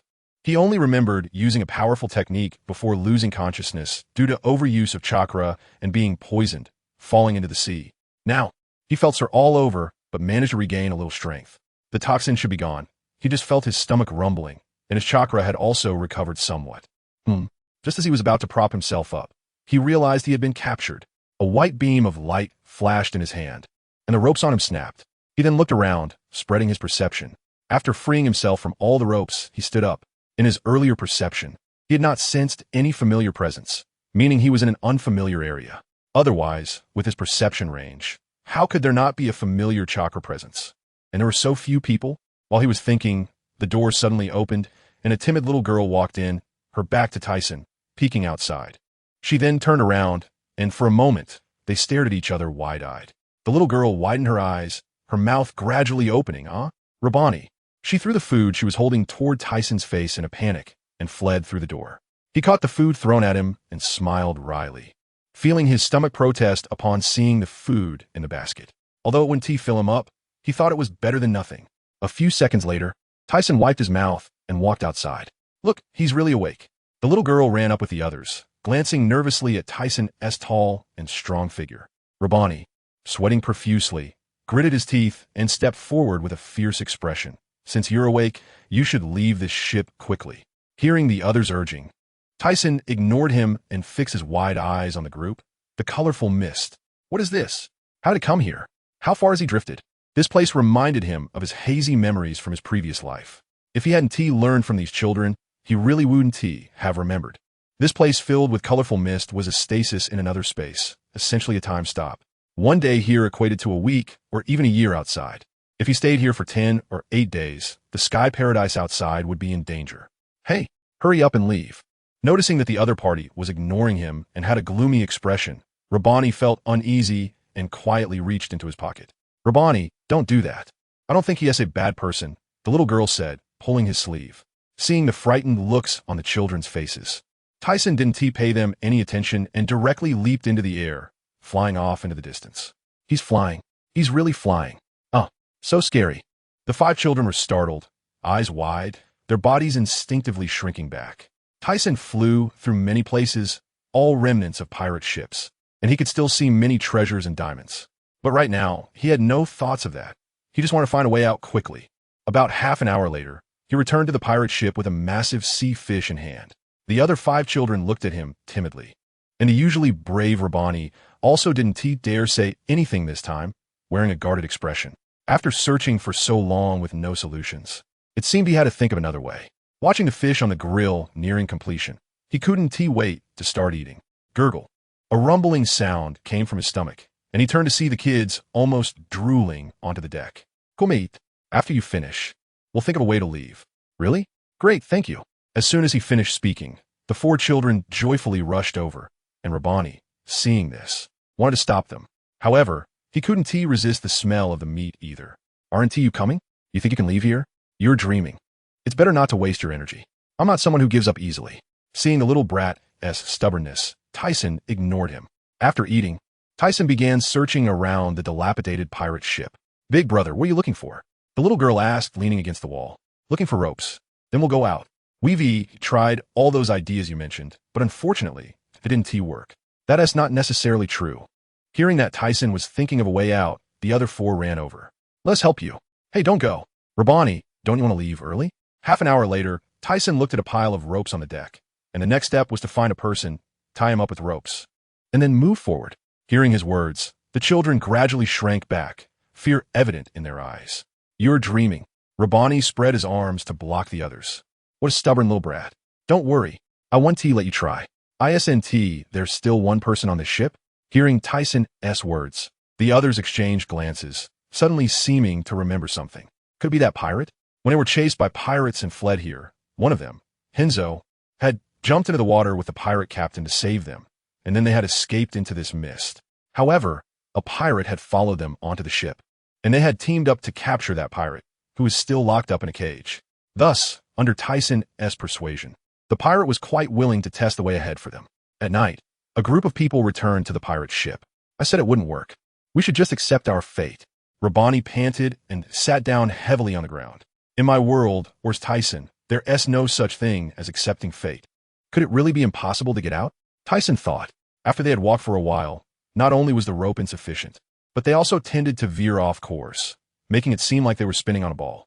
This won't do. In a long time, the Navy and the world government will know about his death, and they will definitely take action. Although those guys could handle it. If anyone were to take action personally, it would be over. Just as he turned around, wanting to fly far away, he heard Rabbani mumbling behind him. Ols Tisen. Why does that name sound so familiar? Yeah, we remember. I remember now. Isn't that the pirate with an 80 million bounty? The pirate's face turned pale with fear. This. Hearing the discussion behind him, Tyson turned around to see a group of people looking at him with terrified eyes, and he said, somewhat confused, hey, that's ancient history. My bounty is now 8 billion. After Tyson said this, he saw 11 pairs of big eyes staring at him, looking as if they thought he was an idiot. I can't be bothered to talk to you kids. Time flew by as Tyson lay at the bow of the ship, legs crossed, looking at the dark sky. He couldn't remember how long he had been there without sunlight, only knowing it had been about 10 days. While he was thinking, a fish jumped out of the water ahead and leaped into the air. Tyson extended his finger, and a white beam precisely pierced through the fish. However, he didn't look to see what happened to the fish but focused intently on his finger. As if remembering something, he suddenly sat up. Since the rope isn't enough, I'll use chakra to make up for it, he thought, and there really is a good chance. He could sense the flow of chakra. As long as someone kept walking ahead, he could use the chakra flow to identify the direction. Last time, when that pirate was moving ahead, he hadn't thought of this method because he was too eager to get out, so his mind wasn't very clear. Bruce. He didn't think of it due to the insufficient rope. Soon, he explained this to the kids, and under his intimidating presence, the pirate had no choice but to move forward. You're veering off, idiot, go right. I got it, adult. The pirate looked aggrieved and cursed inwardly. If you dare to insult me, don't think you can get out.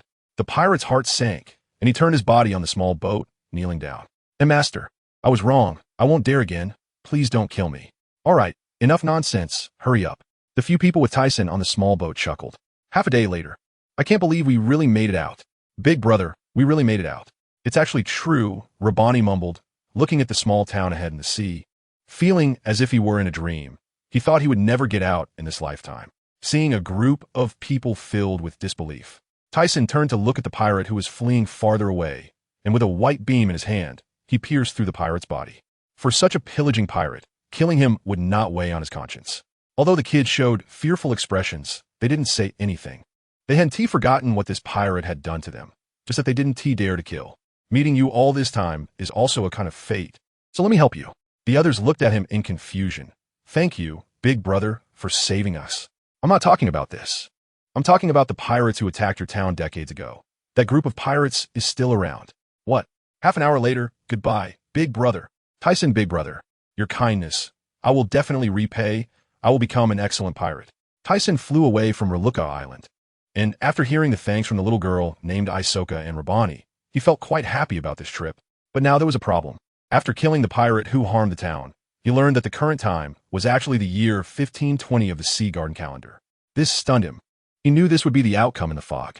Although he desperately tried to find a way out, he still wasted over 10 days inside. I wonder how they are, especially Neriku, and whether my daughter has been found. While he was flying in the air, a news-carrying albatross flew past him, seemingly not seeing him. In fact, that was the case. After taking off, he had used his invisibility ability. He reached into his bag and pulled out a newspaper, and the albatross, with its wings flapping, froze, its mouth wide open in a silent scream, watching the newspaper run out of the bag hanging from its neck. And then its eyes filled with bloodshot veins, as if they were about to pop out. Quack! Tyson never revealed himself, and, as a result, he saw the albatross's body go limp and fall down. Oh, sorry. He bowed downwards. The former messenger pigeons had turned into albatrosses, and who knows how many emperors of the underground world had changed. Then, looking at the news in his hand, the first eye-catching headline made his eyes widen. The red-haired pirates challenged the remnants of the Tyson pirates. This striking headline left him momentarily stunned. Just as he wanted to speed up, 2 bounty notices fell out of the newspaper. Raijin Star Enel, Logia-type lightning fruit user, bounty 1. 457 billion. God of Ice and Flame Yamato, Zoan-type mythical beast. Great Mouth True God form, bounty 1. 64 billion. These didn't shock him, but the main thing was why these 2 guys would fight against the red-haired pirates. Although it didn't say who won or lost, Tyson felt their chances of winning were slim. Moreover, when did Enel join? It seemed he had to hurry back. In Sky Paradise, as night fell in the Golden City Palace on Bright Island, Yakaina held the phone, and the snail on the phone said, "Boss, don't worry. The situation over there is very safe. We will protect the lady." "Yakaina, how is Ishuana doing now?" Neriku asked calmly after Yakaina hung up, as if he didn't care about his daughter at all. "Sister Neriku, don't worry. She's having a great time in Alabasta." "Sister Neriku, I think we should bring her back. If something happens outside, Tyson's previous efforts will be in vain," Gina said worriedly. When they received the news initially, they almost passed out from anger. Although later Baloric explained the situation, so much time has passed.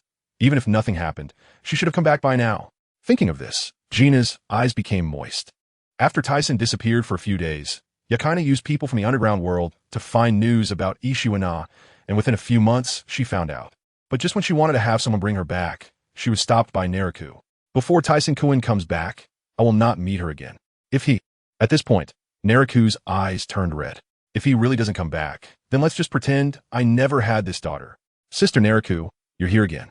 This is not what he wants to see." Gina wiped her tears. Just after saying this, Yakaina was about to say something when suddenly a voice filled the entire hall. "Gina is right. How can I not forgive my own daughter?" This voice. Tyson Kuin. It's this guy.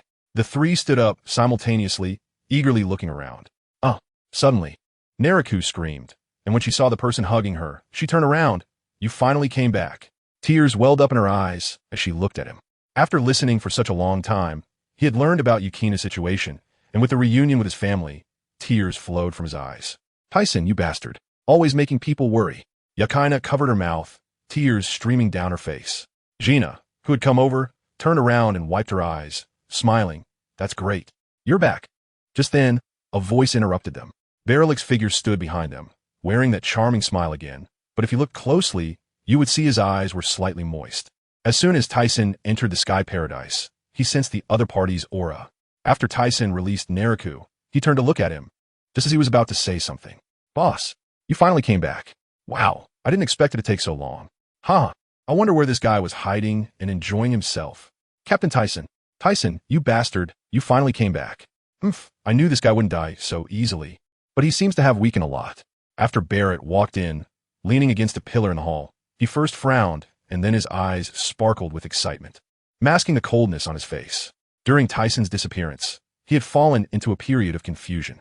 If it weren't for Barrett stopping him, he might have done something bad. Seeing so many people come in, Tyson turned to Barrett, who understood and said, "Don't worry.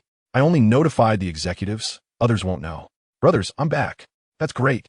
It feels like old times again." Hearing Barrett's plan, he felt relieved. He still couldn't spread the news of his return.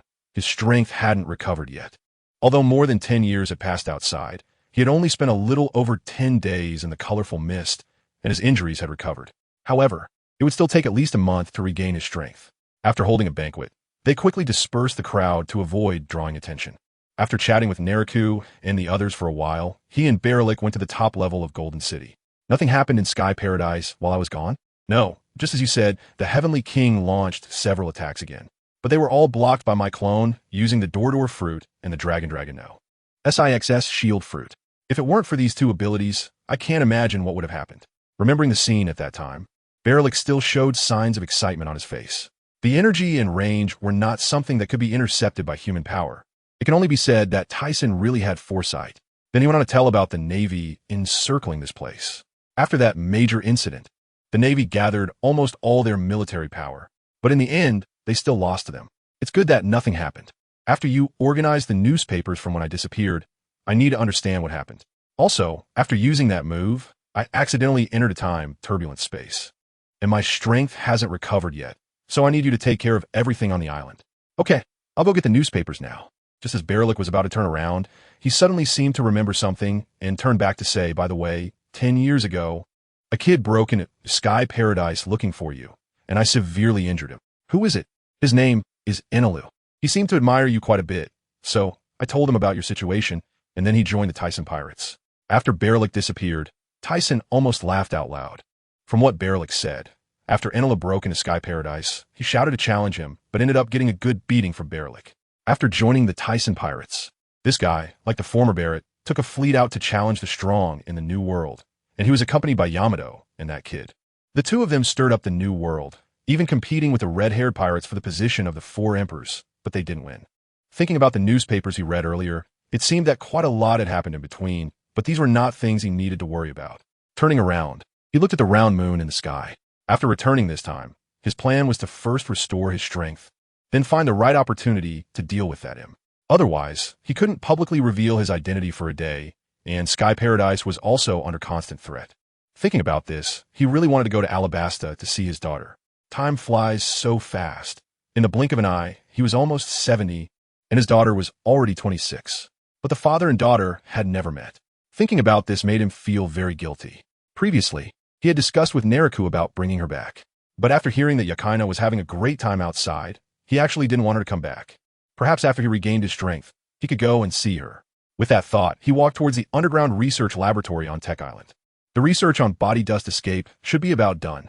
On the first half of the Grand Line, above the small island of Bonero, there was a small town.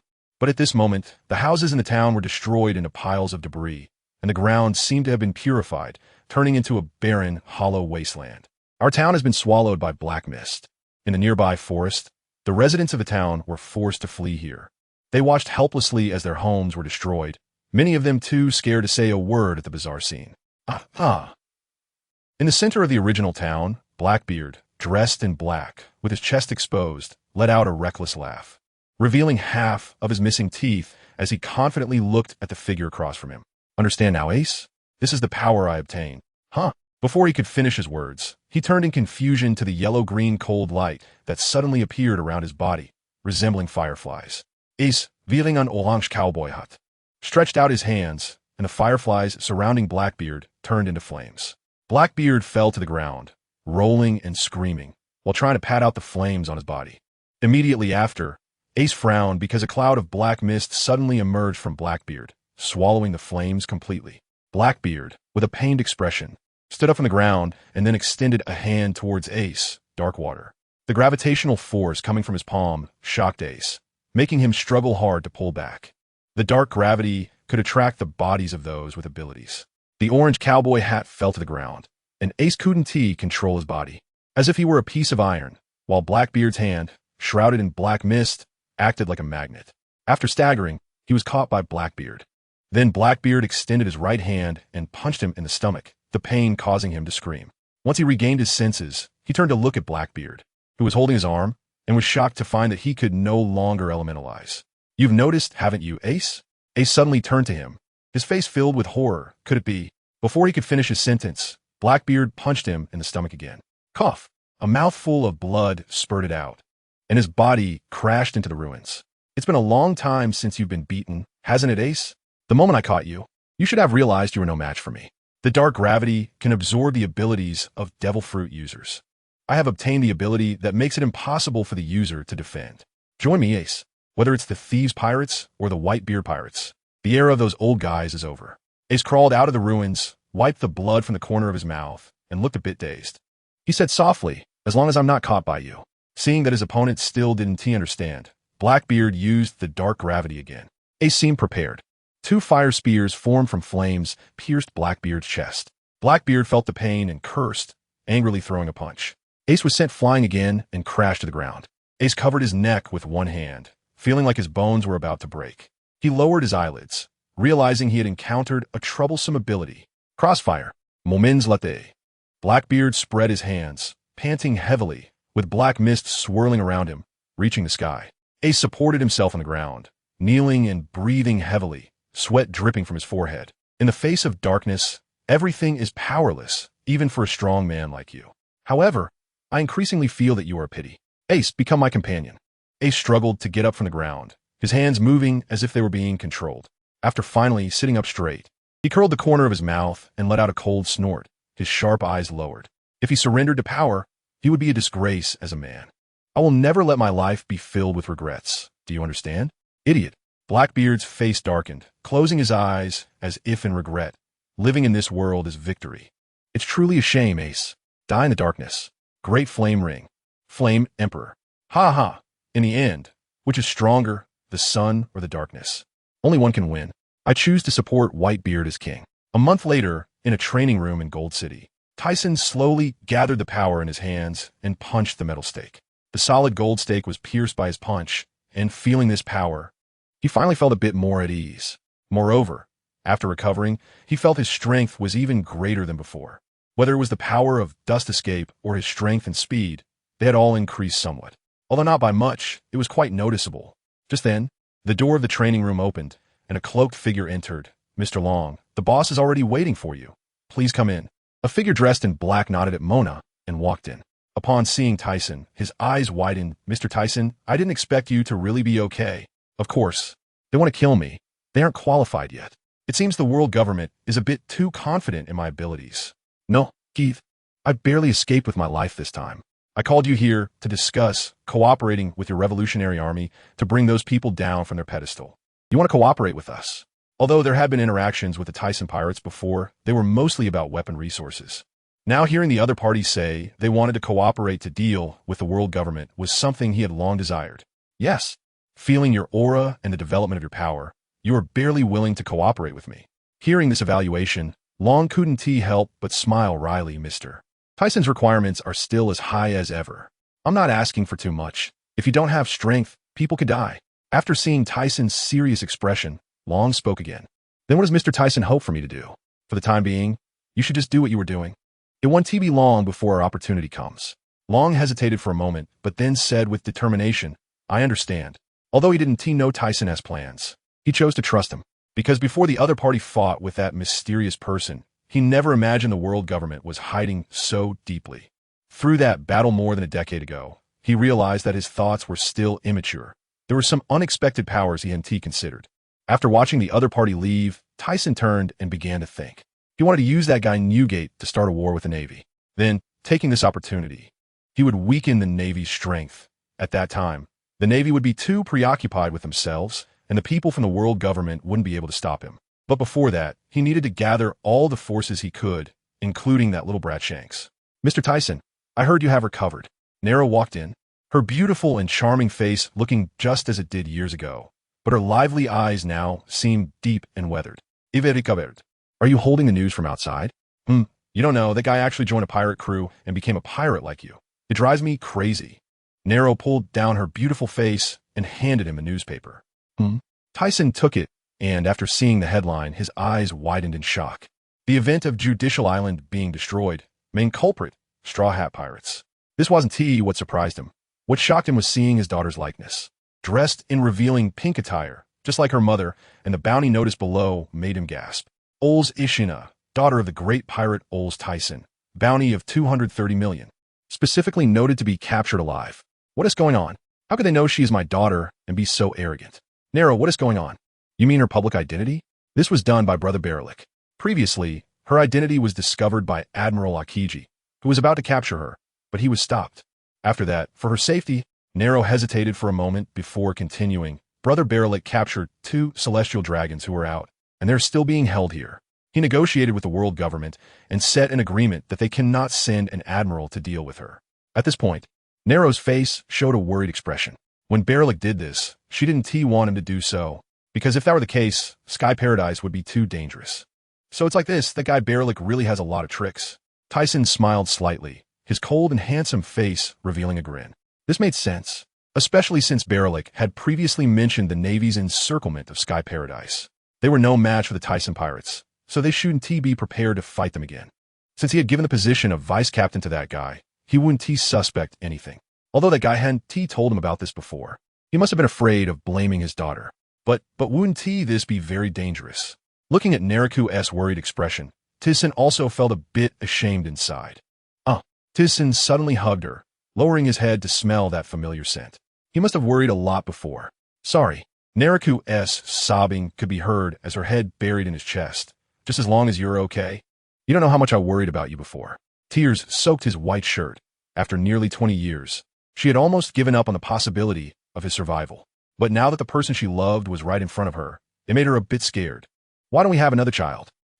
Suddenly hearing Tissen's magnetic voice, Neriku looked up, blinking her alluring eyes, her tear-streaked cheeks flushed to her ears.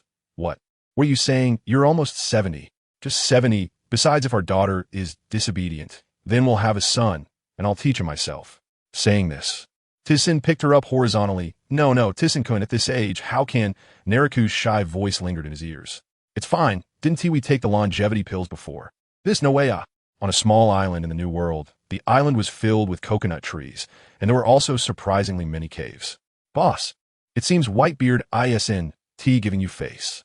By a cave, a chubby man wearing small colored sunglasses and a green was gnawing on some ham. Ha. What a headache that old man is, a middle-aged man with red hair and 3 scars on his left. I laughed loudly upon hearing the chubby man's teasing. So, what's next? A man with long black hair tied in a ponytail, Ben Beckman, had a cigarette in his mouth, looking at him sideways. The red-haired man smiled and said, in that case, we'll have to pay him a visit, and then stood up. Hey, let us go.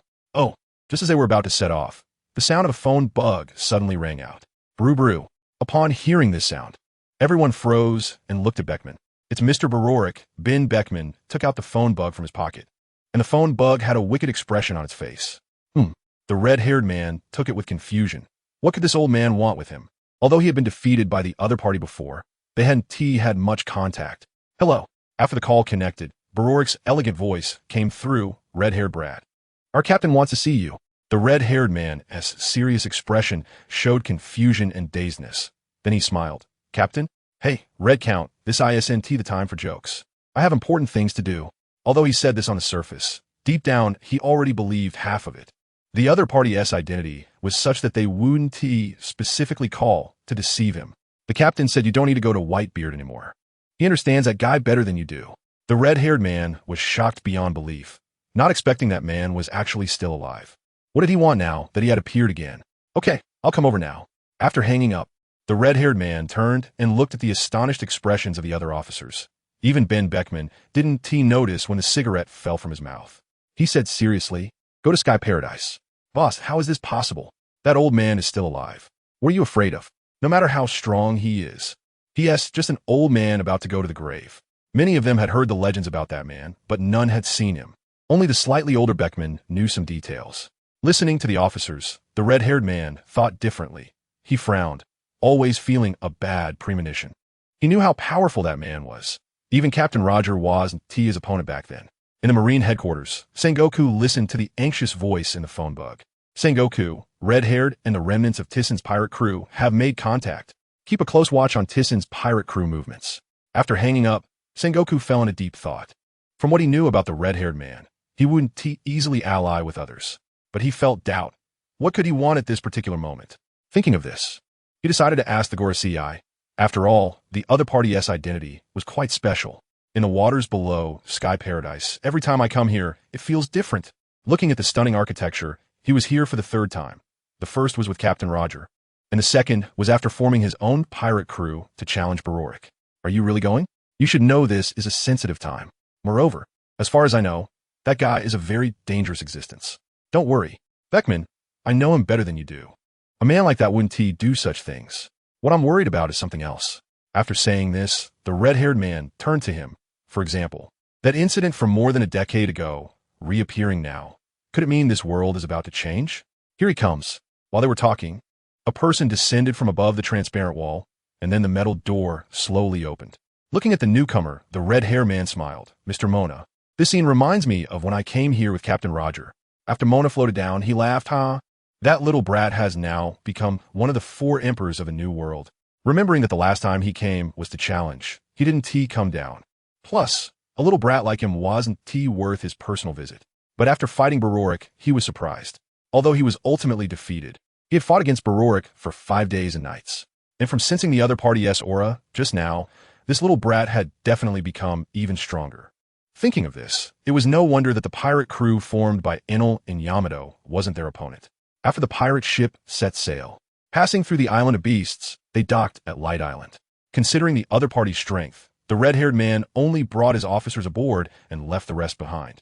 Inside the Golden City Hall, as soon as the red-haired pirate crew walked in, they felt as if they were being watched by something, a chill running down their spines. They saw that the seats on both sides and front were filled with officers from Tyssen's pirate crew, all eyes on them. They looked up to see that the seat at the top was empty, and the red-haired man turned in confusion. Mona seemed to sense this. You guys sit down first. The boss will be out soon. Although the officers of the red-haired pirate crew sat down, they still maintained a vigilant demeanor. Moments later, Tyssen's figure walked in through the door, wearing a white shirt, black trousers, and black leather shoes. The sound of his footsteps echoed in the hall as his cold, handsome face turned to the first position on the right. Upon seeing Thyssen for the first time, the red-haired pirate crew all widened their eyes in disbelief. This is impossible. The red-haired man looked up at him, smiling. He had already guessed this would be the case. Since he came here a few years ago and saw that the officers of Tyssen's pirate crew all maintained their appearance from back then, it had truly surprised him. So now, seeing Tyssen's appearance and that he was still alive, he instead remained very calm. Thyssen walked forward and then sat on the high platform, the corners of his mouth curling up. That little brat has actually grown into such a man. Red-haired stood up, laughing. Long time no see, Mr. Thyssen. Your appearance really surprises me. You must be wondering why I called you here. Thyssen didn't waste time with him because he had more important matters to attend to. If he didn't hurry, he might miss his chance. If I'm not mistaken, it should be related to that incident from over a decade ago. Thyssen stood up, staring intently at him. You're right. I plan to use Whitebeard and the Navy's war to officially declare war on the world government. What? This? The members of the red-haired pirates instantly stood up, staring in shock at the figure above. Red-haired frowned, his face unusually serious. If Mr. Thyssen did this, what would be the difference from the Rocks pirates back then? The reason he respected Thyssen was that he had given many people freedom, allowing many homeless individuals to find shelter here. However, the current situation seemed to deviate from what he had thought. You brat, you actually think of me this way. Thyssen slowly walked down toward red-haired. Rocks aim to rule the world, while my goal is to liberate it. I have no interest in ruling the world. In fact, what he really wanted was for his paradise in the sky to remain unthreatened. As long as that threat was not eliminated, he would not feel at ease. Red-haired looked at Thyssen as he approached, his face calm as he asked, Mr. Thyssen, do you have any evidence? Seeing that the other party still didn't believe him, Thyssen frowned, and after a while, he relaxed because the Revolutionary Army would participate in this operation. This He was momentarily stunned. This bombshell brought him back to reality. I've said everything I needed to say. Whether you come or not is up to you. Just as Tyson was about to turn around, his sharp gaze fell on red-haired. I know your identity, but right now, you have nothing to do with that trash. I hope you remember that. A demonic aura enveloped the room, causing the members of the red-haired pirates to tense up instantly. Red-haired widened his eyes, a cold sweat forming on his forehead. He was shocked that the other party knew his identity and was also astounded by this man's strength. But remembering the other party's mysterious identity and age, he wasn't too surprised anymore. The entire Golden Hall was eerily quiet, with everyone feeling a drumroll of anxiety in their hearts. They all sensed that the world was about to change, and a world war was imminent. After pondering for a while, red-haired finally lifted his head, revealing a serious expression. Mr. Tyson, don't worry. I will consider it seriously. After sending off the red-haired pirates, Tyson arrived at the top of Golden City. The red-haired pirates would likely get involved. Even if they didn't, at least they would be able to hold that brat Kaido back. As for Lin Lin, since he had previously asked her for blood, she would certainly be unwilling to cooperate. So from the current situation, it seemed he had nearly exhausted the forces he could utilize. Wait, after thinking for a long time, he realized he had forgotten about the warlords of the sea. Some of those guys were still quite powerful, so it seemed he would have to put in some effort. Tyson, news from Sabeti Archipelago. The Straw Hat Pirates attacked the Celestial Dragons. It's chaos up there, and the Navy will definitely deploy admirals. Yeshina might be in danger. Tyson turned to look. Shuanai was dressed in a red bodysuit, her face showing concern. Does Neriku know about this? I've already told Sister Neriku, but she said there's no need to worry. I think she was scared by that incident from over a decade ago. Such a fool. However, hearing that Neriku had always been worried about his safety touched him a little. Is there anything else? The Whitebeard pirates have already started preparations. It seems they're ready to go to war with the Navy. Yeah, that's unavoidable. If that's the case, I might as well go take a look. The warlords of the sea should be gathering at the Navy headquarters soon. He could look for them while he was out. Originally, he and T planned to reveal his identity early, but since the war between the Navy and the Whitebeard pirates was unavoidable, he had no need to hide anymore. Just be careful. Don't make us worry this time. Especially Sister Neriku, who had been complaining about his absence during this time. Shuanai looked at him with a worried expression. Tyson walked up to her, gently stroking her cheek. Fool, don't worry. This time it's not about starting a war. Shuanai hugged him tightly. All right, you should go back now. I'll go check things out over there. After Shuanai released him, he softly said, this is a critical time. Keep a close watch on the World-S movements and inform me of any news immediately. Shuanai wiped her wet eyes, nodded with a smile. Don't worry. In the Sabeti Archipelago's no man's land, chaos erupted from 1 GR to 29 GR.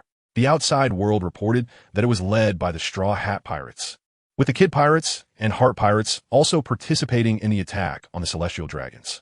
But the real culprit behind it all was the Straw Hat Pirates. The others were just collateral damage. Due to the attack on the Celestial Dragons, the Navy admirals had already arrived on the island. In addition, the world government's scientific team leader, Bartholomew Kuma, led the pacifists. As a result, pirates were frantically trying to escape toward the port. At this moment, at 12 GR, a pacifist intercepted the Straw Hat Pirates. His appearance was identical to that of Bartholomew Kuma among the warlords of the sea, and the letters P were marked on his neck. At this time, the pacifist's right shoulder was damaged, revealing the connecting materials belonging to a cyborg. 108 Troublesome Phoenix. 3 white-blue slashes fiercely struck down toward the tall P4. However, the pacifist was created by the world's top scientist, Vegapunk, using materials even harder than steel. The towering P merely staggered backward before standing upright again. Rough break. A figure dashed past quickly, then leaped, flipping in the air, and kicked toward the back of P4's knee. The immense rotational force caused P4's left leg to bend slightly. However, it seemed ineffective, as P4's right foot took a step back, and then he stood upright again. On the other side, a figure wielded 2 knives. Due to previous injuries, he was biting one of the knives, his face appeared twisted in pain, and he was breathing heavily, sweat dripping down his cheeks. 108 Troublesome. He raised his dual knives. Just as he was about to attack, P4 suddenly fired a yellow laser from his hand. His heart jolted and in shock. He dodged to the side, just in time to avoid the attack. After regaining his footing, he watched as the laser exploded not far away, his face filled with lingering fear. However, just as he landed, he saw P4 opening its massive mouth, and the blinding yellow laser was about to shoot at him. In terror, he attempted to dodge, but suddenly a sharp pain shot through his right side, piercing his brain. Fool, what are you doing? On the other side, Sanji widened his eyes and shouted loudly. The thunderous voice jolted him back to his senses, and he leaped to the side, narrowly avoiding the incoming laser. The massive explosion drew the attention of people nearby. Zoro, Luffy, dressed in a dark blue jacket, ran over with a worried and confused expression on his face. Zoro, are your injuries so severe that you can't move? In his impression, Zoro's willpower and determination were unquestionable. How could he possibly be defenseless after such a minor battle? Luffy, don't worry about him. We need to take care of this guy first. After glancing at Zoro lying on the ground, Luffy turned to look at P4. Even so, he still turned back to the incapacitated Zoro. For the resolute Zoro, this was the first time he had seen such a situation. Facing P4, Sanji squinted and thought to himself, this guy hasn't recovered from his previous injuries, and now he has to face the same enemy. It must be painfully challenging for him. Not far away, a woman in a pink dress turned towards Luffy after just sending a Navy soldier flying, her face anxious as she said, Usopp, Nami, Chopper, be careful. I'm going to help Luffy and the others. Three screams rang out simultaneously. No, Yushina, what will we do if you leave? Nami pleaded, hugging Yushina's right leg with a fearful and aggrieved expression. Yeah, don't leave us behind. If you go, we'll be dead. Usopp lay on the ground, gripping her foot with both hands. Don't go. If you leave, we're doomed. Yushina helplessly grabbed Chopper, who had jumped onto her, and said, it's dangerous over there with Luffy. There are Navy soldiers here, so be careful. Besides, if this drags on, the Navy general will be here. Woo-woo. Watching Nami cover her face and cry, Yushina's charming face showed helplessness. All right, then let's go together. As long as we take that guy down, we can escape. I agree. As soon as Yushina finished speaking, Nami and Usopp straightened up and raised their hands to signal. Chopper, with tears streaming down his face, nodded vigorously, biting his lip. Sigh, you guys are really. On the other side, at Shaki's bar in 13GR, Shaki, holding a cigarette, looked incredulously at the figure sitting across from him. I never expected something like this to happen. This information is the most shocking since I opened for business. Although he had thought before that you wouldn't die so easily, it was surprising that it took you so long to come back. Leaning against the bar, Rayleigh wore an expression similar to Shaki's. Having inadvertently entered an unknown place, Tyson, dressed in business attire, showed a look of helplessness. Rayleigh's expression returned to normal. He was initially surprised by Tyson's appearance, but remembering the other party's past experiences, he was no longer shocked. So why did you come here this time? He asked curiously. Old Ray, do I even need to ask? It's definitely because of his precious daughter. Ha, indeed. I was shocked when I found out about this. That guy Barorik really dares to do such things. After feeling it was about time, Tyson stood up, adjusted his white shirt, and said, I just came to take a look. Let's go, Rayleigh, it's about time. Let's go see. Sigh, you've already gone. What I need to go for? I'm not here to save the Straw Hat Pirates. What happens to them is none of my business. He was just here to see his daughter. As for the rest of the Straw Hats, there was no need for him to intervene. After all, they wouldn't die. Besides, Dragon had his own plans. He just needed to take his daughter away. You guy, I'm getting old, yet I still have to do this. Rayleigh, with gray hair and beard, stood up, looking helpless. I say, Rayleigh, do you see me as a young man? I'm still planning to have a son. After saying this, Tyson's gaze shifted between the two of them. Shaki blinked at him, then suddenly seemed to remember something, spitting out a mouthful, and the blush on his cheeks extended to his ears. Cough, cough, let's go. Rayleigh's face turned pale green as he hurriedly stood up and walked quickly towards the exit.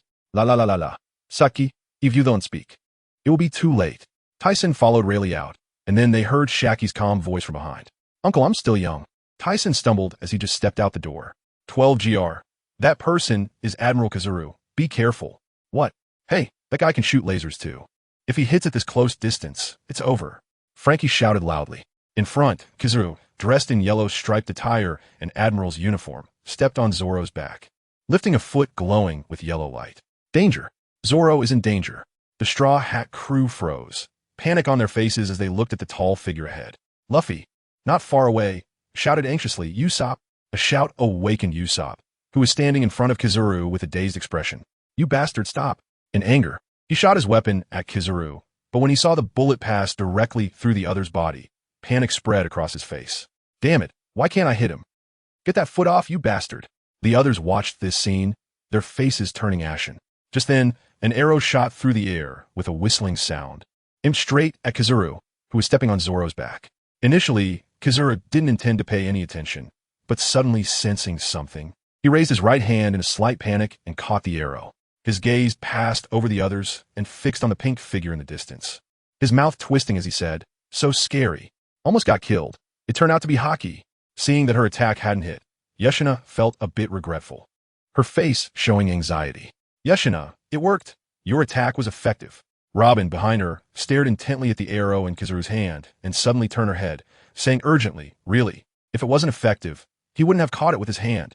Lying on the ground, Luffy looked surprised for a moment, then anxiously said, "Yeshina, hurry." "Oh, okay." Yeshina replied quickly, then drew her bow and shot out dozens of arrows. Just as they were about to hit, it was useless. Kizaru stretched out both hands, and the arrows fell to the ground as if they had hit an invisible wall. "What is all this?" Usopp, holding his slingshot, trembled all over, fear on his face, shouting like he was going crazy. "What kind of monster is this?" The slingshot fell to the ground as he tightly hugged his head with both hands. "Is it over? What should I do?" Yeshina bit her red lip, looking down at the despairing Luffy on the ground. Then she raised her head, watching Zoro about to be killed, feeling an unprecedented fear in her heart. Suddenly, she felt a chill flowing through her body. Although this had happened before, it had never been as obvious as it was now. Moreover, she felt dizzy, as if something was running amok in her head. "Zoro, no." Kizaru, still stepping on Zoro's back, saw the laser on his foot growing brighter, declaring, "This will end you, Roronoa Zoro. Stop it." Suddenly, a surge of pink energy swept by, and Kizaru's foot, which was descending, suddenly halted, the yellow laser dissipating. A cold sweat appeared on his forehead as he glanced sideways at the pink figure. "Haoshiku, what is going on? What is this? What just happened?" It was very similar to the time with Rayleigh. Luffy stood up in shock. "Is it Isshu-ina?" Robin looked relieved, her gaze directed at Isshu-ina, who was aiming a bow and arrow. Members of the Straw Hat Pirates turned to look at Isshu-ina, their faces filled with shock. Sanji trembled as he pointed at the cigarette in his mouth, as expected of Isshu-ina-chan. After Kizaru got off Zoro, he saw that not only had the opponent awakened Haoshiku, but an arrow was shot at him as well. The arrow was covered with a black and white chaotic energy, resembling a shooting star. As the arrow approached, Kizaru's eyes widened. He quickly extended his finger, and a yellow laser instantly broke the arrow, which then fell to the ground. Ols Tisen, the world government, and the Thyssen pirates have an agreement. If you insist on interfering, then I'll have to take action. A storm surged in his heart. That ability was indeed correct. This scene reminded him of the Holy Land battle. And not just him, Akainu and Akiji also took a long time to recover afterward. That's right, this is that monster's ability, and coupled with Haoshiku, having such qualifications is reasonable. He muttered under the rough wrinkles of his face that resembled deep grooves. The deaths of the two Gorosei back then. That strange ability of hers had been lingering in his mind. Although he wanted to kill this woman, he didn't dare to act without the world government's consent. "Oomph. Then go ahead," Isshu-ina said angrily, knowing little about the Thyssen pirates. Just a few years ago, when she was with Robin, she was captured by Marine Admiral Akiji, and she didn't understand why he wanted to capture her. Then, a man called the Red Count rescued her, and since then, the Marines had never troubled her again. Upon hearing Isshu-ina's provocation, Kizaru ignored her and took out a din-din mushi from his pocket to make a call. "Usopp, hurry!" Luffy shouted anxiously again. Oh. Usopp, realizing what was happening, rushed forward to pick up Zoro. Not far from 12 GR, two figures sat on the lawn watching this scene. "Your daughter also has the qualifications of king. But what was that beam just now? Could it be genetic?" Just as Kizaru was about to launch an attack, he intended to step in to save, but was stopped by the opponent.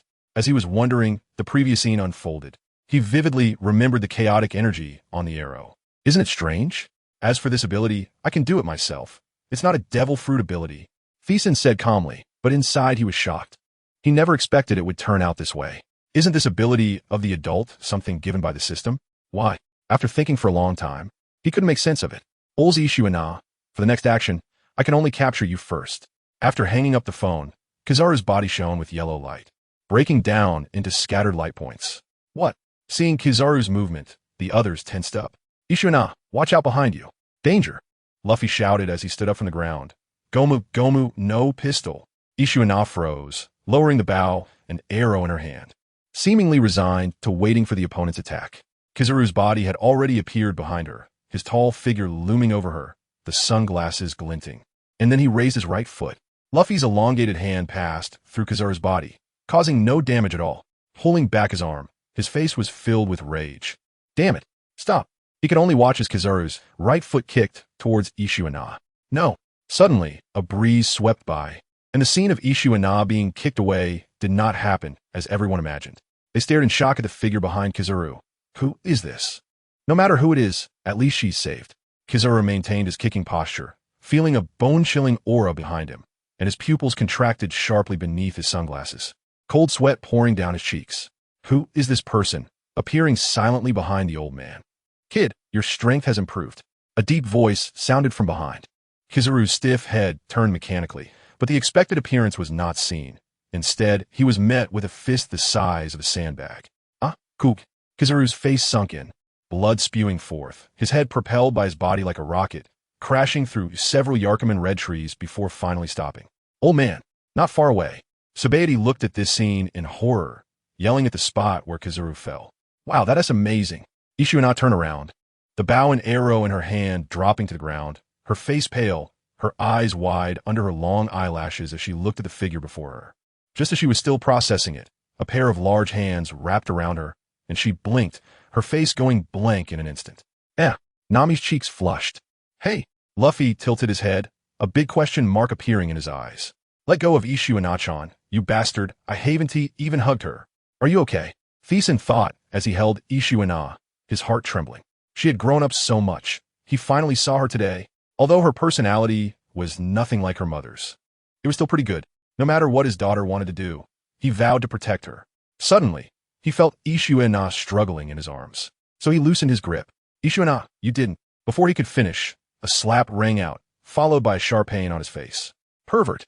Dressed in a pink skirt, Ishu and Na stood with her hands on her hips, looking like a fierce woman, her face flushed with anger as she scolded. Thyssen's cold, handsome face became dazed, unable to speak as if a fishbone was stuck in his throat. Just as Ishu and Na was about to continue speaking, Chopper and Usopp rushed forward and pulled her away. Don't, bastard. Do you want to get us killed? He just knocked out a Marine Admiral. Let him hug her as much as he wants. After all, it won't cost him any weight. Sorry, she didn't mean it. Please forgive her. Yes, we didn't mean it.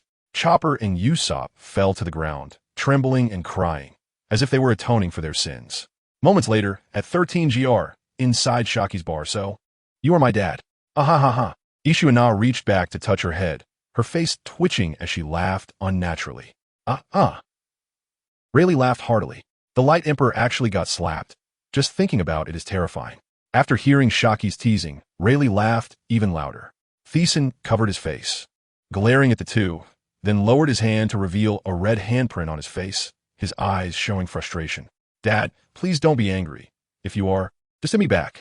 Saying this, Ishu and Na put her hands behind her back and leaned her face closer. Thyssen looked at Ishu and Na leaning in, Yxuina's eyes tightly closed. But the imagined slap did not come. Instead, she sensed a pair of warm hands. Silly girl, how could Daddy hit you? A gentle and caring voice made Yxuina's heart tremble, and her eyes immediately turned red, tears welling up as she cried, Daddy. She threw herself into Tyson's embrace, sobbing, woo. The touching father-daughter moment, woo. Hey, you idiot, you're too easy to move. Sanji commented as he watched Frankie's tears flow like a waterfall. Then his expression darkened. Since he was Yxuina's father, he would let it go. Who would have thought Yxuina's father was such a famous person? Robin chuckled lightly, recalling the first time she met Yxuina when she was hiding and trusting no one. But after interacting with this friend, she found her to be as pure as a blank slate. After several near-death experiences, Yxuina remained by her side. As time went on, Yxuina no longer cared that she was a wanted criminal and even joined her to deal with those trying to capture her, making them good friends. Later, they agreed to set sail together and boarded the Straw Hat pirate ship in Alabasta. My teacher had mentioned before that Zoro was leaning against the bar. He didn't know much about this man, only that he was the savior of his teacher's family. When the time was right, Tyson stood up, saying, You guys are not strong enough to go to the New World. I'm taking Yxuina away. As for you, let Kuma decide. Just as he finished speaking, a shadow appeared outside the window, and a softly magnetic voice said, Mr. Tyson, time is running out. The Straw Hat Pirates' previously cheerful expressions froze instantly, disbelief filling their faces. What? Why? I won't let anyone take my friend away. Luffy suddenly stood up, fists clenched. Daddy, I don't want to be separated from them. Tyson glared at Yxuina, seeing her aggrieved expression, then turned to look at the furious Luffy. Straw Hat Kid, I believe you have already experienced that sense of helplessness, right? What would you do if your friends were in this situation again? Luffy shuddered, his pale face reminding him of previous moments. It was a feeling of helplessness and fear he had never felt before. He was afraid of losing his friends, afraid that one by one, they would leave him. Luffy.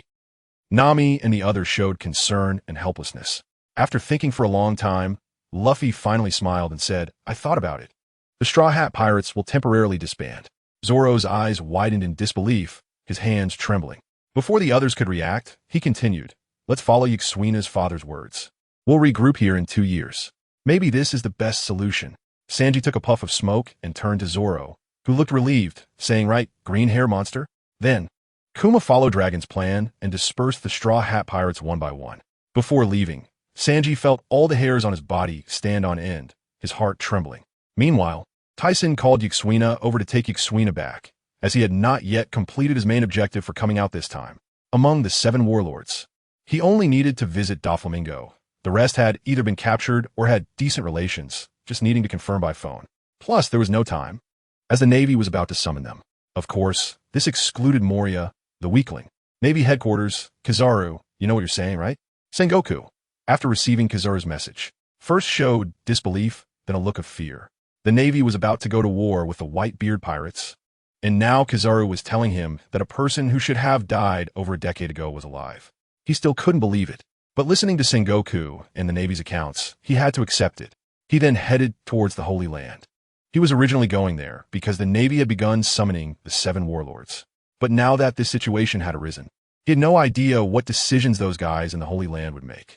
Remembering the earlier news that they had confirmed Tyson's death, he couldn't help but curse. Upon arriving at the house where the 5 elders were, Sengoku saw 3 old men and 2 slightly younger men in black clothes, all staring intently at a yellowing bounty notice on the table, something that should have been destroyed over a decade ago. Sengoku, you're here, the blonde elder said loudly and confidently, as he was the one who informed Sengoku of Tyson's supposed death. Aren't you supposed to give me an explanation? Sengoku stood just inside the door, hands hanging down, trying to suppress his inner anger. Watch your attitude, Sengoku. This was the message we unanimously agreed upon sending. Even we find it hard to believe this sudden news. Sengoku gritted his teeth. The war with the Whitebeard pirates is already inevitable. I don't want the Navy to be prepared for complete annihilation. Sengoku, the tall, white-bearded elder, said angrily. But seeing the situation becoming tense, he spoke more gently. Now is not the time to argue about whose fault it is. We should find a way to resolve this matter. The others agreed with the elder's words, their gazes fixed on him. If that's the case, please make a decision quickly. I need to urge those 7 warlords, Sengoku said, not waiting for the others to respond before turning to leave. The elder with the mustache looked grim, his eyes sharp. Sengoku was becoming more and more unreasonable, and it was time for him to retire. Let's not discuss this for now. Let's think about what preparations we should make. Remembering the battle in the Holy Land, the 5 elders' faces all turned unnatural. They did not want to face that man. On the island of Dressrosa, there are many mushroom-shaped rocks. This country on the island is known for love, passion, and the nation of toys, which was occupied by Doflamingo 10 years ago. Tyson arrived above the island, having promised Doflamingo to cooperate with him. During his absence, although Doflamingo had not given up, he had chosen Kaido as his main partner. Tyson was not interested in the artificial devil fruits that Doflamingo was collaborating on with Kaido. He found those things quite disgusting. His purpose for coming here was simple, to see how that guy would choose. At this moment, on the open-air terrace of the palace, under a sunshade, Doflamingo, wearing sunglasses, was talking to his subordinates while holding a glass of juice. Doff, what do you think of that news just now? Diamante, dressed as a clown, sat beside him. Oomph, that fool must have been scared out of his wits. Doflamingo chuckled a few times. He had just received news that that man had actually knocked Admiral Kizaru away in the Sabaody archipelago, and he couldn't believe that someone could come back after being dead for nearly 20 years. So he scoffed at the news. The Navy just called to urge again. It seemed the Whitebeard pirates really wouldn't give up. Although I promised to go, when to go is no longer up to them. And those guys definitely won't be the first to arrive. He put the straw in his mouth and took a sip, then continued. Although the Whitebeard pirates are very powerful, the strongest forces on this sea are undoubtedly the Navy and the world government, so Whitebeard's failure is inevitable. I don't think so. You wouldn't. Doflamingo seemed to be choked by something around his neck. His whole body stiffened, and then his head turned mechanically to look behind him. A figure in a suit with long black hair was bowing down to eat the food on the table. Diamante, beside him, stood up, drew his long sword, and angrily said, "Who told you to come up here, you damn guy?" As he spoke, the long sword in his hand began to soften, winding like a snake, and bit towards that figure. "Fool, stop." Hearing Doflamingo's shout, "Ah," Diamante reacted with confusion, but his movements were too late. Tisen was eating the food on the table, then reached out to grab the pale cold light, and with a little force, Diamante's body was immediately sent flying towards him, greeted by a fist the size of a sandbag, which sent him crashing through the stone wall and falling off the high platform. Doflamingo watched as a subordinate was sent flying, his fingers twitching and moving back and forth. However, the serious expression on his face made him dare not act recklessly. After finishing his meal, Tisen stood up, and then a shadow flashed as Tisen's hand rested on Doflamingo's shoulder. He turned to look at the obviously dissatisfied face and said, "What's wrong? Do you want to make a move?" A chill surged in Doflamingo's heart, and his movement stopped. A serious expression revealed his teeth. "Heh, I didn't expect the Navy to have deceived me for nearly 20 years. What a bunch of bastards." He turned around, arms outstretched. "So, Mr. Tisen, what can I do for you this time?" Tisen's stern face couldn't help but twitch. Seeing this guy change his expression so quickly, he felt a bit embarrassed to hit him. Originally, he had planned to have a meal first and then discuss things, but now it seemed that might not work. Thinking of this, he no longer wasted time and spoke, "Don't you dream of pulling those guys down from their pedestal? Now's a chance." Upon hearing this sudden shocking statement, Doflamingo's originally smiling face turned serious, his eyes fixed on Tisen. A moment later, Tisen flew out of Dressrosa, and it seemed this conversation went quite smoothly. Xiao Ming was very cooperative, and he avoided a beating. However, he had just received a call from Shuenai that Enel and Yamato had gone to fight the red-haired pirates again. Normally, he wouldn't want to get involved, but this was a critical time, and he couldn't let these two guys run wild. Not far from Wano country, on an island, two pirate ships were docked at the shore, and the sky above the island was flashing with lightning, as if a strange beast was about to emerge from the dark clouds, roaring at the two groups of people below. Enel stopped. The red-haired pirates faced the two people ahead, with the cadres of the red-haired pirates behind them. He felt helpless towards these two, ever since he had defeated them once. They had stuck to him like a plaster. He had already asked Beckman to notify Mr. Tisen, so now he just needed to buy some time. "Yaha, red-haired, this time I will definitely defeat you. No one can stop me." Enel, holding a golden staff with 3 drums embedded in his spine, struck the staff upwards. The lightning above became even more violent, and the range expanded significantly. The lightning crackled in the rolling dark clouds, constantly roaring. "Hey, Enel, is this guy really serious?" Yamato, with a butterfly knot in her hair, was holding a wolf fawn club, turned to look at Enel, her face pondering over what red-haired had just said. "Who cares if he is? Let's just fight." This guy definitely wants to find an excuse. Enel's golden staff was covered with pitch-black arm color. It seemed unavoidable. Red-haired frowned and drew Griffin. His opponent was not much younger than him, and both their observation hockey and armament hockey were outstanding. Especially the observation hockey. Combined with the lightning in the sky, it was simply pinpointing. Thinking of this, he looked up at the sky. The power of this lightning was immense. And to avoid harm, he could only resolve the opponent quickly. "I'll deal with the other one." Beckman, with a cigarette in his mouth. So they had to quickly deal with these two guys. They couldn't waste time because there was a big battle waiting ahead. "Is there any news from Mr. Tisen?" He said he's on his way and should arrive soon. "In that case, let's play with these two annoying guys for a while." Red-haired smiled. If it were normal, he would be very happy because the opponent was a good rival. Just after he finished speaking, Enel's figure turned into a streak of lightning and rushed over at an incredible speed. The powerful observation hockey allowed Red-haired to see a flash of red light in his eyes. He raised Griffin, and a metallic clash was heard as Enel laughed maniacally. "What a madman!" Red-haired shouted loudly. Exerting force in his hand, flames burst forth from his sword, and with a fierce swing of the flaming blade, he knocked Enel's golden staff away, instantly cutting through Enel's body. Unfortunately, he only cut through a streak of lightning.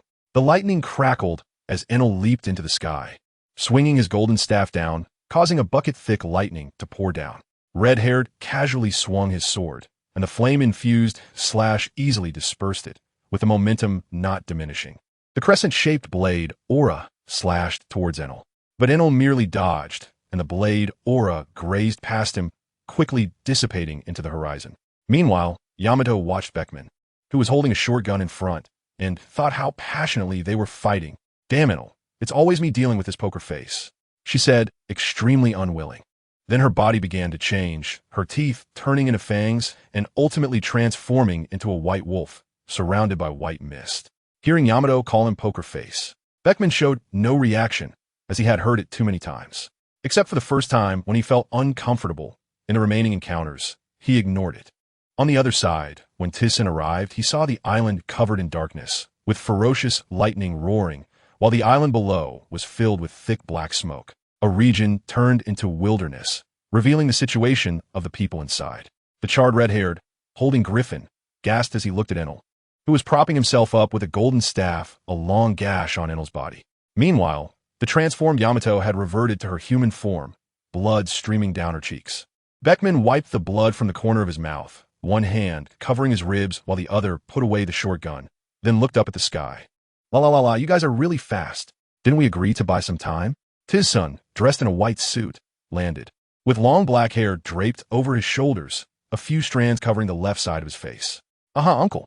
Yamato smiled as soon as she saw him, leaping into his arms. Enel looked at red-haired with a face full of reluctance, then shifted his gaze. All right, quickly bring the other party down, and then, looking at their astonishing growth speed, smile and say, Yamato, you've become stronger. Yamato opened his mouth and squinted with a smile, of course. I feel like it won't be long before I can beat that bastard old man of mine. Tisen chuckled, then turned to look at Enel, who huffed and turned his face away in its sundra manner. Mr. Tisen, you finally arrived, red-haired said, sheathing Griffin with a pained expression. If this continues, they won't stand a chance against Kaido. Sorry for the trouble. Here, a pill for recovering from injuries, he said, tossing a bottle of pills to the other party. With this pill, you can quickly recover from injuries. As for stamina, just take a break.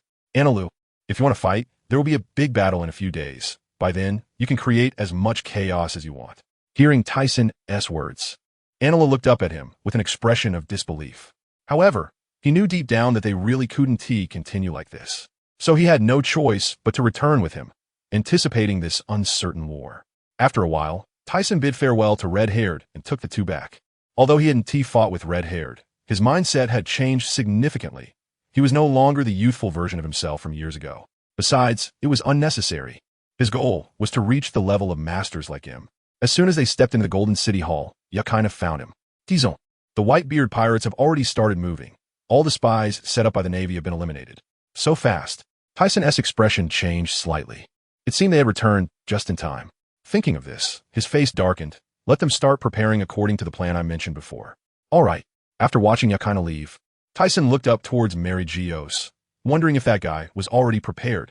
In the waters not far from Mary Geos, hundreds of ships were anchored at sea level, among which dozens of ships flew the Tisen pirate flag. However, facing such a massive fleet, the world government seemed to be completely silent, which puzzled Dragon, who stood at the bow of the ship. Dragon, the Navy, and the Whitebeard pirates have started. Hearing the soft, magnetic voice from the Den Mushi, Dragon hung up and turned to Sabo, notify everyone. We'll start moving as soon as we get news from Mr. Tisen. Sabo, with his wavy golden hair, said excitedly, Is it finally starting? I'll notify them right away. After seeing Sabo walk away, Dragon frowned and looked up at Mary Geos, hoping nothing unexpected would happen. They were all in, and if they failed, all their years of effort would be in vain, like drawing water with a bamboo basket. Soon after, the Northern Army Commander Crow, who wore a black feather coat, the Southern Army Commander Lindbergh, who looked like a rat, the Western Army Commander Mori, who held a trident, and the Eastern Army Commander Bello Betty, who had the ability of the encouragement fruit, gathered. In addition, there were the 12 guardians of the Tisen pirates, and the subordinates led by the 24 captains, all ready for battle. The Marine headquarters at Marineford Port rose with the surrounding walls, separating the execution platform from the Whitebeard pirates. In an instant, the Whitebeard pirates were completely surrounded. Hearing Sengoku's orders, Akainu stepped forward. Meteor Volcano, his arms, covered in magma, swung towards the sky. Whitebeard, there's no way out for you. Whitebeard was drenched in sweat. His brows furrowed as he watched the magma punches fall onto the Moby Dick, burning the ship that had accompanied him for decades, which felt like family. He silently thought, I'm sorry. He knew there was no time to mourn now, turning to see his sons die one by one in front of him. Despite his anger, he felt a sense of helplessness. Time had destroyed his body, corroding him like a candle in the wind. The battle plan was going smoothly, and it was now time to execute Port Gas D. Ace. What? Upon hearing Sengoku's order, Luffy tightly grabbed Jinbei, pleading, "Jinbei, I have something to ask." Jinbei was shocked, but still agreed. Water surged from the sea melted by a kainu, accompanied by a water column piercing through the giant Oz's body. It slammed hard onto the ground, revealing a figure inside, gasping for breath, blood streaming down his right cheek. Luffy, Ace on the execution platform, was stunned by the scene before him, seeing Luffy holding a broken mast, with the three marine admirals standing before him like mountains. "Ah, finally here, huh? Dragon et son. Truly fearless. So young it's terrifying." The yellow monkey, with an obvious bruise on his right cheek, looked at Luffy, reaching up to touch his face. Feeling waves of pain, Garp gritted his teeth, glaring at his grandson, while Sengoku remained expressionless. Outside the enclosing wall, the one who just flew inside was Ace's brother. Whitebeard showed his teeth. "Kid, that reckless look is just like your brother." He then shouted to the tall figure blocking the enclosing wall, "Oz, stay right there. I need your strength." Jozu unleashed the trump card. Inside the enclosing wall, a kainu, with a dark expression, looked down at Luffy. "Your persistence is commendable. However, this stage is still too early for you. You can't win against us." Luffy gasped heavily, trying to widen his eyes to look at the three hills before him, then raised his gaze. Despite the pain blurring his vision, he still saw the figure on the execution platform. Ace was looking at him with a pained expression. "Give Ace back to me," he shouted hoarsely, enduring the pain in his body. He leaped forward, throwing the broken mast towards the three blocking figures, hoping it could help him get past. Unfortunately, before the mast could touch the figures, it was frozen. Rubber stampede. The tearing screams echoed through the square. The frozen mast shattered into pieces as it struck forward, but had no effect. It was as if the three admirals were surrounded by an umbrella, unable to be touched. Seizing the moment, Luffy's body turned bright red, white smoke swirling around him, and he instantly dashed past the yellow monkey with the speed of Gear Second. He knew he was no match for the three, so he had to hurry. Just as he was about to reach the execution platform, a blinding yellow light flashed, and Luffy's eyes widened in terror as he looked at the yellow monkey that appeared, followed by a foot coming into view. The yellow monkey's foot slammed into Luffy's face. With a scream, Luffy's body was thrown into the stone ruins. Garp crossed his arms on the execution platform, lowering his head, gritting his teeth, his whole body trembling uncontrollably. Execution. With Sengoku's command, the executioner raised his long sword. Sengoku commanded again, "Do it." Luffy's heart trembled as he stared at the ground, trying hard to stand up, but his injured body could no longer do it. "Ace!" Whitebeard exclaimed in shock. "Ace!" Everyone's eyes widened, watching the executioner's sword descend, mouths agape in horror. But just as the long sword was about to fall on Ace's neck, a breeze swept by, and the two people on the execution platform inexplicably fell to the ground. Crocodile, who was about to act, paused and looked stunned. "Who is it? What's going on?" Sengoku's expression changed. Whitebeard below squinted his eyes. "Look up in the sky." Someone shouted. Sengoku and the three admirals looked up.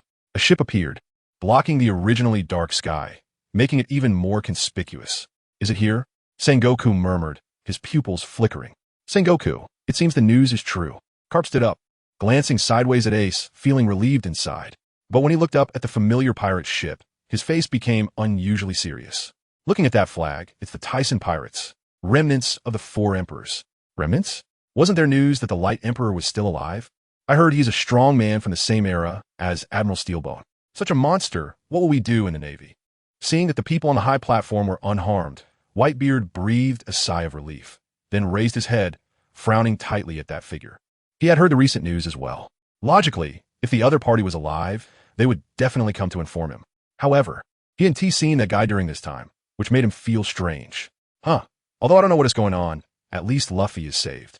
Luffy felt a sense of relief on his face, but at the same time, he felt lingering fear. Just a moment ago, he felt he was about to lose his closest person, and then he struggled to stand up. La la la la la, la la la la la. The sound resonated through the sky like a raging wind and waves, surging into the hearts of everyone in the square, striking directly at their souls. Still unchanged, this man with long black hair, Hancock, raised a snow-white cheek, with a pair of snake-shaped earrings swaying, recalling the events on the Holy Land, her hands clenched tightly, her body becoming somewhat unnatural. Is it about to begin? Hawkeye sheathed his black blade, his eyes narrowing. This crazy old man is already at monster level. It's hard to imagine what this man will do. Those are all criminals who deserve to be impelled down. When did they hide here? Sengoku. who had been fighting against Baroque works, stopped, feeling uneasy about the situation and impelled down. Old man, I'm your son. How could you be so merciless? Blood flowed down Blackbeard's cheeks as he approached with several criminals, some of whom had blood streaming from their heads. Shut up, Teach. You don't deserve to be the old man's son. Marco shouted angrily, blue flames belonging to the phoenix erupting from his body. Wait, Marco! Old man! Marco looked at Whitebeard in confusion, not understanding why he was being stopped. Seeing Whitebeard seemingly suppressing his anger, Teach panted slightly. Marco, this guy came on board with my permission. It was my mistake that led to Sachi's death. So let me take care of this. Old man, that has nothing to do with you. Yeah, old man. Seeing Whitebeard's stubborn expression, they could only step back, making room for them. Teach saw him draw out his naginata and prepare to step forward, saying, Newgate, be careful. This little brat ate Rock's fruit. You should know what to do. Hearing his kind reminder, Whitebeard paused, but did not turn around. La. I see. No wonder this guy can't possibly defeat Ace. At such a close distance. Blackbeard certainly heard their conversation and laughed loudly. Ha. I can still meet pirates from the same era as the old man. But even if you know my abilities, what can you do? Today, let me show you my power. After saying that, black mist began to appear on the ground, gradually spreading out. But Whitebeard seemed to ignore it and walked straight over, his white cape fluttering behind him. You reckless little brat. Teach sneered. If it weren't for Whitebeard saying he would handle it himself, he would have dealt with him in an instant. Seeing the towering figure approaching like a mountain, Blackbeard wore a smug smile, believing that as long as he was a fruit user, he couldn't possibly be his opponent. With a body as large as a small mountain, he pushed off the ground and leaped into the air, the naginata in his hand covered in flowing red hockey. Seeing this, Blackbeard felt frustrated. Damn it. He cursed. His ability could absorb the attacks of fruit users, but a hockey-filled blade could not be stopped. Hey, come help me. He turned to the people behind him. What are you talking about? This is not what we agreed on. Yeah, and you didn't team mention an old-timer from the old era was also here. At that moment, a breeze swept by. You don't need to fight. Just go die. What? The few people behind Blackbeard froze, looking forward to see that Teach's body had already disappeared. Suddenly feeling uneasy, they wanted to turn and prepare for defense when a blinding white light flashed. What's wrong? Hey! Blackbeard's face twisted in rage as he desperately tried to block Whitebeard's blade with his hockey-covered hands. He glanced back slightly.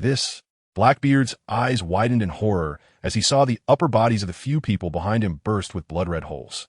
Suddenly, distracted, the strength in his hands loosened, and Whitebeard's naginata struck hard into his hairy belly. It hurts like hell. He hugged himself, rolling on the ground, watching the few people before him slowly fall. Their eyes wide open, their expressions frozen in terror with mouths agape. Since he has failed and been captured, what is he still doing out? These guys are murderous fiends. This world does not distinguish between good and bad, but pirates also have their code of honor. He detests those who kill without reason. Hey, what is wrong with you? Thinking of this, Teach turned around to see the nearly 200-meter-tall giant standing outside the Navy wall, with a pig-like face and gray hair like a hedgehog. St. Juan Wolf, you can go die too. This guy is older than him. He had heard of his brutal crimes before, finding it amusing to kill all the people of a country, including civilians. Seeing this tall figure fall, Teach turned around. On Whitebeard's side, it was already over. Blackbeard lay on the ground, rolling his eyes, his limbs severed by the naginata, looking like a human stick. But he sensed that this little brat still had breath. Whitebeard had not killed him, and he did not know what the other party was thinking. Newgate, aren't you going to kill this little brat? He moved closer, looking at the old and tired expression on his face. This guy killed Sachi. I want him to atone at Sachi's grave. That's fine. Without limbs. Even if he ran out, he couldn't do much, so he didn't need to worry about anything.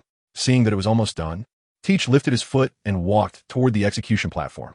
Sengoku and Carp, seeing this, wanted to step forward to stop him, but were blocked by Baroque Works and Barrett. So they could only stop and watch Teach walk onto the execution platform.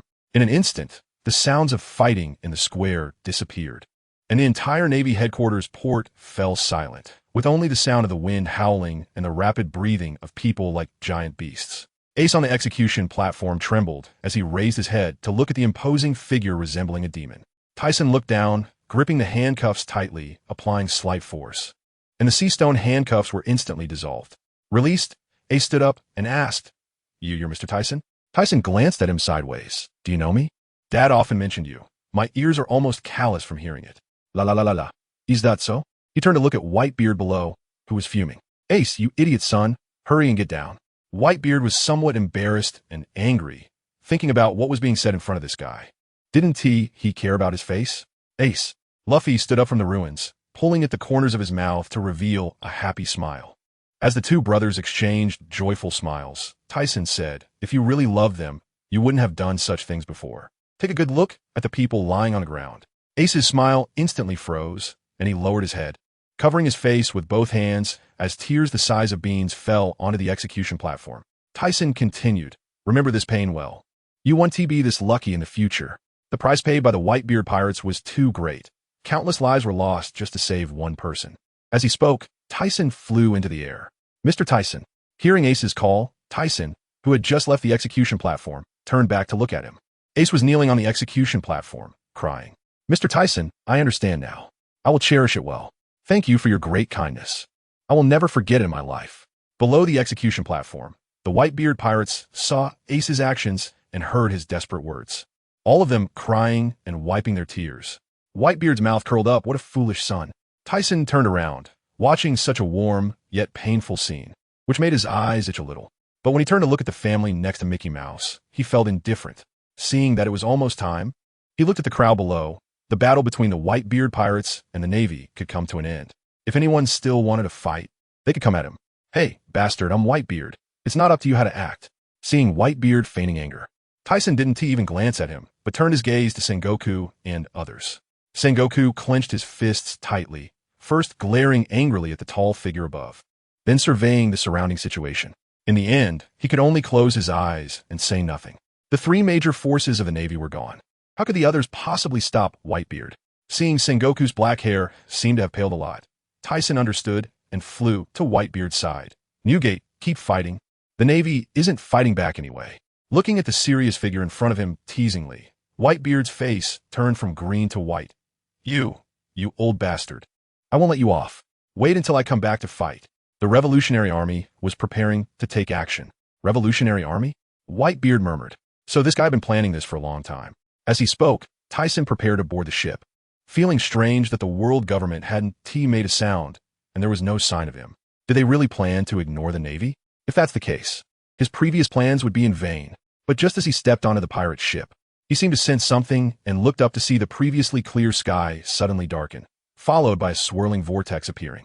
The Whitebeard pirates and the Navy also felt something was wrong and looked up in unison.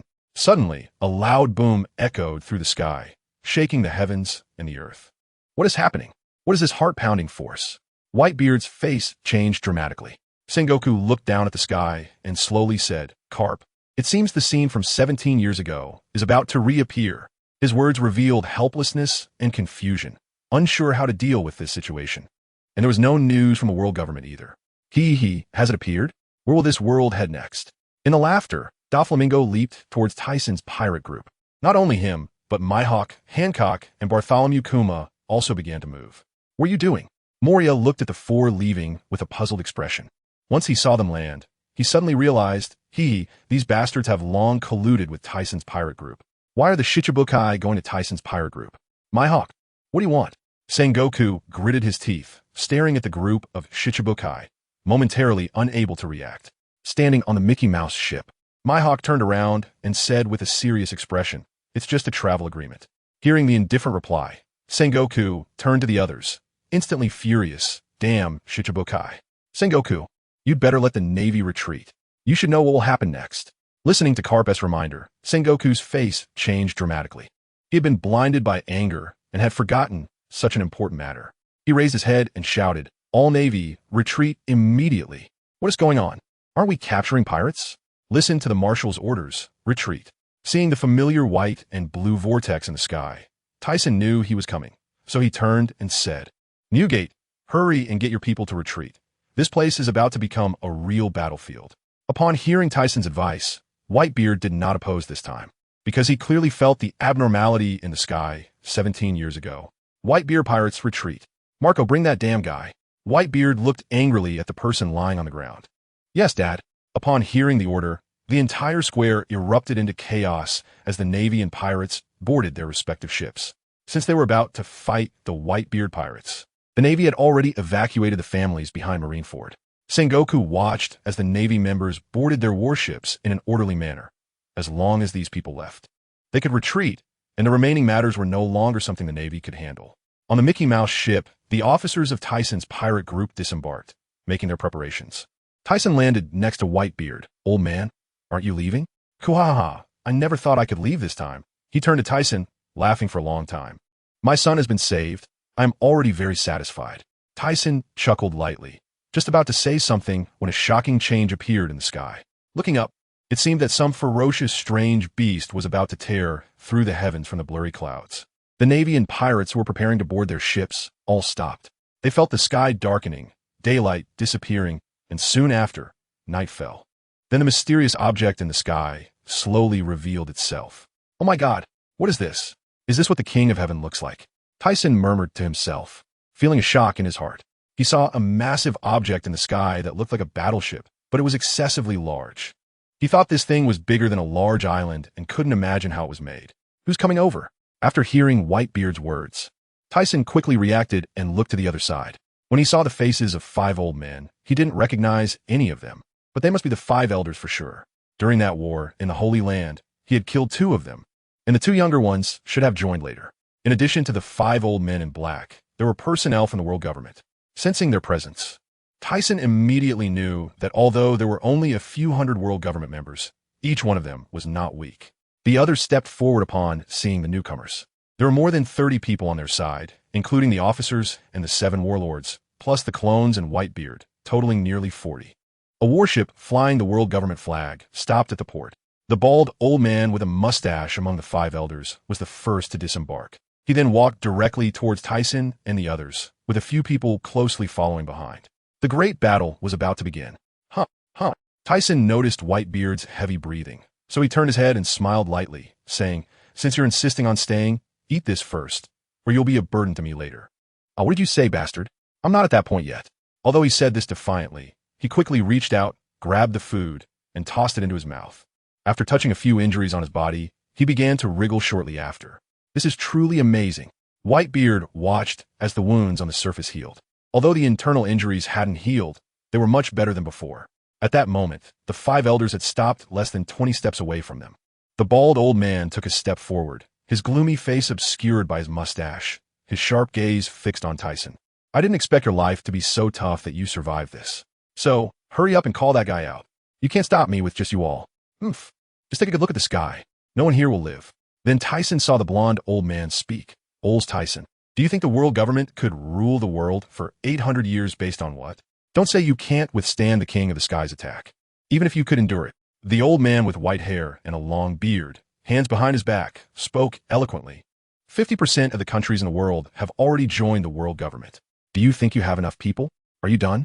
Looking at the 3 men boasting incessantly, Tyson felt a bit impatient. "I never said it was only us. Inciting countries to rebel isn't my strong suit." "The Revolutionary Army," the stout middle-aged man exclaimed in shock, standing a step behind the 3 old men. The blonde old man's beard trembled, and his muscles bulged as he said, "Humph. We don't even care about that group of rats hiding behind. Ols Tisen, we're giving you one more chance.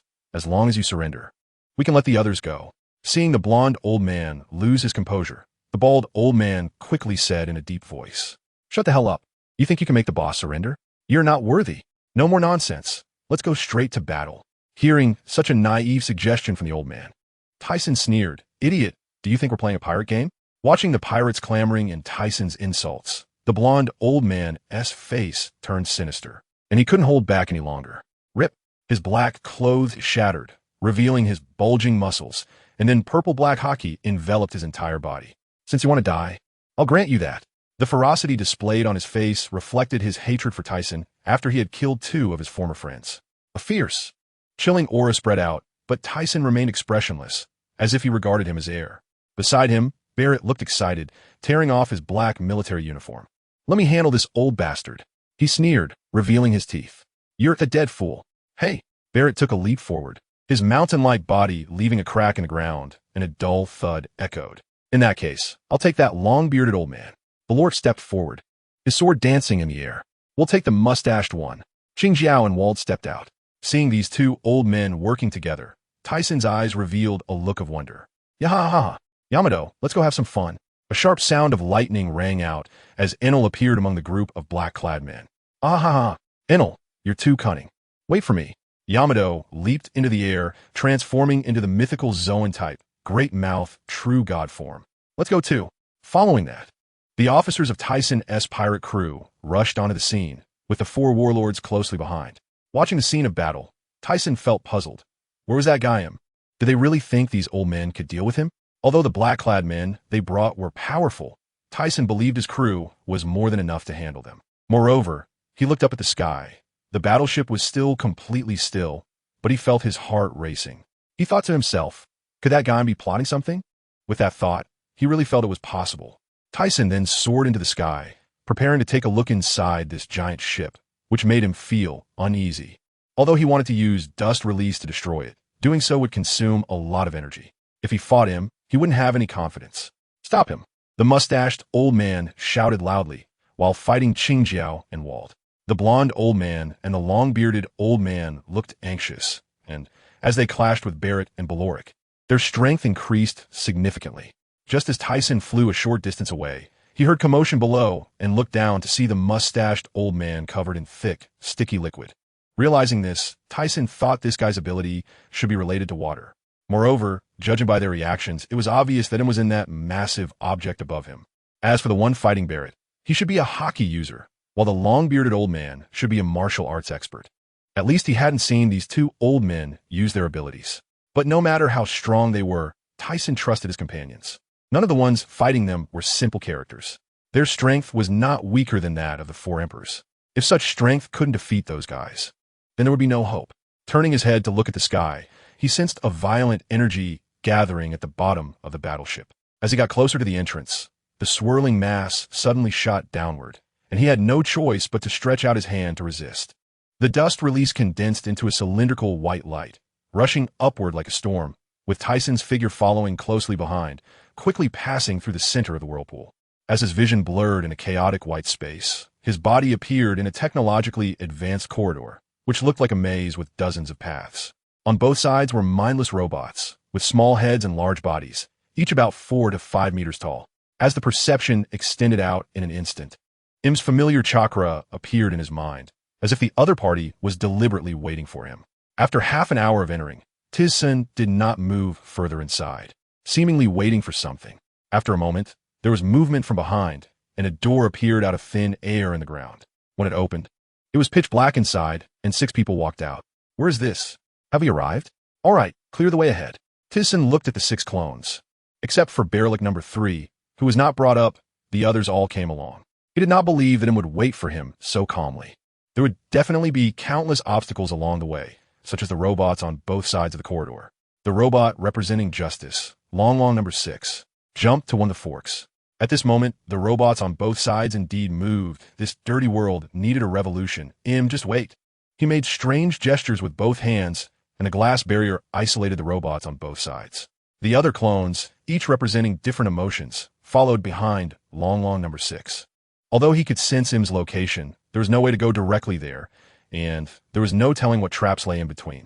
So Tisen let Long number 6, who had consumed the barrier fruit, lead the way. Whoa! Another battle was about to begin as Kaido number 7, representing sadness, wielded a wolf fawn club, transforming into a Tyrannosaurus Rex hybrid. Ha ha ha ha, you fool! Roger number 5, representing joy, kept disappearing. His ability was derived from the strongest spear of the celestial dragon, allowing him to blend in like a shadow. Tisen didn't even know the name of this fruit. La la la la la. Another fight could commence as Whitebeard number 2, representing happiness, continuously used his gas fruit to release gas, compressing it before causing explosions. Everything should be eliminated. Rox numero 1, representing Ganga, had black mist constantly appearing in his hands, consuming the robots in front of him and releasing a pile of debris. As for where the black mist came from, that would take us back 17 years. At that time, he had instructed Barelic to bestow all fruit abilities onto the clones, even specifically telling him to find Blackbeard. Although he didn't know how the blood was obtained, it no longer mattered. Besides, these robots are so pitiful. Lingling numero 4, representing Kempastion, extended her pink dragon claw to swat the robots away. As more and more robots appeared on both sides, the clones attacked while uttering their unique phrases. giving him a headache. Alas, this is a sin. These clones were all half-finished products. Although they were manufactured successfully, their personalities were not complete. They had originally needed to wait for Vegapunk to continue research and refinement. But it was too late now, so they had to be put to use first. An hour later, Tisen looked back at the countless robots lying on the ground, thinking to himself that it was indeed not easy. These robots had impressive combat capabilities. Not only were their materials hard, but some could even shoot lasers to attack. He really couldn't imagine how much it cost the world government to build these things. He then stepped over the figures of the clones and entered the Great Hall, looking up at the figure on the throne in the void. So you made it here. The shadow put down the wine glass in hand, stood up, and the wide black robe dragged on the ground, with nails that resembled deadly weapons hidden in her sleeves. She was even curious that Tisen managed to survive. Tisen took a few steps forward, stopped, and stared at her, saying, "I am here today to understand everything. Be prepared." Prepared? I was ready for that 800 years ago, Im said, stepping down from the red carpet on the stairs. The three-pointed things on her head, like antennas not swaying, making one wonder what they were. After walking down the stairs, she said with interest, "Let's play a game." Tisen frowned, unsure of what she was up to, but he didn't refuse, saying, "You go ahead." Im seemed surprised. Had it not been for the obscurity of her face, one might have noticed her expression of astonishment. However, from Tisen's perspective, he still saw the fluctuations in her eagle-like eyes. "The lives of everyone below and mine.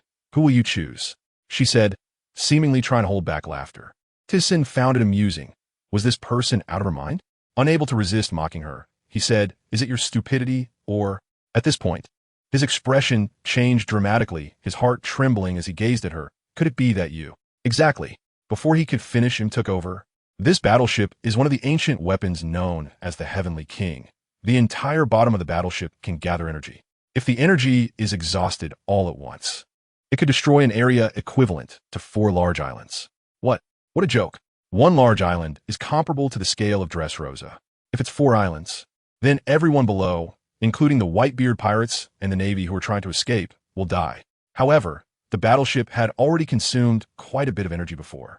Every time a segment was used, lights would appear. So up until now, the energy that can be gathered only covers 2 large islands. Tisen looked at her calmly, stating such shocking words, and felt a chill run down his spine. His expression darkened. "But there are still your people below. Don't you care? This world lacks humans the least. They are merely pawns. In that case, I can only kill you quickly." As soon as the words fell, 6 clones used their abilities to attack Im, and his body disappeared at the same time. Im looked at the 6 people attacking, casually saying, "It seems that guy is not a docile person. You must have colluded long ago." She extended a hand, and the hall began to transform mechanically, shooting out countless lasers from all sides. Then she glanced back, and the shadow appeared behind, ready to dodge with a ghostly speed. Bang! A dull sound echoed as a kick landed on her arm, and shock appeared in Im's eagle-like eyes. With tremendous force, she stumbled back a step before steadying herself. Tisen had not yet adjusted his posture when he vanished again, and began to pay attention, her eyes constantly scanning the surroundings. As for Im's speed, he would no longer be defenseless as he was back then. His body turned to dust was not elementalization, and she could not hit him at all. As for that mind-controlling ability, it required visual cues to be effective. The reason he was caught off guard back then was due to carelessness. As long as he used his perception ability well, he could completely judge her movements and intentions based on the flow of chakra. Im's speed was undoubtedly faster than his. But every time she was about to hit Tisen, he would disperse like elementalization, accompanied by the damage of dust escape. In a moment of inattention, under Roger No. 5's ghostly intervention, Tisen seized the opportunity, and a cylindrical dust escape directly pierced her abdomen. But she didn't even let out a grunt. She simply turned black and appeared on the throne, supporting herself against the chair, with the sound of blood being coughed up. Tisen did not pursue the victory. He just watched her from below the staircase, covered in red carpet. The hall returned to normal, and the attacking robots disappeared, leaving the air filled with tranquility. After a long while, a female voice slowly spoke up, her tone unsteady and somewhat weary. "Even if you kill me, what do you plan to do about the people below?" She didn't wait for Tisen to respond, and continued, "Back then, my brother made me choose between the one I loved and the innocent. Can you guess which one I chose?" Her coughs grew more pronounced. It was as if she were telling a story, regardless of whether there was an audience, more like speaking to herself. "I looked at my lover and chose the innocent. Later, I killed my brother and waited in silence through the years of history for his return. As for the lives of others, They have nothing to do with me. The femininity in her voice became more pronounced, yet increasingly fragile, laced with sorrow. Tisen seemed to be her only listener, while the clones behind him sat strangely on the ground, silently listening. But they were not an audience. They were merely an emotion, perhaps resonating with the sound of I'm speaking. Once she finished, Tisen stepped onto the staircase, the red carpet reminding him of a drop of blood on a beautiful face. Both tragic and lovely. So how is your current approach different from your brother's? No, you are even more despicable than him. His footsteps up the stairs made no sound. Instead, an unusual silence enveloped him. Im sat quietly on the red chair, one hand resting on the armrest, her body curled up like a small creature. Leaning against her arm, which obscured her face, blood flowing down the red carpet to Tisen's feet. The shadow of her upper body covered him. And Tisen spoke without any emotion in his tone. Since you stopped your brother back then, let me stop you this time. The one you were waiting for might be coming. You. Cough, cough, cough.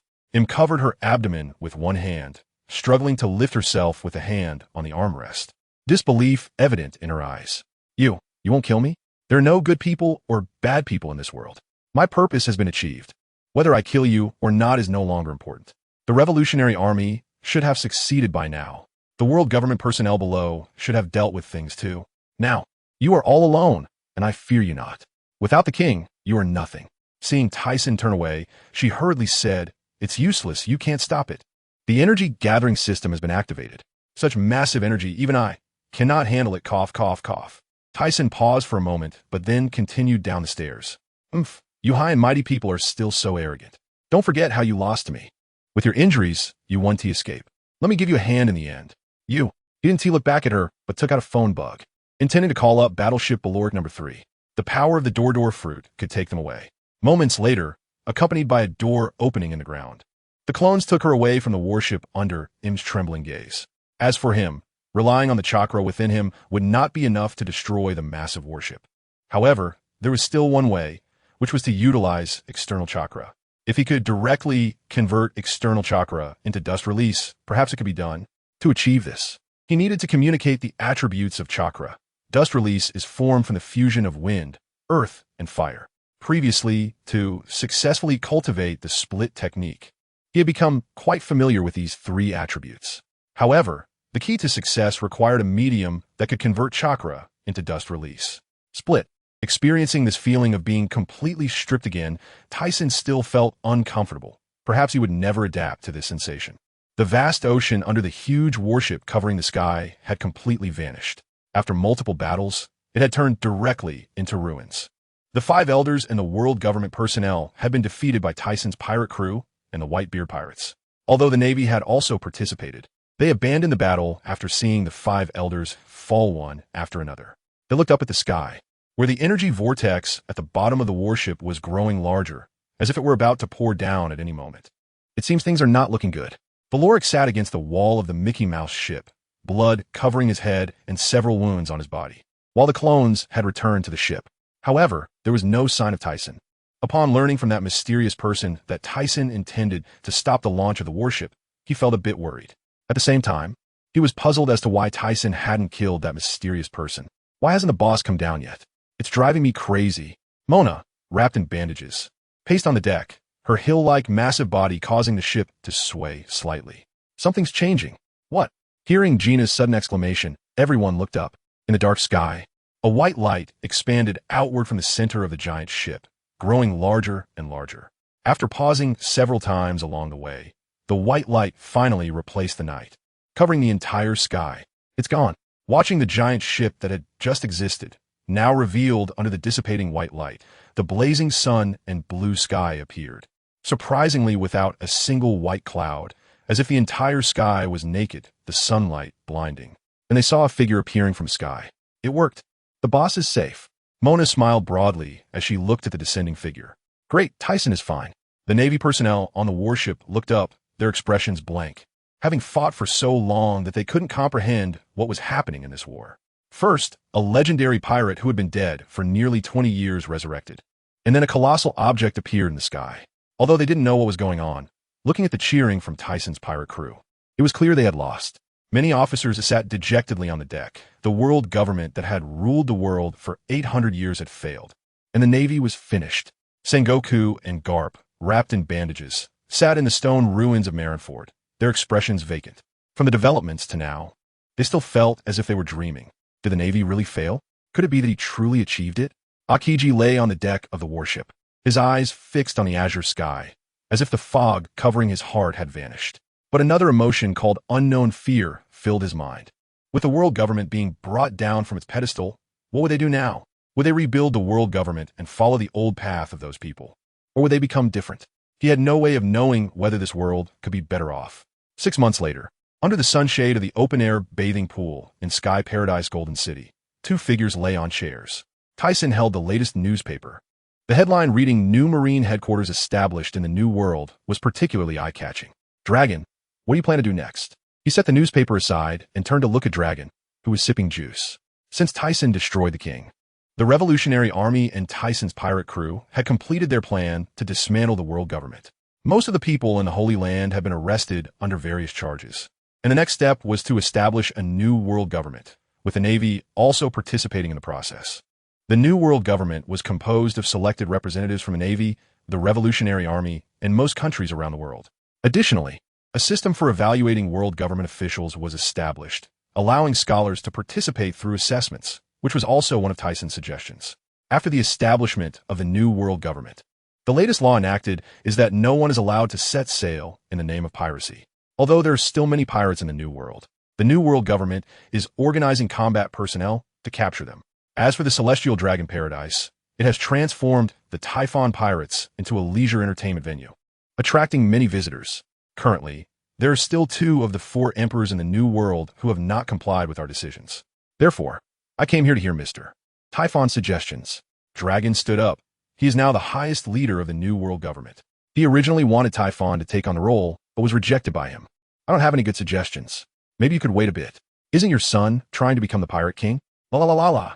Let that little brat deal with Kaido and Big Mom. Typhon laughed after saying this. It seems a bit unfair to cut off someone's dream before it has even been realized. Dragon widened his eyes at him. Your daughter is also involved. And how could these kids possibly be a match for the 4 emperors? Take it slow. Do you think it's possible to make pirates disappear in a short time? That's impossible. Even if laws are enacted, it cannot be accomplished in a short period. It requires a long time to establish the authority of the new world government. The idea may be simple, but it's a long-term battle plan that is definitely not as easy as it sounds. Can you guarantee that there will be no bad people in this world? That's impossible. However, with the support and efforts of various countries, we can eventually eliminate piracy. That might be a good approach, so let them make a fuss. But at the very least, a reasonable plan needs to be formulated. He stood up with a headache, his eyes shining with hope, wishing that Typhon could offer him a good idea. La la la la, that is your business. I don't want to manage anything right now. I just want to enjoy my retirement peacefully with my wife and kids in this quiet place. Typhon laughed heartily. He loved seeing this guy looking so troubled. Over such a long time, he realized that while there are things in this world that can extend life, human energy is limited. His heart and mind were already feeling tired, as if he had lost interest in everything. Dragon showed an envious expression after so many years of running around. He also wished for some leisure. However, the new world government had just been established, and without him, many things might go wrong. After all, there are often appointments and struggles between various countries. Typhon Kun, a figure dressed in a pink sand outfit, approached, hands cradling her prominent belly, her face beaming with happiness. Hey, Neriku, you're here. Take it slow, take it slow. Dragon was surprised, watching Typhon get up to greet her, and then looking at the lady with the big belly. From their reactions, he could hardly believe his eyes, wondering if he still had that capability. With envy in his expression, he turned to leave. I told Sister Neriku to take it slow, but she wouldn't listen. Gina and Yakina came over, holding a blanket. It's fine, my body is in great shape. Neriku turned back and smiled lightly. It's fine.